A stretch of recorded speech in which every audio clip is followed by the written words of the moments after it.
Chapter 1 Simp? Are you kidding me? I'm talking to you. I've been in a daze all day. Where's the perfect elixir I asked for? Tomorrow is the mock exam, and my brother needs it to improve his grades. Mingqing No. 1 Middle School, next to the iconic fountain at the school gate.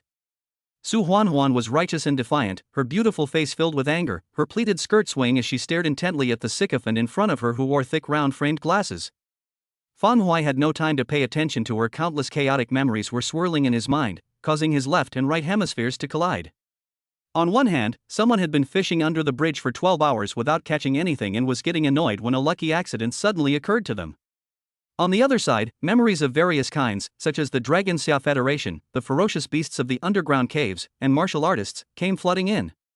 In my memory, my mother died in childbirth. His father and stepmother later died tragically in the underground battlefield, leaving him with only an older brother who was not related to him by blood due to their remarried family. In addition, he was diagnosed with hemolytic disease because his birth mother was attacked during her pregnancy. This symptom will cause him to live past the age of 20.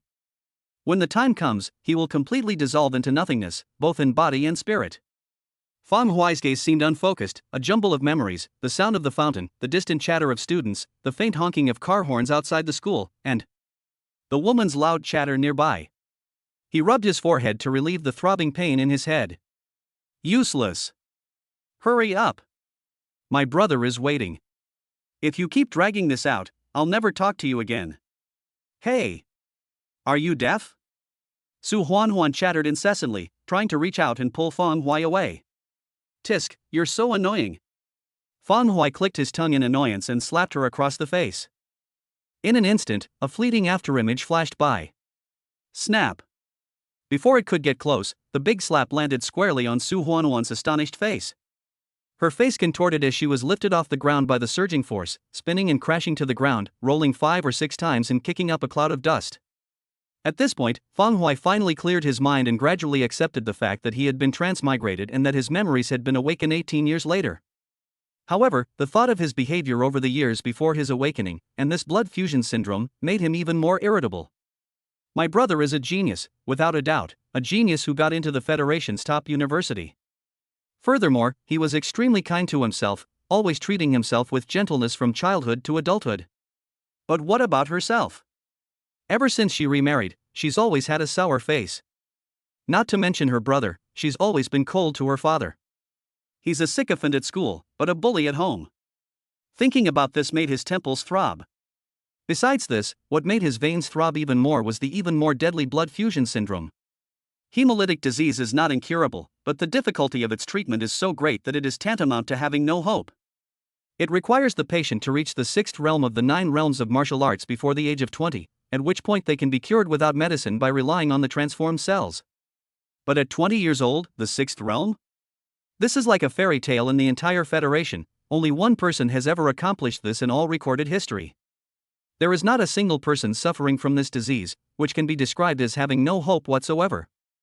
As a result, the self before awakening completely gave up on itself and became complacent. But what's most disgusting is, if you're going to give up, why the hell didn't you have to be a little more aggressive before you died? How did he end up being such a simp at school? Kneeling and fawning over the so-called school beauty. Just thinking about how Su Huanhuan was constantly stringing him along, yet he was still happily following her around, selflessly giving her all his money and school resources. Fang Hui felt nauseous and couldn't stop himself from vomiting. Su Huanhuan snapped out of her daze. Her right cheek was rapidly swelling. She covered her burning cheek and stared at Fang Hui in disbelief. How dare he? How dare he? Fang Hui, who had always been timid, like a punching bag, and harmless, actually made a move? How dare they hit her? The overwhelming sense of separation from Fang Hui overwhelmed her. In an instant, she screamed sharply, scrambled to her feet, and rushed forward, trying to tear Fang Hui apart. Snap! Without even blinking, he slapped her again, landing a symmetrical blow. This time, Fang Hui still ignored Su Huanhuan, who had flown away. Instead, his eyes gleamed as he stared at the few lines of small characters that suddenly appeared in front of him. Wealth Point System. Realm, First Realm of Martial Arts. Martial Arts, Toad Stance Level 1. Wealth Points, 0. Exchange Rate, 10,000 Dragon Summer Coins equals 1 Wealth Point. Feng Hui hurriedly recited the exchange code and then took out his communicator to check. In a flash, over 40,000 yuan in savings was wiped out, while the wealth value increased by 4.32. Following the toad-shaped stump, a bright plus sign emerged. There's a chance. A sudden surge of heat rose in his heart. If the cheat system works, then in the 2 years between now and when I turn 20, I might be able to fight back and change my inevitable fate. At this moment, students who had heard the noise gathered around and formed a large circle, whispering in surprise. What's going on? Is that the campus belle of Suzhou University? Feng Hui? The school beauty's #1 simp is here too. Hee hee, you guys are a step too late. You didn't see how that sycophant Feng displayed his might. Upon hearing this, the crowd suddenly fell silent, the joking stopped, and after an insider explained, it immediately erupted into chaos again. The school's notorious pushover has suddenly changed his timid and submissive ways. Is he crazy? The school beauty's martial arts skills may be lacking, but her younger brother is a second-realm martial artist. At this moment, the crowd fell silent again, and countless pitying gazes fell on Feng Hui. A group of people walked up from behind. The man in the lead pushed through the crowd and stepped closer. His eyes immediately turned fierce as he stared intently at Feng Hui. Feng Hui looked up, and the moment he saw him, he curled his lip again. Tisk, so annoying. This man's name is Lin Yu. He's not Su Huanhuan's brother, but he's just as troublesome, and people who disgust him. Lin Yu was a member of the school's underworld, with a group of followers, and he had long been having an affair with Su Huanhuan. He was like a smiling tiger in their relationship, secretly plotting with Su Huanhuan more than once how to drain her dry. He knew this all along, but he didn't care. He was always running around doing things, and all he did was help others exercise. Thinking of this, Feng Hui felt his stomach churning even more violently, and his temples throbbed even more. How despicable. Why would someone act like a simp for no reason? Being a simp is one thing, but ignoring so many other people and choosing to fawn over a public bus. Lin Yu. Cripple him. Su Huanhuan rubbed her face as she got up from the ground, her eyes wide and red. Feng Hui gave her a lot of resources before, but didn't she give her anything in return? Does chatting not count? Does forcing a smile at him while suppressing my annoyance not count? She's never been hit before in her entire life, especially not in the face. The thought of making a fool of herself in public, all because she was trying to take what she deserved, made her feel incredibly wronged. Lin Yu looked around and, under the gazes of many, grinned maliciously, striking what he thought was a very cool pose. With a stomp of his foot, accompanied by a whooshing sound, he threw a punch at Feng Hui. Damn it, Lin Yu just happens to be here. He's also a second-realm martial artist. What can Feng Hui use to stop him? That's the cannon fist, a martial art that can be deadly at any moment. Go find the teacher quickly, or someone will get killed. The students in the crowd were absolutely certain that Feng Hui was about to suffer a terrible fate, so several of them immediately ran out and rushed towards the teaching building. Chapter 2. He doesn't even have the strength to hit someone, yet he calls himself a martial artist? The fist was getting closer and closer to Feng Hui. Su Huanhuan covered her face, a hint of resentment and pleasure flashing in her eyes. If we teach Feng Hui a profound lesson this time, we can even directly control him in the future. If you tell him to go east, he won't dare go west. In this way, in addition to repaying those 2 slaps 1,000-fold, you can even get far more resources and benefits than before. Phew. A strong wind rushed towards him, but Feng Hui did not try to avoid it.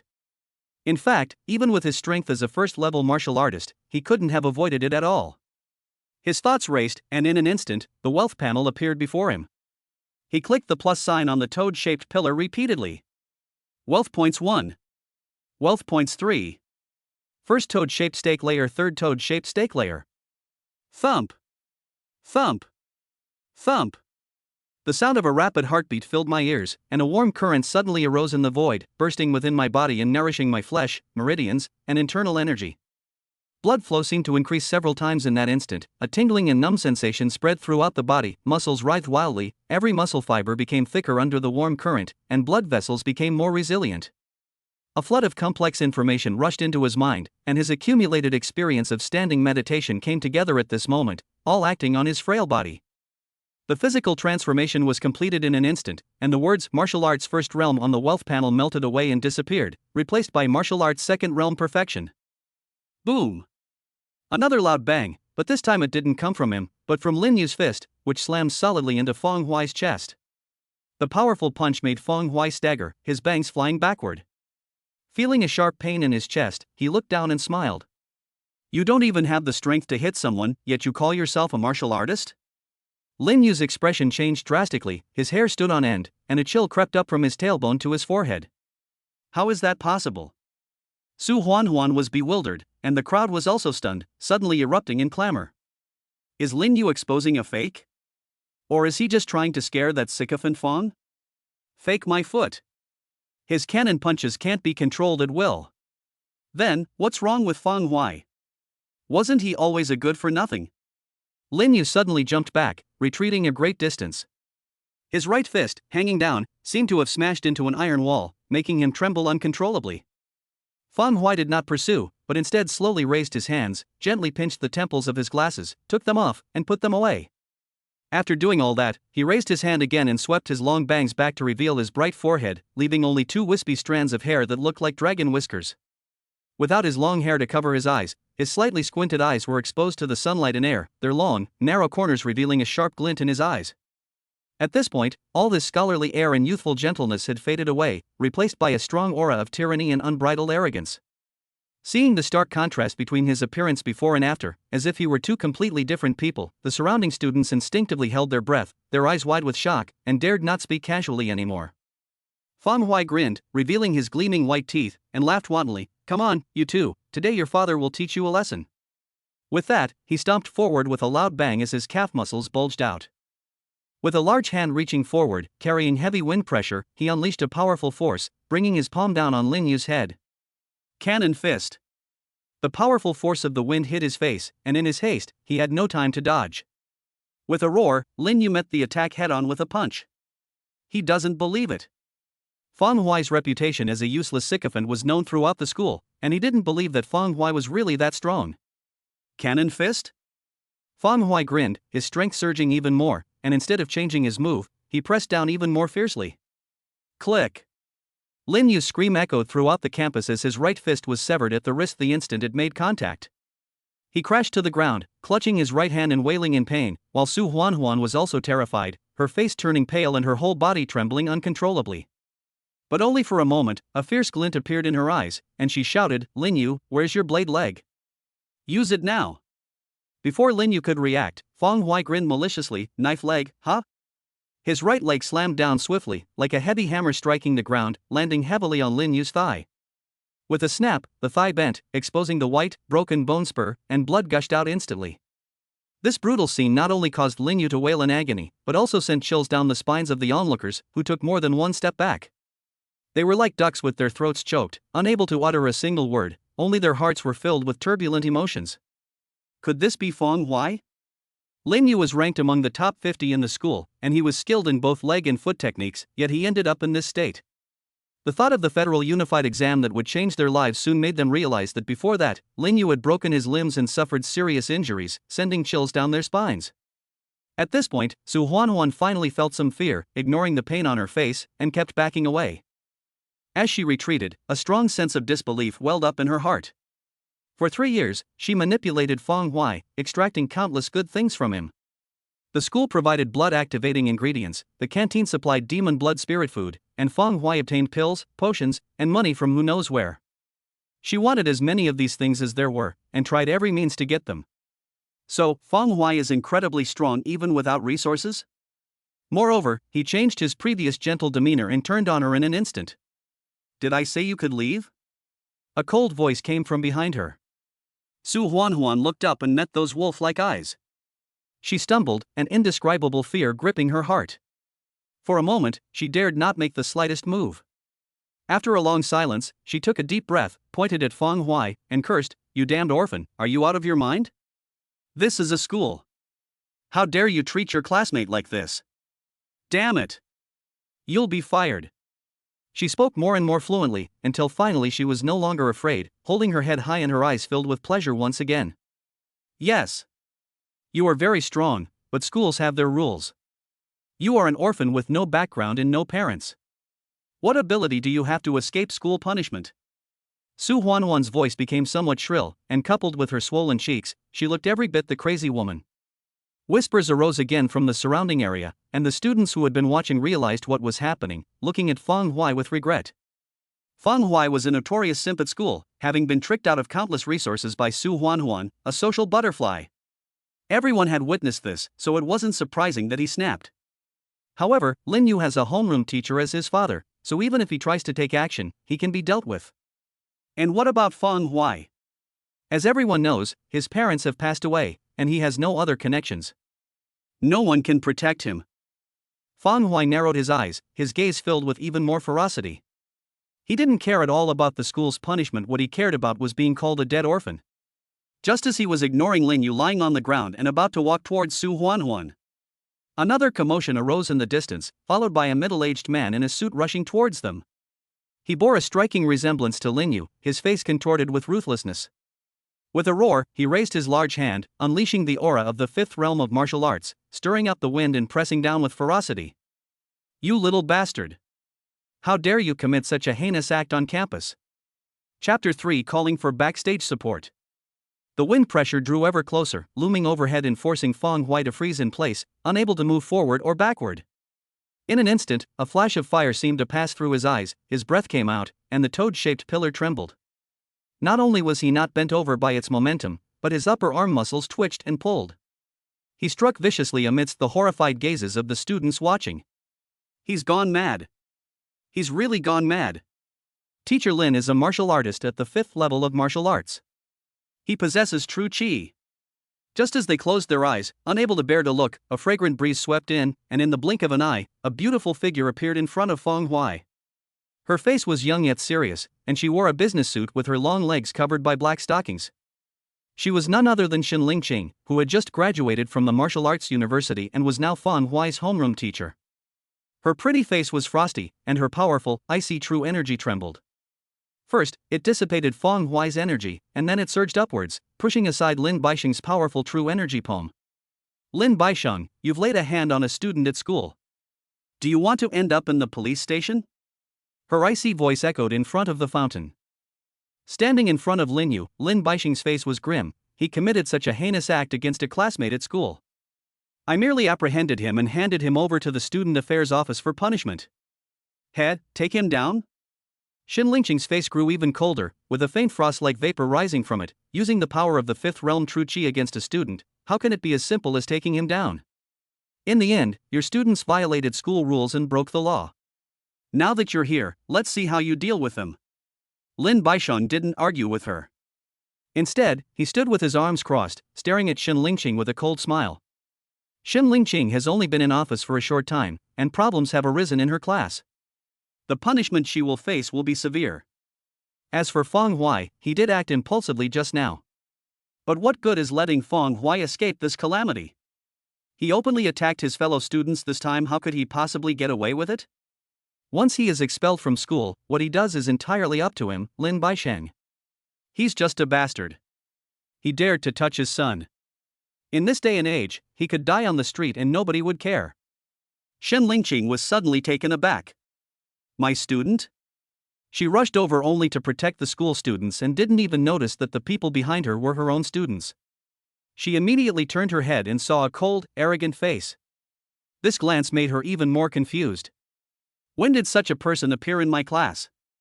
Given her previous courage to throw a punch at someone at the 5th level of martial arts, she couldn't possibly have no recollection of it. Etc. Xin Lingqing paused. Catching a faint sense of familiarity, the boy before her gradually overlapped with the frail boy who was an outcast in the class, always wearing thick glasses and exuding an air of timidity. Feng Huai. Xin Lingqing's icy expression faltered, and she exclaimed in surprise. How could this be? It's actually Feng Huai. This is outrageous.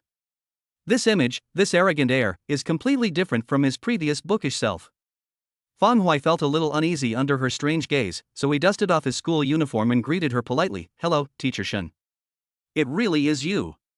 Xin Lingqing exclaimed in shock, then her face darkened, and she roared, Are you crazy? How dare you do such a cruel thing at school? A martial arts school can't be full of cowards. Feng Huai sneered, looking around.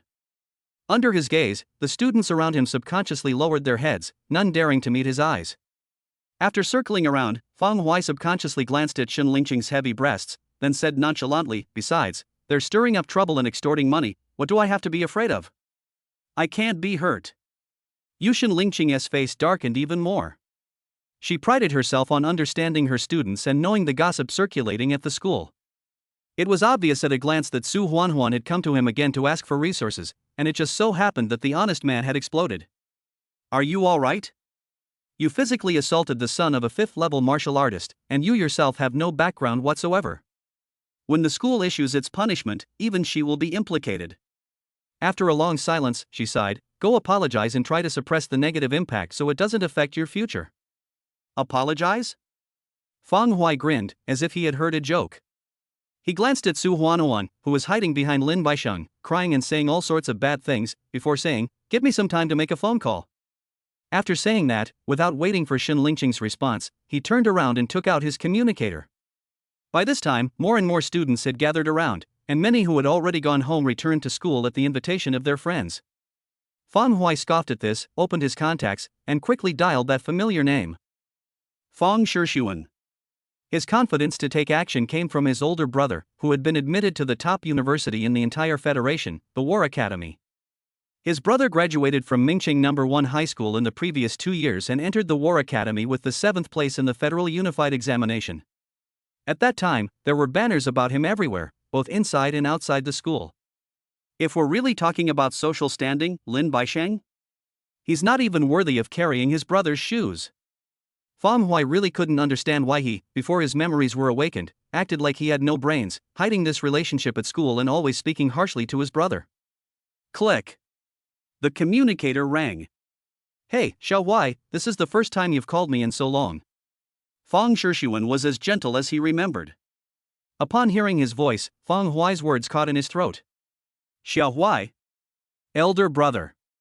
Silence fell on the other end of the phone, with only the faint sound of a punching bag hitting the ground coming through. Fang Shishuan clearly hadn't expected that the first brother in over a decade would be uttered at this moment. A deep breath was heard, followed by Fang Shishuan's hoarse voice, Xiao Hui, what's wrong? Fang Hui paused, then said cautiously, brother, I hit someone at school. How hard? Fang Shishuan's tone was surprisingly gratified. Fractured arms and legs. Really? It's all right, I'll take care of it for you. Fang Shishuan was even a little surprised. His brother had long suffered from hemolytic disease and was weak-willed. Wouldn't his act of violence at this time make him happy? Most importantly, Fang Hui called him brother. Just as he was about to hang up, Fang Ming quickly said, wait a minute.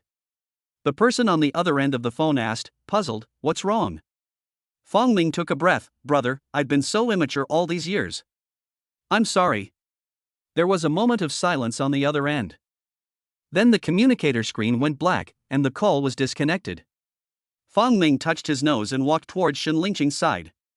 Why fawn over outsiders? Wouldn't it be better to cultivate good relationships with your own family? Who are you calling?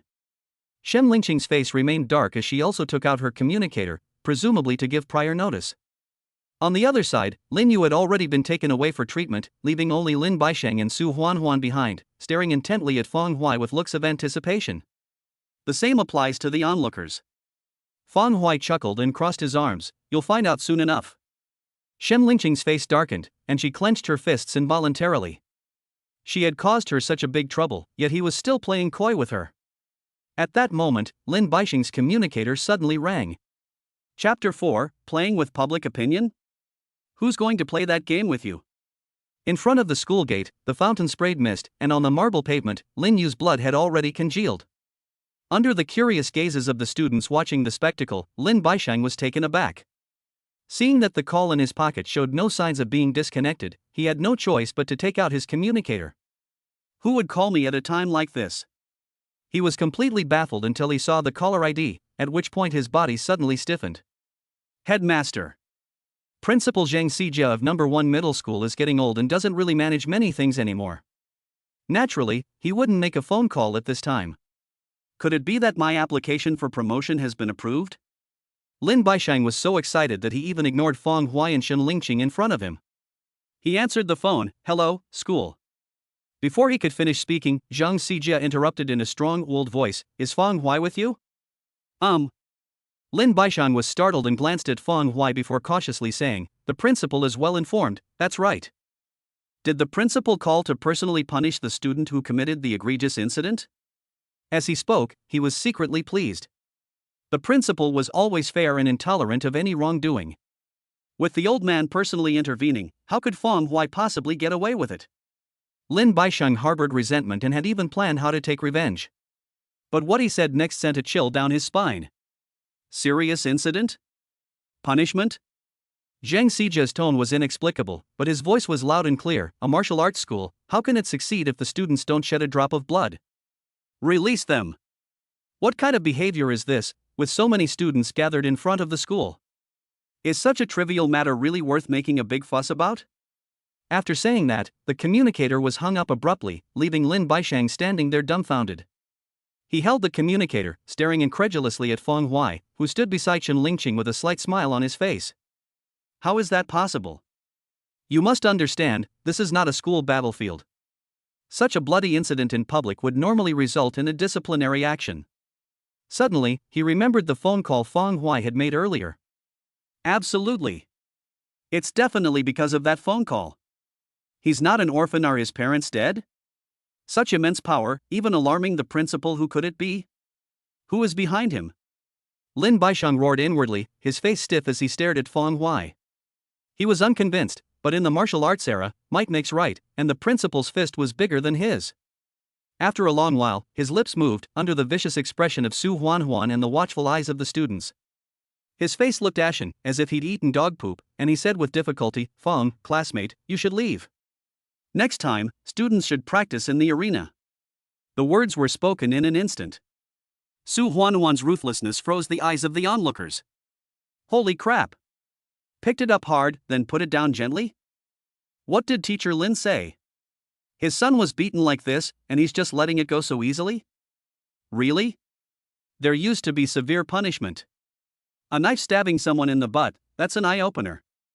In an instant, the crowd erupted in chaos, their faces filled with astonishment.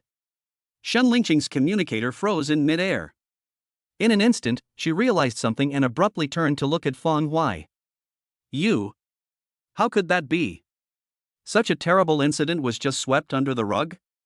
Given Feng Huai's behavior at school over the years, how could he possibly seem to have a powerful background?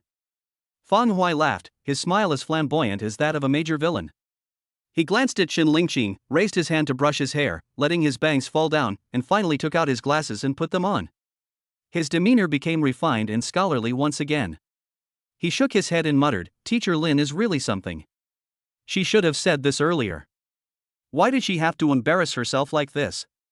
Teacher Shen, there's nothing else here, so I'll be going now." Under the inexplicable and intentional gazes of the students watching, Lin Baisheng clenched his fists, his inner energy leaking out and causing gusts of wind to howl. Feng Huai didn't care about any of that. He acted as if nothing had happened. After speaking, under Shen Lingqing's astonished gaze, he walked straight towards the school gate with the gait of a model student. When he reached Su Huanhuan's side, he paused, as if remembering something. "I've borrowed a lot of resources and money from you over the years, it's time to pay it back. I don't want more, just 100,000. If you can't come up with 100,000 within a week, I don't think you want to know what will happen next." After speaking, amidst the starry-eyed looks of the girls watching and the instinctive separation of the other students, he quickly walked out of the encirclement. Lin Baisheng's face was stiff, while Su Huanhuan gritted her teeth so hard they made a crunching sound. 100,000. Where is she going to get it? You should know that her martial arts talent was extremely poor, ridiculously poor, so she placed all her hopes on her younger brother. She was like a socialite on campus, waiting to be sold, using her beauty to move among many geniuses, and all the benefits she received had been given to her younger brother. How is she supposed to repay the money? Dream on. Su Huanhuan's eyes were filled with resentment as she took out her communicator and opened the school's internal forum. My fingers moved like blurry shadows, quickly typing out a long string of characters, and then I clicked send. Feng Huai walked out of the school gate and was about to go home when his communicator in his pocket vibrated. Upon opening it, I saw a title highlighted in red and bold rising rapidly in the school forum. Accusing the school of corruption. A murder occurred in public, yet nothing happened.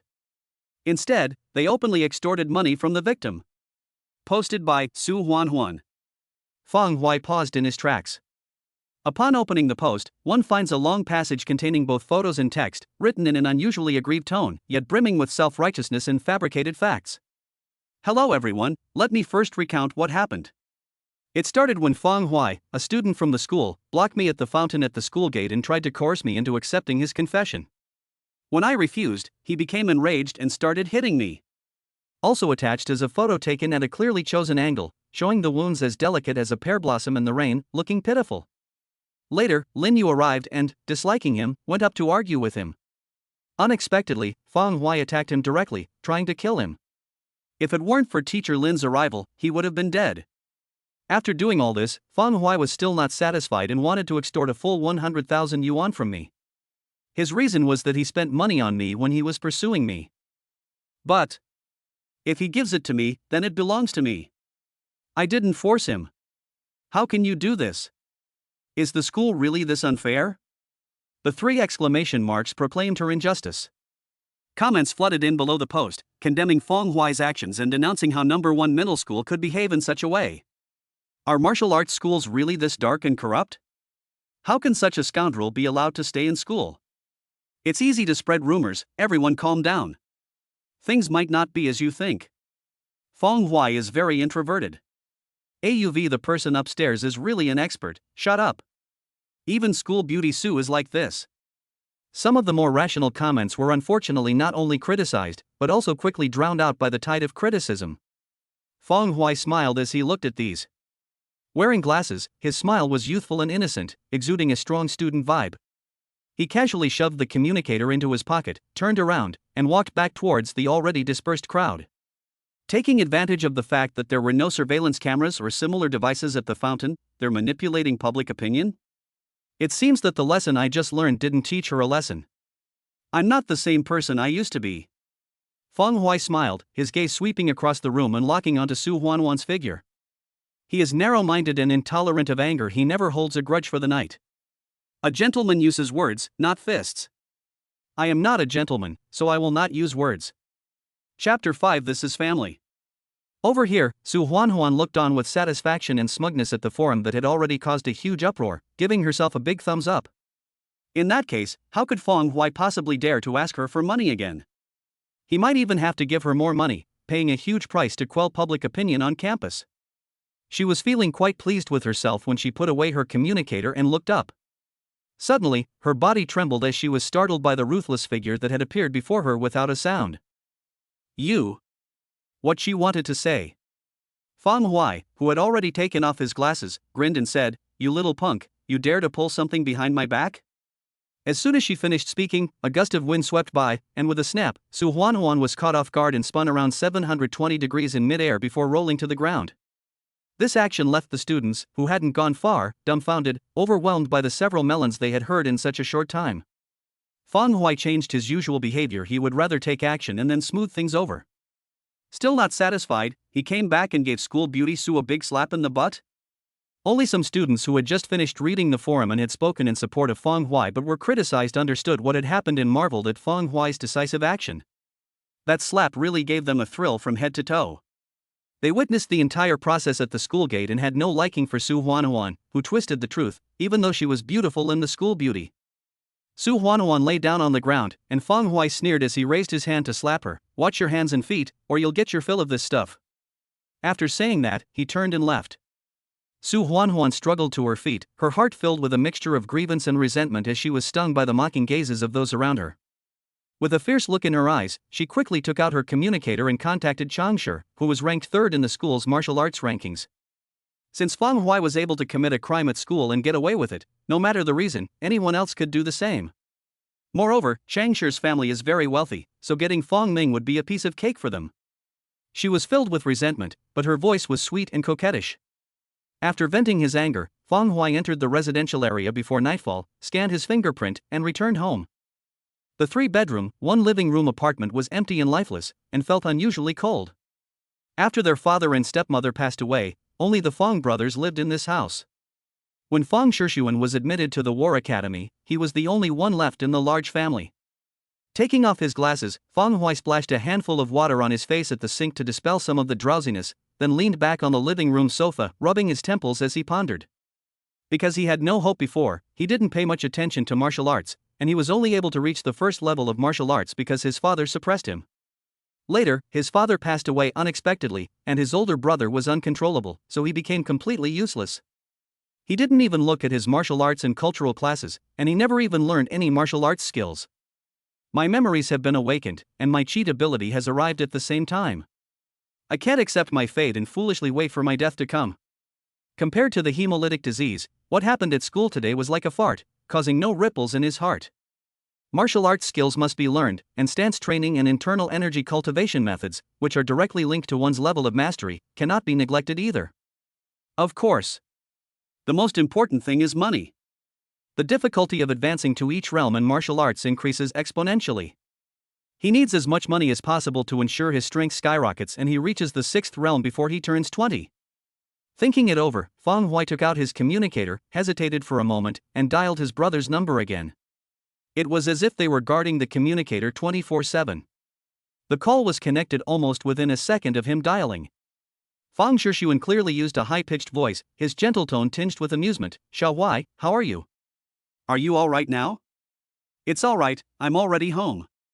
The person on the other end breathed a sigh of relief. "That's good. You've been calling your brother quite often today.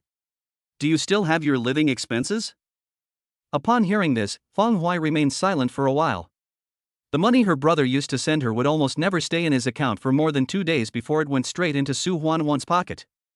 If it weren't for his memory awakening today, the more than 40,000 he had painstakingly saved up would have been gone, and he would have used it to buy that so-called 10 perfections pill. After a moment, Feng Hui said softly, "Brother. What's wrong?" Feng Hui pursed his lips. "I want to live." The living room fell silent for a moment, as if even the air had frozen, with only the faint sound of cars coming from outside the window. After an unknown amount of time, Feng Shixuan's laughter rang out. "Why be so polite with me? Just tell me what you need." Feng Hui twitched the corner of his mouth, hesitatingly saying, "For now, martial arts skills, and money." Competition within the War Academy is fierce, so he felt quite embarrassed to speak up at this moment. Feng Shixuan was decisive. "Martial arts, the ones at high school aren't very good. I'll teach you two in a bit. As for the money." At this point, the person in the communicator clearly took a deep breath before saying, "I'll transfer 500,000 to you every month, is that enough?" Feng Hui pursed his lips. "That's enough." "That's good, keep it up." "So what if it's hemolytic disease?" "My brother will be fine." After finishing those words and exchanging a few more pleasantries, Feng Hui hung up the phone and gazed out the window at the brightly lit and bustling city of Ming. On the other side, Feng Shixuan took a deep breath and stood up from the empty corner of the martial arts hall. Beside him, a woman with a high ponytail, a spirited face, and a voluptuous figure outlined by her tight-fitting training clothes stared at him in shock. He then roared and burst into profanity. "Feng Shixuan! Have you gone mad? Don't you know how harsh life is in academia? Zhuang Yanduan is watching you like a leopard dog, ready to kill you at any moment, don't you know? If you fall behind in your studies, don't you know how terrible it will be for you? 500,000. Without that money, do you think you can maintain your strength based on your own abilities? Don't you care about your future? Your brother has hemolytic disease. Hemolytic disease. Not any other illness. Giving him money is a complete waste. It's not even worth it if you keep the money and go out and have a good time." The echoes of the roar reverberated throughout the empty martial arts hall. Feng Shixuan simply smiled and said, "He is my brother." Tang Dudu glared angrily with her beautiful eyes. "Feng Shixuan." Feng Shixuan's gaze was resolute, his determination unwavering. "My parents entrusted him to me, he is my brother." Tang Dudu gave him the face-to-face confrontation, seemingly deflated, her shoulders slumped. "But even if you empty your pockets, you still can't come up with 500,000. Yes, the qualification to use the school's gravity chamber can be sold." Feng Shixuan gave a gentle and warm smile. Tang Dudu took a deep breath, his face flushed, and his roar echoed in the empty martial arts hall. "Using your own future to fill a bottomless pit that is destined to be a waste. You're fucking insane, you idiot. You moron." Feng Hui quickly ate something and walked to the sofa to sit down when his communicator buzzed and vibrated 3 times in a row. Upon opening the app, I found 500,000 Dragon Summer coins in my account, along with the essential content and video explanations of 2 martial arts techniques. Seeing this, Fang Huai closed his eyes for a while, took a breath, and then opened them. He understood the atmosphere of the War Academy. News reports and online forums have been filled with stories of people dying at the top federal university. Their family wasn't wealthy either, their parents' pension and compensation money had long been used up. So, this is what family is. I used to be an absolute jerk. After a moment of silence, Fang Huai's gaze hardened. The number 500,000 Dragon Xia coins decreased like flowing water under his thought, and soon returned to zero. The wealth value balance has also reached 50.32. After doing all that, he unlocked 2 martial arts techniques. Chapter 6 Tiger Form, Ghostly Fiend. Fang Huai sat on the sofa and first clicked on a boxing technique with a rather common name. Tiger Style Fist. The essential text clearly records that the mastery of tiger form boxing is divided into 3 levels: palm strength, smoothness, and freedom. The entire set of boxing techniques consists of 72 moves, with each move connected to the next, forming a complete stance. After a quick glance, I clicked on the video to watch the explanation in detail. After several viewings, the wealth system was successfully recorded. Fang Huai breathed a sigh of relief. Within the Federation, martial arts and stance training are all recorded in terms of levels. His toad stance is of level C, which is accessible to the general public, widely spread, and extremely gentle. Techniques like the cannon fist and the knife leg are D-level martial arts skills taught within the school. Despite its unassuming name, Tiger Fist is a genuine B-level martial art, far surpassing other martial arts techniques within the school. Aside from being quite explosive and prone to accumulating hidden injuries if one is not careful during the practice, it has absolutely no downsides. I rested for a while. Fang Huai's face immediately turned serious as he opened another martial art that Fang Shishuan had specifically noted and instructed him to study with caution and use it only for reference. Ghost Sword. After reading through all the precautions and details, Fang Huai became even more serious. It also has 3 levels: obtaining the knife, concealing the knife, and forgetting the knife. At the same time, it is also more special. Due to modern martial arts improvements, the ghostly blade incorporates a hypnotic technique, containing a hidden demonic element that can unleash the potential of martial artists. The murderous intent was extremely strong. Anyone who uses it will lose control and become a killing machine if they cannot maintain their original mind or suppress their demonic nature. Also at B level, but compared to Tiger Style Fist, it's like heaven and earth.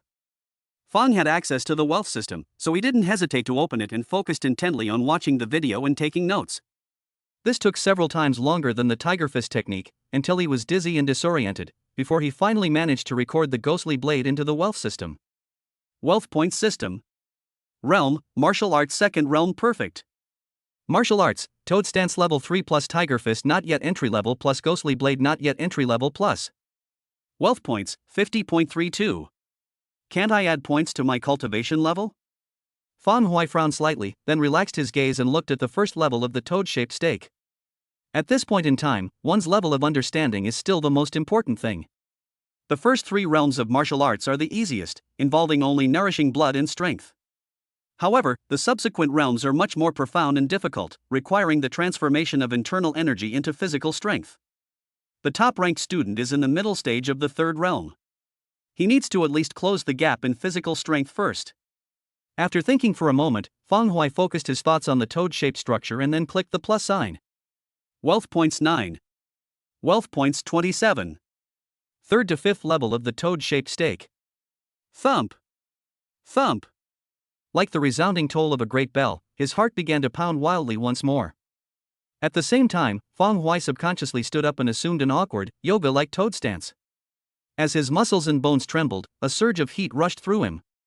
The heat rose, causing intense pain inside the body, which gradually subsided into a cooling sensation. The activity came and went quickly. After receiving the large amount of information that appeared out of nowhere and absorbing the additional muscle memory, the point addition was completed very quickly. Realm, Martial Arts 3rd Realm Early Stage. As Fang Huai scanned the tiny print, which resembled flying mosquitoes, he was suddenly struck by a foul stench. Looking down, he saw that his arms and even his entire body were covered in a layer of black, mud-like grime. He couldn't help but grin. I understand. It's like bone cleansing and marrow washing, that's all. He took off his school uniform, threw it into the washing machine, took a shower, and then came back to add more points. Sigh, a single toad-shaped stake cost hundreds of thousands, and now we can't even add anymore. Without hesitation, he allocated his remaining 14 wealth points, 6 points for one martial art and 8 points for the other, which was just enough to upgrade both martial arts by one level and allow him to master them successfully. A golden figure practiced tiger-style fist in his mind.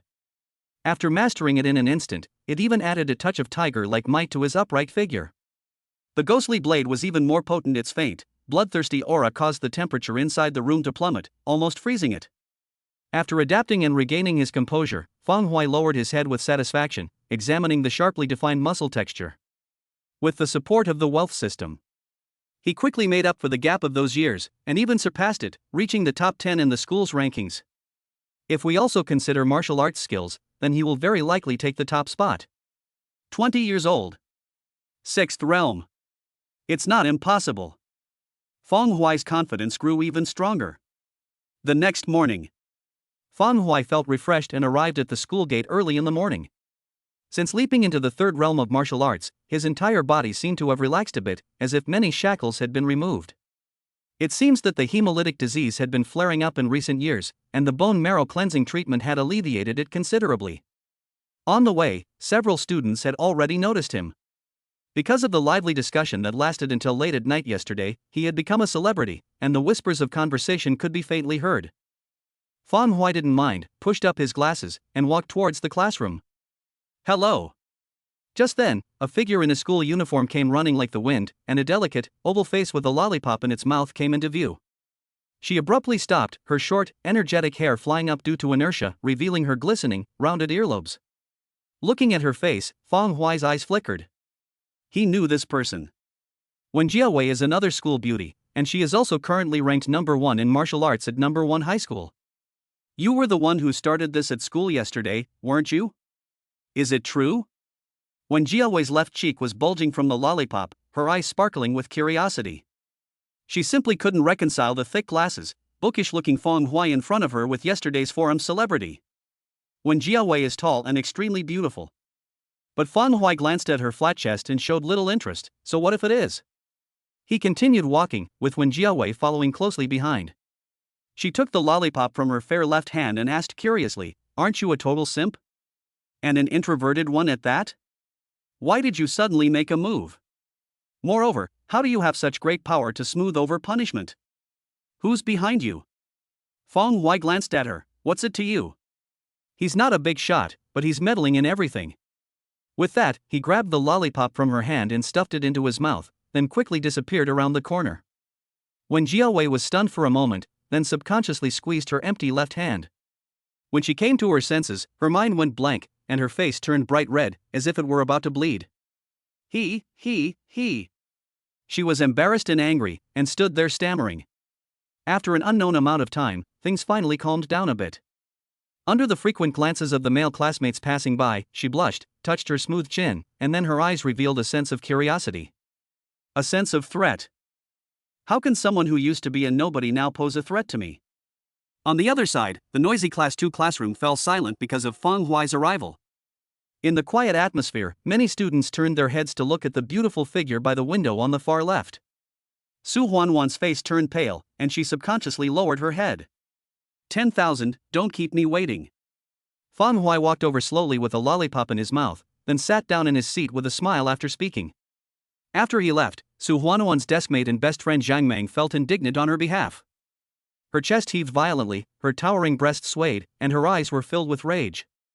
Let's see if you can still laugh in a bit. Chapter 7. If you're going to fight, then fight. Stop with the whining. As more and more students entered the class, Feng Hui sat at the back, holding a book, staring at the densely packed words on it, rubbing his head in frustration. Fortunately, the improvement in martial arts also subtly brings about an improvement in comprehension and memory. Otherwise, with the federal standardized test just around the corner, he wouldn't know how to make up for the 3-year cultural gap. That guy's got a brain fart on him. Such a mess. You idiot. Feng Hui was fuming when the classroom suddenly fell silent again. The noisy conversation ceased, and 6 or 7 distinct footsteps approached from afar, stopping directly in front of the desk. Feng Hui pushed up his glasses with a puzzled look, and when he looked up, he saw a non-mainstream young man wearing a leather jacket, with multicolored hair and an earring. Sunaishi? The third-ranked genius in martial arts within the school. Fang Hui turned his head and glanced at Su Huanhuan, who was sitting by the window, not daring to meet his eyes, and instantly understood what was going on. The relationship between Changshi and Su Huanhuan has always been ambiguous. Because his family was extremely wealthy, ranking second in the entire Ming city, Su Huanhuan spent far more time with him than with anyone else. Look after your mother. Changshi sneered and slammed his hand on the desk. After the loud crash, wood chips flew everywhere, and the entire table, along with the books inside, scattered all over the floor like petals falling from the sky. The henchmen, one after another, laughed and mocked Fang Hui relentlessly. Were you really impressive yesterday? Doesn't anyone at number 1 high school know who's the boss? How dare they mess with Su Huanhuan? Ha ha ha, you're not even worthy of kneeling and licking my shoes. Fang Hui raised his head expressionlessly, his dark eyes, hidden under his bangs, lowered. He first glanced at the mess on the ground, then looked up and swept his gaze over the group of people. A soft smile slowly crept onto her lips. Okay. I was already getting annoyed reading, and then a few idiots showed up wanting to be my punching bag so I could beat them up. Having just improved my strength yesterday, I've been itching all over with nowhere to vent, so this morning is the perfect time to get moving. Laugh? Changshi grinned maliciously. He glanced around at the students of Class 2 who were burying their heads in the sand like ostriches, then turned and walked towards the door, beckoning with his finger as he went. Take him away and drag him to the rooftop for a proper welcome. After saying that, he walked with even more swagger, seemingly enjoying the fearful gazes of the students in Class 2. Several henchmen, their smiles wide, surrounded him, ready to make a move. But Fang Hui got up first and walked outside, slowly taking off his thick glasses as he did so. Come on, don't be too slow. The crisp sound made the henchmen stop in their tracks, embarrassed. They looked at each other, their gazes gradually hardening. They gripped the short sticks hidden in their sleeves and surrounded Fang Hui from behind, preventing him from escaping. After a group of people left, the class erupted in chaos. Changshi. He actually came. Fang Hui is absolutely finished. This humiliation is the least of his worries. He might even end up in the infirmary. Fang Hui seems to have taken off his glasses. He's probably afraid his glasses will get smashed. I don't understand why he's still thinking about this at a time like this. The class was buzzing with discussion, and someone suggested going to the teacher, but the others subconsciously ignored it. Changshi was the local tyrant of Mingcheng No. 1 Middle School. Who would dare to offend him at this time? Anyway, it's not like they were the ones who were arrested, so there's no need to offend a ruthless person for no reason. Su Huanhuan watched the departing figures of the group outside the window and finally smiled. He even secretly sent a message to his younger brother, asking him to come to the rooftop and join him in the attack. Zhang Meng nudged her, a little reluctant. Huanhuan, we're in the same class, isn't this a bit inappropriate? I'm going to cripple him. Su Huanhuan lowered her voice, but she couldn't hide the resentment in it at all. After walking down the corridor and onto the stairwell, a few students gradually gathered behind them to watch the commotion. Changshi showed no intention of chasing them away. Instead, he walked on with a proud and unsteady gait. Upon reaching the rooftop, he pushed open the door, crouched down to enter, and waved his hand imposingly, "Bring him up." Once the chaotic footsteps reached him from behind, he turned around with a mocking tone, as if trying to create an atmosphere. Damn it, you've been a coward for 3 years, and now you have to do something exciting before graduation? You dare to mess with my people. Snap. Before he could finish speaking, a loud slap landed, leaving him no time to react. Changshi's ferocious expression instantly twisted and caved in as his head slammed down. With a loud crash, the stone slabs on the rooftop shattered. Under the astonished gazes of his followers, Changshi was whipped so hard that he was turned upside down and plunged headfirst into the stone slab, his blood splattering and dripping. If you're going to fight, then fight. Stop with the nonsense. What are you talking about? Are you trying to impress me? Fang Hui rotated his left little finger and picked at his ear piercing, then brought it to his lips and blew on it. He then grinned, revealing his gleaming white teeth, making no attempt to hide his wild and unrestrained nature. Hiss.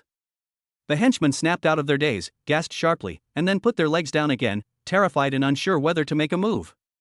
They hesitated, but Fang Hui would not. A glint of blood seemed to flash in his eyes as he wielded the ghostly blade, the dark killing intent causing the wind blowing across the rooftop to drop several degrees. Fang Hui laughed arrogantly. While his followers were frozen in place, he used his hand as a knife, slapping it flat with his palm as if striking with a scabbard. In a flash, everyone was given meticulous care, beaten until they lay sprawled on the ground, their blood instantly staining the entire rooftop.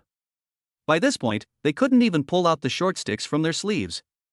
The swordsmanship is even better than I imagined, Feng Hui said, tilting his head and letting out a sigh of relief. Compared to yesterday, his strength is no longer scattered, it has all been condensed into one, and he can control it smoothly and freely. Thinking about it, he glanced down casually and suddenly frowned slightly, a little annoyed. It's stained with blood. The bloodstains on my hands were fine, but the bloodstains on my school uniform were not so easy to clean at school. Changshi finally snapped out of his daze amidst the continuous rumbling noises. He suddenly pulled out his swollen, pig-like head, first touched his face, then looked at his underlings lying on the ground with bloodshot eyes. You bastard! You forced me to do this! Changshi roared, unleashing all the power belonging to the three realms of martial arts. With a push of his feet and a surge of movement, he moved with the speed and agility of a hawk swooping down from the sky to hunt. His hands were bent like eagle claws, tearing through the air and creating a ghostly howl. Its claw strike was extremely fierce. The sharp howling wind made many students who had just arrived at the rooftop entrance, who were secretly watching the commotion, shrink back in fear. Their eyes were filled with fear, and they already felt sorry for Feng Hui. Eagle claw? Can you catch a tiger in the forest? Feng Hui sneered, but did not avoid it. His aura changed again, like a tiger roaring in the mountains. His right hand opened wide, like the gaping maw of a ferocious tiger's bloody fangs, tearing out and going straight for it. Ridiculous! Changshi was very contemptuous. His eagle claw technique is a sea-level martial art, and he has mastered it to a high level, far superior to the common, low-quality martial arts found in schools. In the entire number 1 high school, besides the top 2, who can stop them? Chapter 8. Are you provoking me? Changshi's eyes were cruel, and he added 3 more points of force to his attack, arriving with lightning speed. Boom! The two collided, and the stalemate lasted only a moment before a loud crack was heard, followed by Changshi's sudden scream of agony. The intense pain contorted his face, and his right hand was severed at the root and hung limply. Feng Huiyu's momentum did not diminish. With a change in his hand gestures, under Changshi's horrified gaze, he bit directly on Changshi's neck. So naughty! Feng Hui grinned, his tiger-like might even more intense. He grabbed Changshi by the throat and lifted him into the air, feeling as if he were holding a lump of jelly that would crumble at the slightest touch. Changshi was intimidated by the tiger's might at this moment, and then his fatal weakness was seized. For a moment, he was like a chick, shrinking his head, not daring to kick his legs, trembling, and his eyes were full of fear. The school is ranked 3rd? Scared to death like this, you spineless piece of trash. Feng Hui revealed a kind yet sinister smile, his back muscles bulging, and with a twist of his waist, he swung his arms down fiercely. Boom! Dust billowed up, and Changshi suddenly spat out a mouthful of blood. Before he could even scream, he was tossed around like a rag doll and slammed down again. Bang bang bang! Under the shocked gazes of the students at the rooftop entrance, the rooftop looked as if it had been plowed by cannonballs, with dents and damage everywhere. As for Changshi, he was now embedded in the broken stone slab, spitting out countless mouthfuls of blood, and was on the verge of death. The more arrogant he was before, the more miserable he is now. Even the colorful feathers of that chicken were completely stained red with blood. It's really sturdy. The 3 realms of martial arts are all about being able to withstand beatings. Feng Hui squatted down, flexing his wrists, and then held Changshi's head, making him look at him. You're incompetent, yet you try to be a school bully? You ruined my desk and all my books, so it's not unreasonable for you to compensate me with 50,000 dragon xia coins, is it? Give it to me now. Feng Hui's words sounded like the roar of a ferocious tiger to Changshi, filling him with fear. He tremblingly took out his communicator to transfer money. Damn Su Huanhuan. This is what you mean by being completely powerless to resist. He completely regretted provoking Feng Hui and even harbored some resentment towards Su Huanhuan. Behind the rooftop gate, a group of students were completely shocked by the scene, but fearing Feng Hui's fierce power, they could only gasp in small voices. He really is Feng Hui? That nobody is actually so strong, and his attacks are so ruthless and decisive. Changshi is among the top 3 in the school, so Feng Hui must have the strength to be among the top 3. No wonder he's so brazen. He beat someone up at school yesterday and wasn't punished. If I were one of the top 3 in the school, I could take my pants off and water the plants in the principal's office and nothing would happen to me. While they were shocked and frightened, they also believed they had found an excuse for the forum incident. Some even secretly took photos and posted them on the school forum and their social media. At this moment, Su Huanhuan's younger brother, Su Chang, carrying a steel pipe, walked up the stairs. His arrival silenced the students, but he didn't seem to care. Instead, he straightened his back and arrogantly pushed his way through the crowd onto the rooftop. Fong Huai. Your grandfather is here. Just wait to die. Clang.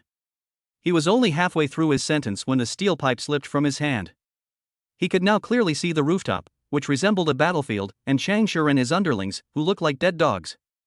At that moment, his heart trembled violently. The wolf-like gaze Fong Huai gave him when he turned around made his penis relax, and a few drops of urine dripped out. And nothing, it's nothing. Su Chang forced himself to remain calm, his face showing no sign of anything happening, and stammered as he tried to back out the way he came. Who said you could leave? Fong Huai asked in a soft tone, his smile even more gentle. Su Chang forced a stiff smile, and with a subtle kick, he used skillful force to knock away the weapon, the steel pipe. Brother Fong. Who's your brother? Fong Huai tilted his head and grinned. He remembered Su Chang very clearly. He used to be arrogant and haughty in front of him. Come over. Upon hearing this, Su Chang moved forward cautiously. Upon seeing Chang Shi's miserable state up close, his mind went blank, and he roared with rage. Sister! You've ruined my brother's life. What nonsense about Tsunaishi being present guaranteeing everything will be foolproof? It's all utter rubbish. Su Chang's smile looked more like a grimace. What kind of expression is that? Are you trying to provoke me? Fong Huai suddenly shouted, and Su Chang was about to explain when he saw a blur flash by. When he realized what was happening, his cheek was in excruciating pain, the world was spinning, and he collapsed onto the rooftop. He flipped him over and squatted down. You used all the things your sister got, so it's only right that you pay back the debt, right? Blood trickled from the corner of Su Chang's mouth.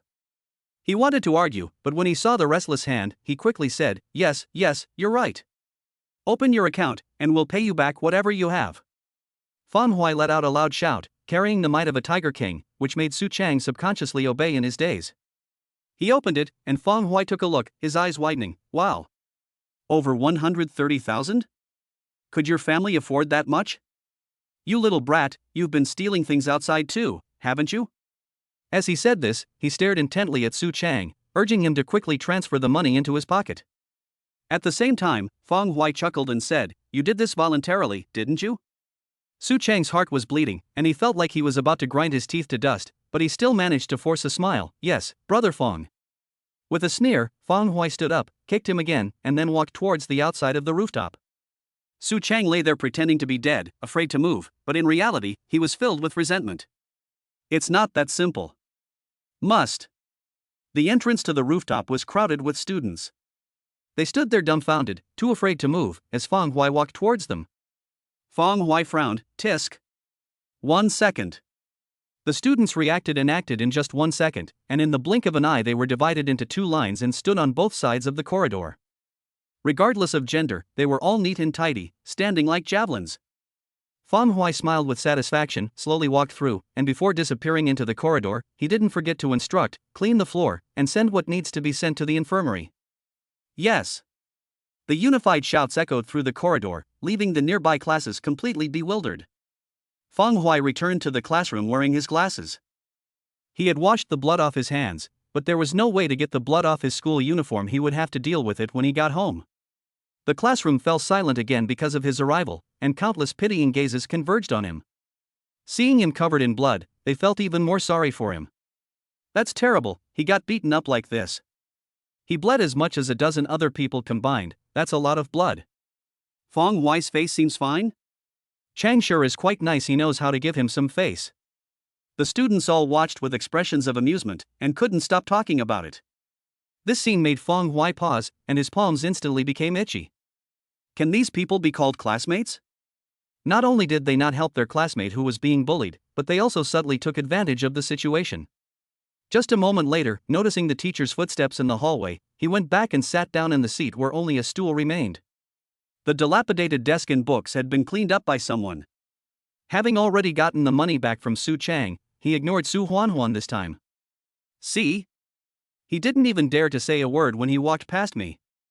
Su Huanhuan turned to her best friend and showed off, her beautiful face beaming with pride. Chapter 9, They're all best friends, should I take the lead? Zhang Meng clicked her tongue and shook her head. That's too tragic, isn't it? Look at those school pants, that school uniform, they're all covered in blood. He didn't even dare to go to the teachers, he could only come back all alone. Although she didn't see it with her own eyes, the noise coming from the rooftop was quite loud, and her class could hear it clearly. From this, she had already imagined a tragic scene. Ha, serves you right. Did you really think you could get away with anything just because you've been hiding your strength all these years? Such vicious scheming will only invite a harsher beating. Su Huan hummed, making no attempt to quiet her voice, deliberately trying to make Fang Hui hear her. In her opinion, Fang Hui must have been thoroughly subdued this time. If she had known that beating him up would be so effective, she would have called Changsha over long ago. In this way, we won't even need to go through the motions anymore, we can directly ask Fang Hui for things. Fang Hui heard her words, shook his head and chuckled, no longer caring about the teacher, and was about to stand up and give her a couple of slaps. Just then, a large, strong hand reached out from the side and grabbed him. My deskmate, Yang Xianlei, said in a muffled voice, the homeroom teacher is in the hallway, never mind. Fang Hui turned to look at his tall, buzz-cut deskmate and sat down. Did you clean my desk? Although the two were classmates, Yang Xianlei used to look down on him and didn't talk to him much. However, because Yang Xianlei's family was in poor circumstances and his school uniform was patched up, coupled with his self-abandonment, he would sometimes be given some resources. Over time, Yang Xianlei would often stand up for him. Just now, if Yang Xianlei were here, he would never have let him leave with Changsha and the others. Yang Xianlei lowered his head and said, yes, some of the books are still good. They're here with me. I'll give them to you after you change your table. Ta-da! Before anyone could say anything more, the homeroom teacher, Shen Lingqing, had already walked into the classroom in her high heels. She was wearing black stockings and a skirt suit as usual, walking unsteadily, the buttons of her white shirt seemingly about to burst open. She was about to say something on the podium when she caught a glimpse of Fang Hui in the last row out of the corner of her eye. The desk is gone? There are scraps of paper on the floor? And there's blood all over you? Suddenly, a bad feeling crept into her heart. Fang Hui. What have you done now? Whose blood is this? She shouted, her face turning from sunny to stormy. With her martial arts cultivation at the 5th level, she could clearly see that Fang Hui was alright. Since it's not his, it must belong to someone else. Thinking about this, she suddenly felt extremely overwhelmed. I haven't even figured out what happened yesterday, and now she's done it again today. She used to like Fang Hui quite a bit. Although he didn't study and was a sycophant, he didn't bother others or cause trouble. This is quite a contrast for her, a complete reversal. It's only been 2 days. Before Fang Hui could speak, just then came the sound of hurried footsteps outside. Looking through the window, he saw Changsha and the others. However, at this moment, they were being carried by many students, barely alive, towards the infirmary. Su Huan was sitting by the window, feeling quite pleased with herself, when this glance made her feel as if she had fallen into an ice cellar. A chill ran up her spine, vertebra by vertebra, straight to her head. The sight of Changsha being carried away was beyond description. His entire body was covered in wounds, and his right hand was fractured from a twist. Among these pitiful figures, she even saw the figure of her own younger brother, Su Chang. Since they are in such a terrible state, then. She suddenly turned her head to look at the composed Fang Hui, her eyes wide with fear. The students in the class did the same, all looking at Fang Hui sitting at the back, their expressions quite interesting. How could that be? Changsha is among the top 3 in martial arts on campus. The top 3 are no joke. One must be exceptionally skilled in both martial arts and spiritual cultivation. Fang Hui had been a nobody for 3 years. Just thinking about the rumors they had spread and seeing the tragic scene outside made them feel utterly disheartened. Fang Hui met the gaze of his homeroom teacher, Shen Lingqing, pointed outside, and said with a smile, what a coincidence. No, it's theirs. You seem quite proud of yourself. Shen Lingqing roared inwardly, her face turning completely black. She took a deep breath, banged on the table and shouted study, then walked straight out of the classroom and chased after the students. As she walked past the window, she pointed at Fang Hui with her slender, white index finger. You wait until I get back to deal with you. After saying that, she quickly disappeared down the corridor in her high heels. She had left, but the classroom remained completely silent. Many students lay on their desks like quails, fearing that Fang Hui would come looking for them. Yang Xianlei looked at Fang Hui as if he were seeing him for the first time, and couldn't help but keep turning his head to look at him. Su Huan was completely stunned, unsure of what to do with her hands and feet, so terrified that she even forgot to breathe. Chang Shi was already the most powerful person she had seduced. Even he had turned into this.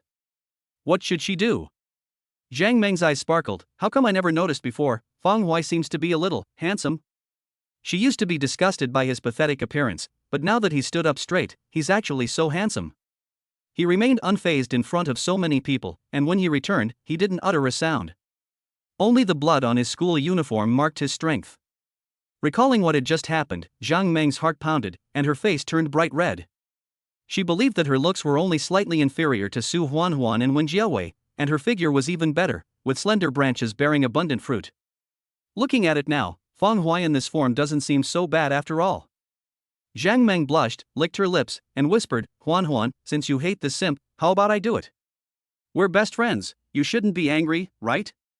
Su Huanhuan was initially annoyed, then suddenly paused in surprise.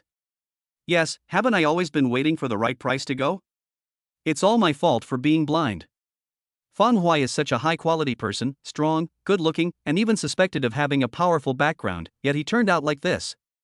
However, Fang Hui has been licking my boots for 3 years, how could he change his mind so quickly? He's probably trying to get my attention in a different way. Even if that's not the case, even if he really changed his mind, it's been 3 years. How could he have held nothing back after 3 years? If I just soften my tone and be nicer, these past 2 days' events can definitely be wiped clean, or even resolved further. Thinking of this, her mood instantly brightened.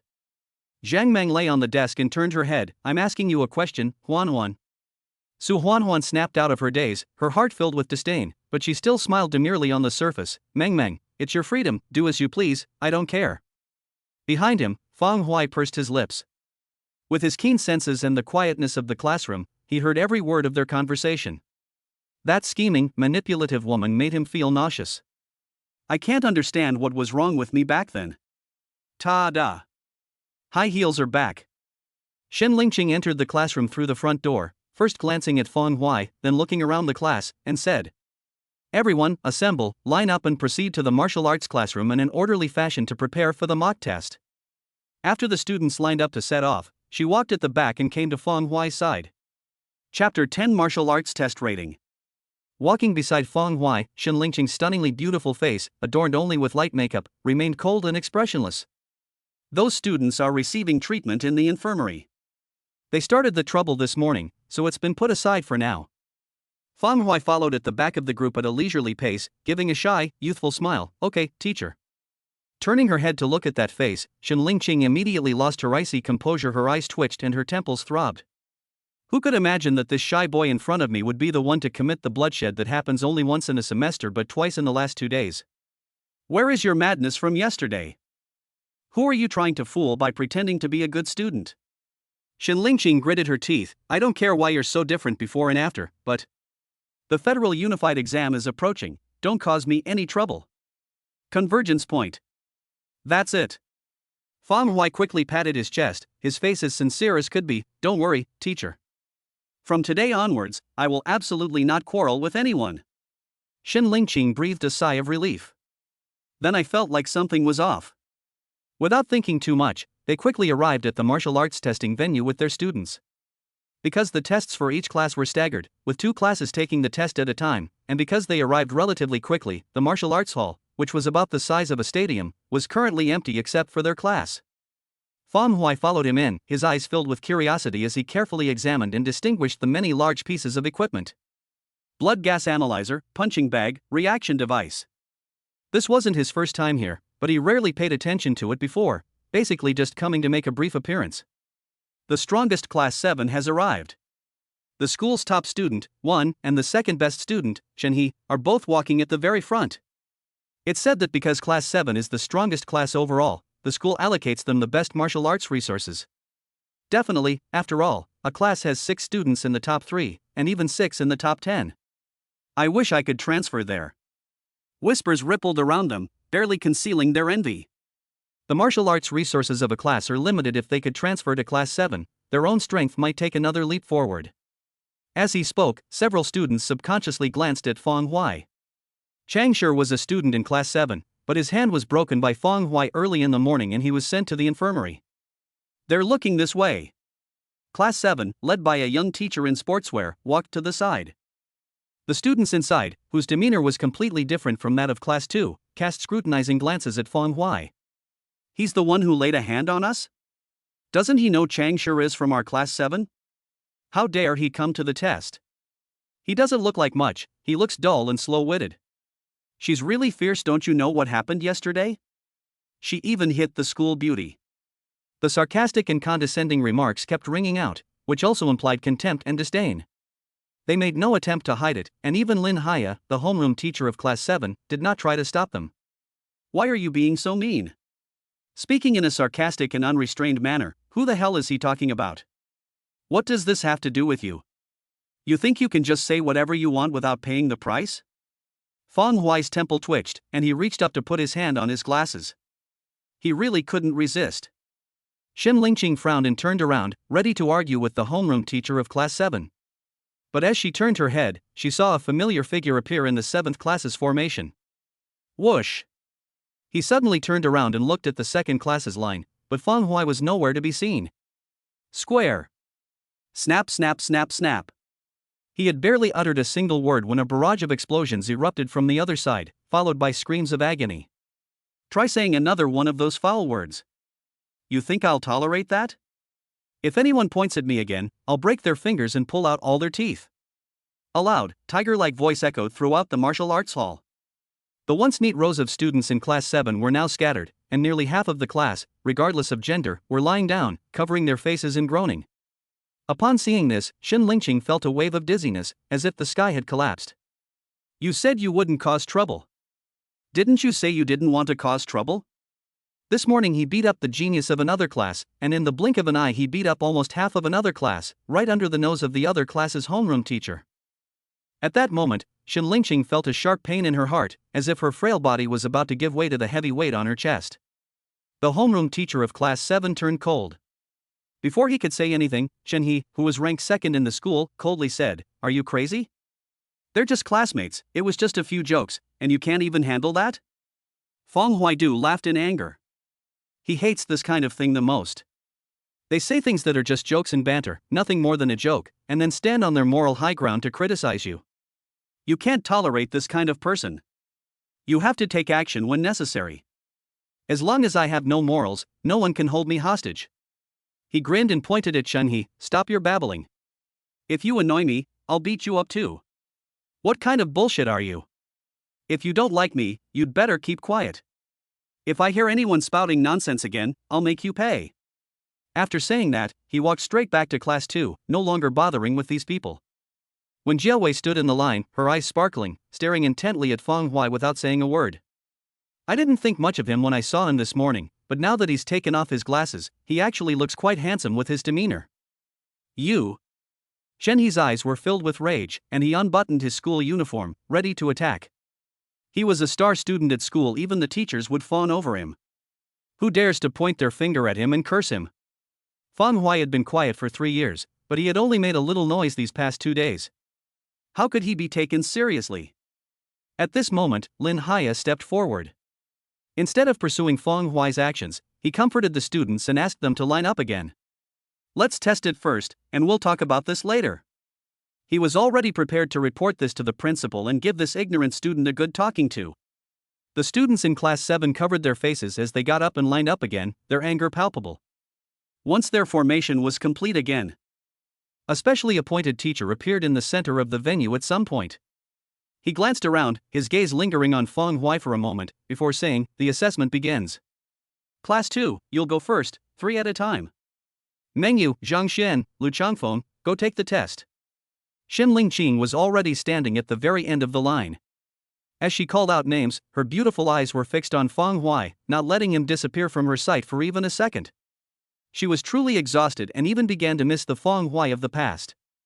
Feng Huai seems to be adding a brilliant chapter to her resume at this moment, but at the same time it's also a real problem. "Teacher, don't look at me like that, I'm shy." Feng Huai touched his nose.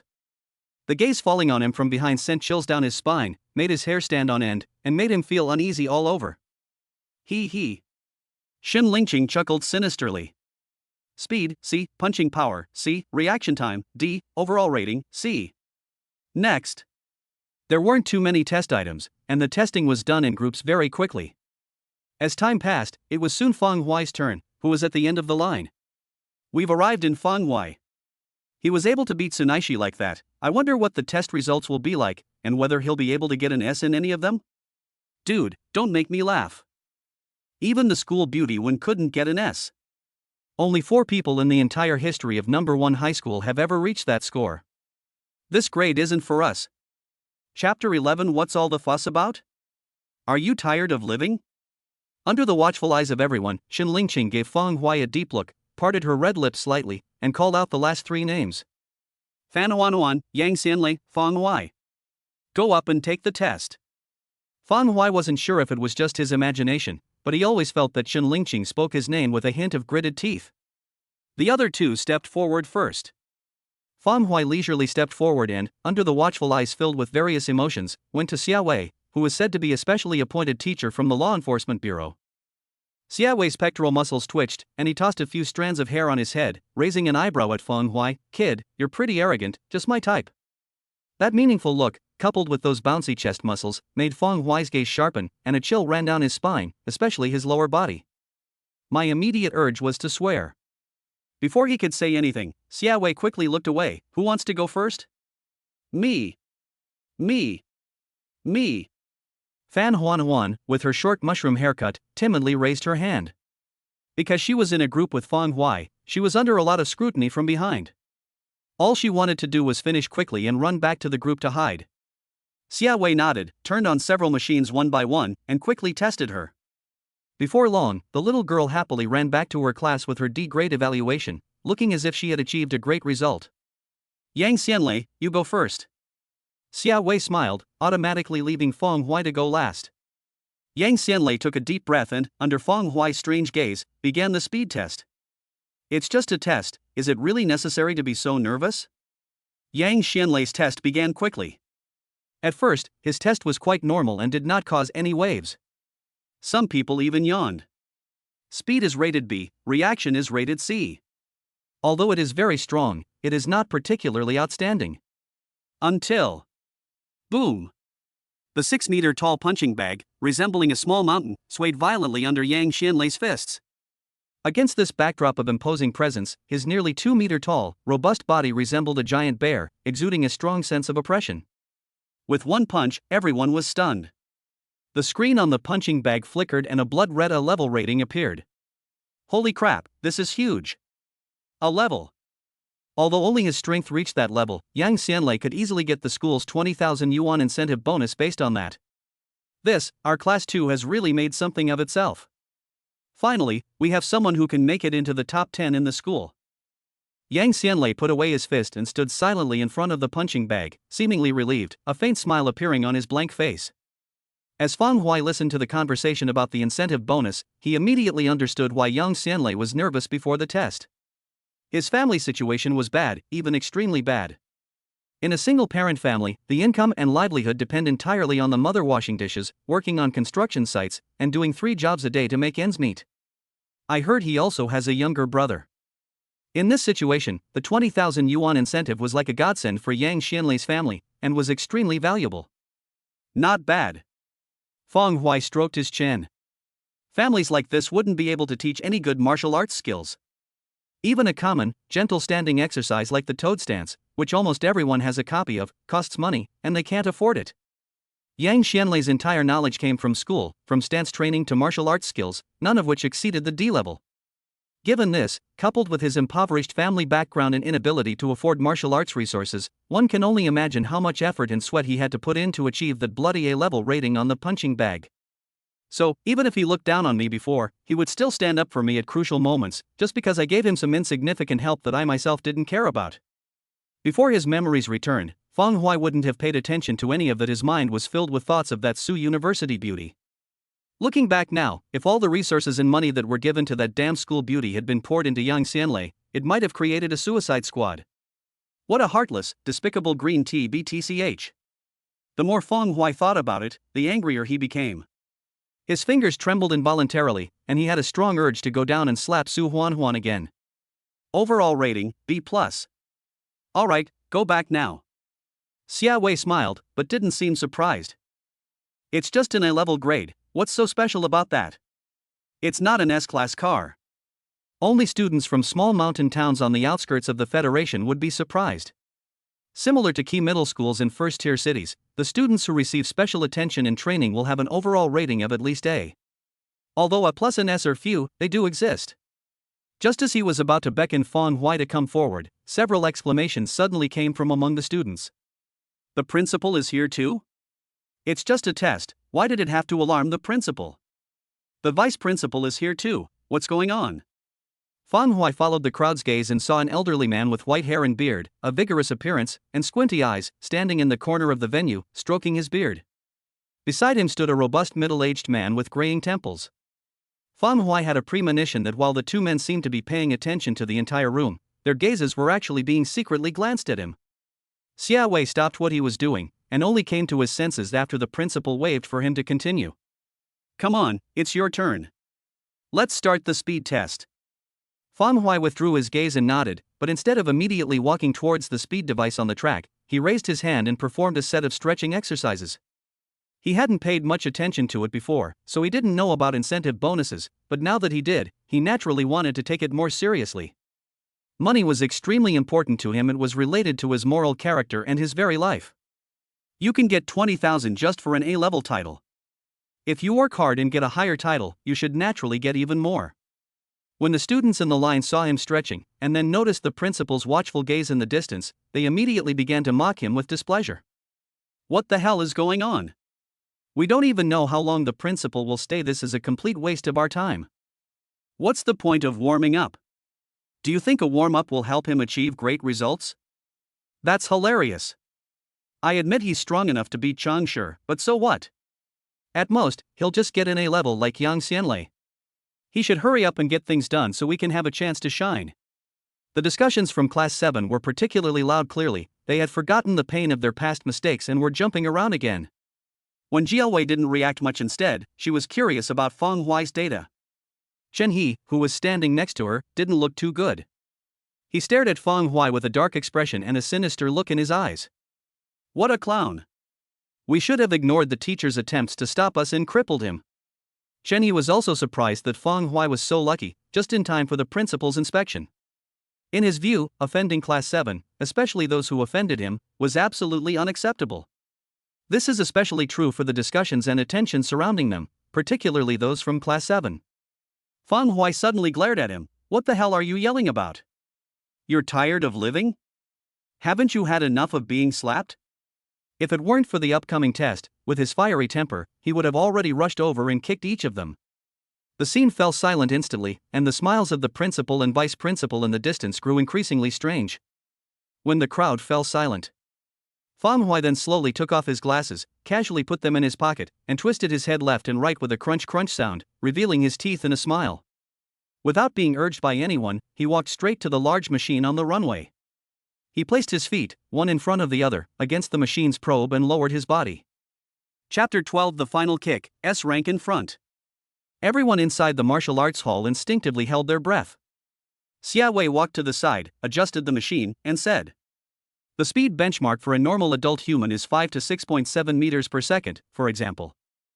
20 meters per second is rated C, 30 meters per second is rated B, 40 meters per second is rated B, and S for the final S level. That's 60 meters per second. Since the lower three realms of martial arts are all about tempering the body and cultivating strength, the realm does not affect the rating. Even if you are in the first realm, if you can reach 60 meters per second, you can still get an S rank. So, do you understand now? Clear. Fang Hui lowered his head, combining the flowing energy of tiger-style fist with the striking technique of ghostly blade. Starting from the waist and back, the muscles tense and gather strength. The whole person is ready to go, like a cheetah about to hunt. Xia Wei smiled, shook his head dismissively, and pressed the start button on the instrument panel in front of him. He was just making a routine statement. The students should have known these things long ago. Students in a small mountain town should be happy for a while if they can get an A grade, right? After a moment, he became more serious and raised his hand, then, ready. A large hand swept down, charge. Boom.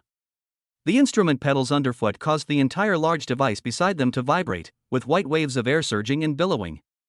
Fang Hui shot off like an arrow, crashing into another portal-shaped machine at the end of the 50-meter track in the blink of an eye. Phew. Fang Hui stopped abruptly, bouncing around to relax his tense muscles, his expression showing a hint of regret. This was his first time taking this kind of test, and he had little experience with it, so he didn't perform at his best in several areas.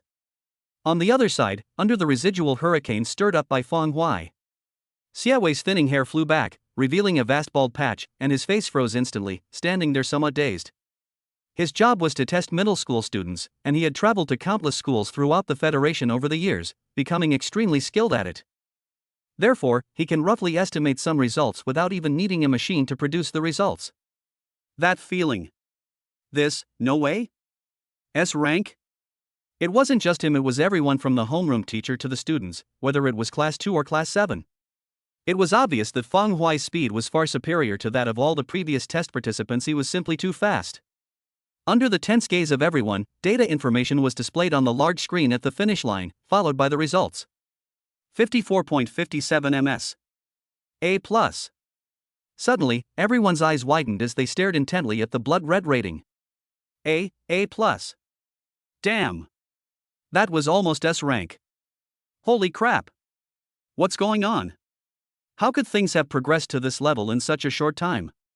Fang Hui, the dark-hearted mourner, has been playing dumb for 3 years to deceive everyone. Shen He, standing in the center of the crowd, was so startled that his heart skipped a beat, and he exclaimed that it was impossible. Even for him, speed only gets a B+. Although he's on the verge of a level, he's still a little short. His face was contorted and extremely ugly amidst his horror. He felt a strange sense of relief. Thankfully, he didn't get an S rank. He's probably only good at speed. His other skills are probably nothing special. Speed is Chun He's weakest point, so he can barely console himself and not lose his composure too much. When Jiaowei's eyes sparkled as she muttered to herself, no wonder I could sense the threat. If that's the case, the other two shouldn't be too bad either. Shen Lingqing stood at the back of class 2, clenching her fair fists, her chest heaving with excitement. She was annoyed by Fang Hui, but that didn't stop her from showing a happy expression when 2 students in the class achieved an A grade in a row. These are all achievements. She just joined the company this year and originally thought she had picked up a terrible class, but unexpectedly she found gold in the trash. With Fang Hui and Yang Xianlei in the class, their class 2 could rank among the top in all 14 classes. How could this be? Su Huan opened her mouth, her heart aching slightly, and an unspeakable regret churning within her. If she had known this would happen, how could she have treated Fang Hui that way? In the past, she was almost completely unreserved. If she had tried to hide anything even slightly, it would have been. When Xiaowei saw the A+ rating, he was still surprised, but he breathed a sigh of relief. He's almost at S class, but his high school career is almost over, and he probably won't be able to close the gap in the final few seconds. No wonder, how could students from such small cities possibly reach an S score? Xiaowei muttered a few words to himself, but nodded calmly on the surface and commented, "Getting an A+ is not bad. Come on, let's test your reaction speed." Fang Hui clenched his fist, felt his physique for a while, shook his head, and walked towards the giant egg-shaped machine. He had a feeling that if he did it again, he could at least be 3 or 4 meters per second faster, if not reach S level. However, since I'm not entirely confident of getting an S rank, there's no need to come back. After controlling his breathing and taking a short break, he quickly entered the machine and completed the dodgeball reaction test.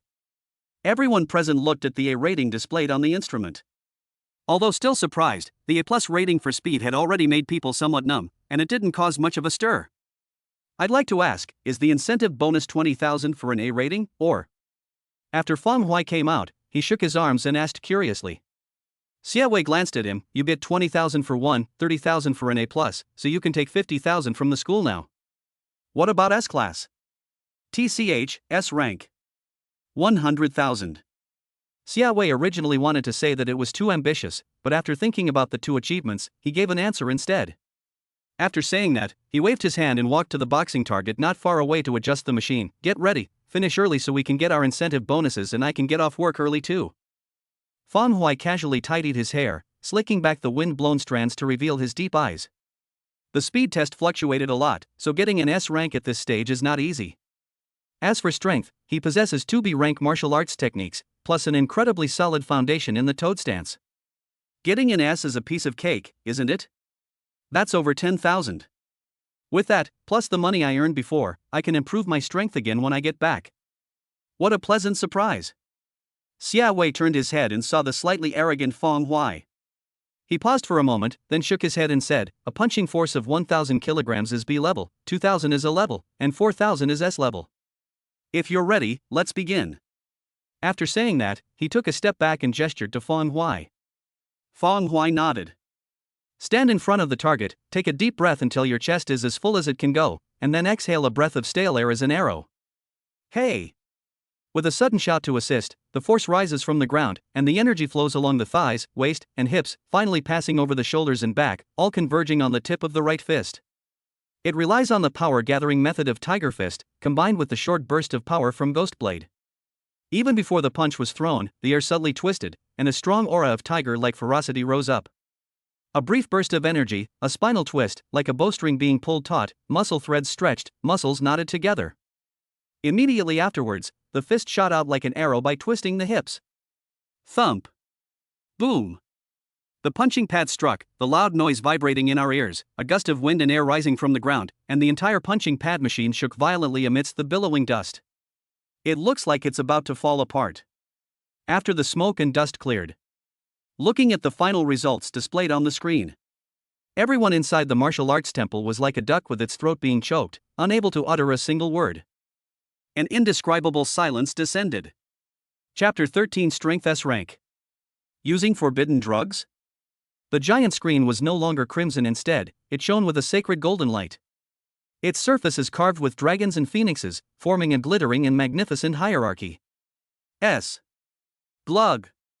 Someone swallowed hard and stammered, then, if I'm not mistaken, is it S? These words were like igniting a powder keg, awakening the bewildered crowd. In an instant, a piercing scream nearly ripped the ceiling off the martial arts hall. What the hell? What? That's S rank? How is that possible? S level. Someone like that only appears once in several years, and today they've appeared. Fang Huai. Fang Huai actually reached S rank in strength. At this level, you could probably even take a dump in the principal's office without any problem, right? If everyone could remain calm with an A level of reaction time, this sudden S level shocked everyone so much that no one could maintain their composure anymore. Even when Jiawei, who has held the top spot in the school for a long time, opened her mouth wide into an O shape, big enough to fit a large cucumber.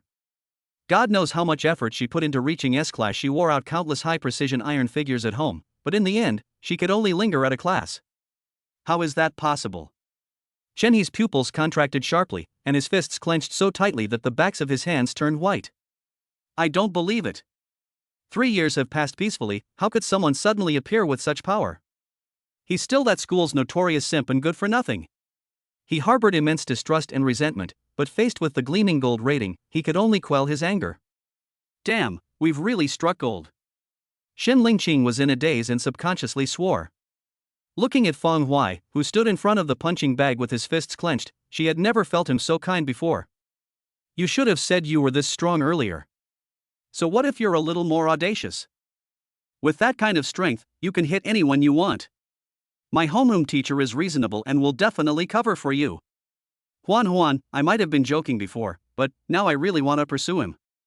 Zhang Meng's eyes widened, her heart pounding, and she murmured. Upon hearing this, Su Huan almost ground her teeth to powder, her chest heaving violently, feeling as if her blood was about to freeze. Not only them, but even Zhang Xijia, the principal of the martial arts hall, was no longer calm this time.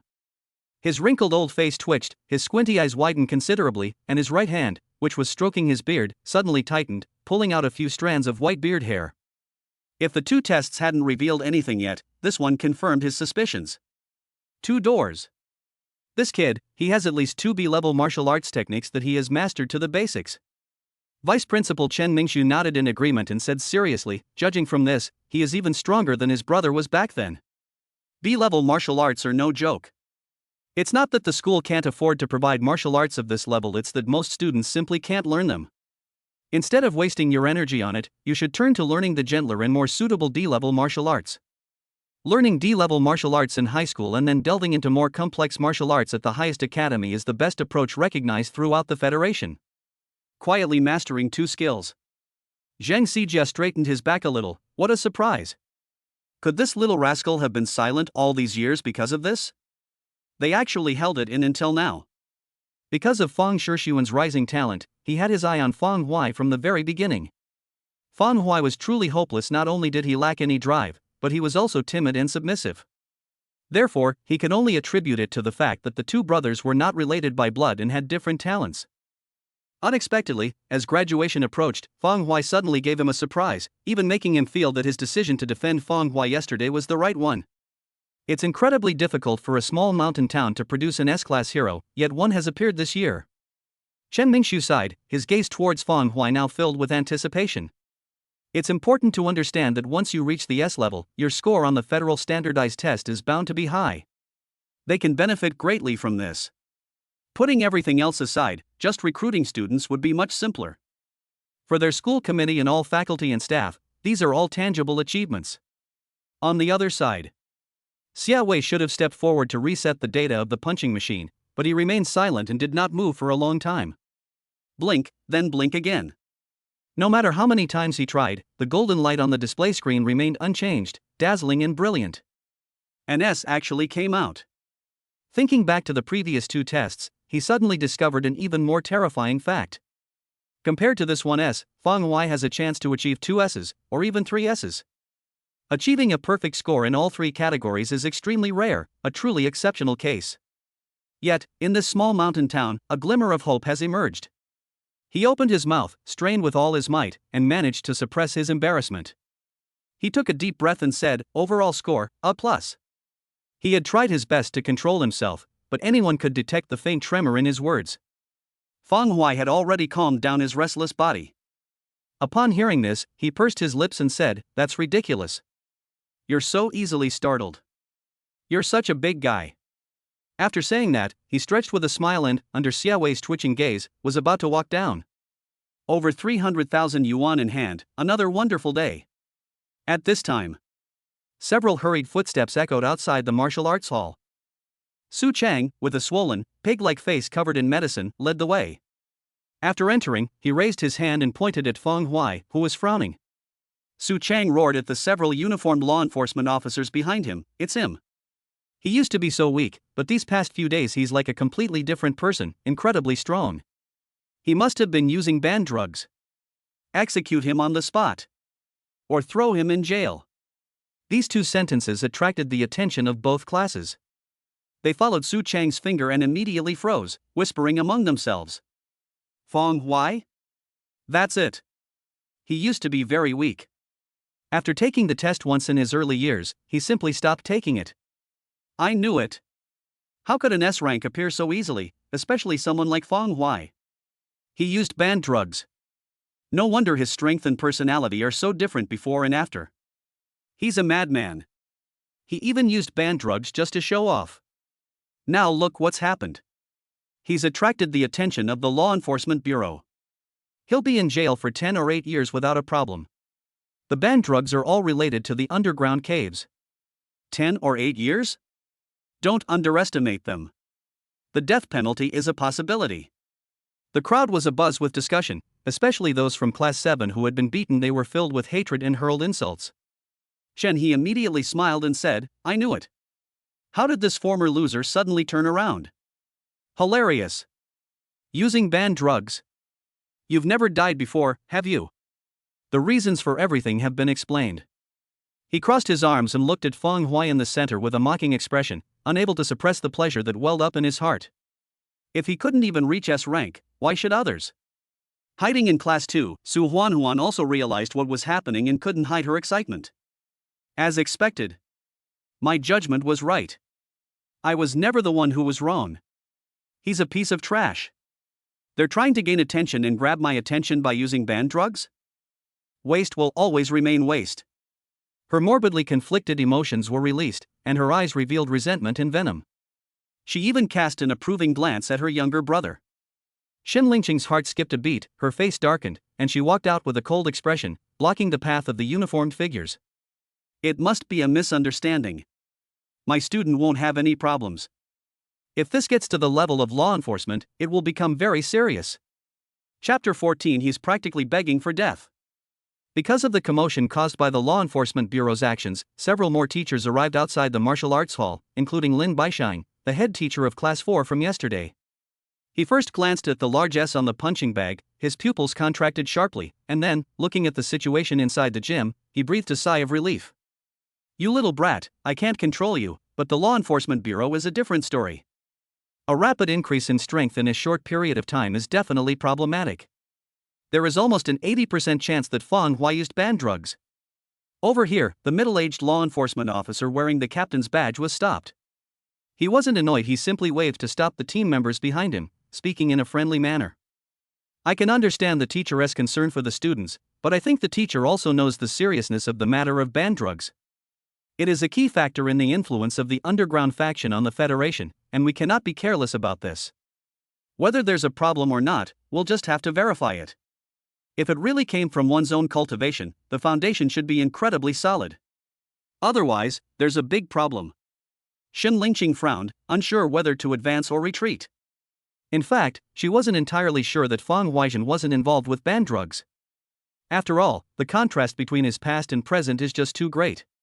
She only intervened because this was her student, and she subconsciously wanted to keep the impact under control.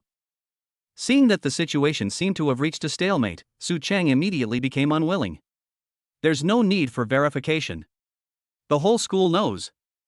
He suddenly acquired this ability. Not only that, he also bullies his classmates without cause at school. There are still several students in the infirmary who have been seriously injured. As soon as he finished speaking, Class 2 was alright, but Class 7 immediately echoed him, each one taking turns to recount and accuse Fang Hua of his brutal behavior. Standing next to the boxing target, Fang Hua narrowed his eyes, then burst into laughter and anger. His chest blazed with fury, and a bloodthirsty killing intent began to build up. He's fucking asking for death. Su Chang's actions at this point had completely gone beyond the scope of a dispute between classmates. Contact the law enforcement team to come to the school. To slap a veiled accusation of drug use on Fang Hua is an attempt to completely destroy him. The involvement in banned drugs is very complex. Once you get involved, even if he is eventually found to be innocent, it will still waste a lot of time. If you encounter someone who is extremely lacking in performance, then it's like mud falling into your crotch. Even if it's not shit, it's still shit. Su Chang, the damned bastard, his heart is despicable. Don't let me find an opportunity. Fang Hua concealed his surging murderous intent and quietly watched how things unfolded. The school's official rules cannot be violated at the very least, students cannot die arbitrarily. But there's always a chance. If you really can't find one, then wait until the Federal Unified exam is over. If I can help you live even one more day, I, Fang Hua, will be your son. Su Chang glanced over and noticed Fang Hua's gaze. The instant he did, he immediately had the illusion of being stared at by a wild beast and about to fall into an abyss. Fang Hua wants to kill me. He shuddered violently and hurriedly urged the enforcement captain, his tone filled with unspeakable fear. Enforcement team leader Luo Meng frowned but said nothing, and was about to step past Shen Lingqing. At that moment, Zhang Xijia appeared silently. No one noticed that he was standing quietly in the road ahead of the law enforcement team. Fang Hua has a solid foundation and there won't be any problems. As the principal of number 1 middle school, I have that kind of insight. It seems you've all misunderstood. There's really no need for such a big fuss. Luo suddenly stopped, becoming much more cautious. He greeted Zhang Xijia respectfully, but did not back down an inch. No matter what, we have to follow the proper procedures. This is not something our team can decide. Please don't make things difficult for us, Principal Zhang. Zhang Xijia's cloudy eyes swept over Su Chang, then he smiled, alright, but the person can't be taken away. The process will continue here, and whatever the outcome, it must all come out here. Reputation can easily destroy a person, I hope you all understand. Luo Meng took a deep breath and nodded emphatically after a long pause, no problem. Others may not know, but he does. This seemingly frail and elderly principal of number 1 middle school is actually an 8th level martial artist who retired from the underground battlefield. Those who have reached the 8th level of martial arts are already qualified to be awarded the title of martial saint. Fang Hua breathed a sigh of relief and put the communicator he was about to take out back in. He wasn't worried at all about the so-called test. After all, no one knew better than him how solid his foundation was. His only concern was returning to the law enforcement headquarters with these people without knowing why. If he were to actually go, he would find himself in a completely helpless situation, with no one to turn to for help. Damn it! After this is over, not only Su Chang, but every single one of these students from Class 7 will have a hard time at school. Blocking someone's path to wealth is like killing their parents. Obstructing someone's future is even worse. Whether they understand it or not, these people are trying to send Fong to the guillotine. Zhang Xijia turned his head and beckoned kindly. Fong Hui, come here, cooperate with the checkup, it's nothing. He had complete confidence in Fong Hui. He was old, but his eyesight wasn't completely failing him. If he had been somewhat protective of Fong Hui before because of Fong Shishuan, then now, it is entirely because of Fong Hui's own talent that he is determined to protect it. Fong Hui stepped forward and gave Su Chang a fierce look, making no attempt to hide it. Then, looking at Luo Meng, he asked bluntly, how do we do it?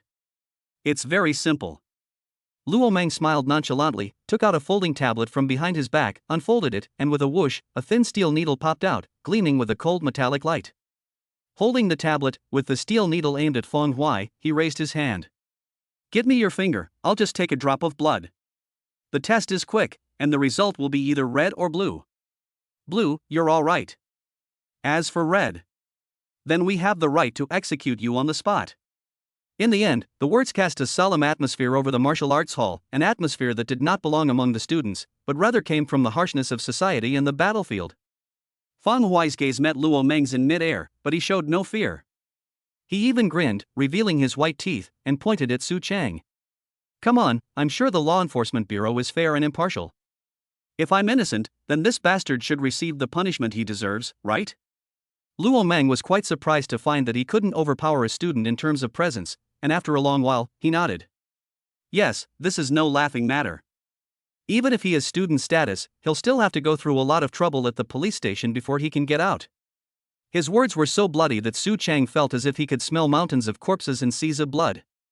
He shuddered violently and suddenly realized that he might have acted impulsively. But now that things have progressed this far, he can't go back on his word. In addition, he was basically certain. Fong Hui is definitely up to something.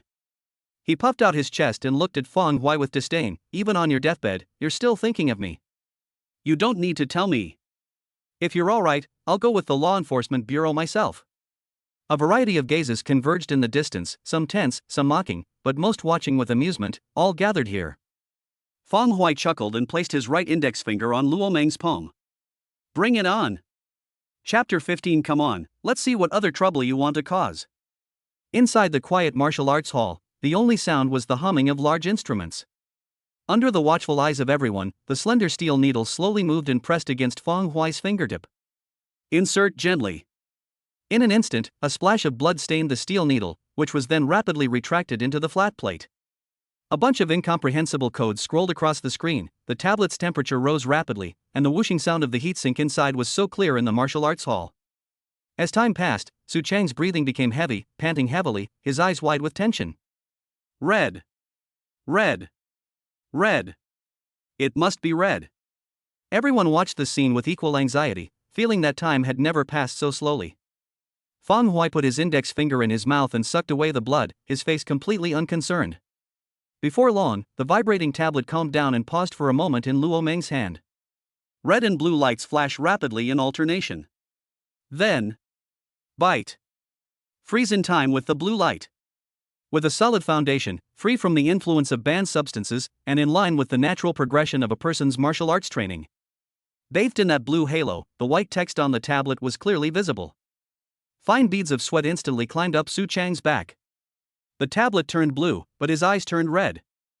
His legs gave way, and he collapsed to the ground, seemingly insane, muttering repeatedly, "Impossible, impossible, impossible." The students on both sides immediately erupted in a commotion. Blue. No banned substances used. I knew it, how could anyone be stupid enough to use such a drug? What the hell are you talking about? You were the one yelling the loudest just now. And now you're trying to be helpful after the fact? Just wait until your brother Fong kills you. Shut up, you two. You're the most like monkeys. I've already memorized your names, I'll tell brother Fong in a bit. You clowns. Just wait to die. Shenhe's face was extremely pale, as if his heart was about to burst. If the test results are normal, then Fong Huizhen's overall strength is A+? Is it about to touch S? How is that possible? Shen Lingqing breathed a sigh of relief, and a bright smile appeared on her usually cold face. Su Huanhuan stumbled in the crowd, her vision blurring. If Fang Hui has no problem, then her brother has a big problem. She invested so much energy in her younger brother, also that she would have family to support her in the future. But if I really end up in the law enforcement bureau like this, even if I get out, I won't be able to catch up with the federal exam, which would be like ruining my whole life. Zhang Xijia, with his usual warm smile, asked, "Is it all right now?" Luo Meng carefully examined Fang Hui and then gave him his most friendly smile. "Young man, I'm sorry to trouble you. The Law Enforcement Bureau will give you an explanation for what happened next." His words had unconsciously taken on a hint of trying to get closer to him. There was nothing he could do. He saw the big S rating and knew what it meant. Now that the test results are fine, this student has almost a 70% chance of reaching the position he will look up to in the future. Impossible. You must have faked it. There's something fishy going on at the school. Su Chang frantically got up, pointing at the group and roaring angrily. He improved his strength in a short period of time. How could he not have cheated? He must have cheated. Your law enforcement bureau is colluding with the school. Are you spies for the underground demon race? He was rambling incoherently, completely disregarding everything else. Luo Meng and Zhang Xijia's faces instantly turned cold, a faint chill seemingly freezing the air. In this day and age, there are some things you can't say carelessly. Especially in public, if someone records the video and posts it online, or if any rumors spread. A torrent of suspicion will soon sweep across the Federation. This has nothing to do with whether they actually did it or not. Zhang Xijia looked around and, seeing the distrustful and soon-to-be compliant gazes from the two classes, especially Class 7, took a deep breath. Fang Hui, can I say? Fang Hui paused for a moment, then realized what Zhang Xijia was talking about. Aside from his brother Fang Shixuan's identity, there doesn't seem to be anything else. He had no intention of hiding this from the past. Use your connections. What kind of nonsense is this, hiding it all away? He's not the same person he used to be, still foolishly indulging in those ridiculous Dragon King fantasies and letting others bully him. Fang Hui grinned and gestured for him to make his presence known. Grandpa Principal, please feel free to make yourselves at home. Zhang Xijia's aged eyes glared, and an aura of iron will erupted from his body, suppressing the somewhat restless stadium. Do you think that Fang Hui, an orphan with no relation to us, shouldn't have such strength? What if I told you that he has an older brother, and that this older brother is a genius who graduated from No. 1 high school 2 years ago, ranked 7th in the National Unified Examination, and was admitted to the Federation's No. 1 War Academy? That's Fang Shixuan. And he, Fang Hui. He has even mastered at least 2 B-level martial arts techniques. Don't say things like, he has what you don't, and don't accuse me of belittling you. Students, ask yourselves honestly, if you were given a B-level martial art, could you even begin to learn it? Under these circumstances, why would he need the school to pull any stunts? A bunch of brats, instead of striving to improve their martial arts skills while in school, they spend their days scheming and plotting against each other. What kind of behavior is this? The aura of a martial saint rose up, intimidating both classes. The hall fell silent once more, and even Su Chang stood frozen in place, words stuck in his throat. The real reason they were stunned was not the principal's authority, but what the principal said. My older brother was admitted to the Federation's top university, the War Academy. 2B-level martial arts techniques for beginners. Ultimately, the Federation speaks with its fists. The War Academy is extremely selective, with admission being exceptionally difficult. Fang Shixuan's ability to get into the university from the small mountain town of Ming City is itself a story of a comeback. 2 years ago, Fang Shixuan caused quite a stir in Ming City, and the media rushed to report on it. This background, coupled with the ability to master 2B-level martial arts techniques during high school. With a loud bang, gasps of surprise rose and fell. Really, even School Beauty Wen has only barely reached the B-level? School Beauty Wen is the daughter of the richest man in Ming City. That makes sense. With an older brother like that behind him, even just some guidance would be incredibly beneficial for Fang Hui. There's no way he could be weak. Why didn't you say you had this kind of relationship earlier? The principal even said we were shady. Who can compare to this mourner? He's the real bastard. Damn it, they lie low for 3 years, and then suddenly make a splash right before graduation. Isn't that a bit too much? The twists and turns of the process left everyone dizzy and terrified, prompting them to instinctively curse. Wen Jiahui's gaze was complicated. Chen Heezy felt his scalp tingle and couldn't believe it. Under the scrutiny of various complex gazes, Fang Hui revealed a sinister smile, sizing up Su Chang, come on, bastard, let's see what else you're planning to do. Su Chang wanted to say something, but he was stunned by Zhang Zijia's gaze, as if he had been choked. His face turned red and he remained silent for a long time. Luo Meng's gaze towards Feng Huai became even more affectionate. He suddenly waved his hand and shouted, "Arrest him. Take him back to the law enforcement station. I'll teach him a lesson about how loose your tongue can cause trouble." Several team members expressionlessly took out high-precision shackles and snapped them onto Su Chang's wrists and ankles. Ignoring his desperate shouts and explanations, she sneered and dragged him outside. "Principal, Brother Feng, I'm busy with some matters, so I'll take my leave now." Luo Meng clasped his hands in a fist salute, especially towards Feng Huai. Having said that, he turned around without any hesitation and led his team away from the martial arts hall. In the distance, Lin Baisheng stood among several teachers who were marveling at the spectacle, outwardly smiling in agreement, but inwardly feeling a chill. How could he stand by and watch the person who crippled his son and ruined his future live a better and better life? If there was no other way before, then getting an S-rank rating is like showing your neck and courting death.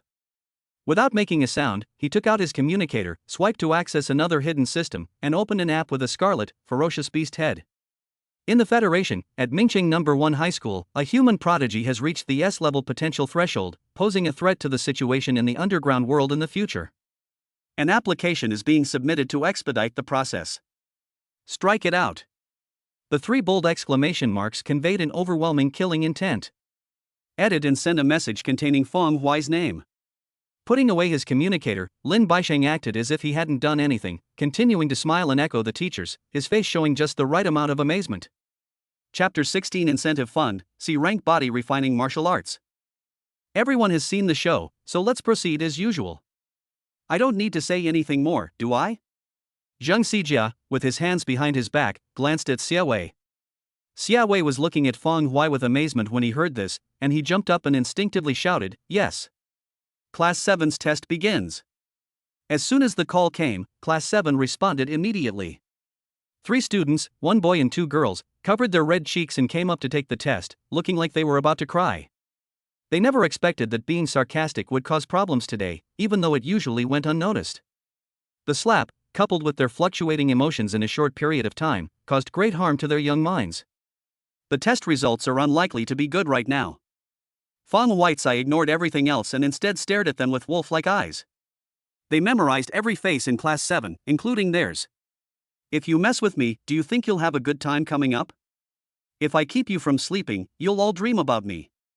I've truly wasted my life.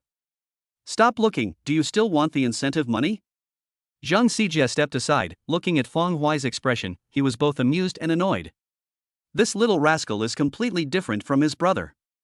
However, his vindictive and petty nature made him feel quite comfortable and fond of him. These are the people who are most principled. In the fight against the underground caves, it is these kinds of people who are most trustworthy to rely on. Grandpa Principal, of course I want it.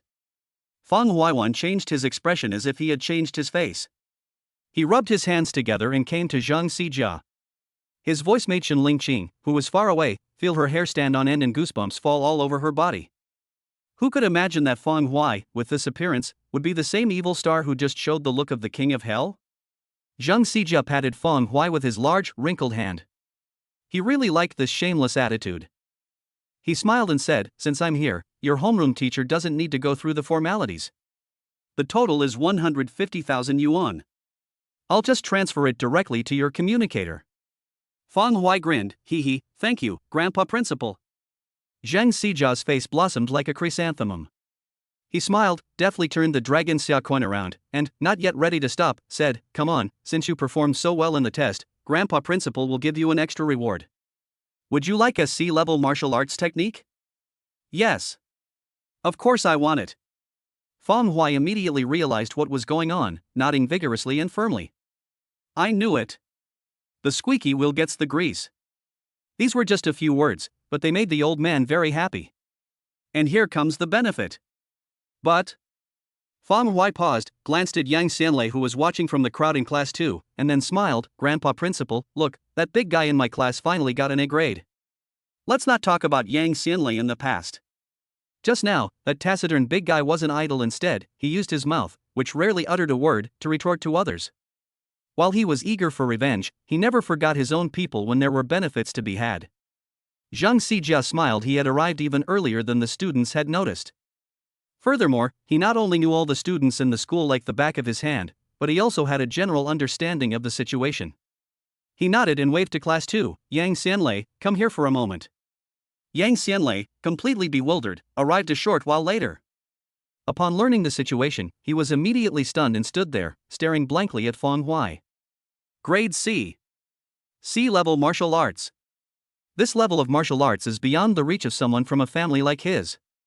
Any extra money is used to make a living, or at the very least, to buy some low-quality martial arts supplements. It's impossible to be so extravagant as to spend tens of thousands to buy martial arts techniques.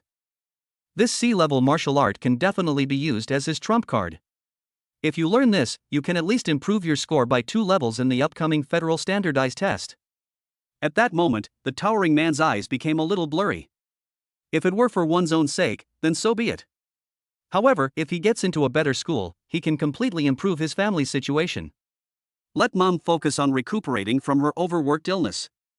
So that his younger brother wouldn't be unable to go to school because of money, he sensibly and willingly stayed at home in that cramped little world to study on his own. He wiped his eyes with his sleeve, then bowed deeply to Feng Huai, and then to the principal, his voice choked with emotion. Thank you, thank you. So effeminate. Feng Huai scoffed, offering a casual remark. Soon, he and Yang Xianlei obtained the same C-level body refining martial art, iron body skill, from Zhang Xijia. Even though he already has 2 B-level skills, who would mind learning a few more? Something is better than nothing. Putting the communicator back in his pocket, he and Yang Xianlei, whose excitement was impossible to hide, said goodbye to the old principal and headed to join the departing class 2. Before they even went inside, Su Huanhuan, for some unknown reason, came out shyly, clutching the hem of her clothes, and said softly, Feng Huai, I think there's a misunderstanding between us. Are you really going to ignore me? Let's calm down and talk this over, okay? What the hell? Feng Huai felt like hundreds of ants were crawling all over his body, making him extremely itchy. You green tea BTCH, get out of here. With a casual flick of her wrist, a crisp smack rang out, and Su Huanhuan fell to the ground, covering her face in disbelief. This familiar feeling reminded her of yesterday. Looking up at Feng Huai and the other person's departing figures, she was filled with a mixture of anger and anxiety, and she was about to go crazy. Su Chang has already been taken to the law enforcement bureau. The only way he can get out unscathed is to obtain Feng Huai's forgiveness. Otherwise, he will definitely suffer a lot. She gritted her teeth, her eyes filled with fierce determination, as if she wanted to do something, but in the end she held back, got up and followed the second class's returning group. Feng Huai approached Chen Lingqing and said, Teacher, I won't be attending the rest of the classes today. Please excuse me. Shen Lingqing looked him over suspiciously for a few moments, but finally nodded. Throughout the entire class, it seemed that only Feng Huai didn't require her attention. The Feng Huai of the past didn't deserve it, and the Feng Huai of the present, she didn't deserve it either. Feng Huai clearly has his own plans. And that big S proved that his plan was perfect and didn't need her to adjust it. Go, wait. Shen Lingqing suddenly realized something, her beautiful eyes fixed on Feng Huai, and she said, word by word, you don't cause trouble for me. Feng Huai stuck to his old ways, thumping his chest loudly, don't you know me? Don't worry. There will absolutely be no argument. You. Shen Lingqing's face paled instantly, clearly frightened by these familiar words. Before he could say anything more, Feng Huai had already disappeared outside the martial arts hall. Damn it. If she wasn't sure before, she's absolutely certain now. This troublesome thing is trying to cause trouble again. She gritted her teeth and glared fiercely at the students behind her. Under the bewildered and even aggrieved gazes of the students, he then shouted and led them back to the classroom. After they completely disappeared, Feng Huai reappeared, hiding under a large tree, his eyes narrowed as he stared at the entrance of the martial arts hall. Su Chang is in jail, so he can't get revenge, but you bastards are still here. Kicking someone when they're down, looking down on others, and having such a foul mouth. I'm going to have some fun with you guys today. Chapter 17. Ouch, why are you stepping on me? The booming sound of punching pads hitting each other could be heard from time to time in the martial arts hall, gradually fading away as time passed. 2 more classes that were about to take the test arrived one after another. After Class 7 lined up, they entered in an orderly manner with great anticipation. Feng Huai ignored the newly arrived Class 1 and Class 3, keeping his eyes on Class 7 and patiently waiting behind them from a distance, while waiting for them to finish class and have free time. Noon, on the main avenue of the campus. A student from Class 7 was rubbing his cheeks in the shaded walkway, muttering complaints to himself about what had happened at the martial arts hall that morning. At that moment, Feng Hui, wearing glasses, walked past him, brushing past him directly. The two were intentionally kept extremely close together. Ouch! Why did you bump into someone for no reason? Suddenly, Feng Huiming exclaimed, clutching his arm, his face filled with disbelief. After saying that, he angrily added, "Are you trying to cause trouble in broad daylight?" The students in Class 7 looked up, somewhat bewildered. I haven't even seen Feng Hui's face clearly yet. With a whoosh, a gust of wind swept past. Immediately afterward, his already rosy cheek stung again, and he flew out in disbelief, landing on the tree-shaded path. When he got up, he could only vaguely see that familiar back. He could no longer catch up, so he could only turn his anger into a roar. Who the hell do you think you are? On the other side. Feng Hui roamed the campus, and wherever the students of Class 7 were, regardless of gender, he could randomly appear. Ouch! Why are you stepping on me? Snap! Hey, what's going on? Can't you watch where you're going? Snap! Holy crap, why are you looking at me like that? Snap! Are you provoking me by breathing so loudly? Snap! Never mind, I just wanna fucking beat you up. Snap! Brother Feng. I was wrong, I really know I was wrong. I was just being a smart aleck this morning. Can you please stop hitting me? A female student was stopped on her way to the playground. She covered her face, choked up, and spoke in a sobbing voice. You're not convinced? I'll take you on. If you're not convinced, then you're stronger than me. Feng Hui raised his hand.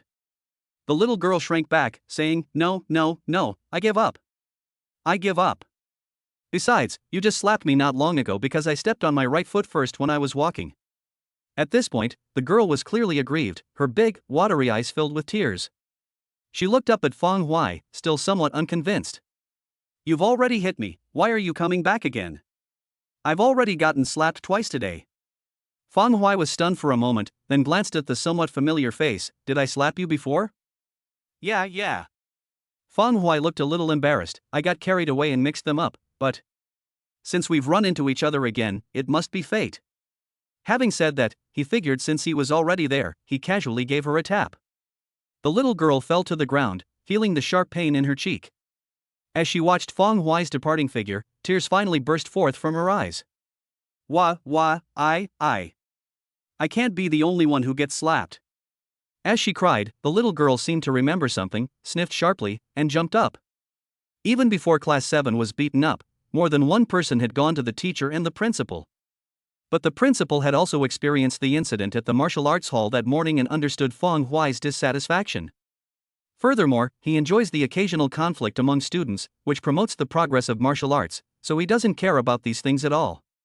Even if the homeroom teacher reports it, it won't make a difference. Since the principal wasn't going to interfere, Shen Lingxing, the homeroom teacher of Class 2, naturally didn't react either, and was happy to see it happen. They even call it a martial arts society, but it's supposed to be a society where the strongest has the final say.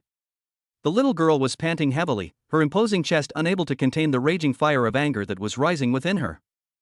Why am I the only one getting beaten up? Since no one at school cares. Since you, Feng Hui, are all fine. Ha! She seemed to have turned somewhat evil, smiling sinisterly. Just then, a male classmate from another class walked towards her, someone she knew, whose martial arts skills were weaker than hers.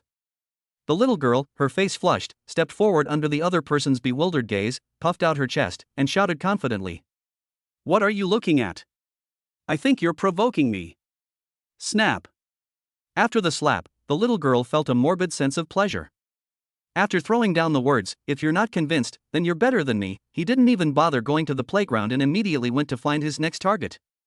The male student sat on the ground in a daze, and when he came to his senses, he was absolutely furious. In his anger, another person approached. And coincidentally, she seems to be weaker than him. Throughout the day, the sparse pop sounds gradually became more frequent, eventually resounding throughout the campus like firecrackers. Zhang Xijia was somewhat confused in the principal's office. Upon closer inspection, he discovered that the students were exercising restraint and that their mischief was limited to the same grade level, so he simply laughed it off. The afterglow of the setting sun shines. A post shot up like a rocket, quickly reaching the top of the school forum. 30 days east of the river, 30 days west of the river. Never underestimate a young person's potential. Posted by Anonymous. I got slapped over a dozen times in one day for no reason. You bastards, especially Jia Zong from class 7, just you wait. Damn it. 30 days. 30 days at most. After 30 days, when I've improved my strength, I'll get my revenge. The comments pitying him kept scrolling under the post. However, the tone quickly changed, and a new wave of complaints followed suit. A dozen or so dare to show their faces? I've eaten dozens. My face is practically rotten. Heh, dozens? Heh, heh heh heh, just wait, this world, I will destroy it with you. The people upstairs have gone mad. Drag them away. Drag them away. Just you wait. I'm going to train relentlessly, 24/7. Once I've transformed my strength, I'll pay back all those bastards. Inside the office. Shen Lingqing's veins bulged on the back of her hand as she showed Feng Huai the comments one by one. As she flipped to the last page, her slender, fair fingers tightened, and the communicator immediately strained under the strain, making a clicking sound. She gritted her teeth and pleaded, "My goodness. I'm begging you. Please behave for a few days. Look what you've done." How innocent and lovely the students of the past were. It's only been one day, but everything has turned out like this. God knows how long she searched for Feng Huai at school and how many times she witnessed him being slapped. Feng Huai clicked his tongue, his gaze unusually strange, as he hadn't expected things to develop to this point. I just couldn't stand it and wanted to get revenge. How did Class 7 get so chaotic? But he clenched his right hand, as if savoring the moment. The dozens of slaps he received that day were enough to satisfy him, and he finally understood why there were so many slapping scenes in the short drama. The slapping sound is just so beautiful. After savoring the moment, Feng Huai straightened his school uniform and said with a nonchalant smile, "The strong seek out the weak, and the weak seek out the even weaker. The weakest one will definitely not be willing to be beaten for nothing, so wouldn't that motivate them to strive for improvement? I did it for their martial arts achievements." Yushin Lingqing rubbed her forehead, speechless for a moment. After a long pause, she gave up, all her unspoken words condensed into a sigh, and impatiently waved her hand to shoo them away. Get out. Get out of here right now. Use this time to catch up on martial arts culture. The Federal Unified Exam is coming soon. Even if we don't get into the top university, we should at least try to get into the top 10 in the federal government. Okay, Feng Huai replied casually, pushed up his glasses, smiled, and turned around, exuding a gentle and refined air. After realizing he was completely gone, Shen Lingqing's fair face visibly began to flush. Despite being a fifth realm martial artist, she could no longer suppress the surging excitement in her heart. His heart was pounding so hard that his chest was shaking, and the buttons on his shirt almost popped off. The principal had already spoken to her privately, because she had Yang Xianlei and, most importantly, Feng Huai, in her hands. If things go smoothly, her promotion will happen after she graduates from Class 2. Keep in mind, she's only been at the school for a short time, while others have been working for years or even decades and are still stuck in the same place. She simply took over this class that everyone disliked halfway through. But I never expected it, I really never expected it. It's like a random second-class class on the street, yet they actually got Feng Huai, an SSR character. This must make the other teachers who initially rejected it extremely envious and regretful. He. Shen Lingqing chuckled foolishly, making no attempt to hide her joy while no one was in the office. Feng Huai is so strong, I don't expect him to get into the top university in the Federation, but he's probably guaranteed to be in the top 3, right?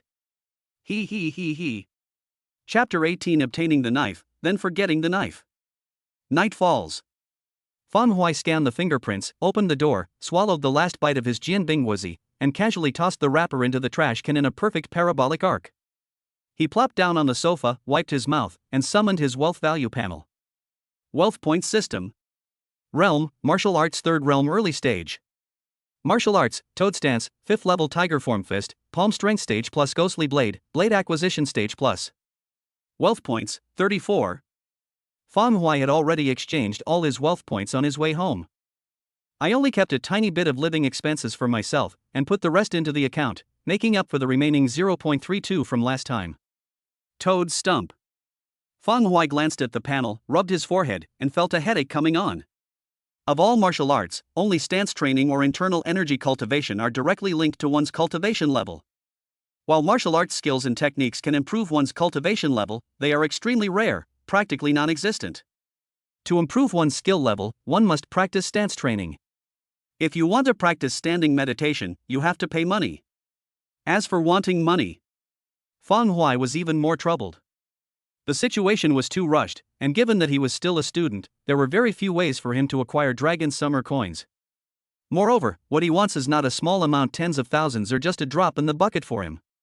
The purchasing power of Dragon Summer coins in the Federation is not low, roughly twice that of the previous life. The 500,000 yuan they had previously earned was enough for a family of 4 or 5 to live comfortably for a long time, but it couldn't even last 2 breaths against the toad-shaped steak. Shaking his head, Feng Hui exhaled, temporarily ignoring the stance training, and scanned back and forth between the tiger-style fist and the ghostly blade. To prepare for any unexpected situations that may arise, improving one's martial arts skills is also essential. They can ensure that he can exert 100%, or even 200%, of his physical strength. Therefore, these wealth points cannot be stored, you must use as many as you have. Feng Hui's wandering gaze finally settled on the Ghost Fiend blade. Tiger Fist improves overall body coordination more, but it is weaker in terms of lethality and explosive power compared to Ghost Blade. While the Ghostly Blade is said to be a sword technique, its core essence is actually that demonic nature, a demonic nature born from self-hypnosis. Although it is called a swordsmanship, it does not actually rely on swords at all. Having one is better, but not having one is fine. Besides, the Ghostly Blade is too ferocious. Having only cultivated it to the obtaining the blade level, one cannot fully grasp its killing intent and demonic nature. At the very least, one must advance to the concealing the blade level. I'm such a sunny and kind guy, why am I so irritable at school today? It must be because of its influence. It must be. Feng Ming nodded seriously. Although, thanks to the wealth value system, that demonic influence posed very little, almost no, trouble for him. But he still felt that this ghostly blade was indeed not a good thing. After a moment, his eyes hardened, his thoughts raced, and he slowly clicked the plus sign after the ghostly blade. Wealth points 24. Ghostly blade, obtaining the blade stage. Ghostly blade, forgetting the blade stage. At that moment, a deafening roar erupted. The muscles and tendons of the body expand and stretch, blood is transported and circulated, and the body rapidly transforms into a more natural and harmonious state, making it more suitable for surgery. A flood of information poured into my mind, and the essence of the ghostly blade was rearranged and reorganized many times, with many new insights arising each time. In his memory, he seemed tireless, wielding the knife thousands of times. The demonic energy in his heart, unrestrained, surged wildly, causing Feng Hui to feel mentally deranged out of nowhere. I don't know how much time passed, and the knife in my memory swung countless times until I was numb. The essence of knife technique was finally broken down and reassembled, seemingly breaking through a certain bottleneck and capturing the key to concealing the knife and taming the demonic nature. In an instant, the person in his memory was still swinging the sword along a fixed route, but the sword in his hand melted and disappeared. Along with it disappeared, so too did the deep, demonic killing intent, like stepping into an abyss, become ever present. Phew! A gentle breeze swept through the living room. The sharp aura surrounding Feng Hui was smoothed out, and the faintly visible killing intent vanished without a trace, as if it had never existed. When he opened his eyes, his pupils were purer than before, seemingly without any impurities, giving off a sense of clarity. Having fully absorbed the enhancement from the ghostly blade, Feng Hui took a deep breath, a smile unconsciously appearing on his lips. Your swordsmanship has improved even more than I imagined.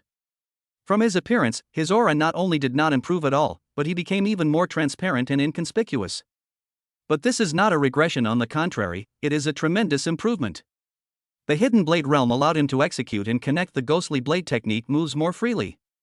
While naturally controlling and taming that demonic energy, it also brings powerful breath concealing skills, allowing one's aura to be perfectly concealed to a freezing point. Now, all he needs to do is carry a fruit knife, and he can be called the perfect assassin when he goes out. As long as you don't make a move, the killing intent can be well locked inside your body, without leaking out even a trace. If he wanted, he could even eliminate the sense of being seen in his presence, hiding everything about himself. The technique of converging several layers of sword energy into a single burst, coupled with a style of moves that are swift and decisive, each strike aimed at a vital point. The ghostly fiend blade is so powerful that it's practically a weapon used by assassins, a technique that decides life and death with a single strike. After twisting his arm and carefully experiencing the difference before and after adding points, Feng Hui did not hesitate and opened the communicator to browse the Iron Body Skill martial arts manual he had obtained from the principal. There's no point in adding anything else, so the remaining wealth points can be used to fill in any gaps in my strength using this body refining technique. Every bit of improvement I can make is a good one. There are 4 levels in total, designed to withstand impacts and friction from the falling star iron sand during cultivation. After casually flipping through the pages a few times, the Iron Body Skill was successfully recorded on the wealth panel. He was very familiar with the process and clicked the plus sign repeatedly. Wealth points 1. Wealth points 3. Iron Body Skill is the beginner level. Iron Body Skill level 2. A warm current coursed through my limbs and bones, and my skin instantly became rough and dry, like a scab. Once all the noise subsided, she twisted her body, and the dry, cracked, earth-like stratum corneum on her skin peeled off piece by piece. It revealed skin underneath that was much fairer and smoother. More than twice as strong. Feng Hui rubbed his arm, feeling quite satisfied. He stood up and performed a set of tiger-style boxing in the living room. His steps and punches were accompanied by the might of a tiger, and a faint tiger's roar echoed in the living room. After completing a simple set of boxing techniques, I broke out in a light sweat, which helped me get my body in shape. He tidied up around the sofa, took a shower, and lay down on the bed feeling refreshed. At that moment, the communicator that had been tossed next to the pillow vibrated. 3 or 4 message notification sounds came in quick succession. Feng Hui initially thought it was his older brother, Feng Shishuan. But when he opened it, his brows immediately furrowed. Chapter 19, Blocking and Deleting, Smooth and Fluid. The chat software features a minimalist, pure white design. The message was sent by Su Huanhuan, who was using a cute girl's profile picture. Feng Hui frowned, clicked on the message, and a long message came into view. Feng Hui, there's been a huge misunderstanding between us. Haven't you felt my feelings all these years? I've deliberately kept my distance from you from the beginning, precisely because I was afraid of affecting you in our future. I wanted to wait until I got into university before revealing my feelings, but you misunderstood because of that, and I feel very sad every time I think about it. You haven't deleted me from your friends list yet, which means you can't bear to lose me. I was wrong, please give me a chance and forgive me, okay? Upon seeing this, even though there was still a longer paragraph below and the number of messages was still increasing, Feng Hui dared not read any further. He was terrified that he might act impulsively and take advantage of the darkness to kill that scheming woman with a knife. This is truly eye-opening. There are actually such shameless people. You've been reading too many green books, haven't you? Hearing this, Su Huanhuan wasn't embarrassed at all, but he was so embarrassed he was picking his toes and felt like vomiting. These past 2 days have been so hectic that I've completely forgotten about you. Feng Hui acted swiftly, deleting and blocking in one go. After doing all this, he gave a cold smile. Putting aside the past, just these 2 days of contact have made him see through Su Huanhuan. How much trouble has she caused him in just 2 days? Every time, wasn't the goal to cripple him? Does Su Huanhuan now realize her mistake? She was scared. Su Chang has already been taken to the law enforcement bureau. Without his understanding, even if he is eventually released, he will not have the energy to strive for the Federal Unified exam. It can be said that, barring any unforeseen circumstances, all the effort Su Huanhuan has invested in Su Chang over the years will be completely wasted. Su Chang is also completely useless. Ungrateful wretch, bitch, now you know how to be humble? Where were you before? He curled his lip in disdain, sprang to his feet with a quick movement, rushed to the toilet, scooped up some water, and washed his face. An attempt to cleanse the contaminated eyes. The other end of the communicator. Nestled in her pink-themed bedroom, after sending several messages, Su Huanhuan turned off her communicator and waited anxiously. He has been pursuing me for 3 years. If I just say a few sweet words, I'm sure I can change his attitude. Although she lacked talent in martial arts, Su Huanhuan was very confident in her beauty. I don't know how much time passed, but I waited and waited and waited without receiving a reply. Su Huanhuan held her breath and quickly opened the chat box to type out a long message. But just as she clicked send, a big red exclamation mark popped up in front of her. Friend verification is enabled. You are not yet his friend. Please send a friend request first. Her fingers suddenly froze in mid-air, as if in disbelief.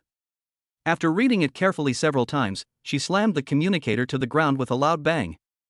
Damn it! Fang Huai, you just wait.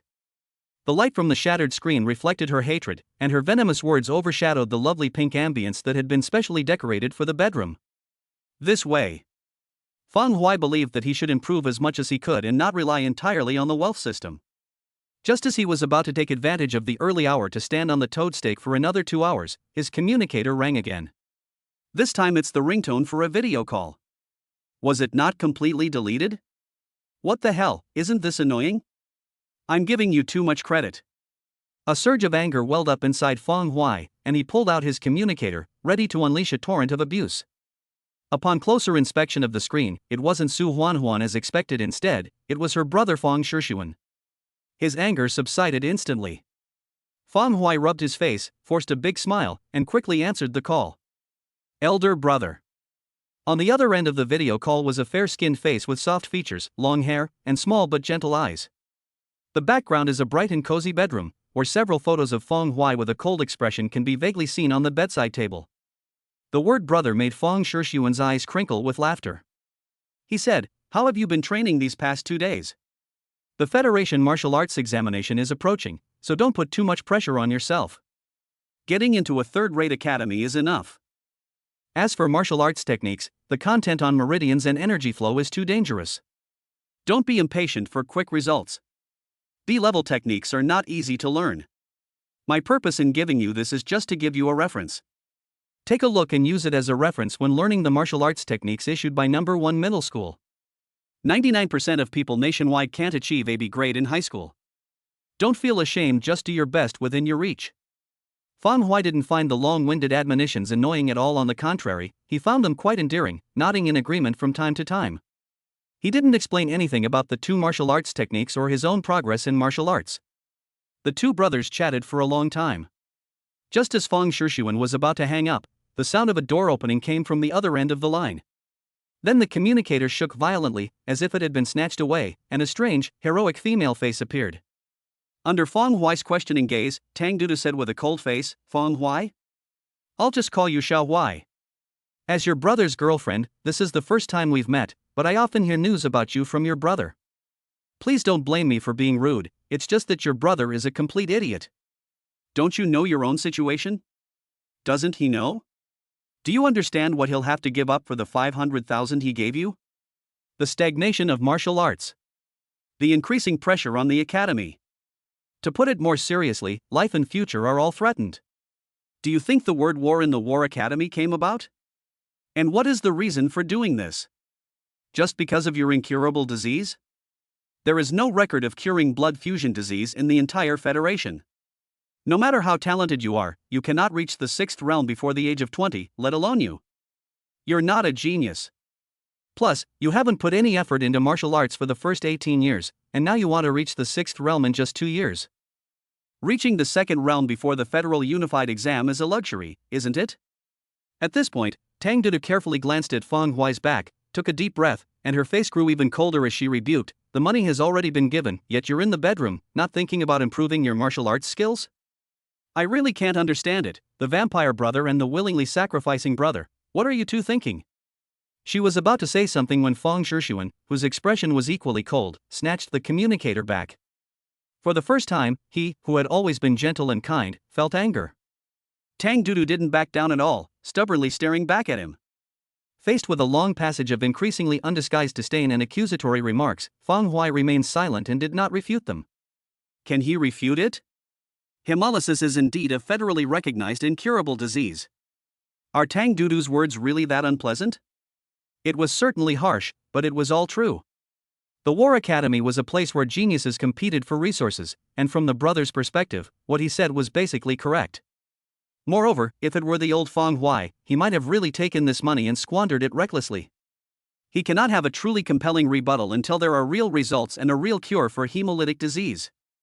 Hemolytic disease has existed for a long time, and the Federation has long held the view that it is incurable. No matter how much he says now, even if he tells me about my martial arts level and progress, it's all meaningless. At most, you'll only get something like, "Are you bragging? You're stubborn as a mule, why don't you look in the mirror before you lie?" Chapter 20. The storm at number 1 middle school intensifies. Fang Shishuan noticed that the communicator had not responded for a long time, so he took a deep breath and controlled the gentleness of his voice. Xiao Huai, don't take it to heart. Your sister-in-law is just talking nonsense. We've had a fight recently, and she's taking it out on you. Just continue as you normally would, at your own pace, don't rush. That's all for now. I'll video call you in a couple of days. After saying that, he hung up the video call quickly before Fang Huai could respond and before Tang Dudu could say anything in rebuttal. As the communicator screen went out, the atmosphere in the warm, yellow-toned bedroom suddenly plummeted to freezing. After an unknown amount of time, Fang Shishuan's cold expression gradually softened, and he slowly sat on the bed, breaking the silence with his voice. You shouldn't have done that. Do you think I don't know the specifics of hemolytic disease, or that Xiao Huai's chances are actually slim? I told you 2 days ago that he's my brother. He is already 18. He is only 2 years away from turning 20. In these 2 years, I want to do everything I can to make him more comfortable. At least let him experience everything that others can enjoy, so that his life won't be in vain. This is the only thing I, as his older brother, can do for him. At this point, Fang Shishuan raised his head. Tang Dudu, we've been together for so long, do you really want me to be the kind of heartless person? Someone devoid of warmth, someone who only cares about themselves? Do you like that kind of person? 2 years, just 2 years. Nothing is absolute. If there is even the slightest hope, and I don't do everything I can to help him, I will definitely regret it in the future. Isn't all this just a matter of choice? I've already played the villain, yet you still want to stop me. Tang Dudu sneered, looking down and staring straight into his eyes. Have you thought about yourself? These 2 years are also crucial for you. To overdraw your potential for something that has almost no hope, even if you don't think about yourself, have you thought about our future? At this point, Tang Dudu blinked, took a deep breath, stopped looking at him, and turned to walk away. As she approached the door, she paused again. I'm putting my words here. The Tang family already had a lot of resentment towards the two of us, and they had long ago arranged for me to marry into another family. Now that you're in this state, I really have no face to refute them. Let's take some time apart, calm down and think it through, and consider whether our relationship is worth making you change. At least, think more about yourself. After saying that, she walked out of the room, waved her hand sharply, and vented all her grievances and dissatisfaction on the door. Bang! Listening to Tang Dudu's departing footsteps through the closed door, Fang Shishuan sighed deeply, lay back on the bed, and closed his eyes. Making choices. The communicator was left on the bedside table.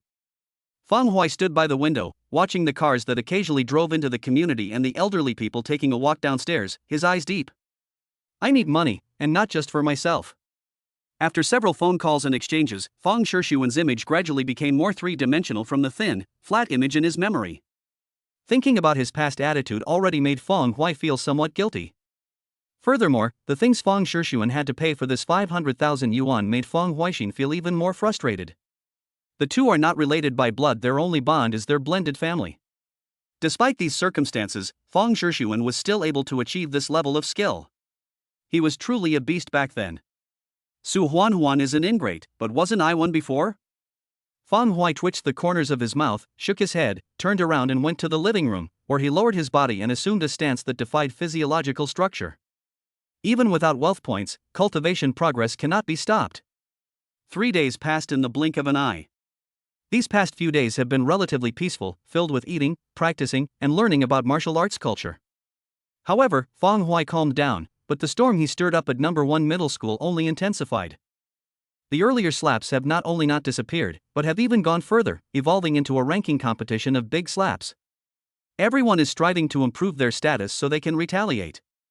The campus forum, which used to be a place for casual chat, is now filled with all sorts of grand ambitions. I'm going to climb to the top step by step and become the king of slaps. Today's unknowns will surely become famous on campus in the future. Countless teachers have marveled that, under the spurring force of humiliation, No. 1 middle school has unleashed its most dazzling vitality in decades. No matter who it is, they never neglect martial arts, even when eating or walking. All for the sake of becoming someone who can slap whomever they want. All of this was caused by Fang Huai, who remained uninvolved. Dusk was falling. Fang Huaichao walked out of the school, pushed up his glasses, and said impatiently, "You're so annoying.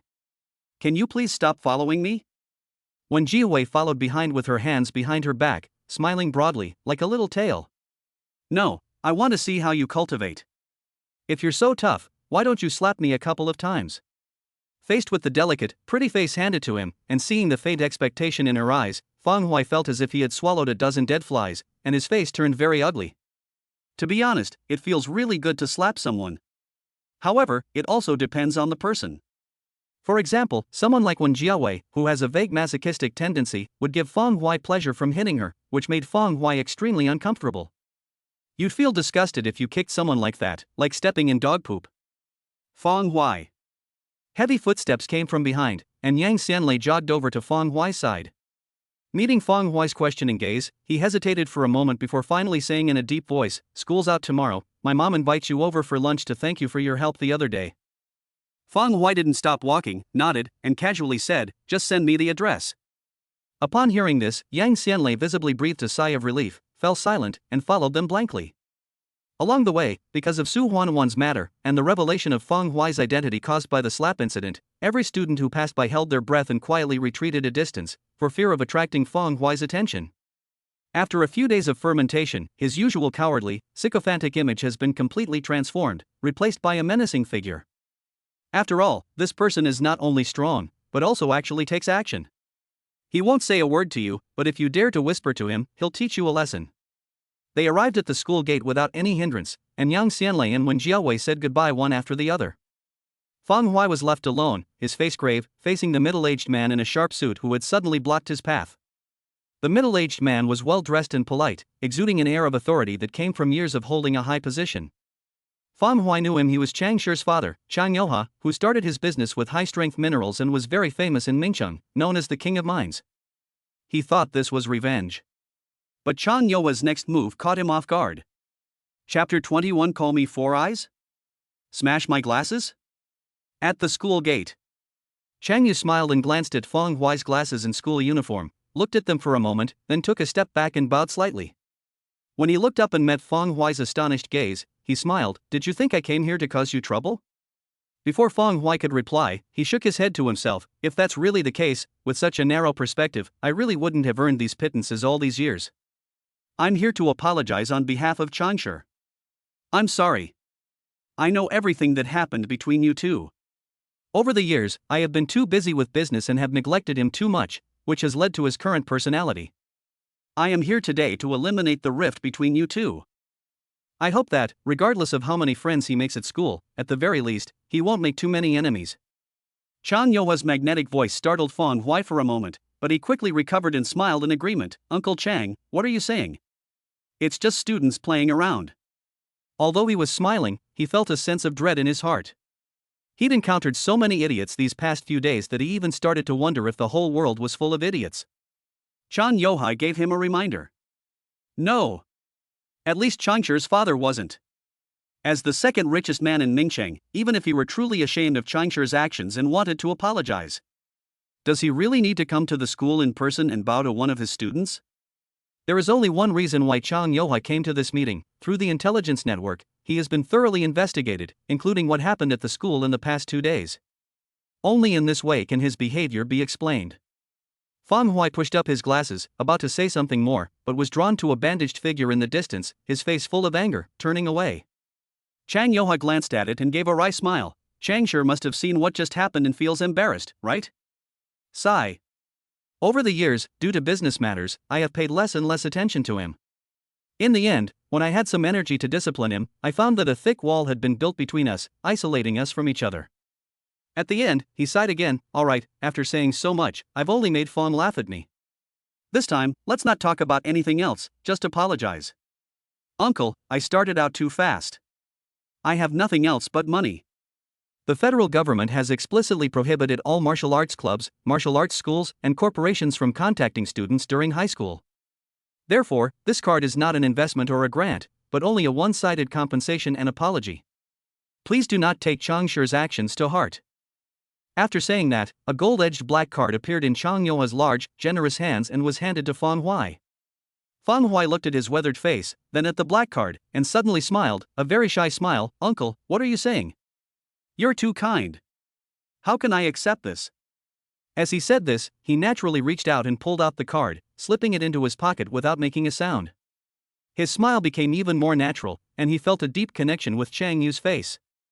You should have said so earlier. Chansher, why didn't you say so sooner?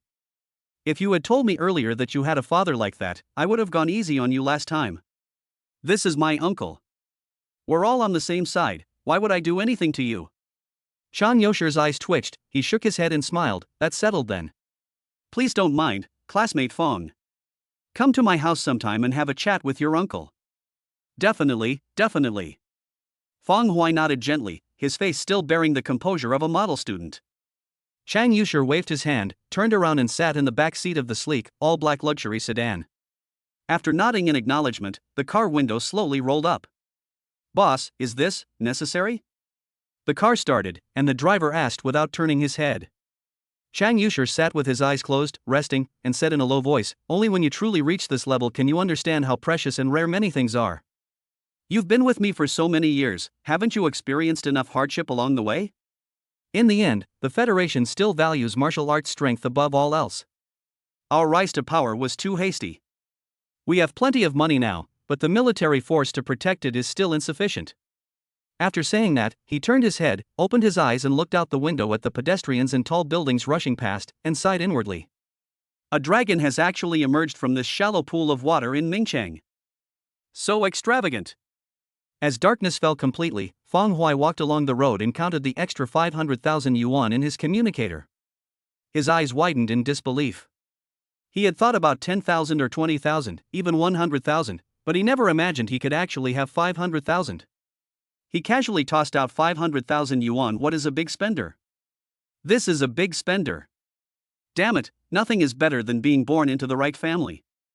Putting away the communicator, Fong Hui pursed his lips and quickened his pace home. Bang! Young Master Chang, you've been in such a sorry state these past few days?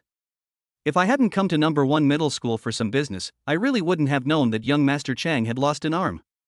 He looks like a dog. Ha ha ha ha. Several loud laughs, laced with sarcasm, echoed throughout. The sudden noise stopped Fong Hui in his tracks. He looked around in confusion, then followed the sound of the voices, turning 2 corners before arriving at the entrance of an alley. Bang! The sound of flesh colliding came. Fong Hui squinted. In the dim light, surrounded by several figures, a figure wrapped in bandages was sent flying, crashing into a stone wall before rolling down. It was faintly visible that his pure white bandages had been stained red with the seeping blood. Boss, hurry up, we're here to find that guy named Fong Hui. What the hell are you looking for? What time is it? Come back tomorrow. Let's have some fun with our young Master Chang today. A few young men in jeans and leather jackets exchanged a few words. Suddenly, the leader turned his head and shouted at the figure in school uniform outside the alley. Hey you four-eyed bastard. Look again and I'll smash your glasses in. You've never died, have you? You'll watch any kind of spectacle. At this moment, Chang Shi raised his face under the lamplight, his swollen eyes straining to make out Fong Hui's features. He weakly said, hurry, go. There are conflicts between the two, but they remain within the same group and cannot extend to the outside world. No one knew better than him, a man with a background in organized crime, how ruthless this group of people in front of him was. They are not students. There was no regard for the force used. People really do die just like that. Moreover, their purpose in coming here is to find Fong Hui. Fong Hui stood outside the alley, slowly took off his glasses, stuffed them into his coat pocket, then unzipped his coat and took it off. Not to mention that he had just taken a sum of money from Chang's father when he encountered the miserable Chang Shi. If we don't mention it, it'll seem like this group of people came looking for him anyway. Just from the words four-eyed guy and smash his glasses that came out of those arrogant thugs. Seriously, it's really annoying. Chapter 22. No skill whatsoever, yet you come out to block people. Inside the alley, Chang Shi's swollen eyes widened slightly as he stared at Fong Hui, who had taken off his glasses. He was so astonished that he even felt the pain in his body lessen. He could easily see that Fong Hui wasn't planning to leave and even intended to make a move. But are you crazy? Do they think this is still a school? This group of people are all martial arts practitioners who graduated long ago and have been in the workforce for who knows how long. Over time, 2 or 3 of them have even reached the late stage of the third realm of martial arts. Add to that their martial arts skills, which they've mastered to a high level. Does Fang Huai not know the meaning of death? If one were to try to fight against many, even the geniuses who have been admitted to martial arts academies would only end up in one way: kneeling on the ground begging for mercy. Ha ha ha, boss, is this guy an idiot? Won't I get infected if I hit him? I might not even be able to find an opening when I go for a massage, ha ha. Not bad, they know their glasses will really explode if they get hit, so they know to pack up their gear. Several thugs mocked and ridiculed Fang Huai, treating him like a clown. You've gone stupid from studying, haven't you? What? You want to argue with us? The leader was so angry he laughed. It was the first time he had encountered such a reckless and fearless young man. As soon as he reached out, his henchman, quick-witted as ever, shoved a steel pipe as thick as his wrist into his palm. At this moment, another blonde-haired henchman laughed out loud. Boss Zhang, do you really need to do this? Let me handle it. Boss Zhang grinned menacingly and threw the steel pipe over. Here, break one of his arms and one of his legs, teach him a lesson. Yellow Hair took the weapon, chuckled, and walked out of the alley, shaking his head as he went. It's been a long time since I'd been to this school. I didn't expect another batch of people with brain problems to have grown up here. Fang Huai tossed his coat aside, twisted his chin from side to side for a while, and then laughed. You guys are blocking students next to number 1 middle school, bullying the weak. Do you have any conscience? The blonde-haired man walked closer, scoffing, cupping his hands behind his ears, and tilted his head to ask, what did you say? Fang Huai grinned, revealing his gleaming white teeth, and the tiger-like might and killing intent that had been locked within him suddenly erupted. Without any warning, he lightly raised his right leg and kicked out with lightning speed. Instantly, the blonde-haired man's mocking expression froze on his face. A tremendous force slammed into his waist and abdomen, the steel pipe flew out of his hand, and he was kicked into a folding shape, like a kite with a broken string, flying straight away. Clang! Boom! The steel pipe hit the ground, and the blonde-haired man also crashed into the stone wall, passing out without a sound. He then fell to the ground, raising a cloud of dust. The alley fell silent instantly.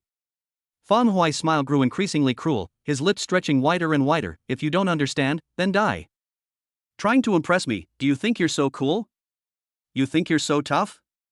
His words, laced with murderous intent, spread rapidly throughout the alley, even affecting the dim streetlights, whose lights flickered and changed. Changzhe lay on the ground, staring blankly at the unconscious, broken bones blonde-haired man beside him. He looked at Fang Huai, opened his mouth but didn't know what to say. This blonde guy is about the same strength as him, and he has even more experience in fighting. Even so, he was crippled by Fang Huai's kick. Fang Huai held back at school. He suddenly shivered, a deep sense of lingering fear rising in his heart.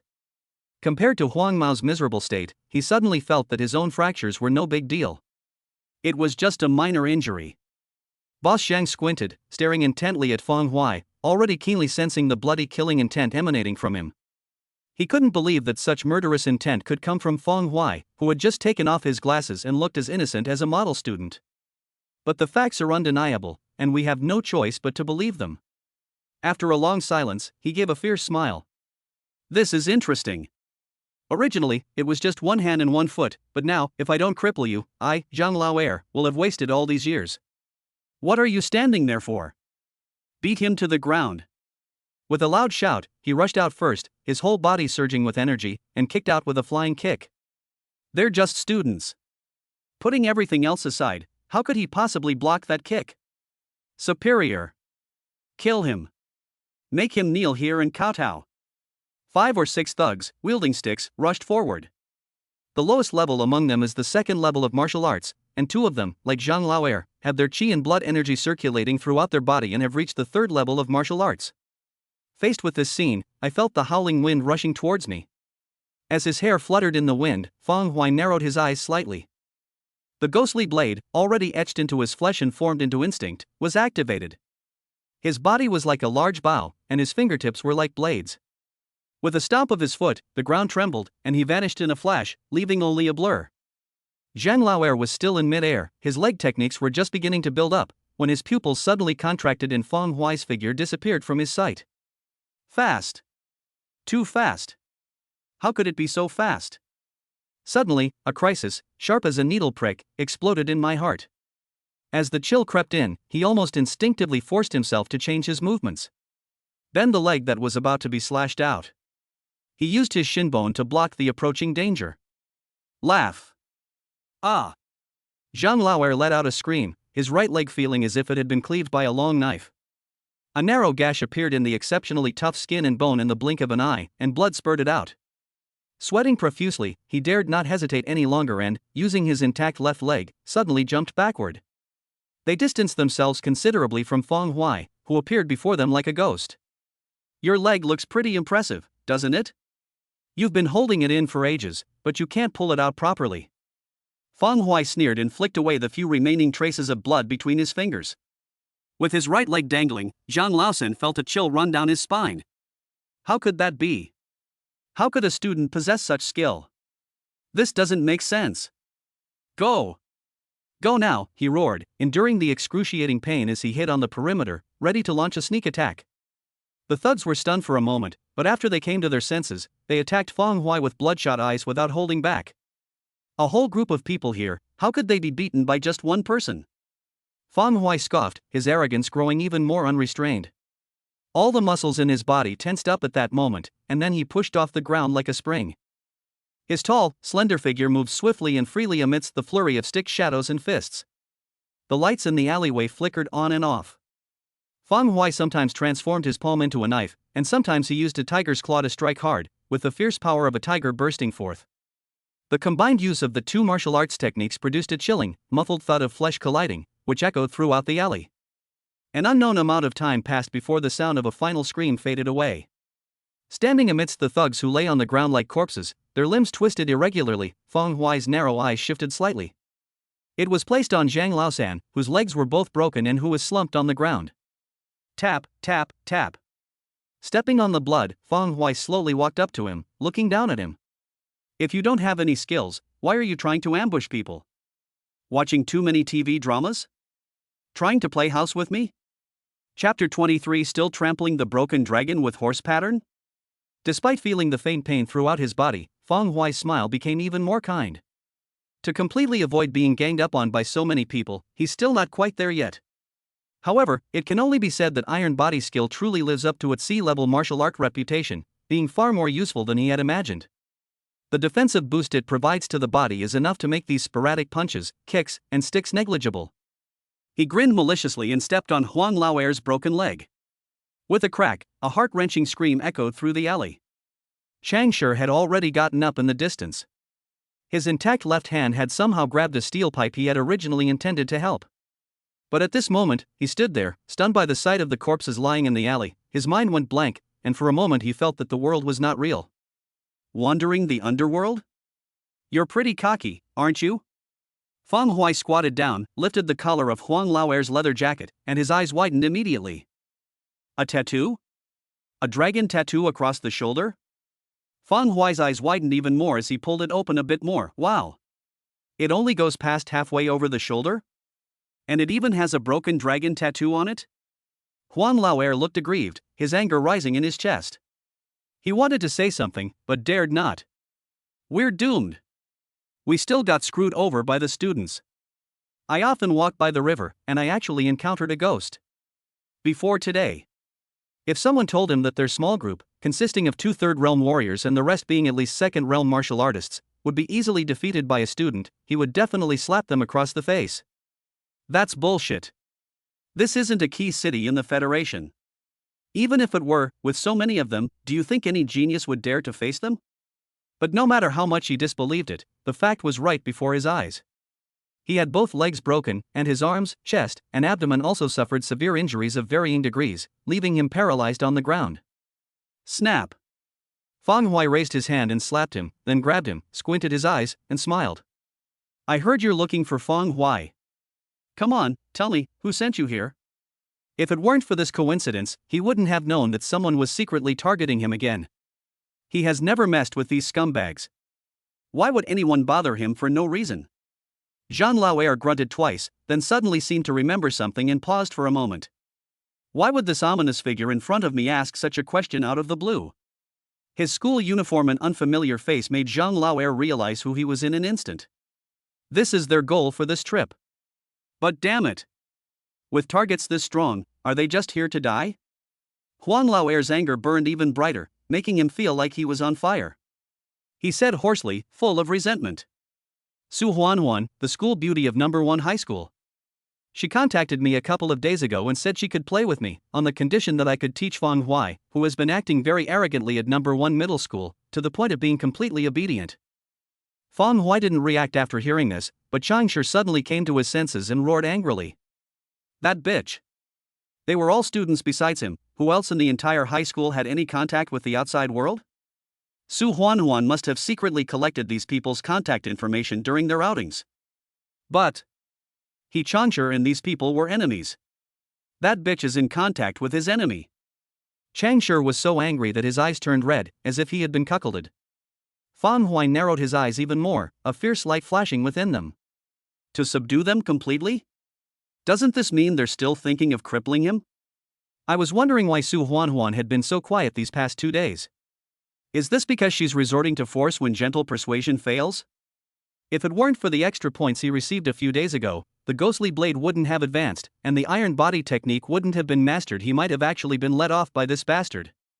Once his license is revoked, not only will his martial arts exam be highly likely to be affected, but his life will also face the most direct threat. Su Huanhuan, Su Chang. The federal martial arts exam is approaching, and after the exam, hee. Fang Huai grinned, revealing his gleaming white teeth. The temperature in the alley dropped by more than 1 degree due to the murderous intent emanating from him. Changshi and Zhang Laoer felt a chill run down their spines, and a fine layer of cold sweat instantly climbed up their backs. At this moment, Fang Huai's death list has been updated with another name besides Su Chang. Bro, life in this world isn't easy, is it? I'm a nice guy, I'll help you get back to basics. Fang Huai's words were indifferent. His gaze was lowered, his face hidden in the darkness, and flickering shadows covered Zhang Laoer. Zhang Laoer's heart suddenly skipped a beat. An extreme sense of crisis prompted him to try and struggle. But Fang Huai had already raised his leg. With a resounding stomp, he stepped down. This kick was like a heavy hammer slamming into the ground, fiercely landing on Zhang Laoer's right arm. With just one step, the solid concrete floor shattered into a spiderweb pattern, along with his right arm. His right arm was as if it had been ground by a giant millstone, turning into minced meat in an instant. Even if Huang Laoer wanted to reconnect with the Federation's advanced healing methods afterward, it would be impossible. A heart-wrenching scream erupted from Zhang Laoer's mouth, but before it could even become loud, Fang Huai sneered and kicked him again. This time, however, it was the left arm that disappeared. A piercing, intense pain surged through Zhang Laoer's heart, and he was unable to utter a sound before fainting from the pain. Fang Huai exhaled softly, and the breeze dispersed some of the stench of blood in the alley. Then, he turned his head and glanced at Changshi. No. Brother Fang. Changshi was terrified. He stammered and couldn't finish his sentence. Under that narrow, murderous gaze, he was so scared that he almost wet himself. His legs went weak and he almost collapsed to the ground. If Fang Huai could only be described as fierce at school, then he becomes exceptionally fierce here. He was like a ruthless bandit, and every move he made terrified him. He was genuinely afraid that Fang Huai would go berserk and accidentally strike him too. With Zhang Laoer and the local thugs as examples, if he were to actually hit, whether he could go home alive tonight would be a real question mark. Fang Huai withdrew his gaze, casually tidied his messy hair, and wiped the blood off his hands on the wall. Only after doing all that did he scoff. What a piece of trash. You act all high and mighty all day, but you can't even amount to anything. These few little karaokes have turned you into this mess. You're a disgrace to number 1 middle school, let alone number 1 middle school. Changshi lowered his head like a quail, speechless and not daring to speak. There was no trace of the arrogance and high spirits he had when he was in school. He wanted to argue, but considering the force of Fang Huai's fist, he decided to let it go. Get back there right now. Go back and dye those colorful chicken feathers back to normal. You're trying to be different without any real skill. Fang Huai snorted twice, not even glancing at the corpses lying on the ground, and took 2 steps out of the alley. After putting on his glasses, he picked up his school uniform from the ground and casually draped it over his shoulders to cover the bloodstains on his body before heading home. My stomach is growling, this is such a waste of my time. Hearing the murmurs fading into the distance, Changshi raised his head. Under the flickering lights, his face showed no signs of grievance or anger at being reprimanded. Instead, it subtly revealed pleasure. Changshi touched his swollen face, feeling a strange sensation. The scene of a hero rescuing a damsel in distress happened to him, causing a slight ripple in his heart. Even though we had a conflict, he still helped me. And it's really too strong. Chapter 24: A dog relying on its master's power. Changshi used to pay no attention to Feng Hui. The only thing he knew was that Feng Hui was Su Huanwan's most famous and most accommodating simp. But after being taught a lesson the other way around last time, with all his subordinates in the hospital and himself suffering a broken right hand and multiple serious injuries all over his body. Despite his fear and his avoidance of Feng Hui at school, he couldn't suppress his curiosity and kept an eye on his every move. Finally, they learned that Feng Hui didn't hold a grudge at all and dared to openly reprimand Class 7 in front of their homeroom teacher. Furthermore, the results of the phase test were an overall A+ and a strength grade of S. Later, he passed the inspection by the Law Enforcement Bureau, and through the words of the principal, it was confirmed that he had the potential to be a genius and the terrifying achievement of mastering 2B-level martial arts. Although Changshi was still angry after that, he had to admit that he admired Feng Hui and respected his style of not taking any anger out on him. Furthermore, he believed he already thought highly of Feng Hui. But only now did he realize with a start that Feng Hui had actually become more reserved on campus. Feng Hui absolutely has no chance of advancing to the 4th realm. To be able to fight against many with the power of the 3rd realm, he must at least have mastered at least 1B-level martial art. It's not something that can be achieved by just entering the basics. The more Changshi thought about it, the brighter the starlight in his eyes became, twinkling like stars, as he could hardly contain his surging emotions. Genius. A true genius.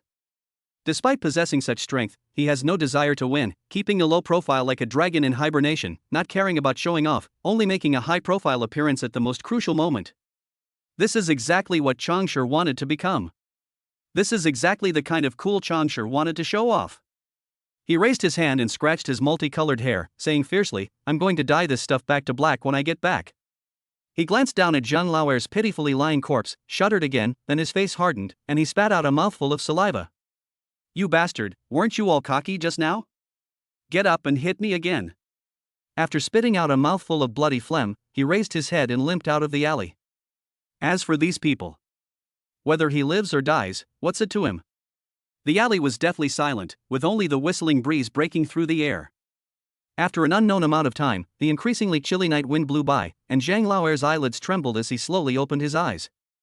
Instantly, an all-encompassing, excruciating pain surged through him, causing him to let out another piercing scream. Coming to his senses, his gaze hardened, and he manipulated his abdominal muscles to make the communicator slide out of his pocket and fall onto the broken cement ground. Then, he scurried over, stuck out his tongue and swiped the screen, first calling an ambulance, then pressing the number pinned to the top of his contact's greedy wolf. The communication was established very quickly. A cold, metallic sound, like steel bars grinding, echoed through the quiet alley.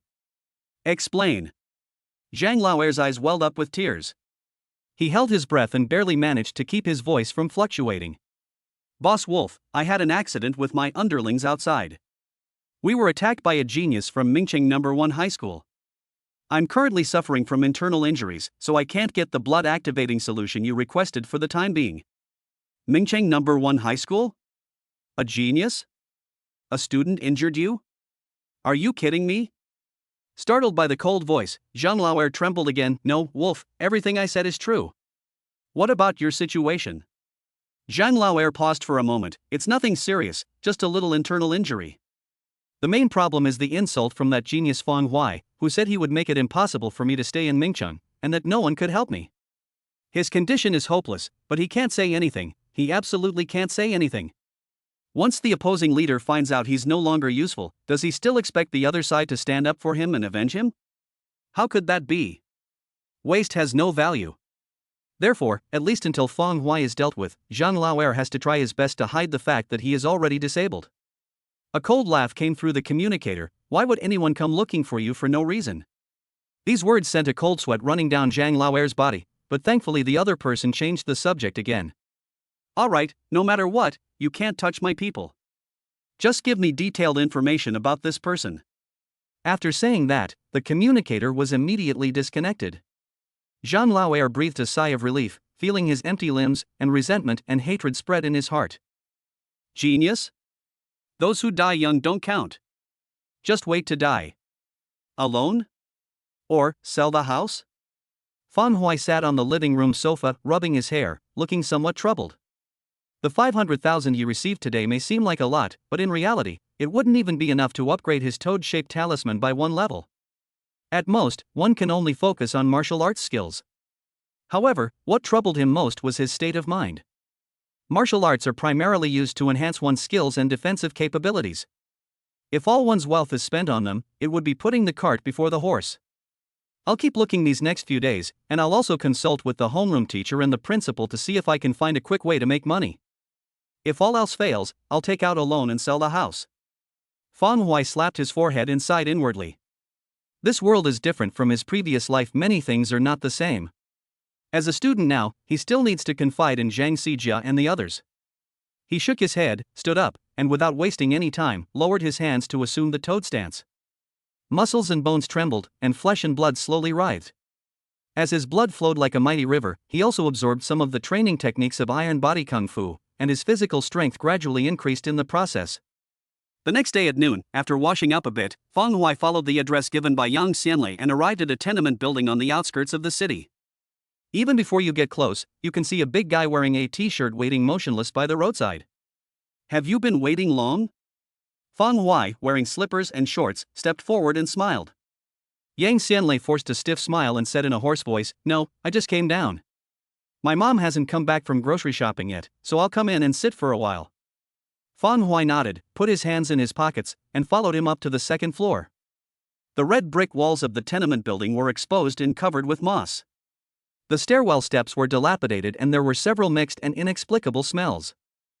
With a creak, the mottled wooden door was pushed open, revealing a cramped little house, a one-bedroom apartment where the living room was the entirety of the home. Old, yellowed certificates of merit were pasted on the wall, and there were many black stains on the white wall. On the bed, a dark-skinned little boy wearing tattered clothes turned around, immediately put down the book in his hand, got up and greeted them. "Brother! And this too. Hello, big brother." Fang Hui touched himself, feeling somewhat embarrassed. "I didn't buy anything on the way here, so I came empty-handed." When the door opened, Yang Xianlei's eyes revealed a hint of tension, and his breathing became slightly heavier. He knew his home was small and dilapidated, and he had never brought anyone back before.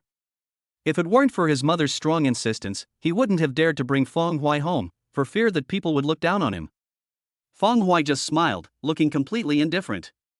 She acted as if she were in her own home, slipped on her slippers, sat down on the bed, and touched the little boy's slightly spiky buzz cut.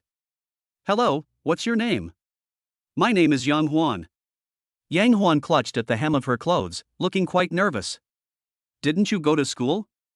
Fang Hui glanced at the many old textbooks on the ground and couldn't help but ask. Yang Xianlei closed the door, and upon hearing this, his voice was low. "My family is poor, there's nothing I can do, but it'll be soon." Fang Hui nodded, but before he could say anything more, a few sarcastic remarks suddenly came from the corridor outside. "Oh dear, you're back so early, old hag? Did you skip work today? Your two young men must be starving." Chapter 25. You can't expect ivory to come out of a dog's mouth. If you ask me, what's the point of raising this? What's the use of raising it? Why not just send it to a regular school instead of a martial arts school? Does dreaming of a bright future possibly lead to anything? You lot are nothing more than keeping the prince company while he studies. A gentle, soothing woman's voice rang out without a trace of anger. "My children are very promising. The eldest son received an A grade at school and even won a school bonus. TCH, do you even believe what you're saying? Stop dreaming. Grade A? You wouldn't even reach grade C, would you? We're all neighbors, aren't you afraid of being laughed at for such lame boasting? And your youngest son, he stays at home all day. I hope he won't take his own life one day when he's in a bad mood." The sound from outside instantly turned Yang Xianlei's expression cold. He pulled open the wooden door and walked out in 2 steps. Fang Hui touched Yang Huan, whose face had turned pale, and then got up and went out. With just a glance, he saw an elderly woman carrying a worn-out shopping bag at the end of the corridor. She was stopped by another short, mean-looking woman with an arrogant air, and looked somewhat embarrassed. Yang Xianlei came over, wanting to say something, but he swallowed his words under his mother's gentle gaze, standing there unsure whether to go forward or retreat. This earned her a teasing remark from the short woman. "Someone like this, just a bit big, and she managed to get an A grade at school? Isn't that ridiculous? Ha ha ha ha. You're so old now, don't you feel bad seeing your mother selling things outside? Grow up early." The moment the word sell left his mouth, Yang Xianlei's aura instantly darkened, but due to his mother's obstruction, he was unable to do anything. But he could tolerate it, while Feng Huai could not. He wobbled over in his slippers, glancing sideways at the woman. You old hag, what are you talking about?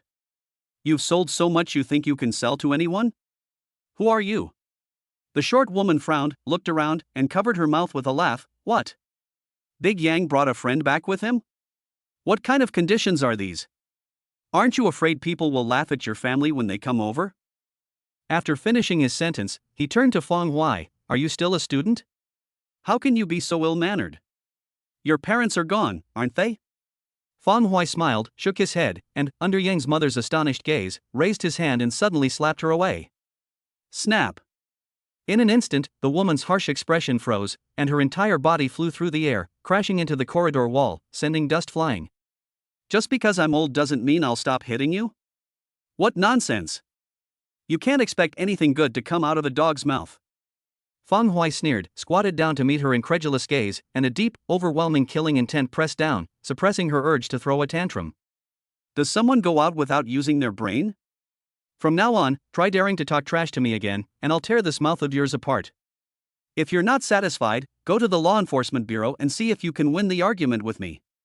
You damned hag. After saying that, Feng Huai stood up and looked at Yang Xianlei with some disappointment. You looked down on me before? At this moment, how is your level of weakness any different from mine? What a waste of his size. Yang Xianlei lowered his head and clenched his fists tightly. He actually wanted to be like Feng Huai, but his mother stopped him every time he tried to take action. She always says things like, just bear with it, it'll be fine, don't get into conflicts with others. She's right. How can a family like theirs have conflicts so easily? A single moment of carelessness or a setback can destroy the hard-won, barely maintained life. The neighbors only dared to humiliate them because of this, in order to release the frustration she had accumulated from a day's work or family conflicts. Yang's mother then came to her senses, her face showing some tension, her lips moving, but she didn't know what to say. After calming down a bit, she forced a smile. You're Leilei's classmate, right? This. Feng Huai smiled again. Yes, hello auntie. Yang's mother was very embarrassed. She stretched out her free right hand, then hesitated for a moment before clearly wanting to withdraw it and wipe herself first. But Feng Huai reached out and grabbed it first. After shaking hands, Yang's mother let go, her face showing some distress. Leilei has never had many friends. This is the first time a classmate has come to our house, and it turned out like this. Please don't mind, Feng. Leilei has a very good personality. Feng Huai shook his head and chuckled. No, auntie, let's go. We don't need to worry about this place. Let her climb back by herself. After saying that, he familiarly pushed Yang's mother back to Yang Xianlei's house and told her not to worry. Soon, the aroma of food filled the room.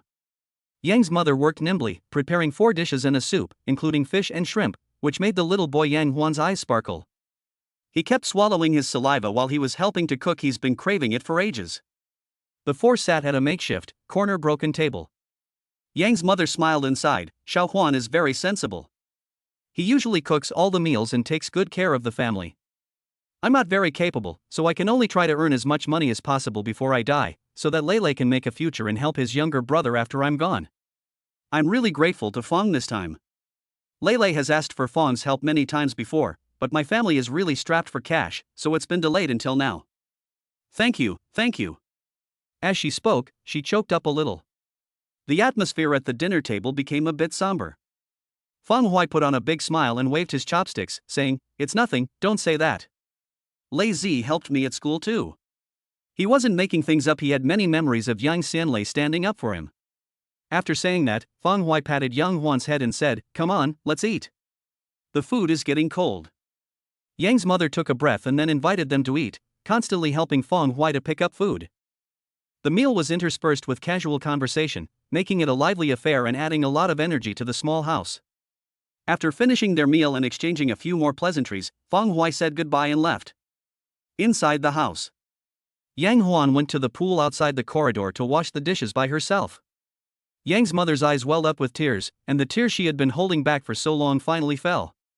Leilei, Mom has embarrassed you in front of your classmates. I didn't expect that even though I chose noon to avoid the neighbor's time, I still ran into that neighbor. She felt no resentment at being ridiculed or mocked. On the contrary, she was upset because she felt she had given Feng Hui a bad impression, which could potentially affect the child. Yang Xianlei shook his head. Mom, no. After saying that, he raised his head and said firmly, from now on, I don't want to tolerate this anymore. I will learn from Feng Hui, so that no one around will dare to open their mouth to our family. Life is already getting better, and it will only get better. Old Bangzi. As Feng Hui walked down the street, he thought of the mean-spirited woman who had disappeared into the corridor when he came out, and he curled his lip in disgust. Suddenly, the communicator in my pocket rang. Feng Hui took it out and looked down, his brows furrowing slightly. Chapter 26. I can't sleep if you don't die. Between the high-rise buildings, where people come and go, traffic is congested and never stops. Feng Hui looked at the unfamiliar number on the screen, and without much hesitation, pressed the answer button and picked it up to his ear. Feng Hui, is that right? The cold, unpleasant, and clearly malicious words made Feng Hui's brows furrow even more. He asked indifferently, who are you? You harmed my people yesterday, and now you're asking me who I am?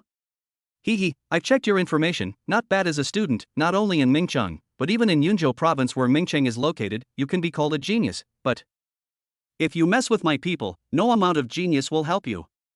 Little brat, I've memorized your face, and I'll never forget it.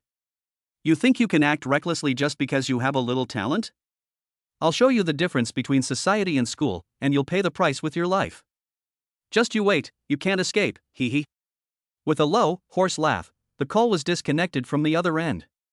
After holding the communicator for a long while, Feng Hui's face was cold as he gently pushed up his glasses. The only possible source of this phone call was Zhang Laoer from yesterday, and he didn't even need to think twice. His call was definitely given to him by Su Huanhuan. But, you're threatening me? I took the communicator off my ear, opened the chat software, and accepted the friend request that Changshi had made yesterday. He kept walking, composing a concise message as he went, and then sent it. Now, immediately, at the unfinished building in the west of the city, let's meet. Alright, bro. Changshi replied almost instantly, without asking any questions. Putting the communicator in his pocket, Feng Hui turned and strode quickly toward the west of the city with a cold face. In the abandoned building overgrown with weeds. Standing on the empty concrete ground, Feng Hui didn't have to wait long before Changshi limped in, accompanied by the roar of a sports car engine. His face was tense and somewhat serious, but his eyes were very excited. Brother Feng, what do you need me for? Who's behind Zhang Laoer from yesterday? Feng Hui didn't beat around the bush and went straight to the point. Zhang Laoer? Changshi was taken aback, somewhat puzzled. I remember, he doesn't seem to have anyone backing him up. After saying that, looking at Feng Hui's cold expression, Changshi realized that something was wrong and tried his best to search for and retrieve all the information in his mind. After a long pause, he sighed and said, there's a rumor in our area that he seems to be working for someone. I'll have to make a call and ask him for details. After saying that, seeing that Feng Hui made no response, he quickly contacted acquaintances. I have something to ask you. Are you sure? Okay, I'll treat you to dinner sometime. The phone clicked off. Changshi glanced at Feng Hui cautiously, organizing his thoughts. Brother Feng, there's an underground boxing ring in Mingcheng. The person behind Zhang Laoer is the 17th ranked boxer in the ring, Greedy Wolf. The information I received says that Tanlang is a martial artist who has entered the 4th realm and possesses qi. His claw technique, Wolf Devour, has taken countless lives on the arena. If there's one place in the entire Ming city where you can kill someone and not be held responsible, it's this underground boxing ring. 4 realms, Greedy Wolf, Feng Hui murmured, his eyes dark and unfathomable. Brother Feng, Changshi hesitated for a long time, gritting his teeth, then suddenly raised his voice. He's the one who's contacted you, hasn't he? I'll go back and look for my home. I should be able to try and communicate with Tanlang. After he finished speaking, his calves felt a little weak. 4th level martial artist. This is the real watershed, the true dividing line between mortals and the extraordinary. Some people spend their entire lives honing their skills in the lower 3 realms, wasting half their lives, yet they still cannot truly cultivate their inner energy and step into the 4th realm. This also includes many people who graduated from martial arts schools. The gap between the 3rd and 4th realms is truly like an insurmountable chasm. It's as if a single breath of his powerful energy can cause massive casualties. Feng Hui glanced at Changshi and shook his head. Communicate? What if the other party doesn't accept mediation? Moreover, communication is entirely dependent on the mood of the greedy wolf star, isn't it? Even if we resolve this now, what if he suddenly remembers us again and comes looking for us again? There's no way you can guard against thieves for 1,000 days if you're a thief for 1,000 days. Fang Hui seemed to remember something, and a slight smile appeared on his face. This matter is also related to you, isn't it? Changshi sniffed and nodded his swollen head. Yes, that's right. When you're in the game, loyalty is key. Even though he knew that the group of people were actually looking for Fang Hui. But at that crucial moment, Fang Hui did indeed appear at the most inopportune time and saved him. Fang Hui nodded with satisfaction. Then, I won't say I want any more. I'll just borrow some money from you, is that alright?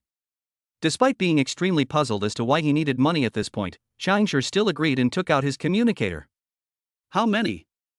Fang Hui thought for a moment and then slowly extended 3 fingers. 300,000? I have that. Changshi nodded, gritted his teeth, and prepared to transfer the money. What good is 300,000? Fang Hui slowly shook his head, staring intently at Changshi, and said, word by word, what I want is 3 million. Changshi froze on the spot, staring at Fang Hui in disbelief. Are you kidding me? 3 million is not a small amount at all. Why would he take out so much money? If it doesn't work out, we'll take whatever we have. Fang Hui shook his head, not disappointed. He had already made his plan in the blink of an eye. Changshi's family is very wealthy. It would be best if we could get these things. If he can't get the money, he will mortgage the house and borrow all the money he can as soon as possible. Changshi swallowed hard and gasped for breath several times. He certainly couldn't come up with that money, but his father definitely could. However, he had become so stubborn that he hadn't communicated with his father for several years, and his involvement in the underworld was solely to spite and retaliate against him. Should I now humble myself and beg him? When you're in the game, loyalty is key. With a roar of anger in his heart, he finally managed to say in a hoarse voice, I'll try. Soon, he walked aside and dialed a number he had never dialed before. The call connected quickly, but after it connected, neither the father nor the son spoke, letting the call drag on. Changshi licked his dry, chapped lips and couldn't hold back any longer, saying with difficulty, I need money. Quantity, purpose. 3 million, as for its use. Fang Hui, you surely know. Before he could finish his explanation, Chang Yola interrupted him, come back for dinner tonight, and transfer the 3 million now. Changshi's face stiffened, and he was about to answer when the call was disconnected. He mechanically walked over, transferred the 3 million yuan that had arrived to Fang Hui, and then felt a mix of emotions as he looked down at the uneven cement ground. Fang Hui sighed and patted him on the shoulder, give me a copy of the location and detailed information of the underground boxing ring. Finally, go home and have dinner. After saying that, he walked out of the unfinished building without looking back, like a scumbag who had squeezed the person dry and then discarded them. Fang Hui raised his head to face the sunlight, squinted, and grinned. I can't sleep if you don't die. Chapter 27 The 4 Mysteries of Fishing for the Toad. Click. Almost as soon as he opened the door, Fang Hui's communicator received a message and vibrated several times. After closing the door and sitting on the sofa, Fang Hui opened Changshi's chat window. Regarding the underground fighting arena, I asked many friends, and its location is confirmed to be in the eastern suburbs of the city, beneath a black market. At this point, Changshi also sent a location. The black market is a complex and chaotic place, arguably the weakest link in the rule of law in the entire Federation. It's a melting pot of all sorts of people, and the fighting arena is divided into a main area and 4 sub-areas. Every night, bloody battles unfold, with many martial artists shedding their blood for dragon summer coins. I can't get any more details from you. Brother Fang, if you ask me, you should talk to the school and try to avoid this situation if possible. Trying to settle things with that 3 million is probably difficult. Upon seeing the last reminder, Fang Hui smiled and said, it seems he thinks I went to beg for mercy. He laughed, but didn't reply. He leaned back on the sofa and opened his wealth value panel. Wealth point system. Realm, Martial Arts 3rd Realm Early Stage. Martial Arts, Toad Stance, Level 5+, Tiger Fist, Palm Strength Stage+, Ghostly Blade, Hidden Blade Stage+, Iron Body Skill, Level 2+. Wealth points, 336. During this period, Fang Hui received 3.5 million from Changshi and his son.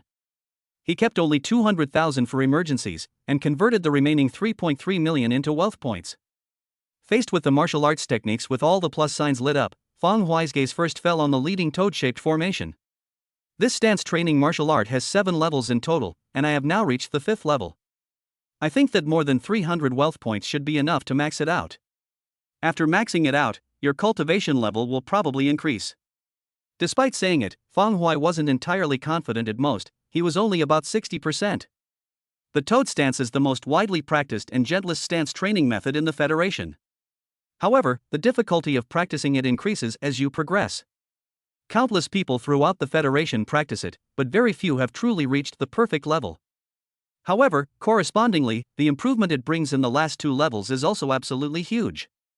Even if the breakthrough of the 4th level of Gangjin is very difficult, it is probably not a pipe dream for the toad stake to help him break through in one fell swoop. Fang Huai grinned, stood up in the center of the living room, and his thoughts raced. System, add points. Instantly, the wealth points decreased rapidly, like water flowing away. Wealth points 60. Wealth value 95. Toad stake, 5th level toad stake, 7th level. Boom! Like the scorching energy of magma pouring in from nowhere, it causes the power of qi and blood to surge violently. At first, it was just a trickle, but in the end, it formed a surging and roaring momentum. Fang Huai's face flushed instantly, his muscles bulged violently, veins popped out, and his short-sleeved shirt was torn apart, falling in sparse strips. His 8-pack abs were like marble sculptures, with distinct angles, and his muscles bulged all over his body, making him look like a bodybuilder. Phew! Sigh. 2 scorching breaths were exhaled, and the bones were tempered to become even more solid. Strands of blood and waste were squeezed out of the pores, flowing over the body and sliding to the ground. The magma flow grew increasingly hot and boiling, and one's body underwent a change with every breath. Suddenly, when he reached a certain limit, Fang Huai's senses were suddenly struck by a strange primordial energy from heaven and earth. The body is passively connected to it, the meridians and flesh writhe, like a thirsty, hungry child, conveying a deep longing that reaches the very core of the heart. Fang Huai knew this was the crucial moment for breaking through to the 4th realm and generating qi. However, he also keenly sensed the decline of the magma energy within his body. The toad stake's advancement has reached its limit. It can only reach the peak of the 3rd realm at most, and ultimately there is no strength left to help it leap into the 4th realm. Despite the pain caused by the drastic changes in his body, Fang Huai opened his eyes and grinned. It's not over yet. After he finished adding points to the toad-shaped structure, he noticed that the plus sign was still flashing. This means that a toad-shaped stump that has reached the top level in the hands of others can be further improved in his hands. Keep going, keep adding more. Wealth points 140. Toad stake, 7th layer for mysterious toad fishing techniques. Knock knock. Knock knock. At that moment, the heart seemed to come alive, beating rapidly and excitedly. With its help, the blood flow increased many times over, reaching a point where the body was about to burst. At this critical point, a flood of complex and obscure information about the 4 mysteries fishing toad strength rushed into my mind: how to circulate qi, how to adjust my posture. With new martial arts information in his mind, Fang Huai squatted down and subtly adjusted his standing posture. The way one exhales also changes subtly, transforming into deep, fine, even, and long abdominal breathing. White breath was exhaled from his mouth and nose, and the rhythmic friction of his bones resembled the croaking of a toad, or the roar of a dragon and the howl of a tiger. The strange commotion intensified, and the internal organs vibrated at the same frequency. Boom! The intense heat caused a burning sensation throughout the body. Impurities from the bones, blood, and internal organs were evaporated by the extremely high body temperature as soon as they flowed out of the body with sweat. His bodybuilder physique gradually shrank, and he returned to a cheetah-like streamlined body. The energy circulates throughout the body, completing several major cycles in an instant. Supported by a perfectly transformed physique, the strength comes into contact with the inexplicable primordial energy that is omnipresent in the outside world. The two merge and, through the compression of the meridians and flesh, a pale golden, high-quality qi gradually emerges. After it appeared, it naturally flowed into the body's energy. After circulating throughout the body for several cycles, the body's energy was transformed into a pale golden aura. The 4th realm of martial arts achieved. One is in the heavens, the other is on the ground. Fang Huai opened his eyes, which seemed to be adorned with dazzling starlight, and were extremely bright. The difficulty of breaking through to the 4th realm is many times greater than that of the previous 3 realms combined. However, the improvements it brings are also significant. He hadn't fully adapted to the changes yet, but at this moment, he was confident that if he went back to number 1 high school to take the physical test again, let alone an S rating, it's not impossible for him to destroy a punching machine with a single punch.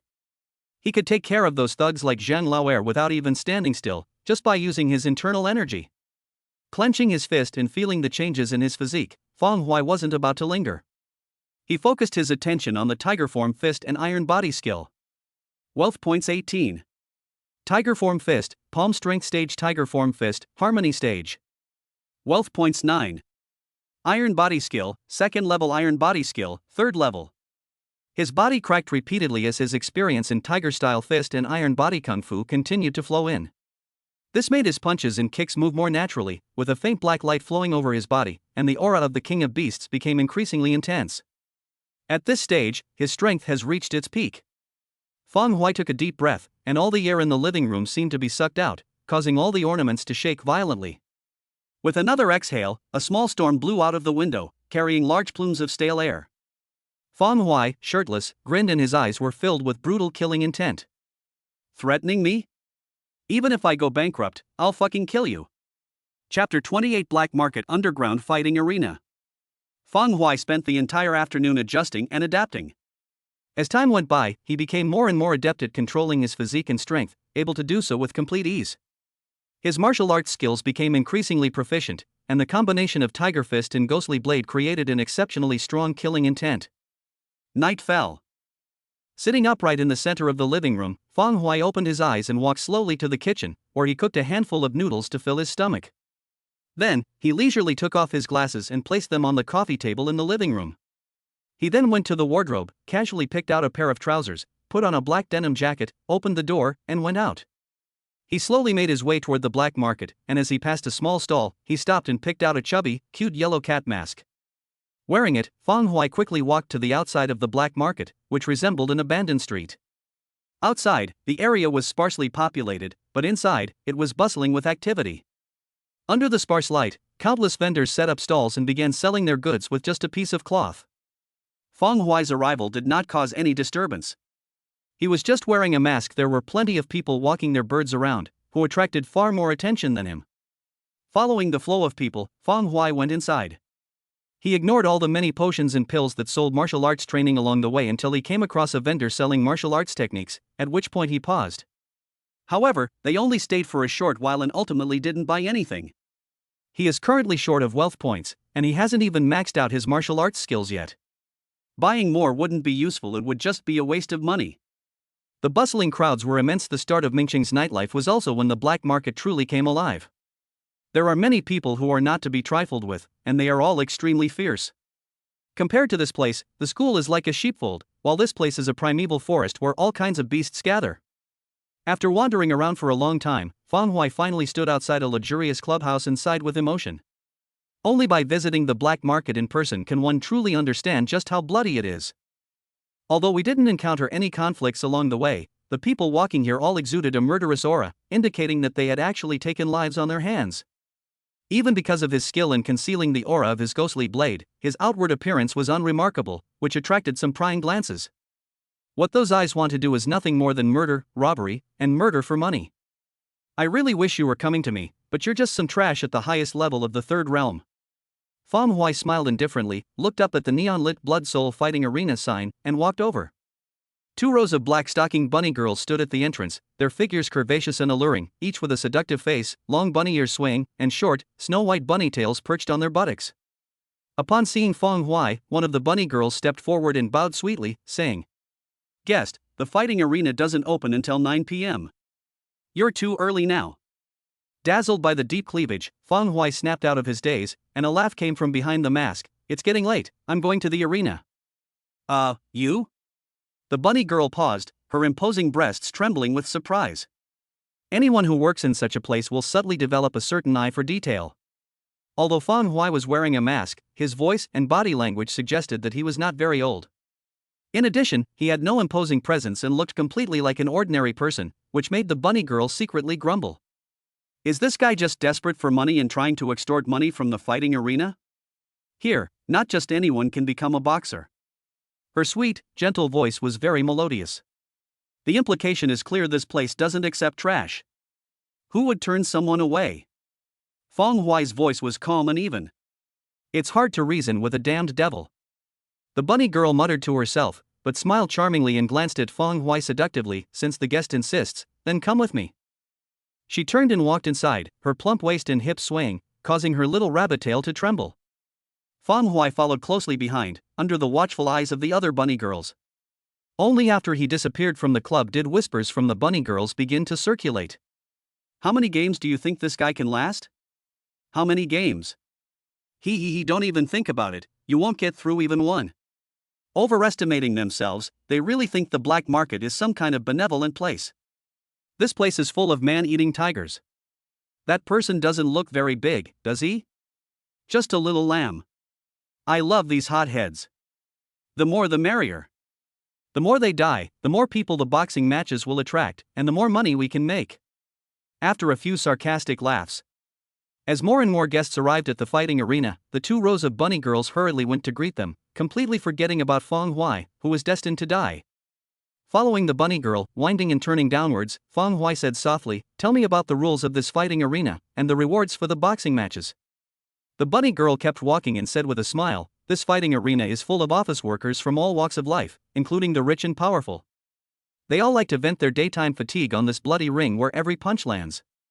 Therefore, there is only one rule in the fighting arena, which is, as contracted fighters and managers, you cannot have conflicts off stage, but there are no restrictions on life and death on stage. Those who can go on stage have all signed a death waiver by default. If they live, they will receive a bonus. If they die, they will be thrown to the hyenas to eat. As for the bonus, guests like us who have no foundation and no ranking can get 3,000 Dragon Summer Coins if we win a game. And as the rankings go higher and higher, coupled with the winning streak system, theoretically anyone with the skill can break into the boxer rankings in one night. Once you make it into the top 100 fighters in the fighting arena, you can earn at least 100,000 per match. Of course, there's a lot of money to be made here, so there are a lot of people who come to compete. Most of them are ungrateful and come here just to die in various ways, becoming an additive to stir up the emotions of the spectators and create an atmosphere. At this point, the bunny girl glanced back at Feng Hui, her meaning clear. In her mind, Feng Hui was that kind of person. He may not be very capable, but he's got quite a big ambition. She had come to the conclusion that she was nothing more than a walking corpse. Feng Hui didn't take it seriously. Where are we going? Go to your manager. Your matches will need a manager to arrange them. Once you become a boxer, you'll also need a manager. Upon hearing this, Feng Hui stopped talking and silently followed behind the bunny girl. Without stopping, they climbed the gilded stairs leading directly underground and soon arrived at the entrance of a large hall. Looking through the large glass windows, one can see many well-dressed, respectable-looking managers inside. That's all, I'll take you here. From now on, good luck to you, sir. The bunny girl licked her lips with her pink tongue, gave Feng Hui a seductive glance, and then turned and left. For her, wasting time on Feng Hui was not worthwhile at all. She couldn't make money off a short-lived man. If it weren't for her duty, she wouldn't even bother coming down here. Feng Hui chuckled and shook his head, then walked straight into the hall, which was bathed in warm yellow light. Instantly, the conversation inside ceased. All eyes immediately turned to Feng Hui. Chapter 29 Professional Managers. Facing countless pairs of eyes in the hall, scrutinizing the goods as if they were examining merchandise. Feng Hui's brows furrowed tightly behind the mask. He really wanted to gouge all those disgusting eyeballs out. At this moment, a blond youth in the hall sneered, "Another piece of trash with no ability has arrived. Anyway, I'm not taking it. Whoever wants to take it can take it." As soon as he finished speaking, everyone in the hall echoed his sentiments, completely disregarding whether Feng Hui was present or not. Who wants such a short-lived product? If we take it on, he'll not only ruin his own life, but he'll also cause problems with our performance and result in a huge deduction of our commissions. I'm waiting for someone who's truly capable. At the very least, they have to have potential. Let someone like this die on their own. Ha, you guys are really awful, saying that to someone's face. Aren't you afraid of hurting their feelings? Sad? So what? That's hilarious. Let him run naked and box, ha ha ha. Harsh, mocking remarks echoed throughout the hall, and behind each manager stood one or two burly, boxer-like men. Although they didn't say anything, their eyes clearly held the look of someone staring at a dead man when they looked at Feng Hui. Feng Hui smiled, just as he was about to use physical means to bring these people to their senses and have them explain to him how to play the game. A disheveled middle-aged man with a stubble beard and an ill-fitting, wrinkled suit walked in from the corner of the hall. The middle-aged man, his eyes vacant and his brow furrowed with worry, strode up to Feng Huai. "Hello, you want a box, right? I can sign you, but..." "Kid, you dare try to get him to sign one." Before the middle-aged man could finish speaking, he was interrupted by the blond youth with a cold face. The young man, dressed in an expensive gray custom-made suit, approached with a pair of boxers, one tall and one short, both reeking of blood. He looked at Feng Huai threateningly and said coldly, "You originally had a chance to escape with half your life. But if you dare to sign a contract with him, I guarantee you'll suffer a horrible death in the ring today." His arrival and words made the middle-aged man's face even more distressed. After the blond youth finished speaking, he turned to look at the middle-aged man, revealing a bloodthirsty smile, and said, "Meng Fei, you've offended me, and you still think you can turn things around? There are only 3 days left in the 2-month gap. By then, you won't have a single fighter under your command, your manager status will be automatically revoked, and you won't have the protection of the fighting arena. Let's see who can save your life then." At this point, the young man's eyes were full of mockery, and he said with no small amount of smugness, "With me around, who would dare to sign a contract with you?" Meng Fei lowered his head, feeling that the young man's arrival would scare Feng Huai away. He didn't bother to say anything more and retreated to the corner in a dejected manner. But the next sentence that rang out silenced the hall instantly. "Bring it on. You're the one, sign quickly." Feng Huai ignored the idiot next to him, stared at Meng Fei, and said calmly. Meng Fei froze in place. The blond youth froze, his smugness solidifying on his face. The hall was silent for a moment, then suddenly burst into lively chatter. "I didn't hear clearly what that person with the funny cat face mask said? Is he insane? He doesn't even take Chen Quan's threats seriously? Where did this madman come from? Didn't he do any research before coming? Top manager Chen Quan has a top 10 boxer under his wing. If he offends him, does he expect Meng Fei, that good-for-nothing who can't even protect himself, to save him? Are you obsessed with making money? You're risking your life." Chen Quan's astonishment lasted only a moment before he quickly recovered. He didn't speak, but smiled, crossed his arms, and looked down at the comical cat-faced man. The others present had already revealed his identity and status. So, this cat-faced man with a mental problem should be scared and regretted now, right? He enjoys seeing people trembling with fear. Unexpectedly, Feng Huai didn't even glance at him, but instead urged Meng Fei, who was standing there in disbelief, "Can you hurry up? I'm in a rush." "Kid. Didn't you hear what I just said? Are you deaf?" Feng Huai's continued disregard almost drove Chen Quan, a self-proclaimed successful man, to the point of losing his temper. His eyes were filled with rage, and his face darkened. I could understand not caring about him before, but now that I know him, he still dares to treat me like I don't exist. Just then, Feng Huai frowned and slapped him. Snap. Chen Quan's angry expression remained on his face, but he was already flying. He spun around countless times, rolling several times on the ground before finally stopping, under the stunned gazes of the 2 boxers behind him and everyone in the hall. "I've been putting up with you for too long, haven't I been giving you too much face?" Feng Huai's voice was cold, and he was very annoyed by the rambling and incessant words. He's a complete bastard. He won't sign it himself, and he won't let others sign it either. What, does he expect him to sign up for the ring himself? Chen Quan lay on the ground, momentarily stunned. No matter how he thought about it, he never imagined that one day someone would dare to hit him. Kill him. With a roar, the 2 boxers' muscles bulged, and the aura of the third realm erupted from their bodies. They took a step forward, ready to fight. But then, after his initial shock, Meng Fei spoke up, his voice hoarse. "Within the fighting arena, only the ring is where fighting is allowed. Do you intend to overstep the bounds?" These words froze the 2 boxers in place, and Chen Quan, who had just gotten up, also looked grim, his anger rising even higher. Feng Huai wasn't a registered boxer and wasn't considered part of the ring, so it was okay for him to make a move. But they are different. Once they take action, the punishment that follows is unacceptable to them. After a long silence, Chen Quan, his face swollen, took a deep breath, his expression filled with murderous intent. He threatened fiercely, "Kid, don't think I can't tell just because you're wearing a mask. You're definitely not that old. I'm giving you a chance, only one chance. Now, if you get out of the fighting arena right now, I can let you off the hook. Otherwise, I'll make you regret ever being born." As he spoke, his eyes were filled with resentment and malice. Don't care? The moment Feng Huai steps out of the fighting arena, he will absolutely tear this kid to pieces. In response to this statement, Feng Hui didn't even want to acknowledge him. He turned to Meng Fei, his tone tinged with displeasure. Are you going to sign or not? What's with this dawdling from a grown man like you? Fine, fine, fine. Chen Quan grinned maliciously, his chest burning with rage at this complete disregard. He glared at Feng Hui fiercely, as if to remember him, then left with a spittle in his swollen cheek. Pray, I'll make sure you don't live past tonight. Meng Fei finally snapped out of his daze. His hands trembled slightly as he hoarsely said, Have you thought this through? To be honest, I only signed you to keep my manager status, but you are very likely to be in danger. Stop arguing, I'm in a hurry, hurry up. Feng Hui's tone became more forceful.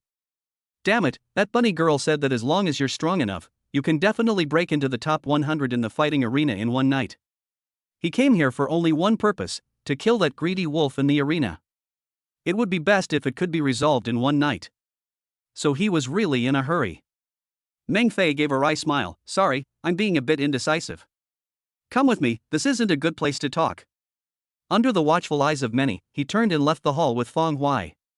After they left, countless amused and scrutinizing gazes converged on Chen Quan's face, making him feel his face increasingly painful.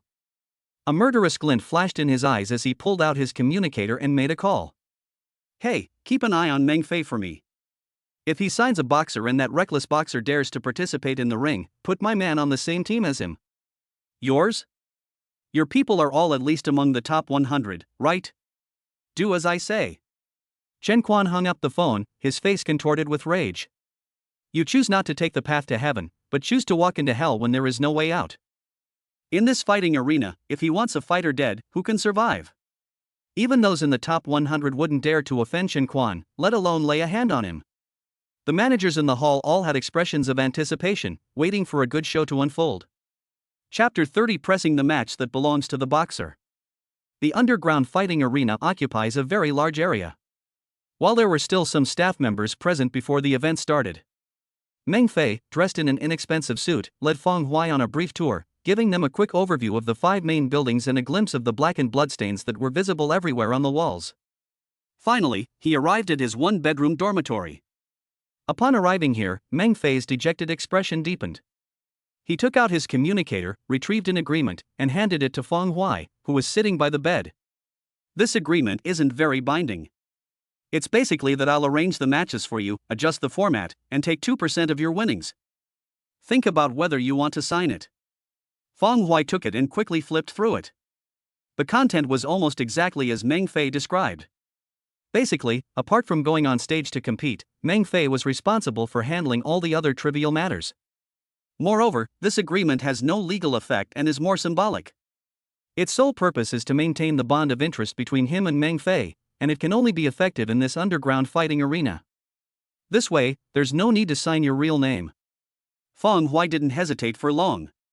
After seeing that there were no loopholes, he waved his hand and casually signed Cat God before handing it back to Meng Fei. Come on, we need to take one more photo. Meng Fei adjusted the communicator and quickly took a picture of the big-faced cat with the healing smile, then entered it into the system. He only truly breathed a sigh of relief when the system displayed boxer certification successful, and his back hunched slightly. After a moment of silence in the room, Meng Fei gave a bitter smile. Thank you, really.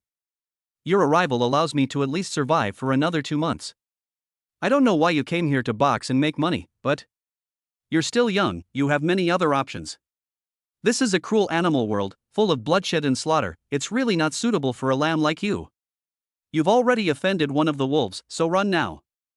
I'll try my best to help you, but whatever you do, don't go on stage, and whatever you do, don't get caught up in this. By the end, Meng Fei's face was serious and solemn, a stark contrast to his previous dejected demeanor.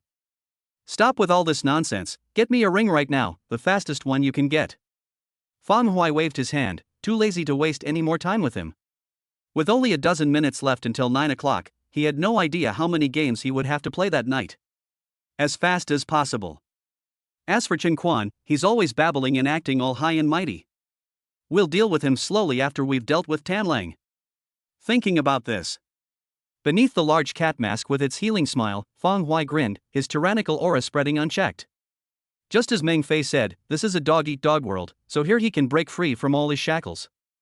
People who can't be killed outside can be killed here. What you have to endure outside, you don't have to endure here. I don't know why. Since stepping into this fighting arena, Feng Huai was quite excited, and the killing intent in his heart was pounding uncontrollably, like a fish returning to water. It's probably influenced by the ghostly blade. After all, I've always been a sunny, cheerful guy. Meng Fei's expression froze as he looked at Feng Huai in disbelief, but he couldn't help but say, "Please don't be angry." What those people said was harsh, but it was the truth. This fighting arena is a meat grinder, not just anyone can handle it. He's been a manager for many years and considers himself to have a keen eye for talent. From the moment he first met Feng Huai, he came to a clear conclusion: this was a young man who was at most at the second level of martial arts. His aura was simply too weak, and he didn't possess any of the chi or imposing presence that belonged to a strong person. Even without anyone targeting him, this kind of person wouldn't survive the first round of the arena, let alone having just offended Chen Quan to death. It should be noted that any one of Chen Quan's fighters could instantly eliminate anyone below the third realm. And that's his trump card. The person ranked in the top 10 of the fighting arena doesn't even put most of the fourth level cultivators who have mastered true chi and can dominate a region in the outside world in their eyes. I'm only asking you one last time, are you sure you want to compete? This is no child's play. If you shake your head, I will use every last means to get you out of this fighting arena and out of the black market. Feng Huai's forehead veins throbbed, and he almost couldn't suppress his temper. Are you sure you want to compete? Can you hurry up and get things arranged for me right now? He almost laughed out of anger. If I weren't going to fight in boxing matches, why would I sign a contract with you? Do you really think I'm out here doing some good deed? Saving people from dire straits for no reason? Meng Fei glanced at Feng Huai with regret. He would never have said so much in the past, but today he was only trying to dissuade Feng Huai because he was genuinely grateful to him. However, he had already said everything he needed to say, and felt that he had done his utmost. If Feng Huaizhen wanted to die, he would no longer stop him. He took out his communicator, looked down and operated it, finally sighed, and pressed the blood-red, menacing match button in the lower right corner of the screen. Data flows instantly. On one side is the image of that smiling cat. On the other side, countless bizarre avatars scrolled continuously. At the same time, inside a luxurious and spacious living room, the 5 finger marks on Chen Quan's face were clear. His buttocks had barely sunk into the burgundy sofa when his communicator suddenly rang. He slowly took the wine glass handed to him by one of the boxers, swirled the red wine, and then took out the phone to answer the call. Brother Quan, Meng Fei has indeed gained another fighter under his command, and they have already started matchmaking in the ring. I've already tampered with the system and matched your blood axe with him. Ahem, look, this. Chen Quan curled his lip, understanding the implication that he wanted something in return, and said disdainfully, 200,000 in reward, I'll transfer it to your account later. After saying that, he hung up immediately and looked at the burly man with a fierce face who had just handed him the red wine. He grinned maliciously. You all heard that, right? I don't need to tell you what to do I? Blood Axe's face twisted into a terrifying smile. Don't worry, Brother Quan, that kid won't die so easily. I'll start from his feet and crush his flesh and bones bit by bit. Let him experience the most desperate way to die in the world. Chen Quan nodded in satisfaction, downed the glass of red wine in one gulp, wiped his mouth with a rag, stood up, and walked outside. The time is approaching.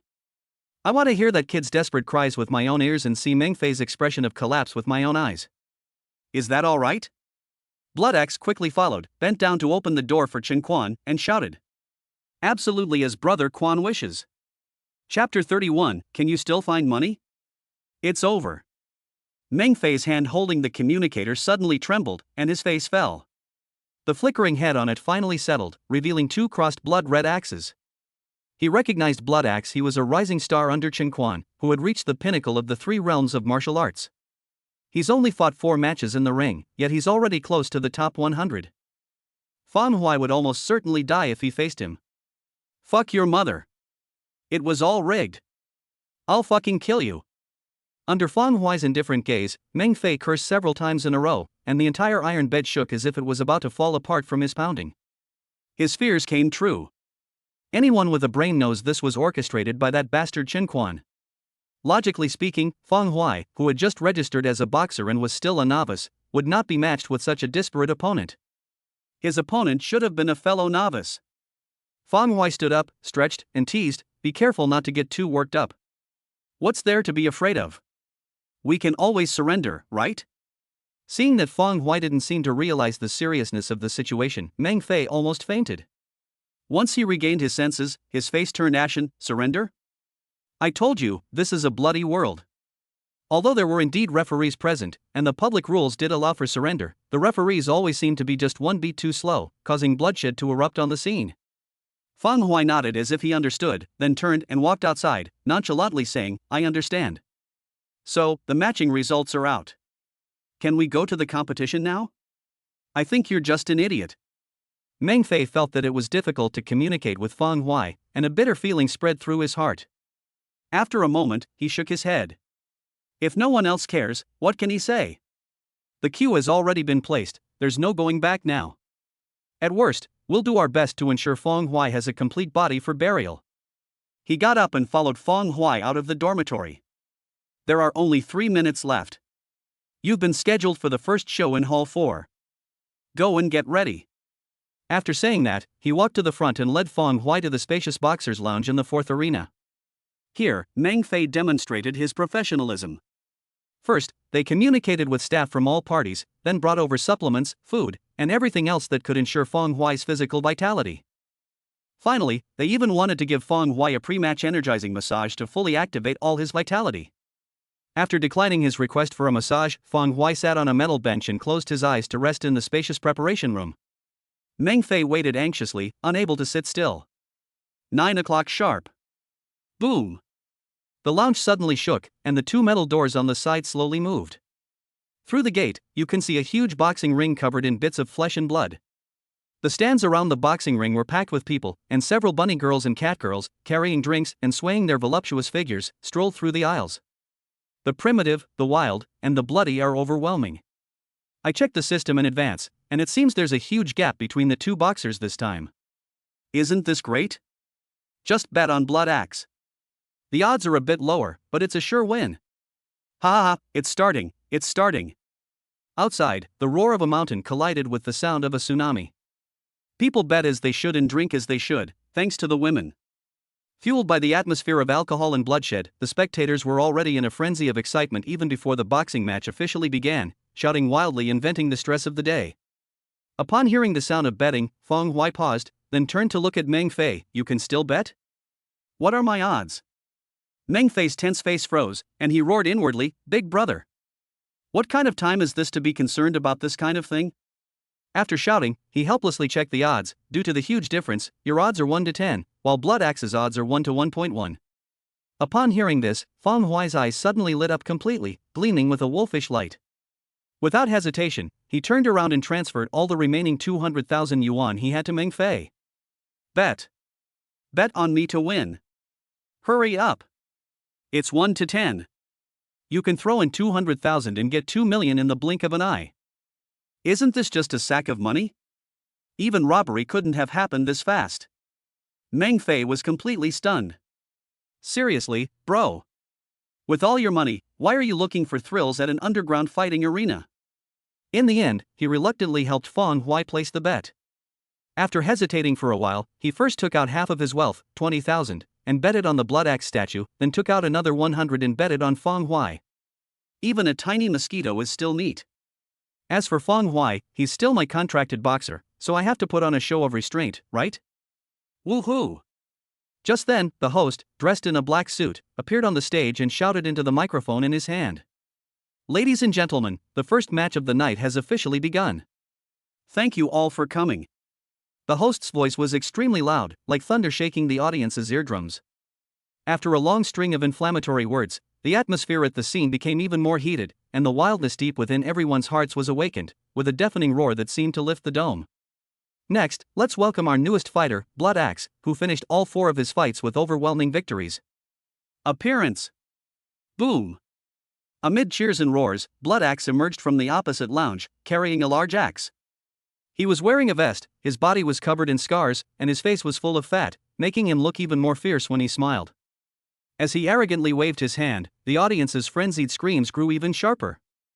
Wait a minute. He's cheating. How could he pull out a weapon? At that moment, an office worker in the back row of the audience shouted. His companion scoffed, If it's your first time here, just look around properly and don't make a fuss. This is an underground fighting arena.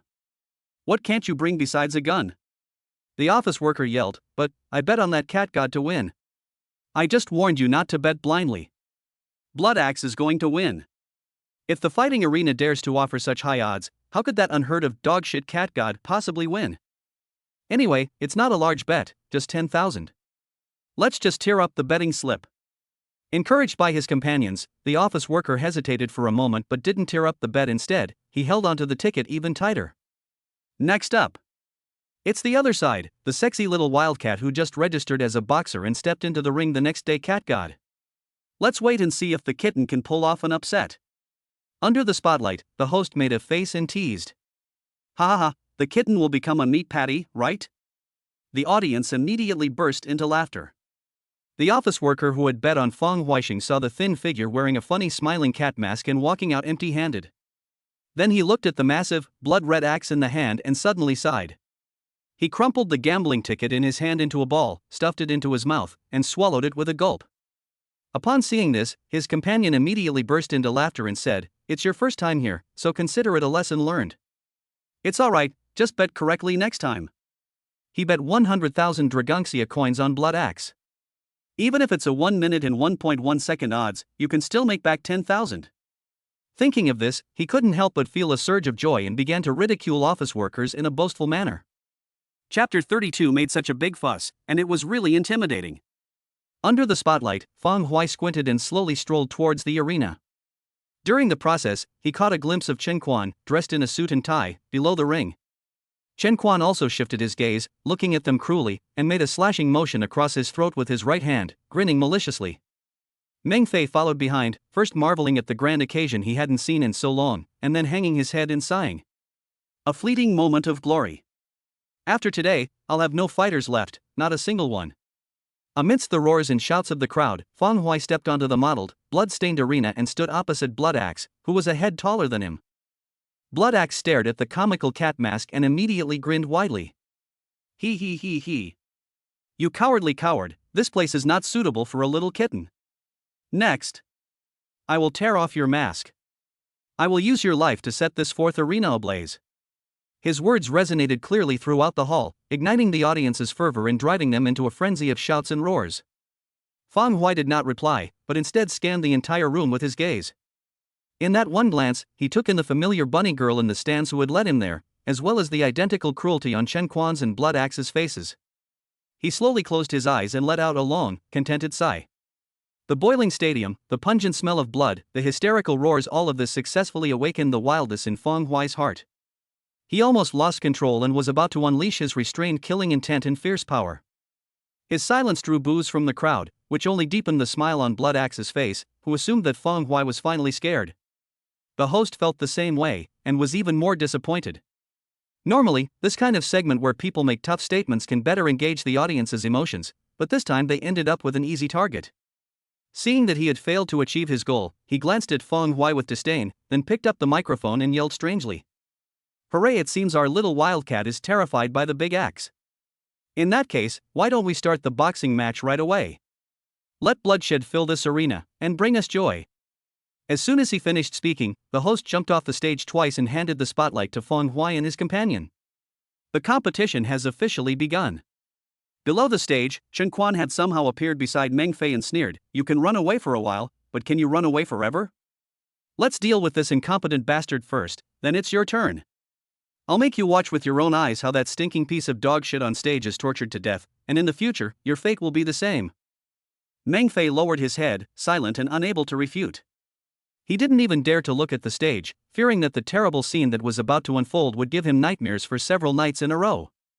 On the arena, Blood Axe's eyes were filled with excitement. He twirled the giant axe in his hand, and then his blood and chi, which were at the third level of martial arts, surged and his strength vibrated. Whoosh! He moved with incredible speed, a stark contrast to his rugged physique, circling the entire arena to gather his strength before slowly enveloping Feng Hui.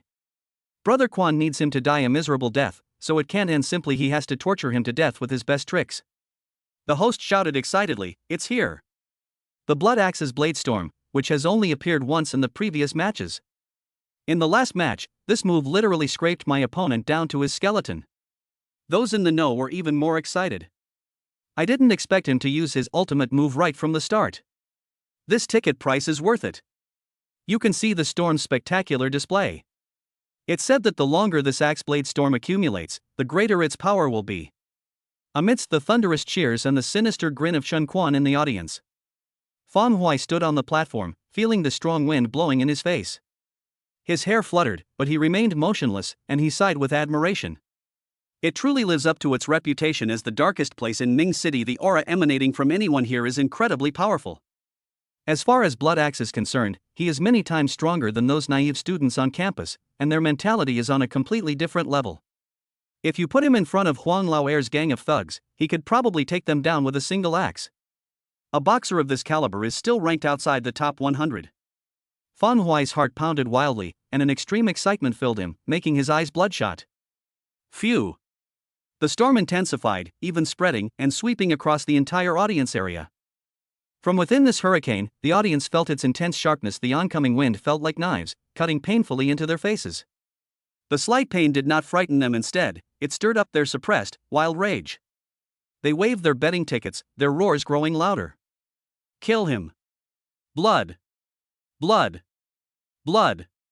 Ah! On the boxing ring, Blood Axe's axe blade storm had reached its limit. Under the adrenaline-pumping gazes of the audience, the sharp momentum shifted, slowly enveloping and pressing down on Fang Hui inside. Faced with the oncoming sense of separation and strong wind, Fang Hui grinned as the large cat mask on his face swayed and slowly clenched his fist. Boom! Suddenly, Blood Axe, who had been hiding in the storm, charged out with his axe, bringing with him a fierce wind and a bloody charge. Die! Everyone in the arena had already anticipated what was about to happen. Fang Hui would be cleaved to the ground, his flesh and blood turning into dust under the storm. Making such a big show of it, it's really intimidating. Fancy and gaudy. At that moment, Fang Hui finally moved. He chuckled lightly, not using any internal energy or martial arts techniques, only his physical body. The pair of fair, calloused right fists were raised lightly, slowly. Hammer down. Boom. So fast that it was impossible to keep up, the Blood Axe, which had appeared in front of them without them noticing, suddenly stopped. His entire face was dented from the fist, leaving a deep and clear fist mark on his face. With immense force, his massive body crashed violently onto the arena. His skull cracked, his brain was shattered, and his life force was rapidly fading away. He was clearly not going to survive. Starting from the arena, the entire ground trembled, and the stands shook as if an earthquake had struck. The smoke and dust cleared, and the storm dissipated. The battle, which ended in the blink of an eye, plunged the audience into a deathly silence, like ducks being choked.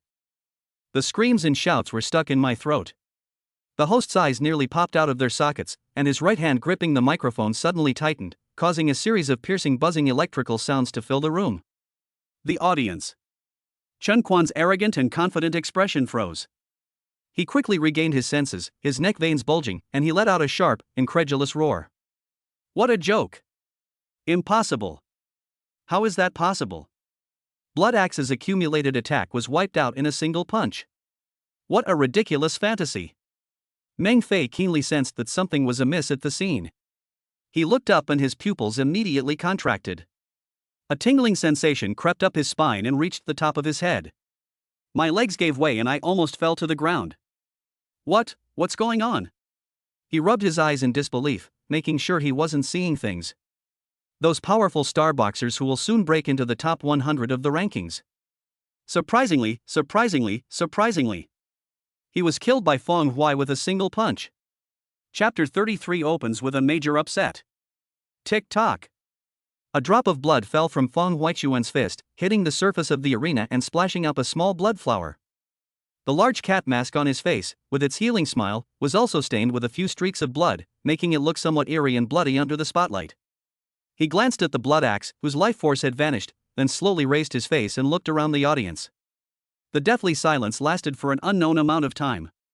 Looking at the cat-faced man standing quietly on the stage, and then at the blood-stained axe on the ground with its brains splattered out, I wondered how long it had lasted. Boom! The stadium erupted in cheers, with screams growing louder and louder until they shook the entire venue. Holy crap, holy crap, holy crap! What an upset! One punch, just one punch. The awesome Blood Axe is actually dead? Holy crap! That clean and crisp punch, and that cool 45-degree head tilted made me swoon. Cat God. Cat God. Cat God. The noisy and chaotic roars eventually coalesced into the words Cat God. No matter who it was, everyone in the audience was shouting at the top of their lungs, their veins bulging, and they kept shouting until their voices were hoarse. Some people were so excited that they hugged and kissed the strangers next to them passionately. Of course, there were also some angry shouts from those who were blinded by their losses, demanding refunds. The back row of the stands, where office workers work. His companion, his eyes bloodshot, stood up, clutching the betting slip for blood axe, and suddenly waved his hand. It's a cover-up. There's something fishy going on. Fuck you, give me my money back. 100,000. That's no small sum. It's enough to bankrupt someone. The office worker was first frightened by his companion's ferocious expression as he devoured people, then he remembered the bet he had placed on Cat God. In that instant, his face turned deathly pale, and he shoved both hands into his mouth as if trying to take them out again. Ultimately, after discovering that attempts were fruitless and that scratching only caused severe throat pain, they tried everything. His eyes also turned red, and he gritted his teeth and used all his strength to kick his companion. I'll fuck your mother too. 100,000. You son of a bitch. You're a real son of a bitch. You actually made me tear up the betting ticket. His companion snapped out of his daze and roared angrily, you didn't tear it apart, you swallowed it yourself. I'm the one who truly lost 100,000 yuan in real money. Enraged, the office worker was about to retaliate when he suddenly remembered something and rushed backward. Yes. I didn't tear it. Pull it out. I can do it. You have to pull it out. The other side of the stands. Amidst the roaring waves, the bunny girl who had brought Feng Huaiyan earlier covered her red lips, her pupils trembling as if in an earthquake. She recognized Blood Axe and was certain that the cat-faced man was dead, but who would have thought the ending would be like this? Thinking of this, she couldn't help but feel a surge of regret. She was the first person to come into contact with Feng Huai. If she had treated him better afterward and hadn't abandoned him prematurely, she could have earned more from Feng Huai than she could have brought with her money. All of this is contingent on her simply having a nicer attitude. If she only regrets it. Then Shen Quan completely lost his mind. It's fake.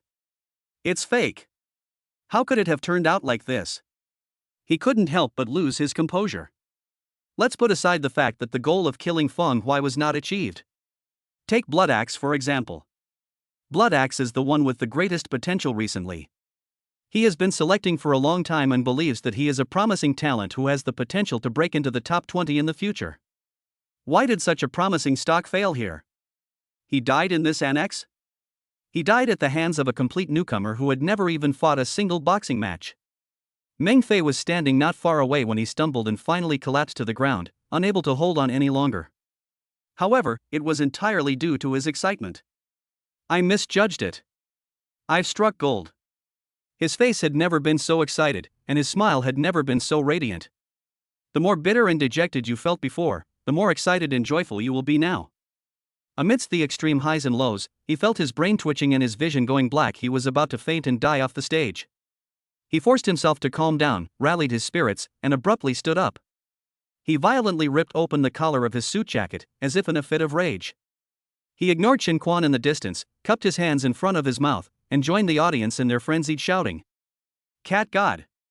Cat God! The host finally snapped out of his shock.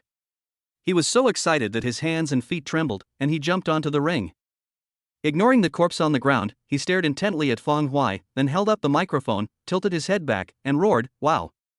Ladies and gentlemen! It's an upset!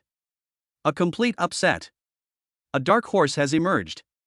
This isn't a kitten. This is a bloodthirsty big cat." With his distinctive, hoarse voice, his words were full of passion. The audience was stirred up, their emotions becoming even more frenzied as they watched Feng Huai on stage with fervent enthusiasm. One punch. As a rookie, Cat God ended the match with one punch. Next, let me ask around and see if Cat God will continue with the boxing match tonight? Meng Fei, who was roaring below, snapped out of his daze, as if he had been doused with a bucket of cold water, and instantly became much more sober. He was about to refuse on Feng Huai's behalf. No. Unfortunately, he didn't finish his sentence. Feng Huai nodded slightly as the microphone was offered to his mouth, his voice calm and magnetic, of course. Upon hearing this, Meng Fei's face darkened, but the audience erupted in another round of cheers. The host laughed and took back the microphone. It seems Cat God isn't a spoilsport at all. In that case, please look at the big screen. He gestured, and a huge screen immediately lit up on the left side of the venue. Fan Huai's cat face was frozen on it, while countless other avatars scrolled across the other side. The room fell silent for a moment, everyone holding their breath and waiting for the matching results. In the silence, the host turned off the microphone and came to his side, admiringly whispering, "Cat God, the matchmaking won't be that fast. You can go off stage and rest for a while." Fan Hui nodded, flipped off the platform, and landed next to Meng Fei, whose face was pale. Before he could speak, Meng Fei snapped angrily, "Are you crazy? Still going to compete? Do you know that Blood Axe is only in Chen Quan's third tier? If he makes any more moves next, it won't be so simple." "Really?" Before he could finish speaking, Chen Quan, who was not far away, had already taken out his communicator and greeted him with a livid face. Seeing this, Meng Fei's expression became even more unpleasant. Fan Hui shook his head, too lazy to argue with him, and instead asked, "How did your betting go? You must have made a lot of money, right? I saw you placed a bet yourself." Upon hearing this, Meng Fei's face froze, and he stood there motionless. He was so excited that he forgot all about this. Damn it, he did place a bet, but it seems like he bet on that dead man. 20,000. If I bet right, wouldn't that be 200,000? At that moment, he felt like dying, and he couldn't care less about being angry at Fan Huai's decision to continue the competition. Under Fan Huai's gaze, he gritted his teeth, but still had to put on a happy face. "Of course. You're my boxer, I definitely bet on you. This is a huge win." Chapter 34 Showing Off? "I'll make you fly." "Yeah?" Fan was puzzled. He seemed to hear a crunch, the sound of teeth breaking, and Meng Fei's happy appearance always gave him a sense of falseness. After a moment, he shook his head, ignoring it, and laughed again. "Next, I'll continue to bet my money." "All of it on me." Meng Fei nodded blankly. After realizing what was happening, he felt a pang of envy when he thought about the money Fan Hui had earned. "The matchmaking in the fighting arena is completely random. Can't we specify a match individually?" At this moment, Fan Hui frowned and asked. He had not forgotten his purpose in coming here. His target remained the 17th ranked Tanlang. If the whole process is random, how long would it take to encounter him? Let alone one night, we might not even see each other once a week. Although Meng Fei found the question strange, he still explained to him, "It's not completely random. Once you reach the top 100, you will have 3 opportunities to take on a designated challenge. If these 3 opportunities are used, even the person who is in first place cannot refuse, and no matter what they are doing, they must arrive as soon as possible to compete with you. This opportunity is for the truly strong, allowing them to rise quickly instead of slowly improving their rankings one match at a time." Fan Hui nodded knowingly, a smile playing on his lips behind the mask. That would make it much faster. Because of Chen Quan's interference, his starting level against his opponents was very high, so it wouldn't take many more matches before he could definitely reach the top 100. At that time, we can specifically call upon the greedy wolf to come and die. From now on, it would be my mistake to let you live through tonight. Amidst the anticipation of countless viewers and their burning gazes, the scrolling image on the big screen finally came to a stop. It froze on the frame of 3 orange-red claw marks, below which was a striking gold lettering. Blood Soul Arena, 97th on the kill ranking. The stands erupted in cheers, with knowledgeable spectators shouting to explain the situation to those nearby. "He's Fangjua. His martial arts realm has reached the half-step 4th realm. 17 wins and 1 loss in his boxing career. Fangjua has climbed to 97th place on the leaderboard in just 6 months. Cat God actually faced off against someone on the leaderboard in the very second match. What a pity. Those who can make it onto the leaderboard are all seasoned veterans. They're far too different from Blood Axe. Cat God is really in danger. How could it be so fast? The intensity is too high. I was suspicious after the first match, but after the second match, I'm certain there's something fishy going on in the fighting arena." Amid the uproar, a few audience members noticed something was amiss. The newcomers shouldn't be this strong, but Cat God's matches are all of very high quality. Leaving aside the newly emerging powerhouse Blood Axe, the current top 100 player, Fang Claw, is truly a hard-earned player who fought his way up. Even in his one and only defeat, he inflicted the same level of damage on his opponent, only the opponent lost consciousness a second earlier. Despite noticing something was wrong, many audience members kept quiet, feeling that today's experience was truly worth the ticket price. It's important to know that these kinds of duels involving the top 100 are all held in the main stadium, where tickets are dozens of times more expensive than here. For them, witnessing high-level competition at a low price is like winning the lottery. The odds are out. Cat God pays 1 to 2, claws pay 1 to 1.07. The office workers in the back row were pale-faced, clutching crumpled gambling tickets from the previous betting session, which emitted a strange smell. His companion roared and pulled out his last $7,000 to buy. Fawing and claw from the Catwoman. What kind of bullshit cat god is this? Does he think he can make a fuss against top 100 boxers? You made me lose 100,000 yuan. From now on, I'll be your lifelong hater. Henchman, kill him. Amidst the roars of his companions, the office worker gave a weak smile, clutching the betting ticket and grinning. Beautiful lady, bet me 50,000. Bet on cat god. TCH. Why not buy 100,000 worth? It would be better if you lost it all. His companion, clutching the gambling ticket belonging to his henchman, gave a disdainful smile. He's the type who's both afraid of his brothers suffering and afraid of them driving Land Rovers. He lost 100,000 while his friend made 100,000. How could he possibly feel at peace with that? You were still hoping he'd win? Damn it, you'll lose everything. Below the arena, Chen Quan raised his face, where he could vaguely see the 5-finger mark, and stared intently at Fang Huai and the other person opposite him. He carefully reviewed the whole process and gradually came to his senses. Why was Blood Axe defeated with a single punch? There's only one reason. Because the Axe Storm had been charging for too long and its movements were so large, it had many openings. And as long as one happens to see through that flaw, even a martial artist of the second or even first realm can kill Blood Axe.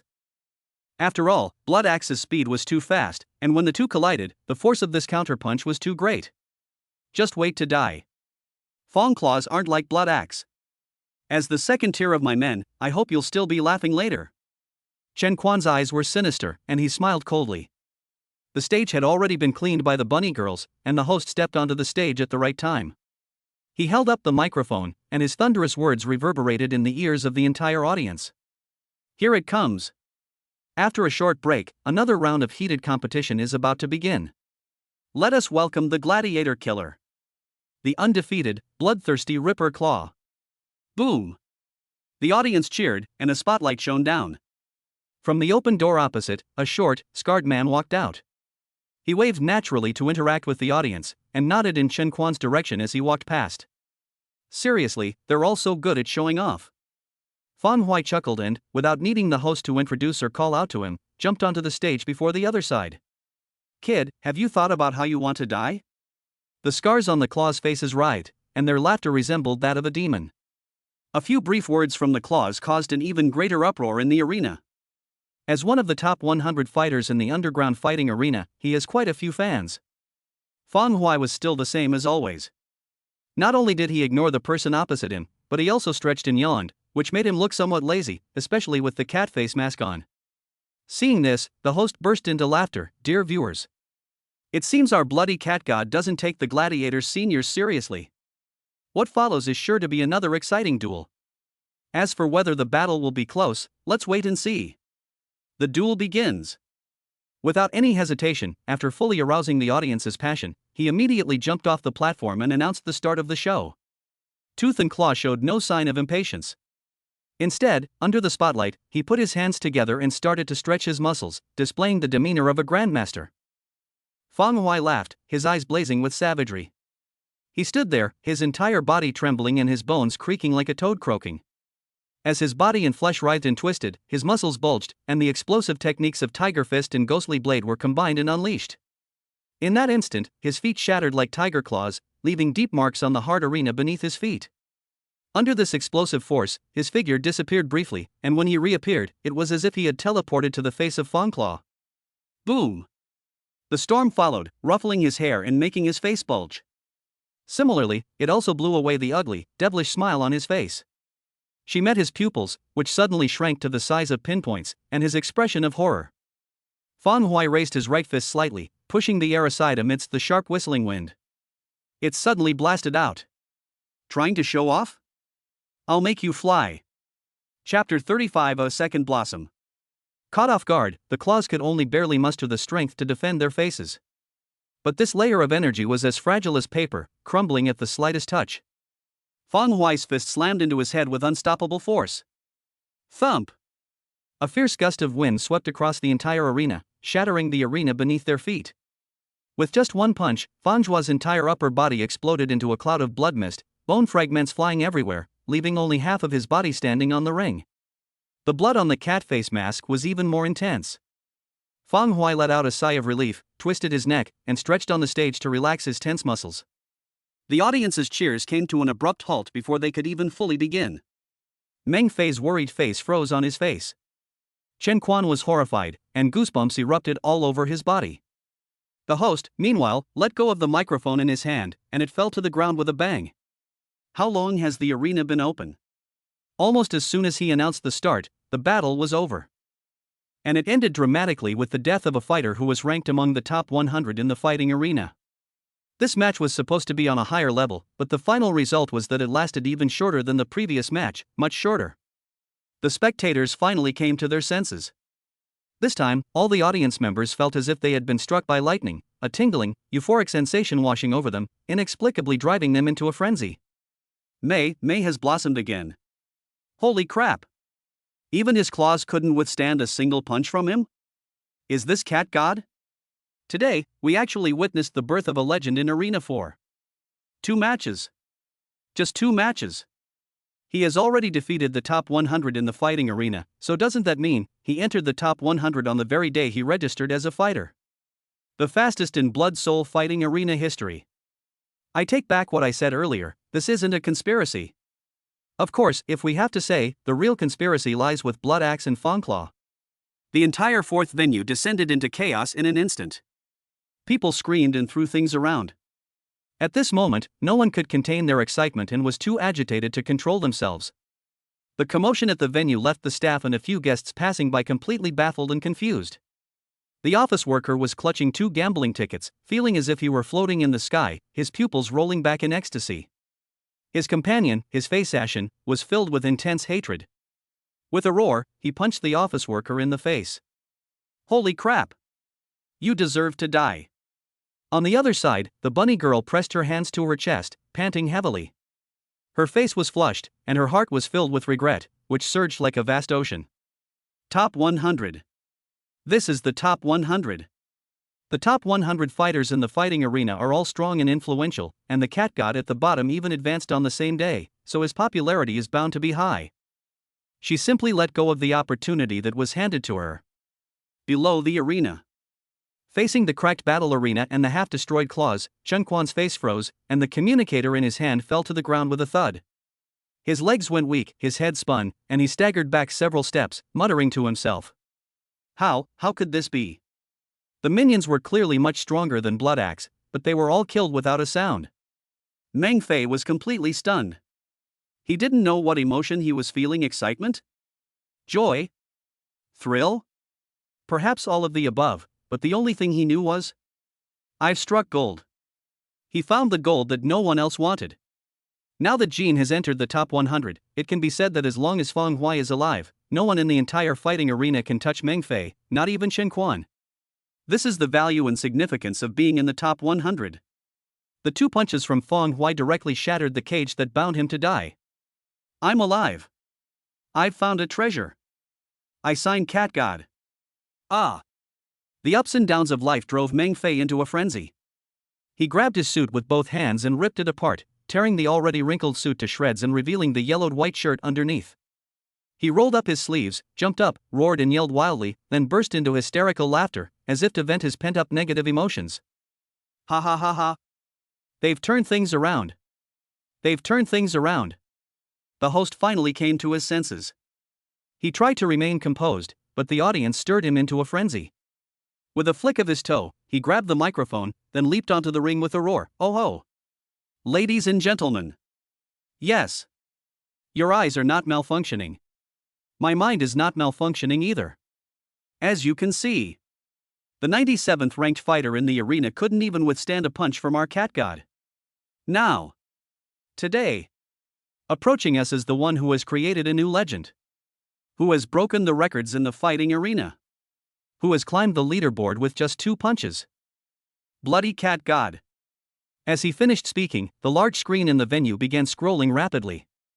The image of the claws collapsed with a roar, and the smiling cat image took over the big screen. However, the small text under the claws did not disappear, but instead gathered into golden light and appeared under the cat's face. Blood Soul Arena, kill ranking, 97th, Cat God. Boom. Boom. Boom. Cat God. Cat God. Cat God. Blood. Blood. Blood.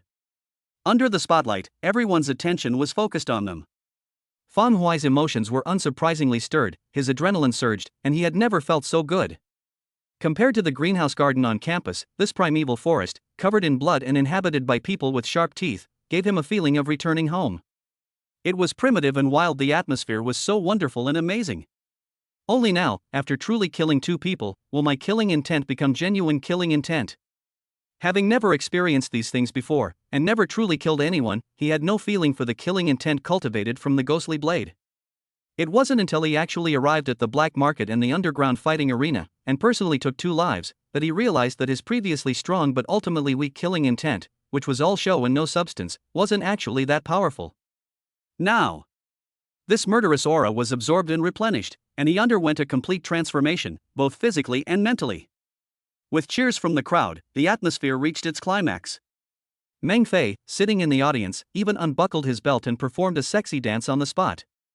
Taking advantage of the moment, the host excitedly stepped forward. On behalf of the audience, I'd like to ask Cat God, will the boxing match continue? His voice became unusually shrill at the end. Fang Huai chuckled, of course. The audience became even more excited, and the host's face was flushed. He waved his hand to direct the audience's attention to the big screen. Unexpectedly, he suddenly felt a tightness in his right hand, and he couldn't pull the microphone back. Fang Huai grabbed his hand, pressed the mask against the microphone, and said in a deep, magnetic voice, I don't need random challenges, I want to name my opponent. My next opponent is Greedy Wolf. Chapter 36. Just as it turned over, it turned back over. An eerie silence fell over the entire venue. Almost everyone was confused, having no idea who the name Fang Huai mentioned was. Only the host, as a staff member of the fighting arena, knew the entire top 100 list by heart. After a brief pause, a tremendous shock swept over my entire body, and I started to feel numb from head to toe. My hair, which was firmly held in place by hairspray, even popped out and stood up. Greedy Wolf. The Greedy Wolf ranks 17th. Greed Wolf, the undisputed king of the underworld. You should know that as the host of the 4th venue, the highest he had ever hosted was a match with a player ranked below 90. He had never had the opportunity to host a match involving the top 20. Even if the match is held in the main stadium, it still needs to be promoted in advance, and you have to fight for tickets to see it. Most of the audience in this 4th venue are not wealthy, so they have never heard of the name Tanlang. Today, because Fang Huai exercised his authority to designate the top 100, the top 20 in the fighting arena will be parachuted into the 4th arena. He'll host it. Ah! The host suddenly screamed, and only stopped when her voice cracked. He was panting heavily as he put the microphone to his mouth, trying his best to keep his voice steady. Dear viewers, you may not know this, but today I have the honor to introduce who Tanlang is. Greedy Wolf. 17th in the fighting arena. He has consistently remained in the top 20 in the fighting arena for years and has never fallen out of that position. As a 4th realm martial artist, his skills are superb. Every battle is an art form. With surgical precision in both claw and knife techniques, countless lives have been reaped. Next, I will have the honor of witnessing with you all an unprecedented event in the entire fighting arena. The top 20 on the kill leaderboard will descend upon the secondary arena, kicking off a bloody feast. Ha ha ha ha. With his unrestrained laughter, the stunned audience finally snapped out of their daze. 17th place. Is this something we can see? I heard that many people can't get tickets for this kind of match involving the top 20, even if they have money. I never expected that we would get such a great deal. Worth it. Worth it. Just from this match alone, we've made back all the bets we lost before. Everyone, including the office worker and his companion who disliked the cat god, shared the same thought at this moment. They hoped the cat god would win. Even though the chances are slim, they just want cat god to win. If Cat God wins, his legend will be intertwined with these viewers, and they'll have something to brag about when they go out. After all, every scene today unfolded right under their noses. They witnessed it with their own eyes. In the front row of the stands, a voluptuous woman with red lips stared wide-eyed, holding a small camera in her hand, her eyes filled with excitement. Although this is a black market, it is not lacking in media reporters. Their reports are somewhat subtle, but they truly spread throughout the entire city. The woman was just out looking for material as usual, but unexpectedly, she dug up a big one. The first two games were already quite surprising, but there's an even bigger bombshell coming. With a determined look in her eyes, she quickly bent down to adjust the machine, making sure that the next image would be the clearest possible and that no accidents would occur. Below the ring, Meng Fei, who was dancing wildly, stopped moving in an instant. He blinked, then blinked again. Then he froze, staring blankly at the large cat mask with a healing smile above him. Not a buddy. Did God send you down to torment me? Maybe I should just die here. I really can't take it anymore. Greedy wolf. Greedy wolf. Yes, I admit I was blind and misjudged you, cat god, are indeed very strong. But even among the four realms, Tanlang is a top-tier powerhouse. How can he possibly fight against him? It gave me hope, and then it brought me despair. I just rolled over, and now it's flipped back again. Meng Fei's hands trembled as he gripped his chest tightly, feeling as if his heart was convulsing violently and about to explode. Chen Quan forced a twisted smile from a short distance away. He. I don't even need to lift a finger, they're just asking for death. A newcomer who dares to provoke the top 20 is doomed. He had originally planned to risk being punished by his superiors and make one last arrangement, but unexpectedly, he didn't even have to lift a finger. Inside the spacious lounge, fine wines and spirits were neatly arranged to the side.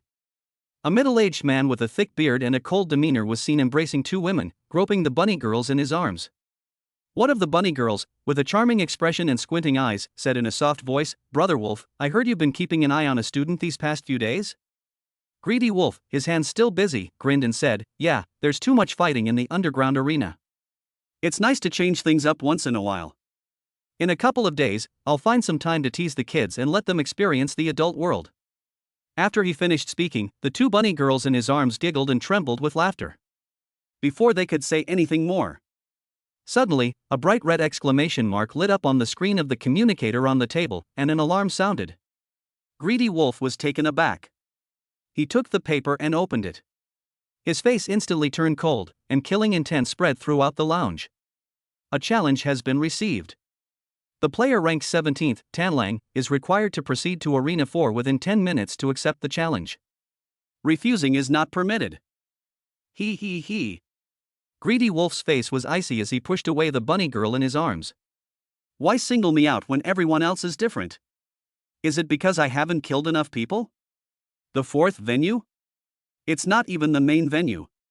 Do you expect me to condescend to go to that garbage venue? He truly didn't expect that after reaching his current level, he would still receive such a challenge. Furthermore, since they're from the fourth venue, the challenger's level is definitely not high. How dare this thing stare at him and challenge the greedy wolf? He grabbed the dagger from the table, ignored the two scantily clad, alluring bunny girls, kicked open the lounge door, and walked out. Come on, let me have some fun with you. Use your blood to tell the entire underground world that those who mess with me will never have a good end. Inside the fourth venue, the audience's voices never ceased, and even grew more enthusiastic as time went on. The bunny girls and cat girls strolling in the stands also had joy on their faces. After two boxing matches, the excited audience members were generous with tips, earning them in just one night what they used to earn in a week. Feng Hui first instructed Meng Fei to continue placing bets. Then he took the pure black knife that had been brought to him, and with a look of despair in his eyes, he stood on the arena, closed his eyes to rest, and waited quietly. This wait didn't last long. Soon, with a loud bang, the metal gate opposite slowly opened to both sides. Chapter 37, Challenging him while wearing a cheap, childlike mask? Under the watchful eyes of countless people, shadows shifted within the doorway. Immediately afterwards, crisp footsteps echoed throughout the entire venue, momentarily silencing the commotion from all sides. Greedy Wolf walked with a slow and steady pace. After emerging, he squinted at the figure on the arena and was instantly amused by the sight. He just felt like someone was joking with him. Anyone can challenge him now? Wearing a cheap plastic children's mask, but with that big cat smiling face that only appears in cartoons. What the hell is going on? Did you come here to play house with him? It's not uncommon for people to wear masks. In fact, there are even people in the top 10 of the rankings. But which of those masks wasn't forged using high-precision machinery? Who would wear a tattered mask like this damn big cat, one that looks crudely made and even has visible burrs on the edges? Fuming with anger, he slowly stepped onto the ring. His aura wasn't particularly strong, but as he approached, the entire audience subconsciously held their breath and cautiously watched the arena. Even many regular visitors had never seen the top 20 boxers before. Today, thanks to Feng Hui, they were truly amazed. Meng Fei below was trembling uncontrollably, staring nervously at the arena. Even at his peak, he only had one fighter who reached number 92 on the leaderboard, and that was just a flash in the pan, as he was killed on the spot not long after. He had just signed Feng Hui's contract today, and then he experienced such a thrilling scene. In an instant, his heart was about to jump out of his chest. You challenge me? Tan Lang remained expressionless, seemingly still somewhat incredulous, tilting his head in confusion. Feng Hui laughed. What, are you so precious that I can't even challenge you? The voice of Tan Lang confirmed to him that this was the real deal. He would never forget that voice. Although the communicator was somewhat distorted, the condescending tone was unmistakable. His target had arrived. Greedy Wolf licked his lips and looked up to survey the venue. This kind of lousy restaurant, lousy arena, and lousy audience made him feel increasingly irritated. His ring should be in the main stadium. It shouldn't be here at all. But today, I had no choice but to come here because of this comical cat-faced man in front of me. You're not very old, are you? Don't worry, I'll make sure you die a horrible death. Tan Lang's cold voice echoed, and anyone could clearly perceive the confidence within it. As soon as he finished speaking, an indescribable murderous aura filled and enveloped the entire venue, affecting the audience as if they had entered a cold winter snowstorm. Feng Hui closed his eyes and sensed it for a while. When he opened them again, his eyes were filled with excitement and savagery. It's different now, really different. The previous two matches were not even warm-ups for him now. But Tan Lang is different. Even before he makes a move, he can feel a vague sense of threat, which, though not much, is very real. So, I was right. How can we let such a dangerous person live? He should be killed as quickly as possible. Feng Hui grinned, his arrogance surging, his hands twitching uncontrollably, full of restless desire. The host was also affected by Tan Lang's murderous aura, but fortunately, he had received professional training and had hosted countless boxing matches, so he quickly regained his composure and picked up the microphone. Dear viewers, Mr. Tan Lang has finally arrived amidst your expectant gazes. I believe everyone has placed their bets and is eager to get started, right? In that case, let's not delay any longer. Let's hand the ring over to Mr. Greedy Wolf, and Cat God. A loud neigh broke the influence of the Greedy Wolf and stirred up the emotions of the entire audience once again. The venue was filled with excitement as the host leaped down from the platform. The third battle belongs to the higher levels of the kill leaderboard. The battle has officially begun. He. Greedy Wolf chuckled softly, and with a whoosh, slowly drew the short knife from his waist. The top 20 on the kill list are considered taboo in the underground arena. The meaning of taboo is very simple, even people from the fifth realm have to be careful when they come here. Everyone here has come through bloodshed and violence. Boy, you don't know your place, you'll die a horrible death. The short sword vibrated violently. A sharp hiss seemed to pierce the eardrums, and a signature crimson aura belonging to the fourth realm flowed and rose from Tan Lang's body.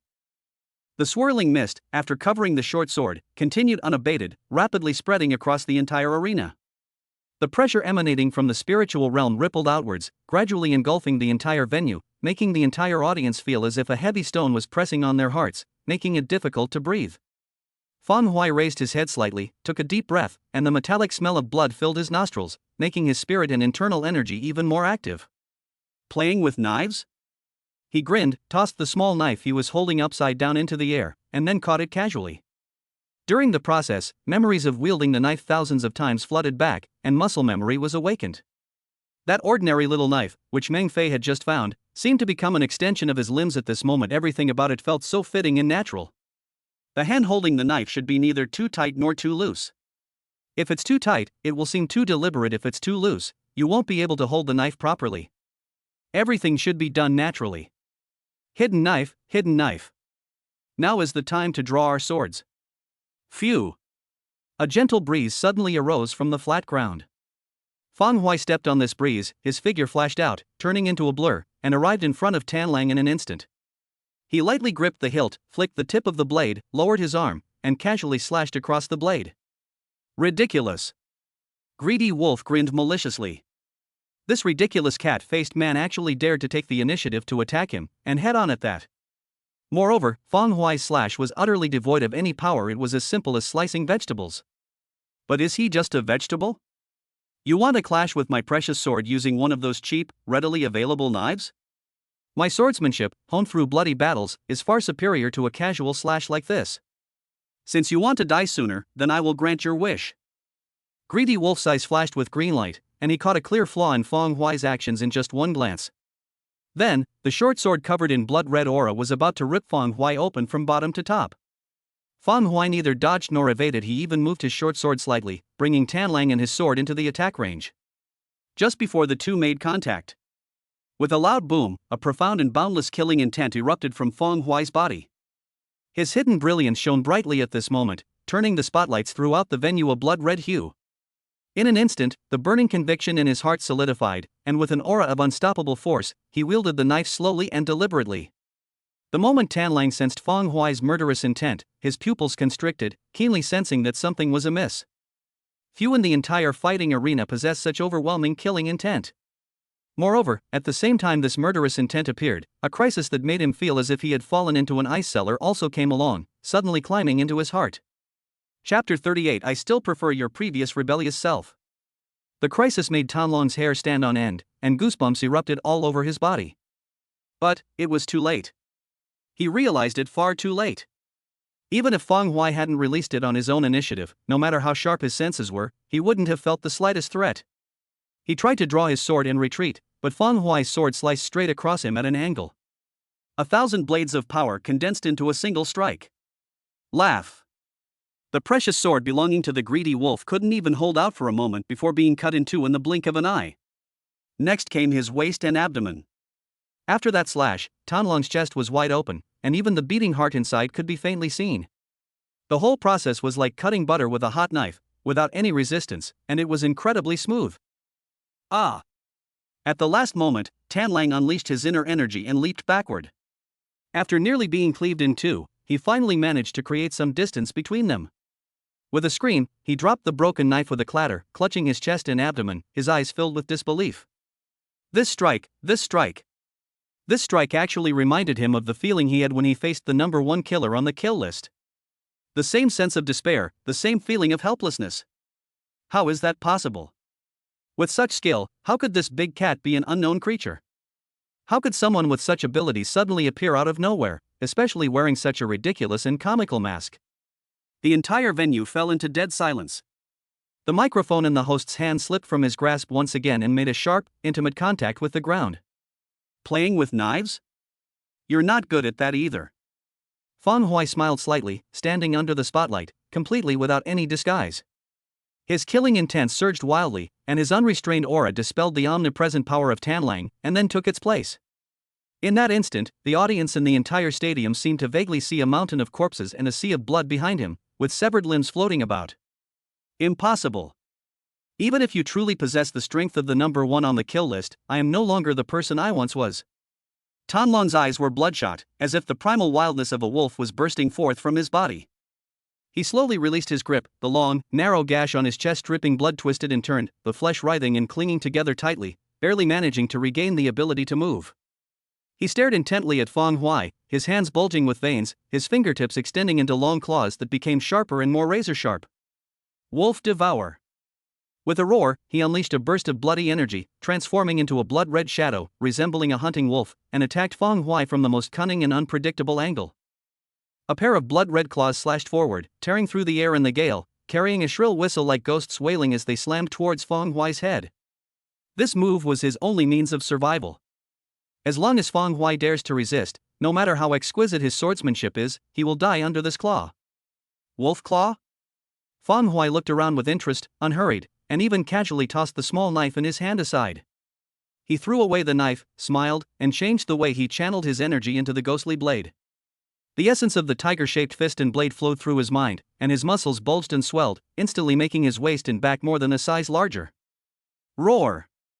A roar erupted from his mouth, like the howl of a tiger, and the sound waves crashed against the entire stadium. His hands suddenly hardened like tiger claws, then, carrying a powerful tiger-like aura, he pounced on the wolf like the king of beasts. The momentum of the greedy wolf star rushing forward is unstoppable.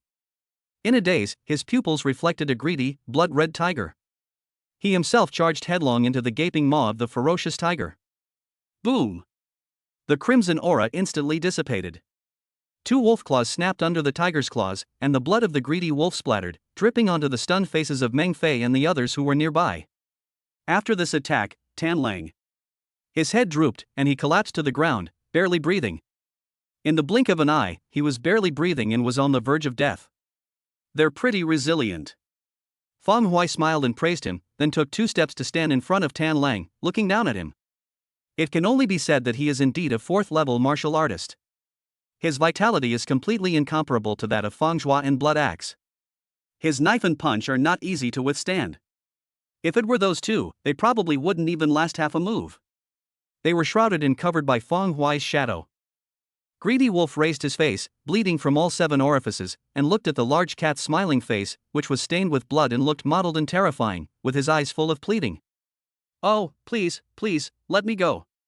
He lost, but there's usually a rule in the fighting arena: those in the top 20 of the kill leaderboard won't be killed unless it's the very last step. Given its strength, this big cat must understand. "You look so ugly, like a dog. I still prefer your previous rebellious self." Feng Huai smiled and stepped forward, his palm slowly covering the top of Tan Lang's head under Tan Lang's terrified gaze. Then, he lowered his body slightly and said softly, "You said before that you remembered me and that you could never forget me, and told me to wait, so... and now?" The moment those words entered his ears, a series of electric currents surged through Tan Lang's body, and his pupils widened to their maximum size as he trembled. He suddenly remembered Feng Huai's familiar voice during their conversations from the beginning until now. He hadn't paid attention to Feng Huai before, so he had ignored him until now, when he finally came to his senses. That familiar voice, the one he'd spoken to on the phone that afternoon, combined with those 2 sentences, made him feel as if he'd fallen into an abyss with just a slight association. A surge of fear churned within me. How could this be? How could it be that student? Putting aside the fact that he's just a high school student, how could he be so strong? What he found most unbelievable was, who exactly is this person? What a madman! That's why he was pursued by a threatening phone call in the afternoon, which led him to become a fighter in the fighting arena, and he broke into the top 100 in just one night. The ultimate goal, however, was simply to specifically name and kill him. This vindictive powder keg is actually a student? Where am I? This is a cannibalistic black market. An underground fighting arena. He, Tan Lang, ended up in this predicament simply because he made a threatening phone call to a student that afternoon. Such a ridiculous reason. His chest heaved violently, his eyes wide as if they were about to burst. "Ha, you." Before he could speak again, Feng Huai chuckled softly, then suddenly exerted force with his large hand and lifted him up with all his might. Laugh. The head of the wolf, along with its spine, was pulled out and thrown onto the arena. "Threatening me? I said I'd kill you today, and I'll kill you today." Feng Huai raised his head, and the bloody scene, combined with the smile on his face and the big cat mask, plunged the 4th venue into an eerie silence. After an unknown amount of time, a series of gasps rang out, followed by a deafening roar from the entire stadium. "It's insane! It's insane! The last one standing there is Cat God. I watched it from beginning to end tonight. I actually witnessed the birth of a legend. How long does it take to go from an unknown nobody to the top 20 on the kill leaderboard? Today, Cat God will tell you. Just 3 hours. 3 matches are all it takes. Cat God. I love you. Cat God. Screw you, you burly man. Cat God belongs to us." The host, standing below the stage, shakily picked up the microphone, swallowed hard, and roared, "The winner has been decided. Greedy Wolf has fallen. The ultimate victor belongs to Cat God. Belongs to Tyrant Cat God." His hysterical screams were heard beneath the smiling cat avatar on the big screen. The line of gold-colored ranking text crumbled. Instead, a line of bloody pattern messages was created using fresh blood. Blood Soul Arena, welcome Cat God to the kill ranking, number 17. Chapter 39, Getting Rich Overnight. The birth of blood and legend ignited the passion of the audience in the stands. Tonight is destined to be a historic day for the fourth venue. For the first time, the top 20 on the kill leaderboard fought on stage for the first time. Someone jumped into the top 20 on the same day for the first time. A member of the top 20 died in the arena. Normally, even in high-level battles where tickets need to be snapped up, very few people die. If this happens even once, it will be a storm that keeps the audience talking for days. On the stands, the female reporter was trembling with excitement. After confirming several times that the video camera was working properly amidst the chaotic crowd and recording the scene, she was drenched in sweat, her mind overwhelmed with euphoria. Big news. Absolutely big news. Because the tickets to the main stadium were too expensive and her position wasn't high enough, she couldn't go. Her supervisor had to go alone, claiming that she lacked experience and that professional matters should be handled by professionals. The fourth venue, a rather undesirable venue, was reserved for the battles between newcomers. But by now, when the supervisor finds out what happened here, he'll probably be so regretful he'll want to die, right? She got a freebie. In that short period of time, she had even mentally drafted the title for tomorrow's publication. A newly recruited fighter rises to the challenge, breaking fighting records and reaching the pinnacle. The two office workers in the back row were also unable to contain their emotions, even the one who had lost over 10,000. This experience of watching the game has given them something to talk about for the next 6 months, as they witnessed the rise of a new star. The host stepped onto the stage, swallowed hard, and cautiously and respectfully inquired, "Cat God, would you like to continue?" He could no longer maintain the disdain he initially held for newcomers. At this time, Cat God had already become the newly crowned king of the underground. Fan Hui glanced at the time on the big screen, then stretched and shook his head, saying, "No." After Tan Lang died, the time came exactly to midnight. More than 3 hours had passed since he officially began the fight. Of course, very little of this time is actually spent on actual combat, most of it is spent waiting. After saying that, amidst the host's disappointed gaze and the audience's regretful sighs, he walked slowly off the stage, one hand in his pocket, swaying slightly. Laugh. As Fang Hui passed by Chen Quan, he chuckled and then slowly headed toward the lounge. Chen Quan's face was as black as coal, and the veins on his forehead were bulging. Normally, if a top 20 boxer were to mock him, he wouldn't be able to do anything about it, nor would he dare to harbor any thoughts of revenge. After all, he was just a manager, not the boxer himself. But Fan Hui's actions today, the loss of 2 boxers, and the fact that he had already offended them made it impossible for him to swallow this insult. His anger was so intense that his eyes twitched with rage. He turned and left, taking out his communicator to contact his ace. Only you can designate a challenge? 5th on the kill ranking. A man who would die even if he came from the 5th realm. Let's see how you will resist. No matter the cost, I will kill you. Meng Fei was still in a daze. It wasn't until he saw the bloody cat face mask that he suddenly snapped out of his daze and was once again overwhelmed by the unexpected surprise. After a brief moment of joy, he hurriedly stepped forward, bowing and scraping. "Cat God, you must be tired. How about a full massage? Whatever you want, I can do it." At this moment, he showed an eagerness that he never showed even to his own father. Fan Hui strolled along, pursing his lips. "If I tell you to stick your butt out, you'll stick it out too?" Meng Fei's expression froze for a moment, then he gritted his teeth. "As long as Cat God needs it. Get the hell out of here." Fan Hui laughed, then suddenly remembered the previous boxing bets and asked curiously, "How much did you win from the boxing bets?" "Transfer the money to my account." "Okay." The odds were 10 to 1 at the beginning, 2 to 1 for the second game, and 3 to 1 for the last game, so the total was hiss 12 million. As he was calculating, Meng Fei suddenly gasped when he saw the string of zeros on the screen, his eyes widening in shock. He had been so preoccupied with thinking about how his hopes would be dashed and how miserable his fate would be after Feng Hui's death that he had overlooked these things. Looking at this astronomical figure, and thinking about how his 20,000 had gone down the drain, and knowing that he didn't have the courage to bet on the next 2 games because there was no hope, he was left with nothing to bet on. Meng Fei suddenly felt a sharp pain in his chest, raised his hand to cover it tightly, and felt that he could hardly breathe.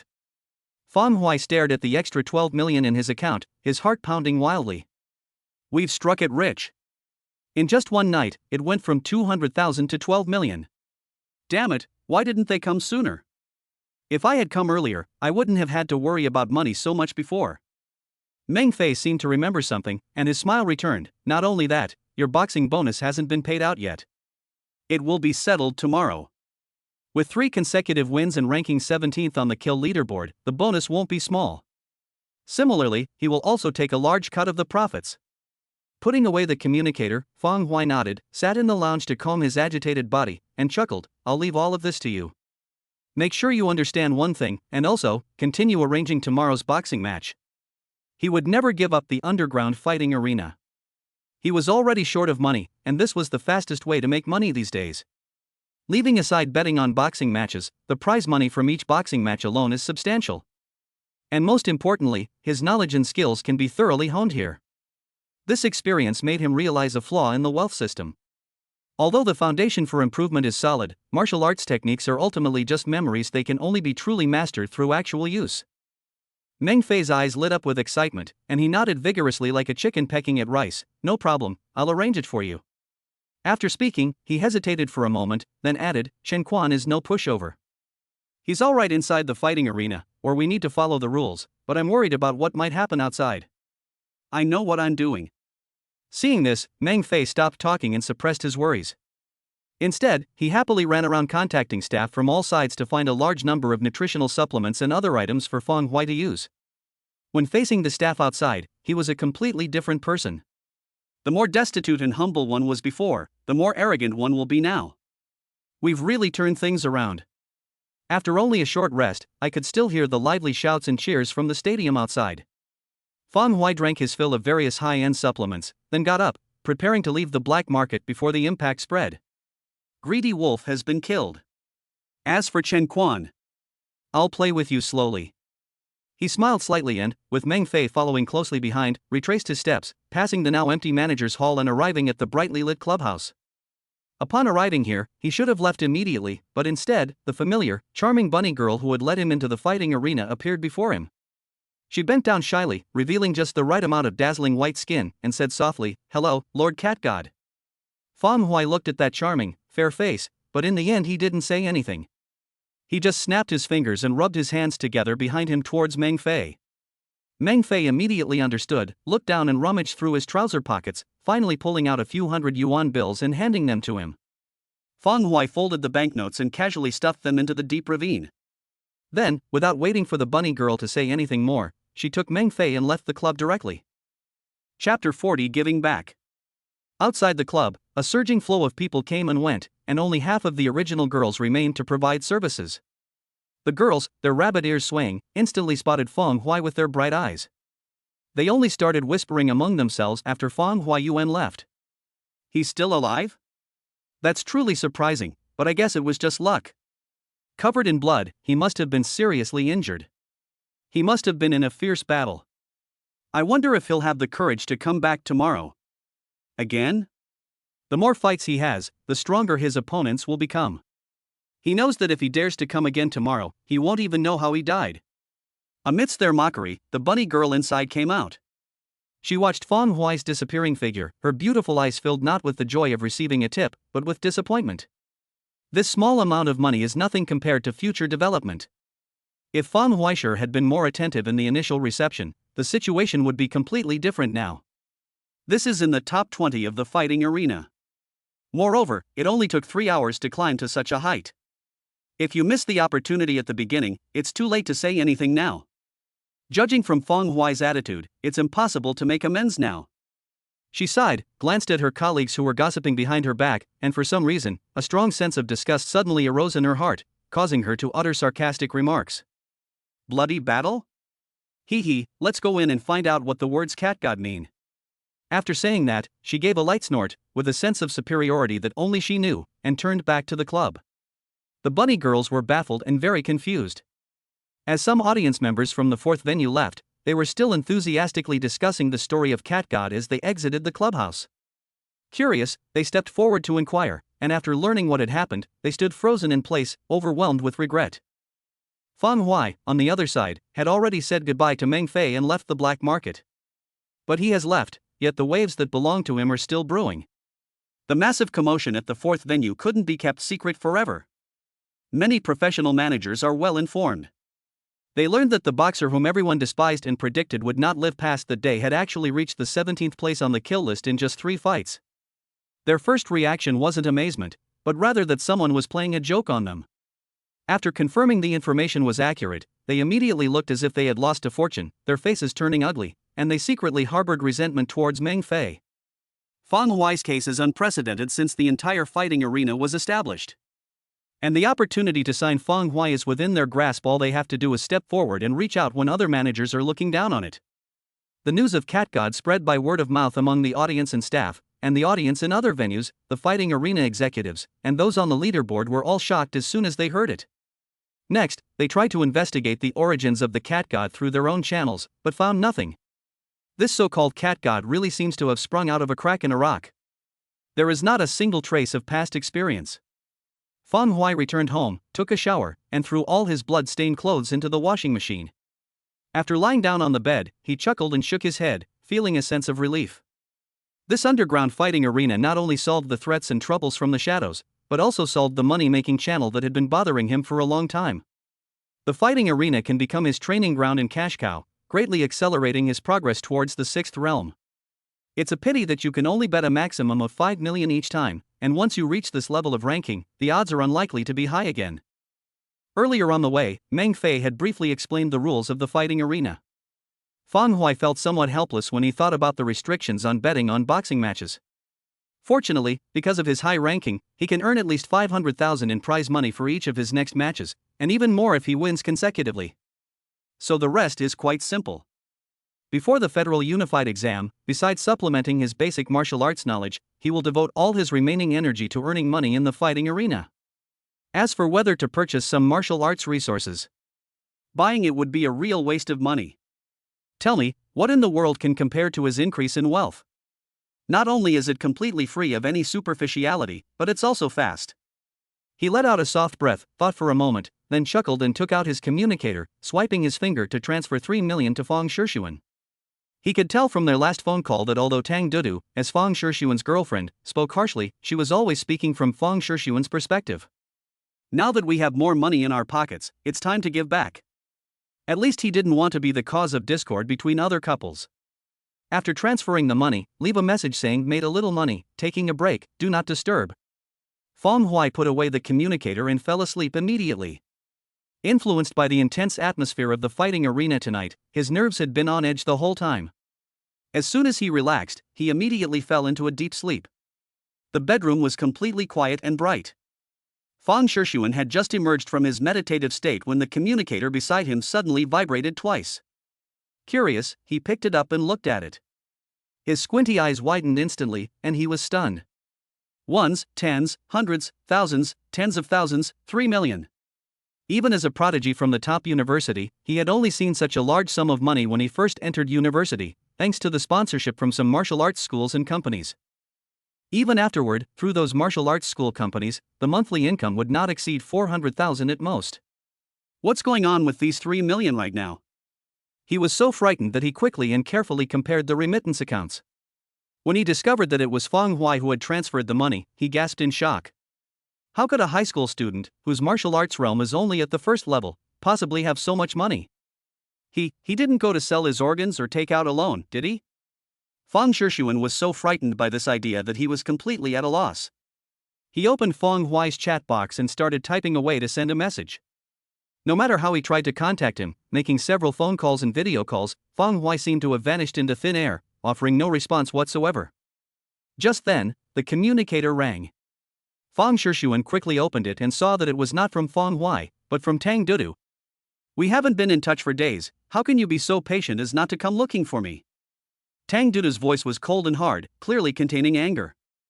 After saying that, she seemed to calm down a bit, and then said helplessly, Fang Huai is still your brother. I've thought about it. I was wrong last time. In the past 2 days, I sold some things and also cheated some money from home. I've scraped together 1 million. You can take it and use it first. Martial arts are the most important thing. I'll be back tomorrow, ha. A grown man like me has to bow down. Hearing Tang Dudu's complaining tone, Fang Shishuan thought of the 3 million from earlier and stammered, I think, it seems we don't need it anymore. What? Tang Dudu was puzzled, thinking that he was still stubborn and wanted to refuse again, and was about to lose his temper. Before she could speak, Fang Zhishuan quickly explained the reason, leaving Tang Dudu on the other end of the phone frozen in place. The silence was short-lived, but then her shrill voice rang out, echoing throughout the bedroom. You're saying Fang Hui transferred 3 million to you in one go? How is that possible? I slept until the afternoon of the next day. The moment Fang Hui woke up feeling refreshed, he saw the 99 plus message notification. He smiled wryly and called Fang Zhishuan. After much persuasion and a lot of talking, he finally managed to change Fang Zhishuan's mind and get him to back out. After finishing all that and quickly washing up, he leaned back on the living room sofa, excitedly preparing to add more points to his strength. I've never been this rich before. Chapter 41. The Toad's strength turns 4 times and becomes mysterious. The prize money from the underground fighting arena had already been deposited into the account. The 3 matches, plus the winning streak bonus, totaled over 900,000, with both exact amounts. Fang Hui didn't hesitate for long. He left 5 million in the account, enough to ensure that after betting the maximum amount in every boxing ring, the remainder would be converted into wealth points, and then opened the panel. Wealth points system. Realm, Martial Arts 4th Realm Early Stage. Martial Arts, for Mysterious Toad Fishing Strength, Level 1+, Tiger-Shaped Fist, Harmony Stage +, Ghostly Blade, Hidden Blade Stage +, Iron Body Skill, Level 3+. Wealth points, 504. Adding the remaining 14 points from last time, the wealth value has now broken through the 500 mark. After a brief moment of excitement, I looked at the panel. Fang Hui gave another bitter smile. Is this still cultivation? It's practically burning money. 500 points of wealth are equivalent to 5 million. If he hadn't found the path of underground boxing, he wouldn't know how to improve further. After all, 500 points may seem like a lot, but if you really want to use them to improve your cultivation level, it's just a drop in the ocean and can't withstand the consumption. Fang Hui shook his head, always prioritizing realm, and first focused his attention on the 4 mysterious toad fishing force. This technique has surpassed the C level threshold, and even the B level is insufficient to evaluate it. It should be considered at the A level. The protective energy cultivated from it is thick and solid, yet gentle and peaceful, without appearing explosive. Fang Hui even had some doubts at this moment. If the initial toad stake hadn't been cultivated so slowly, requiring entirely time to build up, its level wouldn't have been just C grade, it could have been much higher. Coincidentally, all I need to do is spend money to close the time gap. Fang Hui chuckled, his thoughts moving to the plus sign, and he slowly tapped it. Wealth points 340. For Mysterious Toad Hooking Techniques, first layer. For Mysterious Toad Hooking Techniques, second layer. Phew. A gentle breeze swept by. A chill ran through his bones, followed by a surge of inexplicable, violent energy that filled his limbs and quickly merged into his body. The toad's strength rotates 4 times, its profound power spreading like the stars in the heavens. A jumble of information flooded my mind. A small golden figure sits or lies down, its posture resembling a high-difficulty yoga pose, with hundreds of repetitions of the technique superimposed on its body, merging into the spaces between its bones and flesh. The chi greedily vied with the body for the molten lava-like energy. The initially weak and unstable chi that had entered the 4th realm became increasingly solid and powerful, and more harmonious with the body. As time went by, his cultivation level steadily improved, and he soon reached the middle stage of the 4th realm. Calming the restlessness within him, Fang Hui clenched his fist, ignoring his sweat-soaked clothes, and immediately turned his attention to martial arts techniques, touching the bright plus sign. Wealth points 27. Wealth points 54. Wealth points 72. Iron Body Skill, 3rd level. Iron Body Skill, 4th level. Tiger Form Fist, Harmony Stage. Tiger Form Fist, Freedom Stage. Ghostly Blade, Hidden Blade Stage. Ghostly Blade, Forgotten Blade Stage. With the points added to the martial arts skills one after another, all 3 martial arts skills reached the perfect state at the same time. A vast amount of information churned in my mind, countless martial arts moves were integrated into my understanding, and every action was perfectly natural. The improvement brought by Tiger Form Fist is holistic. It allows for more free access to the body's deep-seated power, while the moves break free from constraints and rigid rules. The movements become more spontaneous, accompanied by the power of a tiger, truly living up to the name of the realm, freedom. The long sword that had been etched into Fang Hui's heart, the Ghost Fiend Blade, had vanished. Fang Hui had successfully forgotten it. The intent of the sword is everywhere, yet nowhere to be found. Only when he is about to make a move will his deep, abyssal killing intent surge forth, and his sword intent seemed to descend from the heavens and be grasped in his hand. He didn't really need to hold a knife in his hand in the first place, and now he's even less bound by formalities. Anything within his sight can be used as a knife. Exhaling a breath of stale air, Feng Hui pinched his firm yet fair skin. Among the three martial arts, iron body skill is the lowest level, but once it is mastered to perfection, it can still provide considerable benefits. Not only did it make his face look even whiter and more handsome, as if he had been given a beauty filter, but it also increased his physical defense and the strength of his internal organs many times over. Even if someone with no martial arts skills were given such a physique, they could take on several third-realm martial artists at the same time. Wealth points, 11. They really spend money like water. Looking at his wealth value, which had once again reached its limit, Feng Hui couldn't help but shake his head and sigh. However, after experiencing the refreshing and comfortable feeling in his body, he had to admit that the money was absolutely worth it. After reaching the pinnacle of martial arts, he had almost completely eliminated any weaknesses. At this moment, let alone someone at the same fourth realm, even if someone at the fifth realm were right in front of him, he would dare to say, "I don't eat beef." His solid physique and superb martial arts skills gave him the confidence and assurance to kill enemies across borders. Just a little splash. Crossing the border is something you can't do without a cheat code, but if you have a cheat code and still can't do it, then what the hell is the cheat code for? Feng Hui smiled and got up, cleaned the soiled sofa cover, and then, seeing that it was still early, he went back to his bedroom to find some books and brushed up on the basics of martial arts. With about a month left until the Federal Unified exam, he was confident that he had no problem with his abilities, but his cultural knowledge was severely lacking. Fortunately, the improvement in my level of understanding brought me a clear mind. I could take some time each day to study, and the amount of knowledge that wasn't too much to begin with was quickly memorized. I don't expect him to get a perfect score, as long as he doesn't drag down his martial arts achievements, that's fine. Time passed.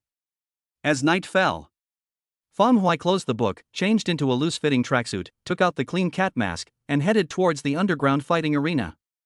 Meng Fei sent a message not long ago, describing in detail how the fighting arena had become a buzz after he left. His rise was too fast and too sudden, leaving many people shocked and caught off guard. This also led to this on that day. Meng Fei barely slept and was constantly busy, moving between the fighting arena and the high-ranking officials of the black market, managing and arranging everything. Although he was very tired, Feng Hui could clearly see his excitement between the lines. Come to think of it, given how disheveled Meng Fei looked yesterday, how could he possibly have come into contact with people of that caliber? Feng Hui smiled, hailed a taxi, gave them his address, and then closed his eyes to rest. As for tomorrow being the end of the weekend, I'll be going back to school. Who cares? Mingcheng, a wealthy residential area. Inside a detached villa. Chang Yoha, dressed in casual clothes, sat behind an expensive tea table made of spirit wood, gently stroking his favorite purple clay teapot, silently gazing at Changshi across the table. They had already eaten a meal yesterday, but the estrangement of many years was not so easy to overcome, and it was still somewhat awkward for the two of them to sit facing each other now. Be careful while you're out and about. It seems there are traces of the underground demon race in Ming City. After Changshi bowed his head in response, the father and son fell into an awkward situation again. After a pause, Shan Yu casually changed the subject and asked, "What did Feng Hui do with the 3 million from yesterday?" "I didn't ask yesterday, but now that we've run out of things to talk about, I have no choice but to ask." Changshi opened his mouth to answer, but was interrupted by a message notification sound from his pocket.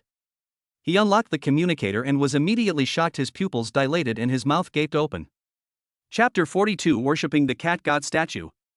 Suddenly, a bombshell message from a close friend appeared in the chat box. Breaking news: the wolf you questioned yesterday was killed last night in the Blood Soul Arena by a newcomer. The video of the incident has gone viral, and it's confirmed. Greedy wolf from the underground fighting arena is dead? He found Feng Hui, and after Feng Hui learned the location of the fighting arena from him, he died. He died that very day. What a coincidence! Changshi trembled all over, a thought that he would never believe even if he were beaten to death surged into his mind. His fingers trembled as he leaned closer to the video and tapped it with all his might. After carefully observing the bloody scene, his pupils suddenly shrank to the size of pinpoints, and he felt as if all his bones had been removed. He collapsed onto the tea table with a whoosh. The person in the video is not Feng Hui, but a cat-faced person wearing a mask. But that voice, those movements, those martial arts techniques, were so familiar. Having experienced it firsthand, Changshi could never forget that sense of familiarity. The only thing that felt unfamiliar to him was that unique aura belonging to the 4 realms of martial arts, and that tyrannical demeanor of decisive killing under the spotlight. Are you kidding me? Changsha regained some strength, and he suddenly stood up, shouting incoherently to vent his shock. The 4 realms of martial arts. This is the 4th realm of martial arts. He had always thought that Feng Hui was going to take the money to the fighting arena and apologize. In a short period of time, after getting to know Feng Hui and being saved by him, a tall building named Feng Hui had been erected in his heart.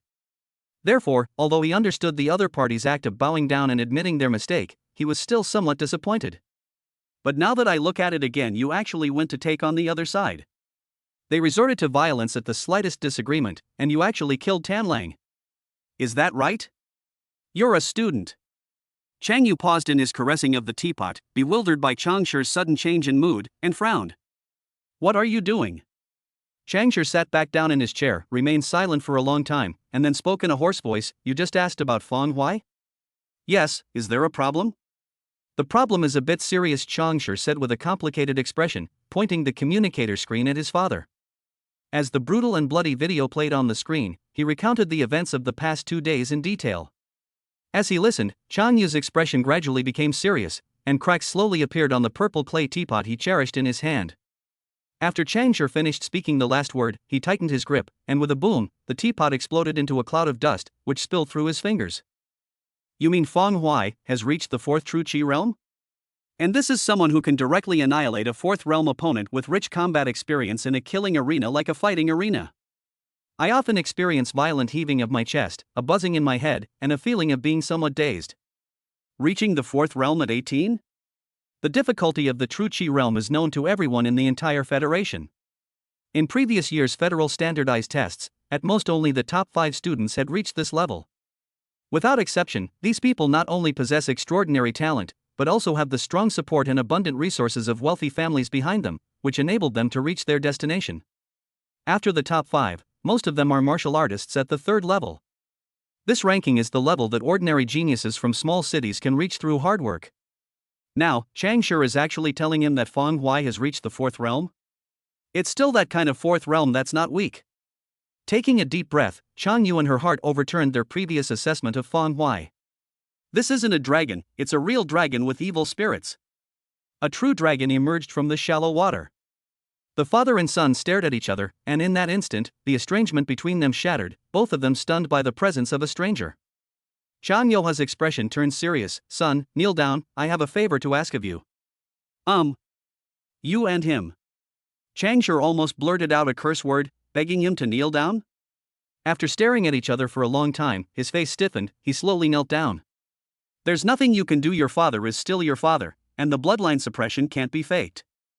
Changshi, I don't care what you were like before, or what your attitude was towards Feng Hui. From today onwards, seize every opportunity, whether it's flattery or anything else, just stick close behind him. He was unusually serious, as if afraid that Changshi would show any indifference. Opportunities are always fleeting, and this one just happened to be right in front of him. At least the 3 million yesterday, plus the 500,000 before, have paved the way for Changshi. Feng Hui is worth the gamble now. No problem. Changshi nodded quickly. He didn't need his father to remind him he could do it himself. At this moment, no one can replace the height of Feng Hui in his heart. Feng Hui's genius is one thing, but what's most important is his style of doing things. The way he'd kill you at the drop of a hat is something that makes Feng Hui irresistibly fascinated. Suddenly, the communicator vibrated. Changshi took it out and immediately stood up. Dad. My friend said that the underground fighting arena has released news that there will be a match between Cat God, also known as Feng Hui, tonight. Chang Yu immediately stood up. Let's go. I'll grab some tickets. After saying that, he wiped the tea powder off his hand and walked straight out the door. Changshi, with his right hand bandaged, followed with a limp. Outside the black market, Feng Hui, wearing a large cat mask, walked steadily and slowly inside.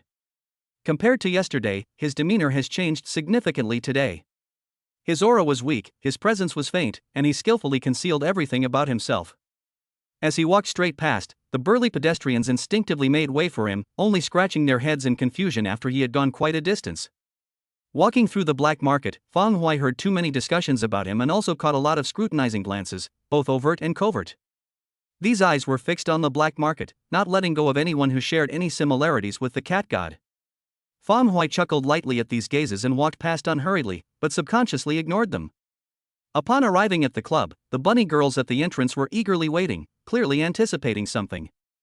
Not only them, but also many managers in suits in the professional manager hall were focused on the people walking through the aisle, completely ignoring the few newcomers in the hall.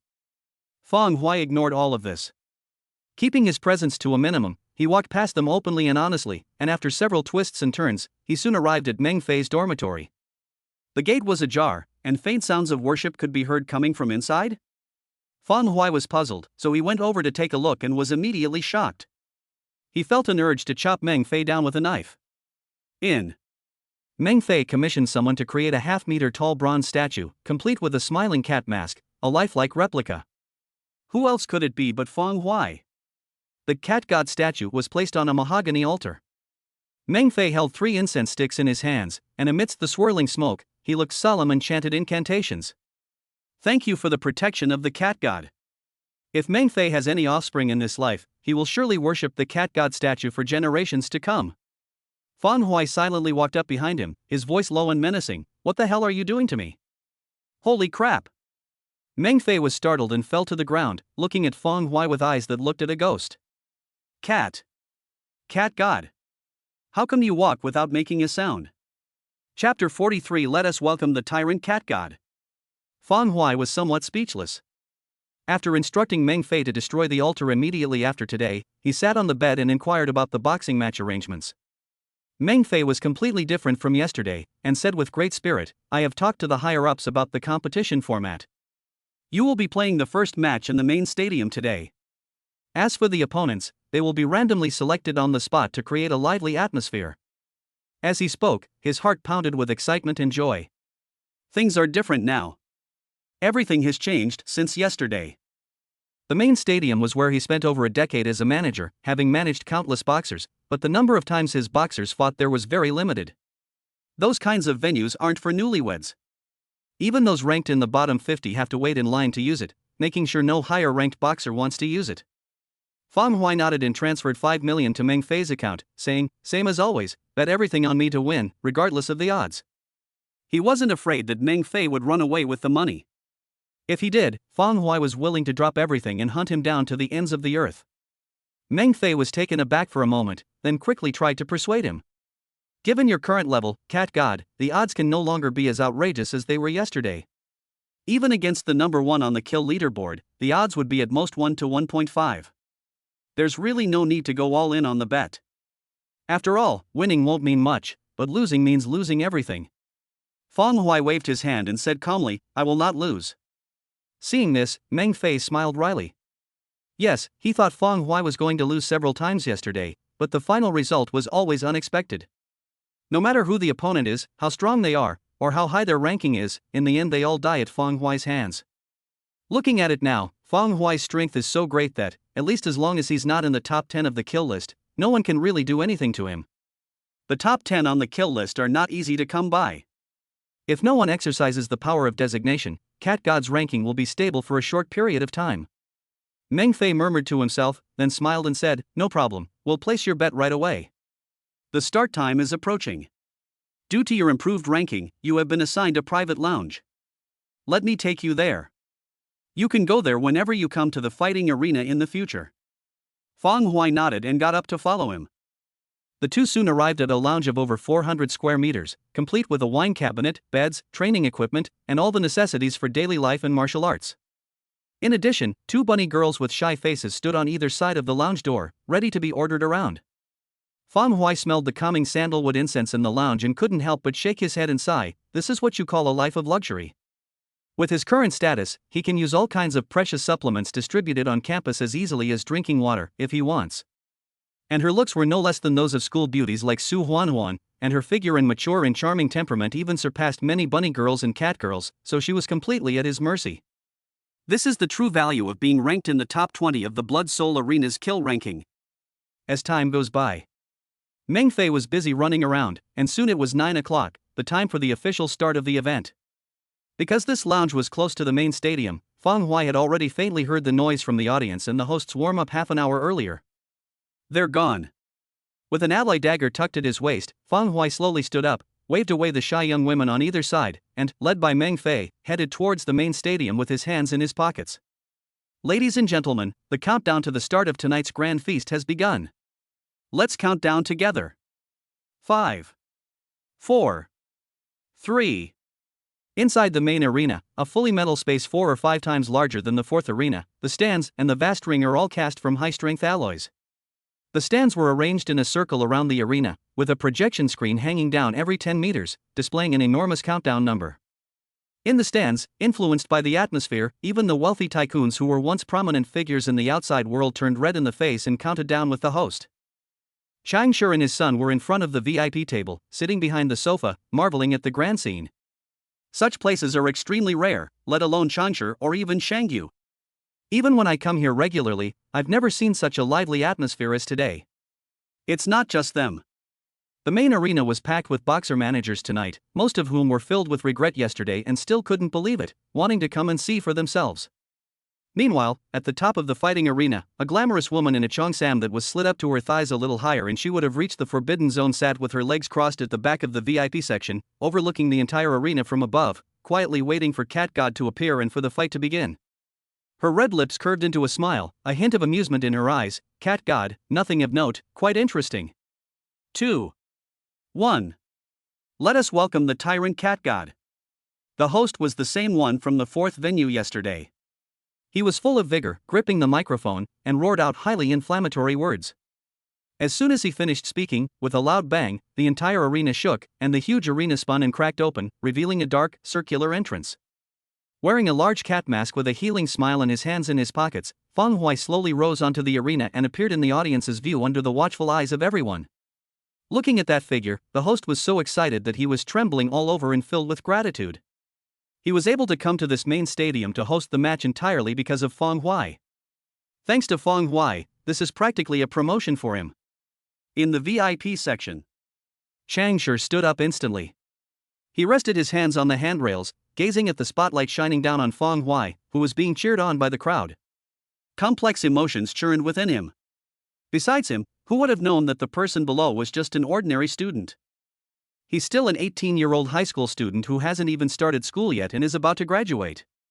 Back row. The beautiful woman narrowed her purple eyes, her penetrating gaze sweeping over Feng Hui before she seemed lost in thought. The Cat God has arrived, and I'm sure everyone is eagerly waiting, so please look at the projection screen. Without any hesitation, the host excitedly nodded to Feng Hui and then waved to direct the entire audience to look at the unobstructed projection above their heads. Light and shadow flickered on it, and the avatars jumped around, randomly generating opponents for the Cat God. As the host watched the matching process, he appeared just as tense as the audience, barely daring to breathe, but in reality, he was completely relaxed. After all, although this match appeared to be a live one, Feng Hui's opponent had actually been predetermined to be a boxer ranked 20th on the kill leaderboard. There are high-level actions involved. Due to Cat God's legendary experience yesterday, and after a day of discussion and decision-making, Blood Soul Arena has decided to create a god. Even if it means sacrificing one person ranked in the top 20. The matching screen keeps scrolling until it gradually fades, at which point the final result will appear. Just then, countless projection screens suddenly vibrated violently, scattering like snowflakes for a moment. Then huge exclamation marks flashed across the screen, and the image turned crimson. The entire venue was bathed in blood-red light. Chapter 44, fifth on the killing list, the foreigner Xianming. This sudden turn of events left the venue momentarily silent, everyone bewildered. Feng Hui frowned, staring at the projector that was emitting the alarm. He had already learned the next steps from Meng Fei, but judging from the current situation, things had obviously changed and things had deviated from the expected course of events. Someone's tampering with things again. Chan Quan? Behind the mask, Feng Hui grinned, his pupils reflecting a blood-red light many times more violent and intense than the red light in the arena, a murderous intent brewing within him. The host, Meng Fei in the audience, the beautiful woman in the VIP seats, and many high-ranking members of the fighting arena all paused for a moment and their expressions turned much colder. The beautiful woman was instantly enveloped in a chilling killing intent, and her alluring demeanor vanished without a trace. Under public scrutiny, the exclamation mark eventually disappeared, replaced by a line of gold-red, menacing-looking notification. Fifth on the kill leaderboard, the foreigner Xianming has exercised his right to designate a challenger, and has chosen Cat God. In the corner of the stands, in the darkness, Chen Quan grinned maliciously and lowered his head, his eyes fixed on Feng Huai below with a predatory gaze. How could he not know the thoughts and arrangements of the higher-ups? However, he harbors a deep grudge against the cat god. He can't just stand by and watch the cat god get better and better. Today is his last chance. As time goes by, Feng Huai's status will rise higher and higher, and in the end, he will have no chance to take revenge. As for today, since the deification process hasn't officially started yet, even if Feng Huai dies at this point, the higher-ups will be angry, but they won't take any real action. After all, dead people have no value. For this, he even paid a price many times higher than usual to persuade his subordinate Xian Ming, a powerful figure, to waste a designated opportunity and hand it over to this newcomer. Just wait to die. Xuanming's strength is far beyond what Tanlang was yesterday. Even if someone from the fifth realm came, he would still have the power to fight. Just imagining the scene of Cat God's blood spilling on the arena filled Chen Quan with a morbid sense of pleasure, making his cheeks flush. On the stage, the host seemed at a loss for what to do. This is different from what we initially agreed upon. Fifth on the kill list, that's a level where their strength barely reaches the fifth realm of martial arts. How could Cat God possibly withstand that? He replayed yesterday's battle video more than once, and through comparison with various instruments, he was quite certain that Feng Huai's strength and energy level could only reach the late stage of the fourth realm at most. Compared to Xian Ming, who has reached the fifth realm, he is far inferior. The host looked grim. The timing of the designated challenge was too perfect. If it had been earlier, they would have had many options, but the timing, under the spotlight, completely put him in a difficult position. He subconsciously turned his head to look at the beautiful woman in the VIP section. After receiving the gesture to continue, the host glanced at Cat God with concern, took a deep breath, and managed a forced smile. Oh ho, it seems there's been an unexpected incident. Then, Cat God's next opponent will be the fifth on the kill list, the blood sea demon known as the God of Slaughter, Xian Ming, who was born with a grudge. Boom! Once the host confirmed it, the entire venue erupted in cheers. Xian Ming. It's actually Xian Ming. Xian Ming hasn't fought in a boxing match for a long time. It's said he's been in seclusion honing his physique, preparing to improve his ranking on the kill leaderboard. I didn't expect him to come out now. We were all wrong. It seems like this is to promote Cat God, but it could very well be a ploy to build momentum for Xian Ming. Cat God, being a newcomer, has been completely sacrificed. Ha ha, whatever the reason, I've made a small fortune today. Tickets for the top 10 appearances are usually not this cheap. The upcoming matches are going to be even more exciting than I imagined. Tickets for the main arena cost at least tens of millions of yuan, and some scalpers even charge hundreds of thousands. So those who can come here are knowledgeable about the inside story of the fighting arena and know every single member of the kill leaderboard. For them, this battle was like a perk from the fighting arena, a free upgrade to the top 10 in terms of combat level. Over here, the host maintained the atmosphere with just a few words, asking everyone to wait patiently, while quietly approaching Feng Huai's side and speaking in an almost inaudible voice. Cat God, next, if you really can't hold on any longer, give up and call for help as soon as possible. I will respond immediately. He wasn't stupid. This inexplicable challenge, chosen at such a good time, must be malicious and aimed at Feng Huai. Under such circumstances, the battle would definitely involve bloodshed and death. He was not familiar with Xian Ming, but he felt a deep sense of gratitude towards him. Without yesterday's Cat God, there would be no Cat God standing in the main stadium today. Therefore, he did not want Feng Huai to die. Feng Huai paused for a moment, turned his mask to the side, and glanced at the host. He could vaguely remember that yesterday, the host had looked at him with disdain. In just one day, he went from being dismissive to becoming a faint supporter. The difference is astounding. In the end, Feng Huai only glanced at the host twice, said nothing, put his hands in his pockets, and calmly looked around the main stadium, which was full of high-tech atmosphere, while waiting. Fifth on the kill list? He already knew that the entire kill list, starting from the 7th place, consisted entirely of people with the power of the 5th realm. Some had reached it through strength, while others were already people of the 5th realm. Even so, it wasn't enough to frighten him. So what if I'm ranked 5th? The 5th realm, heh? Feng Huai's eyes were filled with a deep smile, and as his heart pounded, a strong sense of excitement welled up within him. When his strength improved and all his martial arts reached the great perfection, he was holding back his anger and wanted to vent it. He thought that the night would pass uneventfully, but unexpectedly, he was given a surprise. A flesh and blood punching bag has appeared, allowing him to show off his skills and unleash his full potential. He looked forward to it, his fingers twitching involuntarily, eager to try. With the anxious, angry, and excited gazes of all parties focused on the matter, the wait was not long. Soon, as the arena shook violently, a passageway reappeared in the ring. A figure with a hunched back, white hair and beard, and an appearance resembling that of an elderly person slowly appeared. Here he comes. Don't let his old appearance fool you, Xian Ming isn't actually that old. It's just that his cultivation techniques have caused him to age prematurely. I have witnessed many of Xuanming's battles, and countless people have died at his hands because of his deceptive appearance. I quite like Cat God, it's a pity, he probably wouldn't survive against Xianming. The discussion in the room suddenly rose a notch. In a lively atmosphere. Xianming raised his face, his aged features bearing a kind smile, but his words were the complete opposite, chillingly cold. Kid, you've really stolen the limelight. I'm envious, so, you might as well just die. Chapter 45. The charge stopped before the blade. Down in the audience, Meng Fei was on the verge of a fit of rage. He originally thought that the days of living in fear were over and that Qin Quan's revenge would not come so soon. After all, in this situation, anyone who goes against the decisions of higher-ups is unlikely to have a good ending. But who would have thought that even so, Qin Quan would still take action? You really hate me to death. The veins around Meng Fei's eyes bulged, and a surge of anger welled up in his heart and reached the top of his head. There is always a limit to a person's ability.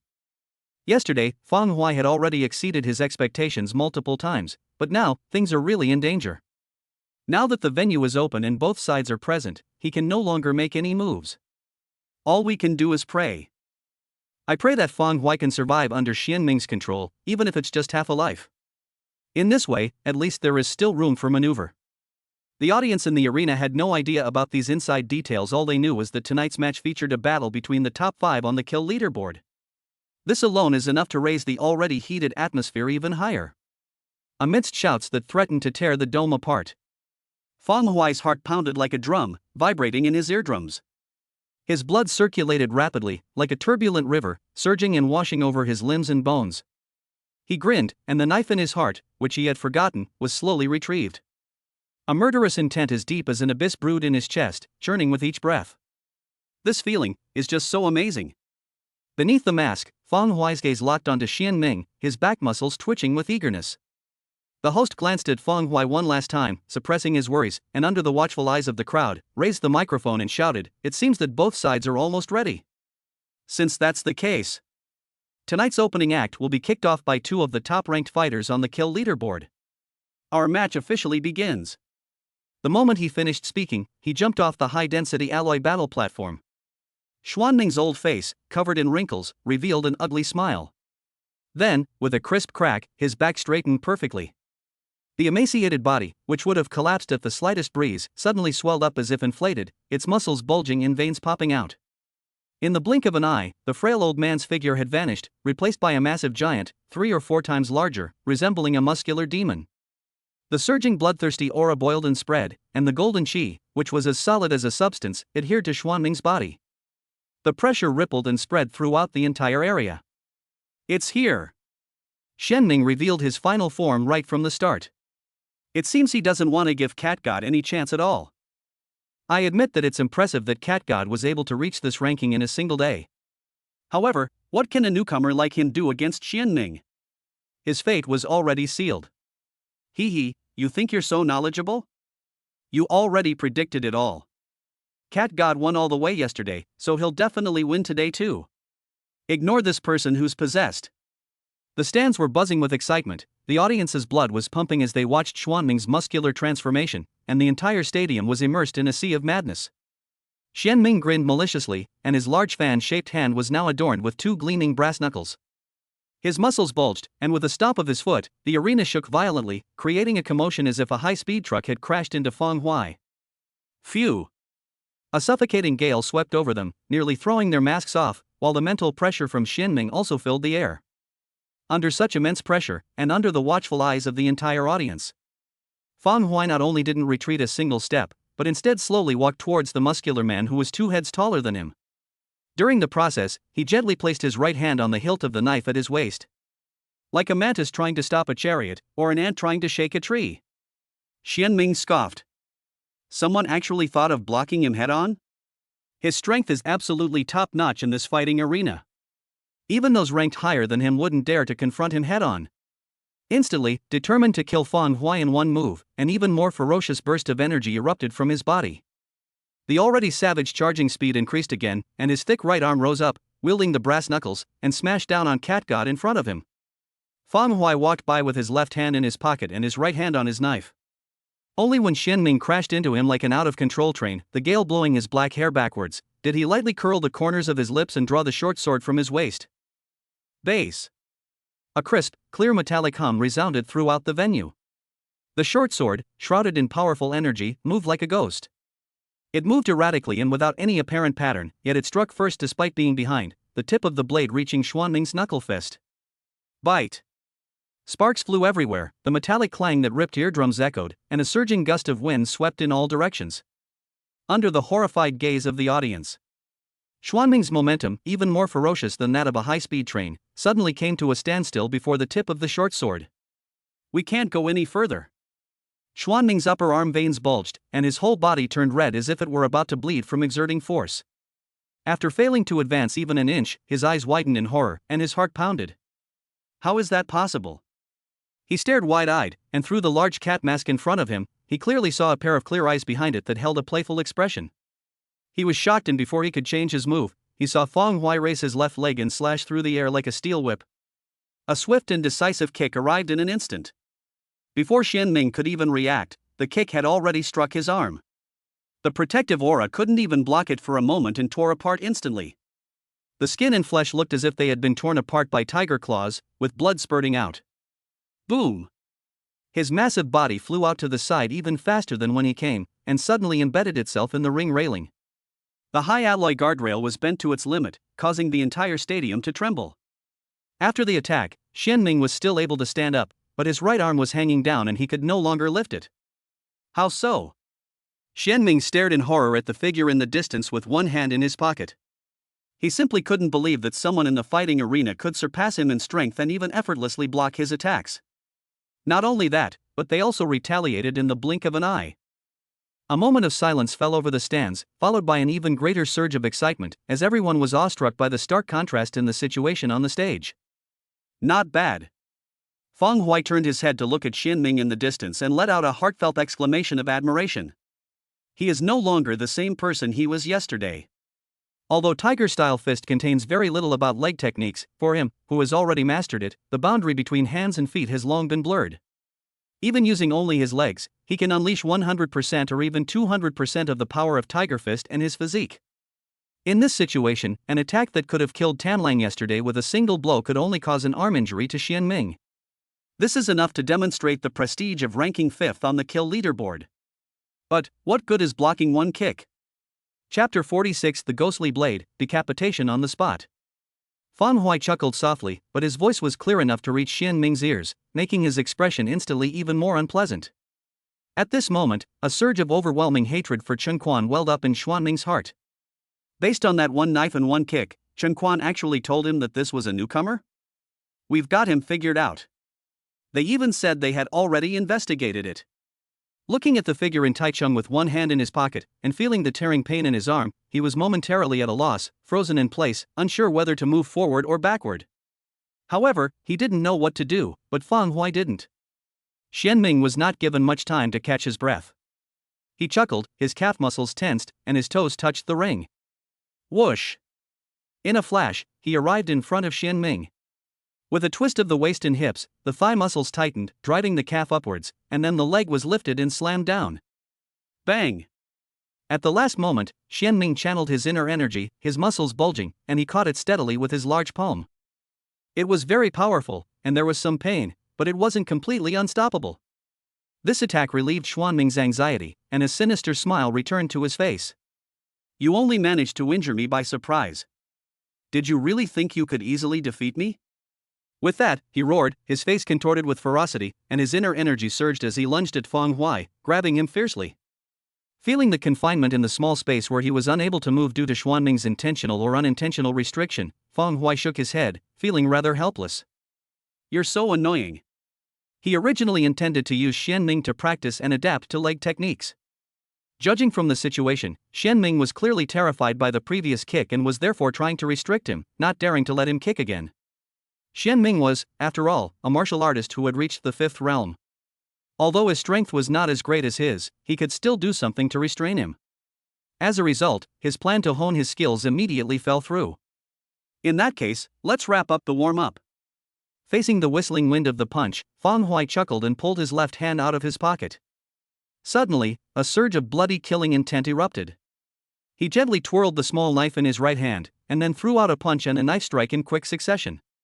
The killing intent locked onto Xianming, encompassing his entire body and completely blocking his ability to move forward, backward, left, and right. We must not give him any chance to retreat or escape. A chilling killing intent swept over him, and Xuanming's mind went blank for a moment. After he came to his senses. Before they could even be shocked by the purity and magnitude of the killing intent, they were terrified when the attack that followed them arrived right in front of their faces. Between martial artists, a single flaw can be enough to secure victory, let alone now that he is missing an arm. Bang! A punch carrying the roar of a tiger came down, which Xianming barely managed to catch. But that ghostly flash of light was like a gazelle hanging by its horns, nowhere to be found, and impossible to dodge. A cold light flashed by, and flying off the stage was Xuanming's left arm, which was severed at the root. Ah!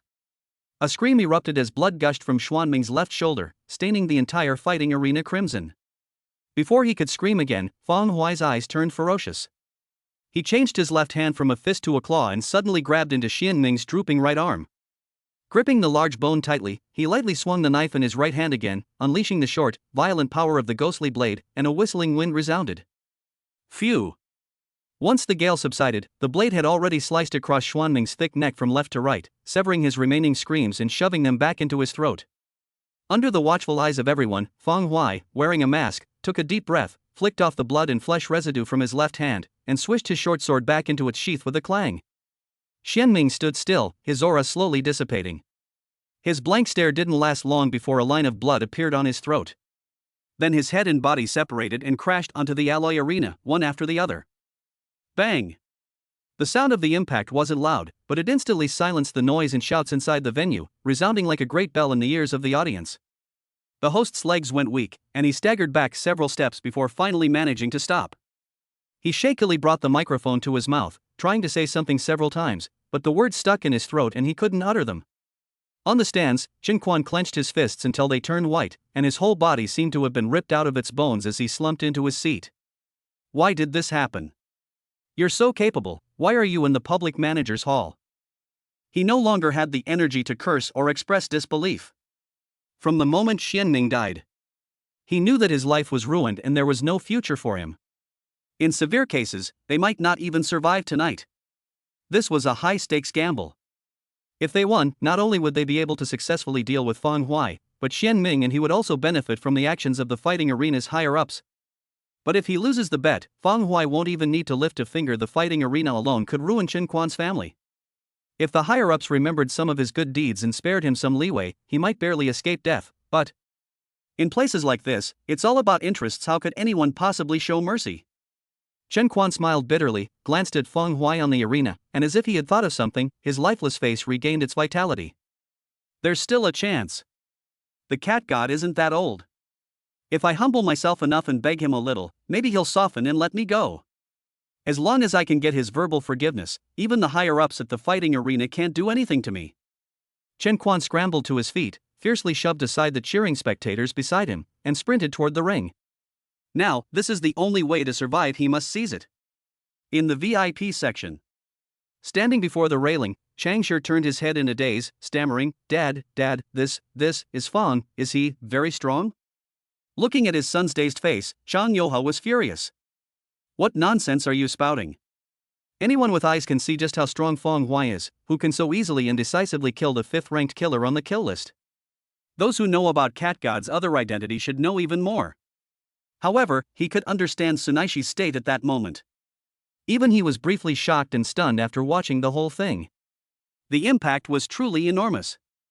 In the small city of Mingchang, even if a 4th realm cultivator were to appear in a middle school, the entire city would be burning incense in celebration and rushing to report it. At this moment, Fang Hui went even further. Not only in terms of realm, but also in martial arts skills, he has reached a level of consummate skill, enough to fight against a true 5th realm expert. Tell me, in the face of Feng Huai, who in the entire Federation can stand against him? In the past, the Federal Unified exams have only ever featured the 4th realm. The father and son were so emotional that after exchanging a glance, they disregarded their image and joined the majority of the audience in a sea of enthusiasm. In the back row of the VIP section, a beautiful woman swayed her jade-like legs and waved to someone behind her. Soul Master. 2 masked men in black appeared silently, their voices dry and cold. The beautiful woman smiled charmingly, crossed her legs and swayed them slightly, turning her slender figure gracefully, and said, "Someone has obstructed the planning of the fighting arena. I think you know who it is. After tonight, I don't want to hear any more news about him in this world, understand? Clear." The man in black bowed his head and retreated, disappearing into the darkness. The beautiful woman's smile remained unchanged, her charming face fixed on the cat face mask below, as if she could see the true face behind it. As time goes by, the beautiful woman's rosy lips parted slightly as she breathed heavily, a morbid possessive desire gradually rising in her eyes, growing ever more intense. Chapter 47 Begging for Mercy. The host's flushed face was so intense that even thick foundation couldn't hide it. He gripped the microphone tightly, leaned back suddenly, and his sharp, distorted words echoed throughout the stadium. Ladies and gentlemen, the results are in. Contrary to everyone's expectations of hundreds of moves, our cat god only used a few moves. He decapitated the top 5 ranked fighter, Xian Ming Xiao, on the fighting stage. Cat god. He showed us with his actions that being ranked in the top 5 of the fighting arena is nothing special. The final victory belongs to Tyrant Cat God. Boom! The cheers of the audience echoed throughout the main stadium. I did it! You all thought I, Cat God, was going to fall from grace, but I was the only one who firmly believed I would win. And it turns out I was right. Go to hell. You were the one yelling the loudest just now. Tear up the gambling ticket that belongs to Xian Ming in your hand before you speak. Cat God. I can't stand it. That leisurely, nonchalant yet decisive and explosive demeanor is really making me jealous. Ah. Holy crap. Who told me that 5th place was a guaranteed win? Get your ass out here. You son of a bitch, pay me back. The entire stands were in chaos. The arena. Facing the host, whose face was flushed and whose hands and feet were trembling with excitement, Feng Huai nodded casually, "Please arrange the next session." As soon as he finished speaking, the host perked up, the microphone jerked again, almost falling off the stage, and he quickly nodded like a chick pecking at rice. I didn't care what happened to him. Feng Huai climbed over the alloy arena, came to the dazed Meng Fei, took the clean white towel from his hand, and slowly wiped the bloodstains from his mask and hands. Cat God, you're my dad. Meng Fei hesitated at first, but then suddenly opened his arms wide, ready to give her a big hug. We won. We really won. This opponent is Xian Ming. 5th on the kill list. Even a boxer who had reached the 5th level of martial arts couldn't stop Feng Huai's progress.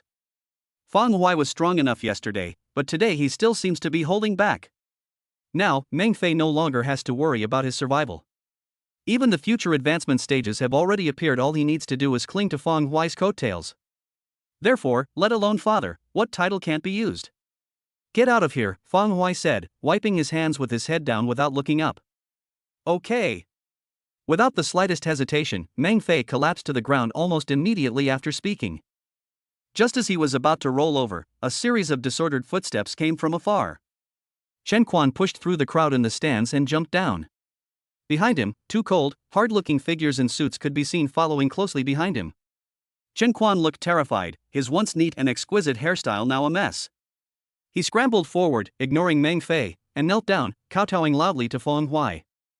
Bang bang bang. Cat God. I know I was wrong. I shouldn't have targeted you. I was blind to offend such a great figure as you. I deserve to die. I, Chen Quan, deserve to die. But, please. Please, just once, spare my worthless life. I am more familiar with this underground arena than Meng Fei is, and I know much more about it. I am useful to you, very useful. From now on, if you say east, it's east. If you say west, it's west. Please, Cat God. As he spoke, Chen Quan continued kowtowing without stopping, each kowtow hitting the ground hard, even as blood trickled from his forehead. The 2 men in black suits stopped 10 paces away, remaining silent and waiting for Feng Huai's reaction. Meng Fei got up and looked at Chen Quan, who used to be so glamorous, now doing such a humble thing in public just 2 days later. A strong sense of satisfaction welled up in his heart. The thought of how that once high-ranking figure had his possessions broken one by one, and how he himself had fallen from his lofty position to the mud, kneeling before him like a dog, made his heart pound. This is so awesome. However, amidst his elation, he had to admit that Chen Quan was indeed more suited to this place, to this dark underground fighting arena, than he, Meng Fei. That kind of shamelessness is something Meng Fei truly couldn't do. Cat God is strong, but he's not that old, only in his early 20s. At that age, he might really change his attitude because of a few kind words. Meng Fei felt somewhat helpless. He didn't want to see the person who wanted to kill him living peacefully, but at this moment, he really had no room to speak, and the decision ultimately rested with Feng Huai. Feng Huai moved slowly and gently, wiping away the blood. Without even glancing at Chen Quan, he looked up at the back of the VIP section, his narrowed gaze landing on the alluring woman. The sense of threat is very strong. From the moment he entered the main stadium, he noticed the subtle, probing gazes. The intense heat within his gaze reached its peak when he beheaded Xian Ming. His desires and longings were undisguised, clinging stickily to his entire body. The disgusting gaze made his heart churn with irritation, and he had a strong urge to rush up and slap it away. The only thing that prevented him from doing so was the intense sense of threat emanating from the woman. The intensity of that threat was something he had never encountered in the underground fighting arena. The true fifth realm, or the sixth realm. Feng Huai narrowed his eyes even more. After a long while, his heart calmed down, he smiled back and looked away. The woman's purpose is currently unknown. Whether it is good or bad remains to be seen. In addition, given his lack of strength, it would not be wise to start a conflict at this time. It won't be long. Let me develop for a while, and then I won't care what you think. If I don't like you, I'll just kill you. Feng Huai smiled slightly, glanced down at Chen Quan, who was kowtowing incessantly, and then looked at Meng Fei. Do you know him? Faced with the question, Meng Fei was stunned for a moment, then quickly realized what he meant and shook his head, feigning confusion. I don't know him, we have no connection. Why would they let someone like that into the arena? Seeing this, Feng Huai's smile deepened, and he waved to the men in suits in the distance. You guys, hurry up. If any nobody can get into the arena, what reputation does the blood soul fighting arena have left? Come and clean it up quickly. Upon hearing this, the man in the suit remained expressionless and walked mechanically, arriving behind Chen Quan in just a few steps. Chen Quan was first filled with despair, then his face contorted with rage, and he was about to rush forward and grab Feng Huai's leg. Please. I really beg you. Please have mercy.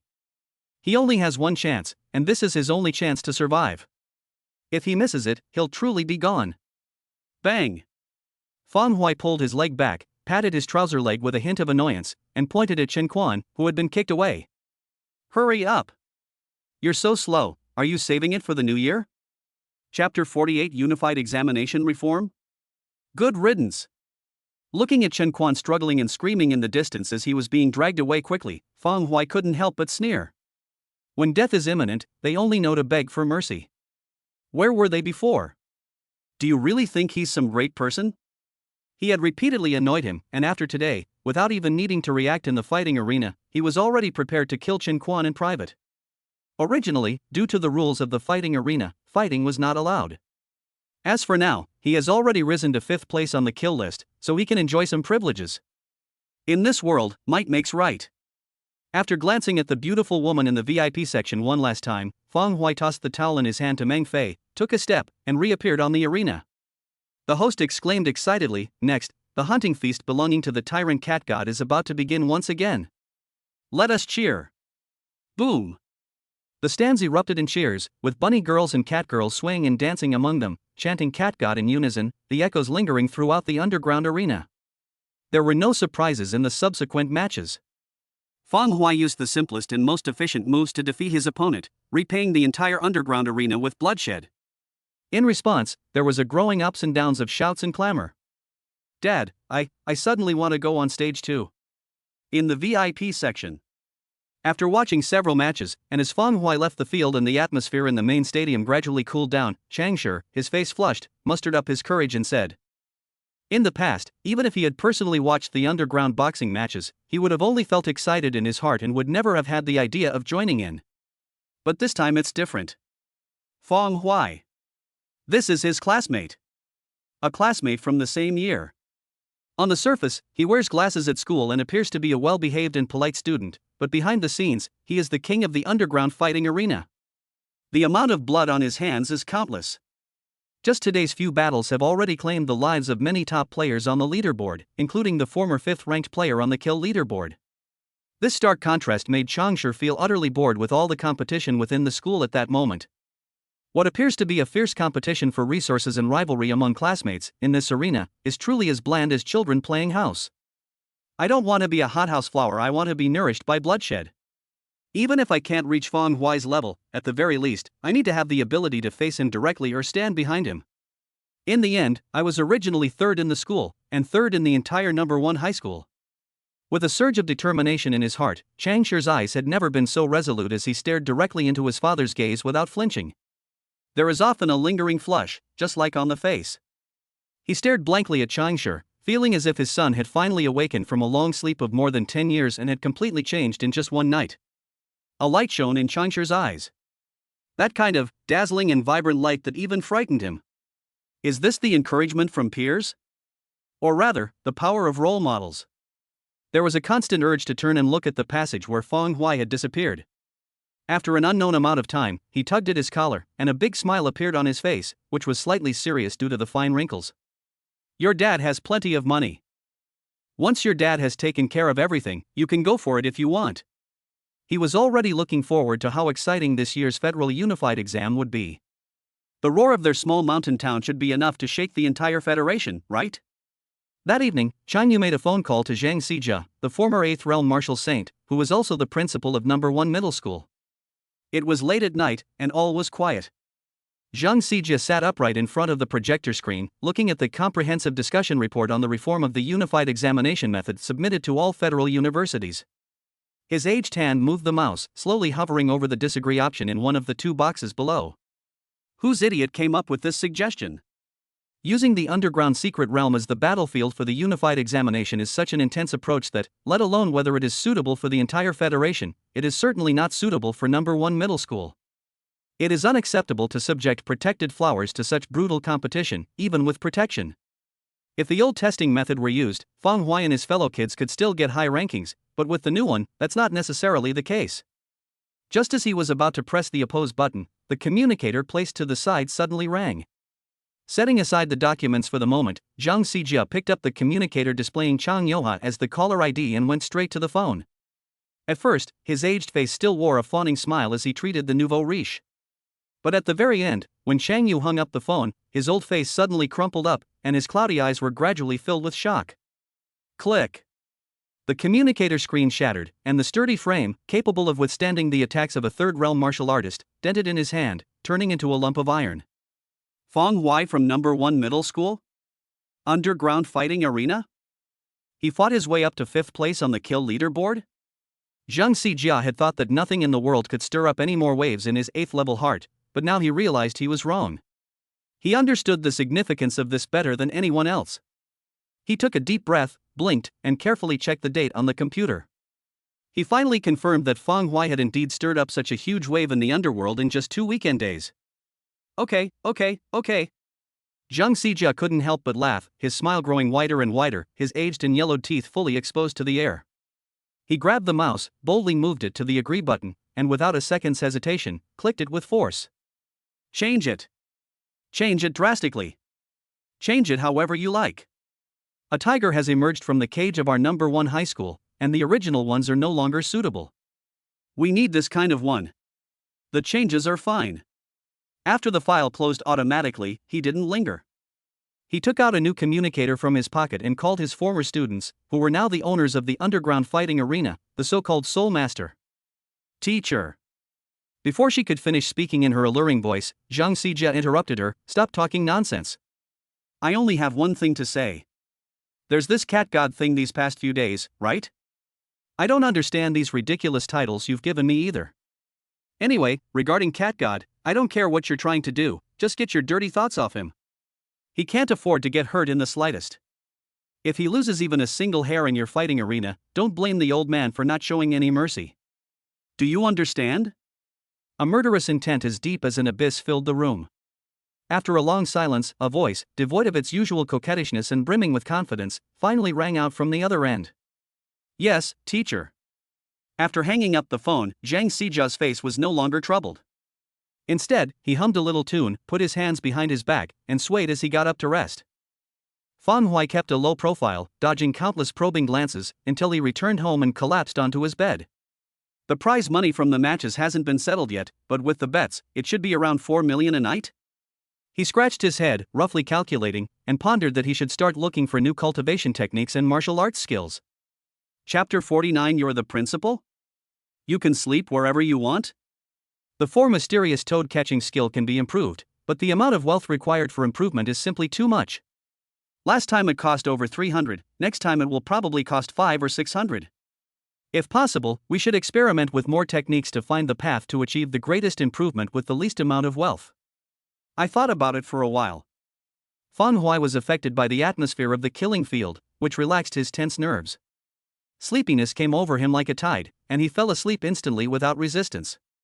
The next day, wearing a school uniform, glasses, and bangs covering her eyes, Fang Hui, looking every bit the model student, stood at the entrance of number 1 middle school and yawned widely.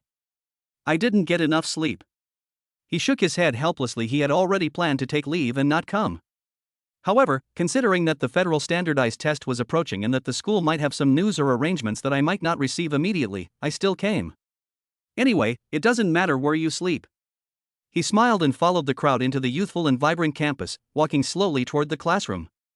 Behind her, Su Huanhuan hid at a street corner, one hand covering her chest, her beautiful eyes filled with conflict. He's actually alright? Didn't Shang Laoer's gang catch him last week? She couldn't believe that Fang Hui could appear at the school gate unscathed after confronting that group of thugs. After all, students are still students. Even if Fang Hui's strength reaches S level, it's still the same. He won't be able to fight against that group of thugs. Therefore, there is only one explanation: for various reasons, that group of people failed to catch Fang Hui. But Zhan Laoer and the others aren't even replying to messages anymore. Su Huanhuan's heart pounded violently, and she felt a sudden sense of panic. After an unknown amount of time, thinking of her younger brother who was still in the law enforcement bureau, she took a deep breath, her eyes filled with resentment. Don't overthink it. It's normal that those people aren't replying to messages. They just haven't managed to catch anyone yet. Humph. You won't listen to reason, so here comes the punishment. Once you're beaten to a pulp, I hope you won't be kneeling down begging me. A deep resentment welled up in his heart. She casually tossed her hair, revealing a bright and beautiful smile, and walked into the campus amidst the admiring gazes of countless male classmates. Inside the classroom, Fang Hui took the breakfast handed to him by Yang Xianlei in surprise, looking at him strangely. Yang Xianlei felt a little uncomfortable under her gaze, his usually cold and hard face flushing slightly. I noticed you've never had breakfast before, so I bought too much and couldn't eat it all, so... Don't be like that, my sexual orientation is normal. Fang Hui smiled teasingly, not being polite at all, and finished the meat bun in 2 bites with his soy milk. Yang Xianlei gave a stiff smile, but breathed a sigh of relief. Fang Hui had helped him so much, and he didn't have much money. He didn't know how to repay him, so this was all he could do. However, he will not forget the kindness. There will always be a chance to repay it in the future.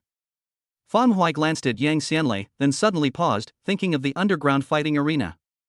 Although such places are full of bloodshed and deadly crises, they are extremely dangerous. However, conversely, such places can also greatly stimulate the human body's potential. It allows anyone, as long as they are alive, to undergo a transformation in a short period of time.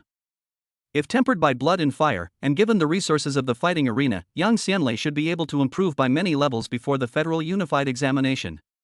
The thought only crossed his mind for a moment before Fang Hui suppressed it and shook his head. That kind of place may suit someone's taste, but it may not suit everyone. Without any safeguards, what would happen to Yang Xianlei's mother and younger brother if he died in the fighting arena? Taking him there casually is like dragging him into a fire pit.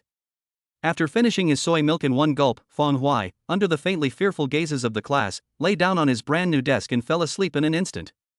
Day. Shen Lingqing walked into the classroom in her high heels. She stood on the podium, about to say something, when she saw Fang Hui dozing off in the back row.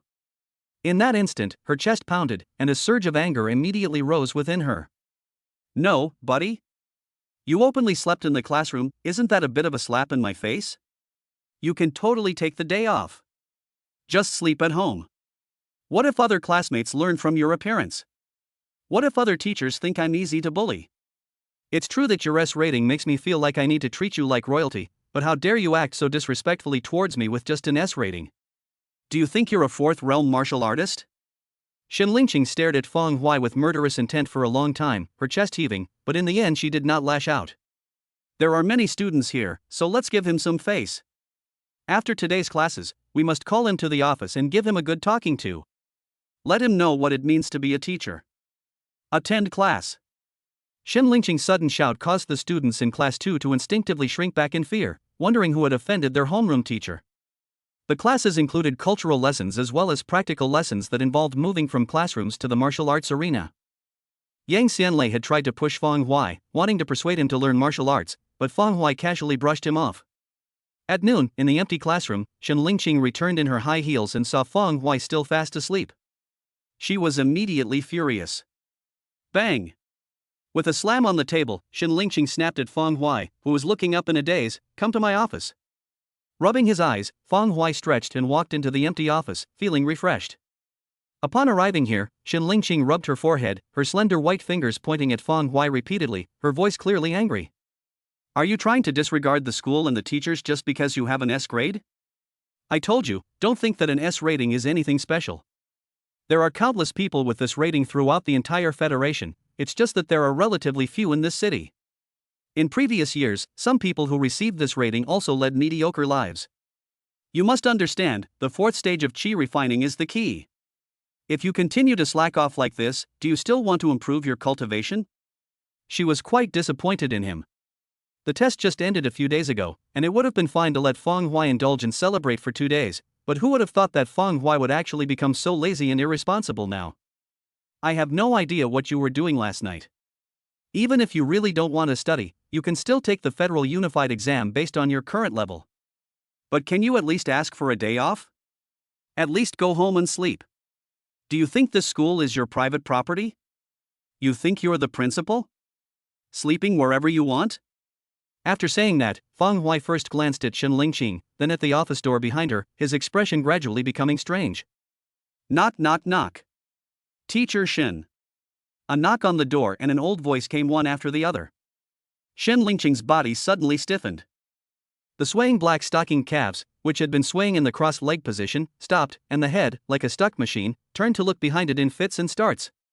Looking at Principal Zhang Xijia, who had appeared silently at the office door. Chapter 50 The Oppressive Force of the Eight Realms. School, no. No. Shen Lingqing's face contorted in a grimace. She couldn't quite cry or laugh, and she felt like she wanted to die. Good heavens, talking badly about your boss behind their back and having your boss overhear you, could there be anything more embarrassing than that? If we give her a hard time. At this moment, Shen Lingqing felt that her bright and promising future had lost its color and turned into a gloomy gray. Zhang Xijia waved his hand, his gaze first falling on Feng Hui. Instantly, his old face blossomed like a chrysanthemum, as if he were looking at his most beloved junior. Xiao Hui, what's wrong? Did you upset the homeroom teacher?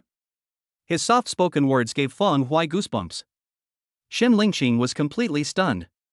She had never seen a principal like this before. Is this the same Zhang Xijia who scolded all the teachers and school leaders at the meeting like a grandson? Feng Hui rubbed his arm and smiled. Hello, Grandpa Principal. I was so sleepy that I fell asleep in class and the teacher dragged me here. He couldn't quite understand why the principal was even more amiable than last time, but that didn't stop him from calling him by his affectionate nickname with a grin. Hey, it's no big deal. You're a student too, you'll get tired sometimes. Just sleep when you want to, it's no big deal. Zhang Xijia's smile remained unchanged. As he spoke, he stepped forward and subtly pinched Feng Hui's arm. With that squeeze, he felt a chill run down his spine. Mid-stage of the fourth realm. It's not even the beginning yet. In addition, having touched upon the power of the fifth realm, he possesses at least 2 martial arts techniques at the perfect B level. This kid was hiding his true abilities during the test. He naturally lowered his hand, his smile growing even wider. It's lunchtime, it's alright, Xiao Hui, go eat first. The principal will take care of your homeroom teacher. The affection in his eyes was undisguised, completely like looking at a true bloodline descendant. After exchanging a glance with him, Feng Huai, wearing glasses, nodded obediently, showing none of the tyrannical demeanor he displayed in the underground fighting arena. Well, Grandpa Principal, I'll be going now. He couldn't help but be obedient. Putting aside everything else, in terms of strength alone, he was no match for Zhang Xijia. With the improvement of strength and perception, this test is different from the last one. Last time, Zhang Xijia was just an ordinary guy, a bit more robust than an old man. This time, beneath his aged body surged a murderous intent as deep as an abyss, filled with a sea of blood.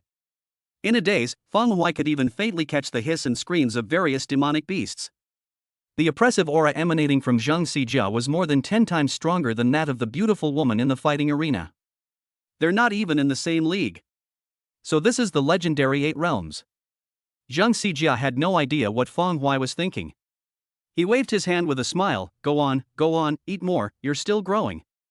Feng Huai glanced at the dazed Shen Lingqing, said nothing, pushed up his glasses, smiled and nodded to greet her, then went straight out of the office and headed towards the cafeteria. Only after his footsteps disappeared down the corridor did Zhang Xijia withdraw his smile and look at Shen Lingqing with a slightly cold expression. Shen Lingqing trembled again, her little head lowering involuntarily, like a quail. Teacher Shen probably doesn't know yet, but Feng Huai has already mastered the true qi and reached the 4th realm. Aha! Shen Lingqing was about to nod in agreement when she realized what was happening and immediately raised her head, her beautiful eyes widening to their maximum. What is it? Feng Huai? A high school senior? The 4th realm. Are you kidding me? She had subconsciously ignored the principal's authority and stared intently at Zhang Xijia, trying to catch a hint of a joke in his expression. The air in the office seemed to have stopped moving, suddenly becoming stagnant. After staring at each other for a while, her beautiful eyes widened even more, beyond their limit, as if the corners of her eyes were about to split open, and her small mouth opened into an O shape. If anyone else had said those words to her today, she would have immediately lashed out and kicked them. But these words came from the principal's mouth, from Zhang Xijia, who possessed the 8th martial saint realm. The 4th realm. How is that possible?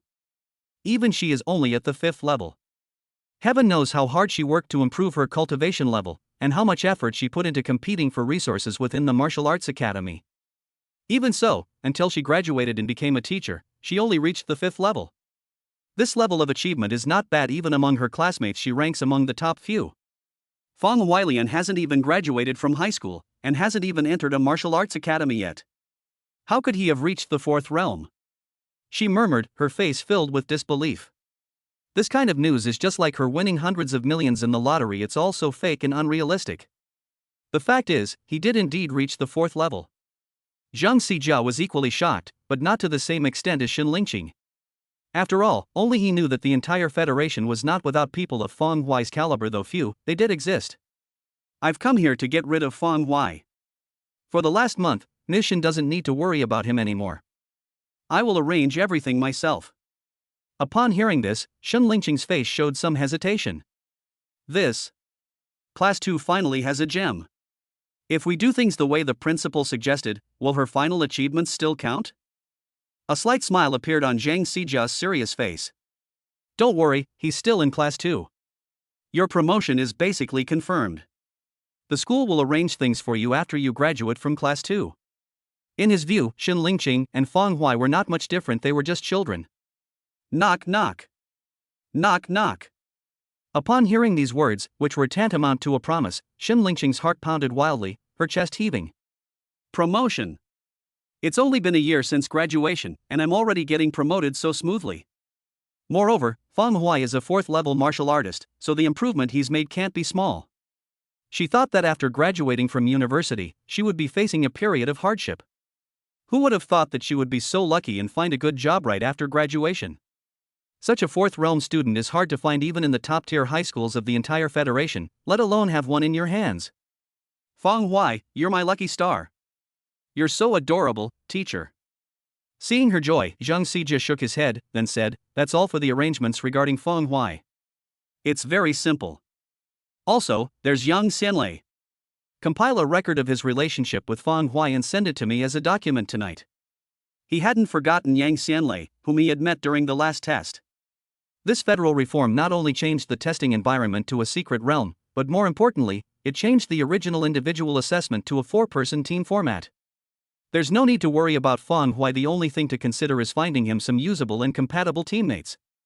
The key isn't the teammate's skill level, but rather that there's no conflict between them. Fortunately, he can protect Yang Xianlei at the underground fighting arena. If Yang Xianlei is alright, then he can also be arranged to go there for a period of training. When the final Federal Unified examination came, there was Yang Xianlei, plus Changshi, a former scoundrel who had now changed. The 4-person team is just 1 person short. Chapter 51: Unleashing a Torrent of Killing Intent. Inside the classroom, a robust, middle-aged teacher stood on the stage, explaining the culture related to martial arts meridians. Fang Huai listened to the lesson while resting his head on his hand. Thinking of the strange, intense gaze that his homeroom teacher, Shen Lingqing, had cast at him while he was eating in the cafeteria, he immediately got goosebumps all over his body, feeling uncomfortably itchy. What did the principal say to her? Did it concern me? He was completely baffled. Before he could think about it, the communicator in his pocket suddenly vibrated and sent several messages. He took out his communicator and opened Meng Fei's chat window. Cat God, all the prize money from the arena has been transferred to your account. Chen Quan's assets have also been liquidated, and although it wasn't much, it still amounted to over 6 million, which has also been transferred over. Seeing this, Fang Huai was quite happy. After all, he had gained more than 6 million for free.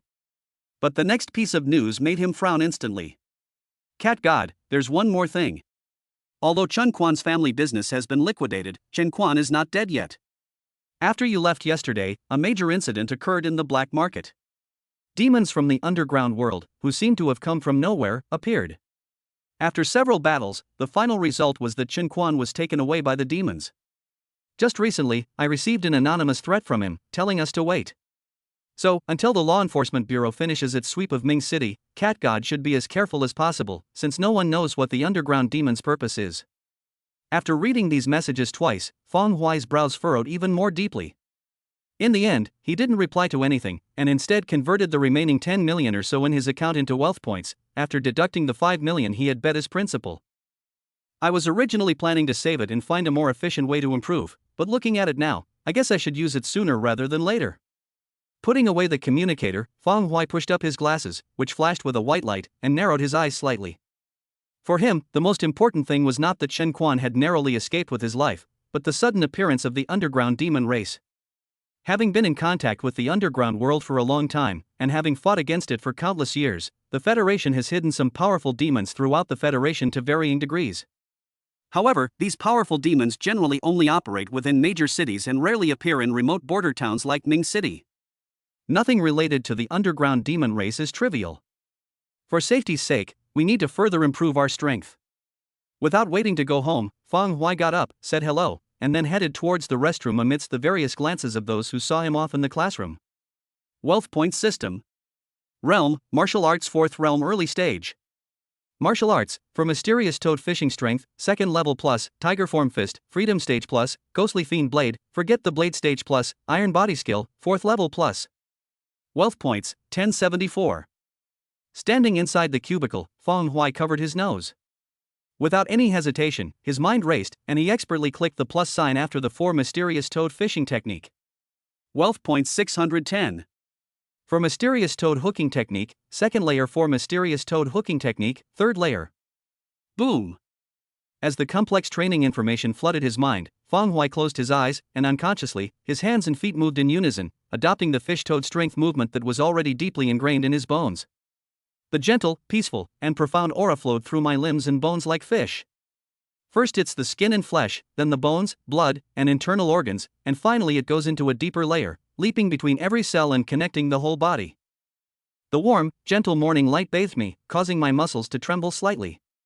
A chilling toad-like croaking faintly emanated from between my bones, dispelling the unpleasant odor in the public restroom. A gentle breeze blows, and the toilet, which was originally smelly and stinky, seems to have been thoroughly cleaned, filled with the freshness of the morning grass and trees, and a soothing warmth. Phew, I've achieved the late stage of the 4th realm. Feeling his body relax and refreshed from the inside out, Fang Huai let out a deep breath and a smile appeared on his lips. It's almost here, he's not far from reaching the 6th realm. At that time, the blood fusion disease that has been troubling him will be completely cured. He will also become the first person in the Federation to break with convention and emerge from a terminal illness that is destined to kill him. After pausing for a moment, his gaze fell upon martial arts techniques. Like the original toad steak, although the martial arts skills have reached perfection in the conventional sense, they can still be improved. So, as long as I have enough wealth, I can keep increasing indefinitely? He pondered briefly, then smiled and shook his head, focusing his thoughts on the ghostly blade. Promote. Wealth points 360. Ghostly blade, forgetful blade stage, ghostly god blade, mortal blade realm. Fang Huai's eyes widened, and he was about to be shocked that he had spent so much wealth points when he was stunned by the massive amount of information that followed, and his mind went blank for a moment. Using hypnosis, plant the intent to kill in one's heart, carry out acts of bloodshed and annihilation, stirring up war across the land and seizing the killing energy, thereby forging a sword that can slay even ghosts and gods. The muscles expand and contract repeatedly, squeezing and pressing. In this process, the essence of the demon god blade is gradually pressed into the body and engraved into the cells, making the drawing and swinging of the blade seem as natural as if it were made by nature. Killing someone is even smoother than a skilled butcher carving up an ox. The blade's intent follows the gaze of every living being's limbs and joints, and with the chi as its foundation, killing from a distance is merely a casual act. Boom! The murderous intent from the abyss burst forth, dispelling the fresh air in the toilet and instead casting a blood-red filter over it. Under the influence of the blood demon, the toilet tiles could not withstand the pressure and cracked, the sink shattered, and deep knife marks appeared out of nowhere everywhere. This momentum showed no signs of abating, breaking free from the constraints of the toilets and rapidly spreading outwards, enveloping the entire campus. Outside the toilet, the male student, who was about to step into the urination area while pulling up his pants, froze, feeling a great terror about to befall him. Before he could react, he was struck by the murderous intent coming at him. His eyes rolled back in fright, and he fell to the ground, tears streaming down his face. His penis loosened, and his school pants were instantly soaked. Inside the office, Xin Lingqing was showing off something to her relatives and friends when, at the moment the murderous intent erupted, her delicate body suddenly trembled and she abruptly stood up. That killing intent! Her gaze was unusually solemn, and she even subconsciously felt a slight fear. The purity of this killing intent was unlike anything she had ever seen in her life. How many lives would it take to fill such a vast sea of murderous intent? How could such murderous intent arise at No. 1 high school? Could it be the principal? Why would the principal suddenly become murderous? Inside the principal's office, Zhang Xijia was happily watering several pots of flowers on the windowsill, humming a song, his face beaming with joy. Suddenly, the water bottle in his hand shattered, splashing water all over the floor. The aura of an 8th realm martial saint filled the entire principal's office without reservation. There's actually such murderous intent within No. 1 middle school? The cave demons have arrived? Or who else? I'd like to see which damned bastard dares to cause trouble in my school. His body moved faster than his thoughts. In an instant, his aged body smashed through the window, soaring through the air and rushing towards the teaching building at lightning speed. Chapter 52. The situation subsides. The chirping of insects and birds was completely silenced throughout the entire campus. Those students who lived near the restrooms were momentarily stunned into silence. Those further away, though less affected, still trembled uncontrollably, bowing their heads silently, not daring to utter a single word. Teachers and school leaders looked on in astonishment and solemnity, quickly putting down their work and converging on the teaching building. Inside the toilet, a deep killing intent swirled around his body, mixed with the intent of a blade, causing the air to hiss as it cut. A moment later, Fang Hui withdrew his murderous intent like a tidal wave. He opened his eyes, a flash of violent light passing through them, followed by a bitter smile in his clear pupils. I was careless. The upgrade of the Ghost Fiend blade would cause such a huge commotion. Each previous improvement, though involving changes, was relatively peaceful, limited to within 3 inches of the body. He really didn't expect it.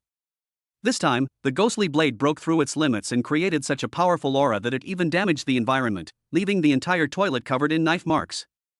Feeling the crowds gathering from all directions, he shook his head helplessly and was about to escape through the window. But when he looked up, he saw an old man with a shocked expression, holding a white beard in his hand, his cloudy old eyes staring at the largest Zhang Xijia standing out of thin air outside the toilet window. The two stared at each other for an unknown amount of time. Fang Hui subconsciously pushed up his glasses, a bright, youthful smile spreading across his face as he shyly greeted, "Hello, Grandpa Principal." Before Zhang Xijia's shock had subsided, his eyes twitched rapidly. He disregarded everything else for the moment, opened his mouth, and spoke in a hoarse, aged voice, you did that? Fang Hui paused, his expression shifting, looking just like a student admitting his mistake. I suddenly had an epiphany and broke through in the toilet. Grandpa Principal, I know I was wrong. You, fuck me. Upon receiving confirmation, Zhang Sijia looked up at the sky, then at the deep knife marks scattered throughout the toilet, and finally at Feng Huai, before letting out a curse. That killing intent actually came from Feng Huai? Even he, who has fought in the underground for decades, might not have such pure killing intent. Even in ancient times, a general who could kill 10,000 men might not have been able to cultivate such a killing intent. With just that killing intent alone, not to mention anything else, most of the teachers on this number 1 middle school campus would be no match for Feng Huai. How old is Feng Huai? Damn it, 18 years old. He's a high school student who hasn't even taken the federal standardized test. Damn it, is this even human? Is there anything more outrageous than this? At this moment, Zhang Sijia had lost the aura unique to an 8th realm martial saint, and several curses were brewing in his mind. After a long while, looking at the somewhat hesitant Feng Huai, he smiled. Half of his goatee was missing, making his smile look unsightly, but he didn't care. He stood in mid-air, his smile growing wider and more unrestrained, impossible to conceal. Ha, you're not wrong. What did you do wrong? Well done. Well done. What a promising talent. This is a truly promising talent. I ask you, once that killing intent is unleashed, who in the entire federation of his generation can match it? If he were young, he would have had to be subservient to others. Seeing him laugh heartily, Feng Huai chuckled along, feeling a sense of relief. With the principal present, the impact of this incident can be said to be almost negligible. As the laughter subsided, and sensing the teachers gathering from all directions, Zhang Sijia's eyes flashed, and he stepped directly into the restroom. Hey, I'll give you some access. Next time you have an epiphany, just go to the school's meditation room. There's a shield there, so you can do whatever you want. As for this time, leave it to Grandpa Principal. You should go back to class now. Okay. Feng Huai nodded with a smile. She straightened her school uniform collar, adjusted her glasses, and then walked out slowly under the astonished gazes of many teachers outside the restroom. He nodded casually in greeting, and then, to their even greater astonishment, slowly disappeared around the corner. Before the teachers could say anything, the principal, to their even greater surprise, walked out of the restroom with his hands behind his back. Upon seeing them, Zhang Sijia frowned. What's wrong? The teachers exchanged bewildered glances, and one of the male teachers couldn't help but ask, Principal, that murderous intent. Oh, I'm sorry to have troubled you all. Zhang Sijia smiled calmly, with a hint of apology, and sighed, I'm really getting old. I came here to use the restroom and happened to run into a classmate. I couldn't help but give him a few pointers, and my murderous intent was revealed in the process. We'll have to trouble you to appease the students and renovate this toilet as well. After saying that, he lowered his head, put his hands behind his back, sighed with a worried look, and walked past several teachers toward the principal's office. Feng Huai used to have no need to hide, but the current Feng Huai is different.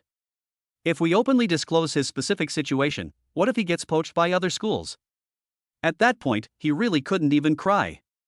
As we walked, he pulled out his communicator, opened the chat with his old comrades who were teaching in various parts of the Federation, and sent out several somewhat annoyed voice messages in a strained voice. The Federation is getting worse every year. The students at this school are really something else. It's so hard to even get an S rank. I wonder how unpredictable the future of the Federation will be. After the message was sent, several old comrades replied quickly, with a constant stream of boastful and teasing remarks. Hearing them talk about how many good students they had and how high their quality was, Zhang Sijia's eyes flashed with an extremely pleasant smile and anticipation. Keep showing off, everyone. When the federal exam comes, it'll be my turn to show off. Outside the restroom, the teachers looked at each other again, their expressions bitter. What kind of quirk is this, Principal? Teaching in the toilet? Stop talking. Do you think you're the principal? The principal can teach wherever they want. Alright, let's clean up together. And this student, let's take him to the infirmary for some psychological treatment. They exchanged a few words, then shook their heads and began cleaning up the mess left by their outburst of murderous intent. The classroom in Class 2 was completely silent. Except for Yang Xianlei, all the students in the class lowered their heads, sweat pooled on the ground, and they shivered. Even the burly teacher had a stern expression, his eyes fixed on the outside of the classroom, constantly watching for any changes in the outside world. After greeting teacher Fong Huichao, he did not attract the attention of the other students and went straight to his seat, opened his book and began to study on his own. As the storm passed, the effects of the murderous intent quickly subsided, and the entire campus was once again filled with vibrant energy. Have you heard? That murderous intent actually came from the principal. It said that the principal was giving instructions to a lucky student in the restroom, and it erupted subconsciously. Have you heard about Fong Hui, the guy who got an S rating a while ago? He's the one who mentored me. That killing intent was terrifying. Apart from the principal, no one else in the entire school could possess it. Well, Fong Hui is lucky to have received personal guidance from the principal. If he could learn even 1% of that killing intent, his ranking in the Federal Unified Exam could improve by 2 or 3 places, right? Absolutely. As he walked towards the school gate, Fong Hui simply smiled at the whispers and subtle pointing around him, offering no explanation. Just as I was about to leave the school gate, Changshi suddenly rushed out from the side, blocking the way with a bright smile. Chapter 53, A Murderous Aura. The bandages on Changshi's hands had disappeared, and he could move his arms and legs like a normal person. The only difference was the faint bruises on his face. He actually blocked Fong Hui's way, and his expression was very bright, as if he was provoking him. The surrounding students stopped in their tracks instantly, and many even stepped back a considerable distance, whispering among themselves. Changshi has only just recovered from his injuries and he's already here to seek revenge on Fong Hui? Given his temperament, he really is the kind of person who would do something like that. Did you see the bruises on his face? He and Shen He had some kind of conflict today, and they started fighting right there in class 7. If the homeroom teacher hadn't come, they would have smashed the dog's head off. No way, his temper has gotten even worse after his injuries healed? No wonder he dared to block Fong Hui at the school gate. Under the watchful eyes of the students who were eager to see what would happen, Changshi walked towards Fong Hui step by step. However, as he got closer to Fong Hui, the meaning of his smile gradually changed, eventually becoming ingratiating and obsequious. In front of everyone, he stood in front of Fong Hui, suddenly bent down, and shouted, "Brother Fong, we're going the same way, I'll walk home with you." His appearance and attitude instantly froze the expressions of the onlookers who were watching the spectacle. Instead, I was filled with shock. I'm blind? Is Changshi trying to curry favor with Fong Hui? Is this the same bully from number 1 middle school? Holy crap! He didn't even give Chen He any face, attacking him without hesitation, but he's so obedient in front of Fong Hui? Was he scared off after just one beating? How is that possible? Changshi has been known as the little tyrant for who knows how long. Even when he was bullied by older students, he never gave in. How could he possibly submit after just one beating? Changshi's attitude shocked his students who knew him well, and Su Huanhuan, who was walking further behind, was also stunned and stood there in disbelief. Changshi actually bowed down to Fong Hui. Her beautiful eyes widened in surprise, and then anger gradually filled her pupils. You should know that in the past, she would have to speak softly and fawn over Changshi. But what about Fong Hui now? They barely interacted. The only conflict they had was because of her. You worthless bastard. The son of a wealthy man in Mingcheng, you think? You get beaten up and you act like a dog.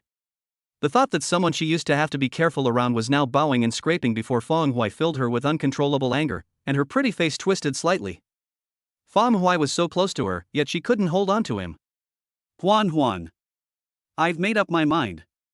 The Federal Unified Exam is just around the corner. I'll try to pass Fong Hui within a month. Beside her, her best friend Zhang Meng covered her face, her eyes sparkling, and her cheeks flushed. She had been observing Fong Hui for a long time, and finally, after seeing Changshi's actions and attitude, she couldn't help but feel a flutter in her heart and decided to pursue him. Huan, you have to teach me. After all, you two used to be very familiar with each other.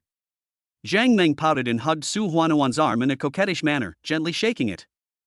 Su Huanhuan took several deep breaths, then could no longer bear it and suddenly flung her arm. Teach your mother.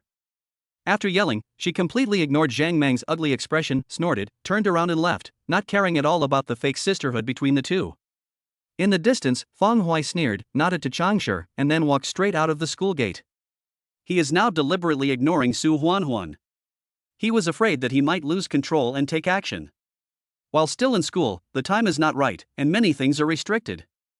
We can only settle all accounts after the unified exam. His steps were steady as he glanced at Changshi, who had followed him. Your injury. He heard the surrounding students' words. The injury was clearly not caused by him, but by Chin-hee, who ranked second in the class and was in the same class as Changshi.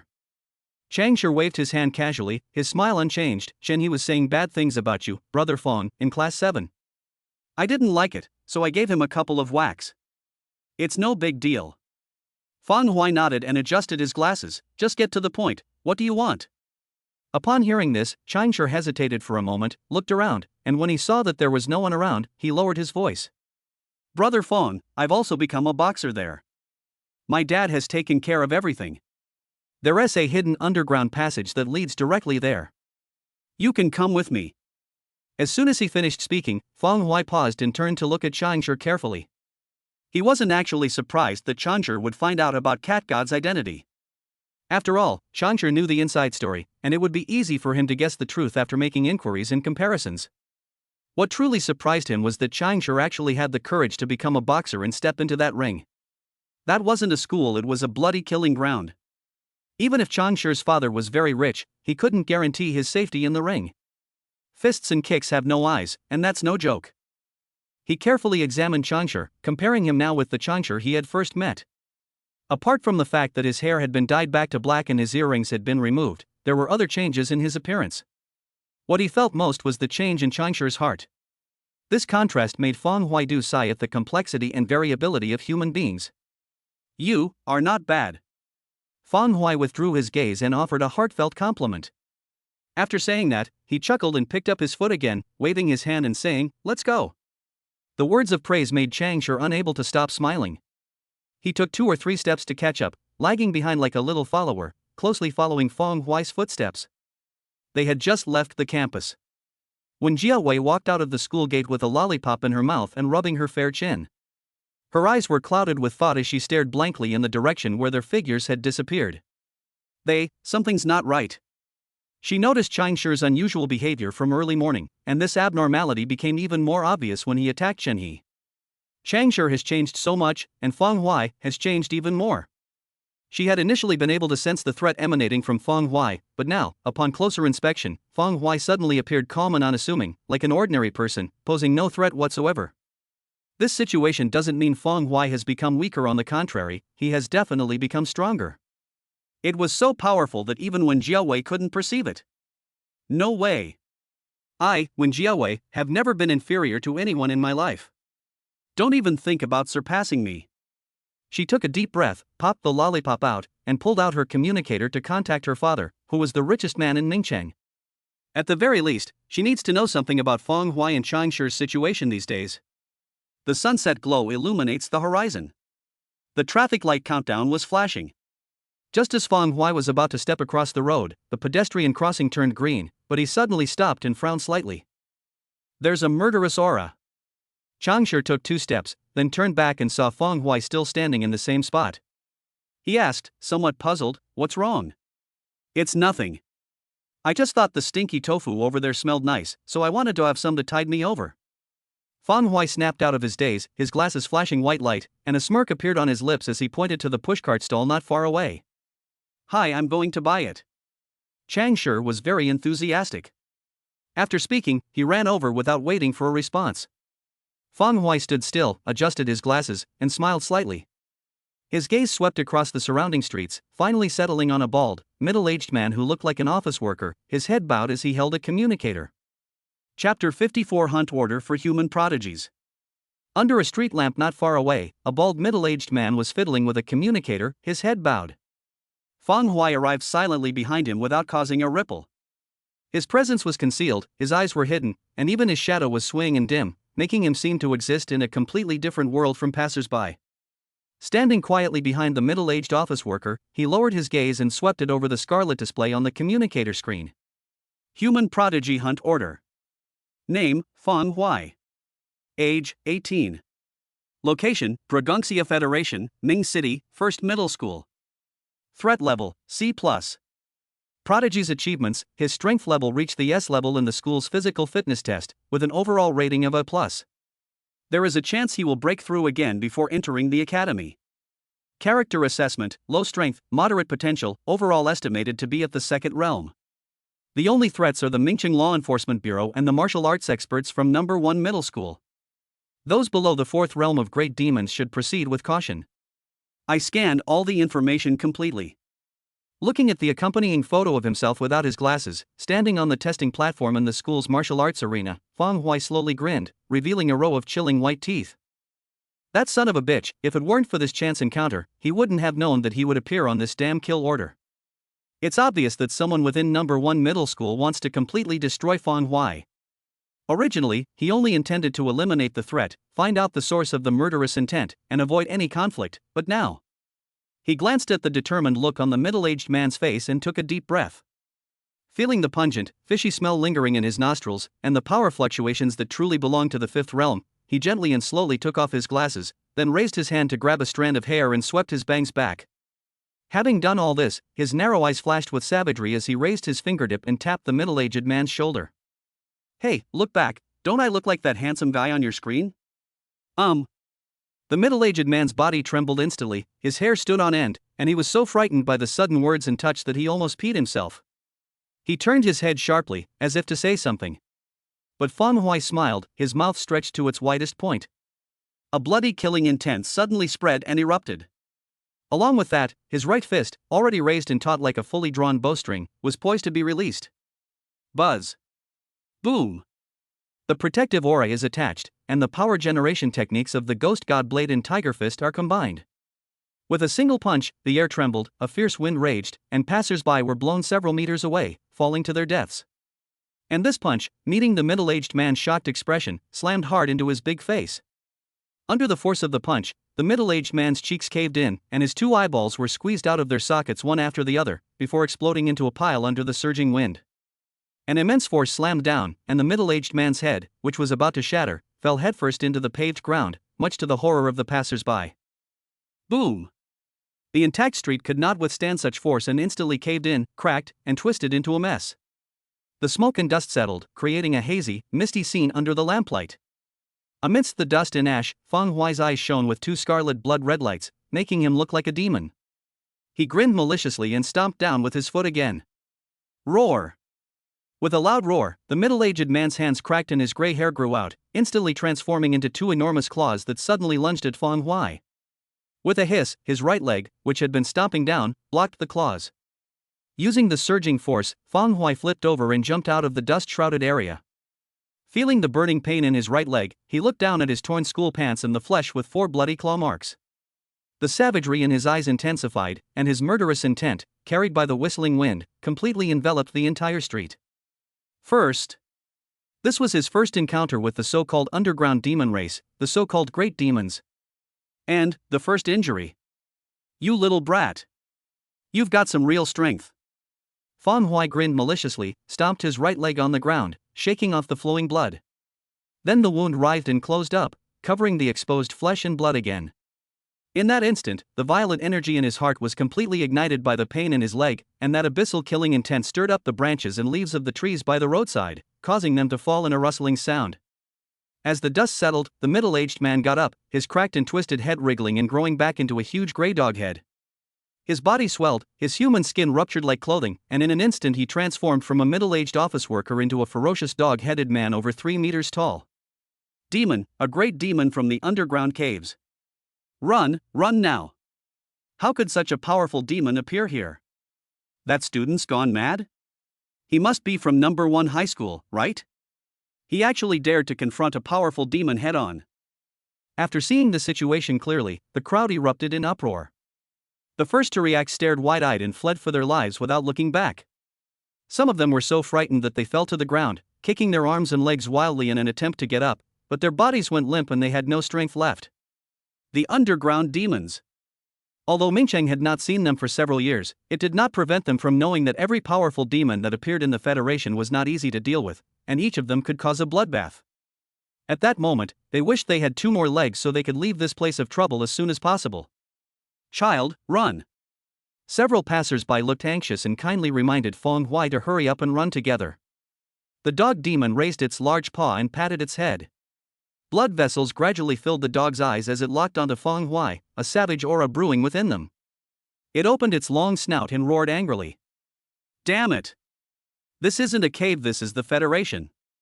Having his true form exposed in public, even if he were to kill Feng Huai and then kill all living beings within a kilometer radius, he would still be subject to the Law Enforcement Bureau's purge. In this situation, death is practically certain. The demonic power of the fifth realm great demon was released, and the aura of black mist spread across his demonic body. A surge of rage was churning within him. Part of the anger was directed at the other party, but a larger part was directed at the person who issued the kill order. He had already figured out that Feng Huai was his target for this trip. But damn it! This is a second realm martial artist. The person who could approach him silently, punch him to reveal his true form, and whose mind is still buzzing to this day. Someone actually told him he was just a second realm martial artist. Damn it! Who the hell has a second realm martial artist with such strength? After a moment, he forcibly suppressed his anger and regained his composure. The dog demon took a deep breath, grinned, and foul-smelling, yellowish saliva dripped from between its canine teeth, its immense ferocity pressing down on Feng Huai. Very well. You've pushed me to this point. Since I am powerless to reverse the situation, it's not too bad to take you down with me. After all, with your strength, you are a genius among geniuses. Feng Huai narrowed his long eyes, a fierce smile on his face. With a flick of his sword intent, a tree branch of suitable size and thickness fell from above his head with a crack. It landed perfectly in his palm. He picked it up and weighed it in his hand. His arrogance surged, his school uniform fluttered, and his murderous intent instantly dispelled the kobold's imposing aura. He shook his head and laughed freely. How naughty! Wouldn't it be better to just die quietly? Chapter 55 Slaying Gods, Slaughtering Demons, Nothing is Left Untouched. Oh! The kobold tilted its head menacingly, its yellowish saliva, which seemed corrosive, dripped onto the ground and hissed and smoked. A faint, dark, misty demonic power spread and flowed, instantly clinging to the massive claws. It carries a fierce and oppressive feeling. With a stomp of his foot, the floor tiles caved in with a boom, and his 3-meter-tall demonic body stirred up a gale, hurtling towards Feng Huai like a cannonball. A few stray strands of hair on Feng Huai's forehead were blown up by the wind. The deep, dark pupils stared at the kobold in front of him, and a fierce claw wind swept over, as if the oxygen had been sucked out, and breathing was severely blocked. Feel the oppressive atmosphere, so different from that of the underground fighting arena, and capture the savagery and bloodshed unique to the cave demons. Feng Huai's heart pounded, and a surge of intense, burning excitement welled up within him. Bloodshed, war, slaughter. The arrival of the kobolds made the murderous intent churning within him seem even more real. It felt as if I had truly entered this world from the illusion of another. The fifth realm cannot be delayed, it must be resolved in one fell swoop. Feng Huai slowly closed his eyes, stopped breathing, relaxed his muscles, and the only thing still moving in his body was his increasingly surging heartbeat. His realm ultimately did not reach the fifth level. With his solid foundation and profound martial arts, he could contend with or even overpower the kobolds for a short time, but once the time went on, his weaknesses would definitely become apparent. So, one cut. One cut is enough. Knock knock. Knock knock. His heart pounded like a drum, and the purest internal energy, along with killing intent and sword intent, slowly enveloped the branch in his hand. A dazzling blade flashed, and the tree branches trembled violently, seemingly about to break under the strain. Ridiculous. I'd be afraid of you even if you used your fists, but you're holding a tree branch? Are you playing house with me here? The kobold grinned, its eyes blazing with killing intent. Its massive claws tore through the air, sweeping down and grabbing Feng Huai, who was within a 10-meter radius of it. As the large claws drew near, the stench of a beast filled my nostrils, and a searing pain surfaced on my face. Just as the dog's paw was about to strike, Feng Huai slowly opened his narrow eyes, revealing deep pupils stained with blood.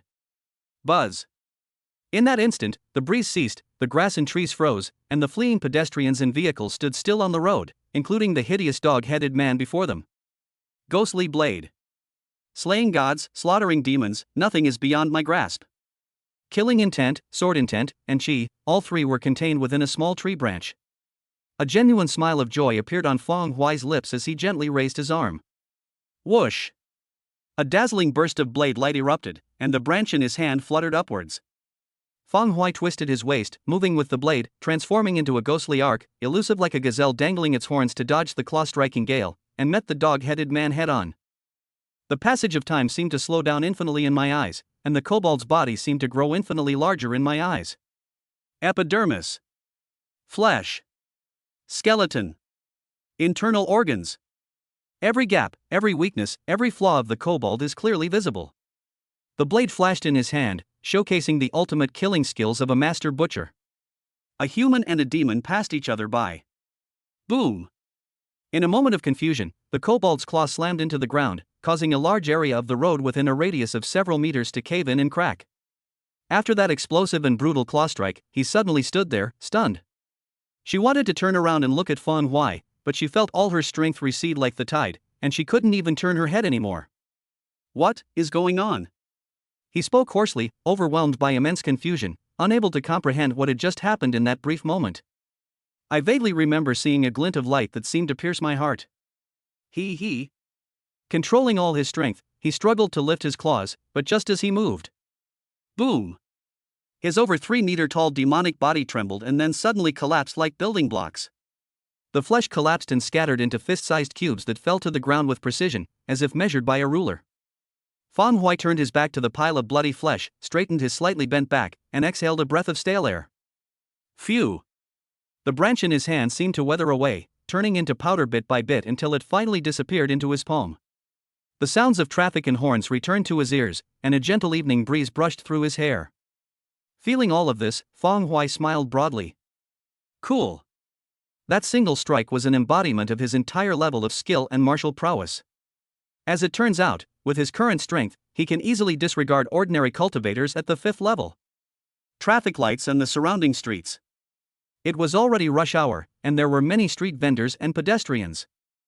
Although the crowd fled the moment they discovered the great demon's presence, they didn't actually get very far in that short time. Startled by the loud roar behind them, they instinctively turned around, and upon seeing it, they stumbled and nearly fell to the ground. Wait, run! Look, isn't that dog-headed demon dead? Are you out of your mind? The great demon is dead? There aren't any law enforcement officers here, did you kill it? Holy crap! It's really dead. He wasn't lying, it's true. That student. I saw it with my own eyes. That high school student actually killed that great demon with just a tree branch. What the hell are you kidding me? The pedestrian who had run the furthest in the distance turned around and then stood frozen in place, horrified. The news spread like wildfire, and all the pedestrians around stopped running and stood there dumbfounded, their gazes unconsciously fixed on the figure in the school uniform in the distance. At the stinky tofu stall. The stall owner had already fled. Changshi was holding 2 boxes of stinky tofu and was about to go and try to help Fang Huai when he found that the battle had ended in the blink of an eye. He witnessed firsthand the blade's killing light sweeping across the land, and saw hundreds of blade energies slicing through the kobold. Just then, as if struck by lightning, he finally reacted. His hands trembled, and the stinky tofu spilled all over the ground. He swallowed hard, drooling. Too brutal. The great demon, the one that made him tremble at the mere sight of it, was actually killed by Fang Huai with just a tree branch. The great demons that can appear in the mortal world are at least at the 4th realm, while the dog-headed man in front of us is clearly a 5th realm great demon. If the teachers from number 1 middle school were to encounter such a powerful underground monster, they would be plunged into a protracted and agonizing battle. As expected, Brother Fang is still Brother Fang. Here, Fang Huai calmed his restless flesh and blood, twisted his neck left and right, and raised his hand to pat away the powder and dust twice. Then he turned around and walked to the pile of flesh and blood, squatted down and pulled out the communicator belonging to the kobolds, which was soaked in blood but still intact. He wiped away the blood, swiped the screen, and after several attempts to unlock it, his brows slowly furrowed. Iris scanning? He frowned, glanced down at the large eyeball cut in half amidst the pile of flesh and blood, and felt a growing sense of helplessness. It seems the only option is to hand it over to the law enforcement agency and let them try to crack it. Just as he was about to put the communicator away, it suddenly vibrated. Looking down, Fang Huai's eyes lit up with interest. Chapter 56 Revenge must be taken immediately. A message appeared on the screen. How's the investigation going? Get back to the unfinished building in Siping as soon as possible. Don't linger out there too long. The Law Enforcement Bureau has launched a city-wide crackdown. Be careful. Fang Huai smiled as he looked at the message. There are accomplices too. He was no stranger to the unfinished buildings in Siping. This location is the unfinished building in the west of the city where he last met Changshi. Obviously, it has been occupied by this group of underground demons. The demons that appeared in the black market last night are probably the same group as this one, right? His eyes flickered, and he muttered to himself. There are certainly not many demons who can appear in the mortal world, especially in this small mountain town, and the possibility of two groups of demons arriving at the same time by chance is also very small. It's highly likely that the monster that appeared on the black market yesterday is in cahoots with this kobold, or even that it might be this kobold itself. So it seems Chen Quan should be there too. Fang Huai's lips curled up, and a hint of killing intent appeared in his eyes. And grudge must be avenged. The group of underground demons who were after him, along with Chen Quan, were already on his death list. Now that they're on the list, we should get them down to report for duty as soon as possible. Suddenly, a loud and sharp law enforcement siren rang out. Looking in the direction of the sound, a pitch-black SUV, resembling a savage beast, roared towards them from the end of the road. In the driver's seat, Fang Hui saw a familiar face, none other than Captain Luo Meng, who had come to number 1 middle school last time to test him for doping. As the SUV drew near, Fang Hui took a breath, grabbed the communicator, turned around, walked to Changshi, and shoved the communicator into his arms. The Law Enforcement Bureau is here. You're in charge of dealing with them. Changshi was still reeling from the shock he had just experienced. He subconsciously reached out to catch the falling communicator, and asked in a daze, "And what about you?" Fang Hui gave him a smile, then pulled a gleaming watermelon knife from a watermelon cart next to him.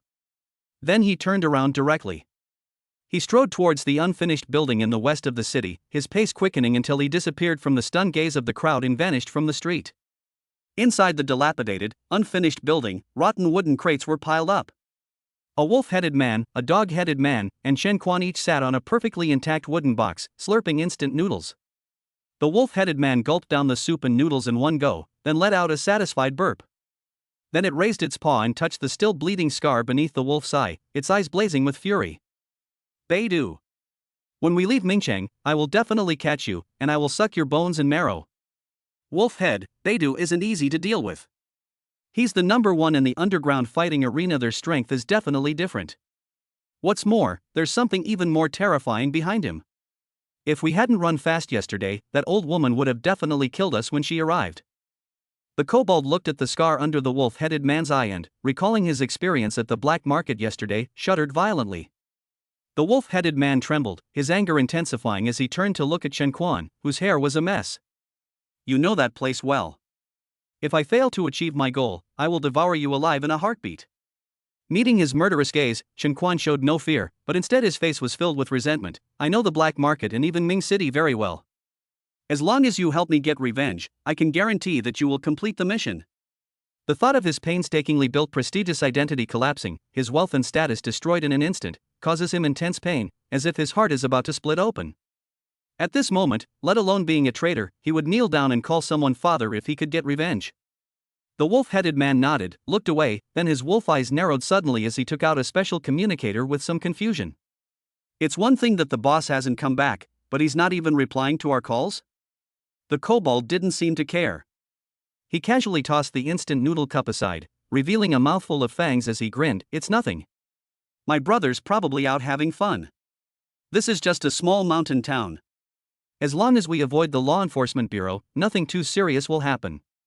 The wolf-headed man was skeptical. After a moment's hesitation, he sent a few more messages before putting away the communicator. Outside the unfinished building, in the darkness, Fang Hui held a watermelon knife in his hand, closed his eyes, and listened intently to every word of the conversation, his ears trembling slightly. He opened his eyes, a flash of blood-red light disappeared in an instant, and a violent and frenzied look slowly appeared on his face. "Chen Quan is here, that's right. The other 2 demons." He took a deep breath, capturing the eerie and stench in the air, and a slight smile crept onto his lips.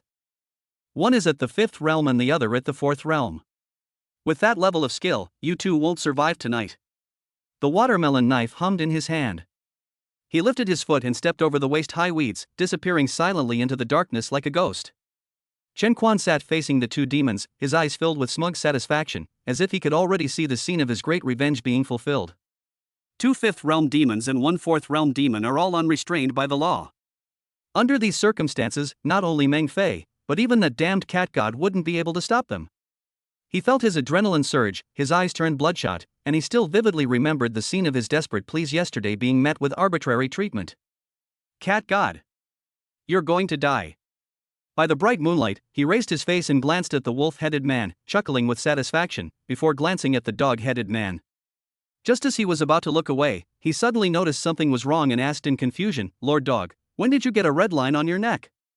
Even in the dimly lit, unfinished building, that red line was so conspicuous, like the color of fresh blood. The kobold paused, then grinned menacingly. "Red thread? What joke are you talking about?" He instinctively raised his paw to touch his neck, and the moment his fingertips touched his throat, his smile froze. With a forceful push from the claws, the dog's head slowly separated from the red line in Chen Quan's dazed gaze, falling backward with a thud that was so jarring in the silent, unfinished building. The kobold that was grinning just moments ago was now reduced to a sitting body, its raised paws remaining motionless for a long time. Chen Quan stood there, stunned, not yet fully recovered. The wolf demon reacted extremely quickly. His eyes widened in horror, his fur stood on end, and his figure blurred into a blur, instantly creating a large distance before landing in the distance. He stared intently at the darkness behind the kobold, roaring and shouting furiously. "Who is it? Get your ass out here!"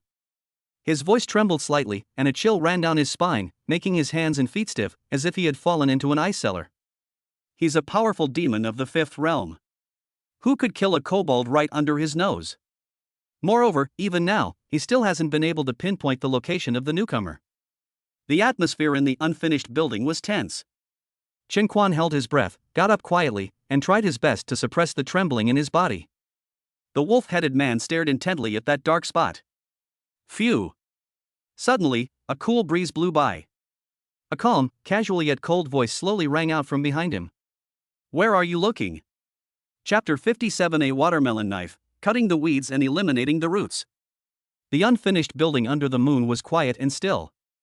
The gentle voice seemed to whisper in my ear. The chill that spread through the wolf demon's spine exploded completely, sending shivers down the spine and making goosebumps pop out like broad beans. When did you appear behind me?" "In an instant." Physiological reactions are faster than psychological reactions. His primal instincts, honed from years of fighting, erupted, and his tangible black and red demonic power surged, coalescing into a single burst that blasted fiercely behind him. Phew! As the wind raged and the power dissipated, the wolf demon's heart sank to the bottom. "The feel of this move is wrong, very wrong. You're pretty fierce, but why are you outsmarting thin air?" Another ghostly voice echoed through the unfinished building, but this time, it came from in front of the wolf demon. Those ferocious, enormous wolf eyes were already wide open. The wolf demon watched as the previously empty dark shadows twisted and turned, as if stepping out of another world, and a figure silently appeared before it. Fang Hui grinned, his white teeth gleaming coldly in the moonlight, and with a twirl of the watermelon knife in his hand, a ghastly white blade flashed. He met the wolf demon's horrified gaze, his eyes instantly igniting with two balls of blood-red killing intent, and he laughed wildly. Without giving the wolf demon any time to react, he raised one hand, and the watermelon knife in his palm vibrated, producing a clear and penetrating sound. Immediately afterward, reflected in the wolf demon's pupils, which had shrunk to the size of pinpoints, the dazzling blade light dispelled the darkness of the unfinished building, instantly illuminating it as if it were daytime. Whoosh! The wolf demon only felt the silver blade flash as it sliced through its body. Then, the demonic power surging within him and the strength of his bulging muscles extinguished at the same time. The brain sent a signal to raise the hand, but the fingers wouldn't obey and couldn't move anymore. One cut, or dozens of cuts? I can't feel any pain. The wolf demon's eyes were filled with confusion, and the light in them was fading away at an extremely rapid pace. Who exactly is this person? This level of skill is definitely among the top in the law enforcement bureau. But that ghostly, swift, and chilling martial skill didn't seem to belong to a member of the law enforcement bureau. Perhaps he is a great human being who is currently in seclusion and cultivating? We're here for no particular reason, we're just carrying out a mission to hunt down geniuses at the second level. When did I offend such a powerful figure? His life force, like a candle flickering in the wind, was extinguished uncontrollably. His last thoughts ceased, and the doubt and confusion in his eyes remained frozen in time. Under Chen Quan's trembling gaze from afar, the wolf demon's enormous body collapsed, transforming into a regular cube of flesh and blood, just like the dog demon before it. This time, I used a watermelon knife, and the cubes of demon meat looked significantly more aesthetically pleasing. Fang Hui twisted his arm, glanced down, and looked somewhat satisfied. His mastery of the ghostly blade technique had grown increasingly refined after 2 demonstrations, and the improvements from the stat points had been fully utilized. A drop of demon blood slid off the gleaming blade and landed on the cement floor with a thud. Feng Hui turned his head and looked at Chen Quan, who was not far from the headless dog demon. Under his murderous gaze, Chen Quan's body trembled violently, his mind racing. In a moment of quick thinking, he lunged forward, knelt on the ground, kowtowed, and cried out in despair. "Thank you for saving my life, Senior. If it weren't for your arrival, Senior, those two demons would have already eaten me." "Wah, thank you so much for your great kindness, Senior.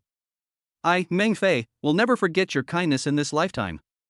He cried with genuine emotion, like a person who had been rescued from a sea of suffering. He had vaguely seen Feng Hui's school uniform earlier, but he didn't think he was really a student. How could someone with such ability be a student? It's just some big shot's quirk or a pretense. Meng Fei?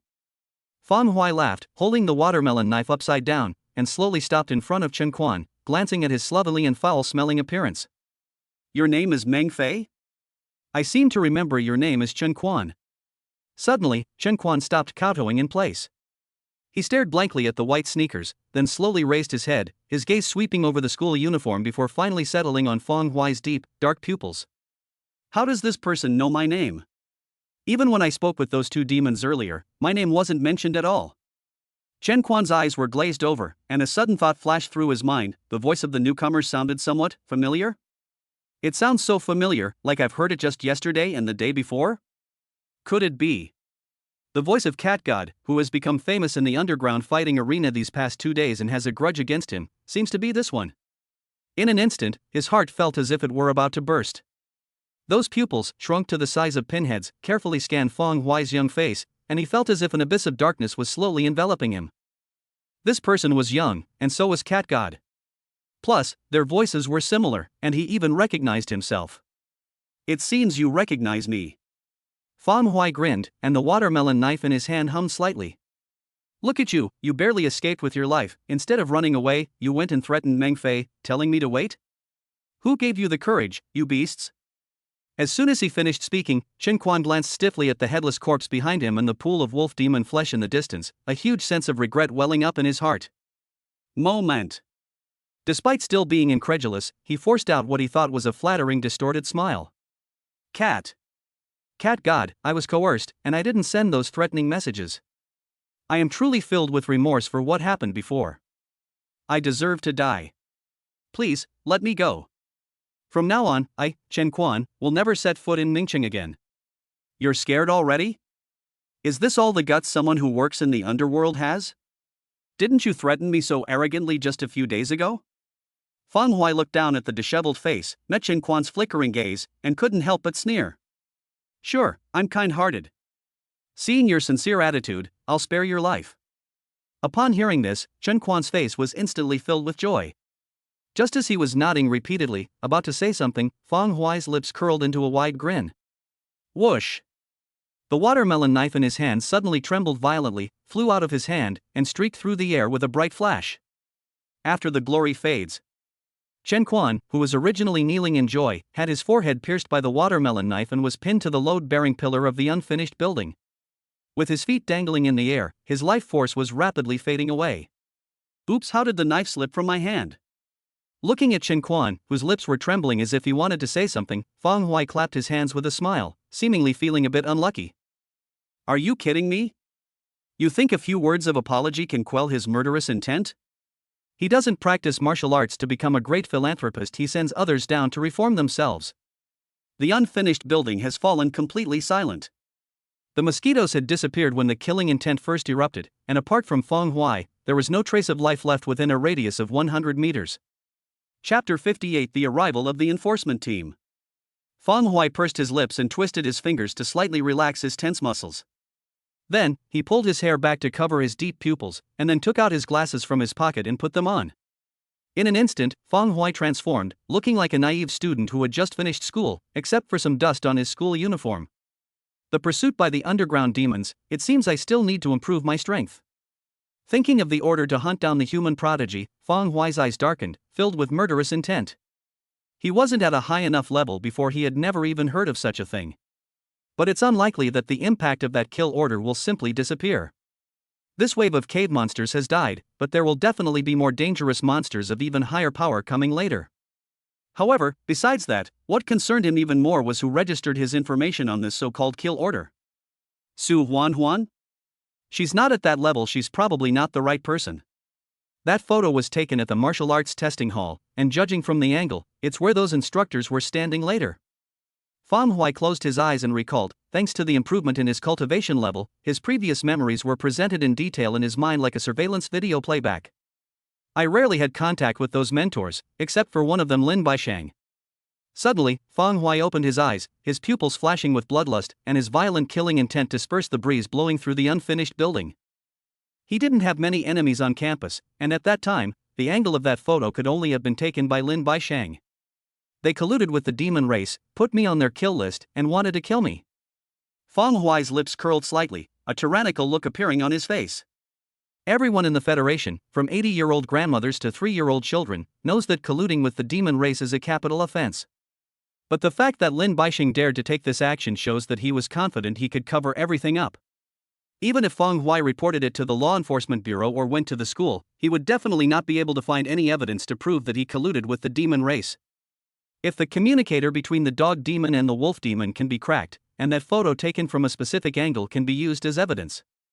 But since the underground demon race has such a human kill order, it is highly likely that even the Law Enforcement Bureau cannot crack it.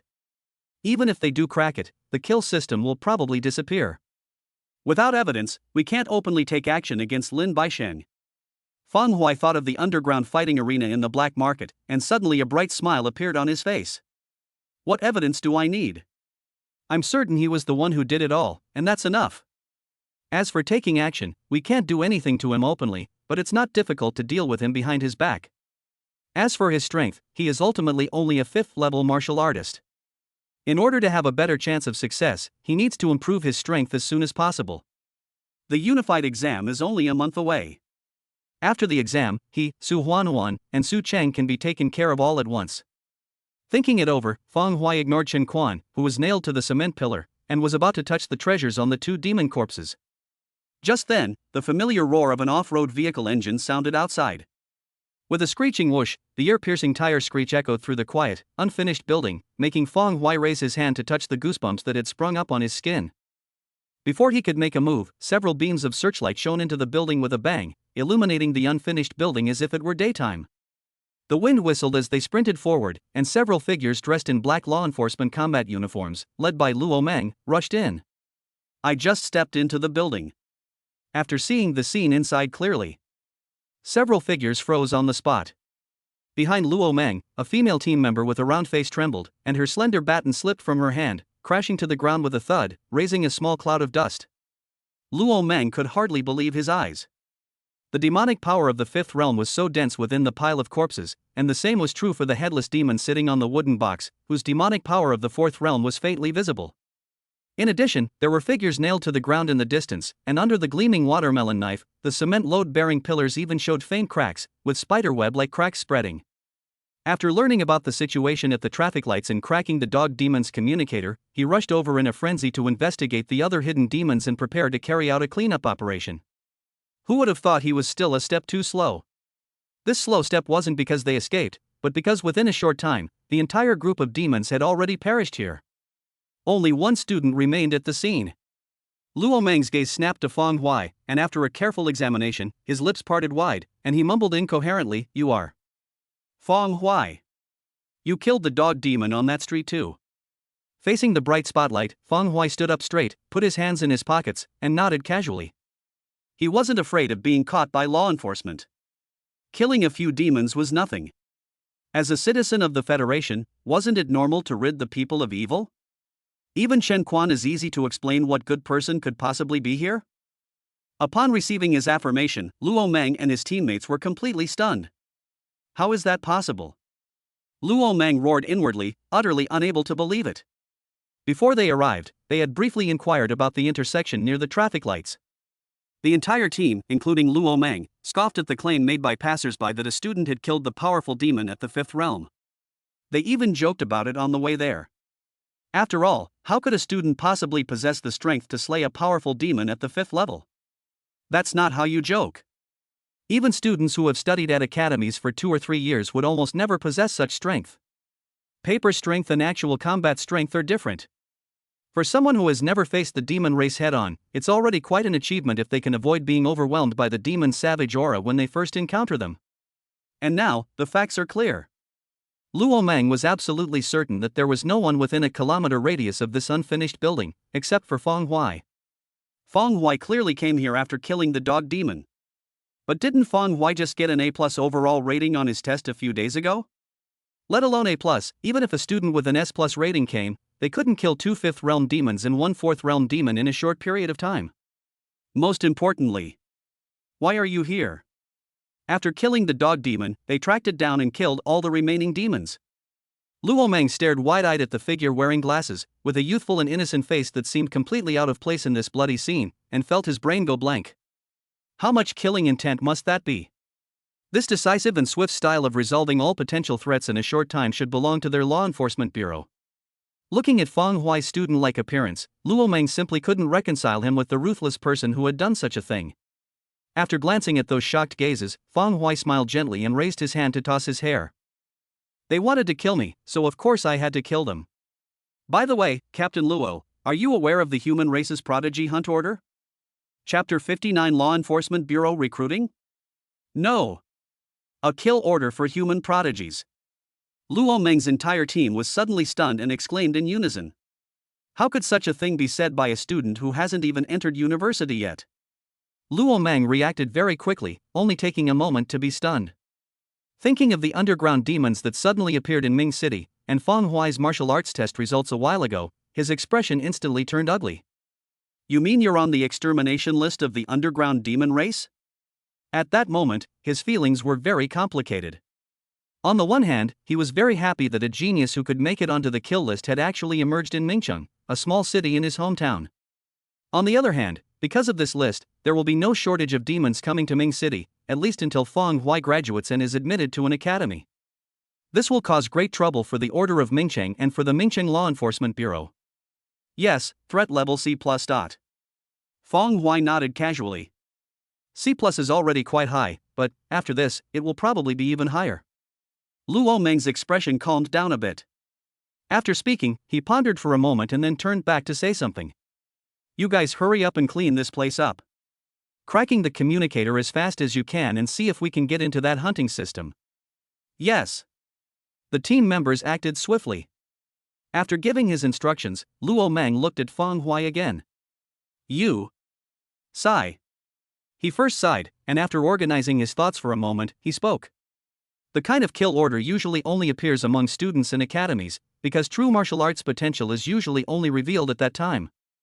There are middle school students like you, but they are mostly in the elite middle schools in the major federal cities. They are rarely seen in the border cities. Your situation is probably caused by the tentacles of the demon race or by treacherous humans. Seeing that Luo Meng had figured out the process in a short time, Feng Huai gave him a thumbs up and then told him his guess in the process with a smile. After listening, Luo Meng sighed again. It's no use. As long as that pursuit system can't be cracked and there's no evidence, the Law Enforcement Bureau can't really touch the school's 5th realm teachers. However, we will communicate with the principal of number 1 middle school about your situation. Next time, remember to call the Law Enforcement Bureau immediately if there is any emergency. Don't go alone. As he said this, Luo Meng's eyes were filled with amazement as he carefully looked Feng Huai up and down. This time, Feng Huai's impact on him was far greater than that of the last test. At that time, Feng Huai only had some potential, which surprised him, but not much. This time was different. Feng Huai fully realized his potential and was actually able to kill a 5th realm demon. Even if it were Luo Meng facing these demons alone, he wouldn't be able to do it as decisively and efficiently as Feng Huai, wiping them all out in such a short time. There have been instances in the Federation's history of people like Feng Huai reaching this level of strength at such a young age, but they are extremely rare. This moment. If he hadn't forgotten the testing device, he really wanted to test Feng Huai again to see if he had used any banned substances, otherwise, it just wouldn't make sense. After listening to Luo Meng's words and gaining a general understanding of the kill order, Feng Huai was not disappointed with his arrangements and simply nodded. He had anticipated that it would be difficult to deal with Lin Baisheng openly. However, things are quite different behind the scenes. With a turmoil of thoughts swirling in his mind, Feng Huai smiled and said, "Since that's the case, then, may I leave now?" "Walk?" Luo Meng chuckled. You've done something so big, and you think you can just leave like that? Fang Hui gave a bright, innocent smile. I'm still a student. Upon hearing this, Luo Meng's lips twitched violently, and his temples throbbed. You still know you're a student? After a moment of silence, he pursed his lips and said, let's take a simple statement first, then you can go back. However, the impact of this incident won't be so easy to eliminate, and we may need your cooperation later. No problem. Fang Hui breathed a sigh of relief. We'll see what happens next. It would be best if we could make the most of today. For him, nothing was more important than making money in the fighting arena. After all, missing a day meant losing tens or hundreds of thousands of dollars. Next, I quickly recorded the process using an electronic recorder, and then had a brief conversation with Meng Fei afterward. Then, under the astonished gazes of the law enforcement team, he straightened his school uniform, discarded the watermelon knife, and disappeared into the unfinished building in 2 steps. After he left, Luo Meng struggled with his thoughts for a moment, then picked up his communicator and dialed the number of the deputy director of the Mingqing Law Enforcement Bureau. Hello. The authoritative middle-aged voice rang out, and Luo Meng, without pausing, briefly and clearly recounted what he had seen and heard that day, adding his own speculations. After finishing, he tentatively asked, Director Yang, I think Fang Hui is capable enough. Could we recruit him into the Public Security Bureau? This would not only protect him, but also strengthen our branch. There was a long silence on the other end of the communicator, as if they hadn't fully reacted yet. After an unknown amount of time, a stern voice, tinged with a hint of phlegm, rang out, This is not without precedent, but there will be many procedures to follow. However, if everything you said is true, then Fang Hui cannot be let go. No matter how great the difficulties, he must be brought into the Law Enforcement Bureau. Are you kidding me? Who would let go of such a genius? If he truly possessed the power to slay beings at the 5th level at the age of 18, regardless of how he achieved it, as long as he didn't use the forbidden medicine of the underground demon race or excessively overdraw his potential, no force would let such a person go, and no one would fail to fight for him.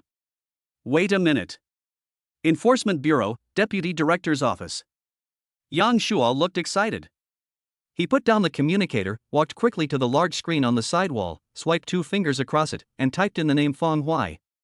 Beep beep. Soon, all the information about Mingcheng Fang Hui was retrieved.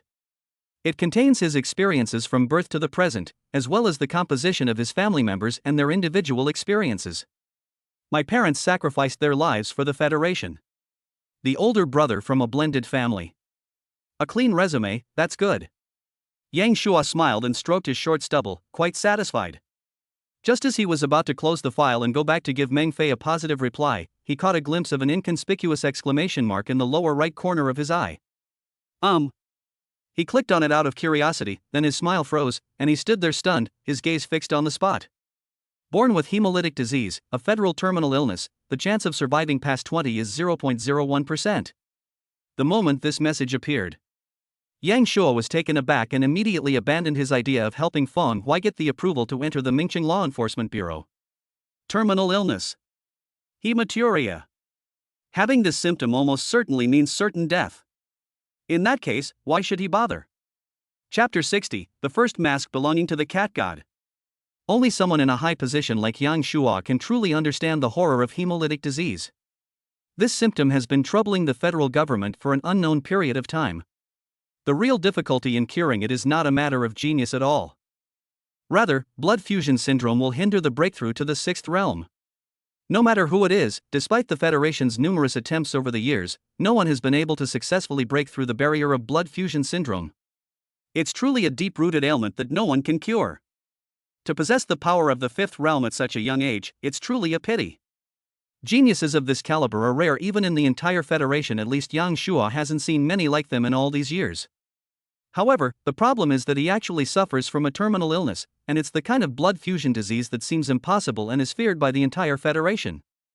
Shaking his head and sighing again, Yang Shuo turned off the large screen, returned to his desk, and picked up his communicator. There's no need to mention Fang Hui anymore. Just give him a simple certificate of commendation and a bonus as you see fit. But no buts. There are some reasons I can't say, but you just need to know one thing: Fang Hui has absolutely no potential and isn't worth us going to great lengths for. As for the kill order you mentioned, Fang Hui can just send a few more team members to keep an eye on it. The focus should still be on maintaining order in Ming City. This Okay, that's all. After hanging up the communicator, Yang Sure rubbed his forehead and gave a helpless smile. Just now, he even considered handing Feng Hui over directly to prevent Mingcheng from falling into chaos. After all, it's only been a little over a year since Feng Hui turned 20. Dying sooner or later makes no difference.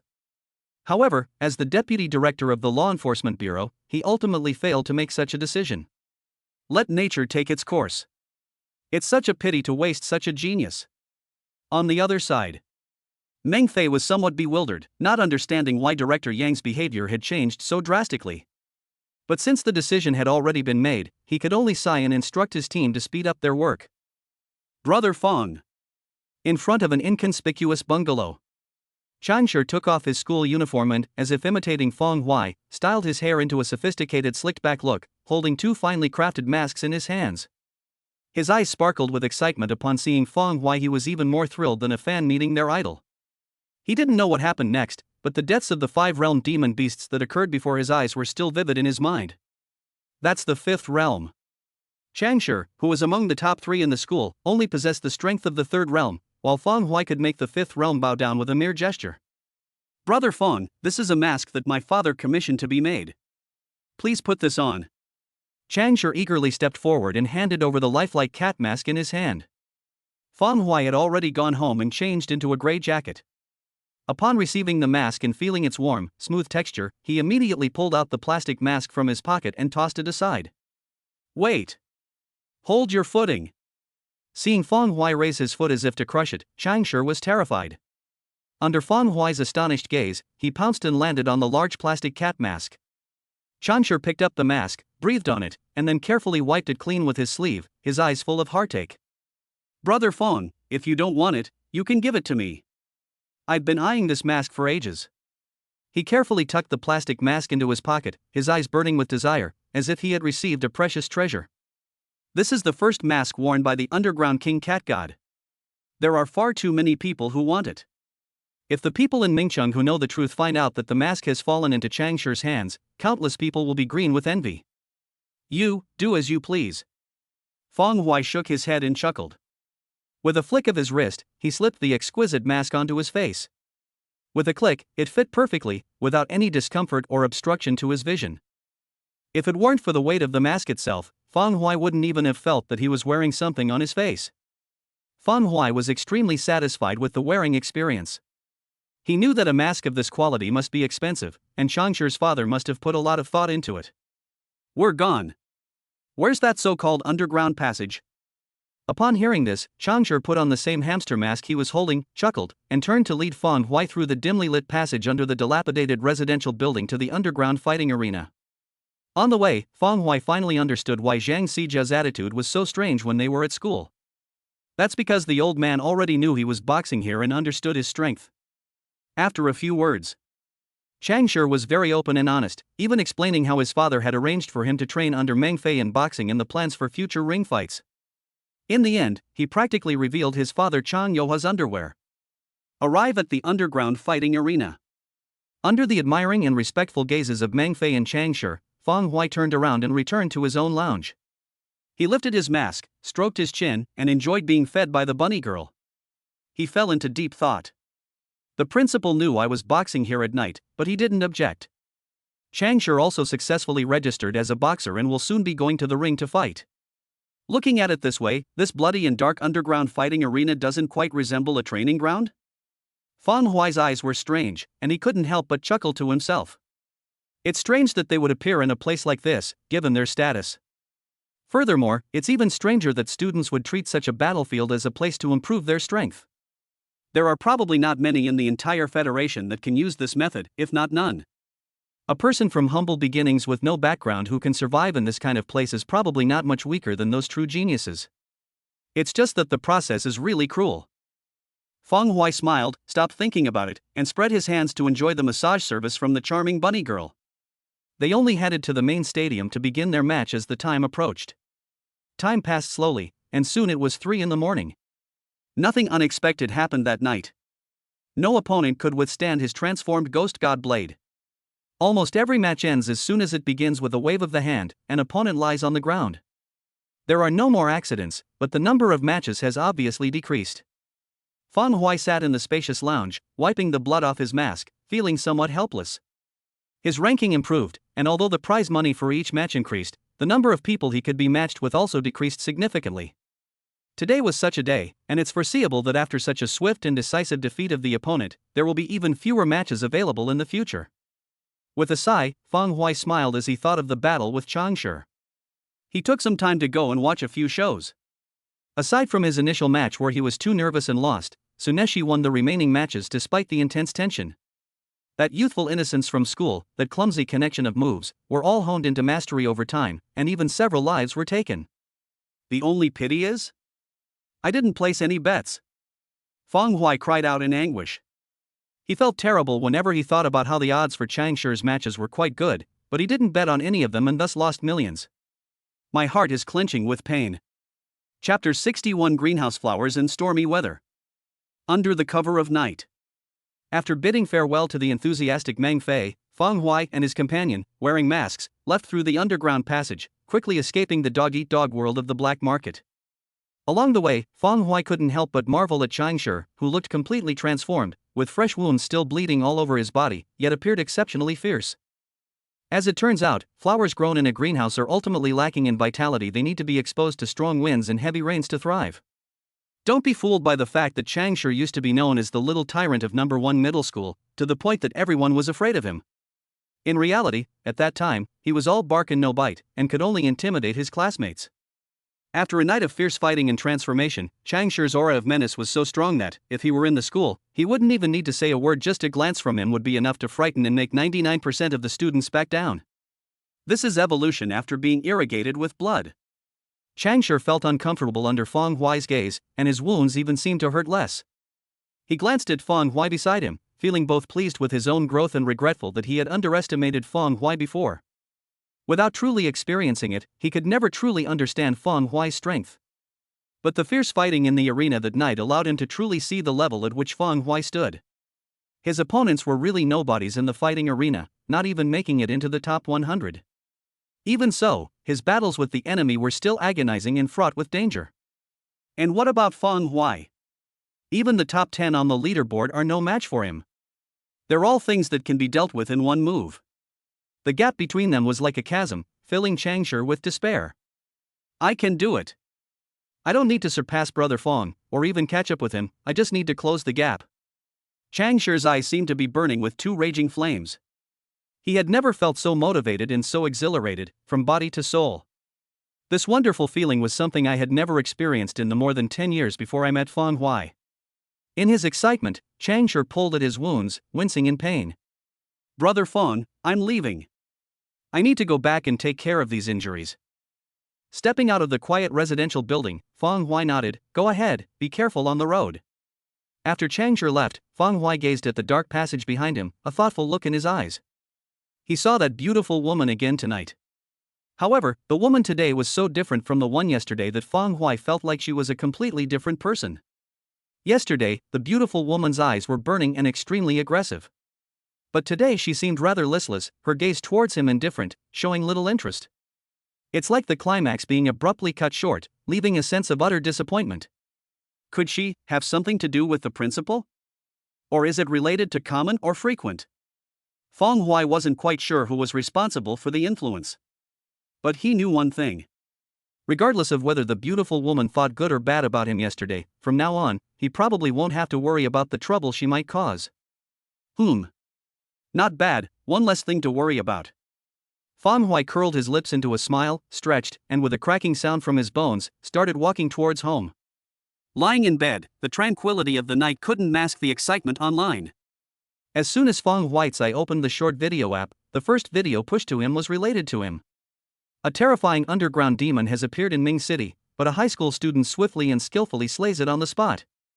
A shaky, blurry video played, and as soon as the comments section was opened, a flood of sarcastic remarks came into view. Number 1 high school? High school students? Exorcising a demon? You posted this video without thinking, didn't you? You're just spouting nonsense online.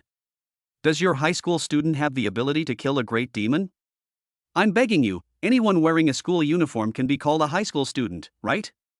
With this kind of demeanor, the blogger really has the nerve to call himself a student. This can't be a student? I'll eat 3 pounds of meat on the spot. I'll never delete this comment. Looking at these comments, Feng Hui couldn't help but chuckle, his tense nerves instantly relaxing. Just as he was about to browse through the comments, the screen paused, the comments section disappeared, and the video was shown as missing. Is this an action by the Mingqing Law Enforcement Bureau? Feng Hui searched for several keywords related to the Mingqing demon race, but each video was blocked and deleted within 2 minutes, as if a giant hand had covered the internet to prevent the situation from spreading. They're very quick. Feng Hui shook his head and turned off the communicator. He didn't know the purpose of concealing the news, but from his perspective, restricting its dissemination was better, as it would save him a lot of trouble. With a wealth system at his disposal, being a public figure is not a good option for him. After yawning and reviewing his own cultivation, Feng Hui quickly drifted off to sleep. The following week passed uneventfully. School, home, and the fighting arena. Feng Hui always maintained a routine between these 3 points. During the process, Zhang Xijia encountered the principal several times, and his expression became increasingly strange. The fervor within him was almost undisguised, and even his classmates and teachers could clearly detect it, but they only assumed that the fervor came from Feng Hui's status as the top student in the school. The Enforcement Bureau has also finished its follow-up actions regarding the 3 demons. As for Chen Quan, they didn't pursue the matter further and quietly moved on from it. Feng Hui always felt that the reward from them was completely perfunctory. A certificate of commendation, worth a total of 1.2 million Longxia coins. In his eyes now, this money was no different from giving alms to beggars, and it was completely incomparable to the level of a 5th realm great demon. With this money, plus what he got from the underground fighting arena, Feng Hui acquired several martial arts techniques and stance training methods through Feng Zhishuan and the principal during these days. After spending millions, he regretfully discovered that while there was some effect and improvement, it was really limited. Those improvements were more like filling in the gaps, enhancing his coordination and endurance, but not significantly improving his true level of skill. Having spent all the money from these past few days, I'd barely reached the 4th stage of perfection. The task is arduous and the road ahead is long. Sitting in the back row of the classroom, Feng Hui rubbed his eyes sleepily, yawned, and sighed. On the podium, Xin Lingqing clenched her fists, the veins on the back of her hands throbbing, her imposing chest concealing a raging fire of anger. She already knew that the principal had special arrangements for the other party, but these days she still couldn't get used to someone daring to sleep soundly in her class as if nothing was wrong. That's incredibly arrogant. What angered her the most was, with the principal's endorsement, she really couldn't do anything to Feng Hui. She could only watch helplessly, and sometimes she even had to smile and ask him if he was sleeping comfortably. I feel so frustrated. Chapter 62 Fighting Arena Squad. Xin Lingqing's beautiful eyes were filled with grievance. Why was I so timid and submissive during my school days, while Feng Hui was able to act so recklessly? Thinking about all this, she remembered the complaints that the homeroom teacher of Class 7, who disliked Feng Hui, had made to her in private. Chang Shi in their class had been like this lately, with new injuries appearing every day. Suddenly, she became very curious. These two are sleeping at school, so what kind of special training did the principal arrange for them? Why aren't the other students doing the same? Feng Hui didn't care what she was thinking. He shook his head, cleared his mind, and then turned to look at Yang Xianlei. Have you discussed it with your mom and decided yet? The joint entrance exam is approaching, so we need to hurry up with the final sprint. Zhang Xijia mentioned it to him yesterday, asking him to bring Yang Xianlei to the underground fighting arena, saying that everything was arranged. But such places are ultimately too dark. The number of people who die every day in the 5 venues is unknown. For a student like Yang Xianlei, it is highly likely that he would not have the courage to go. Fortunately, he was not disappointed. Yang Xianlei turned his head, his wooden face forcing a stiff smile, his eyes seemingly burning with fierce fire. It's settled. I'll go with you tonight. His background dictated that he had to fight. In the past, there was no other way but to work on one's body. As long as one didn't die from overtraining, one would train relentlessly. Now that he knows about that bloody meat grinder and has the principal's protection, he would never let go of such an opportunity, even if it meant his death. Even if my mother disagrees, it won't do. This is your only chance to change your fate. Okay, that shows some backbone.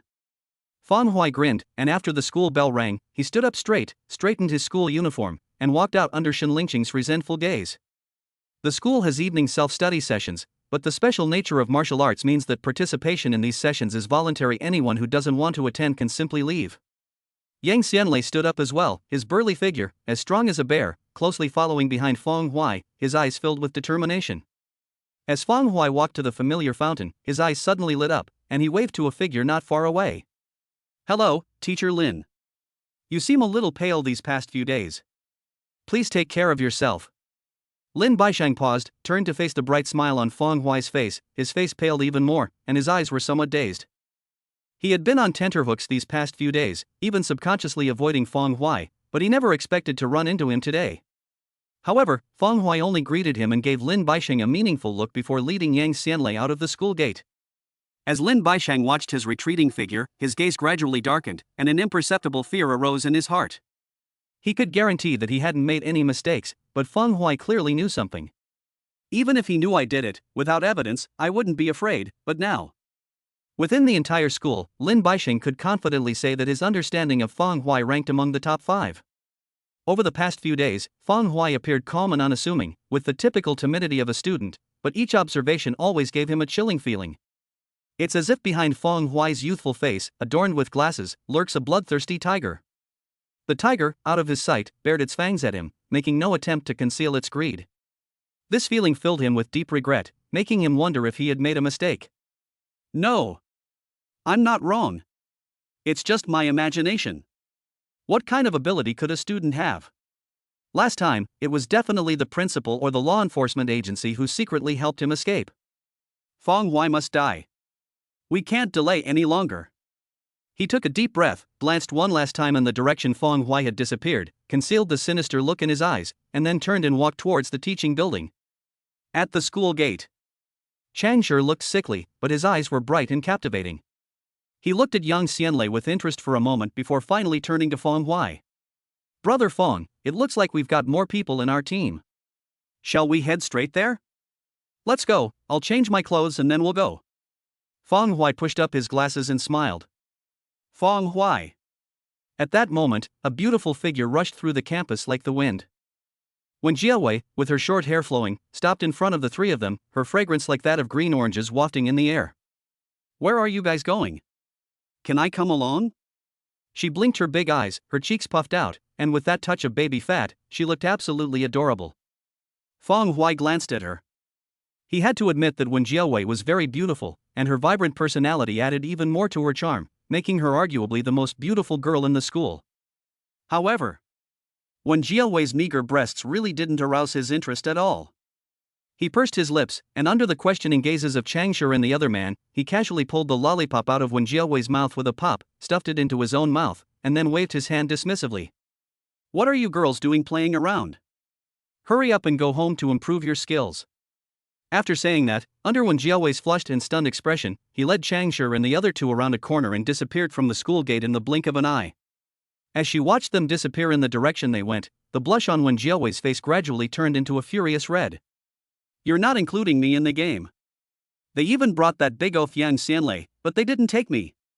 Although she was angry, she was more anxious than anything else, the kind of anxiety that comes from watching others' strength skyrocket while she herself was crawling along like a tortoise. After Feng Huai showed his talent, she forced herself to give up her usual pleasures and practice martial arts every moment. Even with the help of high-precision instruments and various high-end supplements at home, she still felt that her progress in martial arts was not as fast as Feng Huai's. The disappearance of that sense of threat is proof of that. Now, another week has passed. Compared to Feng Huai, what terrified her most was that she gradually began to feel a strong sense of threat from Changshi, a hoodlum she had previously looked down upon. This was impossible for the usual stone. And now, despite having a fresh wound here and a bandage there, he is sickly every day. But the aura hidden behind it became more and more solid and explosive each day. Like a dormant, sick tiger, he is no longer the little tyrant of the school he once was. How could she, with her strong will, tolerate this? Even my father couldn't find out what they were doing. When Jiawei pondered for a moment, then her eyes lit up as she remembered something. The principal must know that I can sleep openly at school. No. I need to figure all this out as quickly as possible. Damn it, you bunch of bastards, don't even think about abandoning me to improve your strength on your own. The residential building where the secret passage is located. Fang Huai, who had changed into a jacket, took the brand new, adorable panda mask he had made for young Xianlei and placed it in front of young Xianlei. Are you sure you've thought it through? Once you accept this mask, you'll have to face the storm alone. Chapter 63, Facing the Master of the Fighting Arena. Yang Xianlei's hands and feet trembled uncontrollably, as if the residential building in front of him was the gaping maw of a savage beast, exuding a bloody and murderous aura.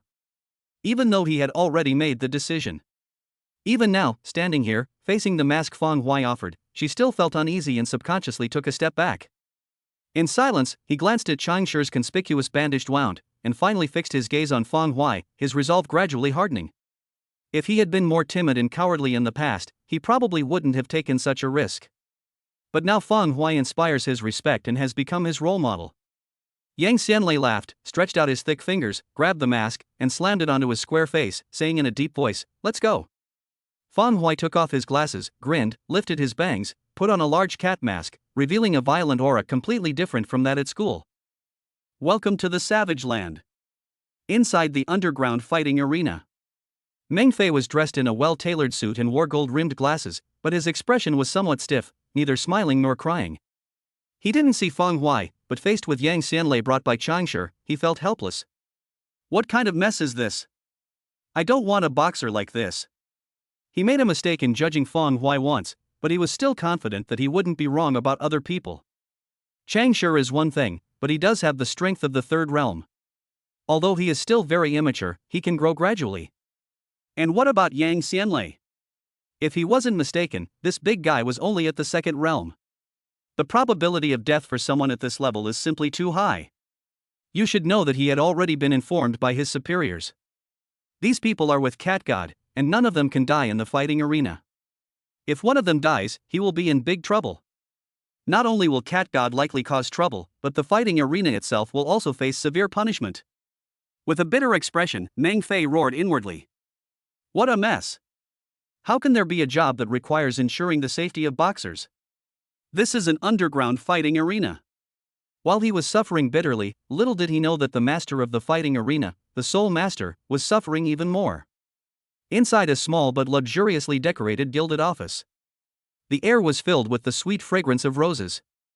Fang Huai casually leaned back in front of the mahogany table, his indifferent gaze from behind the mask sweeping over the alluring woman across the table.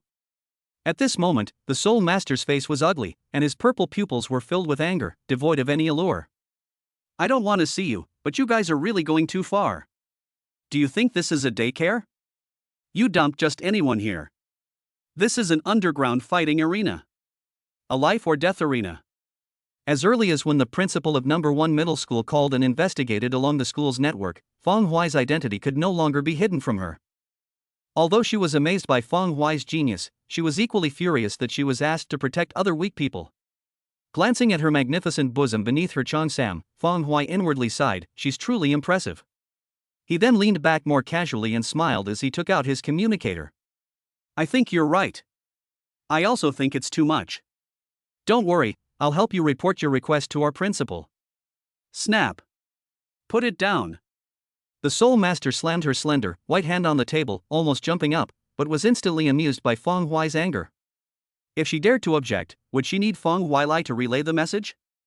Yang Xianlei, that big guy, simply can't get into this underground arena. Look at you, always in such a hurry. Fang Huai grumbled, then put away the communicator and became more serious. Just tell me, what do you want? It's a fact that Yang Xianlei has come to the underground fighting arena.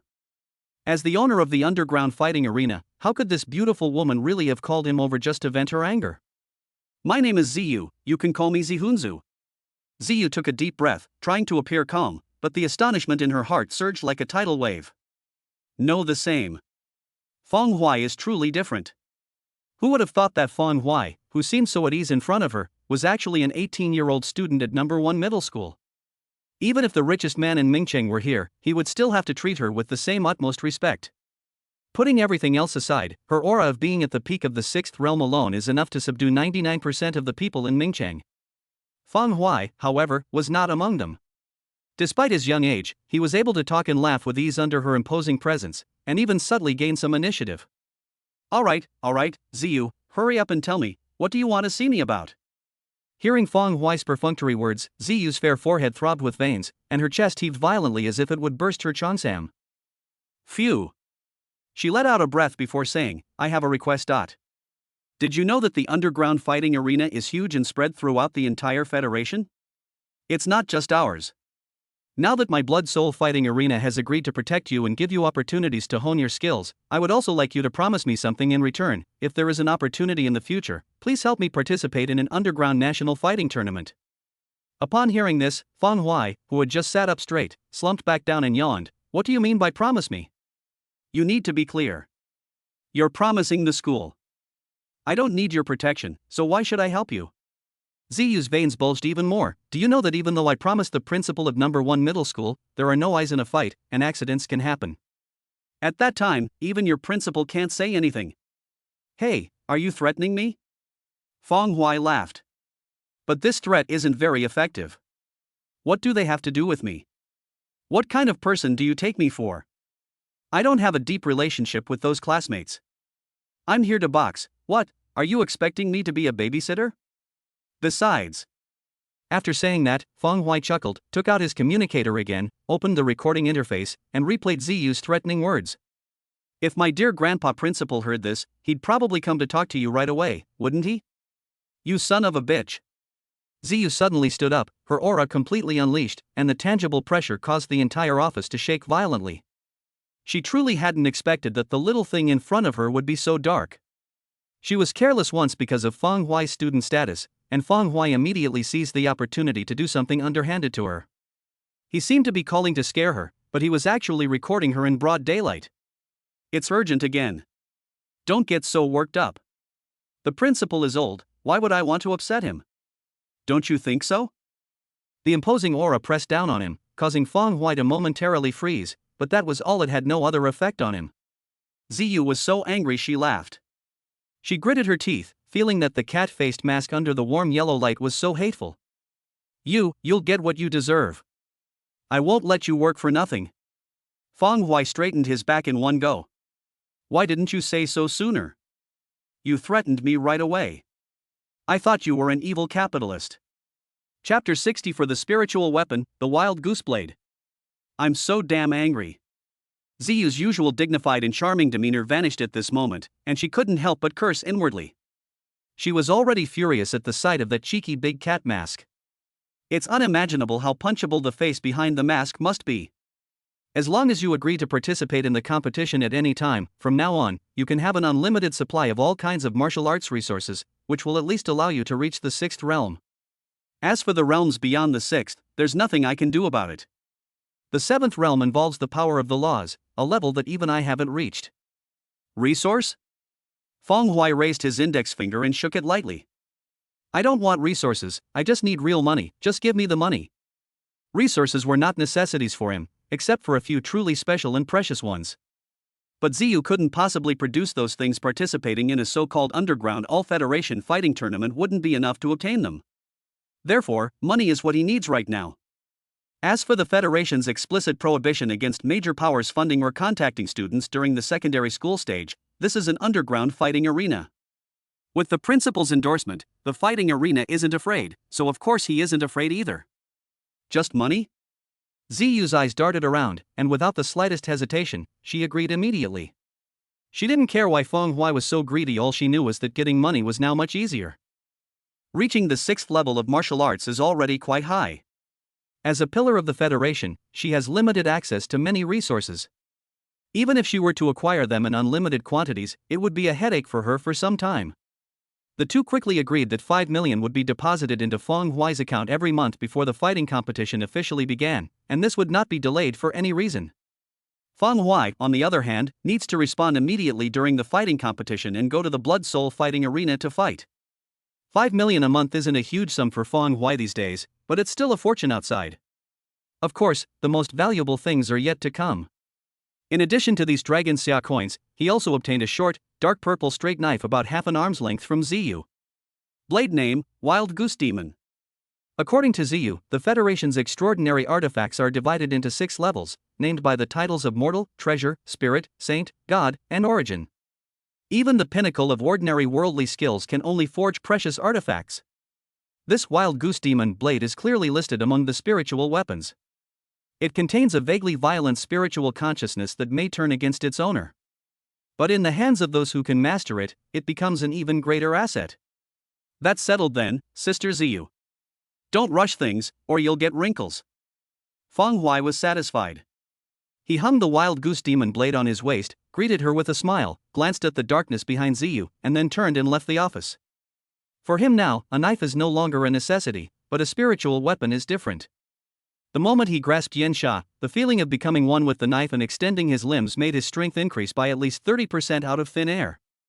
What used to seem insignificant now just means that the right person hasn't come along yet. Ziyu gazed at the heavy wooden door slowly closing, leaned back in her chair, tossed her hair, and smiled with a hint of helplessness. He'll do anything for whoever feeds him. Give him a little something and he'll immediately change his tune, even calling her sister. How can such a shameless character exist in an 18-year-old boy? Soul Master, he has found me. From the darkness, a cold, hard voice rang out, followed by the thud of leather boots hitting the ground, and a short-haired figure in black slowly emerged. In the fleeting glance he gave Ziyu, a deep-seated admiration stirred within him. Beidou, I've always liked you, but sometimes your behavior disgusts me. If your murderous intent hadn't been revealed, how could he have so easily detected you while my aura was concealed? Ziyu crossed her fair legs and didn't turn her head. Beidou said nothing, but stared blankly at the office door, an imperceptible killing intent rising in his heart. He is ranked number 1 on the Blood Soul Arena kill leaderboard. Even he had to be careful in front of Ziyu, not daring to show his affection in the slightest, only revealing it in private. But what about Feng Hui? He was able to speak to Ziyu on equal terms, and even made Ziyu somewhat wary. Ziyu's attitudes toward Beidou and Feng Hui were completely opposite. Just thinking about how Feng Hui could be aloof, while Ziyu still had to coax him and treat him differently from anyone else. Beidou could not suppress the boiling murderous intent in his heart. I think you've given too much. It's just an underground competition. The money and the sword you paid are enough to bring back 10 6th level experts. Besides, I alone am enough for that competition. Thinking of the wild goose demon whom he loved but could not have, who was so easily handed over to Feng Hui, Beidou's eyes involuntarily showed a slight bloodshot. A lot? Not at all. Her purple and red lips lifted slightly. Just the fact that Feng Hui was valued by Zhang Xizhou was enough to make him worthy of that knife and the 5 million a month.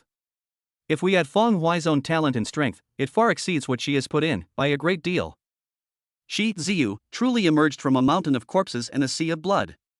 To be able to navigate with such ease the aura of someone at the peak of the 6th realm, I ask you, which middle school student in the world could do that?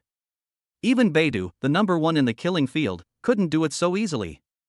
Feng Hui's future holds limitless possibilities. He has the potential to become a martial saint and may very well reach the level of Zhang Xizhou in the future. He was awarded the title of Federal Martial Saint. Her thoughts raced, and she glanced at Beidou, feeling rather bored and having no idea how to explain it. She originally treasured Beidou and planned to nurture it carefully. In fact, Beidou lived up to expectations, step by step climbing to the top of the kill list and becoming the underground emperor, feared by everyone. But comparing people is a recipe for disaster, and comparing goods is a recipe for disaster.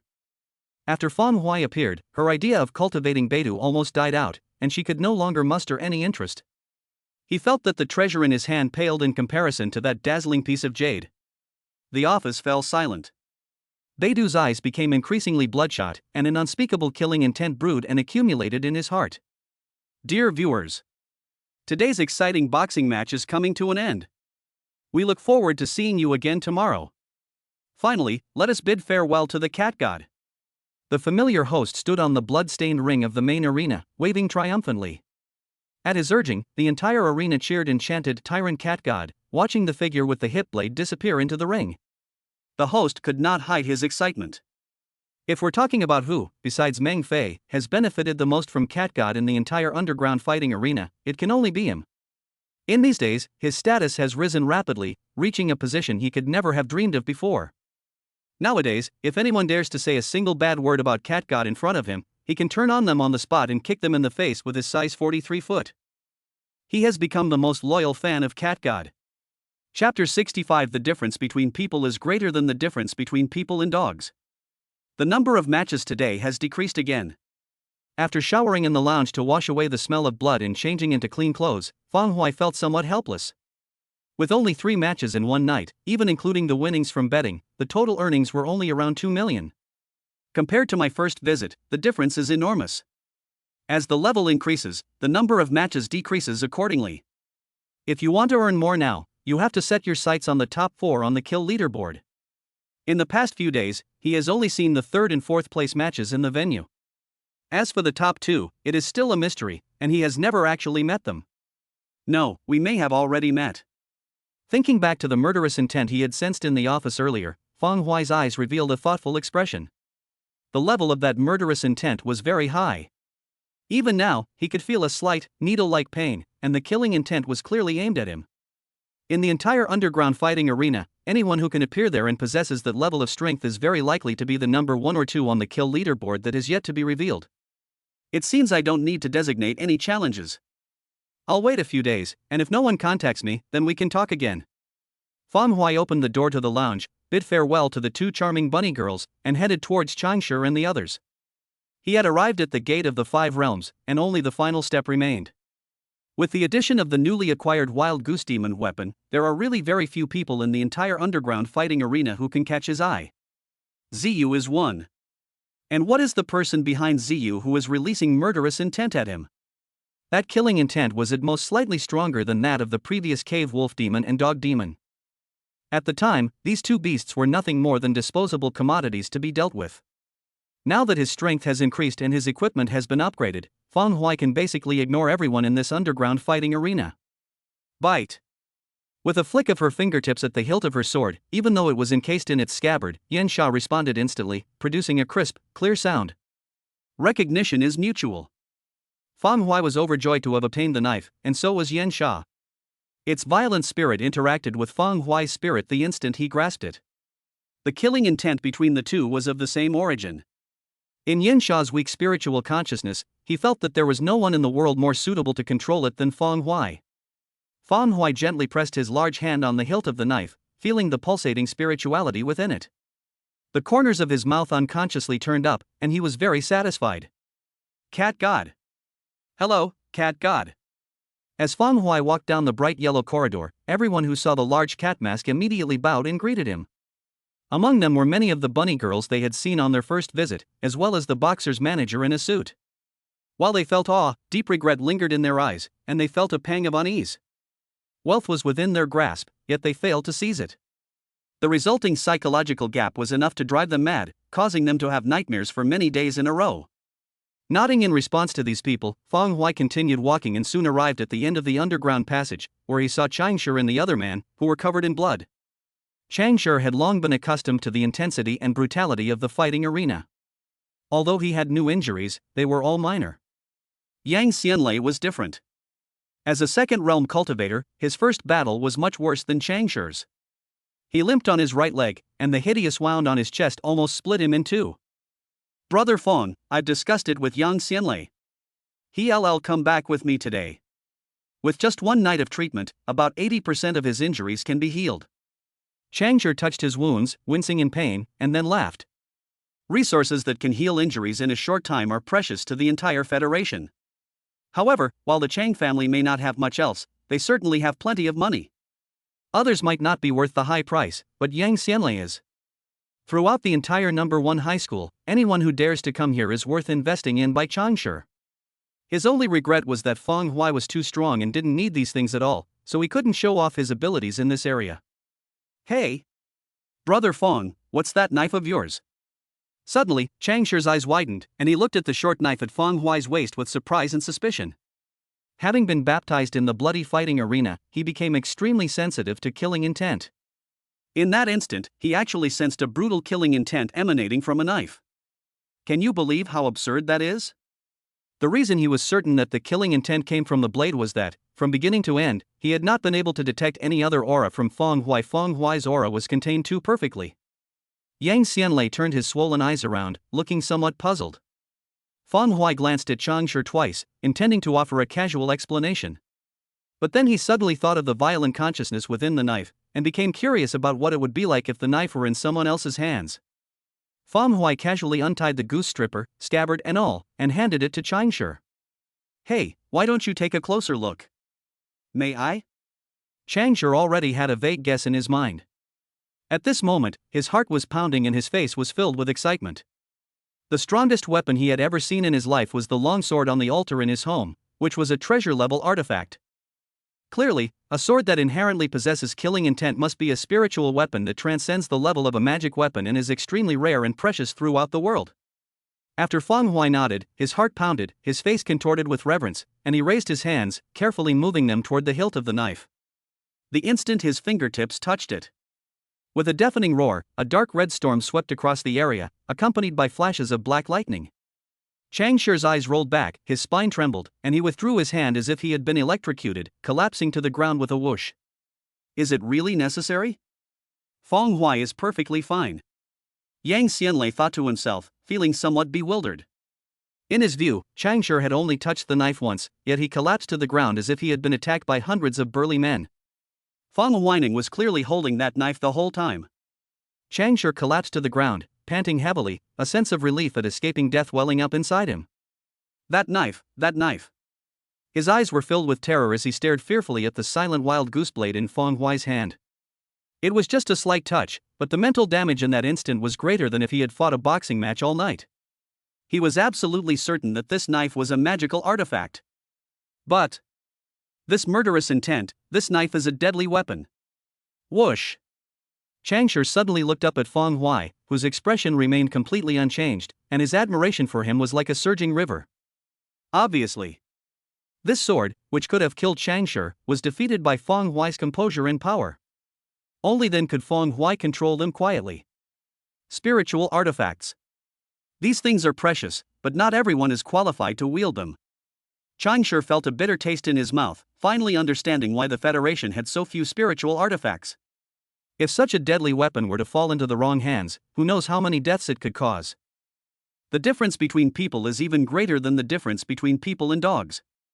Brother Feng, you really are my brother. Chapter 66 The Tiger Form Method. Holding the wild goose demon steadily in his hand, Feng Hui looked at the disheveled Changsha and roughly understood the situation. With the power of the three realms, plus the tempering he had undergone during this period of bloodshed, Changsha was no longer weak.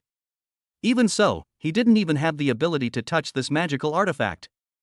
As it turns out, even if not all magical artifacts in the Federation are this ferocious, most people are still unable to wield a magical artifact. Feng Hui tucked the goose-shaped sword back into his waistband and smiled. Let's go, it's getting late. Don't be late for school tomorrow. Changsha couldn't help but purse his lips. The reason he went to school was because Feng Hui went there every day, otherwise, he would have been staying at home all the time. Feng Hui stretched and, after lingering for a while without seeing Meng Fei, he didn't stay any longer and led the two of them directly back to Ming City. Meng Fei is incredibly busy these days, working day and night. All the matters concerning Feng Hui and the other two, as well as the negotiations within the venue, have fallen on his shoulders. I returned home late at night. Feng Hui casually placed the wild goose killing blade on the table.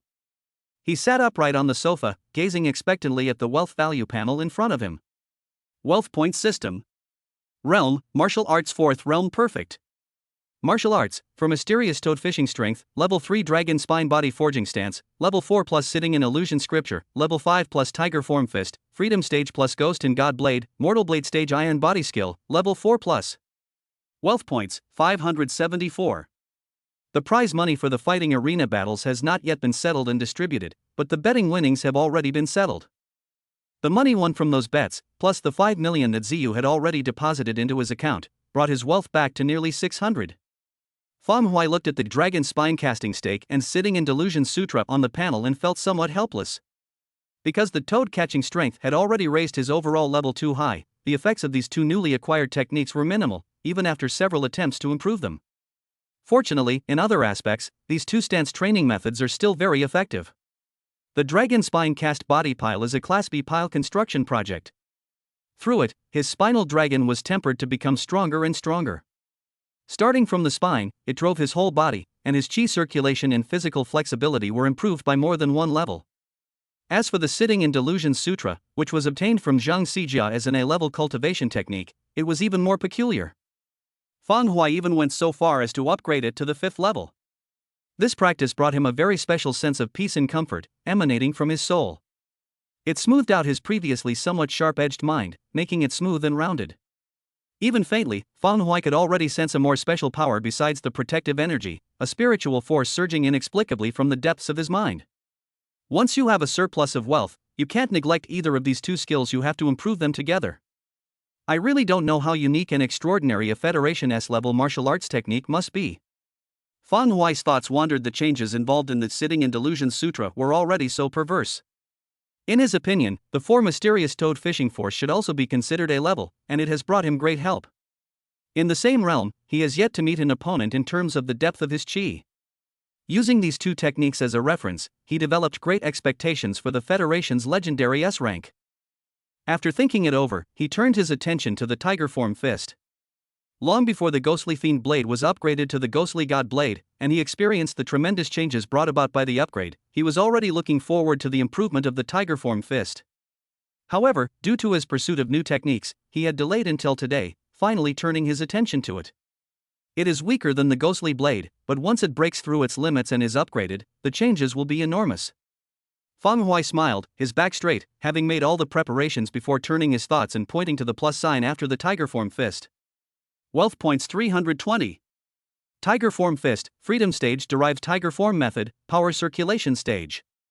Sizzle. In an instant, his upper body suddenly swelled up, his clothes burst apart, and strips of cloth hung down on his strong and muscular body. In his mind, the techniques and training methods of tiger-style fist were extracted. Countless words jumped and flashed, constantly being rearranged and combined to form a brand new martial arts technique. The might of the tiger's aura surrounds the entire body, the vital energy and form merge, and all the muscles in the body coordinate and exert force, thus one can unleash the profound essence of the tiger form technique sky-splitting. Fang Huai felt the countless complex pieces of information and cultivation experience, and murmured to himself.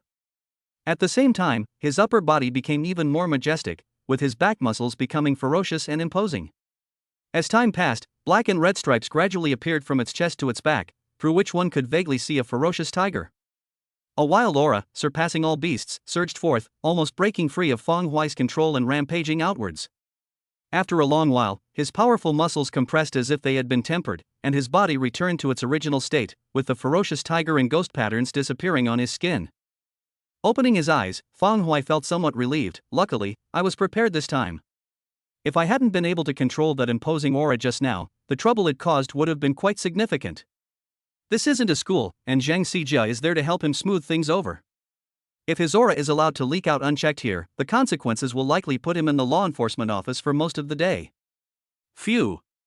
He let out a breath, clenched his fist, and felt quite satisfied with his physical strength, which had more than doubled. The only thing that's a little off isn't this tiger formation technique a bit too wild? Fang Huai's expression was strange. His tiger-like aura was very wrong, 9/10 wrong.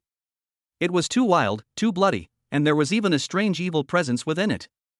Its power was even wilder than those cave monsters from last time. If he were out and about and covered his face, relying solely on his imposing presence, people might mistake him for a powerful demon from the underworld. The predecessor of the Ghost God Blade was not a proper sword technique, so it's not surprising that it's more bloodthirsty. But your tiger-style fist, with its thick eyebrows and big eyes, has become so evil after breaking through its limits.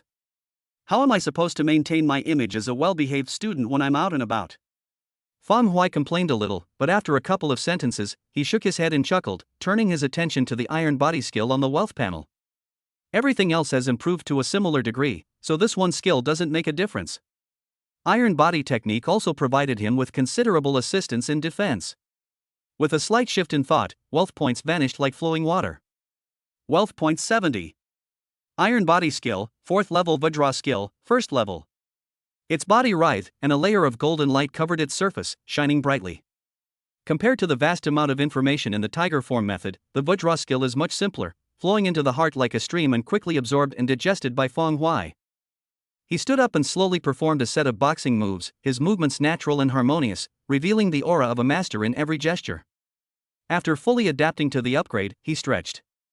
After improving his martial arts skills in 2 separate ways, his already perfect martial arts realm has brought him even closer to the limit, with only half a step left to break through. The 5th realm is not far off. Chapter 67 War God Training Camp.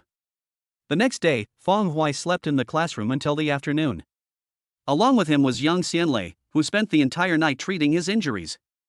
Looking at the two people at the back of the classroom, Xin Lingqing's fair forehead furrowed into a grid pattern, her heart filled with helplessness. It was bound to happen eventually. She had already foreseen this day when Zhang Xijia asked for the information about Yang Xianlei and Fang Huai. But when the number of people sleeping in the classroom increased from 1 to 2, she still couldn't help feeling a tightness in her chest. Because she didn't know exactly what kind of special training they had gone for, she couldn't truly put her mind at ease. If these two had focused on honing their martial arts skills at school, they would have had a great chance to advance further.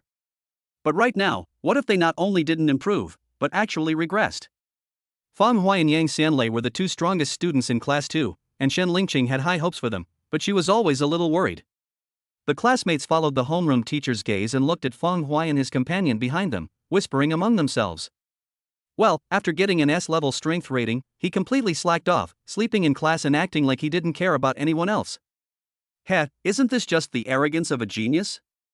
Didn't you see that even the homeroom teacher has to cater to him? Luckily, I don't get along with him very well. As the saying goes, one is influenced by one's company, and even Yang Xianlei has been influenced by him to fall asleep like a log. Now, it looks like two of the best generals of Class 2 are about to be lost. Let him sleep. He doesn't even care about his own future, so who cares about him? Mocking voices echoed through the classroom. The initial fear of Fang Huai gradually diminished and eventually disappeared after Fang Huai openly slept at school and almost never participated in class activities. They are all making their final push for the unified exam. As for Fang Huai, he sleeps all day long, and there are no scenes of him training in martial arts or using school resources. This sight gradually transformed their former fear into even more intense sarcasm and ridicule. Su Huanhuan sneered as she stood in front of her, all her fear and anxiety from the past few days vanishing. She couldn't get in touch with Zhang Laoer, and Fang Huai was doing well. She had been worried about Fang Huai's revenge, but now she was no longer afraid at all. So what if he's S rank? What if his martial arts skills actually regress in the end?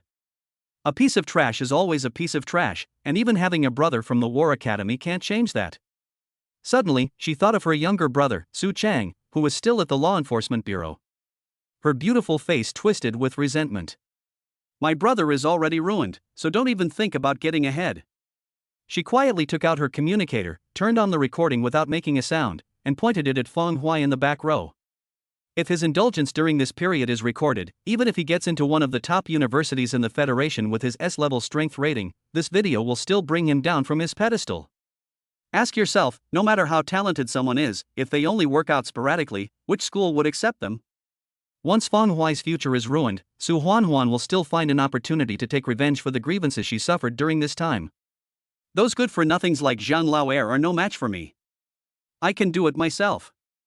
Su Huanhuan's best friend Zhang Meng didn't notice her actions. She just turned her head and glanced at Fang Huai with a hint of regret, then pouted. I was originally thinking of pursuing him, but it seems better to pursue Chen He from Class 7 instead. Ring ring. When the bell rang, Fang Huai slowly got up, took out his glasses, put them on, and patted the table with a refreshed expression. Old Yang, let's go. The whispers in the classroom never escaped his ears, even when he was sleeping. However, he completely ignored these people. Dragons do not dwell with snakes, and tigers do not walk with dogs. If these people's words go any further, he will not hesitate to teach them a lesson. But if that's all he's capable of, his abilities will speak for themselves on the day of the unified exam. Yang Xianlei opened his eyes groggily. The injuries on his face had healed, and the bandages on his body were hidden under his school uniform. At first glance, apart from being a little bulky, he looked no different from before. Fang Huai had already left the classroom. He also stood up, his muscular physique, nearly 2 meters tall, made the students in the front row shrink back and feel a little intimidated. Yang Xianlei, with a cold and hard face, followed closely behind Fang Huai like a bodyguard. After they left, the discussions in the class became no longer concealed and grew louder and louder. The money is enough for now. Reaching the 5th realm before the unified exam is not a problem. There is still more than a year left. If there are no unexpected events, I will definitely be able to reach the 6th realm before I turn 20. We should also send some money to Fang Shishuan, after all, he is my brother. On the way, Fang Huai was deep in thought when he suddenly heard an undisguised angry voice from ahead. He looked up in confusion. At the school gate, Chen He followed behind Wen Jiaowei, his face full of disbelief. Jiawei, I went through so much trouble to get these 2 training qualifications for the War God training camp through my family's connections in the military region. Even your family couldn't get these qualifications, and you're saying you're not going? He suspected that Wen Jiawei had gone mad. If he hadn't wanted to pursue Wen Jiawei, why would he have offered up such a precious resource? But Wen Jiawei actually refused outright? His voice was loud, and the students passing by immediately stopped and turned to look at Chen He and Wen Jiawei. The 2 of them were already the focus of the school, but what shocked everyone around them even more was their qualification for the God of War training camp. The War God training camp. That training camp that only accepts 100 people a year, and anyone who gets in can improve at least 1 level within a month? Damn, I remember now, Chen He's family has military connections, no wonder he was able to get it. When the school beauty isn't going? She doesn't even want this coveted qualification? The surrounding chatter made Chen He straighten his back even more, and he waved his hand arrogantly, appearing carefree. Jiawei, I didn't intend to use this qualification to blackmail you. Don't worry, I won't use such methods to pursue you. When Jiawei turned her head and looked around, finally glancing at Chen He, who was displaying his peacock-like plumage. She took a lollipop from her pocket with her delicate white fingers, tore open the wrapper, and popped it into her mouth before saying, I'm saying this one last time, I'm not going, so don't bother me. Who would want to go to a War God training camp? In the past, she might have actually agreed. But now that she has learned everything through the principal and observed the changes in Changshi and Feng Hui over this period, she has absolutely no interest in this so-called training camp. Is it really that big of a move up a level? Even a piece of trash like Changshi has improved by more than 1 level during this period of time. Moreover, is the so-called training camp as exciting as that bloody fighting arena? Thinking of the underground boxing and deathmatch techniques she had learned about, when Jiawei's eyes burned with excitement and her heart surged with emotion. That place is so exciting. It was tailor-made for her. Chapter 68. You're itching for a beating, huh? Just talking big, huh? Chen He was rejected in public, and his face turned extremely ugly. When Jiawei glanced back casually, the moment she saw Feng Hui and the other person, her cold and beautiful face instantly thawed. With a lollipop in her mouth, she smiled brightly, ignored Chen He, and skipped over. I've been waiting for you for so long. Seeing that Feng Hui wanted to say something, Wen Jiawei acted quickly, picked up the communicator, opened the principal's chat window, and showed Feng Hui the message that the principal had agreed to arrange for her to participate in the special training. You can't refuse me again. Special training. I want to participate too. Having been brushed off so many times before, she originally wanted to see the ugly expression on Feng Hui's face after being coerced. To her disappointment, Feng Hui merely glanced at the communicator indifferently. Feng Hui glanced at the message casually, then scanned Wen Jiawei from top to bottom, lingering for a moment on her flat chest, before nodding. So what if you're going? Why are you getting so worked up? Wen Jiawei's expression froze, and she felt an emptiness in her heart, suddenly devoid of any joy. You should have objected, been angry, resentful, and finally called the principal, and then had no choice but to agree to my joining. How could you agree so easily, without even a flicker of emotion on your face? When Jiawei pouted, a hint of gloom on her fair and beautiful face. On the other side, Chen He looked at Wen Jiawei, who had never been kind to him, but whose expression was so vivid in front of Feng Hui, and his face instantly stiffened. For 3 years, he pursued Wen Jiawei, but was always met with indifference. Even today, he has brought out what he considers his most powerful bombshell qualification for the God of War training camp. Wen Jiawei, however, remained dismissive and showed him no respect whatsoever, ignoring him completely and turning to Feng Hui with a beaming smile. When did their relationship become so good? The surrounding crowd was astonished. What did school beauty Wen say? Going to special training with Feng Hui? Is she crazy? She'd give up her spot in the War God training camp to train with Feng Hui? I heard that Feng Hui has been sleeping soundly on campus for more than a week. What good can his special training do? I knew Feng Huiren was no good long ago, and now I see he is a complete black sheep. No matter how talented he is, he can't let Wen Xiaohua lose such a crucial opportunity. As Chen He listened to the surrounding discussions, his face gradually turned red, and his voice became sharp. Wen Jiawei, you better think this through.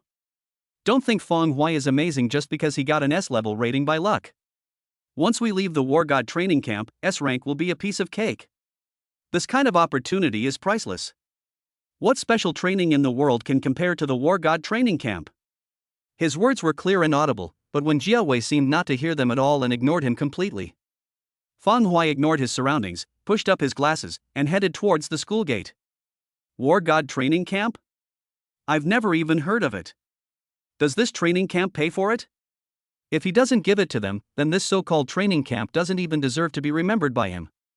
Chen He's words went unanswered. He watched helplessly as Wen Jiawei followed Fang Huai, weaving through the crowd and heading out of the school gate. Wen Jiawei. You'll regret this.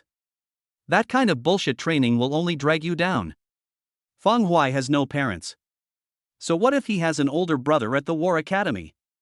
What can he give him besides some martial arts experience? Fang Huai. You just wait. You're making fast progress.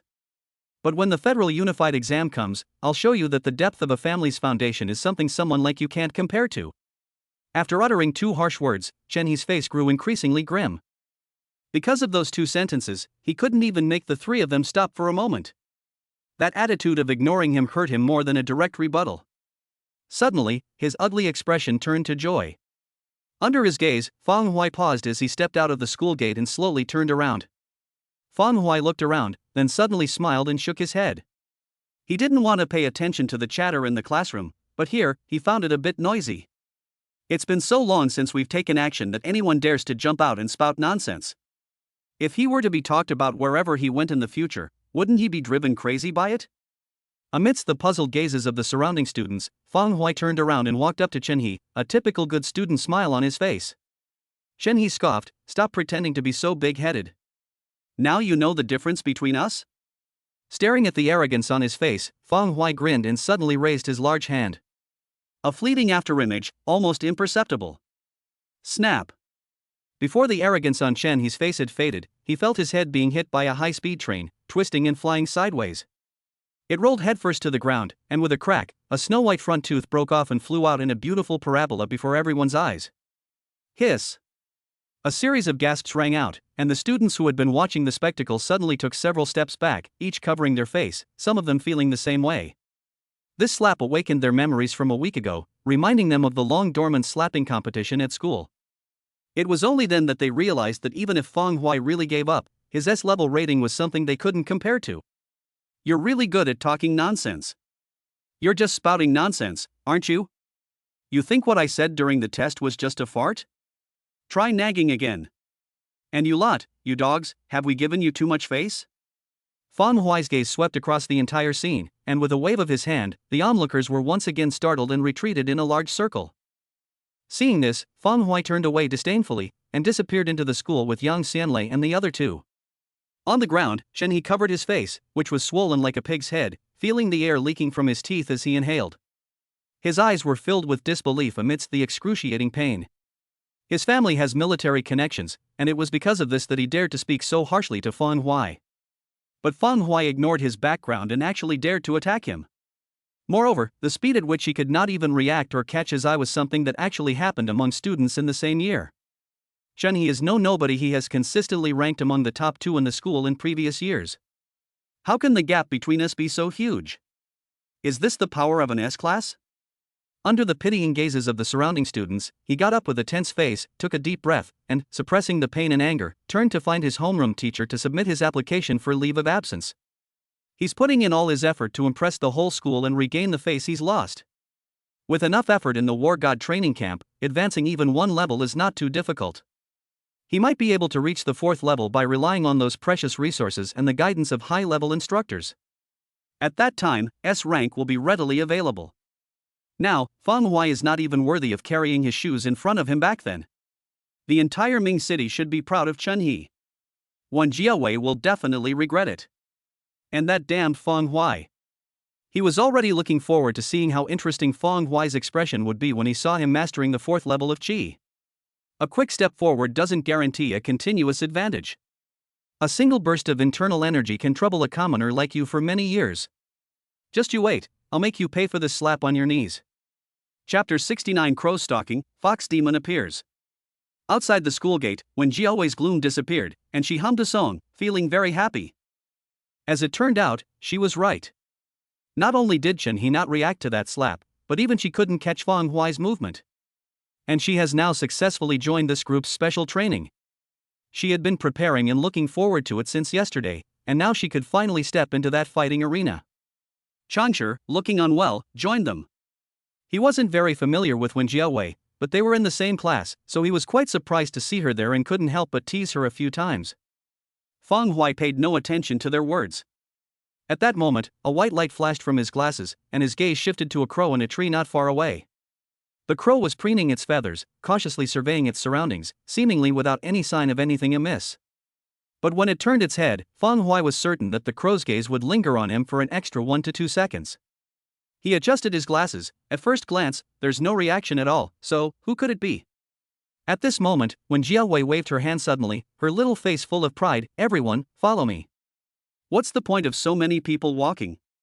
I've already prepared a big machine." Feng Hui withdrew his gaze and followed her curiously. Soon, he spotted a familiar SUV in a corner of the school parking lot. The large, matte black SUV was exactly the same as the one from the Law Enforcement Bureau, the only difference being the color of the license plate. "You even managed to get the Law Enforcement Bureau's special vehicle here?" Changsha was surprised, while Wen Jiawei became even more smug and raised her little hand to introduce. Land armored vehicle, made entirely of A2 alloy, is impervious to even the most powerful beings in the fifth realm. Its safety is the best in the entire Federation, and it can easily go up mountains and down to the sea. It can be used as our war machine. Upon seeing the car, Feng Hui's expression finally softened, showing some satisfaction. He had wanted to get a vehicle for a long time, but he didn't expect Wen Jiawei to have already prepared one, and it was the highest class vehicle in the entire Federation. Even Yang Xianlei, who was usually serious, was somewhat moved. No man could resist owning such a massive machine. "Get in the car." Feng Hui smiled, pushed up his glasses, and went straight to open the door and sit in the passenger seat, while Wen Jiawei quickly got into the driver's seat and eagerly touched the steering wheel. "Are you capable?" Faced with the doubts, Wen Jiawei immediately thumped her chest loudly. "I already got my driver's license. Don't worry." At this moment, Feng Hui looked at the crows fluttering away in the distance and suddenly pointed. "Do you see that crow?" Wen Jiawei asked in confusion, "What's wrong?" "Hey, keep up with it." "Ah." Now, not only Wen Jiawei was puzzled, but Changsha and the other person in the back row were also completely baffled. Feng Hui seemed to have no intention of explaining. Wen Jiawei looked excited, slammed on the accelerator, and the off-road armored vehicle roared off like an arrow, rapidly approaching the departing crow. Inside the swaying car, Yang Xianlei and his companions slumped about, their expressions like they were constipated, while Feng Hui remained calm, his eyes fixed on the crow. He wasn't entirely sure if there was something wrong with the bird, since he'd never heard of anyone being able to control a large bird. But if he ignores the bird and goes about his own business, he always feels a bit annoyed. Let's see how it goes. If someone joins, the problem is solved. If no one joins, then no one joins. Feng Hui smiled as he smoothed out the wrinkles in his school uniform, pinched the temple of his glasses, and his face faintly revealed the markings of a fierce tiger and a demon. Rumble. The SUV, like a giant beast, cut into the traffic, rampaging and crashing, causing other vehicles on the street to swerve to avoid it. Following the crows, the group gradually drove out of Ming City and arrived at the foot of a large mountain. Far away, at the foot of the mountain stood a curvaceous, wavy-haired beauty with a prominent bust and buttocks. The crow had already landed and was perched obediently on her forearm, cawing as if telling her something. The engine roared unusually loudly and clearly around the quiet mountains. The woman raised her head, a hint of surprise on her strikingly beautiful face, her eyes fixed on the only dirt road in the distance. On the bus. Feng Hui opened the window, and a gust of wind swept into the car. He took a deep breath, carefully savoring the fishy, wild smell carried by the wind, and his mouth stretched wider and wider. "Ah oui, do you see that woman up ahead?" Wen Jiawei's face was flushed, and she made no attempt to hide her excitement. She gripped the steering wheel with both hands and nodded repeatedly. "Just run straight at them." "Ah." Changsha and his companion in the back row were shocked and instinctively sat up straight. To Feng Hui's surprise, Wen Jiawei had no questions at all. Instead, her adrenaline surged, and her face contorted with excitement. Bang! She stomped her right foot hard, as if she had stepped into an engine, and her whole body went inexplicably crazy, as if she had entered an orgasm. Boom! Rings of air rippled out from behind the car, making the SUV resemble a long knife, splitting the air in half wherever it passed.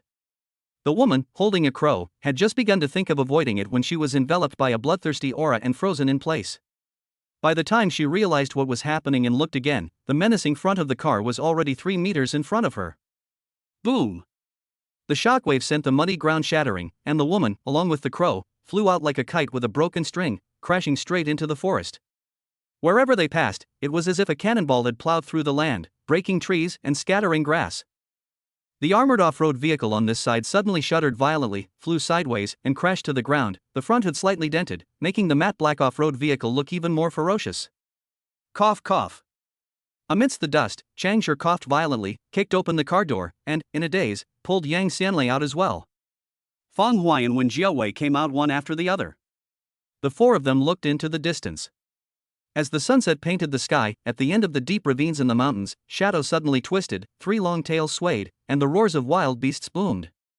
Demons, the cave demons. Changshi had already experienced this once before, so he reacted instantly, subconsciously activating his martial arts skills and preparing for battle at any moment. Yang Xianlei was several beats slower, but he also lowered his center of gravity and stared intently ahead like a giant bear. Wen Jiawei's excitement was even greater than it had been in the car. Demon race. The cave demon clan. The underground demons, whom I had only ever heard of but never seen, were now right in front of me. That's exciting. So exciting. She hadn't even officially started her special training yet. She had only come out with Feng Huai for a short trip, and she had already encountered something she had never experienced before in her life. This is so awesome. Sizzle. Feng Huai zipped up the school uniform all the way, took off his jacket, and threw it, along with his glasses, onto the open passenger seat. Feng Huai tugged at his collar and glanced at the 3 people behind him. Wait here, I'll be right back. After saying this, without waiting for anyone's reply, he strode towards the mountains and forests. During the process, the muscles in the waist and back swelled and bulged, exuding a bloodthirsty and murderous aura, and black lines climbed onto the surface of the body. Chapter 70, Savage Rampage. In the mountains and forests. The alluring woman has long since vanished. Only a fox head remained in place. The body was humanoid, covered in white fur, and 3 foxtails extended from its rear. This small mountain town. I didn't even enter Ming City, how could I have been discovered?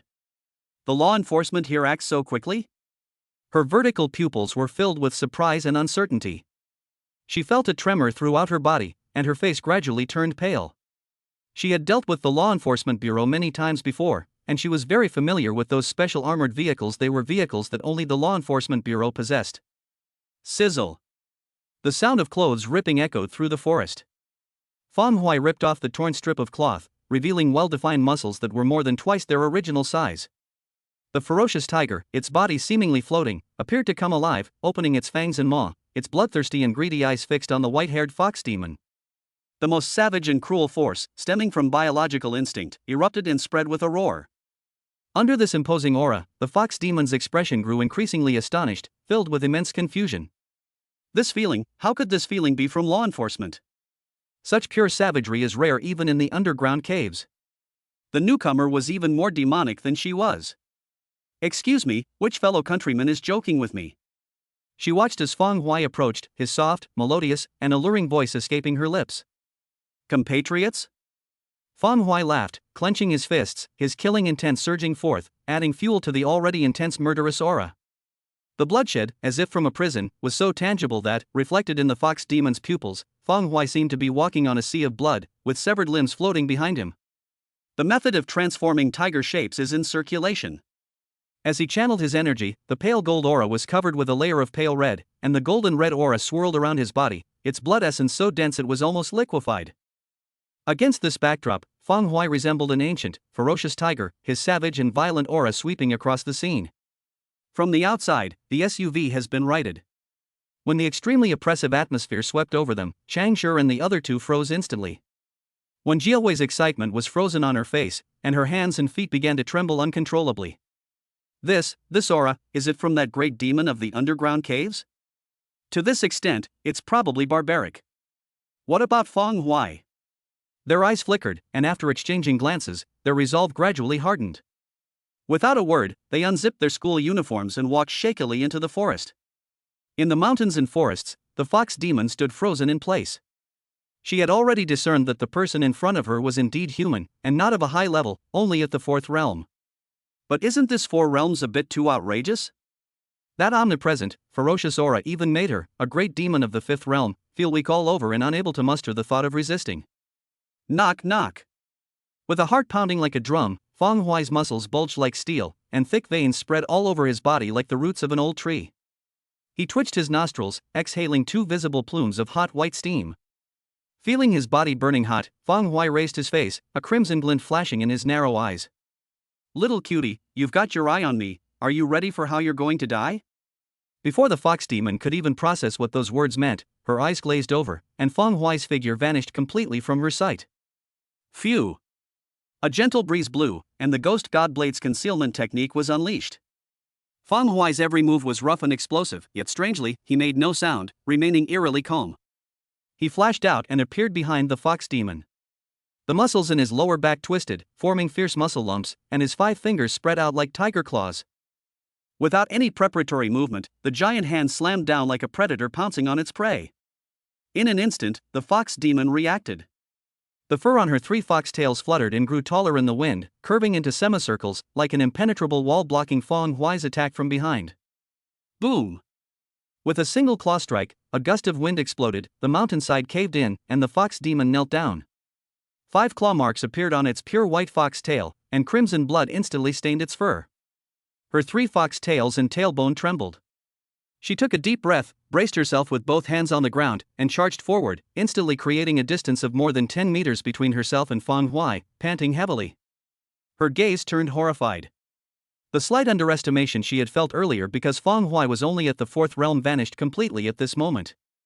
That claw shattered her understanding, as well as her confidence and courage. At that moment, she had only one thought: it's too scary outside. I want to go home. Seeing that Feng Huai was about to make a move, she suddenly raised her hand and shouted, her tone no longer alluring, but filled only with fear. Stop! Wait a minute! Although you are very strong, you cannot break through my defense. Once we fight to the death, it is still uncertain who will live and who will die. Let me go. I will never set foot in Mingcheng again. Feng Huai stopped what he was doing, feeling the touch of his fingertips, his face becoming even more unrestrained and tyrannical. The fox demon is very strong, stronger than the previous demons. That claw strike just now, if it had been aimed at those demons, even if they had used all their strength, they wouldn't have been able to block it. However, only 5 claw marks could be left on this fox demon, failing to reach its core. Not bad at all, but should I let you go? He praised it, and then his whole body and mind were in harmony. His mind was buzzing and exploding. The tiger's fierce energy flowed from his body to his heart, and a sense of harmony and clarity spread throughout his body. Feng Huai was confident that a few more blows would be enough to kill the fox demon on the spot. However, he didn't want any trouble, he just wanted to resolve the issue quickly and make one more move. He stared intently at the fox demon in the distance, his mouth stretching wider and wider until his white teeth were exposed. With a hiss, tangible steam shot out from between his teeth. Come on, block one more and let me see. With a loud crash, the mud beneath their feet churned up, revealing a crater more than 10 meters deep. Feng Huai, however, vanished from his original spot under this force and appeared in front of the fox demon in an instant. The profound meaning of the tiger form technique: sky-splitting. The intertwined infused forces of Qi and Yi are integrated through the great dragon of the spine, flowing through the limbs and bones, unifying the power of the whole body, and converging at the fingertips 3 inches away. The storm howled, and wherever his pale red claw marks passed, the air was sliced, and space rippled as if torn apart, with the pale red leg marks lingering for a long time. The wind pressure was overwhelming, pressing down from above. The fox demon had already covered her front with her 3 fox tails, but when she looked up through the gap, she seemed to see a ferocious winged tiger. The ferocious tiger, its body radiating overwhelming power, brought its claws, capable of blotting out the sky, down upon her. In those savage and brutal eyes, a hint of greed, terrifying even the most monstrous, was reflected in her heart, filling her with a sense of utter despair, as if there was no escape. Boom! Feng Huai slashed down fiercely with one claw. Under this attack, the fox demon's 3 tails were scorched by the high temperature, and from the point of contact, the white fur and flesh all turned to ashes and disintegrated. Without the fox tail to obstruct it, a claw, along with the fox demon's entire body, slammed violently onto the mountainside. The earth trembled within a radius of 100 meters, as if an earth dragon were turning over, and the muddy ground twisted and churned up like giant waves, spreading outwards along with a violent hurricane. Chapter 71: Unofficial Bounty Hunter. The entire mountain forest looked as if it had been struck by a meteorite, with large sections of dense trees broken off and bare. The fox demon's eyes widened. Its life force vanished instantly, and most of its body, including its 3 foxtails, was destroyed, leaving it a bloody mess, like a ripped rag doll. The sounds in the forest gradually subsided and disappeared, but the strong stench of blood spread, penetrating Feng Huai's nostrils. He breathed a sigh of relief, his bulging muscles calmed down, and the fierce tiger and demon patterns disappeared beneath his skin, making him feel a little regretful. I didn't quite get the timing right the first time I used it. I was hoping to leave one alive. Because of that human hunting system, he originally wanted to keep the fox demon and try to see if he could crack it. Unfortunately, this ultimate move was too explosive, and since he wasn't used to it at first, even if he wanted to stop at the last moment, he couldn't. The feeling of regret only lingered for a moment before Feng Hui shook his head and stopped thinking about it. The hunting system has been keeping a bounty on him. Even if this fox demon is gone, other demons will come. He'll just have to be more careful next time. Phew. He exhaled again. After scanning the battlefield and finding nothing amiss, he bent down, picked up half of the fox demon's body, and turned to walk outside. Changshi and his group had only been in the forest for a short time when they were shocked by the huge commotion they had just witnessed, and were pushed back more than 10 meters by the churning mud waves that followed. As they stumbled to their feet and anxiously tried to enter the forest to provide support, a series of steady, rustling footsteps approached. Tap tap tap. Changshi and the other 2 looked tense, their muscles taut, all in battle mode, their eyes fixed on what lay ahead. A tall shadow emerged from the forest, and the image of Feng Hui, shirtless and carrying the fox demon, slowly came into the 3 people's view. The 3 of them first breathed a sigh of relief, and then fell into an indescribable shock. Since Feng Hui was alive and still carrying the corpse of that great demon, it was clear that the previous aura and commotion came from him. This kind of terrain-destroying attack actually came from him.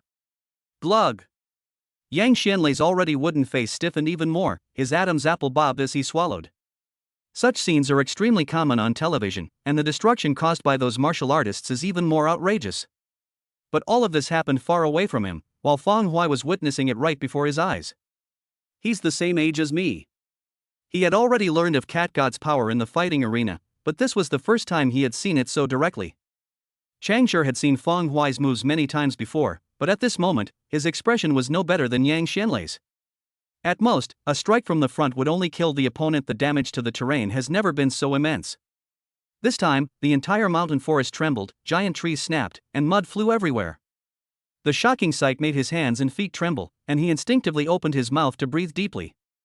The shock on Wen Jiawei's face lasted only a moment.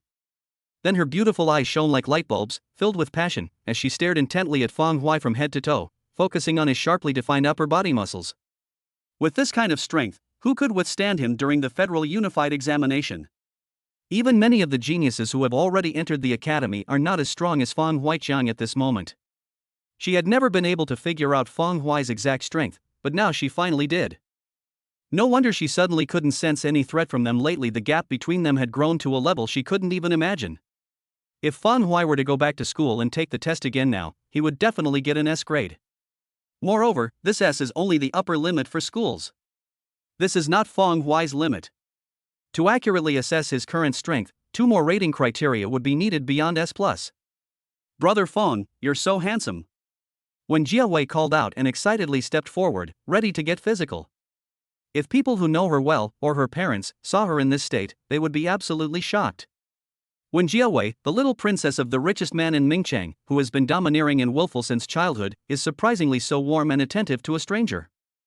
Feng Hui frowned, slapped away Wen Jiawei's outstretched hand, glanced at her, and then looked at Changshi and the other man. Let's go back and tidy up the car. After saying that, he carried the fox demon without stopping, took out his communicator with his other hand, found Luo Meng's number, and made a call. As darkness fell completely, Feng Hui and his companions waited outside the forest, relying on the white headlights of their off-road vehicle for illumination. Sizzle! A similar behemoth drove up and screeched to a stop. Inside, the enforcement team led by Luo Meng jumped out of the car, their faces filled with shock as they looked at Feng Hui and his group. They were already acquaintances, so Feng Hui didn't greet him but turned to look at Luo Meng, whose expression was stiff. With a bang, he kicked the fox demon's mangled body away and said, "The 5th realm fox demon tried to take advantage of me, but I fought back and killed him. The body is here, the rest is for Captain Luo." Luo Meng opened his mouth, glanced around, and his expression gradually became helpless. Counterattack? This place is already outside the Ming City area, and it's deserted. How did Feng Huai end up here? The fox demon hadn't even entered the city yet when Feng Huai, who somehow got wind of it, came to find and kill it. However, looking at the destroyed and altered mountains and forests, he felt somewhat numb. Has Feng Huai gotten stronger again? The commotion here is much greater than last time. Didn't I tell you before that you should notify the Law Enforcement Bureau if anything happens, and not to try to handle things yourself? Isn't this an emergency? Feng Huai asked with a reserved smile, pushing up his glasses. Luo Meng's face twitched violently as he glanced at the 4 students in front of him who were still in their school uniforms. Before he could say anything, Feng Huai's eyes flashed with a crimson light, and he continued, Captain Luo must know how troublesome a 5th realm great demon is. I let it go last time, but if you try to get rid of me with a little dragon xia coin again this time, I won't be happy. These words caused the temperature of the breeze blowing around them to drop several degrees. In the strangely cold atmosphere, Changshi and Wen Jiaowei stood up from the ground, staring straight at the law enforcement team without the slightest fear. The slight fear in Yang Xianlei's heart also disappeared with the help of the others, and the figure of a giant bear stood silently behind Feng Huai. Feng Huai's smile remained unchanged, but Luo Meng felt a chill run down his spine. Last time. Because of the deputy director's intervention, their law enforcement bureau paid much less attention to Feng Huai and, in a perfunctory manner, casually gave him 1.2 million. In reality, the bodies of the great demons of the 5th realm, even if sold piecemeal, would amount to more than these. The team members behind him looked grave. He glanced at the badly damaged mountain, thought for a moment, and said carefully, indeed, the prize money last time was too little. This time. I wonder if you would be interested in becoming an unofficial member of the law enforcement agency? Before Feng Huai could say anything, the team members were startled and wanted to say something, but Luo Meng waved his hand to interrupt them. Unofficial staff? Feng was puzzled. Luo Meng nodded. They are not considered formal members of the Law Enforcement Bureau and do not enjoy the benefits of the Law Enforcement Bureau. They are more like mercenaries or bounty hunters who capture and hunt down demons through the internal bounty system of the Public Security Bureau. Chapter 72 Bronze Level Bounty Hunter. After Luo Meng finished speaking, he added, within the Federation, it's not just the demon race that's hiding, there are also various anti-Federation organizations and forces, which are also on the wanted list. According to your request, if you want more, you can only become an unofficial member of the Law Enforcement Bureau and personally submit and complete tasks. Otherwise, the situation will be like last time. I happen to have a referral slot. If I make the referral, the system will automatically give me 3% of the reward every time you submit. So, do you want this identity? Captain. The female team member behind him looked troubled. A bounty, so does that mean there's money to be made here? Feng Huai's eyes lit up. Ignoring the hesitation on the faces of the law enforcement officers, he asked, how strong is the binding force? It's very flexible, we're just delegating the bounty list and reward redemption channel to you. Upon hearing this, Feng Huai no longer hesitated and immediately nodded in agreement to accept the identity. Soon, under Luo Meng's guidance, a light blue bounty app appeared in his communicator. It contains forums, bounty lists, information on federal underground organizations, and many other functions.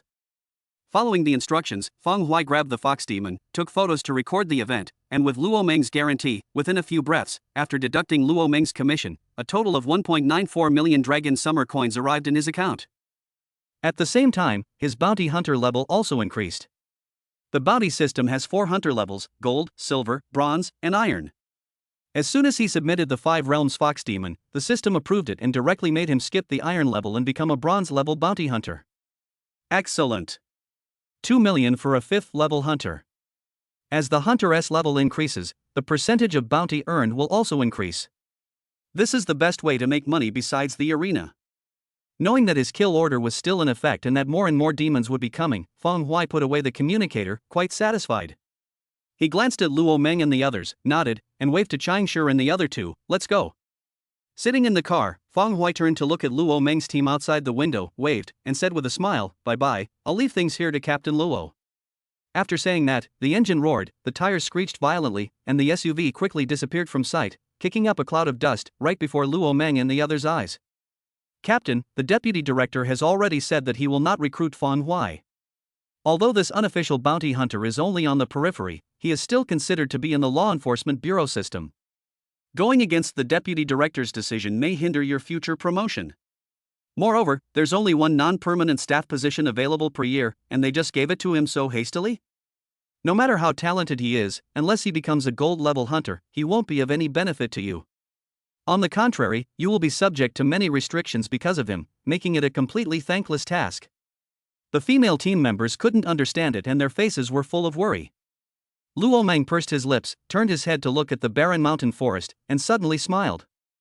Don't be hasty. As for the deputy director, it's fine. He's been in this position for several years now, so it doesn't matter if he stays for a few more years. In his opinion, Feng Huai should not have become a bounty hunter, but rather a formal member of the law enforcement bureau. After all, Feng Huai's talent is truly terrifying. However, since the deputy director objected, Luo Meng didn't have the authority to help Feng Huai get the job, so this was all he could do. He didn't know why the deputy director would say that Feng Huai had almost no potential, nor did he care about such things, he only believed what he saw. After several encounters, Feng Huai's strength changed every day. Regardless of whether Feng Huai had been hiding his strength before, he was still terrifying. I bet he'll be very strong in the future, at least, he'll be able to reach the 7th realm, right? Luo Meng murmured to himself, somewhat uncertain. The martial saint realm is not something that can be achieved simply through talent. The holy power of the laws contained within it requires a fortuitous opportunity to comprehend. Luo Meng snapped out of his daze and smiled nonchalantly.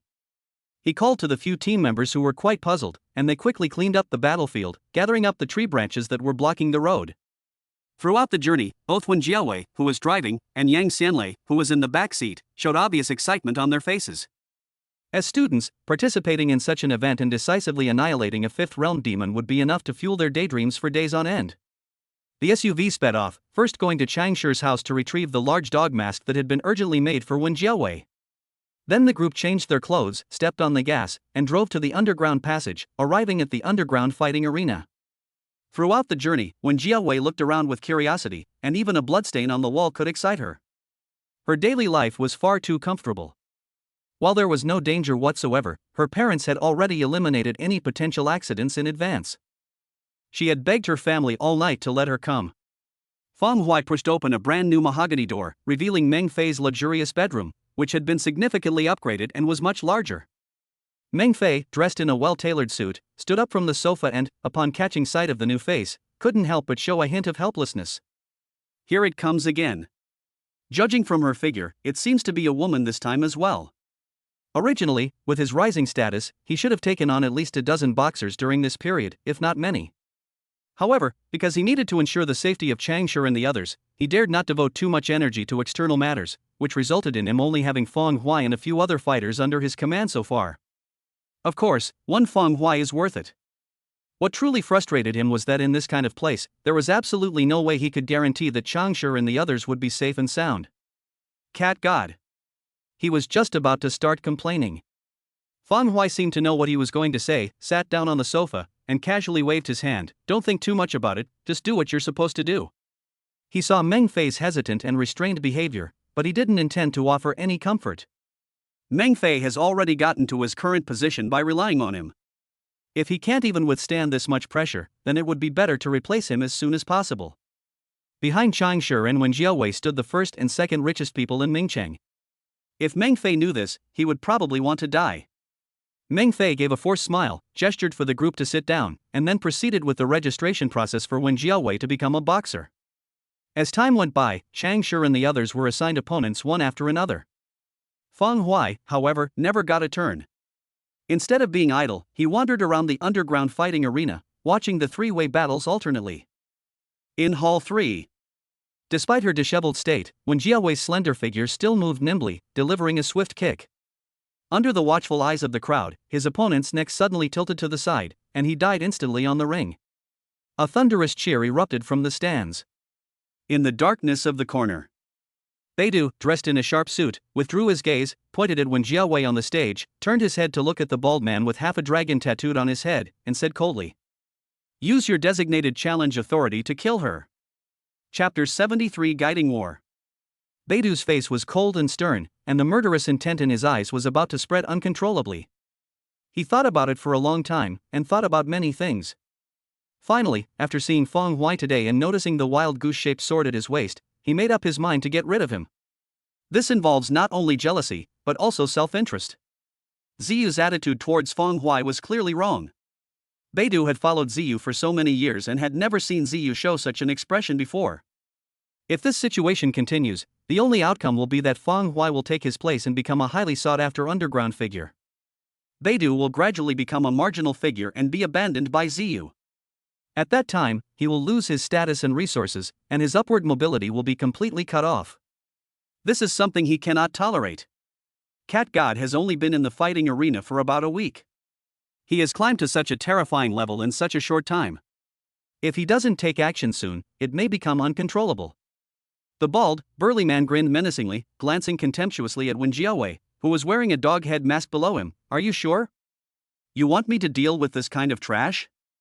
He, Steel Hand, is ranked 62nd on the kill list, has reached the 3rd level of martial arts perfection, and has been fighting in the underground fighting arena for 6 or 7 years, making his combat experience terrifyingly rich.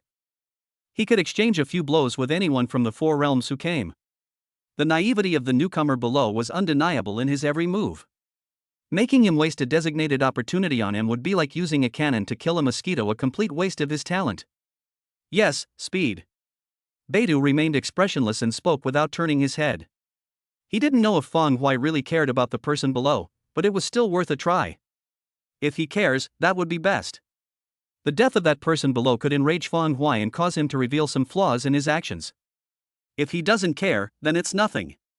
Wen Jiawei's death can be the first gift he gives to Feng Huai. A gift from the number 1 on the kill list, the Underground Emperor. Below the arena, Meng Fei beamed with joy, quite satisfied. This newcomer is good. Although she is a woman, she is much stronger than the previous 2. Feng stood to the side with his arms crossed and nodded. Wen Jiawei is far superior to Changshi and the other 2. As the former number 1 student at number 1 middle school, her martial arts skills are all top-notch, her physique is extremely solid, and her cultivation level has already reached the late stage of the 3rd realm, nearing perfection. At the current pace, once they adapt to the bloody rhythm of the fighting arena and master all their martial arts techniques, their strength will leap forward very quickly. It's only a matter of time before he makes it onto the kill leaderboard. The host announced that Wen Jiawei, who swallowed the moon, had won. She straightened her clothes slightly, then energetically flipped over the arena, ready to vent her excitement in front of Feng Huai. Suddenly, the stadium's large screen flashed and changed color, casting a blinding crimson light on the stands, while a huge electronic announcement rang out. 62nd on the kill ranking, Tsunade, exercising her right to designate a challenger, chooses the newcomer Moon Devourer. Suddenly, Wen Jiawei froze, somewhat bewildered. She'd only played 2 matches and didn't quite understand the implications. The audience in the stands erupted in cheers, their eyes wide with excitement. Meng Fei's joyful expression froze as he stared intently at the large screen in disbelief. After confirming it several times, his heart sank to the bottom.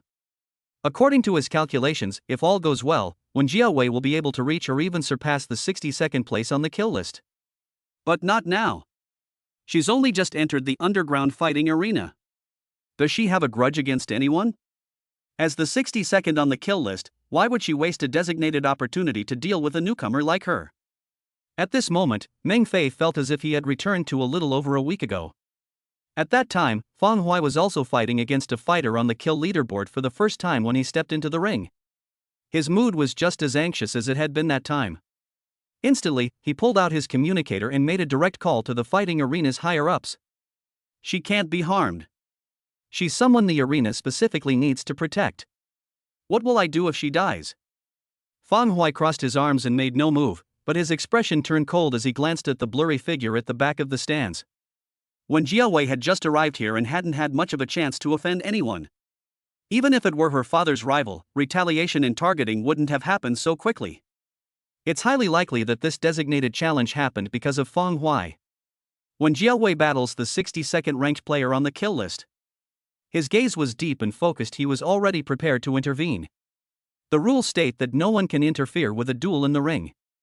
However, Feng Huai did not intend to abide by this rule. If the fight would lead to Wen Jiawei's death, he would intervene immediately. Putting everything else aside, if Wen Jiawei, as the daughter of the richest man in Mingcheng, were to die here, the impact would be enormous, and Feng Huai would also be in a lot of trouble. Thinking this, Feng Huai curled the corners of his mouth, a chilling killing intent brewing in his chest. I didn't want to waste a designated opportunity, but if you're so eager to die, then I have no choice but to grant your wish. It's time for someone else to take the top spot or second place in the fighting arena. On stage, the doubt in Wen Jiawei's eyes gradually faded, and the discussions of the surrounding audience made her realize the significance of being ranked 62nd on the kill list. Instantly, she became serious, staring at the bald, burly man Tsunade entering the arena in the distance, her whole body surging with energy, on guard. Under the watchful eyes of everyone, the battle began quickly. Tsunade laughed maniacally, her hands gleaming with metallic light. The arena trembled violently as she charged towards Wen Jiawei with overwhelming force. With full concentration, Wen Jiawei turned around, used her toes to push off, and kicked Tsunade's right arm. B-grade martial art wind god leg. Snap. A sharp metallic clang rang out, and Wen Jiawei's expression changed. Using the force, she retreated to the other side of the arena. Steel Hand twisted his arm, pressing his advantage and giving her no chance to breathe, following closely behind. A fierce wind raged on the arena, and Wen Jiawei's attacks were blocked by Tsunade's arms. Tsunade couldn't even break through her defense, and the situation instantly became dangerous. The clamor from the spectators in the stands grew louder and louder, their faces flushed with excitement. Feng Hui squinted at the scene on the stage, then suddenly sighed. The difference in experience between the two is simply too great. The two on stage were actually quite similar in skill level, but their practical combat experience was worlds apart. Compared to Tsunade, Wen Jiawei was like a newborn child. Their clumsy gestures and obvious intentions make it easy for others to spot their flaws. At this rate, death is only a matter of time. He lowered his arms, about to make a move, when he suddenly paused, as if remembering something, and his eyes lit up. In an instant, he manipulated his inner energy, tightened his voice, and a mental vibration could be vaguely perceived in his mind. A voice uttered, piercing through the noisy venue and clearly reaching Wen Jiawei's ears. Change tactics and attack his lower body. Chapter 74 Flaw. Place 6/10 of your strength in the back of your right knee, apply force, and strike with your foot. On the stage, Wen Jiawei was suddenly startled, taken aback by the unexpected words, and her breathing became rapid. At this moment, she was covered in injuries, blood trickling from the corner of her mouth. Tsunade's punch, carrying a strong wind, was already in front of her. Without time to think, she subconsciously moved in response to the words. With a stomp of her foot, ignoring the fierce, metallic punch, she thrust her toe out like a viper's tongue. Whoosh! Steel Hand's eyes widened as a strong sense of crisis washed over him. He instantly abandoned his fierce attack, pulled back his right leg, and created a 3-step distance between himself and Wen Jiawei. The kick missed its mark, but Wen Jiawei's beautiful eyes lit up as she broke free from the relentless attacks. Tsunade lowered her gaze, looking through the large dog mask at Wen Jiawei's bright eyes with a mixture of surprise and uncertainty. A coincidence? Only he himself knows. At that moment, he only had one weakness in his knee. If Wen Jiawei had struck it, he would have lost his balance and his strength would have dissipated. However, he concealed that flaw very well. Even on the kill list, few people below the top 50 could see through it. How could anyone possibly see through the clumsy moves of this newcomer, Tanyu? Her kick wasn't decisive enough. If she had been any faster, I wouldn't have had time to escape. So, it really was a coincidence. Tsunade's mind raced, her face contorted with rage, and she launched another attack. Before the spectators in the stands could even wonder why he had suddenly stopped, they were immediately drawn into another thrilling battle by the two who were now locked in combat. Tsunade! Tsunade! Tear her apart! Go! Kill her! Swallow the moon! Resist! Fight back! The audience's shouts did not disturb Wen Jiawei. She was fully focused, carefully listening to Feng Huiping's calm and instructive voice. Step 3 steps to the side, then throw a forehand punch. Take a step forward, knee to hip.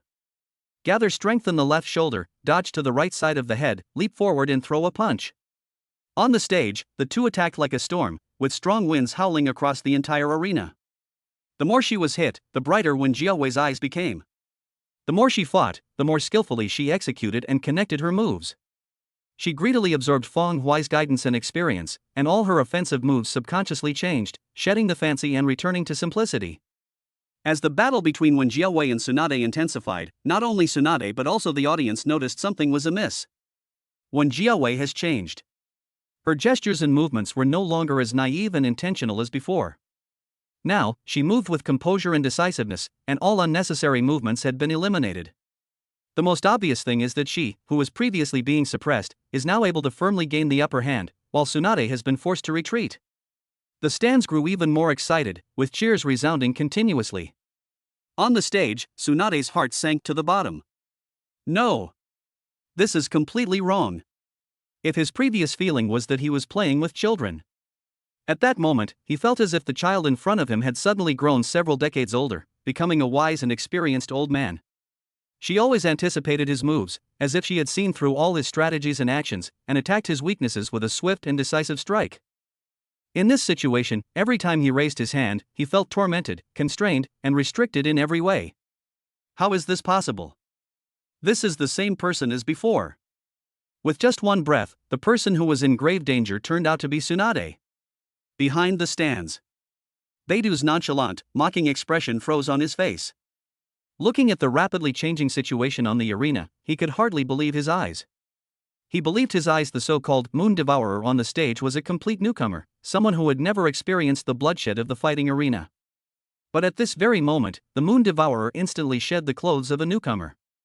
His shrewdness and skill are comparable to those of the top fighters on the kill leaderboard. His expression was grim, and his gaze shifted to Cat God, who was watching the fight with his arms crossed below the ring. Is it you? Below the stage, Feng Hui raised his head and met Beidou's sinister eyes, a slight smile appearing in his eyes. He was now 100% certain that this person was behind Wen Jiaowei's incident. You've never died? You're really brave. It's important to understand that Wen Jiaowei's background determines that she can be fearless of 90% of the people in Mingchang, even those in the underworld. Even if Feng Hui doesn't make a move this time, the subsequent retaliation after Wen Jiaowei steps down will be something Beidou can't withstand. That's right, he had already confirmed the identity of the person on stage through Meng Fei, who had returned. You're number one on the kill list, so I'll take that seat tonight. He didn't care about any of that, nor did he have the patience to wait for Wen Jiaowei to retaliate.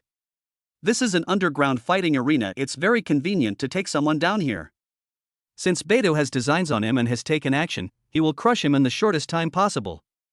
Feng Hui's smile deepened, his gaze returning to the arena as he assessed the crucial situation, his lips parting slightly. Downward thrust, leaping step, and straight kick, followed by a spinning downward split kick. On the stage, Tsunade was about to risk regaining the initiative, but Wen Jiaowei suddenly changed her move and kicked him in the knee. This time, because she was used to Feng Hui's guiding tone, her movements were extremely swift, and Tsunade had nowhere to dodge, taking a solid hit. The moment he lost his balance, Wen Jiaowei's eyes lit up. She lunged forward and kicked Tsunade squarely in the navel, turning him into a giant shrimp.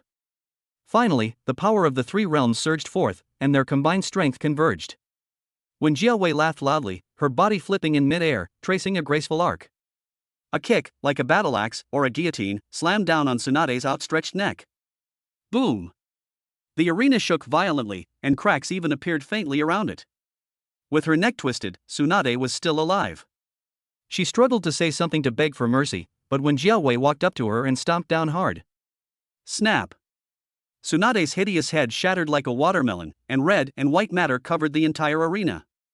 When Jiaowei turned her head to look at Feng Hui below the stage, her chest heaving violently, her eyes shining brightly, and her face under the mask flushed with excitement. We won! Only she, who had experienced it firsthand, knew how powerful Tsunade was and how intense the oppressive aura was, yet under Feng Hui's guidance, she still won. On his first day in the fighting arena, he defeated the fighter ranked 62nd on the kill leaderboard. The battle process and details were enough for her to savor and study for several days, allowing her to achieve at least 2 leaps in strength. There was a moment of silence in the stands. The audience glanced at the headless corpse on the ring, and then all eyes were drawn to Wen Jiaowei. Whoosh! The entire stands shook, countless spectators stood up, and the clamor of voices surged like waves, vibrating in our ears. We won! We actually won! The 62nd ranked player on the kill list died at the hands of a newcomer. Everyone!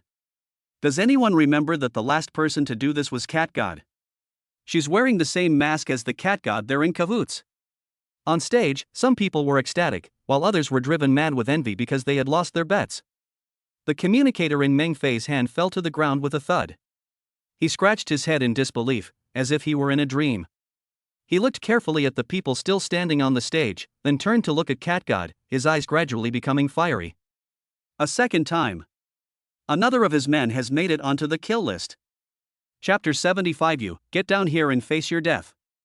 Such a dramatic scene made Meng Fei swallow hard, feeling a surge of heat throughout his body. Except for that one time with Feng Huai, he never doubted his own eyes, so he was 100% certain that the new Moon Devourer would definitely lose. But that's the truth. Halfway through the fight, Tsukuyami seemed to awaken something, swiftly and decisively eliminating his opponent, stepping on Tsunade to climb onto the kill list. We could have 100 more of these newcomers. Meng Fei raised his hands in cheers. There was no trace of bitterness on his face, only joy. He was so frustrated with Changshi and his men before, but now he was so glad he got this job. In the history of the fighting arena, only 2 people have ever made it onto the kill leaderboard on the day of registration, and coincidentally, both of them are Meng Fei's contracted fighters. The value of this is so high that it would drive all the managers of the Blood Soul Arena crazy with envy. Fang stood with his arms crossed, his eyes hidden behind his mask, sweeping across the room thoughtfully. His spirit, which had been tempered and solidified by the Sutra of Sitting in Illusion, could not be used directly, but in the telepathic transmission just now, he managed to pry it open from the side. That prying motion was like opening a crack, and it also opened a door to a new world for his senses. At this moment, it was in his sight. Meng Fei and Wen Jiawei were glowing with an excited red light, as were most of the audience members in the stands, while a small number of them were glowing with black and green, which reflected their despair and jealousy. Emotions are felt so directly. Is this what spiritual power is? Fang Huai pondered to himself that he knew almost nothing about mental power, and the Federation had very few records of mental power. Throughout my years of school life, no one ever mentioned mental strength, not even the principal or the teachers. I need to focus on finding some information about mental power next. Fang Huai's gaze shifted to Ziyu, the only person in the entire venue whose emotions were impossible to discern, who had appeared at some point in the VIP section of the third venue. Today, Ziyu wore a sweatshirt and sportswear outfit. Gone was her usual charm. She appeared energetic and capable. Her deep purple eyes flickered slightly as she coldly gazed at the faintly visible Big Dipper in the distance, a chilling killing intent stirring within her. In the Blood Soul Arena. It was easy for her to find out one thing. She had already figured out who started this conflict the moment Meng Fei called. She had nurtured Beidou for so many years, and she could tolerate its indulgence within certain limits, but the current situation had clearly reached a point of being out of control. You can target Fang Huai, but you can't target Wen Jiawei. Few people in the entire Ming city truly understand how terrifying the Wen family behind Wen Jiawei is. As it happened, Ziyu knew some of it. Within Ming City, the Cheng family, ranked second among the richest, has risen to prominence in recent years due to its unexpected rise. While they possess sufficient capital, their military strength is far too weak. The Wen family, which ranks first, is quite different. The Wen family has been entrenched in Mingcheng for hundreds of years, with some involvement in various industries. Their reach has already extended beyond Mingcheng and has subtly reached many cities in the Federation. Their financial resources and military strength are both terrifying. When Wen Jiawei arrived at the fighting arena, warnings from the Wen family and Zhang Xijia arrived one after the other, causing her to be covered in sweat and complaining bitterly. Who would have thought? Well, with just one careless move, Wen Jiawei almost died on the stage. Although the ending was good, with Wen Jiawei winning the competition, Ziyu felt no joy, but rather a deep sense of lingering fear. Things don't just disappear after they VE pass, they always leave traces. You'll be responsible for explaining things tonight.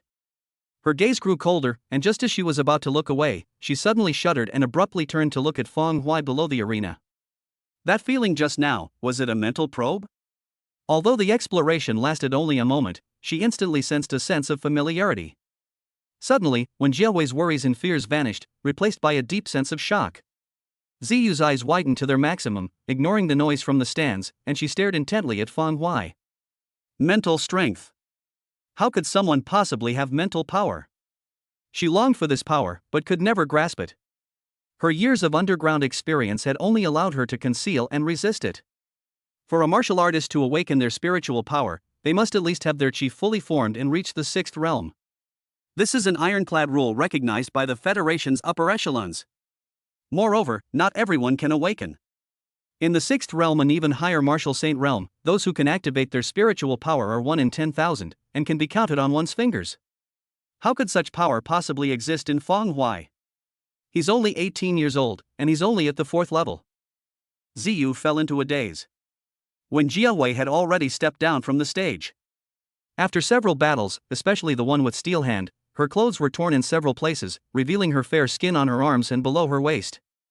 After the initial excitement, a lingering fear crept into her heart, and tears welled up in her eyes. That battle was extremely dangerous. One wrong move and you could have perished on the stage. The lingering fear made her even more grateful to Feng Huai, and she instinctively opened her arms and hugged him tightly. This time, Feng Huai didn't dodge. He patted her back and waited until when Jiawei's emotions had completely calmed down before pulling her away and then chuckled. You're done playing, now it's my turn. Amidst Wen Jiawei's puzzled gaze and Meng Fei's bewildered look, Feng Huai leaped onto the cleaned-up arena. The noisy discussions in the stands fell silent the moment he came out. Under the spotlight, Feng Huai took out his communicator, opened the fighting arena program, and used the specified permissions to target Beidou, who was ranked first on the kill leaderboard. As he pressed the confirm button, the lights in the fighting arena suddenly dimmed, plunging the arena into darkness. After a breath, with a bang, the white spotlight switched to red light, the blood-red glow illuminating the entire venue. Feng Huai's smiling cat mask fluttered slightly, facing Beidou, who was wearing a suit in the stands.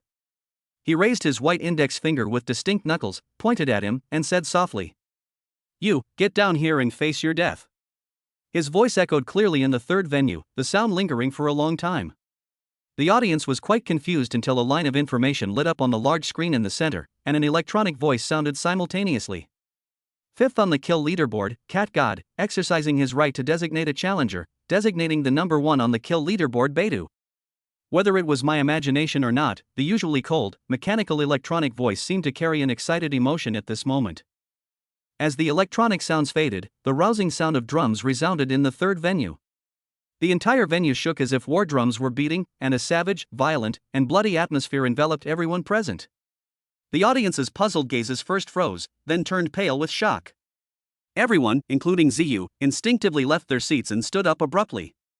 The roars and shouts of the audience, accompanied by the booming sound of war drums, instantly resounded throughout the stadium.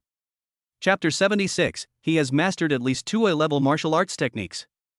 The third venue was filled with crimson. The large cat mask with the healing smile on Feng Huai's face was now reflected in a sinister and bloodthirsty light, and the murderous intent and bloody smell gradually intensified.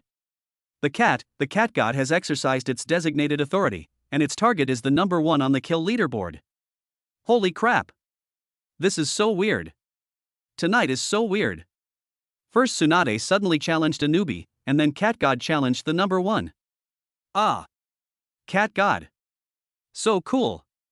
Kill the number one on the kill leaderboard. Do you even have a brain? Do you think Beidou was so easy to challenge? Cat God? He's just a newcomer. Don't even mention he's only 5th place. Even if he were second, the gap between him and Beidou would be like an insurmountable chasm. Indeed, Beidou has held the top spot on the kill list for 7 years, and no one can shake it. It's not so easy to challenge him. Cat God? Ha, that's just suicide. The audience erupted in cheers. Shock, doubt, ridicule, and encouragement rang out all at once. Everyone has different preferences. Cat God's rise to fame was too rapid. Some viewers liked him, while others felt he was too high profile and disliked him. Given that Beidou had long held the top spot on the kill leaderboard and had accumulated considerable prestige, for a time, doubts and ridicule even overwhelmed the cheers, and the entire venue was filled with boos. Ziyu stared intently at Feng Huai, her beautiful eyes darting about, and after the initial shock subsided, she revealed a slight smile. Is this, to avenge that little girl? She slowly sat down, resting her hand on her chin, looking quite interested. She couldn't accurately judge whether Feng Huai could defeat Beidou. On the one hand, Beidou's combat experience was too rich, and on the other hand, his realm was also high, reaching the middle stage of the 5th realm. Based on the strength on paper, Feng Huai's chances of winning are very low, extremely low. No matter what, Feng Huai cannot die. He couldn't die before, and he definitely can't die now. Let's observe first. As soon as he shows signs of weakness, we'll interrupt the match immediately. Thinking of that faint spiritual power from before, Ziyu's eyes flickered, gradually hardening. On the other side, Beidou took a deep breath, his dry, hard face stretching into a stiff smile. He tugged at his suit collar, and without needing anyone to urge him, he stepped out of the darkness, pushed off with his feet, and with a boom, leaped hundreds of meters away, landing on the ring. He had perfect control of the distance, keeping it neither too far nor too close to Feng Huai, exactly 5 meters away. He raised his hand, took off his suit jacket, and tossed it aside casually. Then he unbuttoned his cuffs, rolled up his shirt, and, having done all that, raised his sharp, hawk-like eyes, staring intently at Feng Huai. He chuckled softly, You're so pretentious. Before he could finish speaking, Feng Hui tilted his head and suddenly interrupted him. You have 800 moves to do on stage, and you rehearse taking off your clothes like you've done it tens of thousands of times. What, are you out here selling yourself? Beidu's light laugh froze on his face. His eyes narrowed slightly, his shirt fluttered without wind, and a blade intent as gentle as a breeze was released, crashing down on the arena and rapidly spreading, enveloping the entire area. When Jiahui and Meng Fei were forced to retreat several steps, their neck veins bulging and their faces flushed red. They felt suffocated by this imposing force. It's over. Meng Fei was somewhat desperate. In this blood soul arena, Beidu was known to everyone. He did not sign a contract with any manager and was directly under the control of the Purple Soul Master. The number of souls who died at his hands was countless, making him the undisputed underground emperor, second only to the Soul Master in status. Feng Hui actually ran right into someone like that, and even challenged him by name. Young and impetuous indeed. What on earth happened to you? You should at least have discussed it with me before you made any moves. It's also my fault. There were just too many things to do, and I didn't remind you just how terrifying the underground emperor really is. Slap. Slap. Meng Fei raised his hand and slapped himself twice, feeling quite remorseful. If Cat God had challenged anyone else today, even someone who was second on the kill leaderboard, he wouldn't have felt any worry. But it can't be Beidu. Beidu's power is precipitous. He has been undefeated for several years. Whether it is a rising star or a powerful newcomer from outside the country, no matter who has a dream of being number one on the kill list, they are all trampled under his feet and ravaged at will. My God! Meng Fei looked up and shouted, but when Jiahui did not react at all. Under the terrifying aura of Beidu, she took deep breaths to suppress her fear and looked up at Feng Hui. Even if she didn't understand the significance of being number one on the kill leaderboard, this terrifying aura clearly told her just how strong the number one fighter in the arena truly was. At the very least, she would have no chance of resisting him. This was not something that could be overcome by skill, but rather a difference in their levels. However, she lacked confidence in herself, but had complete confidence in Feng Hui. His decisive and efficient command of the battle, his effortless handling of the 5 realm demons, and in addition, this is the person I've taken a liking to. When Jiahui smiled and suddenly felt that Beidu's aura was not so terrifying, but just a gentle breeze. She raised her hands and waved them, shouting under Meng Fei's astonished gaze. Boss! Go for it! Kill him! The venue no longer needs a host to warm up the crowd. The overwhelming power of the Big Dipper swept across the audience, igniting their wild instincts and unleashing their primal desires, causing them to roar until their veins bulged. On stage, Feng Hui adjusted his mask, paused for a moment, and then smiled. Such a big commotion, quite intimidating. What's going on? Is it the custom in the fighting arena to start by making a show of force? As soon as he finished speaking, Beidu was about to say something, but his gaze suddenly sharpened. Boom! A wild, abyssal aura erupted from Feng Hui, instantly shattering his imposing presence and trapping his sword intent within 3 inches of his body, preventing it from breaking through. Ziyu had barely sat down when her body jolted, as if springs had sprung from her bottom, and she was lifted off the VIP seat once again. Such a powerful aura, sword intent, killing intent, wildness, and malevolent energy. It contains such a complex mixture, yet it is all integrated into one. One must have mastered at least 2 A-level martial arts techniques. Ziyu's eyes were filled with shock. During this time, she did keep an eye on Feng Hui's matches, but in every match, Feng Hui defeated his opponents decisively and cleanly, without ever showing any momentum. Only now did she truly understand Feng Hui's strength and why Zhang Xijia was so serious, even warning her that Feng Hui could not afford to lose a single hair here. Is it possible for a human to master 2 A-level martial arts techniques at the age of 18? It's important to understand that for ordinary people at this age, mastering even a C-level martial art is no easy feat, let alone moving up a level to a level. Even the most prodigies nurtured by powerful families from a young age can only master B-level martial arts at this age. After all, improving one's cultivation level is already very energy-consuming. Even if one starts practicing martial arts from the womb, it is difficult to have enough mental energy to develop martial arts at the same time. Chapter 77, The Purity is So Low. On the arena. Feng Hui's eyes lit up with a red light, clearly visible through the mask. With Beidu's suddenly stiff expression, he turned his head and looked at the unfamiliar host below the stage. Why haven't you announced the start yet? The icy voice was like a bone-chilling wind, sending a shiver down the host's spine and making every hair on his body stand on end. Without a moment's hesitation, he grabbed the microphone and roared. Kill ranking battle, Cat God vs. Beidou, fist fight officially begins. Compared to the host Feng Hui was familiar with, his language wasn't as inflammatory, but fortunately, he faced off against two heavyweight opponents, and the audience responded with the most hysterical screams. As the duel began, Beidou took the lead, lunging forward and charging forward. During the charge, a long sword gleaming with black light was already in his hand. So what if you have a strong aura? You're still just a 4th level cultivator. Once I seize the initiative, what can you do to resist? Beidou's eyes gradually darkened, all superfluous emotions were eliminated, and he instantly entered battle mode. With just one glance, he deduced countless possible strategies Feng Hui could use based on his posture, along with calculations of his realm and strength, and his past battles against Feng Hui. The final calculated result shows that his probability of winning is 70%. Not high enough, but it's enough. At this moment, he was even filled with relief. Feng Hui could already overpower him in terms of aura. If he were given more time, not to mention, if he reached the 5th realm, he would really lose all possibility of suppressing Feng Hui. Now, although it's a bit late, it's still within his control. Beidou's aura condensed into a single force, shattering Feng Hui's released power by breaking through the surface with a single point, and then pounced to within 3 inches of him, his straight blade slashing diagonally, the blade intent bursting forth. Grade B Martial Art Wind Prison Black Blade. Not bad. A strong wind swept by, making clothes flutter loudly, and Feng Hui couldn't help but praise it.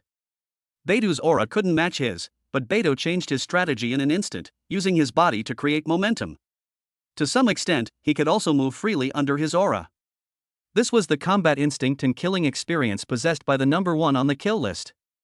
Squinting, Feng Hui grinned as he sensed the wind-whistling sword intent, so different from his own. Sword intent he had never felt it in anyone other than himself in all this time. The sword intent belonging to the Big Dipper stirred him, making his heart pound, and a violent destructive desire welled up from the depths of his heart, an impulse to destroy the opponent head-on.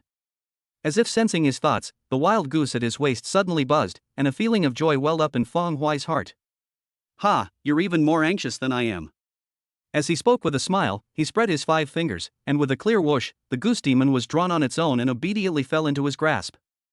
Upon seeing Yanxia unsheathed, Beidou's emotions, which he had been suppressing, surged back, and his pupils instantly contorted with bloodshot veins. That sword should have belonged to Beidou. He begged Ziyu for 2 years.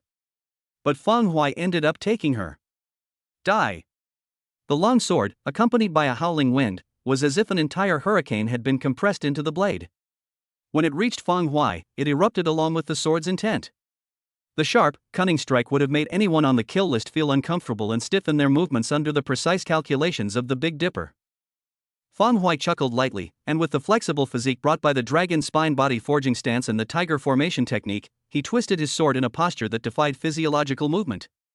In an instant, a murderous intent surged like a tidal wave, and the instinctive, simple killing techniques flowed through his mind. His sword intent was pure, and his movements were simple and unadorned, containing only one meaning: to kill. Swift and decisive, his sword strikes were solely for killing, leaving no survivors. Bite. A piercing metallic clang rang out, and the audience instantly covered their ears, their faces contorted in pain. Some of the lower-level martial arts practitioners even had blood flowing from their ears and were knocked unconscious on the spot. Sizzle. Sparks crackled and flashed as the 2 swords remained locked in mid-air. 1 breath, 2 breaths passed, and Beidou's heart sank slowly, his hand holding the sword beginning to tremble. How is that possible? Looking through the mask and into Feng Hui's eyes, capturing that relaxed and carefree expression, he gritted his teeth, an unspeakable fear brewing within him. He was at the 5th realm, while Feng Hui was only at the 4th realm, but why was it that even with his condensed qi, he couldn't shake Feng Hui? Is that all? Feng Hui's voice was regretful as he glanced at Beidou, whose veins were bulging and muscles were bulging, and he looked slightly disappointed. Why is the purity so low? He was just raising his hand as a warm-up. He smacked his lips, feeling somewhat bored. His gaze suddenly sharpened, and with a flick of his fingertips, his sword intent erupted simultaneously. Clang! In an instant, a narrow blade of light swept across, cleaving the longsword, blocking its path in 2 with a perfectly smooth cut, before flying away.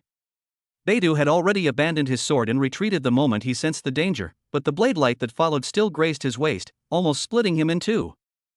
Clang! The broken sword fell onto the stage, the sound drowning out the clamor of the entire arena and instantly silencing everyone. Drop your knife and back off. Is that all the courage you have? Do you even deserve to use a knife? It's really not worth it for it to follow you. Feng Hui glanced at the broken longsword, then looked up at Beidou in the distance with a mocking tone. The Big Dipper sword was the second best sword he had seen in a long time. Its hardness and flexibility, except for the lack of inner spirituality, are completely comparable to those of a spiritual weapon. You. Beidou clutched his bleeding abdomen, his eyes bloodshot. You're only relying on your weapon. Without that wild goose demon, what would you use to defend yourself against me? Feng Hui chuckled and shook his head, but said nothing. He suddenly lost all desire to talk. I originally thought that the top of the kill list would be different, at least in terms of sheer aura, but looking at it now, he's just so-so. A loss is a loss, no matter the reason. A person who fails and then tries to find excuses to prove that it wasn't their fault is utterly worthless. There's really no other word to describe them but trash. The audience snapped out of their daze, removed their hands from their ears, and discussed the matter in disbelief. I didn't see that wrong, did I? Just one slash, and Beidou almost died? I probably didn't sleep well and mistook the cat god for the Big Dipper. I might need to take a nap before I can see it again. Sleep my ass. Are you saying everyone's blind? Beidou almost got killed with a single blow. How could this be? I've never been this badly beaten since I entered the fighting arena. In my usual matches, I can finish off my opponent in 3 moves at most. Why did I become like this in front of Cat God? Even the most confident viewers were stunned and deeply shocked by this scene. That's number 1 on the kill list. How could I be like a nobody in front of the Cat God? The world has ultimately become something they no longer recognize. Chapter 78, Using God to Control the Blade. Clang. Yan Sha twirled the knife in his hand before sheathing it. Feng Hui shook his hand, his muscles tensing and slowly swelling. Phew. A wild wind howled, and the most primal hunting and bloodthirsty aura of the animal world gradually enveloped the entire area. At this moment, the large cat mask on Feng Hui's face seemed to transform into a roaring tiger. As he was stared at by his greedy red eyes, Beidou felt a chill run down his spine. That fox demon wasn't enough, let's try my ultimate technique on you. Feng Hui grinned, and white steam billowed out. The toad's aura trembled, the dragon's spine gathered power, and its muscles twisted and knotted. In an instant, his body became unified, and the profound meaning of the tiger form technique was ready to be unleashed. An unspeakable pressure loomed over Beidou. It made him want to bow down and submit, but just as he was about to lower his head, his mind skipped a beat, and his instinct from long-term fighting was suddenly awakened. Beidou's eyes were bloodshot, and his fingers moved like afterimages as he pressed on acupoints all over his body, from head to toe. In an instant, the blood from the wound on his waist stopped flowing, his veins bulged red, and his face became ferocious like a demon. The host exclaimed into the microphone, "Ghost Point." Beidou used a secret fighting technique, the Ghost Point. It is said that 7 years ago, when he first appeared, he relied on this secret technique to defeat a 5th realm opponent while only at the 4th realm, killing his opponent on the spot. Once the Ghost Gate is activated, it's either you or me who dies. Now, the secret technique that Beidou sealed away for 7 years has reappeared. Boom! Some of the older audience members were excited, jumping, and shouting. This battle has progressed to the point where it is no longer simply a contest of power between the 5 realms, but has now involved the 6th realm. For the first time in all these years, the Blood Soul Arena has seen a battle that has reached the 6th level of martial arts. An indescribable pressure enveloped the scene, like a boulder pressing down on everyone, but the audience was not afraid at all. Instead, their eyes burned even brighter, and all the restlessness in their hearts turned into roars that were vented from their mouths. Wouldn't it have been better to do this sooner? Feng Hui twisted his neck, and with a pop, his eyes revealed excitement. For so long, apart from his first time in the fighting arena, he had never felt any passion. But now, stirred by Beidou's momentum, he finally experienced the long-lost excitement. Beidou's gaze was chaotic, as if he had lost most of his consciousness and fallen into a state of being out of control. His face was distorted and his expression was frantic. Die! With a roar, he charged forward. During the process, snap, the veins on his body suddenly burst open, and blood stained his shirt. But this not only failed to curb his momentum, it made him appear even more ferocious. As the wind pressure pressed against his face, Feng Hui slowly closed his eyes, feeling the overwhelming pressure. At this point, Beidou's strength had surpassed that of at least 80% of the teachers in the school. When he first awakened his memories, Lin Baishang, who seemed so powerful, attacked him, putting him under immense pressure. Compared to the current Beidou system, it is nothing more than paper, crumbling at the slightest touch. But he is no longer the same person he once was. Suddenly, Feng Hui opened his eyes, his gaze like that of a tiger, radiating the aura of the king of beasts. With a twist of his waist and hips, he generated power from the ground, his 5 fingers condensed, and as the entire arena trembled, he leaped into the air, tearing towards Beidou with a single claw. Boom! Gas explosions continued, accompanied by a series of cracking sounds. Under the horrified gazes of the audience, wherever Feng Hui's giant claw passed, the space seemed to be scorched by fire, twisting and folding. Just moments before the two collided, a powerful threat triggered Beidou's alarm bells, causing him to regain consciousness rapidly, and intense fear appeared in his eyes. He wanted to retreat, but it was too late. Feng Hui, like a tiger pouncing on its prey, had already locked onto him. Secret technique Sky Rift. Sizzle. Boom. Beidou's punch slammed into Feng Hui's chest, while Feng Hui's claw tore him off from head to toe. The entire arena collapsed instantly, as if struck by a meteorite. The storm swept through the arena, instantly blowing away Wen Jiawei and the others who were nearby, while spectators in the distance were also blown so hard they couldn't open their eyes. The surging reaction force struck Feng Hui, causing a small burst of blood to erupt from his chest. Amidst the blood and flesh, the stark white bones could be vaguely seen. After being knocked back more than 10 meters, he stood still and looked at the ruins in front of him, his mouth stretching out into a wide grin. He's still alive. Beidou looked miserable, lying on the ruins, half of his body missing, and even a corner of his head missing, with his brain clearly visible. Even so, Beidou still had a breath left, lying on the spot howling and struggling.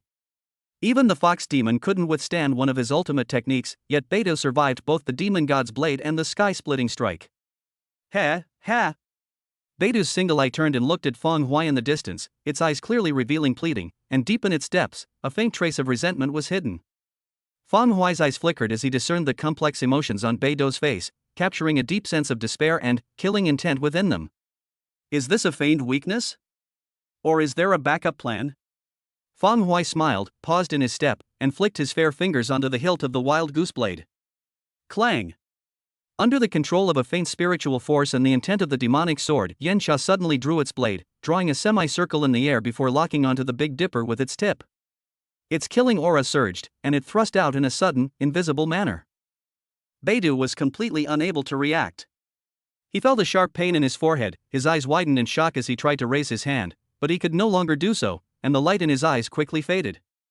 Seeing this, Feng Hui raised his hand, hooked his fingertips, and the wild goose that was stuck between Beidou's eyebrows vibrated and was controlled by him to fly back along the original path. After shaking off the blood in mid-air, it was reinserted into the scabbard at his waist. After finishing these tasks, Feng Hui was about to smile when he felt dizzy, stumbled, and his face suddenly turned pale. Is this an overuse of mental energy? He took a deep breath and forced himself to keep from showing any abnormality. Despite the throbbing pain in his head, he raised his mask and let his tangible gaze sweep across the entire third venue. The stands were completely silent. When the audience was struck by his gaze, they suddenly snapped back to reality. Boom! We won. Beidou is dead. Even the arena was destroyed. How could this be? How could this be? Beidou, who held the top spot on the kill leaderboard for 7 years, is actually dead. So, Cat God is going to become the new number 1 on the kill leaderboard? Cat God. Cat God. Tyrant Cat God. I love you. Do you even love yourself? I remember you, you piece of trash, you were the one who mocked me the most earlier. The stands erupted in cheers. When Jiawei, who had been lying on the ground in the distance, scrambled to her feet, her eyes filled with a mixture of shock and excitement. Ha ha ha, we won. I told you, the boss is the strongest. She screamed and cheered, even glancing disdainfully at the stunned Meng Fei on the other side. Meng Fei's gloomy face had annoyed her. It's just Beidou, what's there to be afraid of? Feng Hui's is the most awesome. Chapter 79. Calm down, stop making such a fuss all the time. Meng Fei stared blankly, his eyes sweeping aimlessly over the collapsed arena and the noisy stands, somewhat dazed. Cat God challenged Beidou, who was ranked number 1 on the kill leaderboard. Cat God defeated Beidou, who was ranked first on the kill leaderboard. So does that mean Cat God became number 1 on the kill list? After holding the top spot on the kill leaderboard for several years, did it lose its position after Cat God rose to prominence? If that's the case, then as Cat God's manager, his status will be elevated again, and he'll be firmly established in the upper echelons of the fighting arena. Fuck. His body went limp as he got up, and he knelt on the ground in disbelief. Father, after you went down there, did you call on the ancestors to light the fire together? Why is there suddenly green smoke coming from the ancestral grave? How could I have such incredible luck? I, Meng Fei, am now completely rich. Now, Meng Fei only needs to rely on Feng Huai to live off him for the rest of his life. This is number 1 on the kill list, the undisputed king of Ming City's underworld. In the VIP section of the stands, Ziyu's chest heaved violently. She wasn't surprised that Feng Huai could win. What shocked her was the methods he used. She was unfamiliar with and knew nothing about the Ghost God Blade. But the tiger formation technique gave her a sense of déjà vu. Tiger-style fist. It has traces of tiger-style fist. This kind of popular kung fu is familiar to most people in the Federation. As far as she knew, Tiger Fist was a B rank martial art, recorded throughout the Federation. No. There is no follow-up. But can Tiger-style fist achieve the same level of destructive power as before? Obviously not. She was absolutely certain that Feng Huai's martial art had reached the A-level threshold and was not weak even within the A-level. There was no follow-up to Tiger Fist, but Feng Huai inexplicably mastered an A-level martial art that contained elements of it. Seeing the smooth and effortless way he performed it, Ziyu's heart skipped a beat, and she had a guess that she herself could not believe. Feng Huai's A-level martial arts were not taught by others, but were created by himself. Having mastered the B-level tiger form fist, he then innovated and created a subsequent A-level martial art. Yes. Only in this way can we explain why his moves are unique and how he, as a student with no background, was able to access A-level martial arts. Within the Federation, besides the limitation of talent, the most important and direct constraint for those who want to learn A-level martial arts is the high difficulty in acquiring them. Grade A is no longer something the general public can access. She was initially surprised that Feng Huai was able to get 2 of them, but now she realized that he had created them all on his own. 18 years old? Creating an A-level martial art? What a fantasy! Since one of his boxing styles was derived from tiger-style fist, his swordsmanship was probably also self-created. Besides improving his cultivation level, he also has the energy to study martial arts and create 2 A-level martial arts styles. Is there anything more outrageous than this? What kind of extraordinary talent would that require? To say that there is no one before or since is an understatement. Does the teacher know this too? You're really bold. You knew all along and still dared to let him come here. Aren't you afraid something might happen to Feng Huai? An unspeakable fear gripped Ziyu's heart. She was genuinely scared. Thinking back on Feng Huai's fighting experiences during this period, which she had handled with great ease, she suddenly felt a chill run down her spine. What if? If such a person were to die on her turf, she would regret it for 10 lifetimes, let alone a lifetime. Compared to creating an A-level martial art, even that mental power is somewhat insignificant. The spotlights inside the venue returned to white, information flowed across the large screen, and finally a line of gold text with a blood-red edge pattern appeared. Welcome Cat God to the top of the kill leaderboard. At the same time, this message was quickly pushed into the fighting arena program. Everyone, regardless of who they were or where they were, received the news at the same time that the throne of the kill leaderboard had changed hands. All of the top 10 boxers stared in astonishment at their communicator screens. The second-place winner's eyes nearly popped out of their sockets, utterly shocked. He tried his best to surpass Beidou, but he could never do it. Who would have thought that a newcomer would appear in less than a month and bring Beidou down from its pedestal? Most importantly, Beidou's name is no longer on the kill list, which clearly means that Beidou is dead. A fierce dragon crossing the river? The entire city of Ming was in an uproar, and anyone familiar with the underground fighting arena was stunned. Inside the third venue, under the watchful eyes of thousands. With his chest mangled and bloodied, Feng Huai walked steadily, leading a bewildered Meng Fei and an overjoyed Wen Jiawei, and calmly disappeared from the scene, leaving the audience with only a majestic silhouette. The host was so excited he was trembling. He quickly instructed the staff to repair the arena and to organize the enthusiastic audience to leave. In the VIP section, Ziyu took a deep breath, ignoring the frenzied excitement of the surrounding audience, and disappeared into the venue with a whoosh, returning to her private office. She walked quickly to the table, picked up the communicator, and dialed Zhang Sijia's number directly. Teacher, I finally understand just how talented Feng Huai really is. On the other side, Zhang Sijia looked confused, somewhat bewildered by the excited words. What? Why are you making such a fuss? It's just the fourth realm. Although you, Ziyu, are not doing very well, you must still have a broad perspective, right?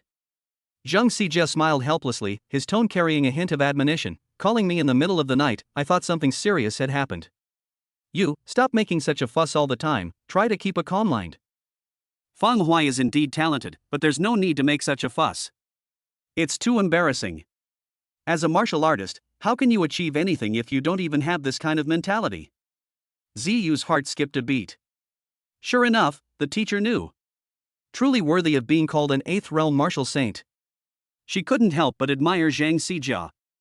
In front of a genius like Fang Huai, Zhang Sijia was so calm. No wonder she hadn't been able to break through her cultivation level for so long. The difference in their states of mind is like heaven and earth. She exclaimed admiringly, a teacher is still a teacher, the student is utterly humbled. Could it be because of your guidance that Fang Huaizai successfully mastered mental power? Teacher, are you planning something big for the entire federation? Hee, you still have a lot to learn. Wait, what did you say? On the other side, Zhang Sijia stroked the remaining half of his beard, smiled contentedly, and was about to say something when he suddenly realized something was wrong. Mental power. What did Ziyu say? Mental power. Teacher, you are truly amazing. Fang Huaizai is only at the 4th level, yet he has mastered mental power. No one in the entire federation can match him. And martial arts. He actually created 2A-level martial arts techniques on his own. I wouldn't even dare to joke about that. People would laugh themselves to death if they found out. But Fang Huai really did it. Wait a minute. Zhang Sijia was completely bewildered, and he subconsciously plucked out the remaining half of his beard. Coming to his senses, he was breathing rapidly. Let's sort this out. You just said that Fang Huai has mastered mental power, and then you said that he created 2A-level martial arts techniques, right? Chapter 80 Teacher, you need to calm down. Yes, that's really too strong. With such talent, who in the Federation can match it? Even if the martial star descended to Earth, it would only be this level, right? Ziyu displayed a side of herself that was different from her usual calm demeanor. She was so excited that her red lips were trembling. Zhang Sijia finally realized what was happening, and his expression turned serious. Ziyu, it's really been a hardship for you to take care of and protect 4 students these past few days, but you can't joke about something like this with me, can you?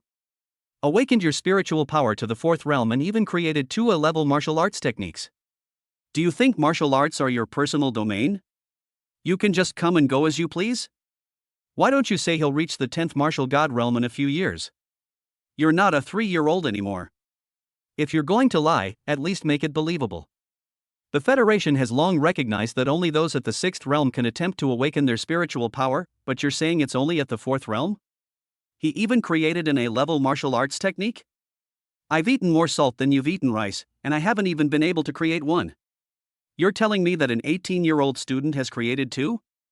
You just spout nonsense, are you kidding me? Zhang Sijia glared and puffed out his beard, clearly getting angry. Damn it, it's the middle of the night, don't you know he's old and needs sleep? They have no respect for the elderly or care for the young at all, they're just teasing the old man here. Yes, he admitted that Fang Huai was good, but damn it, he immediately started with mental power and the ability to create A-level martial arts. What, could it be that you're the reincarnation of a martial god? Anyone who didn't know better would think Fang Huai had graduated from a martial arts academy. They're only a senior in high school. 18 years old. Ziyu was stunned and stood there dumbfounded by the barrage of words. So you didn't know? No wonder you were so calm. It turns out that I was the only one who discovered Fang Huai's talent from the beginning. At this moment, Ziyu was filled with deep regret. If I had known, I wouldn't have told you. I would have secretly groomed Fang Huai myself. The benefits that such a genius will bring in the future will be 100-fold or 1,000-fold. It's a pity, now that these words have been spoken, there's no way to brush them off easily. Otherwise, when Zhang Sijia realizes what's going on, she'll be in trouble. Ziyu wanted to slap herself twice, but forcing back her regret, she said with difficulty, Teacher. I, Ziyu, swear on my life that if I utter a single lie at this moment, my future martial arts realm will be blocked by countless obstacles. Fang Huai has truly awakened his spiritual power. He has truly created 2A-level martial arts techniques. At this moment, Zhang Sijia fell completely silent. His hands, which never trembled even when killing demons, shook violently, and his aged heart pounded wildly. He believed he understood Zu people in the underworld were known for their absolute authority. Moreover, martial arts are profound and mysterious, and swearing oaths are truly effective, subconsciously influencing one's inner self. If Zu lies, her future advancement in cultivation will be blocked, if not completely blocked, then 99% blocked, and she will be unable to make any further progress. Despite this, Zhang Xijia still couldn't believe it. After all, what Zu said completely overturned all his understanding over the years. How could such a genius be born into this world? Holy crap, is this a human? Teacher, you told me before that I should stay calm, otherwise I would lose face. Calm down my ass. Nobody could stay calm in this situation. Show me how you stay calm. Zhang Xijia suddenly jumped out of bed, cursing repeatedly. He now wished he could storm into the underground fighting arena, lock Fang Huai up, and completely eliminate all danger. Damn it! We underestimated this kid, perhaps by 100 or even 1,000 times. Reaching the fourth realm at this age is actually quite common throughout the Federation. But at that age, no one in the entire Federation could achieve both of the things Zu mentioned. No one can do it even in the lowest gear. Even if those martial gods of the 10th realm were to return to their childhood, they still couldn't do it. In a flash, Zhang Xijia thought about many things. He took a deep breath and said in a hoarse voice, "Maintain the status quo for now. Zu, your teacher has never asked anyone for a favor in his life. Now, you absolutely, positively, cannot let anything happen to him. Do everything in your power to ensure his safety. You know how important this is." He desperately wanted to keep Fang Huai under his watchful eye every day, but he was also hesitant, fearing that if the balance was disrupted, Fang Huai's talent would become mediocre. The only course of action now is to maintain the status quo, protect him secretly, and prevent anyone from harming him. Knowing the gravity of the situation, Zu readily agreed, "Don't worry, in this underground fighting arena, anyone who tries to harm Fang Huai, I will absolutely kill their entire family." You, a girl, speak so crudely. However, I must correct you on one point. Not only his whole family, but if anyone dares to even think of harming him, then we'll even dig up his ancestral graves and whip his corpse. Zhang Xijia's words were full of menace. At this moment, he seemed no longer old, as if he had returned to the battlefield of the underground cave. After finishing speaking, Ziyu hung up the communicator and immediately went out to contact the higher-ups at the fighting arena to strengthen oversight of the entire black market, in addition to the fighting arena. Zhang Xijia also used his connections to secretly influence the entire Ming city, arranging for people to protect Fang Huai in secret. However, he dared not be too obvious. Fang Huai was not yet known to the public. He could keep it hidden for as long as possible, and it would be best to keep it hidden until he had fully grown up. Tonight is destined to be a night that shakes Mingcheng. Inside the luxurious lounge, Fang Huai was completely unaware of the waves outside. His chest wound had been bandaged, and the black market had used the best healing medicine in the entire Federation on him. It was said that he would be completely healed in just half a day. When Jiawei, her eyes sparkling, chattered excitedly as she described the battle to Changshi and the other man who had come to rest after the match.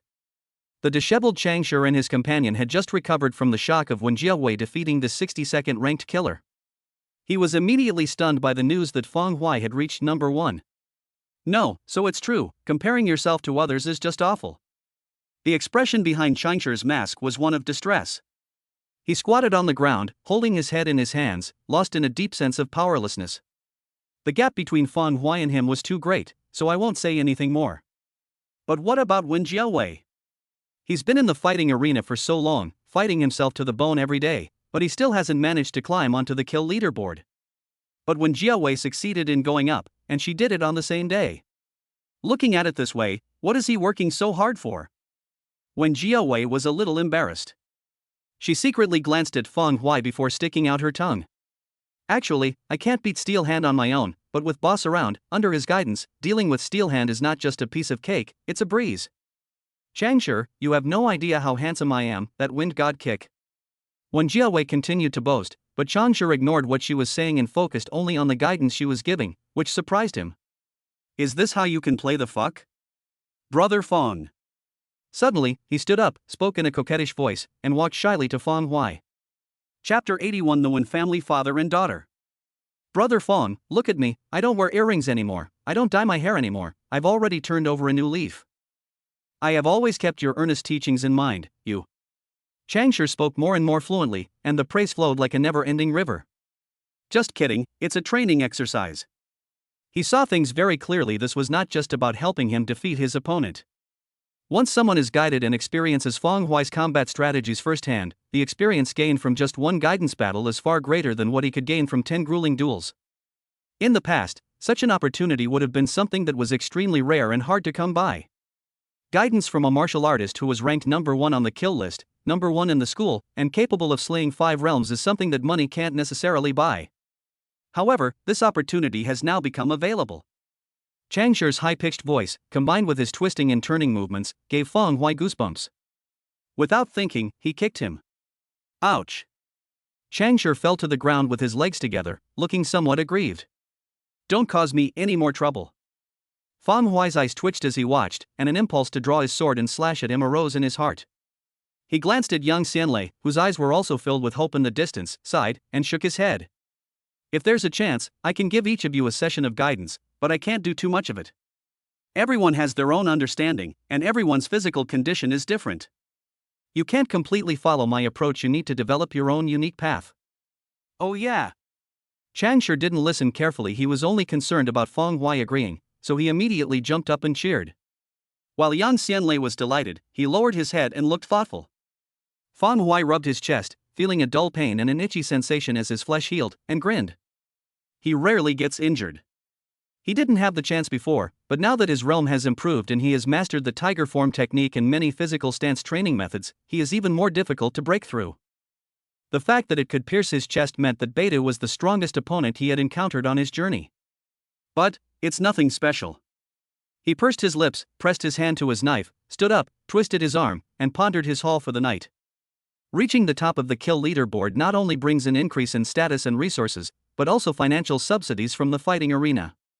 The settlement of this battle is not yet complete, but according to Meng Fei's previous estimate, it will probably amount to around 2 million. This doesn't even include the other hidden benefits after reaching number 1. For his own benefit and to coordinate with all parties, Meng Fei worked almost non-stop after that battle, going to communicate and handle various matters, experiencing both pain and pleasure. Once everything is settled, plus the 2 million from the Fox Demon, we can raise it again. Thinking that it was past midnight, Feng Huai called the others to quietly leave the bustling black market area. Wherever he went, everyone he met praised and marveled at him. Some of his staff members were so excited that they wanted to kneel down and worship him on the spot. Boom! The SUV started, and Feng Huai and the others took off their masks, exchanged smiles, and suddenly roared off. When Jiawei first took Feng Huai home, while Changshi, as usual, took Yang Xianlei home for treatment. Finally, when Jiawei stepped on the gas and drove into a manor-like manor, passing pavilions and rockeries without any obstruction, and entered the bright hall. She jumped out of the car, waved away the maid who came forward, and skipped into the living room. Looking at the middle-aged, refined man sitting on the sofa, she was eager to try her luck. Father! Come! Instruct me in martial arts. Since that battle, she has been constantly reflecting on the process and learning from the experience, already planning to show off the results of her special training when she returns. After all, her father had been firmly opposed to her going to the underground fighting arena ever since she mentioned it, and she wouldn't have been able to go at all if her mother hadn't given her the green light. At this moment, she wanted to prove that she was right. Her family simply couldn't help her improve her skills so much in such a short time. When Changbai's black hair was interspersed with white hair, and fine wrinkles lined his weathered eyes. He looked up and carefully scanned when Jiawei's tattered clothes and scattered bloodstains, his brows gradually furrowing. Did you mess this up on your first try? Did they take his warnings for granted at the Blood Soul Arena? In his view, when Jiawei didn't need to undergo any so-called special training. She had little interest in martial arts since childhood. How could she achieve anything in martial arts if she relied on a momentary enthusiasm? It would be better to live a peaceful life, like a caged canary, than to venture into such a dangerous place. He had long since given up on Wen Jiawei, his only daughter, and was planning to raise another one. After a long while, he relaxed his brow and forced a smile. All right, let me see how your special training went tonight. This time, we should be ruthless and completely extinguish Wen Jiawei's enthusiasm. Girls should stay at home though, when family won't starve her. Slap slap. The maid pushed open the door and turned on the main lights in the martial arts fighting hall. Under the bright lights, Wen Jiawei and Wen Changbai stood facing each other. Boom! As soon as he arrived, the aura of the sixth realm erupted from Wen Changbai, pressing down on Wen Jiawei, causing her to take 2 steps back and bend over. Despite having achieved such a feat, Wen Shangbai's gaze suddenly sharpened. Over the years, he had only unleashed his power once in front of Wen Jiawei, and the result was that Wen Jiawei was so frightened that she collapsed to the ground, crying bitterly. Having had that experience once, from then on, he always suppressed his level of understanding to the same degree when giving guidance, and never once did he unleash his full power. This time, adhering to the idea of dissuading Wen Jiawei from going out, he immediately used his long and used imposing aura. However, under the pressure of his 6th realm, Wen Jiawei, relying only on the power of the 3rd realm, only managed to retreat a few steps, and nothing more. The difference between them is more than just a world of difference. Wen Jiawei gradually regained her balance, straightened her back, raised her head, grinned, and stared intently at Wen Shangbai. "Father, you came in all aggressive and imposing right from the start. You have no sense of martial ethics." In the past, even if Wen Shangbai did not show any imposing manner when facing her father, she would still feel a natural fear and her legs would go weak. Having experienced the cruelty and bloodshed of the fighting arena and personally witnessed Feng Huai's power, she was still able to remain calm and composed when facing this imposing aura again. What's there to be afraid of? She even felt that this aura was not as strong as Feng Huai's. When Jiawei's expression changed, and an aggressive look gradually appeared in her eyes, as the savage atmosphere of the fighting arena swirled in her mind. Beneath Wen Shangbai's thoroughly serious expression, a faint aura of bloodlust rose from Wen Jiawei. Although it was faint, it felt so real. Wen Shangbai didn't have time to think much. Wen Jiawei suddenly attacked like the wind, kicking down with her leg. She used her body to generate momentum, and her weak aura condensed into a force that broke through the pressure of the 6th realm. This move was clearly learned from the Big Dipper. She memorized every technique that could benefit her. The wind howled in the fighting arena. As time goes by, Wen Shangbai countered each move, and the more he fought, the more surprised and even slightly shocked he became. Chapter 82 Prodigies of Great Clans. Wen Shangbai's eyes were unfocused as he recalled the scene of instructing Wen Jiawei more than a week ago, comparing Wen Jiawei then with her now. This isn't a person at all. Nowadays, she makes swift and decisive moves, holding back 3/10 of her strength in each strike. If one attack fails, she immediately retreats without hesitation or indecisiveness. Although there are still some areas where the transitions are not quite right, he has already become very experienced, a level that is not something one could achieve at his age. Not to mention, her every move was full of bloodshed, and her attacks were aimed at the enemy's vitals, which was completely different from the usual template-like tricks. If he didn't know Wen Jiawei so well, he would have thought that someone else had come back in disguise as her daughter. What kind of hellish special training can transform a person overnight, making them feel like a completely different person? Even the war god training camp won't work. This made him want to give it a try. Snap. He grabbed Wen Jiawei's ankle, looked at the fine sweat on her forehead, and smiled. "That's enough for tonight. I acknowledge your special training, so, can you talk to your father about the training process?" Wen Jiawei looked delighted, her heart pounding. Isn't this the scene she wanted to see? The father and daughter sat on the ground, and Wen Jiawei described to him the thrilling and exciting events of the night. Wen Shangbai nodded from time to time, his expression kind. It was late at night when he urged Wen Jiawei to go and rest, while he sat alone in the martial arts hall with a serious expression. Demon Race, Fighting Arena, Feng Huai. It seems the Wen family has paid too little attention to Mingqing. They failed to notice the emergence of such a prodigy in a timely manner. As he thought about it, a smile appeared on his face again. I was wrong. A calm sea cannot produce excellent sailors. If we continue at the current pace, Wen Jiawei's future achievements may very well exceed my imagination. The smaller version can be put on hold for now. Furthermore, the Wen family should also extend their reach and put pressure on that black market, at least to prevent an accident like today's. The thought of Wen Jiawei being challenged by the 62nd ranked killer on the kill list brought a ruthless glint to his eyes. Feng Huai went home and fell asleep immediately. He hadn't slept long when he was woken up early in the morning by a continuously vibrating communicator. He groggily turned on his communicator, only to find that the message wasn't from the underground fighting arena as he had expected, but rather from the noisy Class 2 group chat. He frowned and scrolled to the top. When he saw Shen Lingqing's message, he was stunned. Shen Lingqing, at everyone, I have received a notice about the Federal Unified Examination Reform. Starting this year, the simulated underground dungeon will be used to measure rankings. Please note. The message was very long and contained many important notes. The entire class group chat was in an uproar because of this message. With only about half a month left before the unified exam, it's normal for reforms at this time to cause widespread anxiety. As he spoke, Feng Hui opened the short video platform. As expected, the announcement of the unified reform across the entire federation had already topped the trending topics list, causing a heated debate among parents and students, especially those in this year's cohort, in the comments section. After all, no company wants its performance to suffer as a result of such reforms. Before I could take a closer look, a phone call came in from Feng Shixuan. Hey, Xiao Hui, have you seen the federal government's announcement about the unified exam reform? Just finished watching it.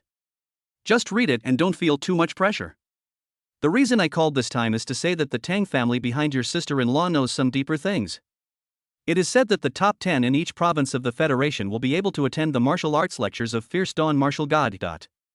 Therefore, the Tang family is preparing to transfer Tang Wenhao, a genius who is the same age as you and whom they have been cultivating for a long time, to Mingqing No. 1 Middle School.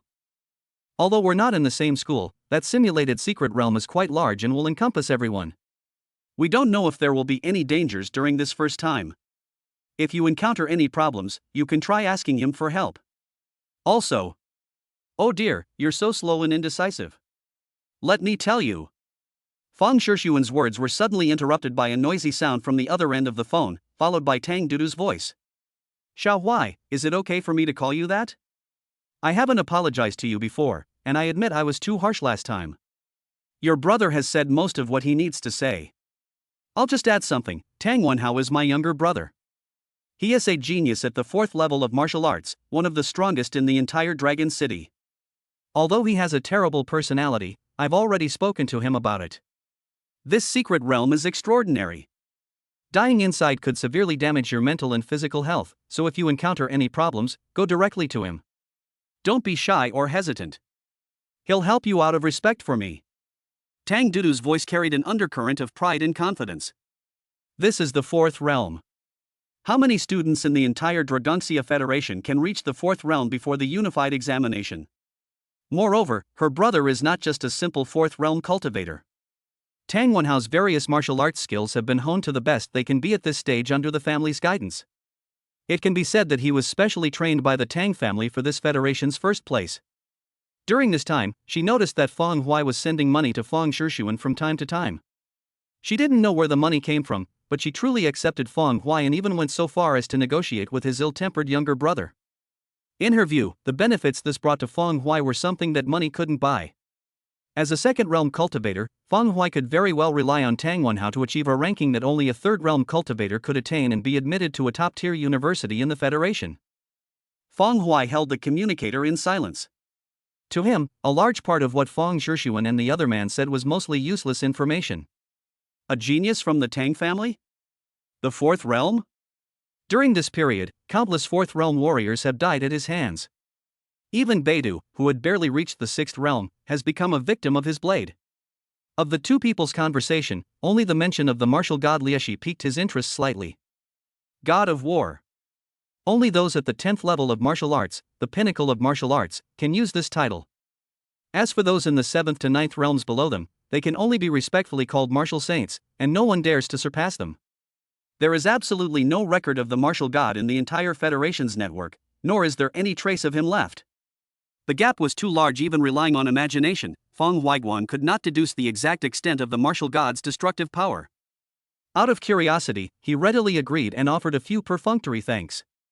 Tang Dudu was finally satisfied.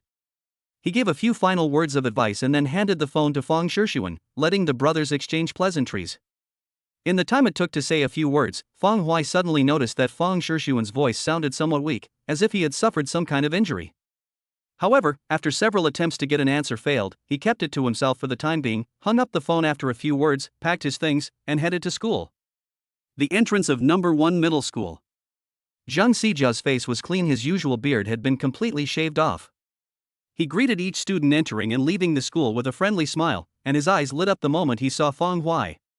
Chapter 83: Acquiring Mental Power Techniques. Moment. As if teleporting, Feng Hui's gaze sharpened, and Zhang Sijia had silently appeared within 3 feet of him. Hey Hui, you made quite a splash last night. I even heard about it. You actually took first place on the kill leaderboard. You really brought honor to our No. 2 middle school. Zhang Xijia gave a thumbs up, his smile blooming like a chrysanthemum, his wrinkles spreading out. Fang Huai stared intently at Zhang Xijia, then suddenly froze on the spot. He turned to look at the students passing by, and when his gaze returned to the principal, his expression became much more serious. Zhang Xijia's voice was very loud, extremely loud, without any attempt to conceal it. Even though the sound was coming from the noisy school gate, it wasn't drowned out, all the passing students could hear it.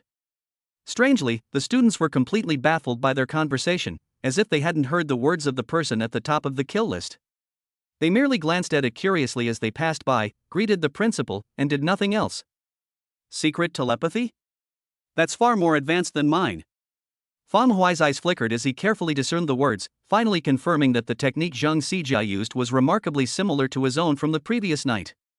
The difference is that Zhang Xijia is more skilled and adept. In Fang Huai's sound transmission technique, mental strength is only an aid. The main method is to use the muscles in his throat to concentrate and focus his voice into a single force, which then reaches Wen Jiawei's ear. Zhang Xijia's actions were far more outrageous. His words came entirely from his mind, without any external medium. His lips appeared to be moving, but that was merely a cover-up. As Fang Huai thought, even if Zhang Xijia kept his mouth shut, these words could still be clearly conveyed. Zhang Xijia possesses mental power. That's true. It's not surprising that an 8th realm martial saint possesses spiritual power. However, if that's the case, then he should be able to get some records about mental power techniques from Zhang Xijia. Grandpa Principal, I've worked myself to the bone to make number 2 middle school proud. Fang Huai complained, but his eyes gleamed with a sharp light.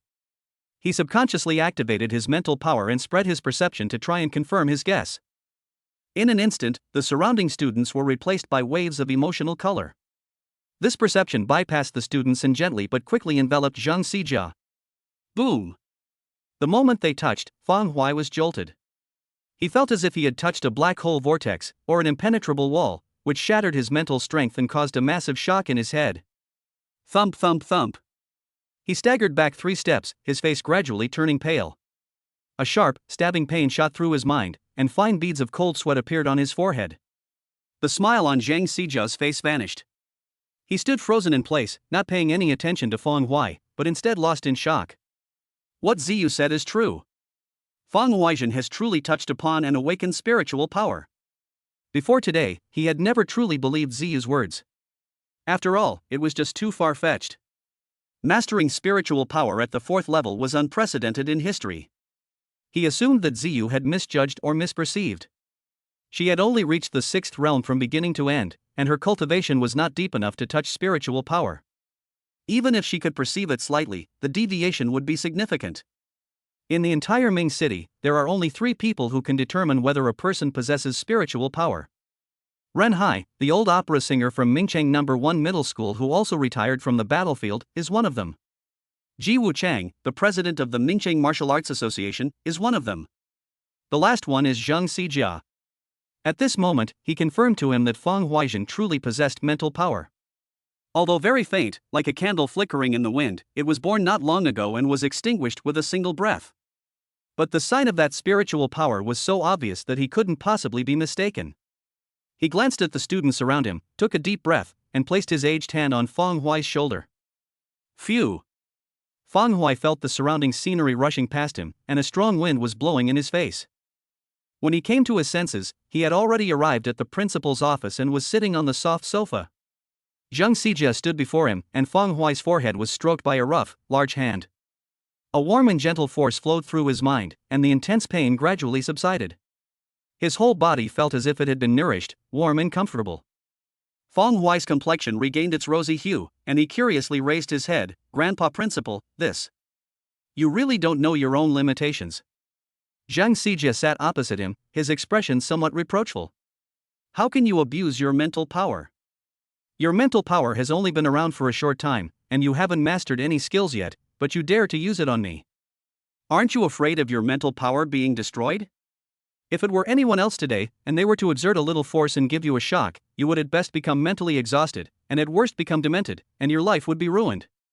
Hearing the words that contained a warning, Fang Huai felt a chill and then became curious. Grandpa Principal, do you have any techniques or martial arts related to mental power? I also suddenly realized that a new power had appeared in my body in the last 2 days, but I still can't figure out how to use it. Zhang Xijia opened his squinty eyes slightly, carefully examining Feng Huai. After a long while, he said, mental strength is not my forte, so I don't have any martial arts skills. However, I do have a set of basic techniques. Let me show you. As he spoke, he picked up the communicator and sent an encrypted method for controlling mental energy to Feng Huai via email. After doing all this, he became much more serious. Xiao Huai, remember, at least before you reach the 6th realm, do not use your mental power too much. This kind of power can only be initially grasped by those at the 6th level of the Federation's recognized realm through chance. Besides the fact that your physical strength may not be able to support the exertion of your mental power, the more important thing is that once people discover that you have mental power at this time, then a series of troubles will follow. The Federation is not a monolithic entity. Feng Huai subconsciously sat up straighter and nodded repeatedly. He has already begun to experience the power of mental strength. If one can detect the other's emotions and subtle thoughts before taking action, who can stand against them in the same situation? It's no wonder that the Federation has no records of information about mental power. This kind of power, which can only be initially mastered by those at the 6th realm, is already considered an advanced skill and information, so it's normal that it's not known to the general public.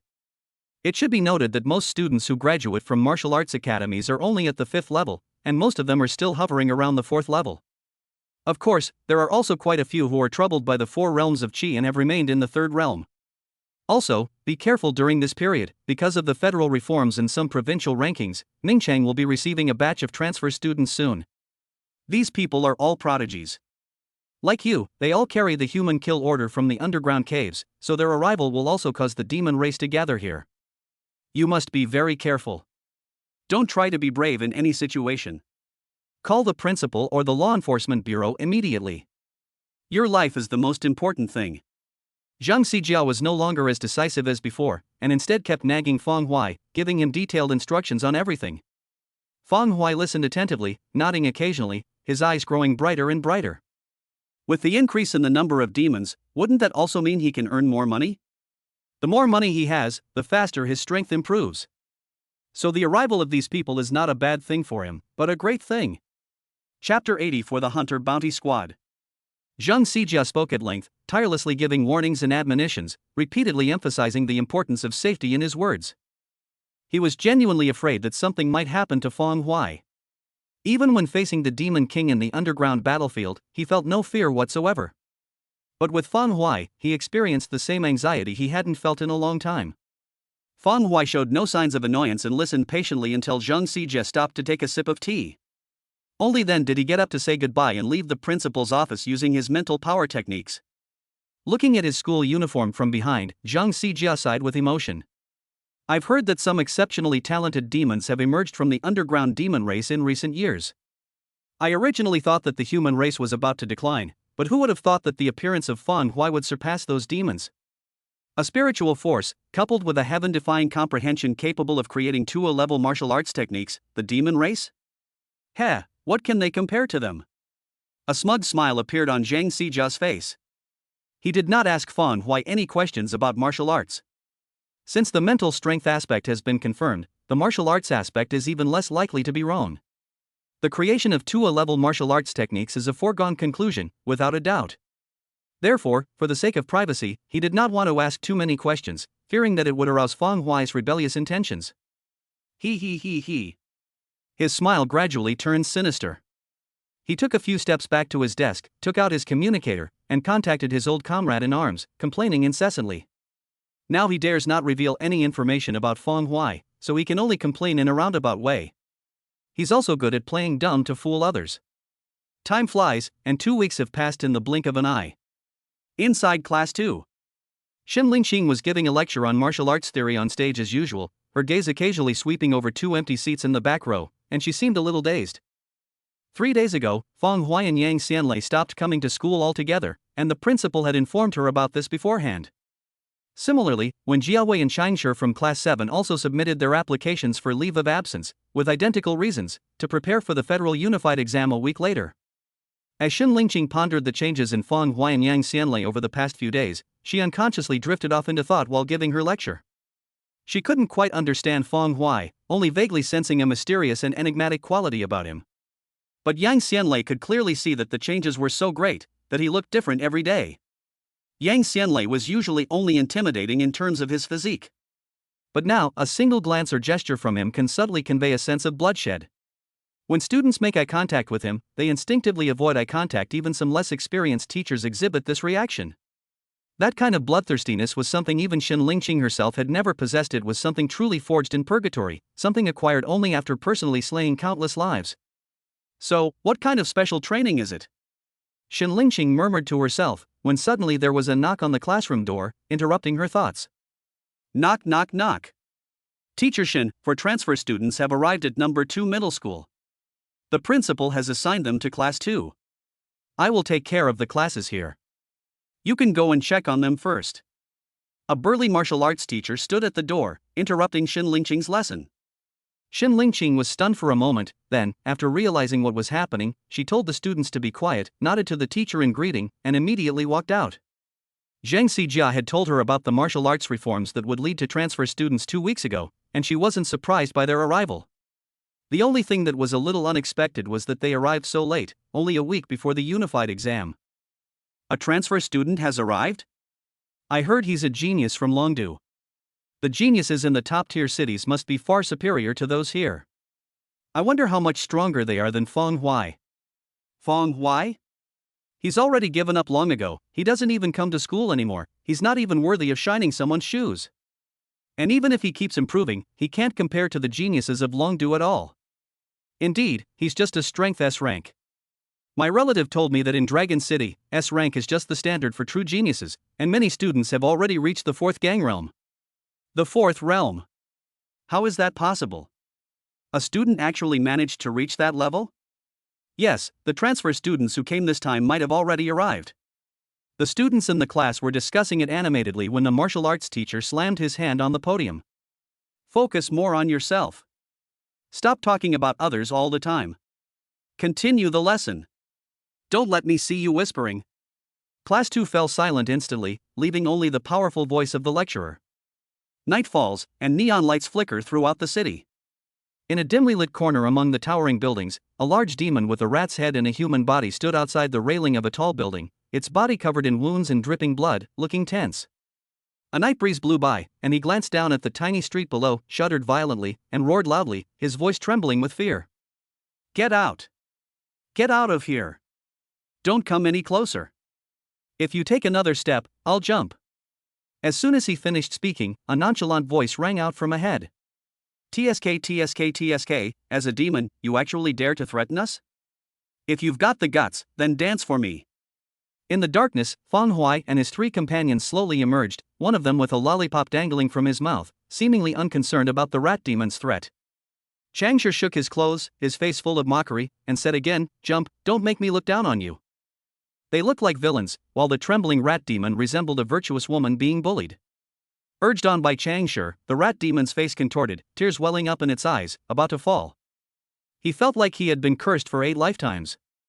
He had been very careful, but he was still found by this hunter team and chased all the way to this desperate place. During this period, a large number of underground demons gathered in Mingcheng, all there to hunt down human geniuses. At the same time, however, several demons were inexplicably killed every day. A few days later, all the demons who had met were filled with unease. Through exchanging information, they learned that there was actually a bounty squad in Ming City that was specifically targeting them. They tried to band together in rebellion, but the demon race was always scheming against each other, not to mention the demons who came to Ming City from all directions. So just 2 days later, the demons that tried to resist were defeated one by this team and hunted down. From then on, they named this small team that only appeared at night the Hunters, and they were always very careful when they went out, for fear of encountering them. Even though he was so careful, he still got caught. The rat demon was filled with regret. Why didn't I leave Mingcheng sooner? With the presence of hunters here, this place has long become a burial ground for the underground demons. We're not here to carry out a mission, we're here to die. Please, please, let me go, please let me go. I have always obeyed the law in Mingcheng, and I even help elderly ladies cross the road at traffic lights. The rat demon suddenly knelt on the outer wall, sobbing and crying, its expression filled with fear. He wouldn't dare actually jump from here. At such a height, even a great demon of the 5th realm would be left half crippled, or even die on the spot. Chapter 85: A Complete Transformation. Click. Feng Hui bit the lollipop into pieces, a smile appearing on his lips. He raised his hand and gently beckoned to the rat demon. Come on, it's so cold up here. Let's chat slowly when we get down. No. If you don't agree, I'm really going to jump. The rat demon shuddered again, retreating rapidly with half its body dangling in the air, and roared. A beast is a beast, really, can't understand human language. Feng Hui shook his head helplessly. Suddenly, his eyes narrowed, and the plastic stick in his mouth was enveloped by the intent of the sword and the chi of the sword. He spat it out with a poof. Under the dark night sky, the golden red light left a trail in the air, piercing straight into the center of the rat demon's forehead before flying out from the back of its head and disappearing, piercing right through it. The rat demon's expression froze instantly, and its body went limp, about to fall backward. Changshi moved with lightning speed, rushing out almost simultaneously and kicking the rat demon down with a swift kick. Bang! In just a few breaths, the rat demon, which had fallen onto the high platform, had already stopped breathing and was losing its life force. Its wide-open eyes were filled with regret and terror. Changshi stopped and looked at the rat demon's corpse with some regret. The demons have been hiding too well lately, and they are becoming increasingly difficult to find. His regret is not about making money. Although Feng Hui would give them some dragon xia coins every time he hunted demons, Changshi really didn't care about that money. What he truly cared about was being able to hone his courage under the barbaric aura of the demon race. Currently, he is not strong enough to face a powerful demon of the fifth realm alone. But over time, he went from being terrified at first to now being able to assist Feng Hui with ease. The great demon's aura gradually became gentle and pervasive towards him, losing all its intimidating power. Feng Hui didn't seem to care much. If we can't find it, we can't find it. There's only 1 week left until the federal exam, so we should focus on making the final push. As he spoke, he took out his communicator, submitted the task, and then sent his location to Luo Meng, asking Luo Meng to come and clean the floor. After finishing these tasks, he casually tossed the rat demon aside and led the group away from the rooftop to the SUV in the parking lot. The off-road vehicle is now riddled with dents and pits, with large dents on the hood and dark red bloodstains, making it look like a battle-damaged vehicle. However, these damages did not make the off-road vehicle look worn out. On the contrary, they made it look even more ferocious. In Wen Jiawei's hands, this car crashed into countless demons from the underground caves, and the bloodstains on it were from all kinds of demons, including many great demons of the fifth realm. Anyone who sees this car from afar can feel its primitive savagery and be terrified by its seemingly alive appearance. Feng Hui opened the passenger door and sat inside the car. He glanced at Wen Jiawei and the others, and couldn't help but feel a sense of Gone 3 Kai 3, a feeling of mixed emotions, including nostalgia and regret. It's not just the car that's changed, the people involved have changed far more than the SUV itself. They are completely different now than before. If they changed their clothes and went out, no one would think they were students. Besides completely shedding their youthful innocence, the group's every move was skillful and swift, demonstrating that they had honed their own unique style of attack. Martial arts techniques are no longer simply copied from the textbook. Instead, they have been fully assimilated and have forged their own path. Among them, Yang Xianlei made the most progress. He had always worked hard, and after entering the fighting arena, with the support and preferential treatment of resources, his skill level improved dramatically, and he mastered martial arts rapidly. Now, he has even completely caught up with Changshi and the other two, reaching the late stage of the third realm. If this continues, he will be able to barely attempt to break through to the fourth realm before the unified examination. This change may seem insignificant to Feng Hui, but it could unleash a violent storm in the outside world. It hasn't even been a month, yet these people have undergone a complete transformation. Let's go, off to the fighting arena to hone our skills. Feng Hui leaned back in his seat, pulled on his seatbelt, and waved. He has accumulated a considerable amount of money during this period, and after finishing up the matters in the fighting arena, he will usher in a new round of skill point allocation, and his strength will undergo another transformation. Boom! The SUV roared, its headlights blazing as if its eyes were opening, and its tires screeched violently as it drove toward the underground passage. Wearing their own masks, the group quickly arrived at the luxurious lounge of the underground fighting arena. Here, Meng Fei, who was enjoying a moment of triumph, was sipping wine. Upon seeing them, he sprang to life and rushed forward to greet them warmly. Cat God, please sit down, please sit down. While greeting them, he instructed the bunny girl and cat girl standing not far away to come over and give them a massage. He treated Feng Hui and the others as if they were his ancestors, daring not to show them the slightest disrespect. Even Changshi and others were no exception. This period wasn't just about Feng Hui's rise to power. Chang Shi and his companions also progressed to a higher level every day, each climbing the kill list and becoming highly sought-after figures in the underworld. The strongest among them is Wen Jiawei, who has already entered the top 20 of the kill list and is revered as the goddess of the night in the fighting arena. Chang Shi and Yang Xianlei were not far behind, both making it into the top 50, each with a group of fans and widespread fame. A boxer of this caliber can support a boxer manager. But Meng Fei has 4 under his command. Fang Huai, the strongest among them, even reached the top of the kill list. As a result, he completely reversed his previous dejected state and became a powerful figure in the entire black market, with everyone calling him Brother Fei. Brother Fei, you're doing well. This wine must cost 50,000 dragon xia coins a bottle, right? Chang Shi casually sprawled on the sofa, grabbed the wine Meng Fei had just drunk, and started joking around. No, just call me Xiaofei. I'm just helping you guys taste it. Meng Fei waved his hands repeatedly, speaking as he did so, but he didn't seem too nervous. They were already quite familiar with each other, and he knew that Chang Shi was just joking. Alright, hurry up and match them up with some high-level opponents. Fang Huai waved his hand, interrupting their conversation. Meng Fei nodded and quickly turned to communicate and make arrangements. After he left, Fang Huai glanced at the 3 of them, looking somewhat serious. It's the last week. During this time, keep your spirits up, hone your physique, and if possible, it would be best to raise your cultivation level to the 4th realm and master the qi. That way, we'll be able to handle any unexpected situations with ease. The Federal Unified Exam is conducted in teams. Whether it was Zhang Sijia's idea or Fang Huai's own, the final 4-person teams have been decided, which are Chang Shi and the others in front of us. Although with his current strength he can be fearless against 99% of threats, if he can create a team with all 4 realms in the end, it will make the unified exam much easier for him. Yes. Chang Shi and the others put away their playful smiles and nodded solemnly. During this time, the group had become accustomed to obeying orders, and Fang Huai's words carried more weight than those of their parents. Chapter 86 Mental Listening Technique. Tyrant Cat God. Tyrant Cat God. Goddess of the Night. Goddess of the Night. Sick Tiger. Sick Tiger. Tear him to pieces. Giant Bear. Run him over. Don't let him walk off the ring alive. As soon as the show started at 9 o'clock, the audience roared simultaneously from all 5 underground stadiums. The main stadium belongs to Fang Huai. The second venue belongs to Wen Jiawei. Cheers erupted from the 3rd arena, which was filled with the cries of the sick tiger. As for Yang Xianlei, who joined the 4th hall, he also earned the nickname Giant Bear. The 4 of them alone occupied 4 of the underground arenas, leaving only 1 for other boxers to fight. Meng Fei walked with his head held high and chest out, strolling leisurely through the 4 venues, with staff members brushing past him one after another. Those who used to have to fawn over him now switch roles.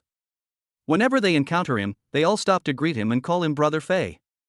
This scene made him so happy that snot bubbles were coming out of his nose, and pleasure was so intense it felt like it was going straight to the top of his head. After several matches throughout the night, amidst the cheers of the crowd, Fang Huai took the towel handed to him by Meng Fei, wiped the bloodstains off his mask, tossed it aside, and then sent him away. Instead of returning to the lounge, he went to Ziyu's office and entered with practiced ease. Seeing that Ziyu was on the phone, he didn't care at all. He sat down opposite her and carefully wiped the goose-shaped object. Smack! The communicator was placed on the table. Fang Huai looked up. What do you want? The Federal Unified Exam is about to begin. You guys won't be staying in the fighting arena for long, will you? Ziyu leaned back and lay on the sofa chair, her purple pupils turning as she looked at the large cat mask in front of her. Fang Huai shrugged and chuckled. What? Sister Ziyu can't bear to part with it? Are you kidding me? You've only been here a short time, why would I be reluctant to leave? Ziyu felt as if her inner thoughts had been exposed, and she was somewhat embarrassed and annoyed. Fang Huai's earlobes trembled slightly, creating ripples invisible to ordinary people. He turned his head as if listening to something, and after a moment, he spoke with a hint of teasing. No, your heart is telling me that you are very reluctant to part with it. Ziyu's beautiful eyes widened, and she slammed her hand on the table with a smack. The objects on the table suddenly rose into the air. I'm warning you. Stop wasting your mental energy on me. Her anger was written all over her face, and a hint of panic could also be seen in it. Initially, she was able to use some techniques to conceal her true feelings in front of Fang Huai. But she didn't know when it started, even though she could clearly feel that Feng Huai's spiritual power never spread out. Feng Huai always knew her thoughts. The feeling of standing naked in front of others is very uncomfortable, especially for someone like her who works in the underworld. It's even more unbearable. Therefore, she became even more envious of spiritual power and was constantly looking for a way to awaken it.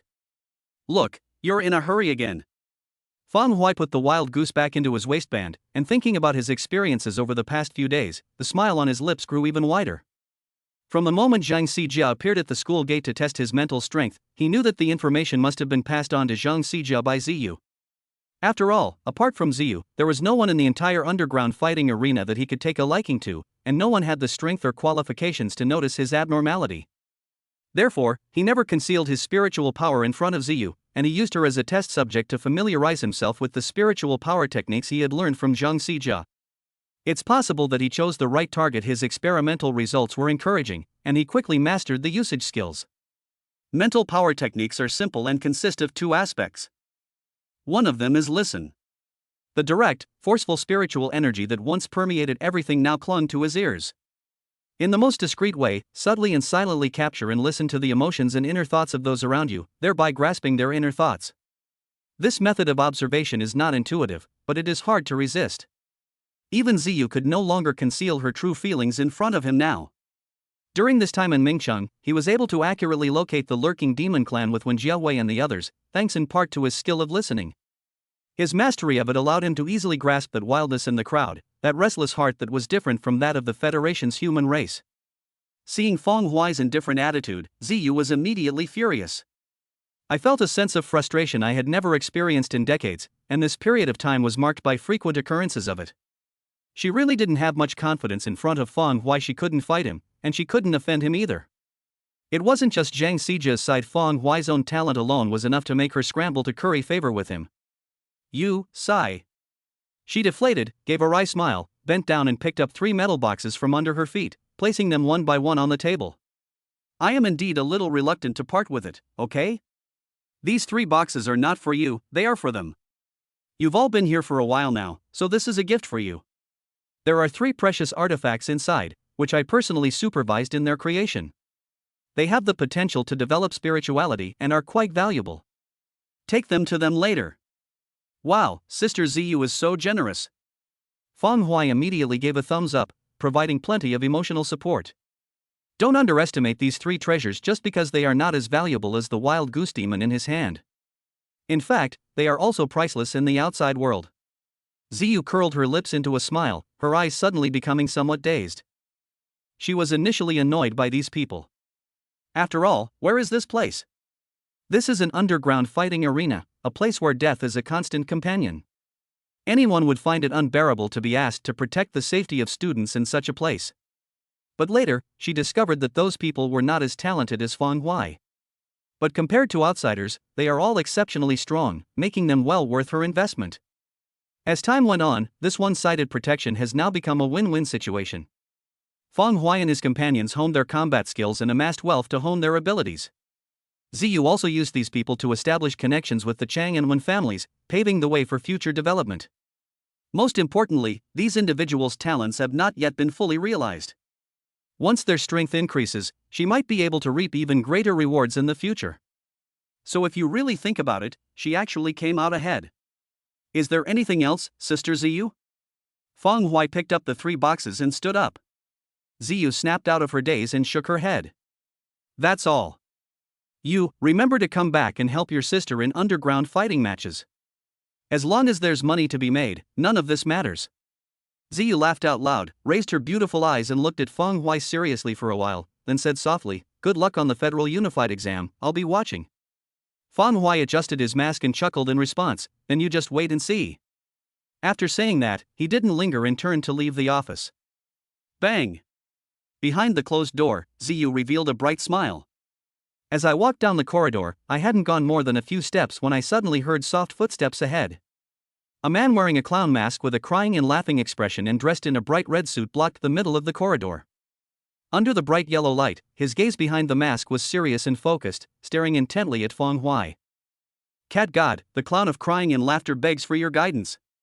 Chapter 87: The Transfer Student Scandal. Their eyes met in mid-air. Feng Hui tilted his head. The crying and laughing clown, if I remember correctly, you're number 2 on the kill list, right? What, you're offering your guidance privately, not in the arena? The clown mask seemed to come alive, its crying face even more intense, as if tears were faintly falling, and he was righteous and self-righteous. I dare not. Life and death are too easily decided on stage, I really don't dare. Oh? Feng Hui nodded, so you dared to do it in private? The clown's chest heaved as he took a deep breath. Cat God, I admire you. I used to look down on Beidou, thinking that the gap between us was not much. But I dare not underestimate you. I replay your matches against him every day and study them frame by frame. I dare not challenge you, I don't even dare to have the thought of challenging you. I've come here simply to find out how big the gap is between us. I ask you to waste some time so I can face reality. His voice was calm and his posture extremely humble, but his mask revealed a hint of madness, and his gaze beneath the mask gradually became fiery. Clearly, he did not completely lose the courage to take on the challenge, contrary to what he claimed. Wasting some time? Feng Hui remained non-committal, withdrew his gaze, picked up the 3 metal boxes, and took another step forward, completely ignoring the clown, about to brush past him. You. The clown stepped forward, as if to say something, but stopped Feng Hui again. But suddenly, his fiery eyes narrowed sharply. Boom! In an instant, he felt a jolt in his mind, as if he had been pulled out of this world. The corridor, the lights, and the square all disappeared from sight, replaced by a bloody, savage crimson sky. Before he could even react, countless blades of intent, as fine as needles, surged from all directions, relentlessly crushing over him. My spirit is torn apart, as if cut into 1,000 pieces. The pain originating from my soul resurfaces in my heart and cannot be shaken off. In the corridor, Feng Hui and the clown passed each other, their steps steady, and they walked away without looking back. The clown's body didn't stiffen for long. Click! The clown mask, which was both crying and laughing, split open and fell in half. His knees buckled, and he knelt on the ground with the sound of the mask hitting the floor, supporting himself with his hands leaning forward. Sweat instantly soaked his hair and suit on his handsome, downcast face. His pupils dilated violently as he stared blankly at the mask that had fallen to the side. After an unknown amount of time, his Adam's apple bobbed, and he spoke hoarsely. Is this the cat god? What is that? The second mental technique is the shock technique. It's pretty good, it works quite well. Feng Hui continued walking, feeling satisfied. He has already mastered both mental techniques to a basic degree. Compared to the listening technique, the vibration technique is even more advanced, having been slightly modified by him. The original shock technique only shook the spirit, thereby causing the enemy's spirit to resonate with one's own, thus causing damage. His shock technique was integrated into his sword intent and aura. The combination of the two brought about an improvement greater than the sum of its parts, making him more concealed and his aura even more terrifying, with the power he generated almost tangible. It can truly have an impact on the real world. This level of power is unique, even Ziyu couldn't possess it. However, he mastered it at the 4th level by relying on his mental power. More importantly, these two skills have been included in the wealth system, so in the future there will be no need for arduous research. You can simply consume wealth points. Feng Hui smiled, turned a corner, and returned to the lounge. Chang Shi and his 2 companions had been waiting for a long time, each raising a wineglass to toast. Everyone was injured, but they were used to this situation, as it was the same every day. In any case, they would be fine again the next day after they recovered. If one day they were to come off the stage unharmed, it would feel strange. Amidst the surprised looks of the others, Feng Hui distributed the boxes in his hands. Yang Xianlei was the most excited. Sunaishi and his companion were delighted because they had gotten a bargain. Given their background, it would be relatively easy for their family to produce a valuable artifact, but no one would complain about getting something for free. Sister Ziyu is so generous. That's true, they even give away weapons of this caliber so easily. Feng Hui glanced at them but didn't say anything. He did not deny that there was a tiny bit of affection between the group and Ziyu. But as the ruler of the underworld, Ziyu couldn't be so easily swayed by emotions. The fact that she was willing to give away these weapons indirectly indicates that the benefits she could gain far exceeded what she was paying for them. He smiled, and without lingering in the lounge for long, he led a few people away from the fighting arena, escorted by Meng Fei. Downstairs from my apartment. Inside the SUV, Feng Hui finished instructing the group on their martial arts progress and was about to open the door to leave when Chang Shi in the back seat suddenly exclaimed in surprise. Brother Feng! For transfer students arrived at the school today, and they just happen to be assigned to your class too. Because of them, the school forum has exploded, with everything about them. Would you like to take a look? Fang Huai paused in his action of opening the door, but still reached out and took Changshi's communicator, somewhat curious. He wasn't surprised by the arrival of the transfer student. When he learned that the prodigy from the Tang family was going to transfer to number 1 middle school, he guessed that someone from number 2 middle school would also come. He was simply curious. The forum had been filled with posts trying to recruit strong teammates these past few days because of the Federal Unified exams. What kind of trouble could these transfer students cause that would make the forum temporarily stop forming teams and start discussing them? The Dragon Capital's prodigies arrive at number 2 middle school. Their power is immediately apparent upon arrival. 2 of the 4 are even at the 4th realm, geniuses who have mastered the Gang Gene. Posted by Anonymous. Fang Huai clicked on the pinned hot post and looked at its content. Big news. Big news. Something big has happened. These few prodigies just transferred to class 2 of number 2 middle school, and they went to challenge the top 10 students in number 2 middle school during their break time. They called it a friendly competition, but after winning, they were full of sarcasm, looking down on our number 2 middle school and the people of Mingchang. Their words implied that we were from a small rural place. It wasn't a real martial arts exchange at all. Most importantly, they challenged us all the way through, and our number 2 middle school really let us down. Not a single one of us won the game. We were all trampled underfoot by them. Now, who can stand up for number 2 middle school? Let's not even talk about winning, let's at least draw. The post was written in a somewhat aggrieved tone, and at the end it included a picture of the backs of 4 transfer students, 3 boys and 1 girl, which was similar to Fang Huai's group. The comments section of the post was buzzing with discussion. Stop making fun of them. Who could possibly come? Fang Huai? Or the school beauty one? They probably knew these transfer students were coming, so they hid early on, afraid of losing face. I think they have the right to mock us. That's long due, after all. What can our little mountain town compare to them? To put it bluntly, it's an honor for them to trample on you. Hey upstairs, were you a dog in your past life? Wagging your tail so happily? What, do you think people will even look at you properly? You enjoy feeling inferior, huh? If you've got the guts, don't stay anonymous, I'll put a sack over your head. Hey, let's not talk nonsense and show some real action. If you're so great, go and try it yourself. If you can beat me, I'll call you daddy. I'm telling you right now. No one from number 2 middle school can help you. A prodigy is a prodigy. You'd better keep your head down and behave yourselves.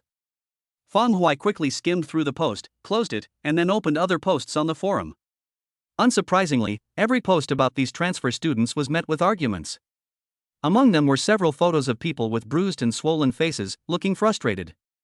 These photos showed students from the top 10 of number 2 middle school, both boys and girls. Chapter 88 Mind, Skill, and Body, Simultaneous Improvement. In the driver's seat, when Jia Wei also finished reading these, put down the communicator, bit into a lollipop, and sneered, revealing her tiger teeth. These guys are a bit arrogant. 4 realms? Is that very strong? It's not like she hasn't hit before. She wasn't afraid of the 4 realms of the underground fighting arena, a bloody place, let alone something like this one that hadn't even grown its first hair. So what if she's from Longdu? How dare she act like this in her school? Changshi chuckled. He is indeed quite arrogant, but he is only at the 4th realm after all. What's wrong with letting him be a little arrogant? If it were him a month ago, he would probably have had to bow his head and behave himself in front of these 4 realms. But now?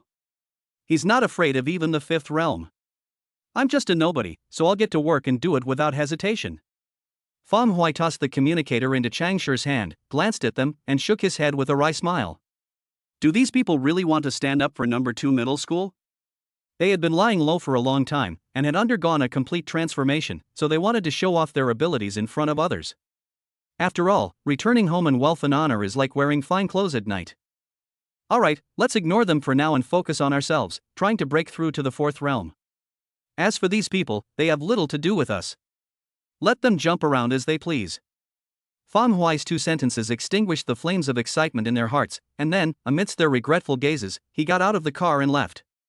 He had thought it through clearly. There was only 1 week left before the Federal Unified exam, and it wasn't worth wasting time on these few people. As for the so-called prodigies of Longdu, on the day of the unified examination, if they dare to jump around in front of him, he can easily deal with them. After leaving the group, he returned home, sat on the sofa, rubbed his hands together, and brought up the wealth panel.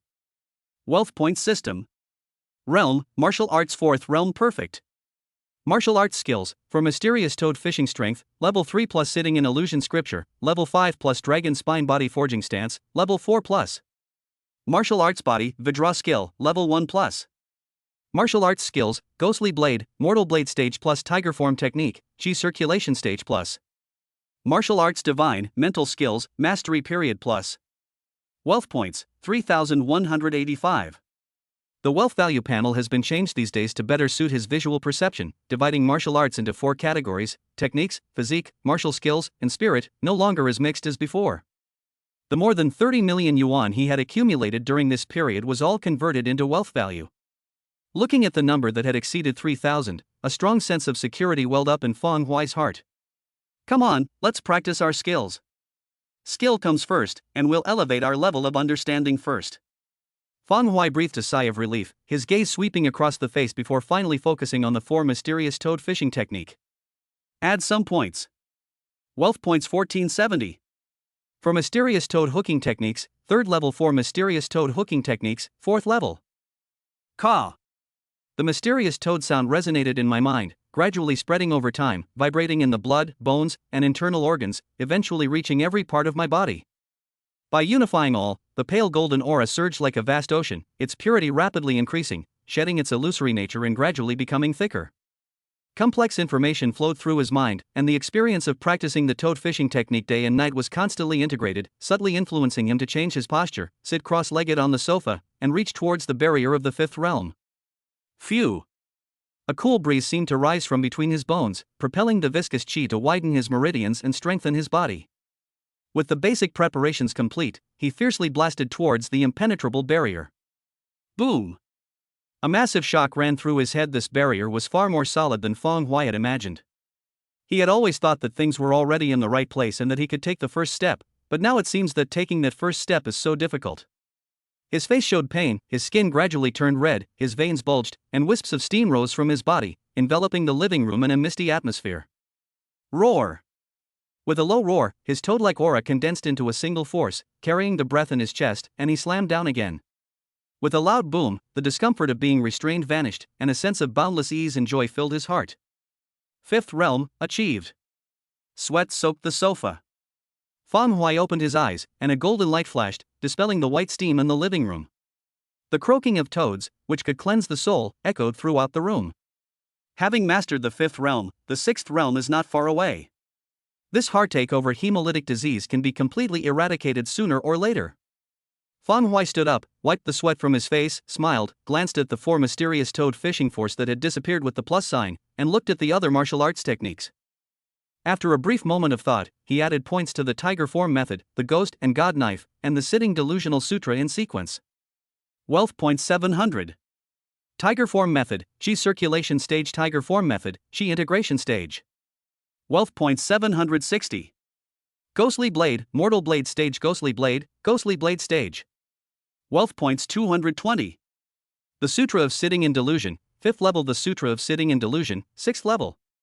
In an instant, a message even more overwhelming than the 4 mysterious toad fishing force crashed into his mind, filling him to the brim and giving him a feeling of being about to explode. A wild, untamed energy, like a tiger unleashed from its cage, suddenly erupted in the living room. The ghost blade intensified, its killing intent instantly turning malevolent. Ghostly figures flickered, and the chilling aura caused the air temperature to plummet. White frost appeared on the window panes, as if a ghostly realm had descended. Just as he was about to lose control of his momentum and subconsciously wanted to unleash it and rush out of the house, the Sitting in Delusion Sutra, which consumed the least amount of wealth, actually brought the greatest help. The dense, comforting scriptures flowed through his heart, like a spring breeze brushing across his mind, bringing a refreshing coolness to his spirit and instantly relieving the feeling of being about to burst. This will help him quickly understand and master the information about the Ghost and God Blades martial arts. Phew! A gentle breeze suddenly arose from the flat ground, and the raging tiger and the shadow of the ghostly calamity gradually lost their sharpness, obediently returning to Feng Huai's control and transforming into the weapons in his hands. At the same time, Yen Sha, which had been thrown onto the table, trembled, greedily absorbing the profound meaning emanating from Feng Huai in the air. The violent killing intent within the blade seemed to have been tempered, as if its sharpness had been concealed and then revealed. The spirituality of the entire blade became more abundant, and its temperament was subtly changed, gradually becoming more refined. After a long while, Feng Huai opened his eyes, and a burst of spiritual light burst forth, illuminating the living room with brilliant spiritual energy. Mind, body, and skill are all indispensable. Improving only one of them will cause major problems. This improvement gave him a deeper understanding of the path of martial arts. Focusing on any one of these three will lead to a severe imbalance in the body, resulting in chi deviation and the failure of all martial arts progress. The gentle spiritual light receded, and Feng Huai smiled, investing all his remaining wealth points into mental skills. Wealth points 30. Mental skills, mastery period. Mental skills, integration period. Meticulous research and usage experience have been absorbed into my mind. It contains little information, mostly about the extensions of hearing and vibration. However, the experience within it is crucial. Based on two techniques, it is interwoven, allowing Feng Huai to combine them to create at least 3 or 4 mental attack and defense methods. It can no longer be simply called a skill. In his hands, it is gradually evolving and transforming into the realm of spiritual martial arts. Chapter 89, The Four Realms, One After the Other. Feng Huai practiced his skills in the living room. As various pieces of information were integrated, the throbbing muscles calmed down. After he had completely mastered the power that had suddenly increased from the fifth realm, he tidied up the living room, washed up, and lay down on the bed. Thinking about the rest of the journey, drowsiness overcame me, and I fell fast asleep. A week passed quickly. As the unified exams approached, the forums within No. 2 high school became increasingly lively, with the entire graduating class of 12 students seemingly on steroids, pushing themselves to the limit in physical training. Mingcheng and even the entire federation were shrouded in a solemn atmosphere because of this unified examination reform. The geniuses scattered in various places who wanted to compete for the rankings were determined to win, and they were openly and secretly competing before the unified examination even started. Huge mechanical devices have sprung up in various places and cities. The federal announcement clearly states that the purpose of these devices is to simulate the secret realm and stabilize the environment of the underground secret realm. Night falls. Traffic was extremely light on the streets, and the entire city was on edge. Law enforcement officers were stationed throughout the city, their sharp eyes scanning the area to maintain order and prevent any potential demons or anti-Federation personnel from interfering with the unified examination. Inside a brightly lit private martial arts gym. The walls are made of high-strength alloy, which effectively prevents air leakage. Xiao Huai, don't be nervous. If there are any problems, remember to ask Tang Wenhao for help as soon as possible. Your sister-in-law has already made arrangements. Yes, don't worry, I'm not nervous at all. Feng Huai smiled and hung up the phone call from Feng Shixuan. Then he raised his head. His gaze swept over the 3 people standing ramrod straight in front of him, and his expression gradually became serious. A somber atmosphere enveloped the entire martial arts hall. Tomorrow is the unified exam, and instead of going to the underground fighting arena, they chose to come here instead. A week has passed, and Shangshi and the other 2 have reached the peak of the third realm, but none of them have been able to break through to the fourth realm and master the Qi. In this situation, the fighting arena is no longer of much help. Their threshold is too high, the bloodshed there is no longer enough to excite them. If you want to make a final sprint and try to break through the 4 realms, you can only find a more intense, truly life or death pressure. Calm your minds and focus. I will only unleash my power once. If I do it too often, it will cause great damage to your mental health. So, if it can be done, great. If it can't, so be it. Yes. Chang Shi and the others stood solemnly, chests out and heads held high, their eyes filled with determination. Feng Huai nodded. Suddenly, without giving anyone time to react, an aura of mountains of corpses and seas of blood erupted. Inside, there were savage tiger roars and ghostly shadows, as if a mountain was pressing down on the group. Boom!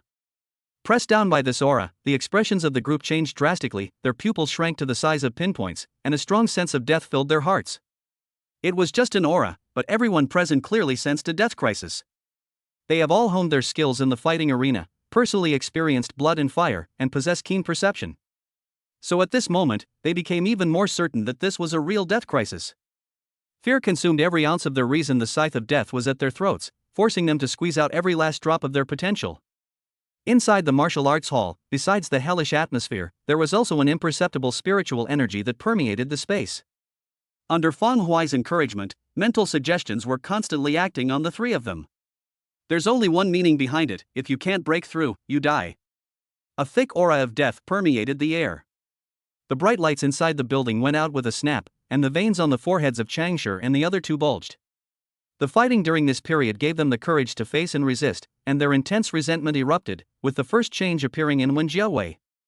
Boom! Her body was surging with energy, and her clothes fluttered in the wind. Her bent waist suddenly straightened up, and although her posture was still awkward, her back was straight and unbent. Driven by killing intent, a surge of primal energy rushed into his mind. The already perfected energy, under the unspeakable pressure, was tinged with a layer of blue light. The primordial energy in the air surged back, and the first true qi was born. As if provoked by her, Changshi and Yang Xianlei roared one after the other, their bodies shaking and breaking through that barrier. Their bodies were like black holes, greedily seizing the omnipresent yuan qi in the air. Their strength disappeared and was replaced by gang qi. After an unknown amount of time, the crisis of death subsided, and the three of them awoke as if from a dream, collapsing limply onto the soft cushions, as if they had escaped from suffocation, greedily inhaling the air. I've broken through to the fourth realm. Changshi's face flushed red, his voice trembled with tears, and his eyes were brimming with emotion. It wasn't easy, it really wasn't easy. Although he chose to engage in this period of fighting, the process was truly too bitter and exhausting. Every day, the moment I open my eyes, I think about how to improve my martial arts skills, how to advance my realm, and how to gain the upper hand against today's opponents. Even after the battle ends and you return home for treatment, you cannot relax in the slightest. You must review the process and learn from the experience. His mind was under immense pressure during this period. If Feng Huai hadn't been there in front of him, he probably would have collapsed long ago. Now that the results are finally in, he has reached the fourth level before the unified exam. It is still all around, without any weaknesses, the fourth level that has come through blood and fire. Yang Xianlei was even worse off than him, his usually dull and stiff face twisted in pain as he burst into tears. His family situation was difficult, so he was really risking his life during this period. Now that the light at the end of the tunnel has finally appeared, his intense excitement makes it impossible for him to control his emotions. After all, he broke through to the fourth realm, and that was before the federal unified examination. In this situation, his family's life would definitely undergo a complete transformation. Mother can focus on recovering her health, and her sensible younger brother can receive the best education, preventing him from following in his footsteps. Wen Jiawei was slightly better off, but she couldn't hide her joy. After letting the group vent their frustrations, Feng Huai smiled as the crying subsided. Alright, go cry at home if you want to. No action plan for tonight. Rest and recuperate, and prepare for tomorrow's unified exam. Changshi and the others got up and quickly responded. Without exception, their gazes toward Feng Huai were complex, a mixture of respect and gratitude. The group of people were pale-faced, but their eyes were bright and alert, conveying a sense of ease. They said their goodbyes one after another and headed home. Inside the old tenement building, Yang Xianlei stood in front of the door, took a deep breath, brushed the dust off his clothes, and slowly pushed the door open to go inside. Under the worried gazes of his mother and younger brother, he revealed the brightest smile he had shown in years, and said in a deep, resonant voice, "The upcoming standardized test will be the turning point for our fate." A wealthy villa district. Under the surprised and delighted gaze of Changyu, Changshi unleashed the aura of the four realms. He grinned, "Isn't reaching the fourth realm a piece of cake? Just wait and see how I climb the Federation rankings tomorrow." Chang Yoha raised her hand to smooth the wrinkles at the corner of her eyes, silently wiping away her tears, and nodded. He had noticed all the changes Changshi had undergone during this period. At this moment, he was not only gratified, but also filled with gratitude for the other party's heart. Tsuneshi really made the right choice in following someone. A tranquil manner. Wen Jiawei walked confidently to the tea table and took the freshly poured tea with an air of authority. Under Wen Changbai's questioning gaze, she pursed her lips and nodded as if she didn't care. Their eyes met, and Wen Changbai caught a hint of joy in her eyes that was different from her calm demeanor. His smile deepened. "It seems I'll have to prepare a generous gift and personally visit Feng Huai after the unified exam to thank him."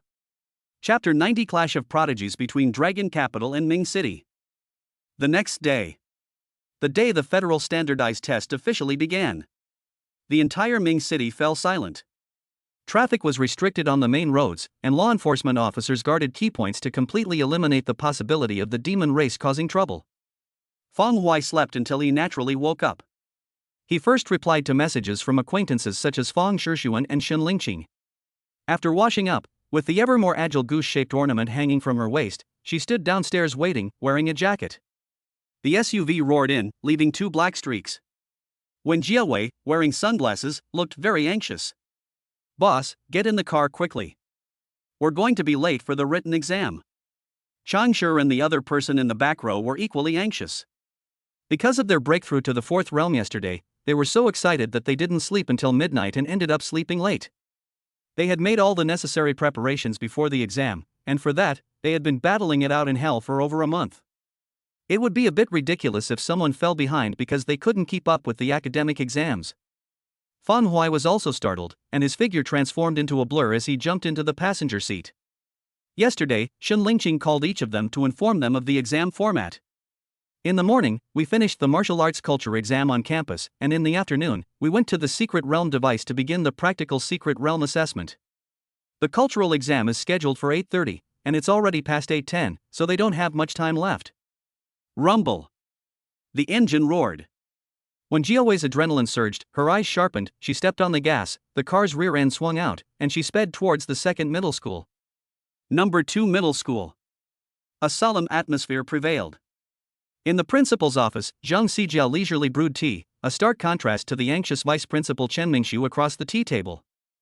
"Principal, things have been quite turbulent at number 1 high school these past few days. I heard that besides Tang Wenhao, that genius from Dragon City, they have also cultivated 2 other 4th realm prodigies." "Oh? Really? That's not bad. That's not all. Shen Shi, did you know? He's somehow gotten in touch with that old geezer at number 1 middle school and is actually planning to transfer there. He'll be here soon to complete the paperwork. I understand, everyone has their own ambitions. Principal, don't you realize how serious this is? Shen Shi is said to have broken through to the 4th realm in the War God training camp. He's the only one in our 2nd high school to reach the 4th realm.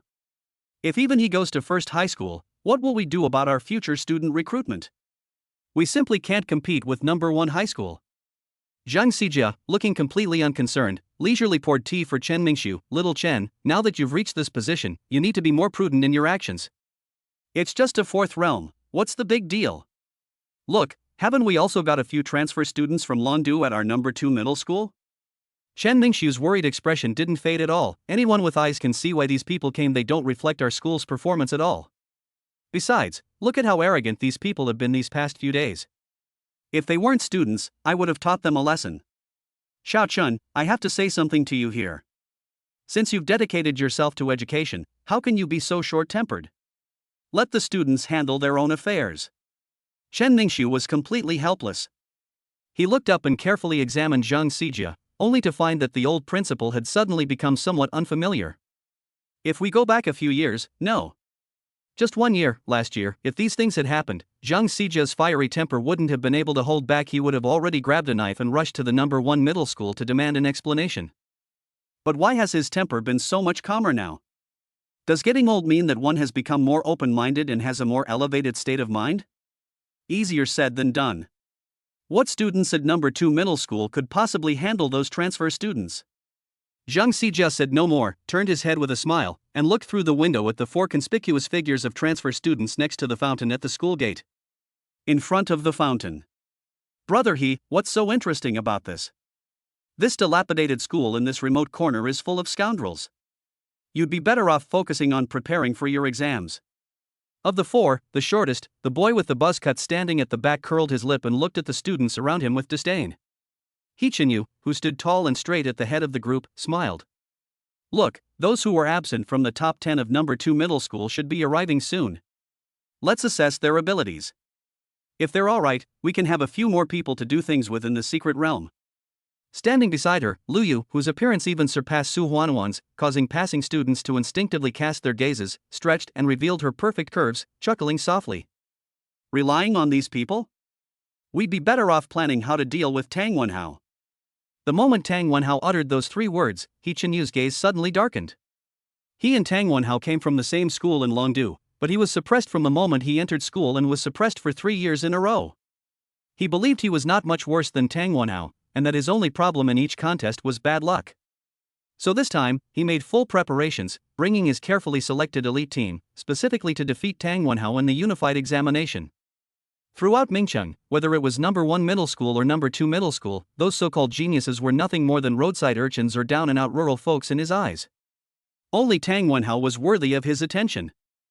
Standing next to the boy with the buzz cut, Bai Yan, who had long hair tied in a ponytail and looked refined, smiled, a sharp glint flashing in his eyes. You can't say that. These people are still useful. At crucial moments, the role of cannon fodder should not be underestimated. Using them to fill in the blanks will always cause some trouble for Tang Wenhao. He Chenyu smiled and was about to say something when he was attracted by a figure walking towards the school gate. The short-haired boy, Shizhen, took out his communicator, looked at the screen, and laughed. Shenhe, third in the class of number 2 middle school, I heard he went to the War God training camp for special training. It seems he has broken through to the 4th realm. Go and give him a try. Okay, brother he. Shizhen grinned, put away his communicator, and walked straight over. Shenhe stood at the school gate, his face now several shades darker than before. He grinned, his eyes filled with pride. Fong Wai? He's just an S rank. I've already reached the 4th realm. What makes you think you can compare to me? He had already made up his mind. He came to number 1 middle school today to get revenge, to return the slap he had given Fong Wai and make him kneel down and apologize. Once I've calmed down, I'll go through the transfer procedures and go to the number 1 middle school, where there are even more talented students. When he teams up with those geniuses, his standardized test scores will improve even further. As for whether they will be reluctant to leave number 2 middle school. TCH, people strive for higher positions, water flows downhill. This lousy school is full of useless people, what's the point of keeping them here?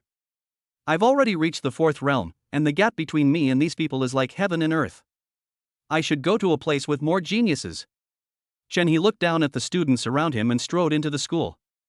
Before he had taken more than a few steps, Shizhen, who was a head shorter than him, came up and blocked his way.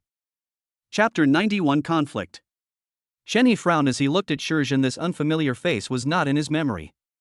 Sensing the aura of the 3rd realm emanating from Shizhen, Shenhe suppressed his disdain and revealed a warm smile. Excuse me, is there anything I can help you with? Shizhen keenly sensed Shenhe's emotions and couldn't help but laugh in anger, feeling a sense of absurdity. In a place as run down as Mingcheng, how could anyone dare to show him disdain? Even the 4th realm is not acceptable. He grinned, looked up and stared straight at Shenhe, making a final confirmation. Shenhe, who was originally 3rd in his class at number 1 high school, entered the War God training camp, right? Shenhe frowned even more deeply. Shizhen's tone made him very uncomfortable. Like, how I am when I'm facing others. He nodded, about to say something. The stone trembled the instant he nodded. Like a heavy artillery shell being fired, his leg, accompanied by an air blast, reached Shenhe's cheek.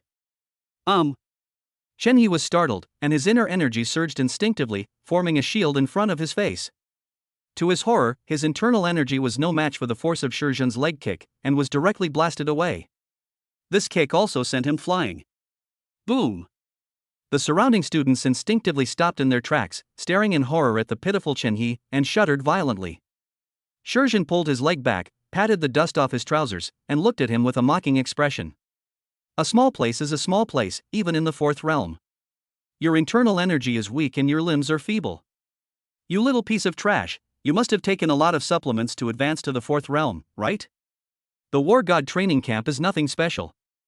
With your half-baked 4th realm skill, you can only bully the country bumpkins here at best. As he spoke, he seemed somewhat bored and went straight back to Ichinyu. Brother you're trash.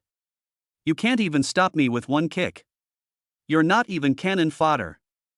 Being able to reach the 4th realm is truly a stroke of incredible luck. Under the pitying gazes of the surrounding students, Shenhe suddenly got up. He looked at the 4 figures in the distance, took a deep breath, covered his face, lowered his head like a quail, and walked quickly towards the campus.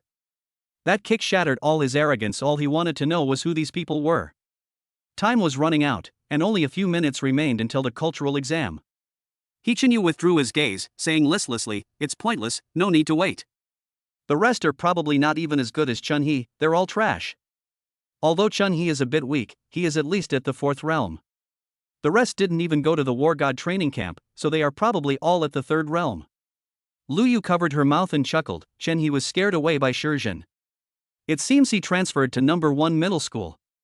Now, number 2 middle school's only 4th ranked school is gone. It doesn't matter anyway, I didn't expect these people to deal with Tang Wenhao. He Chinyu shook his head and turned to lead everyone to the cultural assessment classroom. Just then. Hurry, hurry. There are only a few minutes left, Changshi, hurry up. It's all your fault. We were already running out of time, and you still went to buy lollipops? You don't know anything. It's so cool and classy to have a lollipop in your mouth. At the school gate, Fang Huai and his 3 friends, not wearing school uniforms and each with a lollipop in their mouths, sprinted towards the cultural assessment area. He Chinyu and the others stopped and looked over.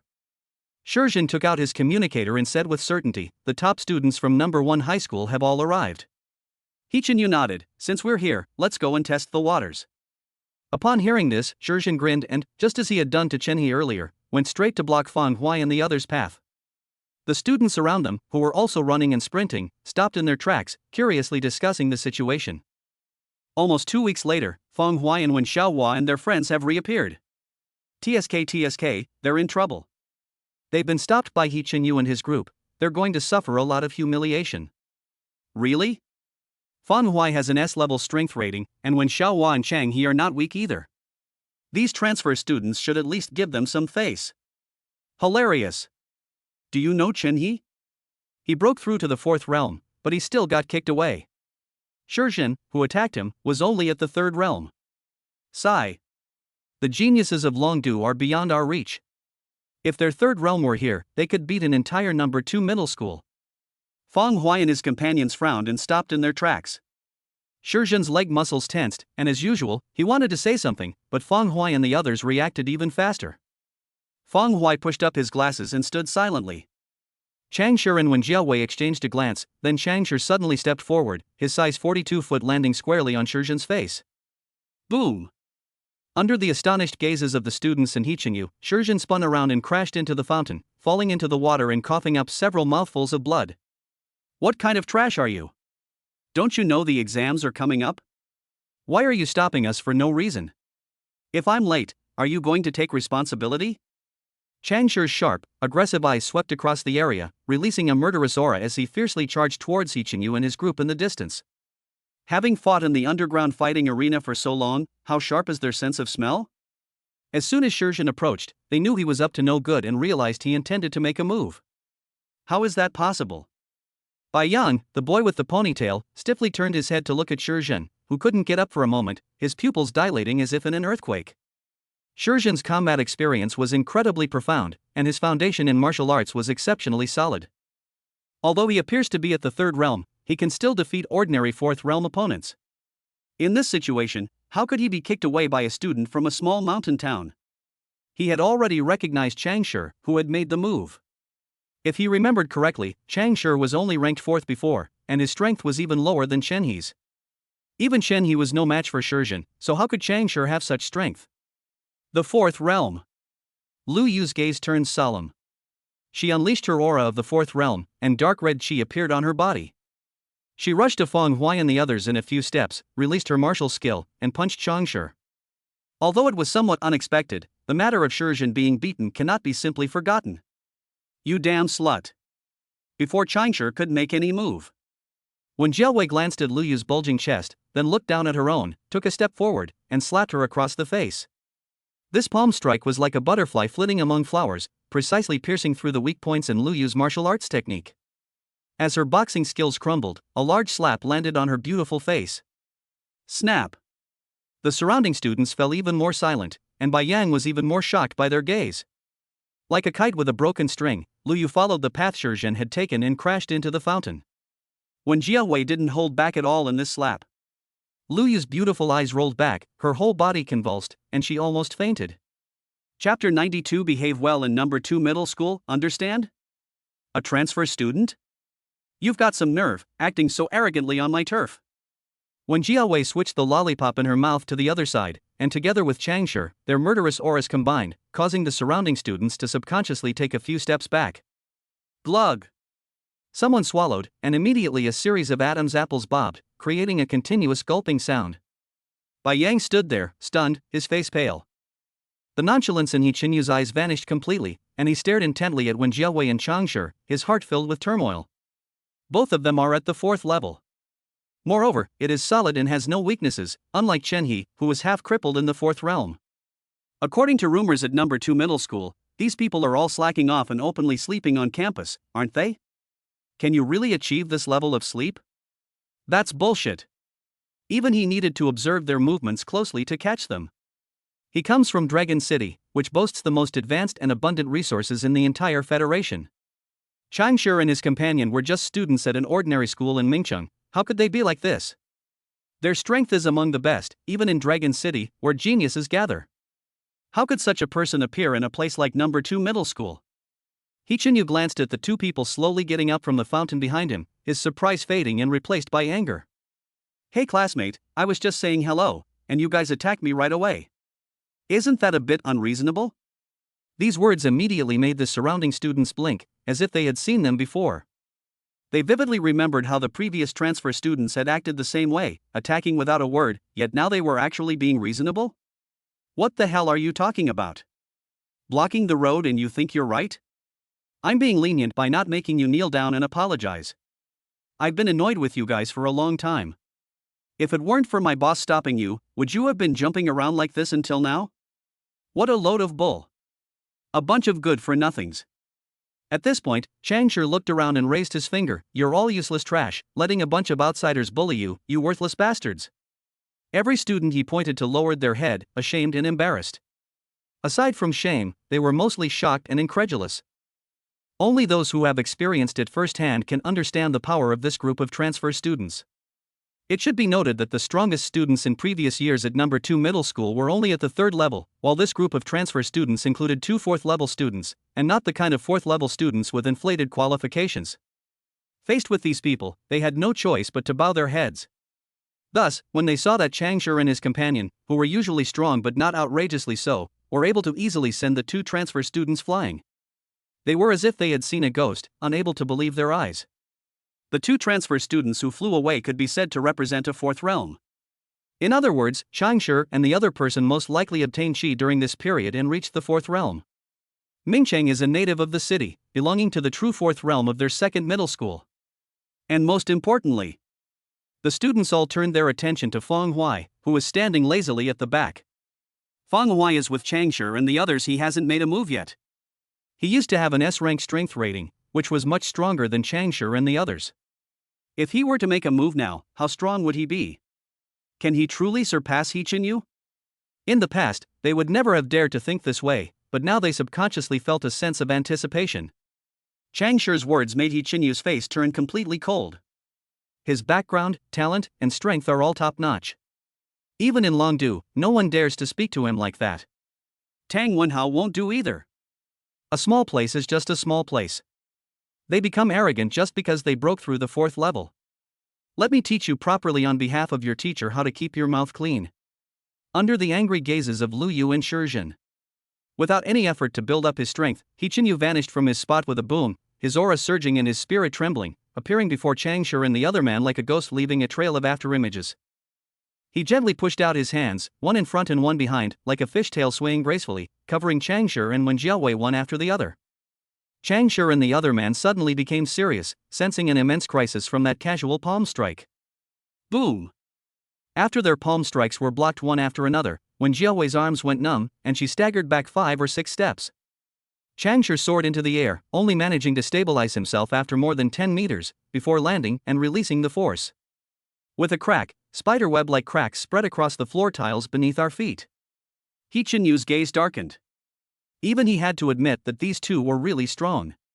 He used a B-level martial art technique that he had mastered to an unparalleled degree. Even in Longdu, very few people would be able to block it head-on.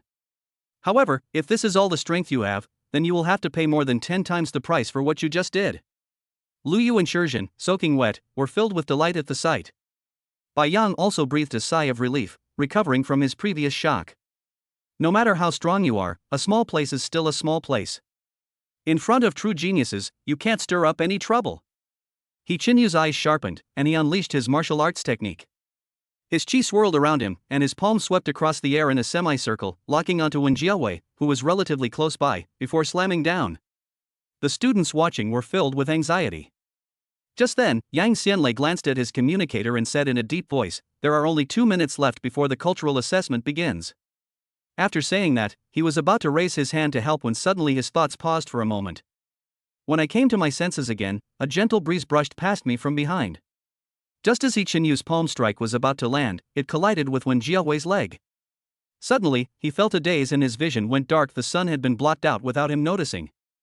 Before he could react, Fang Hui gently slapped Wen Jiawei's leg away, then moved his palm, cutting through the air, and directly covered He Qinyu's face.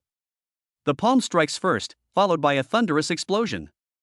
His face pressed against his palm, Fang Hui's 5 fingers, like steel claws, clenched down suddenly, digging deep into his bone.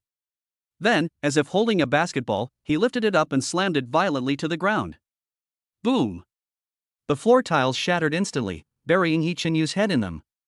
Blood then overflowed, filling the entire pit. After that attack, the entire school gate seemed to be muted, and a deathly silence enveloped the entire area. Lu Yu and the other two were like ducks with their necks being choked, their expressions frozen in place. Click! After chewing the candy in his mouth, Fang Hui straightened up, dusted himself off, adjusted his glasses, and looked at the group of people in the distance, his voice calm.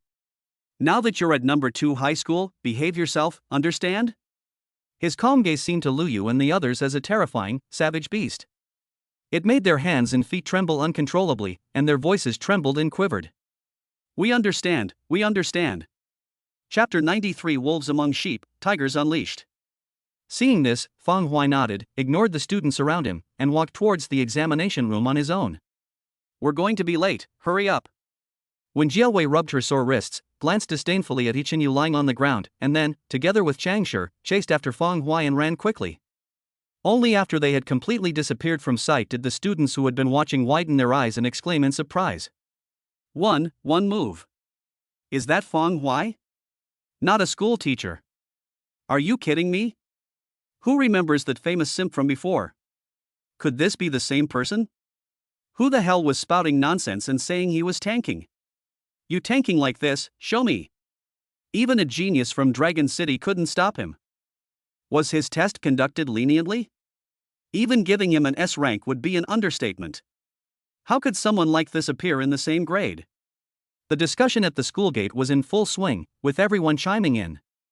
They hoped that Fang Hui could be better than He Qinyu, so that they could vent their anger. But isn't it a bit outrageous to be this strong? Because of the high profile of these transfer students, they have been secretly trying to find out a lot about He Qinyu's background. Through various news reports in Longdu, everyone knows that He Qinyu is ranked among the top in Longdu, a true prodigy. Being ranked among the top in a major city like Dragon Capital is equivalent to being among the top in the entire federation. If Fang Hui could fight him to a standstill, and their strength were roughly equal, they could barely accept it. But if you only make one move and the other person doesn't even have a chance to react, they'll be lying on the ground unable to move. How big is the difference in that? He Qinyu was already so strong that they had to look up to him, while Fang Hui was even stronger, completely beyond their comprehension. How could a genius with such strength appear in Mingcheng, a small mountain town, and in this ordinary number 2 middle school, becoming their classmate? The intense shock made them forget about the unified cultural examination for a moment. It wasn't until someone yelled that everyone hurriedly ran towards the test center. Birds and beasts scattered at the school gate. Lu Yu and the others felt as if they were in a dream, somewhat bewildered.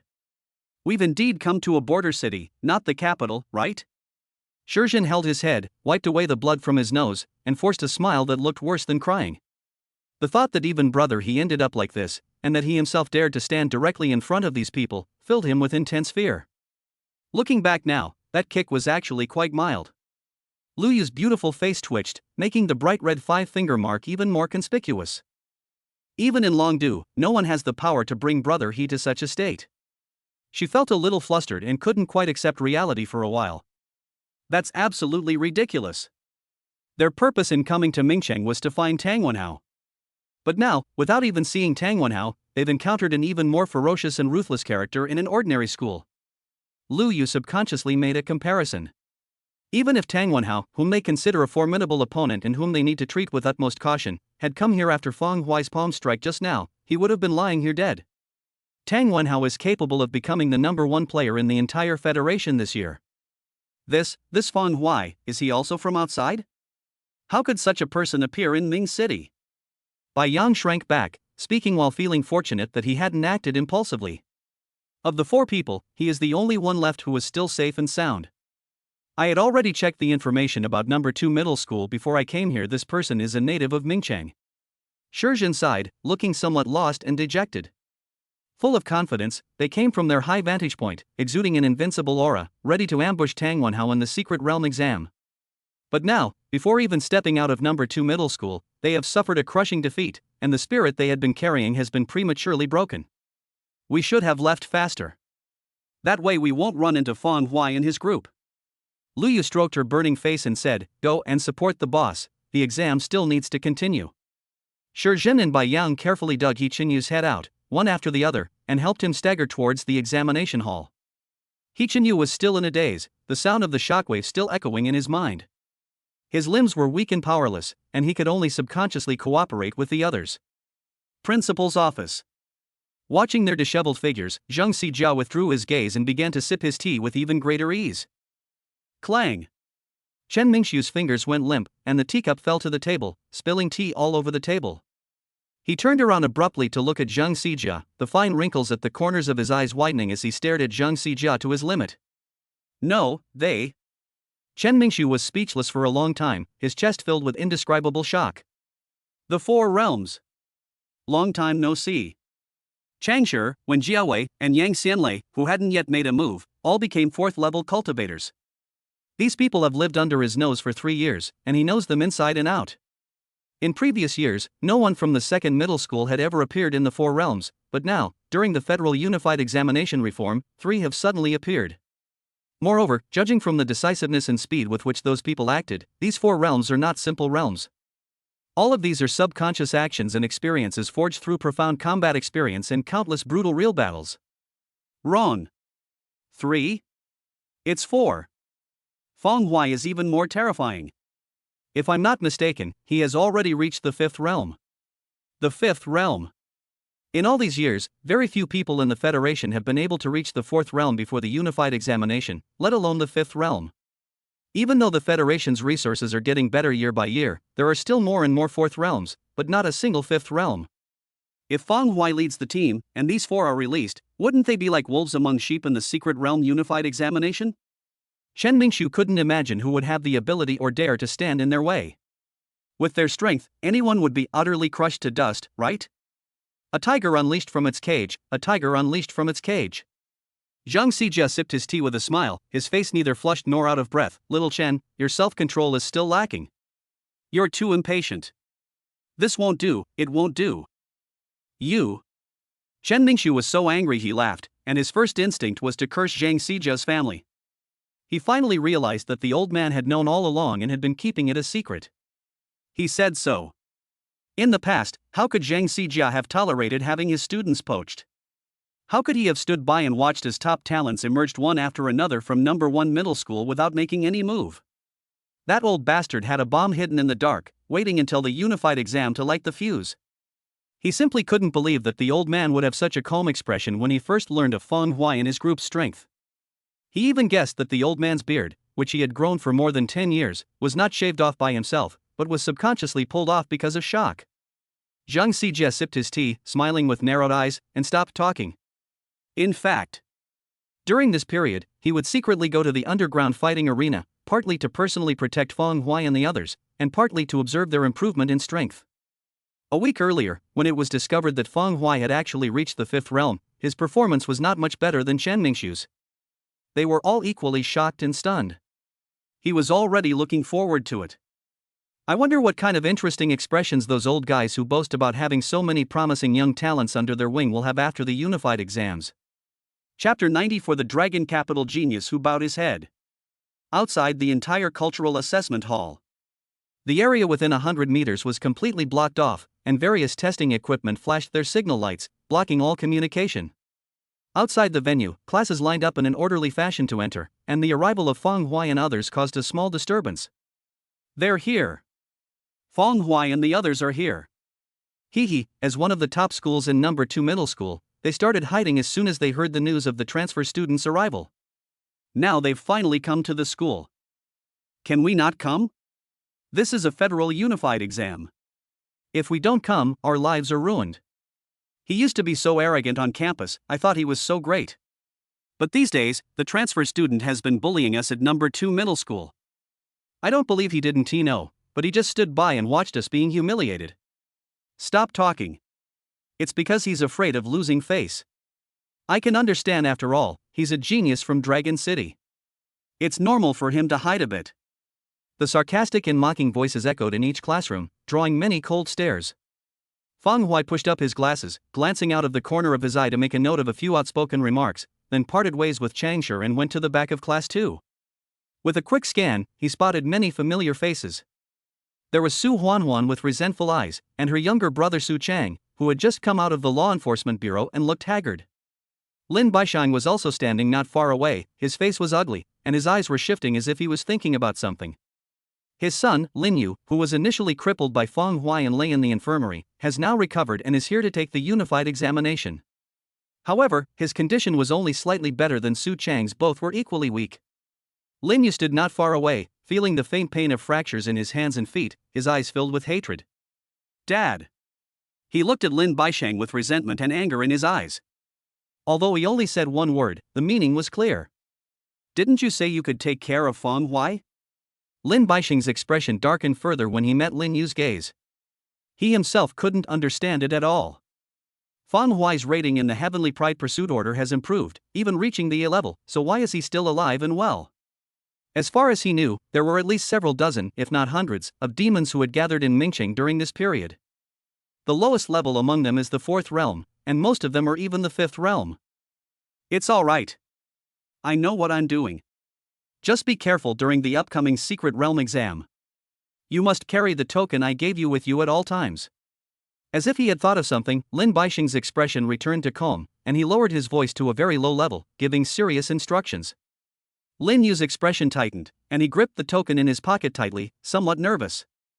Feng Hui took in their subtle emotional changes, a flash of white light passing through his glasses. He didn't know what the father and son were saying, but he keenly sensed a hint of threat. Keeping this to himself and secretly taking precautions, he looked at the students from class 2 around him, his fingers twitching slightly, unable to suppress the urge to take action. Ever since he came in, his former classmates have been casting resentful glances at him from time to time, and even acting as if he didn't exist, gossiping among themselves. His words implied that Feng Hui, as the top student in number 2 middle school, had actually run away when the transfer students arrived, instead of being the first to step up and letting them suffer. These words almost made Feng Hui's temper explode. Despite fighting in the arena for so long, these people still managed to disgust him. Damn it, he's not as skilled as others, yet he blames me for not being at school? What obligation do I have to help you? You're already being kind by not putting pressure on yourselves like those transfer students. Just then. Suddenly, the area outside the hall fell silent. All the classes stopped talking and stared blankly back at each other. Behind them, He Chinyu and his entourage, who were usually known for their outstanding demeanor, stumbled and staggered in. They are no longer as arrogant as before. 3 of the 4 were injured, and He Chinyu, the strongest among them, had a bloody head and dim eyes, to the point that he needed to be helped up. As the 4 walked, blood flowed along the way, forming a striking crimson line. Everyone present, including the teachers, was astonished by what they saw. What's going on with He Chinyu and the others? How did things turn out like this? I saw them at the school gate, and I remember they were fine in front of me. Yes, you know Chinhe, right? They cornered him and taught him a lesson earlier. Everyone was shocked and completely baffled. Xin Lingqing, who was standing at the front of class 2, was suddenly stunned and subconsciously turned her head to look at Feng Hui. She felt that this scene was somewhat familiar. Feng Hui always caused trouble in the past in the same way. But, could Feng Hui have done this to these transfer students? She admitted that Feng Hui was strong, but the difference in educational environment and resources made these transfer students even more outrageous. Even as a teacher, she wasn't entirely confident she could beat He Chinyu in a real fight, even though her skill level was higher, having reached the 5th realm. Unable to discern anything from Feng Hui's face, she withdrew her gaze. It shouldn't have anything to do with Feng Hui. After all, he's a genius from Longdu. Who in the entire number 2 high school can stand against him? She shook her head, composed herself, and stepped forward, looking at the 4 people with concern, guiding them to line up in the second class. These students eventually transferred to class 2. As the homeroom teacher, I must treat all students equally. Of course, there were also moments of pleasure along the way. Regardless of how these people were injured, Shen Lingqing couldn't help but feel happy that they looked like this now. They used to rely on their family background and connections and never took her seriously. They completely ignored her words and even looked down on Shen Lingqing. Now look what's happened, you've become such a miserable state. Let's see if you can be any more awesome. Led by Shen Lingqing and watched by countless eyes, He Chenyu and his companion stumbled and staggered over. As Shen Lingqing passed Feng Huai, she kept walking, but suddenly felt that there was nothing behind her. Looking back, the 4 people had already stopped far away, as if they had been threatened by someone, and dared not move. Lu Yu and the other 2 stared at Feng Huai, who looked unremarkable and like a model student, and their pupils suddenly contracted, their limbs stiffening. He Chenyu disregarded the pain and instinctively shrank his neck, his eyes filled with terror. On the way here, he had already become completely sober, but no matter how he reviewed the situation, he could only come to one conclusion. Feng Huai's earlier grab was something he had no chance of dodging. That was a move that was almost at its limit, and it subtly blocked all his escape routes. Looking back now, that despair is still vivid in my mind, as if I were cornered on the edge of a cliff by a bloodthirsty beast, with no room for resistance whatsoever. In all his life, no one of his generation has ever given him such a feeling. With just one move, all his arrogance was shattered, leaving him with no will to resist. The group stopped at the very end of the line. This road must pass by Feng Huai. But they didn't dare to go any closer. Chapter 95 Examination of Literature. Come here quickly, the exam is about to start. Let me treat your wounds. Shen Lingqing frowned and urged. What's going on? Why are you just standing there? The surrounding students gave him strange looks. The 4 people seemed not to hear anything, standing there blankly, their eyes flickering, glancing at Feng Huai from time to time, their foreheads sweating with nervousness. An eerie silence fell over class 2. Even though the tiger was dead, its power remained. Despite the fate of He Chenyu and his 3 companions, all the students were still afraid and dared not utter a sound. Shen Lingqing's brows furrowed more and more, somewhat bewildered. The silence didn't last long. Feng Huai glanced around, adjusted his glasses, and said calmly, the exam is about to begin. Aren't you all going over there? Do you want someone to invite you? Almost as soon as he finished speaking, the 4 of them rushed over. He Chenyu even shook off Shizhen and the other man's support, and walked forward as if nothing had happened. Once he was far away from Feng Huai, his body went limp and he collapsed again. Several people approached, but Shen Lingqing's beautiful eyes remained fixed on Feng Huai, standing still without making any move. What do these people mean? Her urging was useless, but Feng Huai scared them like rabbits with just a few words, and they ran over without even caring about their injuries. Thinking of how they seemed too frightened to move, and looking at their injuries, Shen Lingqing's gaze gradually turned to astonishment, even horror. It is obvious that the injuries of these transfer students are closely related to Feng Huai, and it is even more likely that he caused them. No. That can't be, right? Feng Huai hasn't been to school for over a week. Could it be that he had a conflict with He Chenyu and the others in that short period of time? But He Chenyu's strength is unmatched in the entire Federation. How strong must Feng Huai be to make him this afraid? She couldn't believe it at all, but the facts forced her to accept it. Her gaze swept over Feng Huai, then fell upon Yang Xianlei, who stood there blankly with his usual expression. Her heart pounded wildly, causing her chest to heave violently. If it really was Feng Huai who did it, then how powerful must he be? He's probably even surpassed her, hasn't he? Shen Lingqing has already graduated from the Martial Arts Academy, while Feng Huailian hasn't even taken the unified exam yet. This kind of genius. Shen Lingqing was somewhat dazed, as if in a dream. No. She wouldn't dare to have such an outrageous dream. After a long while, she suppressed her turbulent emotions and hurriedly fulfilled her duties as a homeroom teacher by bandaging the injuries of He Chenyu and the others. Several classmates who were nearby also heard Feng Huai's words, but they didn't dare to think about it too deeply. Then another group of students who were going to be late arrived from a distance, excitedly recounting what had happened at the school gate. Boom! Instantly, Feng Huai and his 3 companions, hidden among the crowd, stood out like cranes among chickens, attracting countless shocked gazes. What? You're saying that He Chenyu blocked Feng Huai and Wen Xiaohua at the school gate, and then got knocked to the ground by one of them? Dude, You've got it backwards, haven't you? Shouldn't it be that Feng Huai and the others are down? Are you blind? Open your dog eyes and see who's bleeding from a head over there. He Chinyu is at the 4th realm. And he comes from Longdu. Even his martial arts teacher praised his skills as superb, saying his strength had reached the 5th realm. How could he possibly be defeated by Feng Huai and the others? The surrounding area was filled with indescribable shock. The Dragon Capital's prodigy, who had left them helpless, was actually beaten like a dead dog by their classmates. The stark contrast left everyone somewhat bewildered. For a moment, I felt as if I didn't recognize Feng Huai and the others anymore. They seemed like complete strangers. Not only the students, but also the homeroom teachers of each class, as well as the teachers from the Mingcheng Martial Arts Association responsible for presiding over and maintaining the order of the exam, all looked at Feng Huai and his group with shock and subconsciously sized them up. A huge murmur of discussion resounded, but Feng Huai's place was completely silent. The entire class too was trembling with fear. Everyone lowered their heads, their shoulders shaking, unable to suppress the fear in their hearts. They had just mocked someone, and then this bombshell news came right away. At that moment, recalling Feng Huai's past tyrannical behavior, no one was unafraid of being confronted and taught a lesson by him. Su Huanhuan stood in the crowd, her gaze somewhat unfocused, feeling as if the world had become unreal. How could this be? It's fake. It's all fake.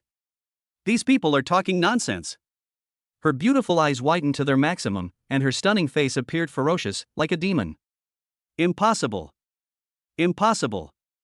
Feng Huai isn't like that. Su Huanhuan was filled with hatred, her resentment churning like a raging river. If she acknowledges Feng Huai's strength, wouldn't that mean she was blind before? To make her admit that she was indeed blind, that Feng Huai was truly a genius, and that she had thrown away a chance to soar to great heights, and even offended him, is no different from killing her. No way. You're just a piece of trash. My judgment is absolutely correct. Su Huanhuan was a little short of breath and took several deep breaths before she could barely catch her breath.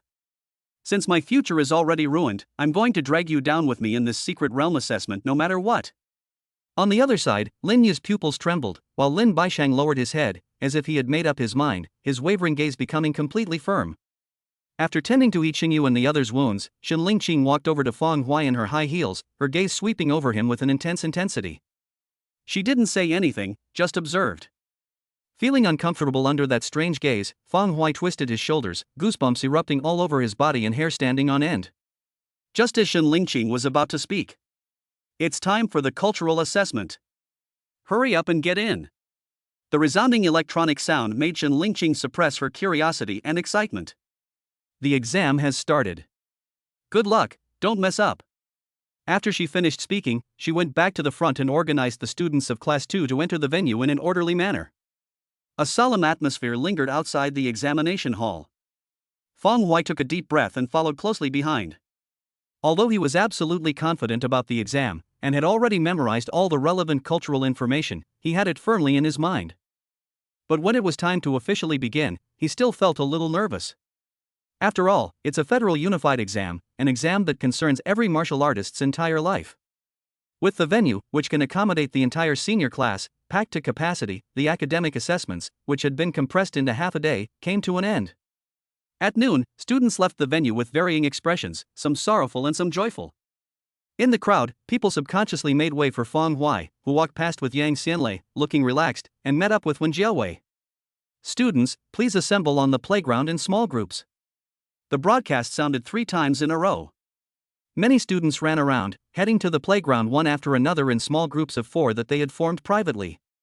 Feng Huai and his group walked behind, and behind them were Yi Qingyu and his 3 companions, who looked timid and hesitant. A huge stage on the playground. After delivering a lengthy speech to the orderly students below, Zhang Xijia instructed the martial arts instructors to lead the group to the secret realm device built in Ming City. Next up is the most important practical assessment in the secret realm. The precautions have already been explained, so please don't let your guard down and keep up the good work. Chapter 96. Don't break through to the 6th realm. The van was driving on the road. Zhang Xijia drove himself, while Feng Huai and 3 others sat in the back. Outside the window, the buildings on both sides rushed past. Zhang Xijia held the steering wheel with one hand, while the other hand trembled slightly. Whoosh! 4 hexagonal precision devices appeared in the hands of Feng Huai and the others. The device has a unique mechanical aesthetic. It is very thin, about 5 mm thick, with a circular touch button protruding in the very center. Fang Huai stroked it, while Zhang Xijia explained, it's a secret realm automatic exit device, containing some spiritual energy, and it can enter with you.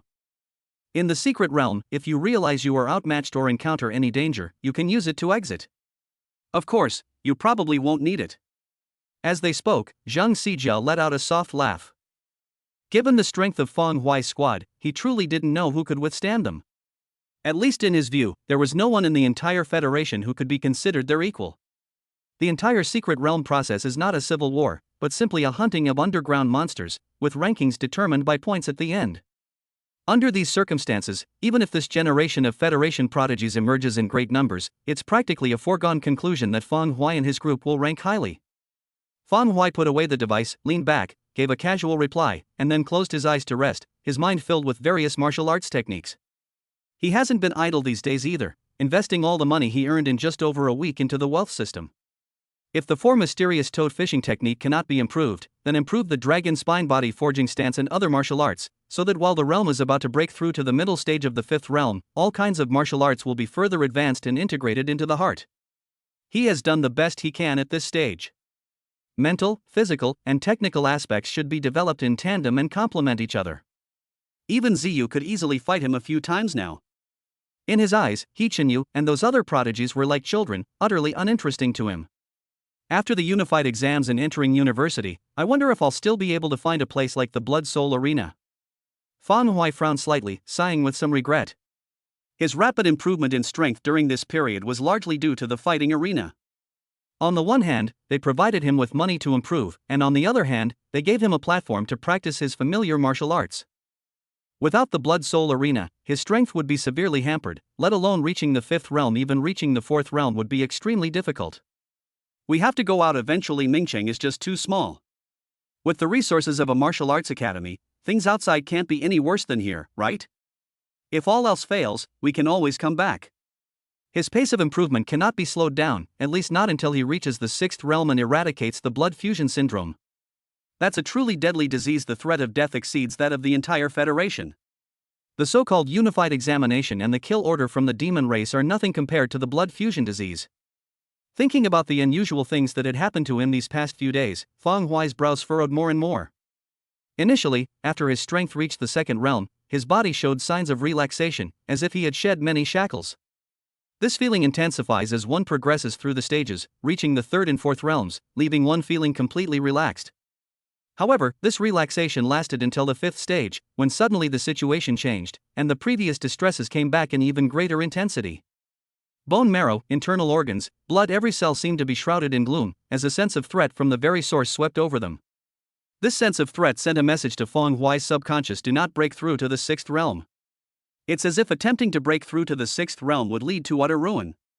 This feeling is exceptionally strong, stemming from the synchronized transmission between the body and mind. Yes. Reaching the 6th realm at the age of 20 is indeed difficult as ascending to heaven, but if the entire Federation concentrates its resources to support it, it is still barely possible to achieve. Blood fusion disease has plagued many people, including some children of high-ranking officials. The Federation must have tried, but after decades or even centuries, it remains an incurable disease. Perhaps, the biggest challenge isn't reaching the 6th realm, but rather a deeper, more pressing threat? As his thoughts raced through his mind, Fang Huai's brows gradually relaxed, and he exhaled. If you don't break through, you'll die at 20. If you do break through, you'll likely die on the spot. Ha! Caught in a dilemma? That's interesting. Fang Huai opened his eyes, turned his head to look out the window, and reflected the rapidly receding city scene in his deep pupils. If he had discovered this at the beginning of his transmigration, he would likely have broken down psychologically and fallen into despair. But now, his spirit has become even more resilient, and having witnessed the bloodshed of the underground fighting arena, he has remained undefeated all the way, which has long since given him an invincible aura. This situation did not deter him in the slightest. On the contrary, it further fueled the violent rage within him. What's the big deal? It's just a blood fusion syndrome, nothing more than a stubborn rock on the path of martial arts. If you can't get through, fine. But if I do manage to get through, I'll find out the origin of this blood fusion disease and destroy you from the source. A pure, destructive desire churned like dark clouds within his pitch-black pupils, and Feng Huai's lips curved into a gentle smile. They remained silent the entire way. All 7 middle schools in Mingcheng gradually gathered in front of the vast square in the south of the city. Here, a 100-meter-tall, pyramid-shaped mechanical structure stands at the very center, with a researcher in a white coat adjusting the machine every 10 meters around it. Further away, several large platforms were set up. Leaders from various universities and cities, as well as admissions staff from some institutions of higher learning, all arrived at the scene. The secret realm was used for the first time due to the Federation's first reform. Not only were the leaders of various departments present on the platform, but also the military generals. In addition, all the well-known merchants and martial arts schools in Mingcheng were also present, standing orderly on the high platform to look into the distance. Among them were Chang Yoha and Wen Changbai. Behind these important figures, in an inconspicuous corner, Ziyu hid, completely covered up, only her beautiful purple eyes peeking out as she curiously observed. This unified examination can be considered a grand event for the Federation. Even someone like her, who is active in the underworld, couldn't help but come out of curiosity. At this moment, all the prominent figures in Mingcheng and its surrounding areas have arrived. The gathering place of number 1 middle school. A small circle had formed here. In the center of the circle, Tang Wenhao, dressed in an air of nobility, stood with his 3 teammates from Longdu, arms crossed, their faces full of casualness. Whether they were ordinary students from number 1 middle school, geniuses who had reached the 4th realm, or even some teachers, the gazes they cast upon them were filled with flattery and admiration. After all, on his very first day at number 1 high school, Tang Wenhao proved with his hard-earned strength just how outstanding the geniuses of Longdu and the Tang family were. It's something that a small mountain town like Mingcheng can only dream of. Brother Tang, judging by the time, you should be here soon. Before Tang Wenhao could react, another cute girl with a round face and pigtails looked at him with disgust. That persistent pest. They've chased us all the way to Mingcheng. Chapter 97 The Tang Family's Warning. Another male team member with short hair scratched his head. The dogskin plaster is real, and so is the strength. If you're not careful, you could really be tricked by Yu during the secret realm exam. After all, his family background and strength are not much weaker than Brother Tang's. As soon as he finished speaking, all 3 team members looked helpless. Upon hearing this, Tang Wenhao's expression did not change much, and he did not seem particularly concerned. At this moment, he wasn't thinking about Yu and the others, but rather about the people his older sister, Tang Dudu, had asked him to look after before he came to Mingcheng. Feng Huai? Feng Shixuan's younger brother? His eyes flickered as he pondered deeply. The Tang family is too big. Its family strength ranks among the top 10 in the entire Federation. As the eldest daughter of the family, Tang Dudu's marriage was not entirely under her control. At the very least, the person she chooses, even if not a perfect match in terms of social status, must excel in some areas. As a typical commoner, Feng Shixuan's only notable achievement was his admission to the War Academy. This clearly does not meet the Tang family's criteria for judging the word outstanding. Therefore, the Tang family had a completely different plan than Tang Dudu's during this trip to Mingcheng, to give Feng Huai a warning, thereby sending a message to Feng Shixuan that he should back down. Tang Wenhao's thoughts, stemming from his own heart, coincided with the Tang family's arrangements.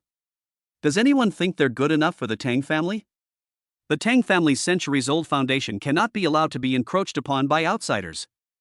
Feng Shixuan's ability to gain admission to the War Academy demonstrates his exceptional talent.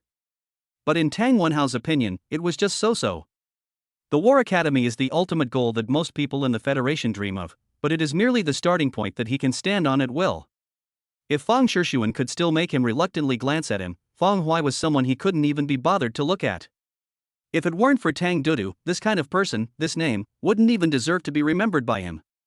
Are they just trash at most at the 2nd level, and the entire Federation is full of them? Asking him to help this kind of person? Do you really think Tang Wenhao is a babysitter? This also indirectly proves that the difference between the Feng brothers and the Tang family is truly like heaven and earth.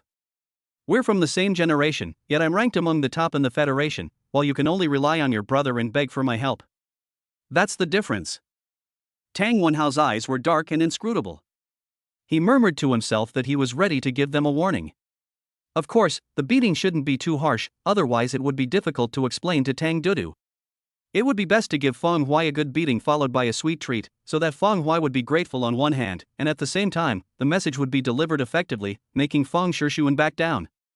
Anyway, it's easy for him to manipulate such a nobody. He turned his head and looked at Chen-He, who had just transferred to number 1 middle school and whose forehead was still wrapped in gauze. You were originally from number 2 middle school, right? Does Fong Hui know you? His tone was unfriendly, and anyone could easily sense the disdain in it. Chen-He, however, was not angry at all. In fact, he was quite pleased that he had managed to strike up a conversation with Tang Wenhao. I know him. Fong Hui once received an S-level strength rating, which is roughly equivalent to the 3rd realm. He's considered pretty good at number 2 middle school, but he has a terrible personality and often bullies his classmates because of his strength. I originally planned to teach him a lesson before coming to number 1 high school, but I didn't have time, so I came directly here. Although Chen-He was curious about how Tang Wenhao knew about Fong Hui, he didn't ask and blurted it out, his words carrying a hidden agenda and a subtle dig at him. 3 realms? Tang Wenhao was taken aback. Wasn't it supposed to be at most the 2nd realm? He was puzzled for a short time, but then stopped thinking about it. There's really no difference between the 3rd realm and the 2nd realm, both are levels he looks down on. To put it bluntly, someone with that kind of skill isn't even worthy of carrying his shoes. He glanced at Chen-He, a hint of sneer in his heart. The 4 realms in such a small place are nothing special. Their realms are superficial, their bodies are loose and frail. How strong can the 3 realms be? In terms of its value, it is not even as good as the ordinary 2nd realm in Longdu. It must have taken countless years of luck for Mingqing to produce a Fong Shishuan. Outside the playground, 2 vans arrived side by side and parked at the same time. The first group to get off were He Qingyu and 3 others, brought by Vice Principal Chen Mingxiu, while the other car carried Fong Hui and others. He Qingyu had just adjusted his mindset and regained his composure when he saw Fong Hui and the others not far away, and his face stiffened again. He even seemed reluctant to get out of the car. Finally, urged by Chen Mingxiu, he could only reluctantly lower his head. Lu Yu and the others did the same, their heads lowered one after another, not daring to look at Fong Hui. Where has your arrogance gone? Weren't you quite assertive before? Chen Mingxiu smiled and couldn't help but make a few teasing remarks. He Qingyu lowered his head even further, speechless. Fong Hui got out of the car, glanced at the endless crowd, took out a lollipop from his pocket, tore open the wrapper, and put it in his mouth. I've lived this long and this is the first time I've ever seen such a lively scene. When Jia Wei waved to her father in the distant stands and then sighed. Zhang Xijia smiled as he looked at the 4 people, then glanced at the many familiar faces in the distance, unable to hide his joy. After hiding Fong Hui and his little rascals for so long, now that the unified exam is approaching, they can finally be brought out for a spin. Take the time to rest and recuperate. There's still some time before it officially starts, so get ready. After saying that, Zhang Xijia turned around and, together with Chen Mingxiu, went to the stands to catch up with some old friends. Fong Hui stretched, glanced at He Qingyu and the other 3, and then waved. They're gone. He Qingyu and the other 3 shuddered at the same time, thinking they were being spoken to. They immediately lowered their heads and followed closely behind Fong Hui and the others, like little followers, as they walked towards the 2nd middle school. A place in the middle. Chen-He kept searching around and immediately spotted He Qingyu and his group. Upon closer inspection, he froze on the spot and subconsciously rubbed his eyes. This isn't something like this? He had just seen these people that morning, and his cheeks were still aching slightly. How outstanding were He Qingyu and his friend's temperament back then? His arrogance was simply uncontrollable. But now, you're telling me that those 4 people who are clearly injured and bowing their heads like quails are He Qingyu's group? Are you kidding me? Chen-He, having already been taught a lesson himself, had been hoping to see Fong Hui and the others suffer the same fate, looking forward to their miserable appearance here. But now, looking at it, something seems wrong. Why are Fong Hui and the others perfectly fine, while these geniuses from Dragon City seem to have been lectured, hanging their heads and following behind them? He turned to look at Tang Wenhao and the other 3. That makes sense. Wasn't He Qingyu just like Tang Wenhao this morning? As outsiders who are exceptionally talented, they forcefully suppress the geniuses of the school. Even in a crowded square, they still stand out from the crowd. How come He Qingyu has become so sluggish after just one morning? The team members behind Tang Wenhao also discovered the injured He Qingyu and the others one after another. They were all stunned, so surprised that words just slipped out. No? Isn't that He Qingyu over there? What happened to him? How many Fong Huis are there in Chapter 98, Number 2 Middle School? Looks like he's seriously injured. What happened? Did he offend some teacher? Or did he encounter a monster from the underground caves that was chasing him? The team members chattered amongst themselves, their eyes filled with surprise. There were 8 people who came to Mingcheng from Longdu, belonging to Tang Wenhao's team and He Qinyu's team. 4 of them were wanted by the underground demon race and were on their kill list. However, for them, coming from Longdu, being recorded on such a list is also a testament to their strength. Therefore, despite the great danger, not a single student in the entire Dragon capital, or rather, the major city of the entire Federation, failed to take pride in it. Anyone who gets on a kill list, even if their threat level is only C or even D, can brag about it for a long time. During this time, they learned that with their arrival, many demons had flooded into Ming City. However, what puzzled them was intelligence reports indicate that the number of demons is very large, yet they have not seen a single one so far, and they have remained safe and sound in the school until now. They speculated that the Law Enforcement Bureau and the school leaders of No. 1 Middle School had intervened to intercept them and protect them. So later on, they stopped paying attention to the demon race and gradually lowered their guard. But given He Qinyu's current miserable state, the only thing they could think of was that he had been found by the underground demons and had gone through a life or death battle. After all, the demon race is at least at the 4th realm, so it's normal for them to end up like this. The female team member with pigtails covered her mouth and gloated, "He, this scoundrel is so unlucky. He actually got found by the demon race. With something like this happening on the eve of the secret realm's opening, what can he possibly use to target us?" As she spoke, the female team member breathed a sigh of relief. The male team member standing next to him patted his chest with relief. Sure enough, choosing No. 1 Middle School was the right decision. No. 2 Middle School couldn't even protect its students. We've been safe and sound for so long, no wonder No. 1 Middle School is the top middle school in Mingcheng. The team member's chatter echoed in his ears, but Tang Wenhao didn't respond. Instead, he carefully examined He Qinyu and the others with a serious expression. A demon attack? Wrong. He did not sense even the slightest trace of demonic energy. Furthermore, the style of the wound didn't resemble that of a demon, it looked more like that of a human. Besides, his gaze shifted, landing on the 4 people in front of He Qinyu's. He Qinyu's and his group were clearly following behind them. Discovering this shocked Tang Wenhao for the first time, and his face lost its former composure. He couldn't say he looked down on He Qinyu's, but he didn't take him too seriously either. However, he had to admit that He Qinyu's posed a great threat to him throughout the entire Federation, possessing unparalleled strength and talent. This kind of person, upon arriving in Ming City, would actually follow behind someone else? He seemed rather timid and hesitant. This is so different from the spirited He Qinyu's he remembered. Were his injuries caused by these people? These are all unfamiliar faces, who are they? As Tang Wenhao examined the situation more closely, his gaze grew even more serious, and a strange emotion, one he had never felt since birth, welled up within him. That trembling, was it fear? Or panic? Of the 4 men, apart from the one in the lead who wore glasses, he actually sensed 3 threats in a row. The burly man who was nearly 2 meters tall, the energetic girl with short hair, and the carefree boy with a wide swaying gait all posed a slight threat to him. Each of them individually could potentially harm Tang Wenhao. This level of skill surpasses that of the 3 carefully selected teammates around him. What shocked him even more was the bespectacled, well-mannered, and seemingly unreliable young man at the head of the group. He couldn't sense the slightest threat from this person, who seemed to crumble at the slightest touch, even more ordinary than a regular student. But, is that even possible? How could someone who could stand in front of those 3 and walk under their protection be an ordinary person? Only 2 kinds of people can give him this feeling. One is a true loser, the other is a strong man who is even stronger than him. Clearly, the boy with glasses could only be the latter. Who exactly are they? Tang Wenhao lowered his head, then turned to Chen He after a moment. That's the territory of No. 2 Middle School. Tell me, do you know them? Chen He was still in a state of surprise and doubt when he was interrupted by these words. Coming back to his senses, he cautiously replied, Brother Tang, those few should be the strongest in No. 2 Middle School. The one in the lead, whom you asked about before, is Fang Huai. Thump! Thump! Thump! As soon as he finished speaking, Tang Wenhao's heart suddenly pounded, and his eyes flashed with a sharp light. You're saying he's Fang Huai? How many Fang Huais are there in No. 2 Middle School? 1, just 1, it's him. Chen He's pupils contracted, startled by the sudden murderous intent that made the hairs on his body stand on end.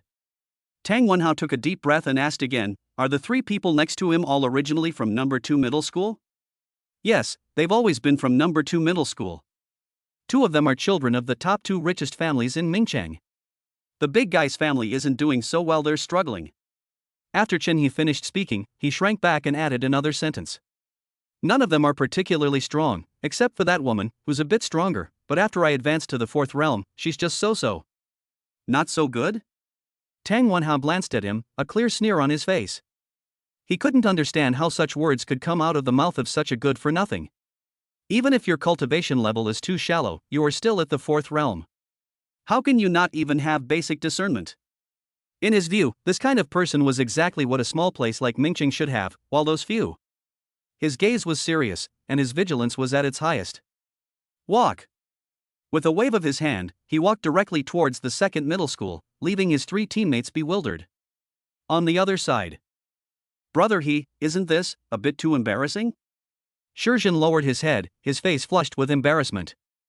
He had already noticed the many surprised and scrutinizing gazes from number 1 middle school and number 2 middle school. What annoyed him the most was what came from Tang Wenhao's side. They came to Mingqing full of confidence and high spirits, but what was the result? Tang Wenhao and his group stood tall and proud in the most conspicuous place, surrounded by admirers, while the local students followed behind the Mingqing students with timid voices and cowering backs. If my acquaintances in Longdu knew about this scene, they would laugh me to death. He Chinyu blushed, and was about to raise his head to regain his former high spirits. But after thinking about Feng Huai's palm strike, he lowered his head even further and said confidently, "What's shameful about being less skilled than someone else?" Shurjin glanced at them out of the corner of his eye and stammered, "But Tang Wenhao and the others are here." As soon as he finished speaking, the other three paused in their steps. He Chinyu seemed to have thought of something, his eyes darted around, and he suddenly revealed a sly smile. "Come on, it's even better if you come." Chapter 99. What are you laughing at? On the stands. Run Hai, the principal of number 1 middle school, and Ji Wuchang, the president of Mingqing Martial Arts Association and director of the Law Enforcement Bureau, stood at the forefront, looking down at the energetic new generation of Mingqiang. Zhang Xijia arrived next, and the three of them exchanged glances, each with a hint of emotion. The three of them are arguably the strongest in Mingqiang. Although Mingqiang is small, it is extremely difficult for them to meet due to their busy schedules. It has been many years since the three of them have gathered together. If it weren't for the federal standardized test reform, this scenario might never have happened again. After a slight sigh, Ren Hai said with a hint of sarcasm, "Old Zhang, your number 2 middle school is really getting worse every year." "Sai, I'm sorry to you. This year, we finally had a 4th level student, and he transferred to number 1 middle school on the day of the unified exam. Really, these young people nowadays don't know how to be grateful at all.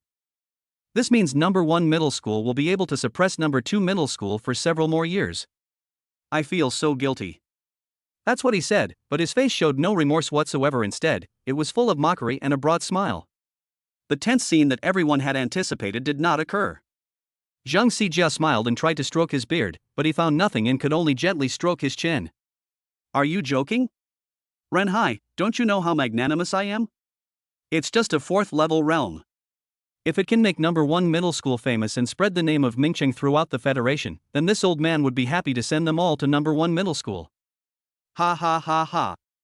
His hearty laughter froze the playful expression on Ren Hai's face, causing it to gradually disappear. He looked at Zhang Xijia with suspicion and uncertainty. How magnanimous is Zhang Xijia? What's funny is that Ren Hai understands this, which is why he's even more surprised now. Others may have a belly that can hold a boat, but if Zhang Xijia's belly could hold a peanut, Ren Hai would be amazed for a while. He had originally thought that Zhang Xijia would come to cause trouble as soon as possible. He didn't even come to the door, and it's been dragging on until now. He's practically jumping up and down right in front of me, and this old man is still completely unmoved? Ren Hai looked at him with suspicion. "What are you up to?"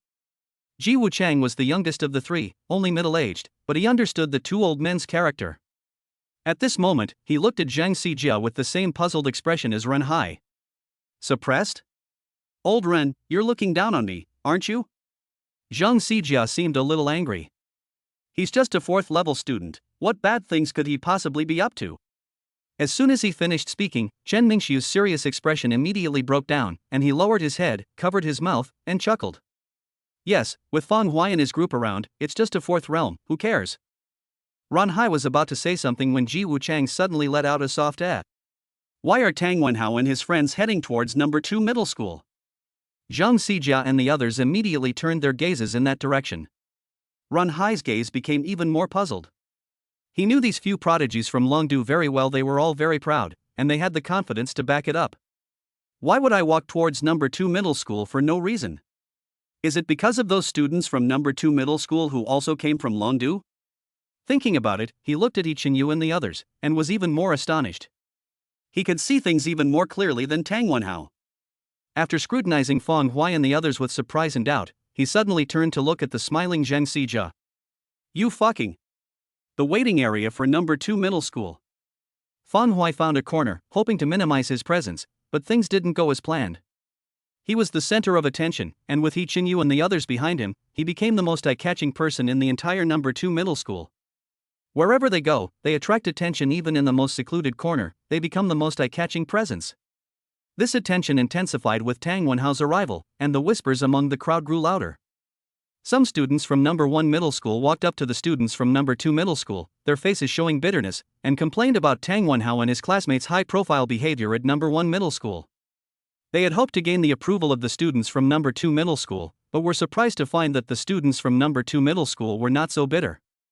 Could it be that the prodigy who transferred to number 2 middle school has a very good temper? Didn't he cause them any trouble? They were then surprised to find that Tang Wenhao had actually left the number 1 middle school waiting area and arrived at number 2 middle school. Tang Wenhao led his team through the streets without any obstacles, and everyone who passed by instinctively made way for him. After arriving, he didn't even glance at Ichinyu and the others, but instead, under countless surprised gazes, he stood before the unknown Feng Huai. Feng Huai raised his hand and twirled the lollipop stick in his mouth. Remembering his brother Feng Shishuyuan's instructions, he instantly recognized him. Possessing such strength, especially coming from number 1 middle school, could only be Tang Wenhao, the genius from the Tang family. Tang Wenhao took a deep breath. Hello, are you Feng Huai? Feng Huai pushed up his glasses and nodded. Tang Wenhao forced a smile amidst the surprised looks of his teammates. My name is Tang Wenhao. You should know me, right? Before I came here, my sister asked me to help you out during the unified exam. Put. Tang Wenhao frowned and turned to look at Ichinyu, who was covering his mouth and shrugging his shoulders not far away. Before he could speak, the female team member with pigtails shouted, What are you laughing at? No, I just thought of something happy. Ichinyu glanced at Feng Huai, waved his hands repeatedly, and his face turned red from trying not to laugh. Tang Wenhao turned around and smiled again. Feng Huai, with my sister's and your brother's connections, if you have any difficulties in this unified exam, just come to me. Don't be shy. He had already changed his mind on the way here and rejected the arrangements from the Tang family. As for Feng Huai, he couldn't be sure for a moment whether he was as strong as he thought. After all, the intelligence clearly showed that just over a month ago, he was only at the first level of martial arts. Regardless of the circumstances, even if it weren't for Feng Huai, the 3 people around Feng Huai alone were enough for him to befriend them. Therefore, we might as well follow Tang Duda's lead and get closer to her. Unexpectedly, as soon as he finished speaking, several more p sounds rang out. Turning his head, Ichinyu managed to hold it in this time, but Shijin and the other 2 beside him burst out laughing one after another. The girl with pigtails glared at them. What are you laughing at again? Shijin pursed his lips, took a breath, and then said, My grandma got married, and I'm a little happy. Our grandmothers got married on the same day. Lu Yu and Bai Yang spoke in unison. Pft. At this, Wen Jiawei and Changshi also burst out laughing. Tang Wenhao's words had already made them chuckle, and now they couldn't hide their laughter any longer. Feng Huai needs your help. Are you kidding me? No one understood Feng Huai's strength better than they did. At least in their view, there was no one in the entire Federation who could rival him. Chapter 100 The Pyramids Are Strange. Ichinyu shared the same thoughts as Wen Jiawei and others. Tang Wenhao is very strong and has always been able to suppress him, but to say that he is really that much stronger is not really true. At least the difference between the 2 was very small enough that he could clearly see it. Even he was defeated in one move by Feng Huai, so how much better could Tang Wenhao be? Therefore, Ichinyu couldn't help but laugh at his words of help. Of course, amidst the mockery, he also felt a sense of dread. He had never heard of Feng Huai before coming here, but it seems that Tang Wenhao is actually quite related to Feng Huai. I originally thought it would be difficult for me to snipe him myself, but with Feng Huai's help, I would have a very high chance of gaining the upper hand. But now it seems like that's not possible. This way. Fang Huai's ears trembled as he relied on his listening skills to absorb the emotional changes and subtle thoughts of everyone around him. He looked up and glanced at the somewhat embarrassed Tang Wenhao and his group, but finally revealed a smile. Thank you. Sister Tang also told me in advance that I would come to you if I had any difficulties. He sensed the wavering thoughts in Tang Wenhao's mind and keenly detected the malice he harbored towards him. However, whether it was for Fang Shishuan's sake or out of respect for the Tang family, he had no need to make a scene. At least at this moment, Tang Wenhao was amiable and did not show any malice. He didn't need to create an enemy with such a powerful background for himself. Just treat it normally. Tang Wenhao nodded, then, as if remembering something, said, "In that case, why don't we meet up directly once we get to the secret realm? That way, with the combined strength of both teams, we can hunt down even more demons." As soon as he finished speaking, the expressions of his three teammates and He-Chin-Yu all changed. They were all afraid that Fang Huai would agree. In He-Chin-Yu's view, if they joined forces, what would he have left to play with? The Federal Unified exam didn't even need to start, it already signaled that he would be suppressed by Tang Wenhao once again. The three team members glared at each other, wanting to say something but holding back because of Tang Wenhao. In their view, Tang Wenhao was being too kind.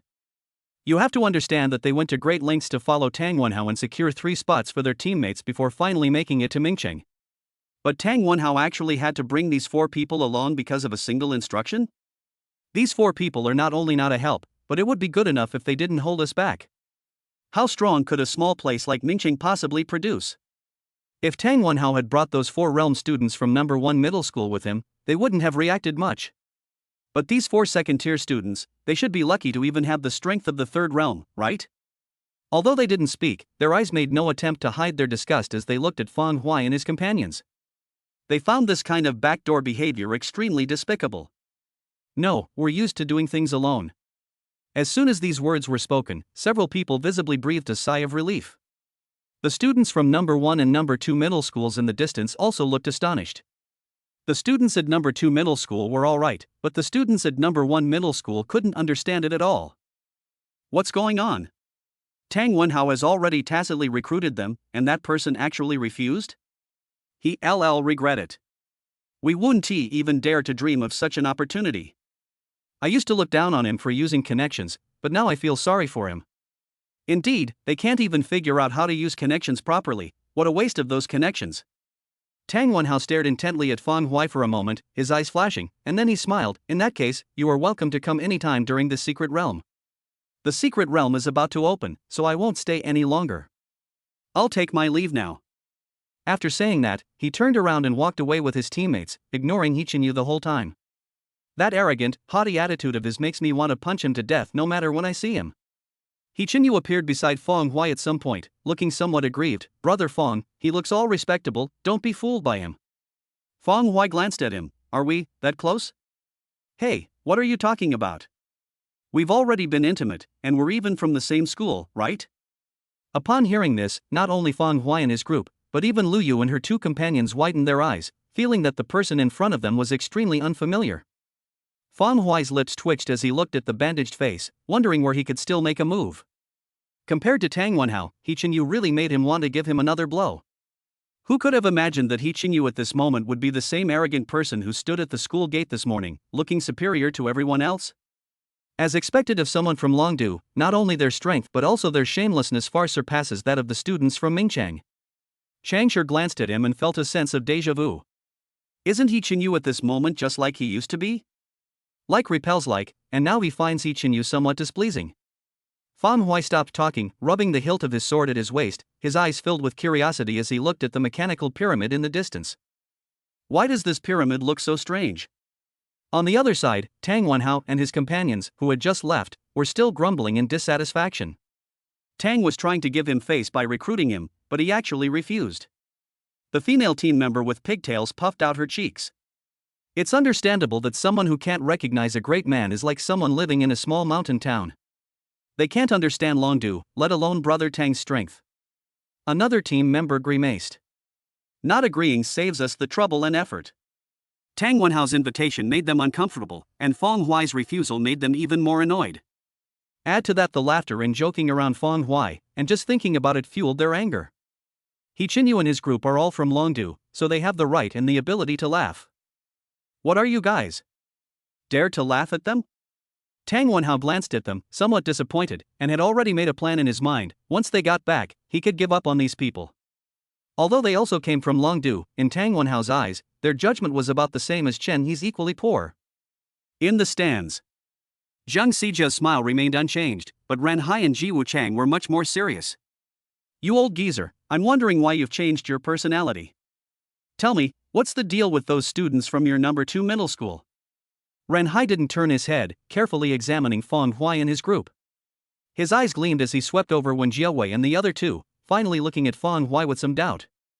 If the three people shone like gold in his eyes, then Feng Huai felt dull and unremarkable, like a stone that could be found anywhere. Zhang Xijia could see it clearly, and his smile deepened. Feng Huai's ability to conceal his inner energy is extraordinary. Even someone who knows him inside and out can only see through some of it when he makes a move, and cannot see through it at other times. This was even more true in Ren Hai's eyes. What's going on? It's just a few students, why is Principal Ren so agitated? Chapter 101 The Secret Realm opens. Ren Hai turned to look at the smiling Zhang Xijia, feeling somewhat aggrieved, and almost kicked him. Are you trying to play games with me? In the past, he was always the one practicing Tai Chi, while Zhang Xijia was always the one doing the jumping. Unexpectedly, their roles were suddenly switched today. Though frustrated, he patiently pointed out, how did these fourth realm experts come about? He couldn't help but be surprised. Compared to the 4 realms cultivated by number 1 high school, these people not only had a more solid realm and did not appear superficial, but even their every move revealed a seasoned and shrewd air. The way his martial arts skills were poised to be unleashed, and how he was always on guard, didn't seem like a student at all. Instead, he seemed like a true martial artist who had experienced hellish battles and had the instinct to fight etched into his bones. If there were only one student like this, then one could say that Zhang Xijia was lucky. It's possible for 3 to appear at the same time. This is no longer a matter of luck. In a place like Mingcheng, it's simply unthinkable to have 3 people like this appear in the same year and form a harmonious team together. The allocation of resources and geographical boundaries determined that there is no hope. There must be a variable that caused all of this that old guy Zhang Xijia may have found a better way to cultivate. Ren Hai couldn't ignore this method. Beg me, and I'll tell you. Ren Hai, his face stiff with suppressed anger, said, I'm begging you. Ha, I won't tell you even if you beg me. At that moment, Zhang Xijia felt a surge of electricity rush from his spine to his head, so exhilarating that snot bubbles were about to come out of his nose, and he couldn't help but burst into laughter. His smugness and petty arrogance completely enraged Ren Hai, and if it weren't for the presence of many high-ranking officials around, a full-blown brawl would have broken out. While Zhang Xijia felt a sense of satisfaction, he also felt somewhat helpless. The success of this year's event is not easy to replicate, and the key lies with Feng Huai. The fighting arena isn't so easy to navigate. Putting aside talent, that courage to fight and immerse oneself in a sea of blood is something that ordinary people cannot possess. These people were completely influenced by Feng Huai, and this was the result of a combination of various coincidences. Even if he selects a few more students to enter the fighting arena in the future, they might be able to improve their strength a little, but it would be basically impossible for them to achieve the same level as this year's class. Zhang Xijia, displaying his profound Tai Chi skills, evaded Ren Hai's questions, refusing to reveal the details of what had happened. On the other side, Ji Wuchang stared at Feng Huai for a long time, his mind filled with countless thoughts. Although he was far away, he could hear the conversation between Feng Huai and Tang Wenhao. The name Feng Huai reminded him of the Hunter Bounty Squad that had risen to prominence in the Law Enforcement Bureau recently. As the head of the Law Enforcement Bureau, he may not know everything about the Bureau, but he can at least understand about 70% of it. This team has hunted quite a few monsters recently, and the name of that bounty hunter happens to be Feng Huai. Many of those demonic beasts are at the 5th realm if it really is him. Ji Wuchang gradually became somewhat horrified, ignoring Wen Jiawei and the other two, and began to scrutinize Feng Huai. Sudden. Feng Huai seemed to sense something and glanced at it from the side. That one glance was enough for Ji Wuchang to be completely certain that the hunter squad came from Feng Huai. This comes from a student at number 2 high school. The rest of the team members were almost certainly the students from the 4th realm who were standing next to him. The 5 realms. I don't know his cultivation level, but his strength has definitely reached the 5th realm. More importantly, these people actually had the courage to confront the demon race and hunt them down. This kind of mentality alone is something few in the entire Federation can match. Shocked, he was also puzzled and even angry. The fact that Feng Huai was able to become an external bounty hunter for the Law Enforcement Bureau means that there are people within the Bureau who know him and are aware of his abilities. If that's the case, why only give him the title of bounty hunter? So young, yet possessing strength and character that are exceptionally powerful across the Federation, why not formally incorporate him into the Mingqing Law Enforcement Bureau branch? Don't they know that after this unified exam, this person will come into the sight of the entire Federation? By then, it won't be their Mingqing branch's turn to recruit. This is a true genius with unlimited potential. Their Law Enforcement Bureau had already made contact, but things turned out like this. I need an explanation. His eyes sharpened, and he pulled out his communicator, instantly finding out who Feng Huai had introduced him to. Clicking on Luo Meng's profile picture, a message was sent. Come to my office after the federal standardized tests are over. Zheng Xijia and Ren Hai turned to look at him in confusion. They were arguing heatedly, but neither of them showed any power. So how did Ji Wuchang suddenly reveal the aura of a martial saint? The entire audience in the stands looked over in alarm. Ji Wuchang gave an apologetic smile, cupped his hands in greeting to everyone, and quickly withdrew his imposing manner. Then he glanced at Ren Hai meaningfully, leaving Ren Hai somewhat puzzled. Before Ren Hai could think further, Ji Wuchang glanced down at the time, took a deep breath, and shifted his body to the side. Standing suspended in mid-air, amidst the shocked and hopeful gazes of the many students below, a resounding voice rang out. Students, the Secret Realm Unified Examination is about to begin. Please listen carefully to the following instructions. First of all, the entire Federation's secret realm is divided into 5 major areas: East, West, South, North, and Center. We are here in the East, and all the middle schools in the entire East will appear in this secret realm. The ranking in the Secret Realm Unified Examination is determined by points, and these points come from 2 sources. Firstly, it is obtained by hunting down demons in the secret realm. The higher the demon's realm, the more points you get. Secondly, that is to plunder the points of other students. I'm sure I don't need to tell you how to plunder, right? At this point, a cruel smile appeared on Ji Wuchang's lips. As soon as he finished speaking, everyone in the square felt uneasy and cautiously looked around at the people around them. Next, another set of rules was announced. After it was finished, Ji Wuchang scanned the entire room, lingering for a moment on Feng Huai. Students, sit cross-legged, focus your minds, and take out your exit devices and place them close to your bodies. Teachers, all of you must leave the square and are not allowed to linger. Corner of the square. Feng Huai and the others sat down one after another. Except for Feng Huai, who was somewhat relaxed, when Jiawei and the other 2 had tense faces and were uncontrollably nervous. The federal standardized test reform meant they couldn't learn from the previous testing process. This feeling of feeling one's way across the river by touching the stones left them feeling somewhat uncertain. Fortunately, having experienced the cruelty of the fighting arena, they took several deep breaths and gradually adjusted their mindset. Soon, the secret realm officially began. Under the guidance of several researchers, the mechanical pyramid hummed, and pale blue lines began to converge towards the top of the pyramid. Boom! A beam of light shot straight into the sky, then spread out like a giant umbrella, enveloping the square and triggering the exit devices in the hands of all the students. Feng Huai felt dizzy and glanced at the pyramid one last time before plunging into complete darkness. It's supposed to be a simulated secret realm, but why does it feel more like opening a passage to me? Before he could think any further, everything went black, and he was plunged into complete darkness. The Federation's secret realm assessment has officially begun. Chapter 102: Ranking List and Scan Images. In front of the mechanical pyramid. As all the students fell asleep, a young man in a white coat with gold-rimmed glasses raised his hand and placed it on an inconspicuous protrusion that was disguised as decoration. A chilling countdown rang in his ears simultaneously. 5, 4, 3, 2, 1. At the same time, the veins on the back of his hand bulged as he pressed down directly. The entire pyramid trembled almost imperceptibly, and the blue beam of light brightened slightly. After doing all that, he pushed up his glasses, lowered his head, and turned to leave. Wu Yong, where are you going? The young man kept walking, a gentle smile on his face. This is temporarily finished. You can handle the machine maintenance. I'm going to take a short break. Go. You've worked hard these past few days. You deserve at least 70% of the credit for the construction of this pyramid. The young man smiled modestly, took off his white coat, and disappeared from the square in the blink of an eye. In the center of the square, a screen descended from the sky, and after a blurry flicker, it revealed 5 divided images, corresponding to the 5 secret realm unified examination areas of the Federation in the east, west, south, north, and center. The entire federal network simultaneously broadcast live footage of this year's secret realm unified examination. Phew! Like an endless breeze blowing, followed by a violent dizziness, as if a stick had been inserted into my brain, stirring it violently.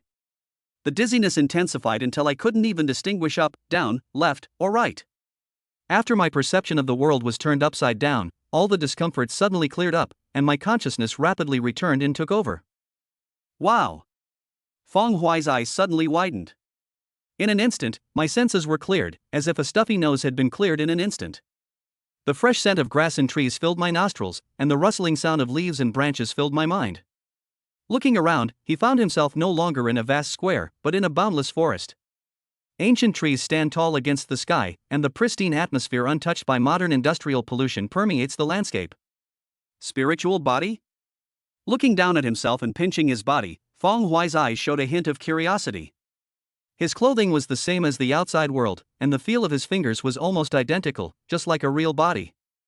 However, upon closer inspection, one can still sense a certain degree of unreality and illusion.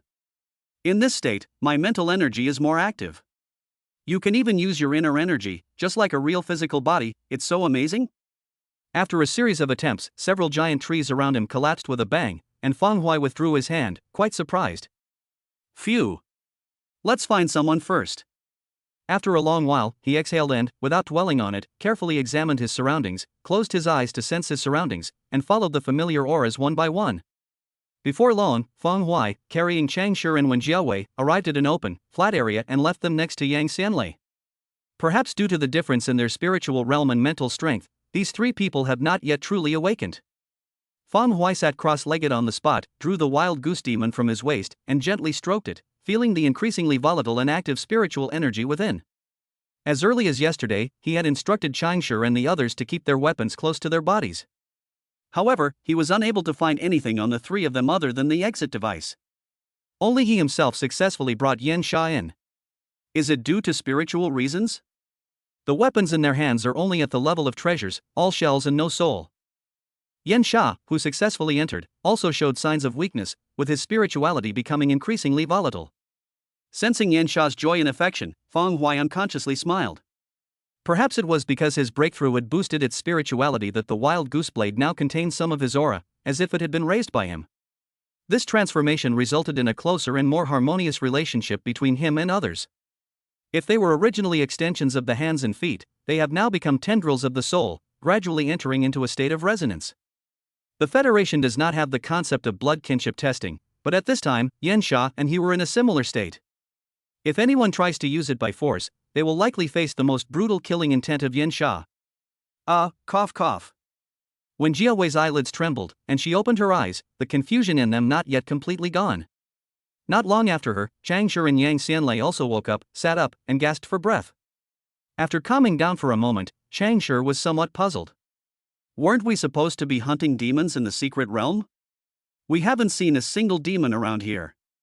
This is also the question that Wen Jiawei and her partner wanted to ask. Meeting their questioning gazes, Feng Huai stood up, lifted his foot, and smiled. Whoosh!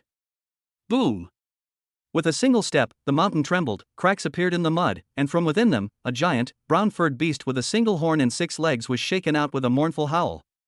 Before it could even make the slightest move, Feng Huai's Yan Sha whirled as it shot out, a flash of cold light, and the giant beast was instantly dismembered, with bright red blood droplets falling like raindrops. Isn't this right here? Under the astonished gazes of Chang Shi and the others, Yan Sha clattered back into its sheath. Feng Huai casually said something and looked down at the withdrawal device hanging on his chest. The badge heats up and then projects a pale blue +10 symbol. Immediately afterwards, 2 more screens appeared in the void, one displaying a leaderboard. The rankings change constantly from top to bottom. It is named after the teams and only records the top 100. The first place has already reached 120 points. The 4 characters Feng Huai's team disappeared from the leaderboard shortly after entering it, and were quickly pushed down. In addition, the other screen displays the radar scan pattern, with many red dots appearing in the area it covers as the scan wave rotates. Some points of light shone brightly, while others were dim and lifeless. The portion belonging to Feng Huai was noticeably dull and lifeless. If that's the case, then what truly affects the Federation's rankings will no longer be simply strength. Feng Huai stared at the map, his eyes revealing deep thought. This unified exam is different from all the previous ones. The previous unified examinations could be said to be based solely on merit. However, here, due to the complex terrain and the fact that the map is clearly open to all students and encourages competition for points, what truly affects the points is no longer simply strength. By using various methods of surprise attacks and fierce battles, one can achieve great victories with limited resources. This also shows that the Federation is changing. All the academies no longer place complete importance on realm and strength, but require practical combat skills and adaptability. Chang Shi and the other two also watched the screen one after another, but they didn't think too much about it. They just stared blankly at the monster that had been torn into 8 pieces on the ground, feeling a chill in their hearts. This demonic beast Sora is only at the 3rd realm. Even if they had only been awake for a short time and were still a little confused, they should have been able to notice. But the facts speak for themselves.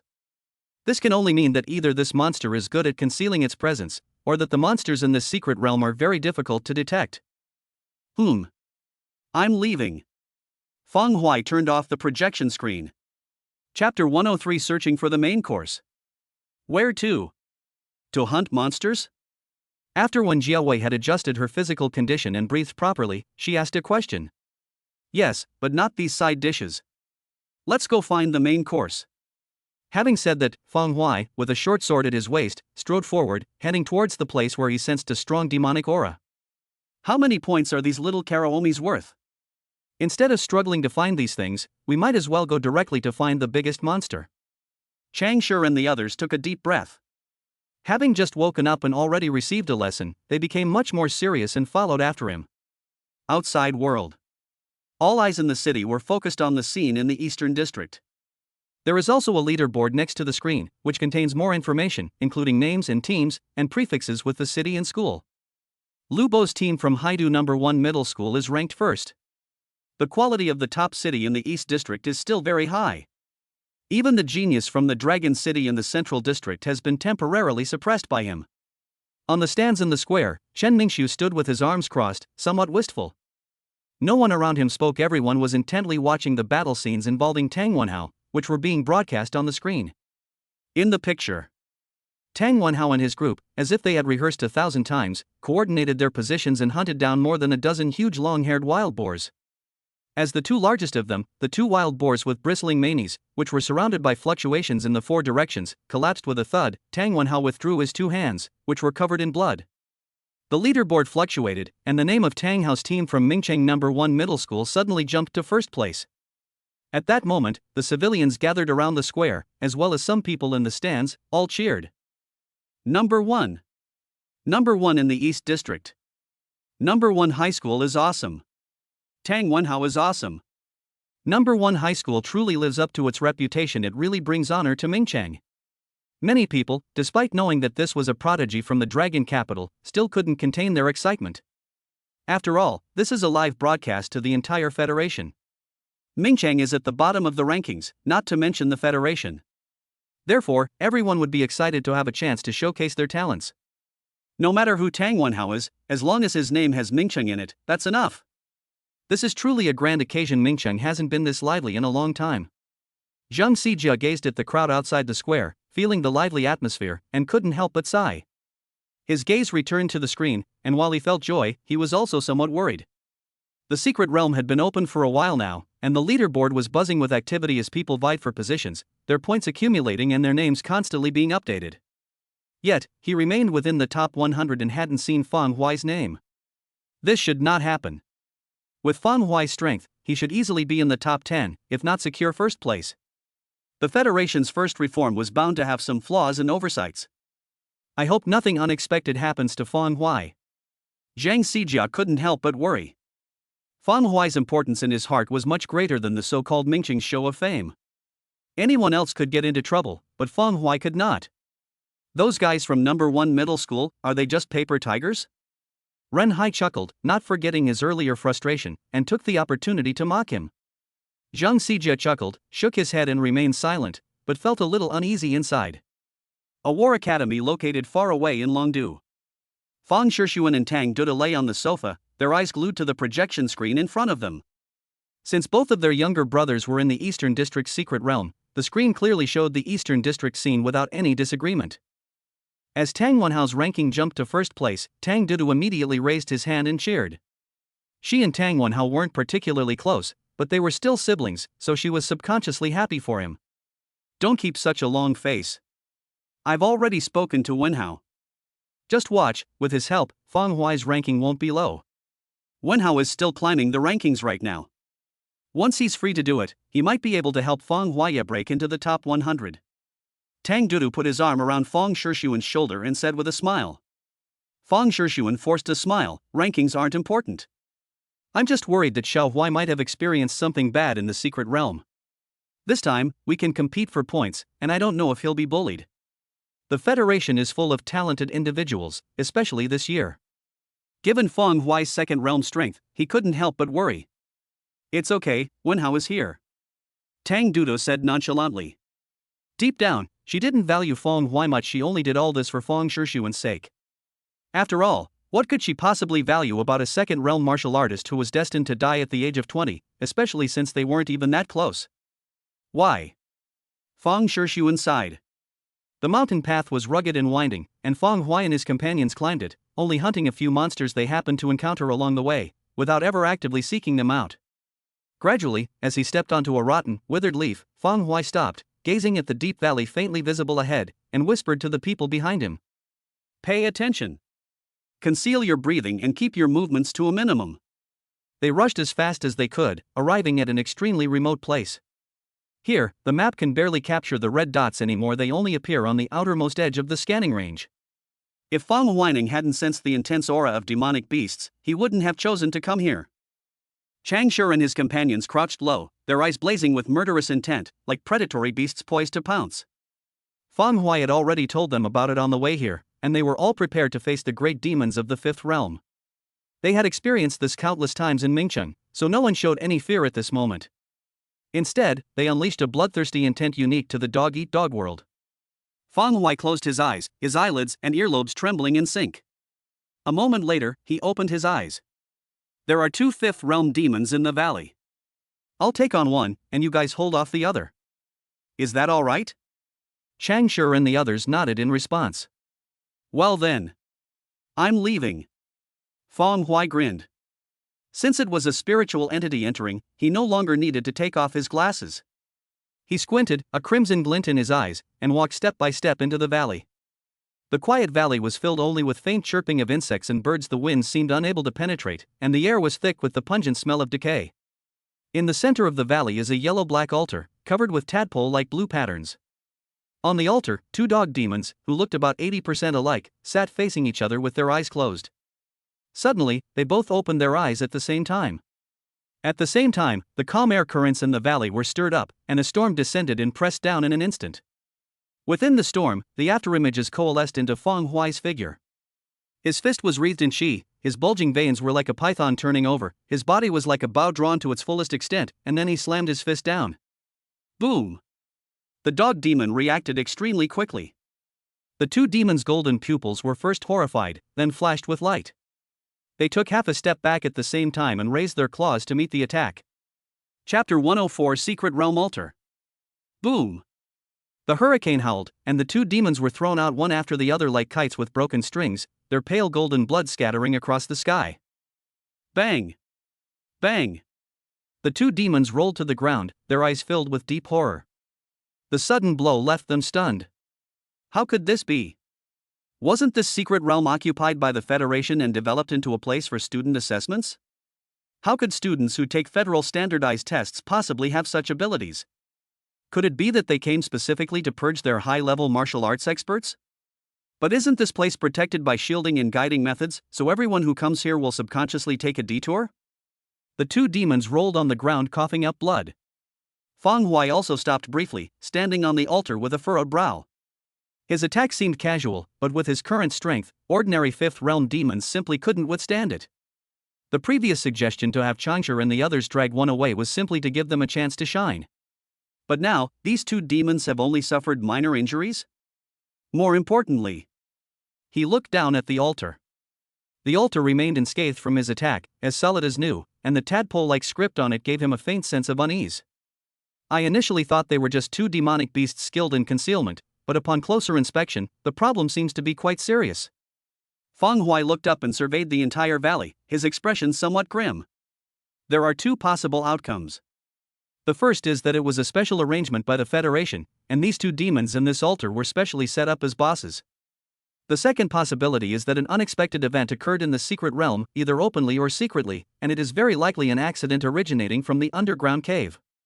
Thinking of the strange feeling the mechanical pyramid in the square had given him, and the dark and eerie atmosphere of this valley, he leaned towards the second outcome. An unexpected incident may have occurred in the secret realm. It's too realistic. It's not like what people on the internet say, just a simulation. It's more like a real underground secret realm, only it was taken away by the Federation using some unknown method. The feeling of opening up passageways in the mechanical pyramids also corroborates this point. Let's finish this quickly. With his thoughts racing, Feng Hui's eyes flashed with a sharp light as he stirred up a gust of wind and pressed down on the dog demon on his left. Let's do it! Without the slightest hesitation, Changshi and the other two unleashed their four-dimensional chi, launching a pincer attack from three directions to restrain the other dog demon. A bloodthirsty and murderous aura enveloped the valley, making it seem as if a bloody gladiatorial arena had sprung up. Faced with Feng Hui's follow-up attack, Godu was terrified, his canine teeth flashing with golden light as he blurted out. Dozens of pale golden rays streaked across the sky, rushing towards Feng Hui in a frenzy.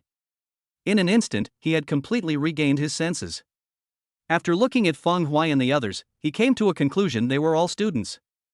Appearance can be faked, but spirit cannot. This kind of youthful spirit, or rather, soul, can only belong to a student. But how do they look like students at all? Leaving aside the ominous figure approaching, let's talk about the three in the distance. The three of them were only at the fourth realm, yet they were incredibly audacious enough to take the initiative to attack a great demon at the fifth realm. Even within the underground cave, few demons dared to act in this way. Calling them students is an understatement. They're more like mad dogs. They dared to go straight in even with their eyes red. Click. Suddenly, a crisp breaking sound rang out, and Dog Big's eyes narrowed instantly. Having such a big face is pretty impressive. You dare to be distracted in front of me? Under Dog Da's frozen gaze, his invincible fangs slammed into Feng Hui's body. But to his utter dismay, it wasn't Feng Hui who was damaged, but his own teeth. His teeth shattered one by one on Feng Hui's golden body. Feng Hui felt a slight pain, his lips curled into a grin, and a violent aura surged forth. While in mid-air, he flipped over, lightly placed his right hand on his waist, and bent his legs, making a stomping motion. Caw! At this moment, the toad's energy surged, the great dragon of the spine merged, and with the increasingly active spirit and the essence of the demonic sword technique, it was all combined. The mind, body, and skill are integrated into one. The deep, yet eerie, pale flames drifted around like will-o'-the-wisps. Feng Hui raised his eyes, his gaze reflecting the terrified golden-eyed dog demon, and exhaled. Demon Slayer. Base. In an instant, the deep valley was illuminated by a pale lightning bolt, followed by thunder and a hurricane. A pale line seemed to divide the sky and the earth, connecting the dog demon from front to back. The greatest sound is silent. The dog demon's ears and eyes were hollow, and this explosive strike couldn't produce a single sound for him. He stood there dumbfounded, not fully regaining his senses until his life completely faded away. My heart was completely filled with the eerie, yet uniquely beautiful, will-o'-the-wisps reflected in my eyes. In his final moments before death, he remained immersed in the pale world constructed by the will-o'-the-wisps, unwilling to leave. Boom! Feng Hui had passed by him without him noticing, stood behind him, exhaled, and her short sword clicked as it returned to its sheath. The dog demon's body exploded, turning from head to toe into a cloud of blood and flesh fireworks, dissipating into a cloud of blood mist. If you look closely, you'll find that every flesh molecule within these blood mists has been cut into uniform sizes, neat and aesthetically pleasing. The release of the Ghost Slayer blade made Feng Hui's spirit even more active, and the wild goose at his waist also fluttered and chirped, with joyful emotions constantly emanating from it. Looking around, Changshi and the others in the distance were all hit by a claw and thrown into the air one after another. They landed and intended to charge again, but were stunned by the dazzling, pale blade and stood frozen in place. Like them, Goer stopped in his tracks, his ferocity replaced by deep despair. The Five Realms. It's still the fifth realm that only those royal blood demons in the underground royal court can reach. Such a person exists among the students taking the federal standardized exam? Are you kidding me? His last words were a desperate roar. At this moment, struggling was utterly useless. With that one strike, he had no chance of resisting. This disparity had reached a point where even his will to survive was extinguished. Under everyone's gaze, Feng Hui strode over, stepping over withered branches and fallen leaves, and slowly walked to a short distance in front of Goer. In his despair, Dog 2 caught a glimpse of the altar out of the corner of his eye, and he laughed bitterly. He. You should have made a profit, right? I am indeed dead, but you won't live much longer either. The Federation must be in great pain to lose a genius of this caliber, right? He, a dead end, a dead end. Ha ha ha ha. Feng Hui frowned, preparing to keep the demon there for interrogation. Unexpectedly, just as this thought crossed his mind, Dog 2's body rapidly expanded in the distance, and golden red bursting energy shone from his cracked skin.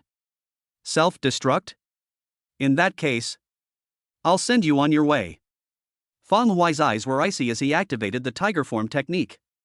The right claw tore through the air, and a sudden, sweeping strike descended. Chapter 105 reaching the top of the rankings. Click. With a surge of spirit and the force of his fists, the savage might of a tiger enveloped Dog 2. Before its terrified gaze, a claw tore through the air, shattering the spatial mirror, and crashed upwards before it could completely self-destruct. Boom! The demon's body was instantly torn apart. After the claw strike, the ground of the secluded valley was trampled as if by a savage beast, leaving 4 long and ferocious claw marks. As the commotion subsided, Feng Hui withdrew his hand, glanced at Chang Shi and the others who were all injured, and said nothing. The gap between the 4th and 5th realms is quite large. The fact that they dared to attack someone at the 5th realm shows that they are beyond the reach of ordinary people. If it were an ordinary 5th realm cultivator, they could manage to cope by cooperating. Clearly, these 2 dog demons were no ordinary beings. They were among the strongest in the 5 realms. After some meditation and treatment, since they are all spiritual beings, their recovery speed is quite fast. After saying that, when Jiawei and the other 2 came to their senses, looked at the claw marks in the valley in amazement, and then sat down cross-legged. Feng Hui moved his gaze, frowned, and came to the altar. The writing on it looked like scribbles. He had never seen those tadpole-like characters before, let alone recognized them. With his fingers resting on the altar, Feng Hui suddenly exerted force, his entire body's energy combining to unleash its combined power. Sizzle! The altar trembled, tilted beneath the fingertips, and sank into the ground. Despite his relentless and extreme exertion of strength, the altar remained completely intact, without even a dent. Cannot be destroyed. Feng Hui's eyes flickered. He took a breath, and could only temporarily withdraw his hand, looking down at the withdrawal badge on his chest. Is it no longer usable? The dead-end dog demon spoke of made him subconsciously connected to this. However, he couldn't possibly verify it himself. At the very least, you have to use someone else's data to verify it.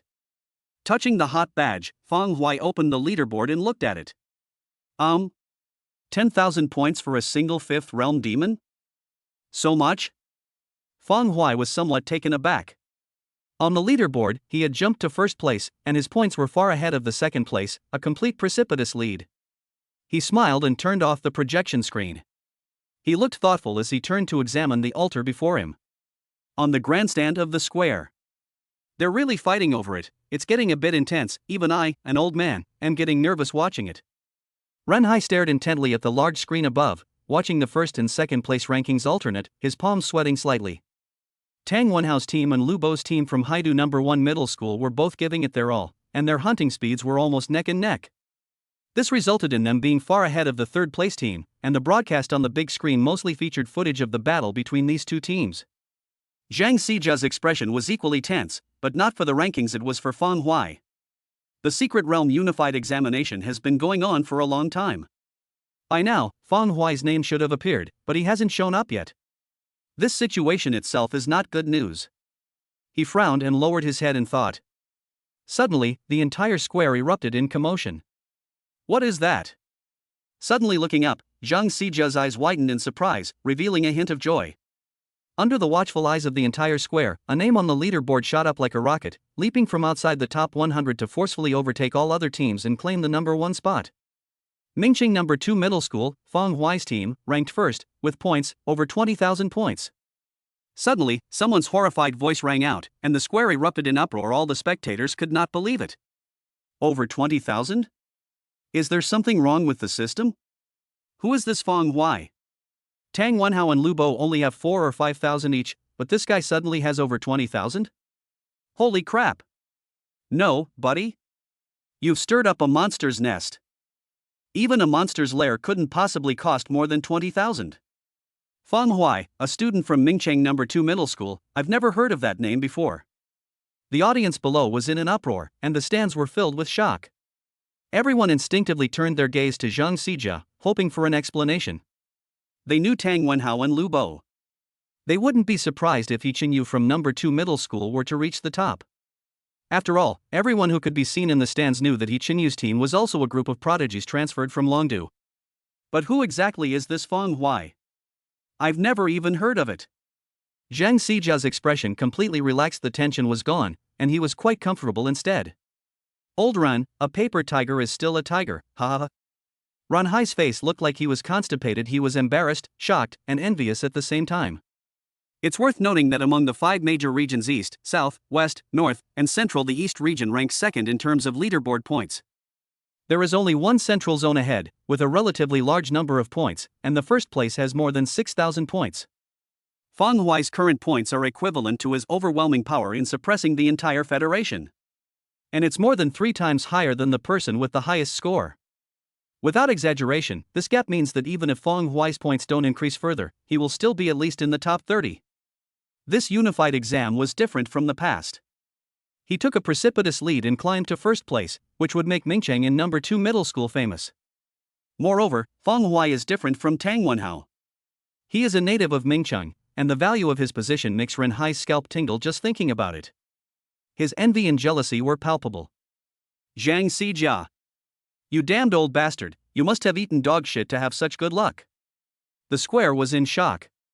The entire federation was in an uproar, and the name Fong Hui quickly became a trending topic on various social media platforms.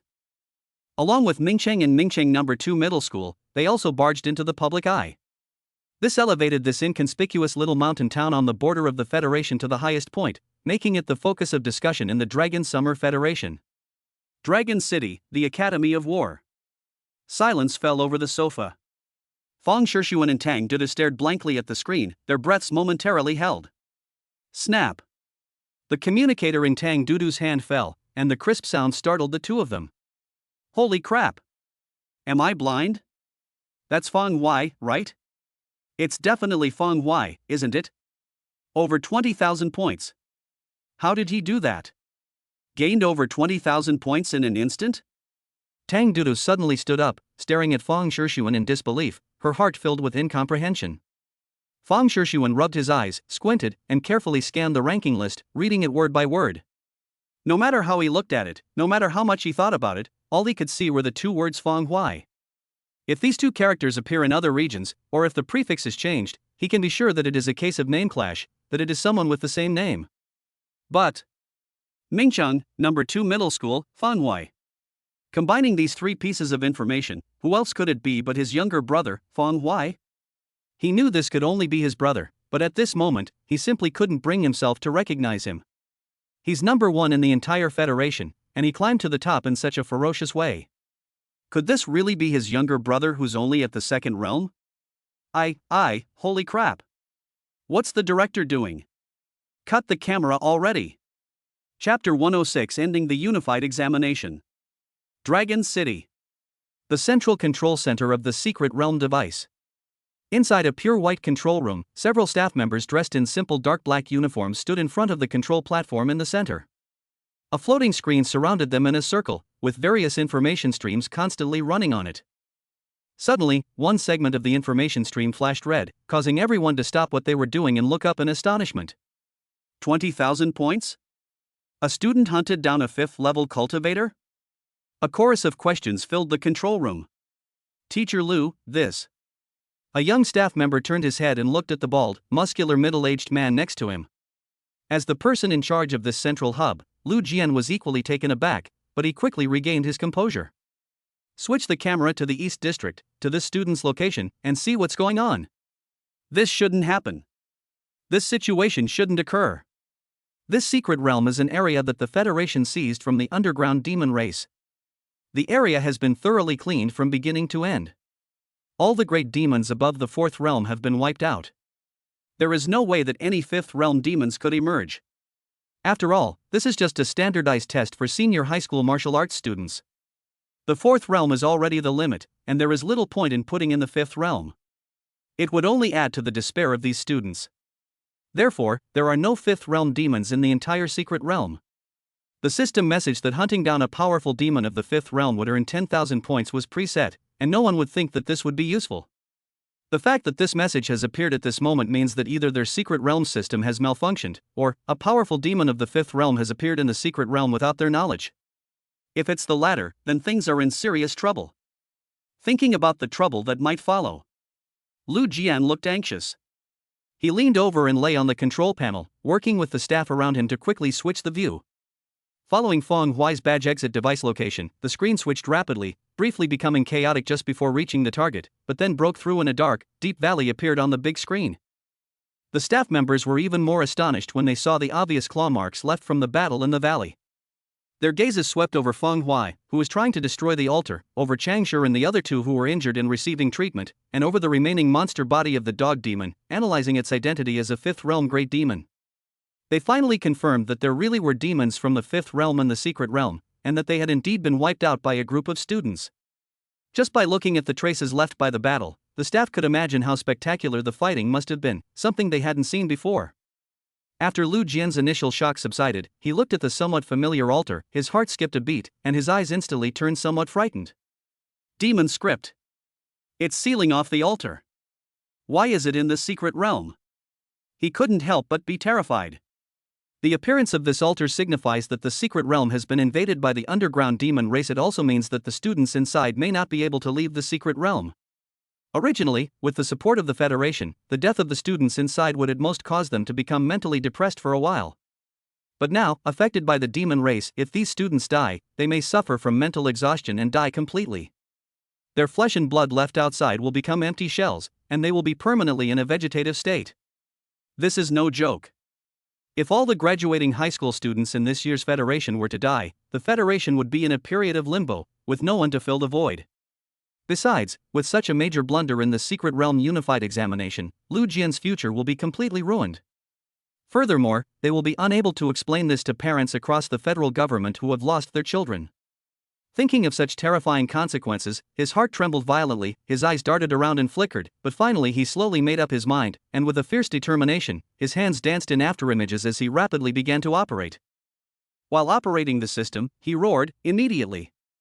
End this unified exam! But get the hell out of here!" He interrupted the other staff members' questions, and due to his position as the person in charge, they could only bury their heads and follow orders. Soon, lines of instructions were sent from this central control center and reached every location in the Federation that had a mechanical secret realm device. After an unknown amount of time, Lu Jian's trembling fingers stopped, his face ashen. It's over. All the staff members standing nearby were simultaneously gripped by fear. Someone shouted out in a trembling voice. "Teacher Lu, why can't it be stopped?" The shock to the Federation continues. As the scene shifted and the narrator explained, the people of the Federation learned one thing together: someone had actually hunted down a powerful demon from the fifth realm and the secret realm. While the average strength of all students was only at the second or third realm, there were students who actually possessed the strength to hunt down a great demon at the fifth realm. Moreover, this student is from Mingchang, a city I've never even heard of before. A genius capable of slaying a fifth realm demon has emerged from a small town. Holy crap! Holy crap! Holy crap! No words can describe my shock. You mean to say that the geniuses cultivated by resource-rich major cities in the Federation are inferior to students from a small, outlying town? Fifth realm. Possessing the strength to slay a fifth realm expert. This isn't just theoretical strength, he actually hunted down 2 fifth realm demons as proof. Mingcheng No. 2 Middle School, Feng Huai. A true dragon has sprung out of a snake pit. The topic is generating a lot of discussion on federal websites. Fang Shishuan looked at the familiar face clearly displayed on the screen. No matter how hard it was to believe, he still had to accept that it really was his brother. It really was his younger brother who suffered from blood fusion disease, who was only at the first level of martial arts before, had a deathly aura, and was taciturn.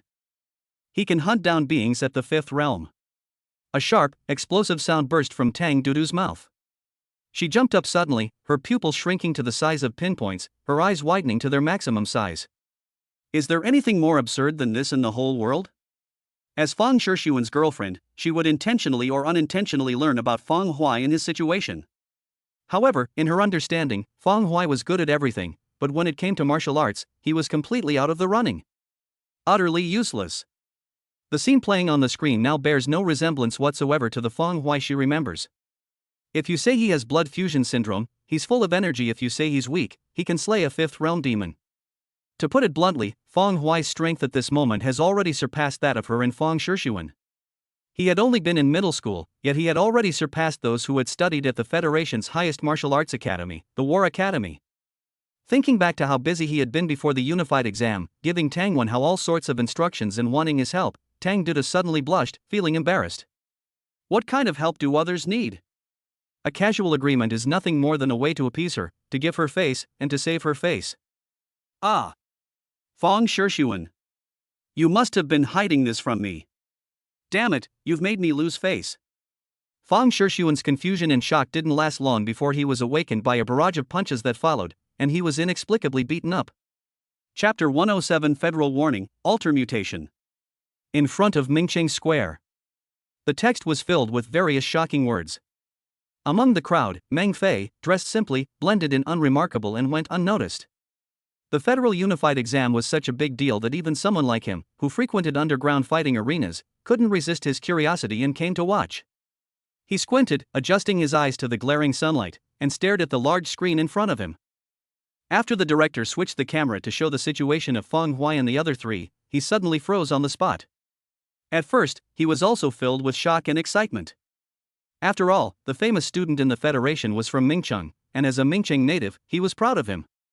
However, as time passed, following the inexplicable sense of familiarity in his mind, he recognized the figures of Fang Huai and the others, and examined the traces of the battle in the valley.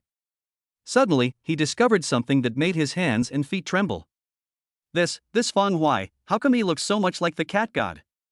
The others are exactly the same as Devouring Moon and his group. Their body size matches, their numbers match, their gender matches, and even their strength matches.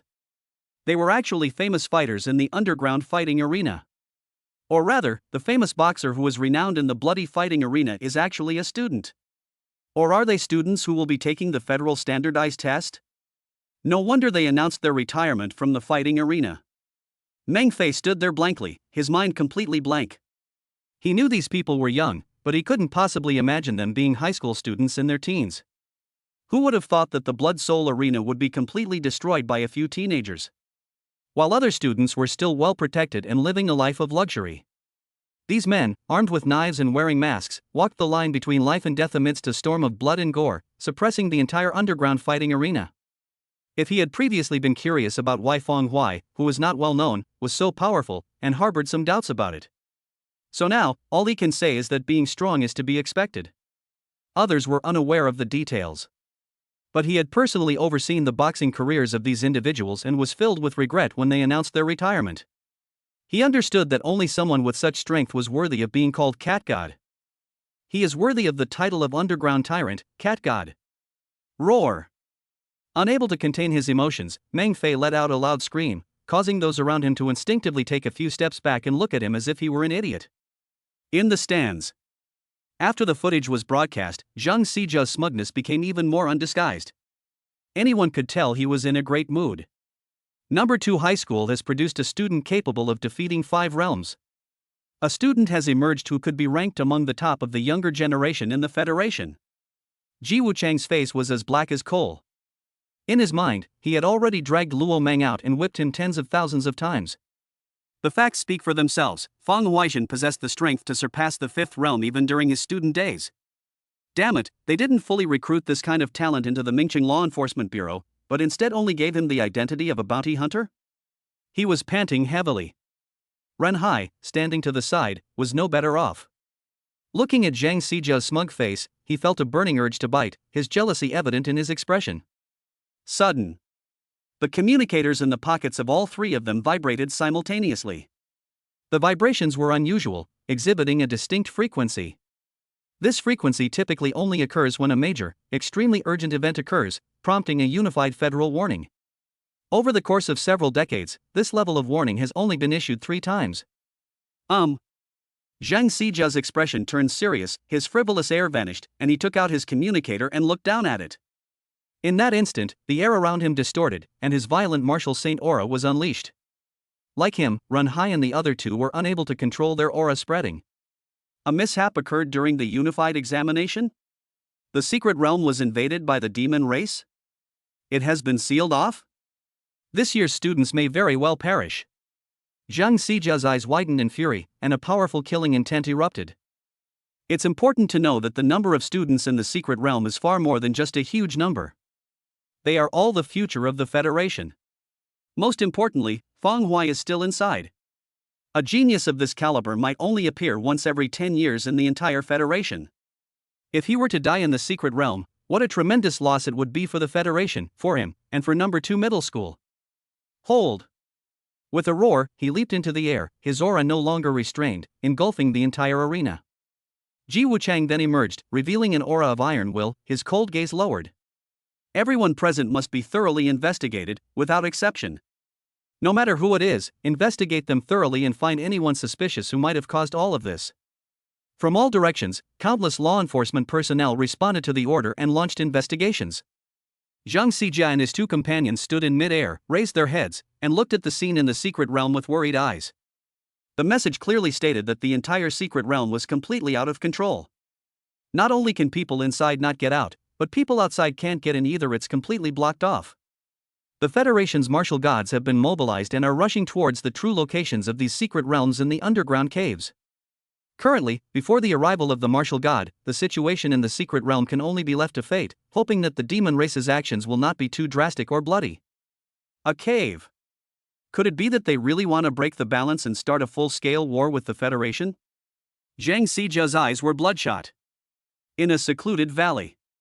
The altar with tadpole-shaped script had been uprooted by Feng Huai and lay askew beside him. In a short period of time, he used various methods, alternating between swordsmanship and fist techniques, and maximizing the use of his internal energy and physical strength. Even so, they still couldn't shake the altar. Its material is perfectly round and solid. Not to mention damaging it, even after a series of attempts to damage it, it still hasn't left a single scratch. Things seem to be getting a bit serious, Feng Huai's eyes flickered. Even if the Federation's high-strength alloy were to arrive, it would still be destroyed by this series of attacks. Yet this altar, which felt rough to the touch and was made of a material somewhat like wood, remained completely intact.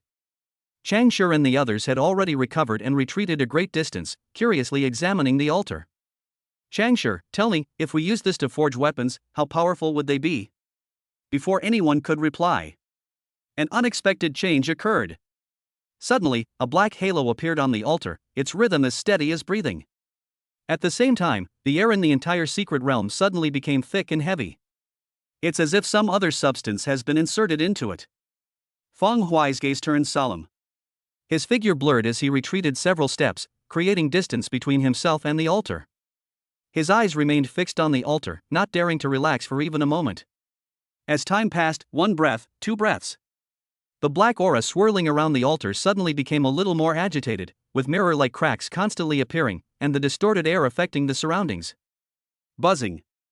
A piercing buzzing sound came, and Changshi and the other 2 clutched their ears, crouching on the ground in pain. Feng Huai remained calm, his gaze fixed intently on the altar. After the distorted shadow of the altar faded, 4 demonic figures were revealed. Chapter 108. The demon race runs rampant, facing 4 demons. The 4 figures appeared the instant they did. The decaying aura within the valley suddenly dissipated, replaced by an even purer, savage energy. A wild, primitive savagery, accompanied by murderous intent, erupted within the secluded valley. Almost at the same time. Throughout the entire region, except for the eastern area, dozens of altar sites were discovered in other areas under the expanded search of the Secret Realm Control Center. At this moment, all the altars responded and activated, and thousands of demons crossed space to descend into the secret realm, breaking into the sealed-off, inescapable unified examination secret realm. The news could no longer be concealed. With the federal government's warning actions and the strange, sudden appearance of demons in the broadcast footage, all federal citizens were immediately thrown into panic. An accident has occurred in the secret realm? A powerful demon has descended from the sky? Does this mean that if someone dies inside the secret realm, they will also die outside? Murder. This is murder. The Federation had better give an explanation. They used the secret realm without fully investigating it? This is tens of millions of lives at stake. Damn it. My child is still inside. I need to think of something. My son. The Federation. The Federation. You are treating human life like dirt. Excuse me for being frank, but in this situation, I really can't think of any other way to guarantee the safety of these students. Indeed, the demon race, they must have at least been sent from the fifth realm, right? These students haven't even entered the academy yet, who can stop them? The entire federal network was in an uproar. The Secret Realm Unified Examination is already a top priority for the Federation, attracting unprecedented attention. Now, the level of discussion has risen even higher, reaching the peak of discussion throughout the Federation. There were pessimists and angry voices, and even many detached observers. With the combined efforts of various patriarchs and families, pressure was exerted on the Federation, causing undercurrents to surge throughout the Federation, with underground forces emerging and anti-federal organizations rising to prominence. Ming Chang. Bloodshot veins erupted in Zhang Zijia's eyes, and his explosive aura, like that of a lion, shattered the dark clouds high in the sky, distorting the air and unleashing a raging storm. He watched helplessly as Feng Huai, who was closest to the altar, was about to face the four demons who had suddenly appeared on the big screen, and his heart sank to the bottom. Judging from the appearance of the four demons, the weakest of them was at the fifth realm, and the strongest one had even reached the sixth realm, touching the level of the seventh realm demon saint. Putting everything else aside, this one demon alone would be so powerful that even all the students in the entire East District combined might not be able to wear it down, let alone Feng Huai alone. Besides, there's more than one there. Instead, there were four demons. Under these circumstances, he really couldn't imagine what chance Feng Huai had of surviving. They were certain to die. Zhang Zijia was filled with rage and intense remorse. As the principal, he personally clicked the button to approve the unified examination reform, which can be described as personally sending the students he had nurtured into the tiger's den and putting them to death. And now he has to watch his student die right before his eyes. For him, nothing in the world could be more tormenting than this. How will he face the people of Mingcheng? How should we deal with the parents of these students? Demons! Damn you! You bastards! Just you wait. His expression was crazed. He was on the verge of losing control. All it takes now is a fire. If all his students die before his eyes, then all the arrangements and constraints of the Federation will shatter completely in his hands. He will disregard everything and risk his life to turn the Federation and the underworld upside down. The stands below fell silent. Ziyu looked worried from behind, her communicator vibrating incessantly as she tried her best to use her connections to find a way out. It's no use now. If Feng Huai were further away, he could hide and buy time, but he's really too close. Facing those demons head-on, even I would perish. He is going to die. When Chang Bai and Chang Yohua stood in front, their faces ashen, a chilling killing intent emanating from them. They were both carefully watching the screen, intently observing the faces of Wen Jiawei and Changshi. They knew very well that it was too late. It was too late for them to do anything. It was too far away, too sudden, and too coincidental. In that situation, there was truly no chance of survival. One standardized test could mean the end of a lifetime. Fortunately, after years of navigating the business world, they have managed to maintain their composure. Calm down, my ass. That's my son, for crying out loud. Its usually calm face is contorted, its eyes rapidly become bloodshot, and it preys on people. In the number 2 middle school teachers group, Xun Lingqing's beautiful eyes were cold, filled with more killing intent than pain. This was the first class of students she taught after graduating from university, and it was also the class to which she poured all her emotions and energy. But now she has to watch helplessly as these students die before her eyes, an entire class of students passing away after the standardized test? The underground cave, the demon race. A chilling aura, as if the air itself were frozen, surrounded her, and hatred filled her beautiful eyes. Lin Baishang stood at the back, looking very worried, but deep in his eyes, he revealed a sense of satisfaction. Those who are destined to die will die eventually, sooner or later. Facing the great demon of the imperial court head-on, what means do you, Feng Huai, have to survive? Isn't the federal unified examination also a test of the strength of the underground demon race? He. He calmly put away the communicator in his hand and breathed a sigh of relief. While the area on the stage and where the teachers were gathered remained relatively calm, the crowd outside the square completely erupted into chaos. Many of the parents had already fainted, while those who remained conscious were overwhelmed with grief, tears streaming down their faces, and crying out until they were hoarse. Among them, Yang Xianlei's mother collapsed to the ground, her hair turning an even whiter shade in an instant. She felt as if a string in her heart had snapped, and all the motivation and hope in her life had been shattered. Her existence is solely for the sake of the young brothers, and she would do anything for them. But now it has developed into this situation, forcing her, an elderly woman, to bury her son. Xiao Lei. Xiao Lei. Yang's mother choked up and couldn't utter a complete sentence. Her breathing became rapid, and a feeling of dizziness washed over her. She didn't have much time left to live, so she didn't ask for great wealth and status. She only hoped that Yang Xianlei and his brother could live in harmony and live out their lives peacefully. But now, even this small hope has been denied her by fate. Mom! Yang Huan's little eyes filled with tears. She could only hold her mother's hand tightly, her little body trembling, staring at the large screen in front of her in fear. Amidst the complex gazes from all sides outside the square, Feng Hui on the screen raised his head, his narrow eyes flashing, and a slight smile appeared on his face. Inside the secluded valley, Chang Shi and the others took a deep breath, tensed their bodies, and entered battle mode. At this moment, the benefits of hellish combat in the fighting arena become apparent. They keenly sensed the power of the demon that had appeared. However, no one showed any fear. Instead, they exchanged a glance, both determined to go all in, their eyes revealing a frenzied madness. Chapter 109 A Sixth Realm, equipped for you? None of them blamed Feng Hui for choosing to come here, for choosing to bring them here, and for plunging them into this desperate situation. After all, this is the choice that should be made for the sake of everyone's ranking in the unified examination. They could only blame their bad luck. An unexpected incident had occurred in the secret realm, and they just happened to be there, facing the first wave of misfortune. Demons? What are you afraid of? We've killed countless of them these past few days. Chang Shi grinned widely, his muscles tensing and relaxing repeatedly, squeezing every last bit of strength from his body. When Jiawei was already more insane than anyone else, so at this moment her face was contorted, her eyes were filled with excitement, and her killing intent and bloodlust were fully revealed, like a hunter ready to pounce, staring intently at the four demons in front of her.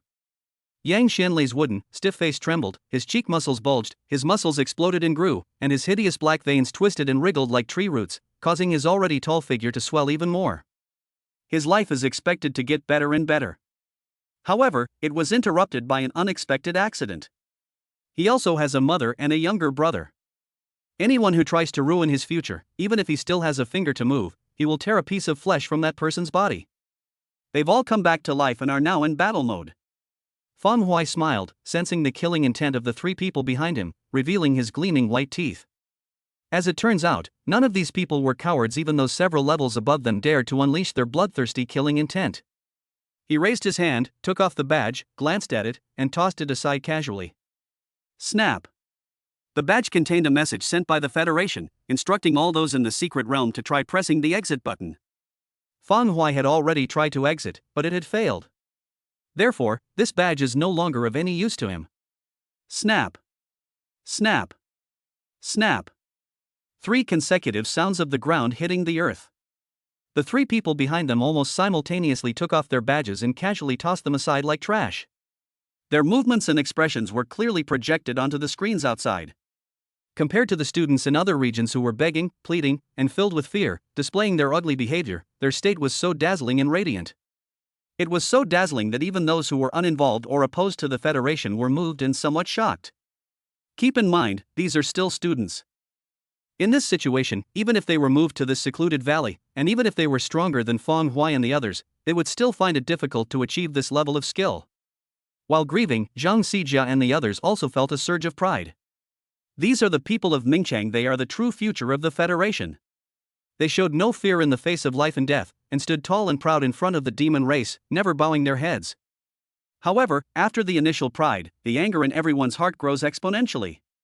Such a gifted and talented child was actually ruined by their own hands, trapped in a death cage by the Federation. All they could do was watch helplessly, and even watch Feng Hui and the others die. They, with their higher level of understanding and experience, couldn't even protect the students. We need to make several 18-year-old students face off against the higher-level demon race from the underground caves. The entire federal network was enraged and flooded with a torrent of abuse. Before the altar in the secluded valley, the three-headed, pointy-eared wolf demons guarded the front. A young man with human features, handsome face, and an aura of demonic energy stepped forward, emerging from the wolf demon's guards. A student from the Federation, right? It's strange. I've met many students before, but without exception, they all couldn't hold their heads up in front of me. You guys are very good, really very good. The young man, with his dazzling blonde hair and platinum gold pupils, carefully examined Feng Huai and his companions. His voice was calm, and his words were full of praise. I come from the Eastern Imperial Court, the 13th Prince of the Imperial Court, Ku Yun. You can call me His Highness Ku. Thank you to the Federation for their hospitality and for preparing such a sumptuous meal. With the vast amount of spiritual energy here, I can reach the realm of the demon saint. Thank you again. Ku Yun bowed respectfully, but his purpose was not Feng Huai, but everyone outside the Federation. This secret realm unified examination is very important to the Federation, and equally important to their underground world and to Ku Yun. This is a great stage for him to enter the public eye, become famous, and gain prestige in the underground world. Feng Huai tilted his head, clearly sensing the sixth realm aura emanating from Ku Yun. Furthermore, Ku Yun is clearly different from other demons. His bloodline is even purer, and as the 13th Prince of the Imperial Court, he has undoubtedly received no less rigorous training. This is genius, a genius from the underground cave. Ku Yun's arrival brought him immense pressure, the first time in a long time. But it's installed for you. I'm still here, you haven't died, have you? Feng Huaixing hated two kinds of people the most, those who were pretentious and those who didn't allow him to be pretentious. Nowadays, Ku Yun seems to fit both descriptions. A sixth realm cultivator, you're really fucking awesome. These few words, spoken in a short time, caused astonishment not only among those in the Federation who were paying attention to this place, but also among Ku Yun and the three fifth realm wolf demons behind him. How dare he? Don't you know that you're at their mercy? The only ones present who could maintain a normal expression, or even become more violent, were Feng Huai and his three companions. The Federation is still the Federation after all. Fine, I'm in a hurry too. If you want to die, I'll send you there sooner rather than later. As the first prey in this secret realm, I will remember you. Ku Yun shook his head, his platinum pupils filled with a light laugh. The words were spoken. Buzz. The air suddenly vibrated, causing the ground to tremble. The sand and stones, as if freed from the constraints of gravity, leaped into the air and floated throughout the valley. Ku Yun remained calm, raised her fair fingertips, extended her index finger, and lightly tapped a small pebble in front of her. Boom! The transition from extreme stillness to extreme motion happens in an instant. A finger's movement followed by a sonic boom that pierces the air, creating a brief vacuum along the entire path. Feng Huai suddenly tilted his head, his eardrums vibrated, his hair fell down, and a cut appeared on the tip of his ear, with a few drops of blood dripping to the ground. Boom! There was a violent tremor behind. Chang Shi and the others stared blankly as they saw a 5-meter-wide hole appear in the valley, its passage causing mud to churn and vegetation to break. Such a commotion was caused by just a small pebble. And countless small pebbles like these floated throughout the valley. Laugh. Feng Huai tilted his head, exhaling white steam from between his teeth. Feeling the pain in his ear tips and the discomfort of his eardrums vibrating, a violent look gradually appeared in his eyes. His long, narrow eyes became even sharper, a murderous aura emanating from them, his heart pounded, and excitement surged into his mind. This is starting to get interesting. Chapter 110 Building Auditory Perception. Ku Yun's power to alter the terrain with a single strike caused an uproar throughout the Federation. This level of ability is beyond the reach of high school students. Even most students in the university have to look up to them. Oh whoa! Inside the valley, almost the instant Ku Yun made his move, wolf howls echoed through the mountains and forests. With a deafening roar, 3 wolf demons charged forward with savage energy. The 3 forces complemented each other, and the demonic power of the 5 realms overlapped. Before the blood-red wolf claws even arrived, the tearing sensation already stung the skin, and the gale swept towards them. Boom! An explosion occurred behind them. Before Feng Huai could make any move, 3 figures rushed forward one after another with a death wish, using their flesh and blood to block the wolf demon. The protective energy and demonic energy clashed and intertwined, but the protective energy dissipated after a short time. Changsha and the other two were thrown out, their blood splattering, before finally disappearing like stardust. Their bodies are ultimately made of spiritual energy, and so is their blood. The three men crashed into the valley from three different directions, breaking trees and creating a narrow ravine in their wake. Although their fate was tragic, they successfully stopped the three demons' attack. Spit! Changsha spat, his face becoming even more ferocious. Ignoring his fatal injuries, he immediately pushed himself up and charged out, attacking the wolf demons once more. When Jiawei and Yang Xianlei were even faster, the three of them exchanged glances and immediately understood each other's thoughts, each locking onto their respective targets. They knew that if the group worked together to deal with a fifth-level cultivator, they could barely hold their own. However, if he were to face a royal demon alone, one that was clearly not weak even among the five realms, he would definitely not survive for long. However, despite knowing this, none of them felt any fear. At this point, they were practically lifeless, and their only hope was that Feng Huai could defeat the 13th prince. Under these circumstances, it is necessary to stop these demons and prevent them from disturbing Feng Huai. We have to do it, even if we can't. Die! With a roar, Changsha channeled his inner energy, his claws sharp as an eagle soaring through the sky, and with a piercing howl, he pounced on one of the wolf demons. When Jiawei and the other two, without any distinction of who came first or last, had faces contorted like demons. They abandoned all defense and, with the intention of exchanging injury for injury, like dying wild beasts, each unleashed their martial arts skills to bombard the enemy. Boom, boom, boom. In the blink of an eye, the three fifth realm wolf demons were being dragged along by what they considered ants, leaving them no time to pay attention to Feng Huai in the distance. Sucker punch. Kuyun's expression remained calm as always, his lips were warm, and his gaze was fixed on Feng Huai in the distance. The fifth realm is highly talented, but unfortunately, they are unlucky. Of all the demons that have come from the 5 secret realms, I, Kuyun, am the most powerful, and you just happen to appear in front of me and meet me face to face.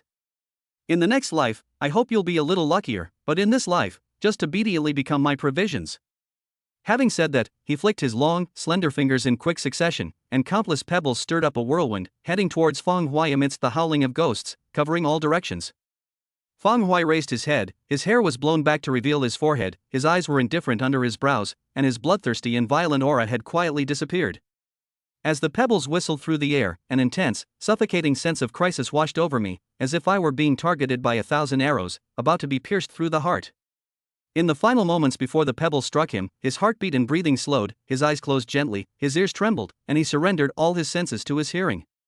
It was entrusted to mental power. Listen to the skill, then put it into practice. Thump! Thump!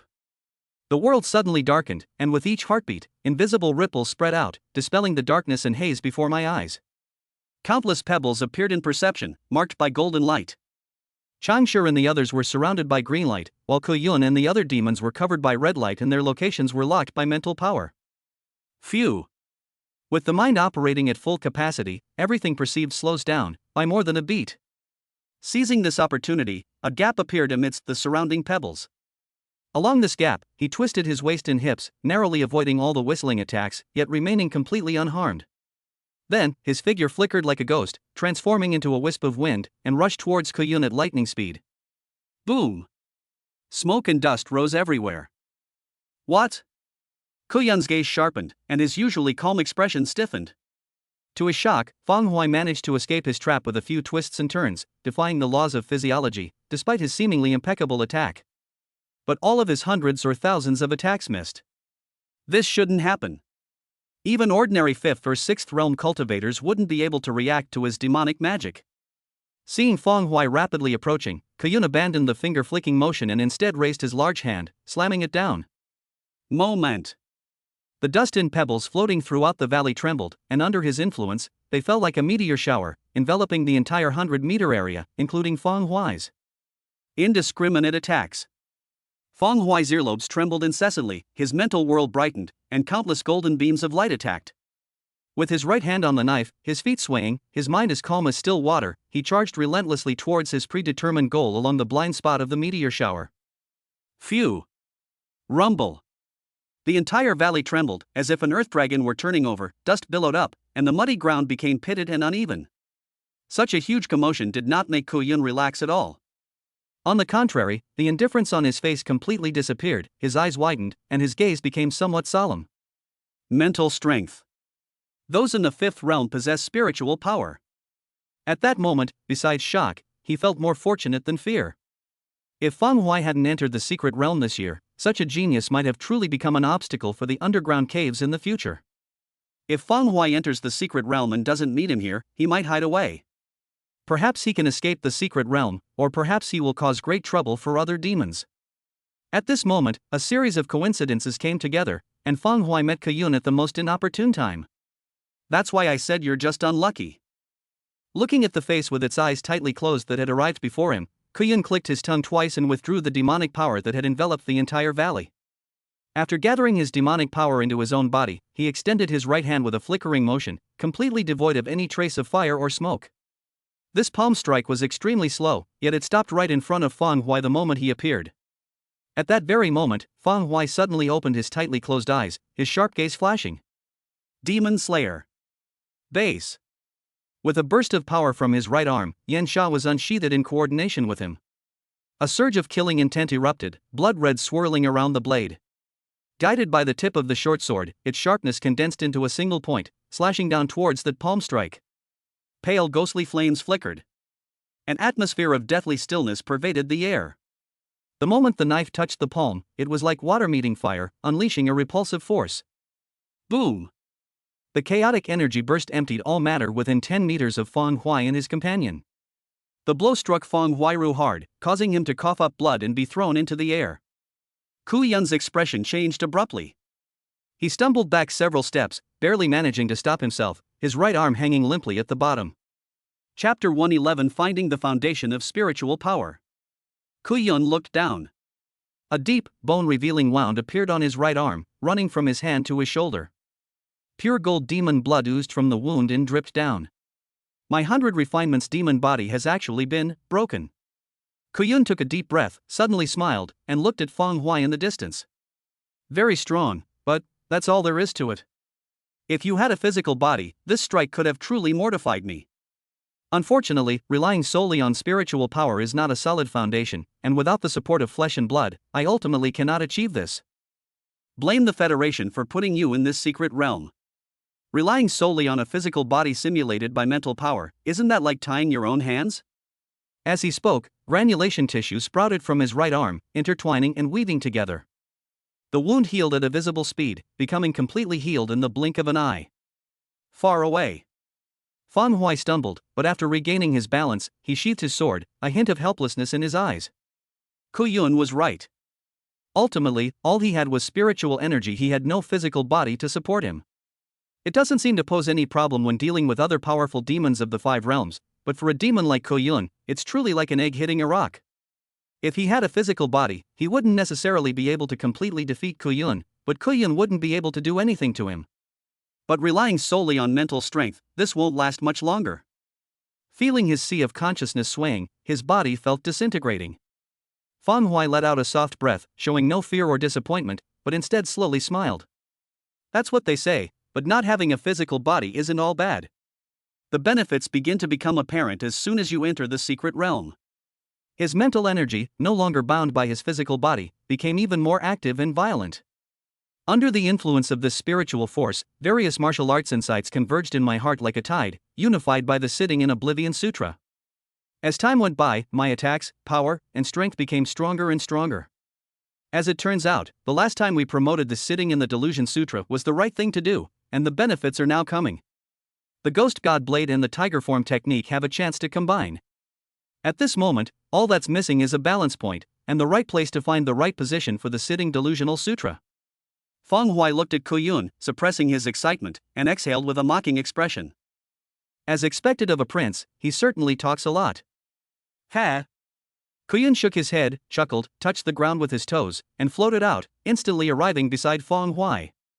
Boom! Fang Huai raised his arm to block a palm strike. Facing Kuyun, who was following closely behind, he closed his eyes, holding a knife in one hand and a claw in the other, alternately using the Ghost God Blade and the Tiger Form technique. His entire body transformed into a humanoid weapon. Fingers, palms, elbows, legs, feet, and even the head have all become the sharpest weapons. Although it was barely manageable, it was somewhat miserable and pathetic. However, he was still able to stabilize himself amidst Kuyun's fierce attacks, while accelerating the deduction of martial arts in his mind and searching for a mental balance point. The valley was engulfed in a bloody battle, riddled with potholes, broken giant trees, and ravines, with a grim atmosphere pervading the air. Including Feng Huai, the entire team of 4 were like sandbags, constantly in danger and struggling to hold on under the torment of several demons. This scene gripped the hearts of viewers from the outside Federation so tightly that many even closed their eyes, unable to bear watching any longer. They're all good kids, they're all good kids. They were clearly no match for them, clearly like a mantis trying to stop a chariot, yet not one of them retreated. With that iron-willed and resolute spirit, who could say they were teenagers? I can't watch anymore, I really can't watch anymore. How could such a truly promising talent have to die so pathetically in that kind of place? Dragon City, the Academy of War. Fang Shixuan and Tang Dudu sat on the sofa, the air around them seemed frozen, and a suffocating murderous intent filled the entire living room. Fang Shixuan's pupils were bloodshot and looked like they were about to explode. He stared at Feng Huai on the screen, his hands clenched tightly, his fingertips even digging into his flesh. Tick-tock. Fresh blood dripped onto the ground. Even if it costs me my life, I will not let the underground caves rest in peace. He gritted his teeth, which nearly shattered, and blood streamed down his lips. Tang Dudu remained silent, her heart filled with complex emotions. Fang Shixuan was more concerned about Feng Huai's safety, thus neglecting many other things. However, she had fewer of them, so she was shocked to discover that Feng Huai was able to hold out for so long against a 6th realm demon, who was also a prince of the Imperial Court. His previous slaying of a 5th realm demon was enough to shock the entire Federation, but who would have thought that it wasn't even his limit? This can no longer be described as mere genius, this is simply monstrous, a reincarnation of a martial god. Even the strongest geniuses throughout history among all the major families have not reached such a level. If he survives this ordeal, maybe hemolytic disease can actually be cured? But, he's going to die. Tang Dudu felt a mixture of regret and anger. She needs to apologize for looking down on Feng Huai in the past, and for belittling him. But he couldn't say those words of apology in person. The air grew increasingly still, and 2 people, for pairs of eyes, stared intently at the screen. Despite the slim chances, they still held a sliver of hope that the people inside could escape alive. My son. Her voice often choked with emotion, and her eyes, which had been dry for over a decade, were now filled with tears. The Chansha in the picture was very unfamiliar to him. His bloodthirstiness, determination, and desperate attitude were things he had never seen before in all these years. Changsha's performance made him very proud, extremely proud. But, we'll never see each other again. Beside. When Changbai's gaze was dark as he took several deep breaths. It was only then that he realized that Wen Jiawei, who had been under his protection, had actually transformed into this. Even if you take one of the wolf demons in the picture and just pick it up, Wen Changbai might not be able to defeat it. But Wen Jiawei could fall down and get up again like a mad dog, repeating this cycle over and over again. No matter how disintegrated her body became or how blurred her consciousness became, it couldn't stop her. She used to be quite afraid of pain. The adorable little girl from my memory is still vivid in my mind. At this moment, when Changbai had already made up his mind, even if he had to give up the entire Wen family, he would still demand an explanation for Wen Jiawei. This moment. Everyone in the Federation reached a consensus: these people are going to die. The only difference is who dies first. Under countless regretful gazes. In the picture. The swaying Feng Huai raised his arm to block Kuyun's claw. He stepped back a short distance, his left arm hanging limply as he raised his head, his mouth stretched into a wide grin. His appearance was very miserable, with wounds all over his body. The dripping blood, after leaving his body, all dissipated into spiritual energy and disappeared into the air. This is the worst I've ever been since I awakened my memories. A hazy light flashed in Feng Huai's eyes, and a layer of misty black fog gradually enveloped his body. Looking at Kuyun not far away, he opened and closed his lips, uttering words. Hey! You're a prince, right? You've had your fun, now it's my turn. Chapter 112. One move, Ghost Tiger. Kuyun's expression was no longer calm. Anger surged in his eyes as he stared at Feng Huai in the distance. Yes, his strength far surpasses Feng Huai's. However, in this brief exchange, even though he used all his skills, he was unable to defeat Feng Huai immediately. Every perilous situation was ultimately thwarted and resolved by Feng Huai. Although he knew that Feng Huai wouldn't be able to hold on for much longer as time went by. But who is he? He is the 13th prince of the Eastern Imperial Court, possessing strength approaching the 7th realm of the 6th realm. In this situation, he was unable to decisively and quickly defeat the Federation human race whose cultivation level was much lower than his. The footage here is broadcast live. This situation completely fails to achieve his intended purpose of spreading his fame and gaining recognition.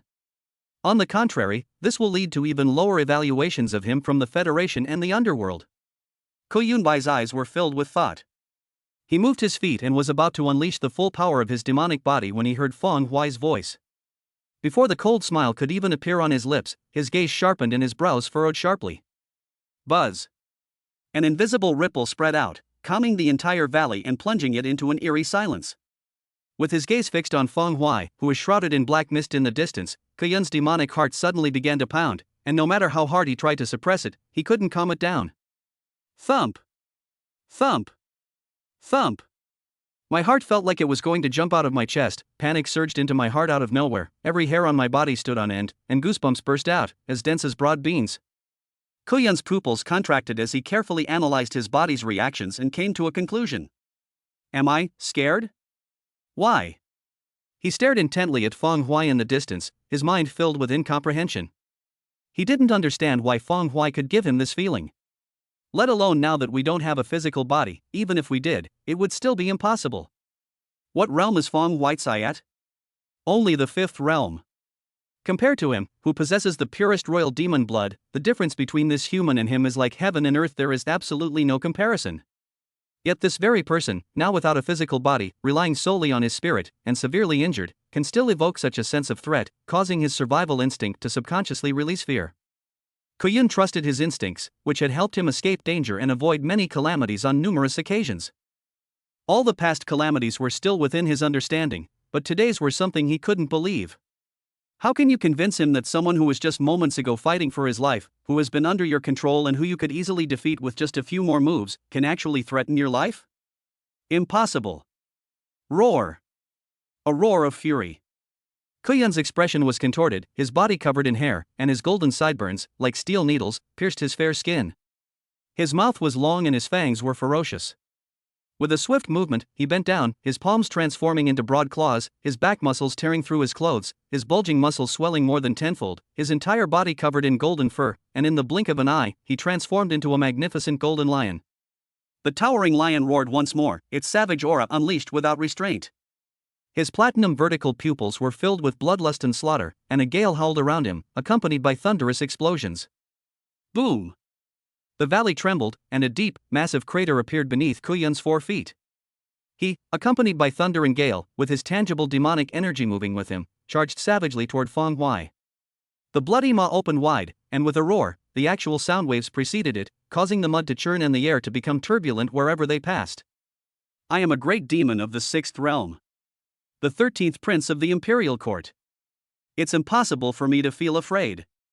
I don't care what you're going to do, just die. Driven mad by the frenzied exploitation of demonic power, Kuyun's beastly eyes went berserk. He abandoned all other thoughts, focusing solely on one goal, to kill Feng Huai. Kill him in the shortest amount of time. Even if it means exhausting my demonic body, I must do it. Feng Huai raised his eyes as the sound waves assaulted him, causing his legs to sink into the ground. But that's all. The hazy light in his eyes grew stronger, faintly shimmering with iridescent colors. The black mist surrounding him was the complete opposite of the pure spiritual light. It was filled with murderous intent and bloodshed. Savage. Primitive. It seems to encompass all the negative emotions in the world. Even a trace of it is enough to destroy one's mind. Martial arts have a spirit, martial skills have a spirit, and martial arts techniques also have a spirit. Feng Huai smiled, a genuine smile appearing on his face. This smile was neither violent nor ferocious, rather, it was as pure as that of a newborn baby. The smile held a profound sense of enlightenment, a pure and primal joy resulting from the untangling of countless tangled thoughts. Gazing at the majestic lion pouncing in the distance, Feng Huai's right hand moved naturally and rested on Yan Sha. The geese trembled and cried out joyfully, revealing their irrepressible eagerness. I can't wait either. As he stroked it, Feng Huai gently exhaled. By stabilizing the center with the sitting meditation sutra, guiding and unifying with spiritual power, and combining the spirit and intention within the ghost and god blade and the tiger form method, the two elements are blended and purified through the interaction of water and fire. This move is divine, it has a spirit. Kuyun had arrived nearby. Its millstone-sized forepaws stretched out, tearing through the air with a whooshing sound, revealing every detail of the lion's mane, and clearly capturing the frenzied killing intent in its expression. 90% of the audience and the entire federation had closed their eyes, unable to bear watching any longer. The three men, Changshi and his companions, who were in a pitiful state in the distance, also felt a pang of pain in their hearts, but there seemed to be some relief in their eyes. In that instant, Feng Huai's lips moved slightly. "You're in such a hurry, huh?" Bass. The clear sound of the blade echoed through the valley. Its sound was not sharp, but it resonated clearly, even suppressing all the noise. Kuyun's movements appeared to be in slow motion, every muscle twitch and every bit of strength he exerted was clearly visible, as if examining the lines on one's palm. Ghost God Blade, Tiger Form Technique, this move, let's call it Ghost Tiger. The black mist swirling around him converged on Yensha like a tide. A hazy, seven-colored light flickered in his eyes, and tiny, fragmented spiritual radiance, like starlight, adorned the jet-black blade. It made it appear as if it were forged from a piece of the cosmos, with stars shimmering within the blade. One move Ghost Tiger. Feng Hui closed his eyes, tapped his toes, and his inner energy and spiritual power surged simultaneously, merging like a volcanic eruption, igniting the wild goose demon in his hand. With a single swing, the blade, imbued with the essence of the sword, materialized from the black mist, revealing a ferocious black tiger hundreds of meters tall. Its body was covered in cosmic stars, its fur was flowing, and its beastly eyes were just like Feng Hui's, both shrouded in a hazy spiritual light. Its body was filled with the aura of swords, and folds appeared and then flattened in space.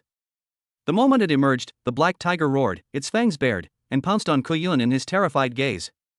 "It's like a black hole." Kuyun's towering lion-like body was like a piece of meat in front of the even larger black tiger, crashing straight into its abyssal maw and swallowing it whole.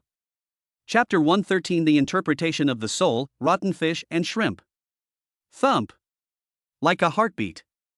Black Tiger seemed to possess a spirit. It turned its head and glanced at Feng Hui carefully before grinning menacingly. Roar. It roared to the sky, and then, starting from its belly, its entire body twisted and collapsed, with all the black mist and starlight that made up its body swirling and converging inward. The sword intent surged, and the tiger's might filled the air. The entire valley looked as if it had been sliced off by a knife, with the few remaining giant trees broken off at the roots, their cuts as smooth as a mirror. Ah! A heart-wrenching scream rang out from the black hole in the nebula in the sky, but it stopped abruptly before it could travel very far. Kuyun's life force rapidly dissipated, and the demonic energy and traces of his existence left behind in the valley were also erased, as if he had never existed. Sizzle. Golden flesh and blood fell like raindrops. After an unknown amount of time, the black mist and starlight collapsed into a tiny, rice grain-sized glimmer, flickered twice, and then vanished into the air. Along with him, the aura of the 13th prince of the imperial court, Kuyun, extinguished. The black tiger in the sky disappeared, leaving only the golden skeleton of a lion. The skeleton was perfectly smooth, without a trace of flesh or blood, as if it had been specially treated and was a specimen that would only appear in museums or collections. Boom! The skeleton fell, raising a cloud of dust. Sand and gravel came flying at Feng Hui's head. He didn't dodge or shoo them away. Instead, he stood still, exhaled, and stumbled, almost falling over. It was too rushed and forced. It's overdrawn a lot of resources. He was already nearing the end of his life, and forcing such a powerful attack would have taken a huge toll on his mental strength. But it was really awesome. A feeling of exhilaration filled his heart, and Feng Hui suddenly felt a sense of boundless freedom. This move is no longer just a martial art, but an interpretation of the soul. The realization of this move was the result of many coincidences. The loss of the physical body, the release of the spirit, the pressure of powerful enemies, the impetus of life and death, and most importantly, the wealth system's role in enhancing the spirit and solidifying martial arts. If any one of these points is missing, it would be impossible to master this move today, to master the fusion of the ghostly blade and the tiger form technique, and to infuse it into the soul with this one strike. If things had progressed normally, he would have had to wait until the ghost god blade and the tiger form technique were perfected before he could attempt to master them naturally. The smoke and dust cleared. Ha! Feng Hui chuckled softly. The battle in the valley had already been interrupted by the commotion here. Looking back, his gaze swept over the three men, Changshi, who were on the verge of death, and then fell on the wolf demon, who stood there in shock with wide eyes. Your Highness the 13th Prince. With a furious roar, the three wolf demons' eyes widened in horror, their fur stood on end, and their minds trembled violently. How could that be? Why did this happen? The situation has been fine all along. Why did His Highness suddenly die? They knew perfectly well that Kuyun was dead. His presence was no longer felt in the valley, his remains even stood in the distance, gleaming in the sunlight. Why did the 13th prince die? His Highness, who possessed the 6th realm, had reached the threshold of the 7th realm, and was about to break through to the 8th realm, actually died at the hands of a student from the Federation's 5th realm. This student doesn't even have a physical body. Even the biggest jokes in the underground world wouldn't dare to be this outrageous, yet this scene unfolded clearly before their very eyes. Thinking of the consequences of His Highness's death and the punishment they would face upon returning, the three wolf demons shuddered in unison. Suddenly, the three demons froze again, turning their heads sharply to look at Feng Huai, their trembling intensifying. Now that the 13th prince is dead, can they still escape? This student has the ability to kill His Highness. Killing them would be a piece of cake for him. That move can't be used repeatedly. He's only at the 5th level after all. A sound startled the remaining two wolf demons awake. They came to their senses, and their eyes lit up with joy. That student is already exhausted. With the combined power of the three of us demons, we can definitely kill him. If we can capture him, we'll still have a chance to explain when we get back. Attack together. The three wolf demons exchanged a glance, their killing intent erupting instantly. They formed a triangle and charged towards Feng Huai's location. Changshi and the others charged out fiercely, intending to block Feng Huai's path and give him a chance to recover. But Feng Huai went to meet him first. TSK, rotten fish and shrimp. He smacked his lips, channeling his remaining spiritual energy to unleash the divine blade, a technique known as the ghost god blade. Yan Sha's spirituality has improved by more than one level compared to before. Its blade trembled, as if emitting cheers, carrying the intent to slay everything, and drew a curve, ghostly weaving past three wolf demons one after another. The fighting continues. One step, two steps, just as the three demons were about to take their third step, their bodies suddenly trembled, their forward momentum came to an abrupt halt, and they rolled to the ground almost simultaneously. Their pupils widened in astonishment as the three wolf-like beasts detached from their bodies and were thrown into the air. Before they could react, their demonic defenses had crumbled, and the blade had already decapitated them. Mental strength is a really good thing. Its improvement has even increased the strength of the ghost god blade by more than one level. I think the same applies to the tiger form method. The wild goose flew through a semicircle, leaping with joy, like a mischievous child, before returning to its sheath with a clang. Feng Huai's legs went weak, and he fell backward onto the ground, panting heavily. Far away. Upon witnessing the deaths of the three demons, Changshi felt all his strength drain away, and he collapsed to the ground. His body had entered a semi-transparent state, half of his face was disfigured, his lips could not even cover his teeth and were exposed, half of his arm was missing, and his whole body was covered with terrible claw marks, with not a single piece of good flesh. Looking up at the sky, after calming down for a while, he used the last bit of strength he had regained to utter a lisping voice, I'm alive? His tone was full of disbelief. After a short pause, his face contorted and his lips opened wider and wider, oblivious to the tearing pain. Ha ha ha ha. Maniacal laughter echoed through the valley. As he laughed, tears slowly welled up in his eyes. It contains a variety of emotions, including lingering fear, joy, and shock, among others. He's alive. He's really alive. They actually survived that seemingly hopeless situation. Brother Feng, you're awesome. Ha ha ha ha. His laughter woke up when Jiawei and Yang Xianlei, and the two of them laughed together in response. The usually taciturn Yang Xianlei was the one who laughed the most wildly. At first, Feng Huai appeared calm, but before long, a smile slowly spread across his face. Ha ha ha ha. The four of them laughed heartily, their laughter echoing through the valley without any attempt to hide it. The scene just now was too oppressive. Those who haven't experienced it firsthand simply cannot understand the despair they felt. After all, even Feng Huai wasn't entirely confident at that moment that he could find the balance point and unleash the transformed martial arts technique. Chapter 114, Devouring the Spiritual Light of the Demon Clan. 6 realms, and he's a prince. That's all there is to it. With Brother Feng around, who can touch us? Ha ha ha ha. A hearty laugh echoed through the valley. Changshi and the others couldn't control their manic laughter, nor did they want to. They are using this to vent their various feelings of panic. Feng Huai's loud laughter gradually subsided, but the smile on his lips did not disappear as he looked at the three people in such a terrible state. This experience also elevated their state of mind. Unlike the fighting arena, which, although bloody, is protected by various parties, such a life or death situation has never occurred there before. For Changshi and the other two, and even for Feng Hui himself, the experience in this secluded valley was a baptism, a thorough integration of the experience of killing in the previous month, and a further baptism of the soul. Having already experienced such a desperate situation, one might ask. They had no intention of bowing down to demons who were at least one realm higher than them, so what was there to fear on their future path of martial arts? While Changshi and the others were still calming down, Feng Hui stood up and walked to the lion skeleton that was more than 10 meters long. Stroking the gleaming gold frame, feeling the warm, jade-like texture, Feng Hui's eyes sparkled with anticipation. When Kuyun mentioned devouring spiritual power, an idea popped into his mind. Kuyun can devour spiritual power, so why can't Feng Hui? As it happens, this is a secret realm.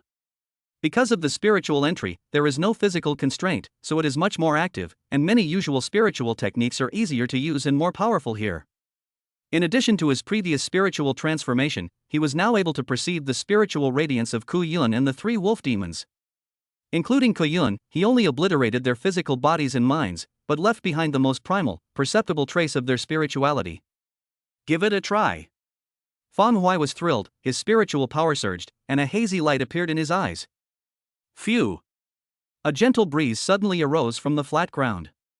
The entire lion skeleton shimmered with platinum light, and liquid seemed to flow within it, emitting the sound of flowing water. Soon, platinum light and liquid converged at the point where the hand and bone touched, crashing into the palm in waves. The warm, morning-like breath traveled along my forearms, shoulders, and neck, finally reaching the depths of my mind. In an instant, Feng Hui felt as if he had been soaking in a hot spring. All his fatigue was swept away in a flash, his spirits were high, and the feeling of being overdrawn was instantly filled. Hiss! The intense pleasure made him subconsciously squint his eyes, take a breath, and his face was full of enjoyment. As inspiration continues to be drawn, the entire lion skeleton slowly faded, turning white from the tailbone onwards, as if it had been weathered for thousands of years. When the wind blew, it turned into ashes and fluttered away. During the process, Feng Hui's injuries healed rapidly, and his torn clothes were also repaired. After the spirituality of the giant lion skeleton, which was over 10 meters tall, was completely lost and collapsed with a crash, he had fully recovered. In fact, his aura had even improved, becoming much stronger than when he first entered the secret realm. Feasible. However, one cannot absorb too much at a time. Feng Hui opened his eyes, initially showing joy, then felt his brain swelling, like he had overeaten, and felt somewhat helpless. This also means that he cannot endlessly devour spiritual light. It's a bit of a pity. This time, the spirit was separated from the body, which allowed the devouring spirit technique to be performed. It will probably be impossible to do it again when we go back. At least, it's probably impossible before reaching the 7th realm. He glanced at the three wolf demons, and felt a pang of heartache as he watched the spiritual light slowly dissipate from their bodies. These flashes of inspiration are incredibly valuable, they can fundamentally enhance one's spiritual power. But he can no longer absorb them and can only let them slip away. Suddenly, he paused, turned his head to look at Changshi and the others lying dead in the distance, and his eyes lit up. I can't, but they could give it a try. Thinking about it, he twisted his arms, feeling full of energy, and walked towards the group with satisfaction. Can you still move? Can. Changshi and the others were puzzled. They staggered to their feet and said weakly, Come over. Feng Hui approached the wolf demon, stacked the three demon bodies on top of each other, and after the three people came over one after another, he smiled and asked them to sit cross-legged and calm their minds. Ready. Boom. Feng Hui's eyes narrowed, and a powerful aura emanated from him. Using the techniques of hearing and vibration together, the mental fluctuations spread among the three, guiding their minds to move accordingly, and each of them came into contact with a demonic body. A burst of spiritual light leaped from the demon's body, blending seamlessly with Changshi and the others, slowly flowing into their sea of consciousness, filling the void, and enhancing their spiritual power. Seeing that this approach was feasible, Feng Hui felt reassured and sat down, focusing intently on guiding the others. The spirit has always been a mysterious force, so he was very careful and dared not relax in the slightest. Phew! A gentle breeze swept through the valley. The intense demonic aura and battle atmosphere gradually dissipated. The injuries of Changshi and the others were visibly healing, and their illusory bodies were gradually solidifying. The battle here has come to an end. But the shockwaves that shook the entire Federation had only just begun. Ming City, in front of the square. Zhang Xijie stood in mid-air, his face contorted in pain, his back, which had been straight for decades, involuntarily bent. He stared at the horrific scene on the screen, wanting to close his eyes and not watch, but he forced himself to endure it and watch it all. The scene shows Feng Huai and the others in increasingly dire condition. Apart from Feng Huai, the others are missing limbs, some even lacking complete arms and legs. This scene caused Zhang Xijie heartache to the point of suffocation. He clenched his fists but was powerless to do anything. Suddenly, Feng Huai separated from Kushui and immediately pressed down on the knife. Looking at this scene, especially at the unusual fluctuations around Feng Huai, Zhang Xi's eyes were filled with doubt. Only when the lion charged and the black tiger roared did he stand frozen in mid-air, his eyes wide with astonishment. He was still not fully recovered until the lion's skeleton fell to the bottom of the valley and the 3 wolf demons were beheaded. A tsunami raged in his mind, buzzing and churning. His body stood stiffly in mid-air, almost unable to maintain his levitation. The sudden, shocking scene and the rapidly changing situation left the entire square silent. All the cries and curses vanished with Kuyun's death. Everyone stared blankly at the large screen, at the valley that had returned to calm, leaving only the messy traces of battle.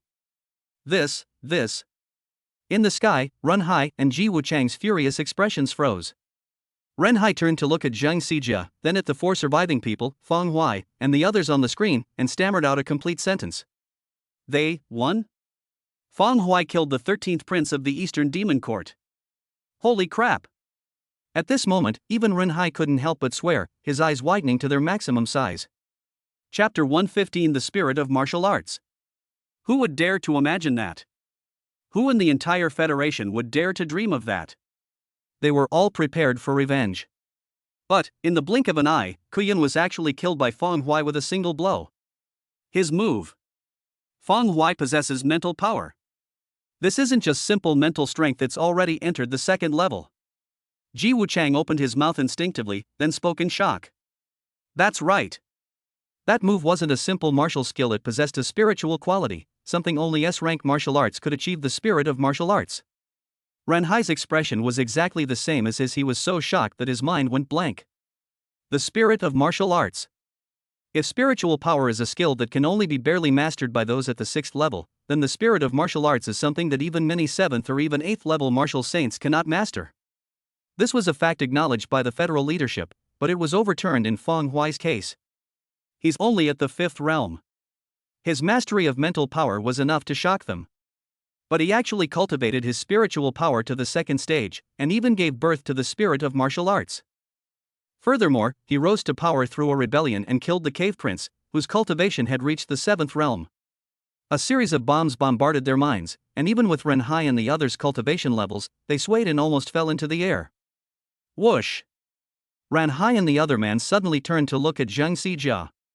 They were about to ask something, but they clearly caught the confusion and bewilderment on Zhang Xijie's face. Zhang Xijie also noticed their gazes. He turned his head and stared blankly, mouth agape. I don't know anything. At that moment, he didn't even have any desire to show off. He was completely shocked. They thought Feng Huai and his companions were doomed, but they managed to turn the tide against all odds. The dramatic ups and downs he experienced made his heart feel as if it were being torn apart, causing him unbearable pain.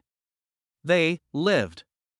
There is no demon stronger than Kuyun in the entire secret realm, which means that Feng Huai and the others will definitely not die in this secret realm.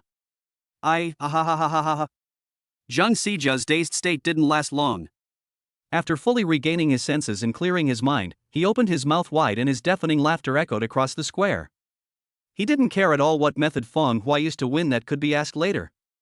At this moment, he only focused on one thing: his student, the promising junior, had escaped and even reversed a seemingly hopeless situation with just a knife. Just when everyone thought he was going to die, he turned the tide and survived. The laughter awakened the square. The stands and the edge of the square were completely buzzing with excitement. Wen Changbai stumbled and fell to the ground. But he didn't get up immediately. Instead, he raised his hand to his chest, and tears he had been holding back welled up in his eyes. She's alive. She's alive. Jia Hui is alive. She's not dead. Jia Hui is not dead. Overwhelmed by the immense disappointment, he couldn't stop his tears from streaming down his face. He looked up at Feng Huai's profile on the screen, an indescribable gratitude welling up inside him. There was no ulterior motive in his eyes, only the purest gratitude and appreciation. If it weren't for Feng Huai today, if Jia Hui hadn't been familiar with Feng Huai, she would have truly been in deep trouble today. Fortunately, she is still alive. Chang Yu was in an even worse state than when Chang Bai. He fell to the ground, his fists clenched tightly, and he slammed them repeatedly into the ground. Bang! Bang! Bang! Ha ha ha, my son, Xiao Shi, ha ha ha. Tears streamed down his face, yet he couldn't hide his smile. They actually survived that situation and escaped from that certain death. In that instant, he even had the idea of giving the entire Chang family to Feng Huai as a way of expressing his gratitude. Only when you truly face loss can you understand that kind of heartache and suffocation. In the past, the departure of Chang's mother had already filled him with unbearable grief, and today, Chang Shi has filled him with even more despair. After all, he used to think that the lack of money was the reason for Chang's mother's departure, but now that he has earned so much money, he still can't save Chang Shi. Feng Huai, Chang Shi is so fortunate. No one in the stands paid attention to the two who had lost their composure. Everyone else was shocked and discussing the situation. At the same time, they lost their authority and composure as superiors, and the place was filled with shouts and cheers. Ziyu and Shen Lingqing both widened their beautiful eyes, feeling that Feng Huai's face on the screen was somewhat unfamiliar. You have to understand, even they, in that situation, were completely helpless and could only wait to die. But what about Feng Huai? But with a single stroke, he shattered that situation. Outside the square, Yang's mother's sobs choked in her throat. Yang Huan also stood there, stunned. They are not skilled in martial arts, so they don't understand many things. But they knew one thing: Yang Xianlei had survived, he hadn't been killed. Mom, that's brother Feng Huai. That's brother Feng Huai. Yes, that's brother Feng Huai. We had dinner together last time. Yang's mother covered her mouth with her rough hands, tears streaming down her palms, her voice choked with sobs. Brother Feng Huai's slash, that slash was so cool. Yang Huan's tears disappeared, and starlight appeared in her eyes as she looked at Feng Huai with excited sparkle. He didn't understand what an idol was, but at this moment, he carefully scanned Feng Huai's face, wanting to engrave his appearance in his heart and never forget it. Meng Fei stood there, the cheers and words of the crowd reaching his ears, plunging him into an even deeper shock. Is this the cat god? Cat god. He's a tyrant just as much outside. This is the cat god. He raised his arms and cheered wildly, like a madman. This time, however, no one cast any strange glances at them. Around him, there were many people doing things even more outrageous than him. Lin Baishang was completely dumbfounded, and he didn't even realize that the communicator had fallen from his hand. Feng Huai's arrival at the Fifth Realm, and his ability to hunt down Fifth Realm monsters, already filled Feng Huai with dread. But now, is this reasonable? Can someone tell me if this is reasonable? He had already entered the secret realm, but without the support of a physical body. Even though he was at the Fifth Realm, the demonic beast opposite him was at the Sixth Realm. Or perhaps he has reached the threshold of the Seventh Realm, a great demon with royal blood. This demon was actually killed by Feng Huai with a single blow. He. It's all fake, all fake, all fake. Lin Baishang looked ferocious like a wild beast, with veins bulging on his face, and he growled in a low voice. No one could have done that. Even the Federation's martial god couldn't have done it when he was young. What gives Feng Huai the right to do this? What makes him so special?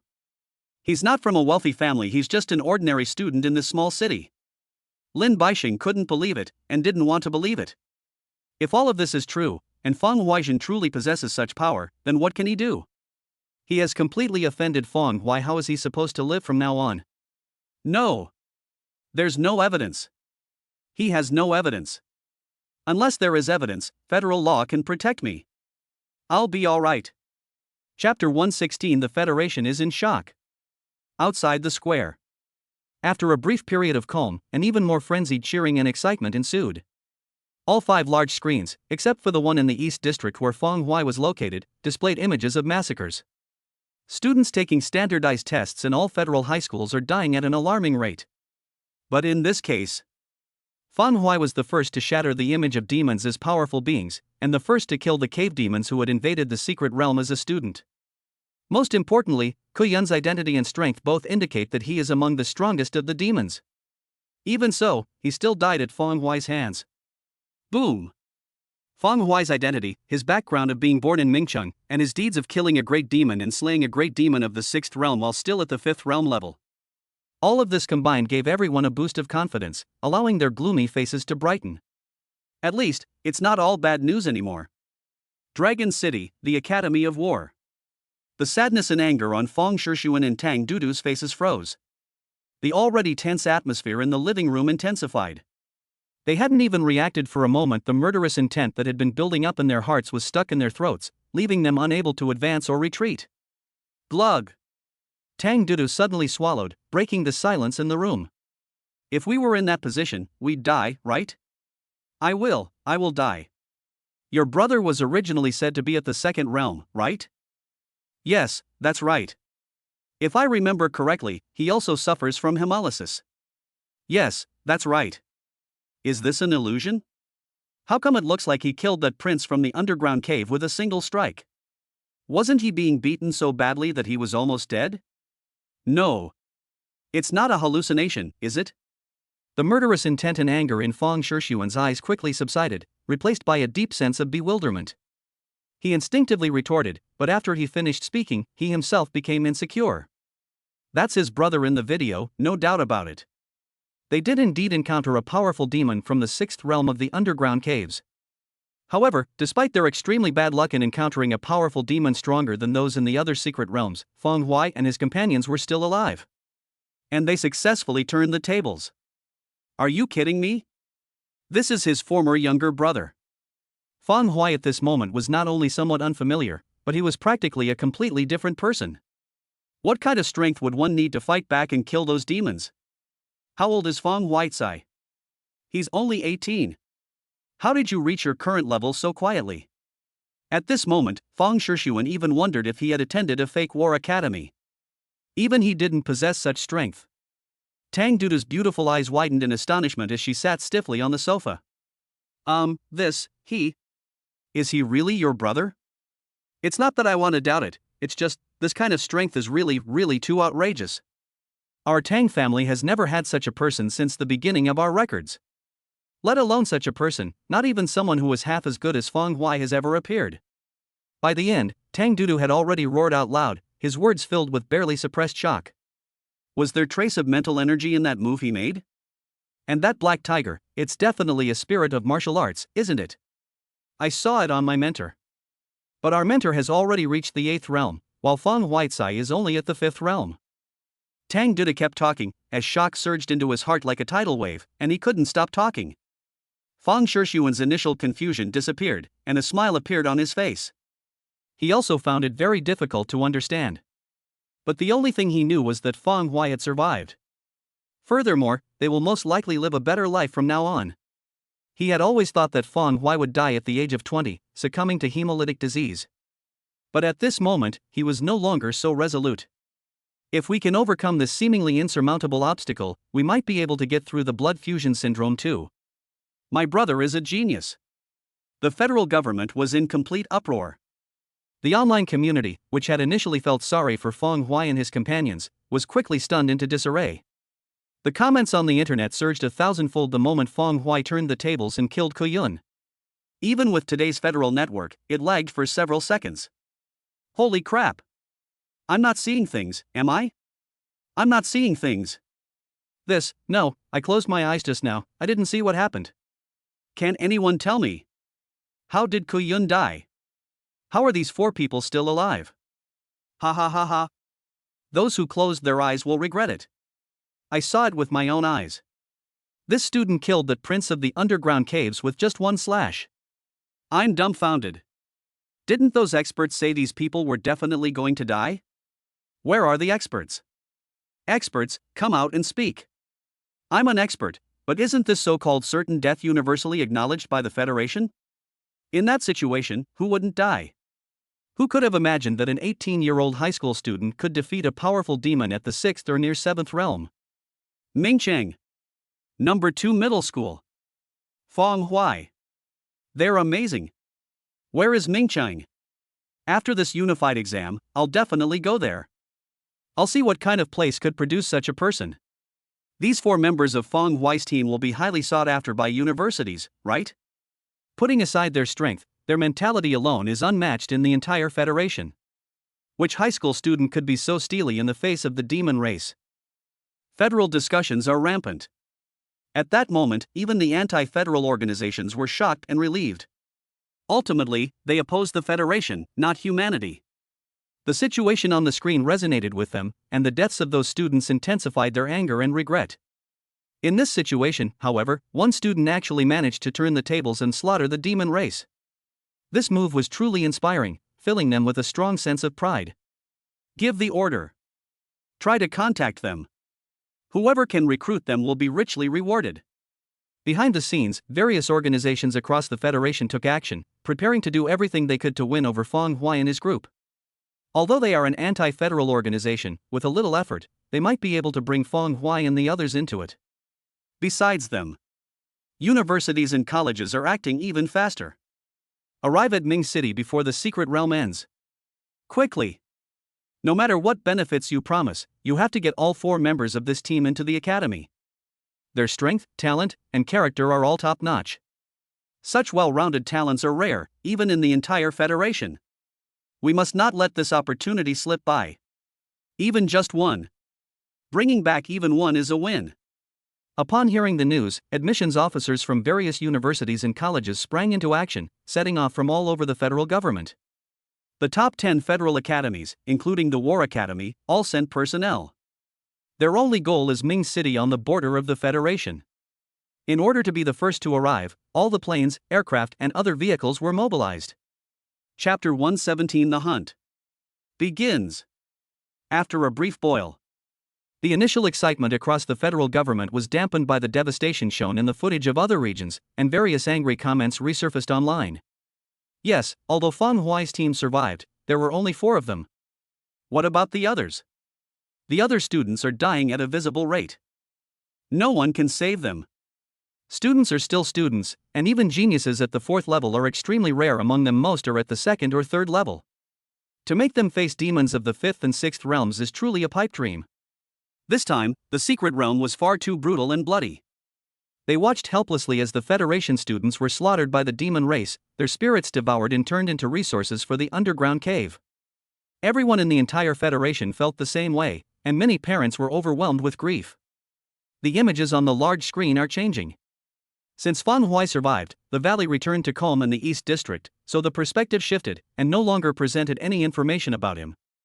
Firstly, to protect him and ensure he could hide properly, preventing him from being targeted by the demon race lurking in the Federation and receiving messages from them. Secondly, they were looking to other students, hoping to find scenes of them fighting back against the demons and boosting the morale of the Federation's people. Inside the secluded valley. As the 3 wolf demon corpses weathered and disappeared, Changshi and the others opened their eyes at the same time, exchanged glances, and were somewhat surprised. They cannot sense spiritual power, but they can sense their own state of being. At this moment, not only have they fully recovered from their injuries, but they have even made further progress. Their bodies are full of power, as if they had never experienced a bloody battle before, and they are in perfect condition.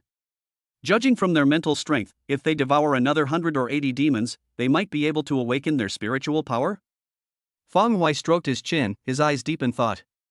Don't be fooled by the large quantity. It requires about 100 5th realm demons. But actually, this is already quite terrifying. Changshi and his group were only at the 4th level of cultivation, while the Federation generally acknowledged that one needed to be at the 6th level to barely touch spiritual power. However, this accident actually accelerated the development of their spiritual power. He himself had already broken the norm by awakening his spiritual power. If Changshi and the others were to break through together, then the entire Federation would have 4 people who had mastered spiritual power at the 4th realm or during their middle school years. If that's the case, hee. Feng Huai laughed, his smile was somewhat bloody. Brother Feng, are we going to hide now? The badge says that a Federation war god has arrived. If we can hold out until then, we can return safely. Changshi stood up and jumped around to get used to his body before asking curiously.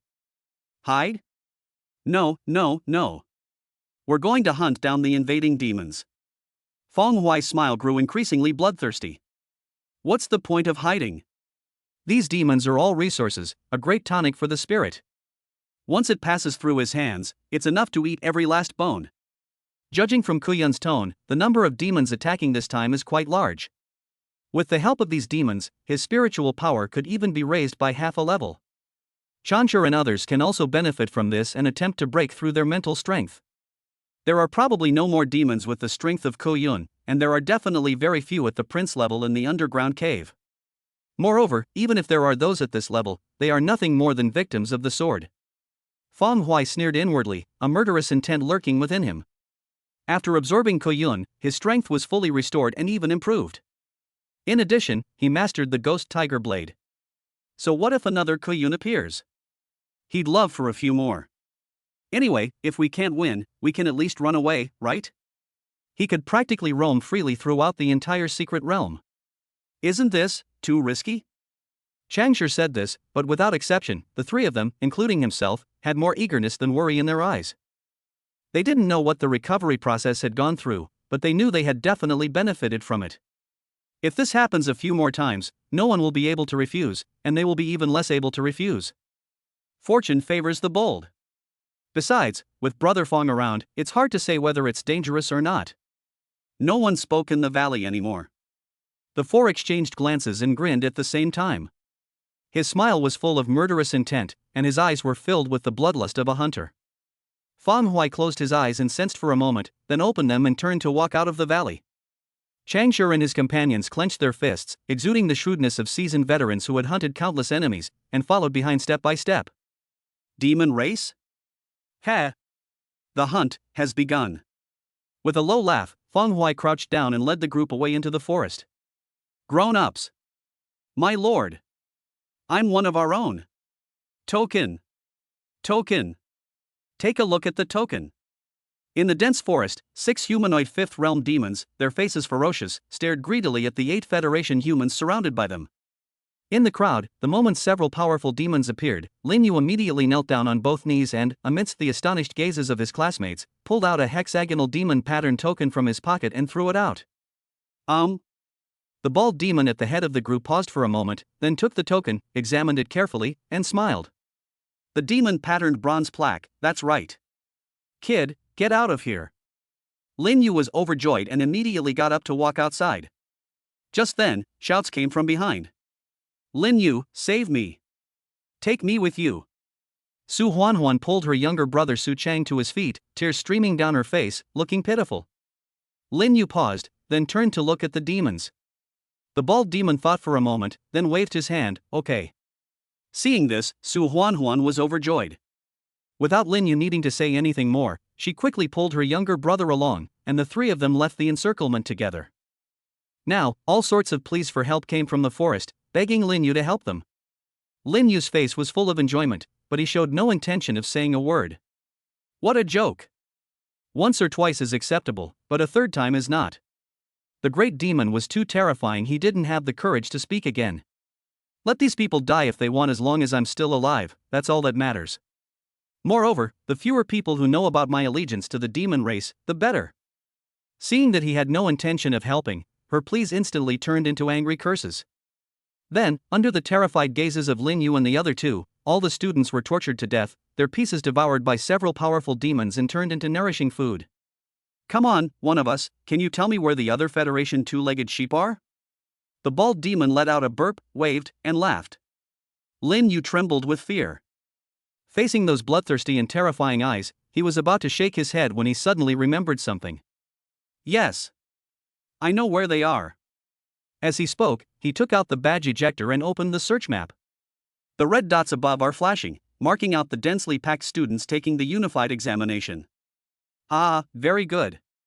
The demon's eyes blazed with crimson light, and it turned to walk towards the nearest red dot. Keep up. Lin Yu and the other two followed behind. Su Huanhuan cautiously observed them, then suddenly whispered, Lin Yu, do you think with these demons around, we can find Feng Hui and kill him? At that moment, Lin Yu stopped in his tracks. Yes. Feng Hui. The secret realm has now been invaded by the demon race, and Lin Yu is the only one who is connected to it. With these demons by his side, Lin Yu can definitely roam freely in the secret realm. Feng Hui is very strong outside, but he is nothing in front of these great demons in the underground caves. As long as we can find him, we can definitely kill him. Lin Yu's eyes were filled with hatred, and he quickened his pace to catch up with the other man. Feng Huai, let's settle both our old and new scores. Chapter 118. The feast is gathered. In the dense forest, several pig beastmen with human bodies, tall and strong figures, walked inside. The journey was accompanied by a savage atmosphere, and murky saliva dripped from between their mottled fangs. These spiritual entities of the Federation humans are really delicious. Such a grand feast is truly a once-in-a-century event. This time, our Eastern Demon Court might just be able to surpass the other 3 demon courts thanks to this opportunity. The Federation's human race thinks that they can usurp control of our underground territory by relying on their so-called technology. Little do they know, this is just something we did on purpose. Thanks to this, with the help of the Federation, these tens of millions of fresh spiritual entities have been delivered right to our doorstep. Mocking laughter echoed. As he spoke, he seemed to recall the spiritual entity he had just devoured. The boar demon's bristles, as sharp as steel needles, stretched out, and saliva dripped uncontrollably from between their tusks. Sizzle! As I walked along, the saliva seemed to corrode, scorching the ground and leaving it pitted and cratered, filling the air with a pungent odor. Sudden. The forest fell silent. The lead pig demon's gaze sharpened, its blood-red eyes fixed on the 4 figures that had silently appeared not far in front of it. Humans? When did they appear? Feng Huai, with a short knife at his waist, tilted his head upon hearing this. Probably, when you were talking about how delicious our Federation's spiritual beings are? Actually, I think the spiritual energy of your demon race is even more delicious. You don't seem to believe me. How about I prove it to you? Changshi and his 2 companions stood behind, subtly surrounding the pig demons in front. As Feng Huai finished speaking, they each revealed a smile, full of bloodlust. Along the way, they have killed 20 demons. During this period, some students taking the unified examination were encountered, and a small number were saved, but most could not be treated in time. The battles they fought along the way added many more scars to their bodies. But these wounds did not make them show signs of fatigue. On the contrary, they were like forging a sword, tempering their spirits. This makes their spirits even more fervent and active. The leading pig demon turned its head, exchanged glances with its fellow pigs, and then let out a sneer. You? Let me verify it? Since we entered this area, we've seen many animals run away when they see us, but this is the first time we've seen one come looking for us on its own initiative. Are all the people of the Federation so arrogant and ignorant? The forest was filled with playful laughter, and 2 pig demons even made a gesture of laughing heartily. Ha ha ha ha. That's hilarious. If I hadn't known beforehand that this unified exam was full of greenhorn students, I would have really been fooled by him. What level of talent are these students at? At most, it's only the 4th realm. Along their journey, this group of demons encountered only a handful of different realms. These 4 realms offered no resistance whatsoever to them, crumbling at the slightest touch. They're all just paper tigers. In this situation, how could anyone dare to show up in front of them? They are all powerful demons at the 5th level. Moreover, anyone who manages to snag the qualification to enter here and feast is no ordinary demon. They are all geniuses in every sense of the word. After the deafening laughter subsided, the leading pig demon seemed to have laughed enough. He raised his large hand to wipe away his tears before beckoning. Come on, kid, give it a good test. Let me take a closer look. However, if the verification goes wrong, I'll be the first to eat you. As soon as he finished speaking, the laughter grew even louder, and the shouts of the pig demons caused the leaves of the surrounding giant trees to fall with a rustling sound. Feng Huai curled his lip and said, Tisk. Boom. Without needing to say anything, at his command, Changshi and the other 2 shot out like arrows. It was as if what stood before them was not some powerful demon of the 5th realm, but merely an ordinary little demon. The aura of slaughter and bloodshed suddenly surged forth. Reflected in the pupils of several boar demons, the 3 people, including Changshi, who were rushing towards them, no longer resembled the Federation humans they had expected. Their images were distorted, as if they had turned into 3 bloodthirsty hyenas, charging towards us with an indomitable and arrogant momentum. The pig demon snapped out of its daze, sensing the power that was completely mismatched with its overwhelming aura, and couldn't help but sneer. The fanged maw opened wide, filling the air with a foul, rotten stench. Just as he was about to make a move, a loud boom shook his head, his eyes rolled back, and he froze on the spot.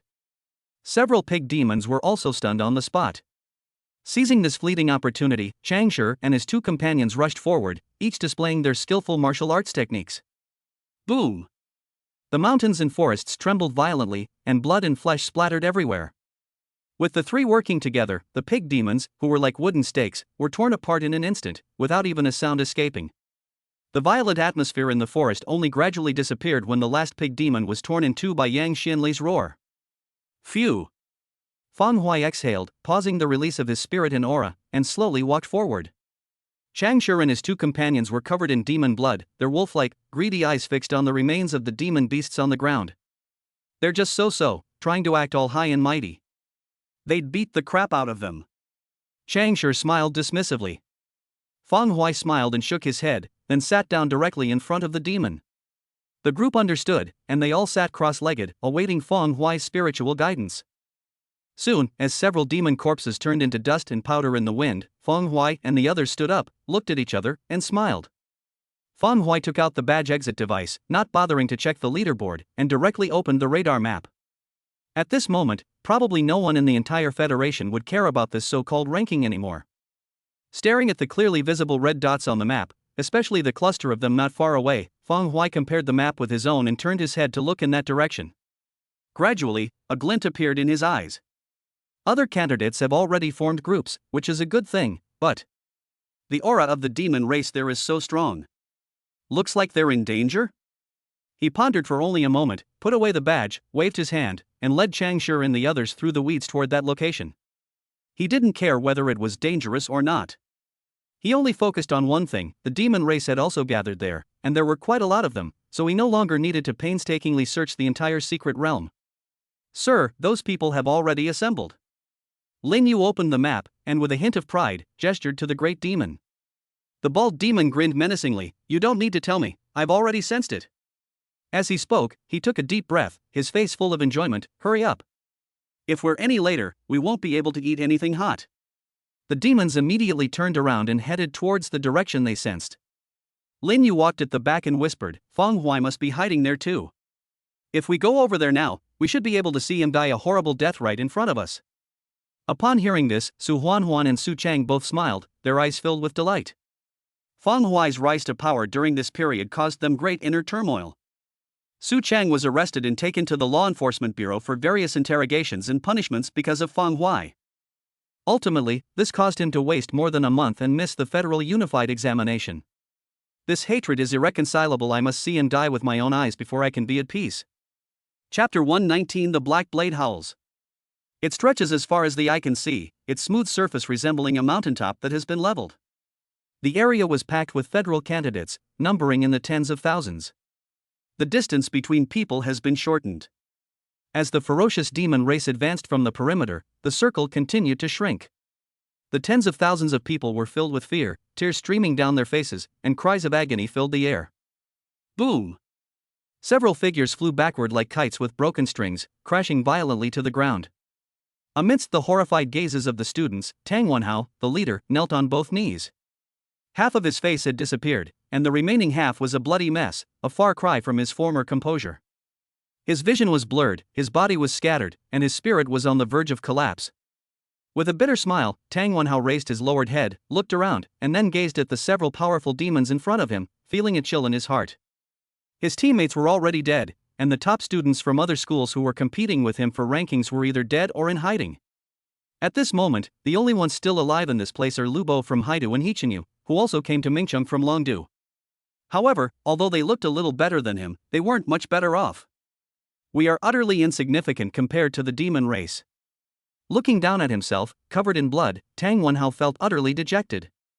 He had been used to everything going smoothly since birth, and this scene was completely unexpected. Who could have imagined that he would be so unlucky, encountering an unexpected attack from the demon race just when he was about to shine? If only he could break through to the fifth realm. It couldn't possibly be this bad today. Thinking of Feng Huai, he smiled helplessly.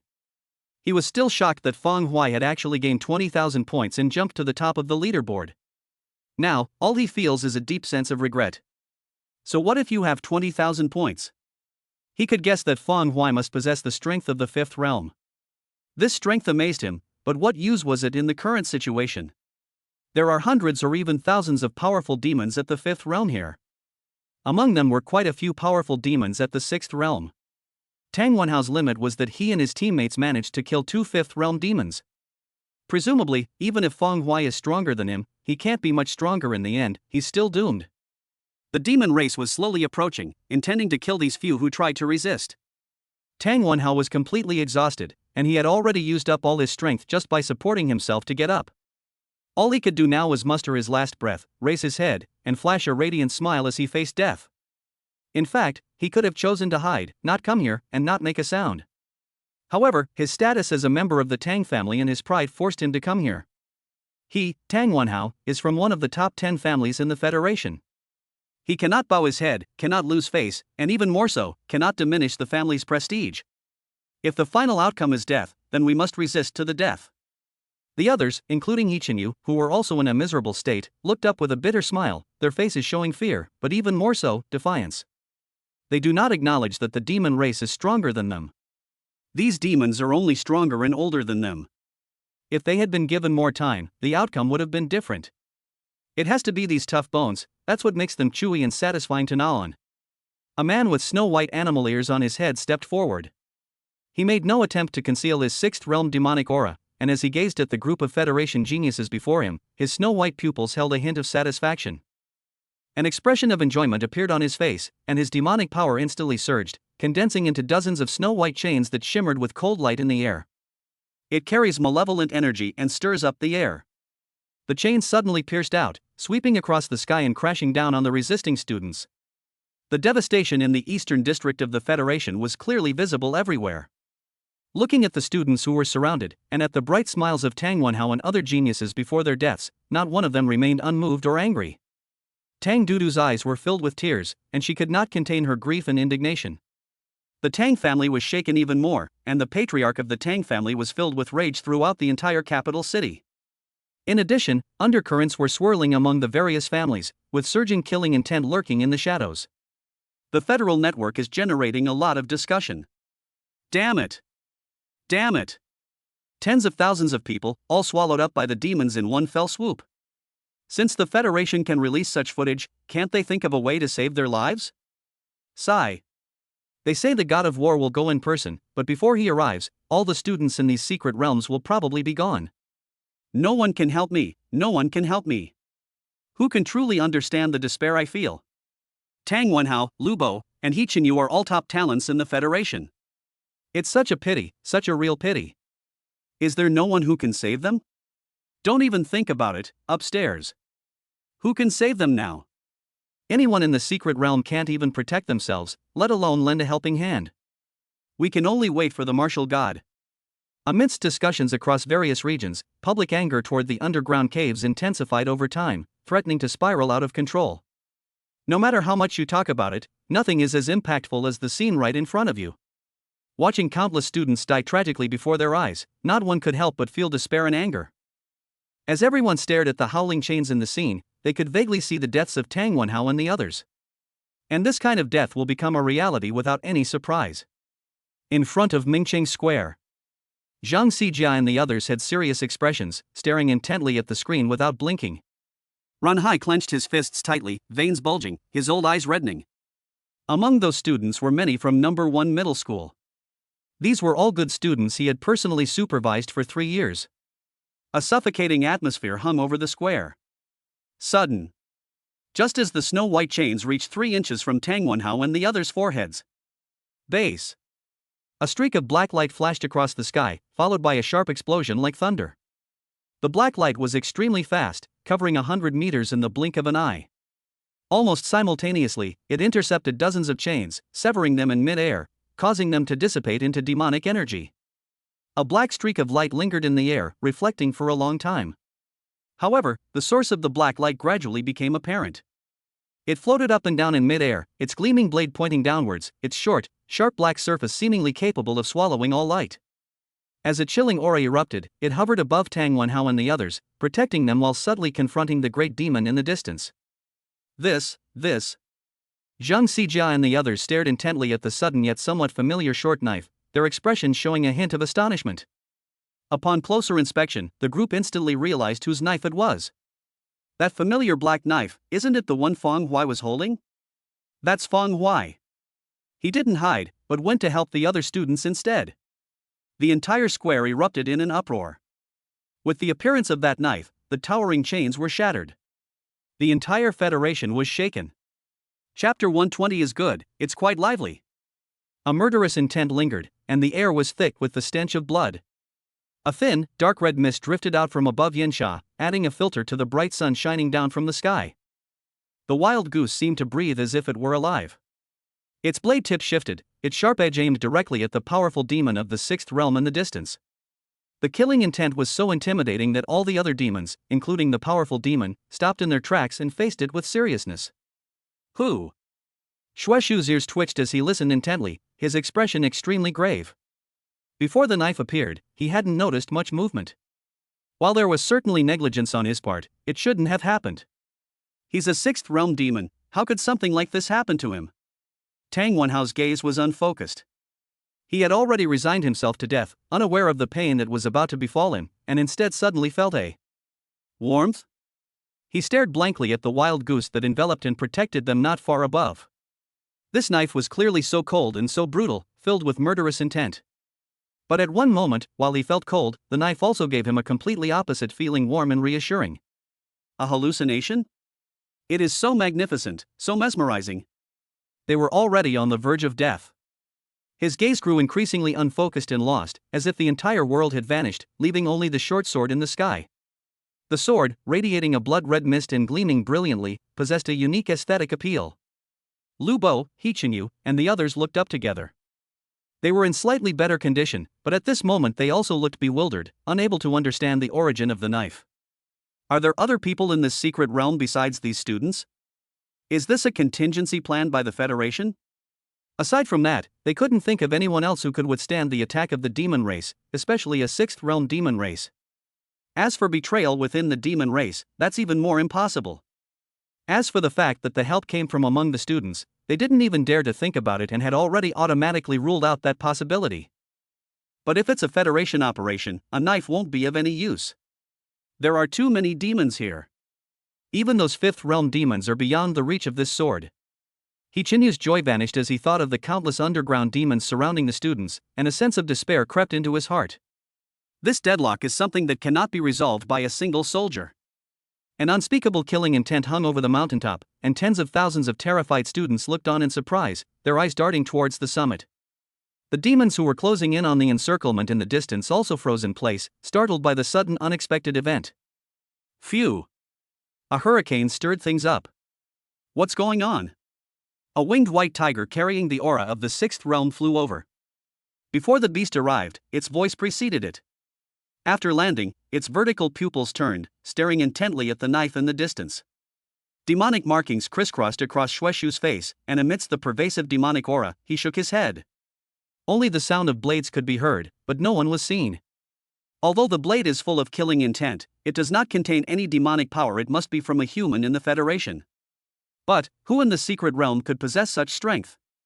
We have already investigated and found out that this secret realm is only for students taking the unified exam. Shueshu was completely baffled, and his guard was raised to the highest level. The winged white tiger grew even more solemn, its perception fully unleashed, covering the entire mountaintop and capturing any anomalies. Amidst the astonishment of the entire Federation, the bewilderment of the students atop the mountain, and the wary gazes of the demon race, Yensha floated up and down, continuously releasing a violent aura. After an unknown amount of time, footsteps suddenly echoed through the silent forest. At first, it was still faint and indistinct. Until the very end, everyone could clearly see 4 footsteps approaching from the nearby forest. Whoosh! The federal camera panned, and the gazes of all the great demons and students converged on the forest shrouded by towering trees. Step, step. 4 shadows appeared, and they stepped out by pushing aside the tall weeds. Fang Huai walked in front, squinting to shield his eyes from the sunlight, then lowered his hand and grinned. Not bad, it's quite lively. The words echoed clearly across the silent mountaintop. Upon seeing the faces of the 4 people, the demons and students were instantly stunned. The federal audience could not hide their astonishment. Tang Wenhao and the others, who had come to their senses, were even more shocked and shaken. Fang Huai. Tang Wenhao released all the strength he had just recovered into this sentence. After a low growl, he leaned forward and lay on the ground, but his head was raised, staring blankly at Fang Huai and the other 3 in the distance. Hichinyu's expression changed drastically. He reacted quickly, shouting, "Go! Get out of here! What are you doing here?" His lingering hope was shattered upon seeing Feng Huai. "Are you kidding me?" He originally thought it would be a federal arrangement, and that there might be some way to protect them, but Feng Huai. What use is he? Feng Huai is also a student. How much better can he be than them? There are 2 6th realm demons here, and countless 5th realm demons. What can Feng Huai use to resist? He's just coming to his death. At this moment, the students and the demons displayed completely opposite emotions. The students were even more desperate, while the demons shed their solemnity and returned to their playful ways. Anyone could clearly see that Feng Huai and the others were students. They were too young, they had nothing more than being students. What's the point of having students here in this situation? If tens of thousands of students here can't make any waves, what can Feng Huai and his group do with their arrival? Are those 4 really comparable to tens of thousands of students? The federal audience's hopes were dashed, replaced by even greater despair. The students, they thought some powerful person had appeared. Of course, there were also a small number of people who recognized Feng Huai and had personally witnessed him killing a 6th realm demon. They hadn't completely given up hope, a glimmer of hope still lingered in their hearts. However, this glimmer of hope gradually dissipated as the 2 6th realm demons unleashed their power and all the 5th realm demons echoed in unison. Boom! A powerful surge of energy, so intense it distorted the air itself, rose up. The wild goose fiend Shortblade could only withstand this force for a moment before being forced to the ground, unable to rise again. The federal network was filled with angry shouts. Idiot! This big idiot! I know he's strong. But is he out of his mind? Why would he willingly go to his death in a situation like this? These are 2 6th realm demon kings. More than that, there are over 100 5th realm demons, which is no small number. Together they even exceed the 6th realm. These demons can even overwhelm a 7th realm demon. He could have simply hidden himself away to try and survive, or secretly hunted down lone demons. Feng Huai, it must be said, truly lives up to his small-town background. His thinking is far too naive. At this moment, even Zhang Xijia and the others looked grim. If the previous gloomy valley could be considered a dead end, then the situation here can be called hell. With so many demons, how could Feng Huai possibly have any chance of survival? Your martial arts skills are very strong, but you can only use them once. Can you use them 10 or 100 times? Coming here at this moment is nothing short of suicide.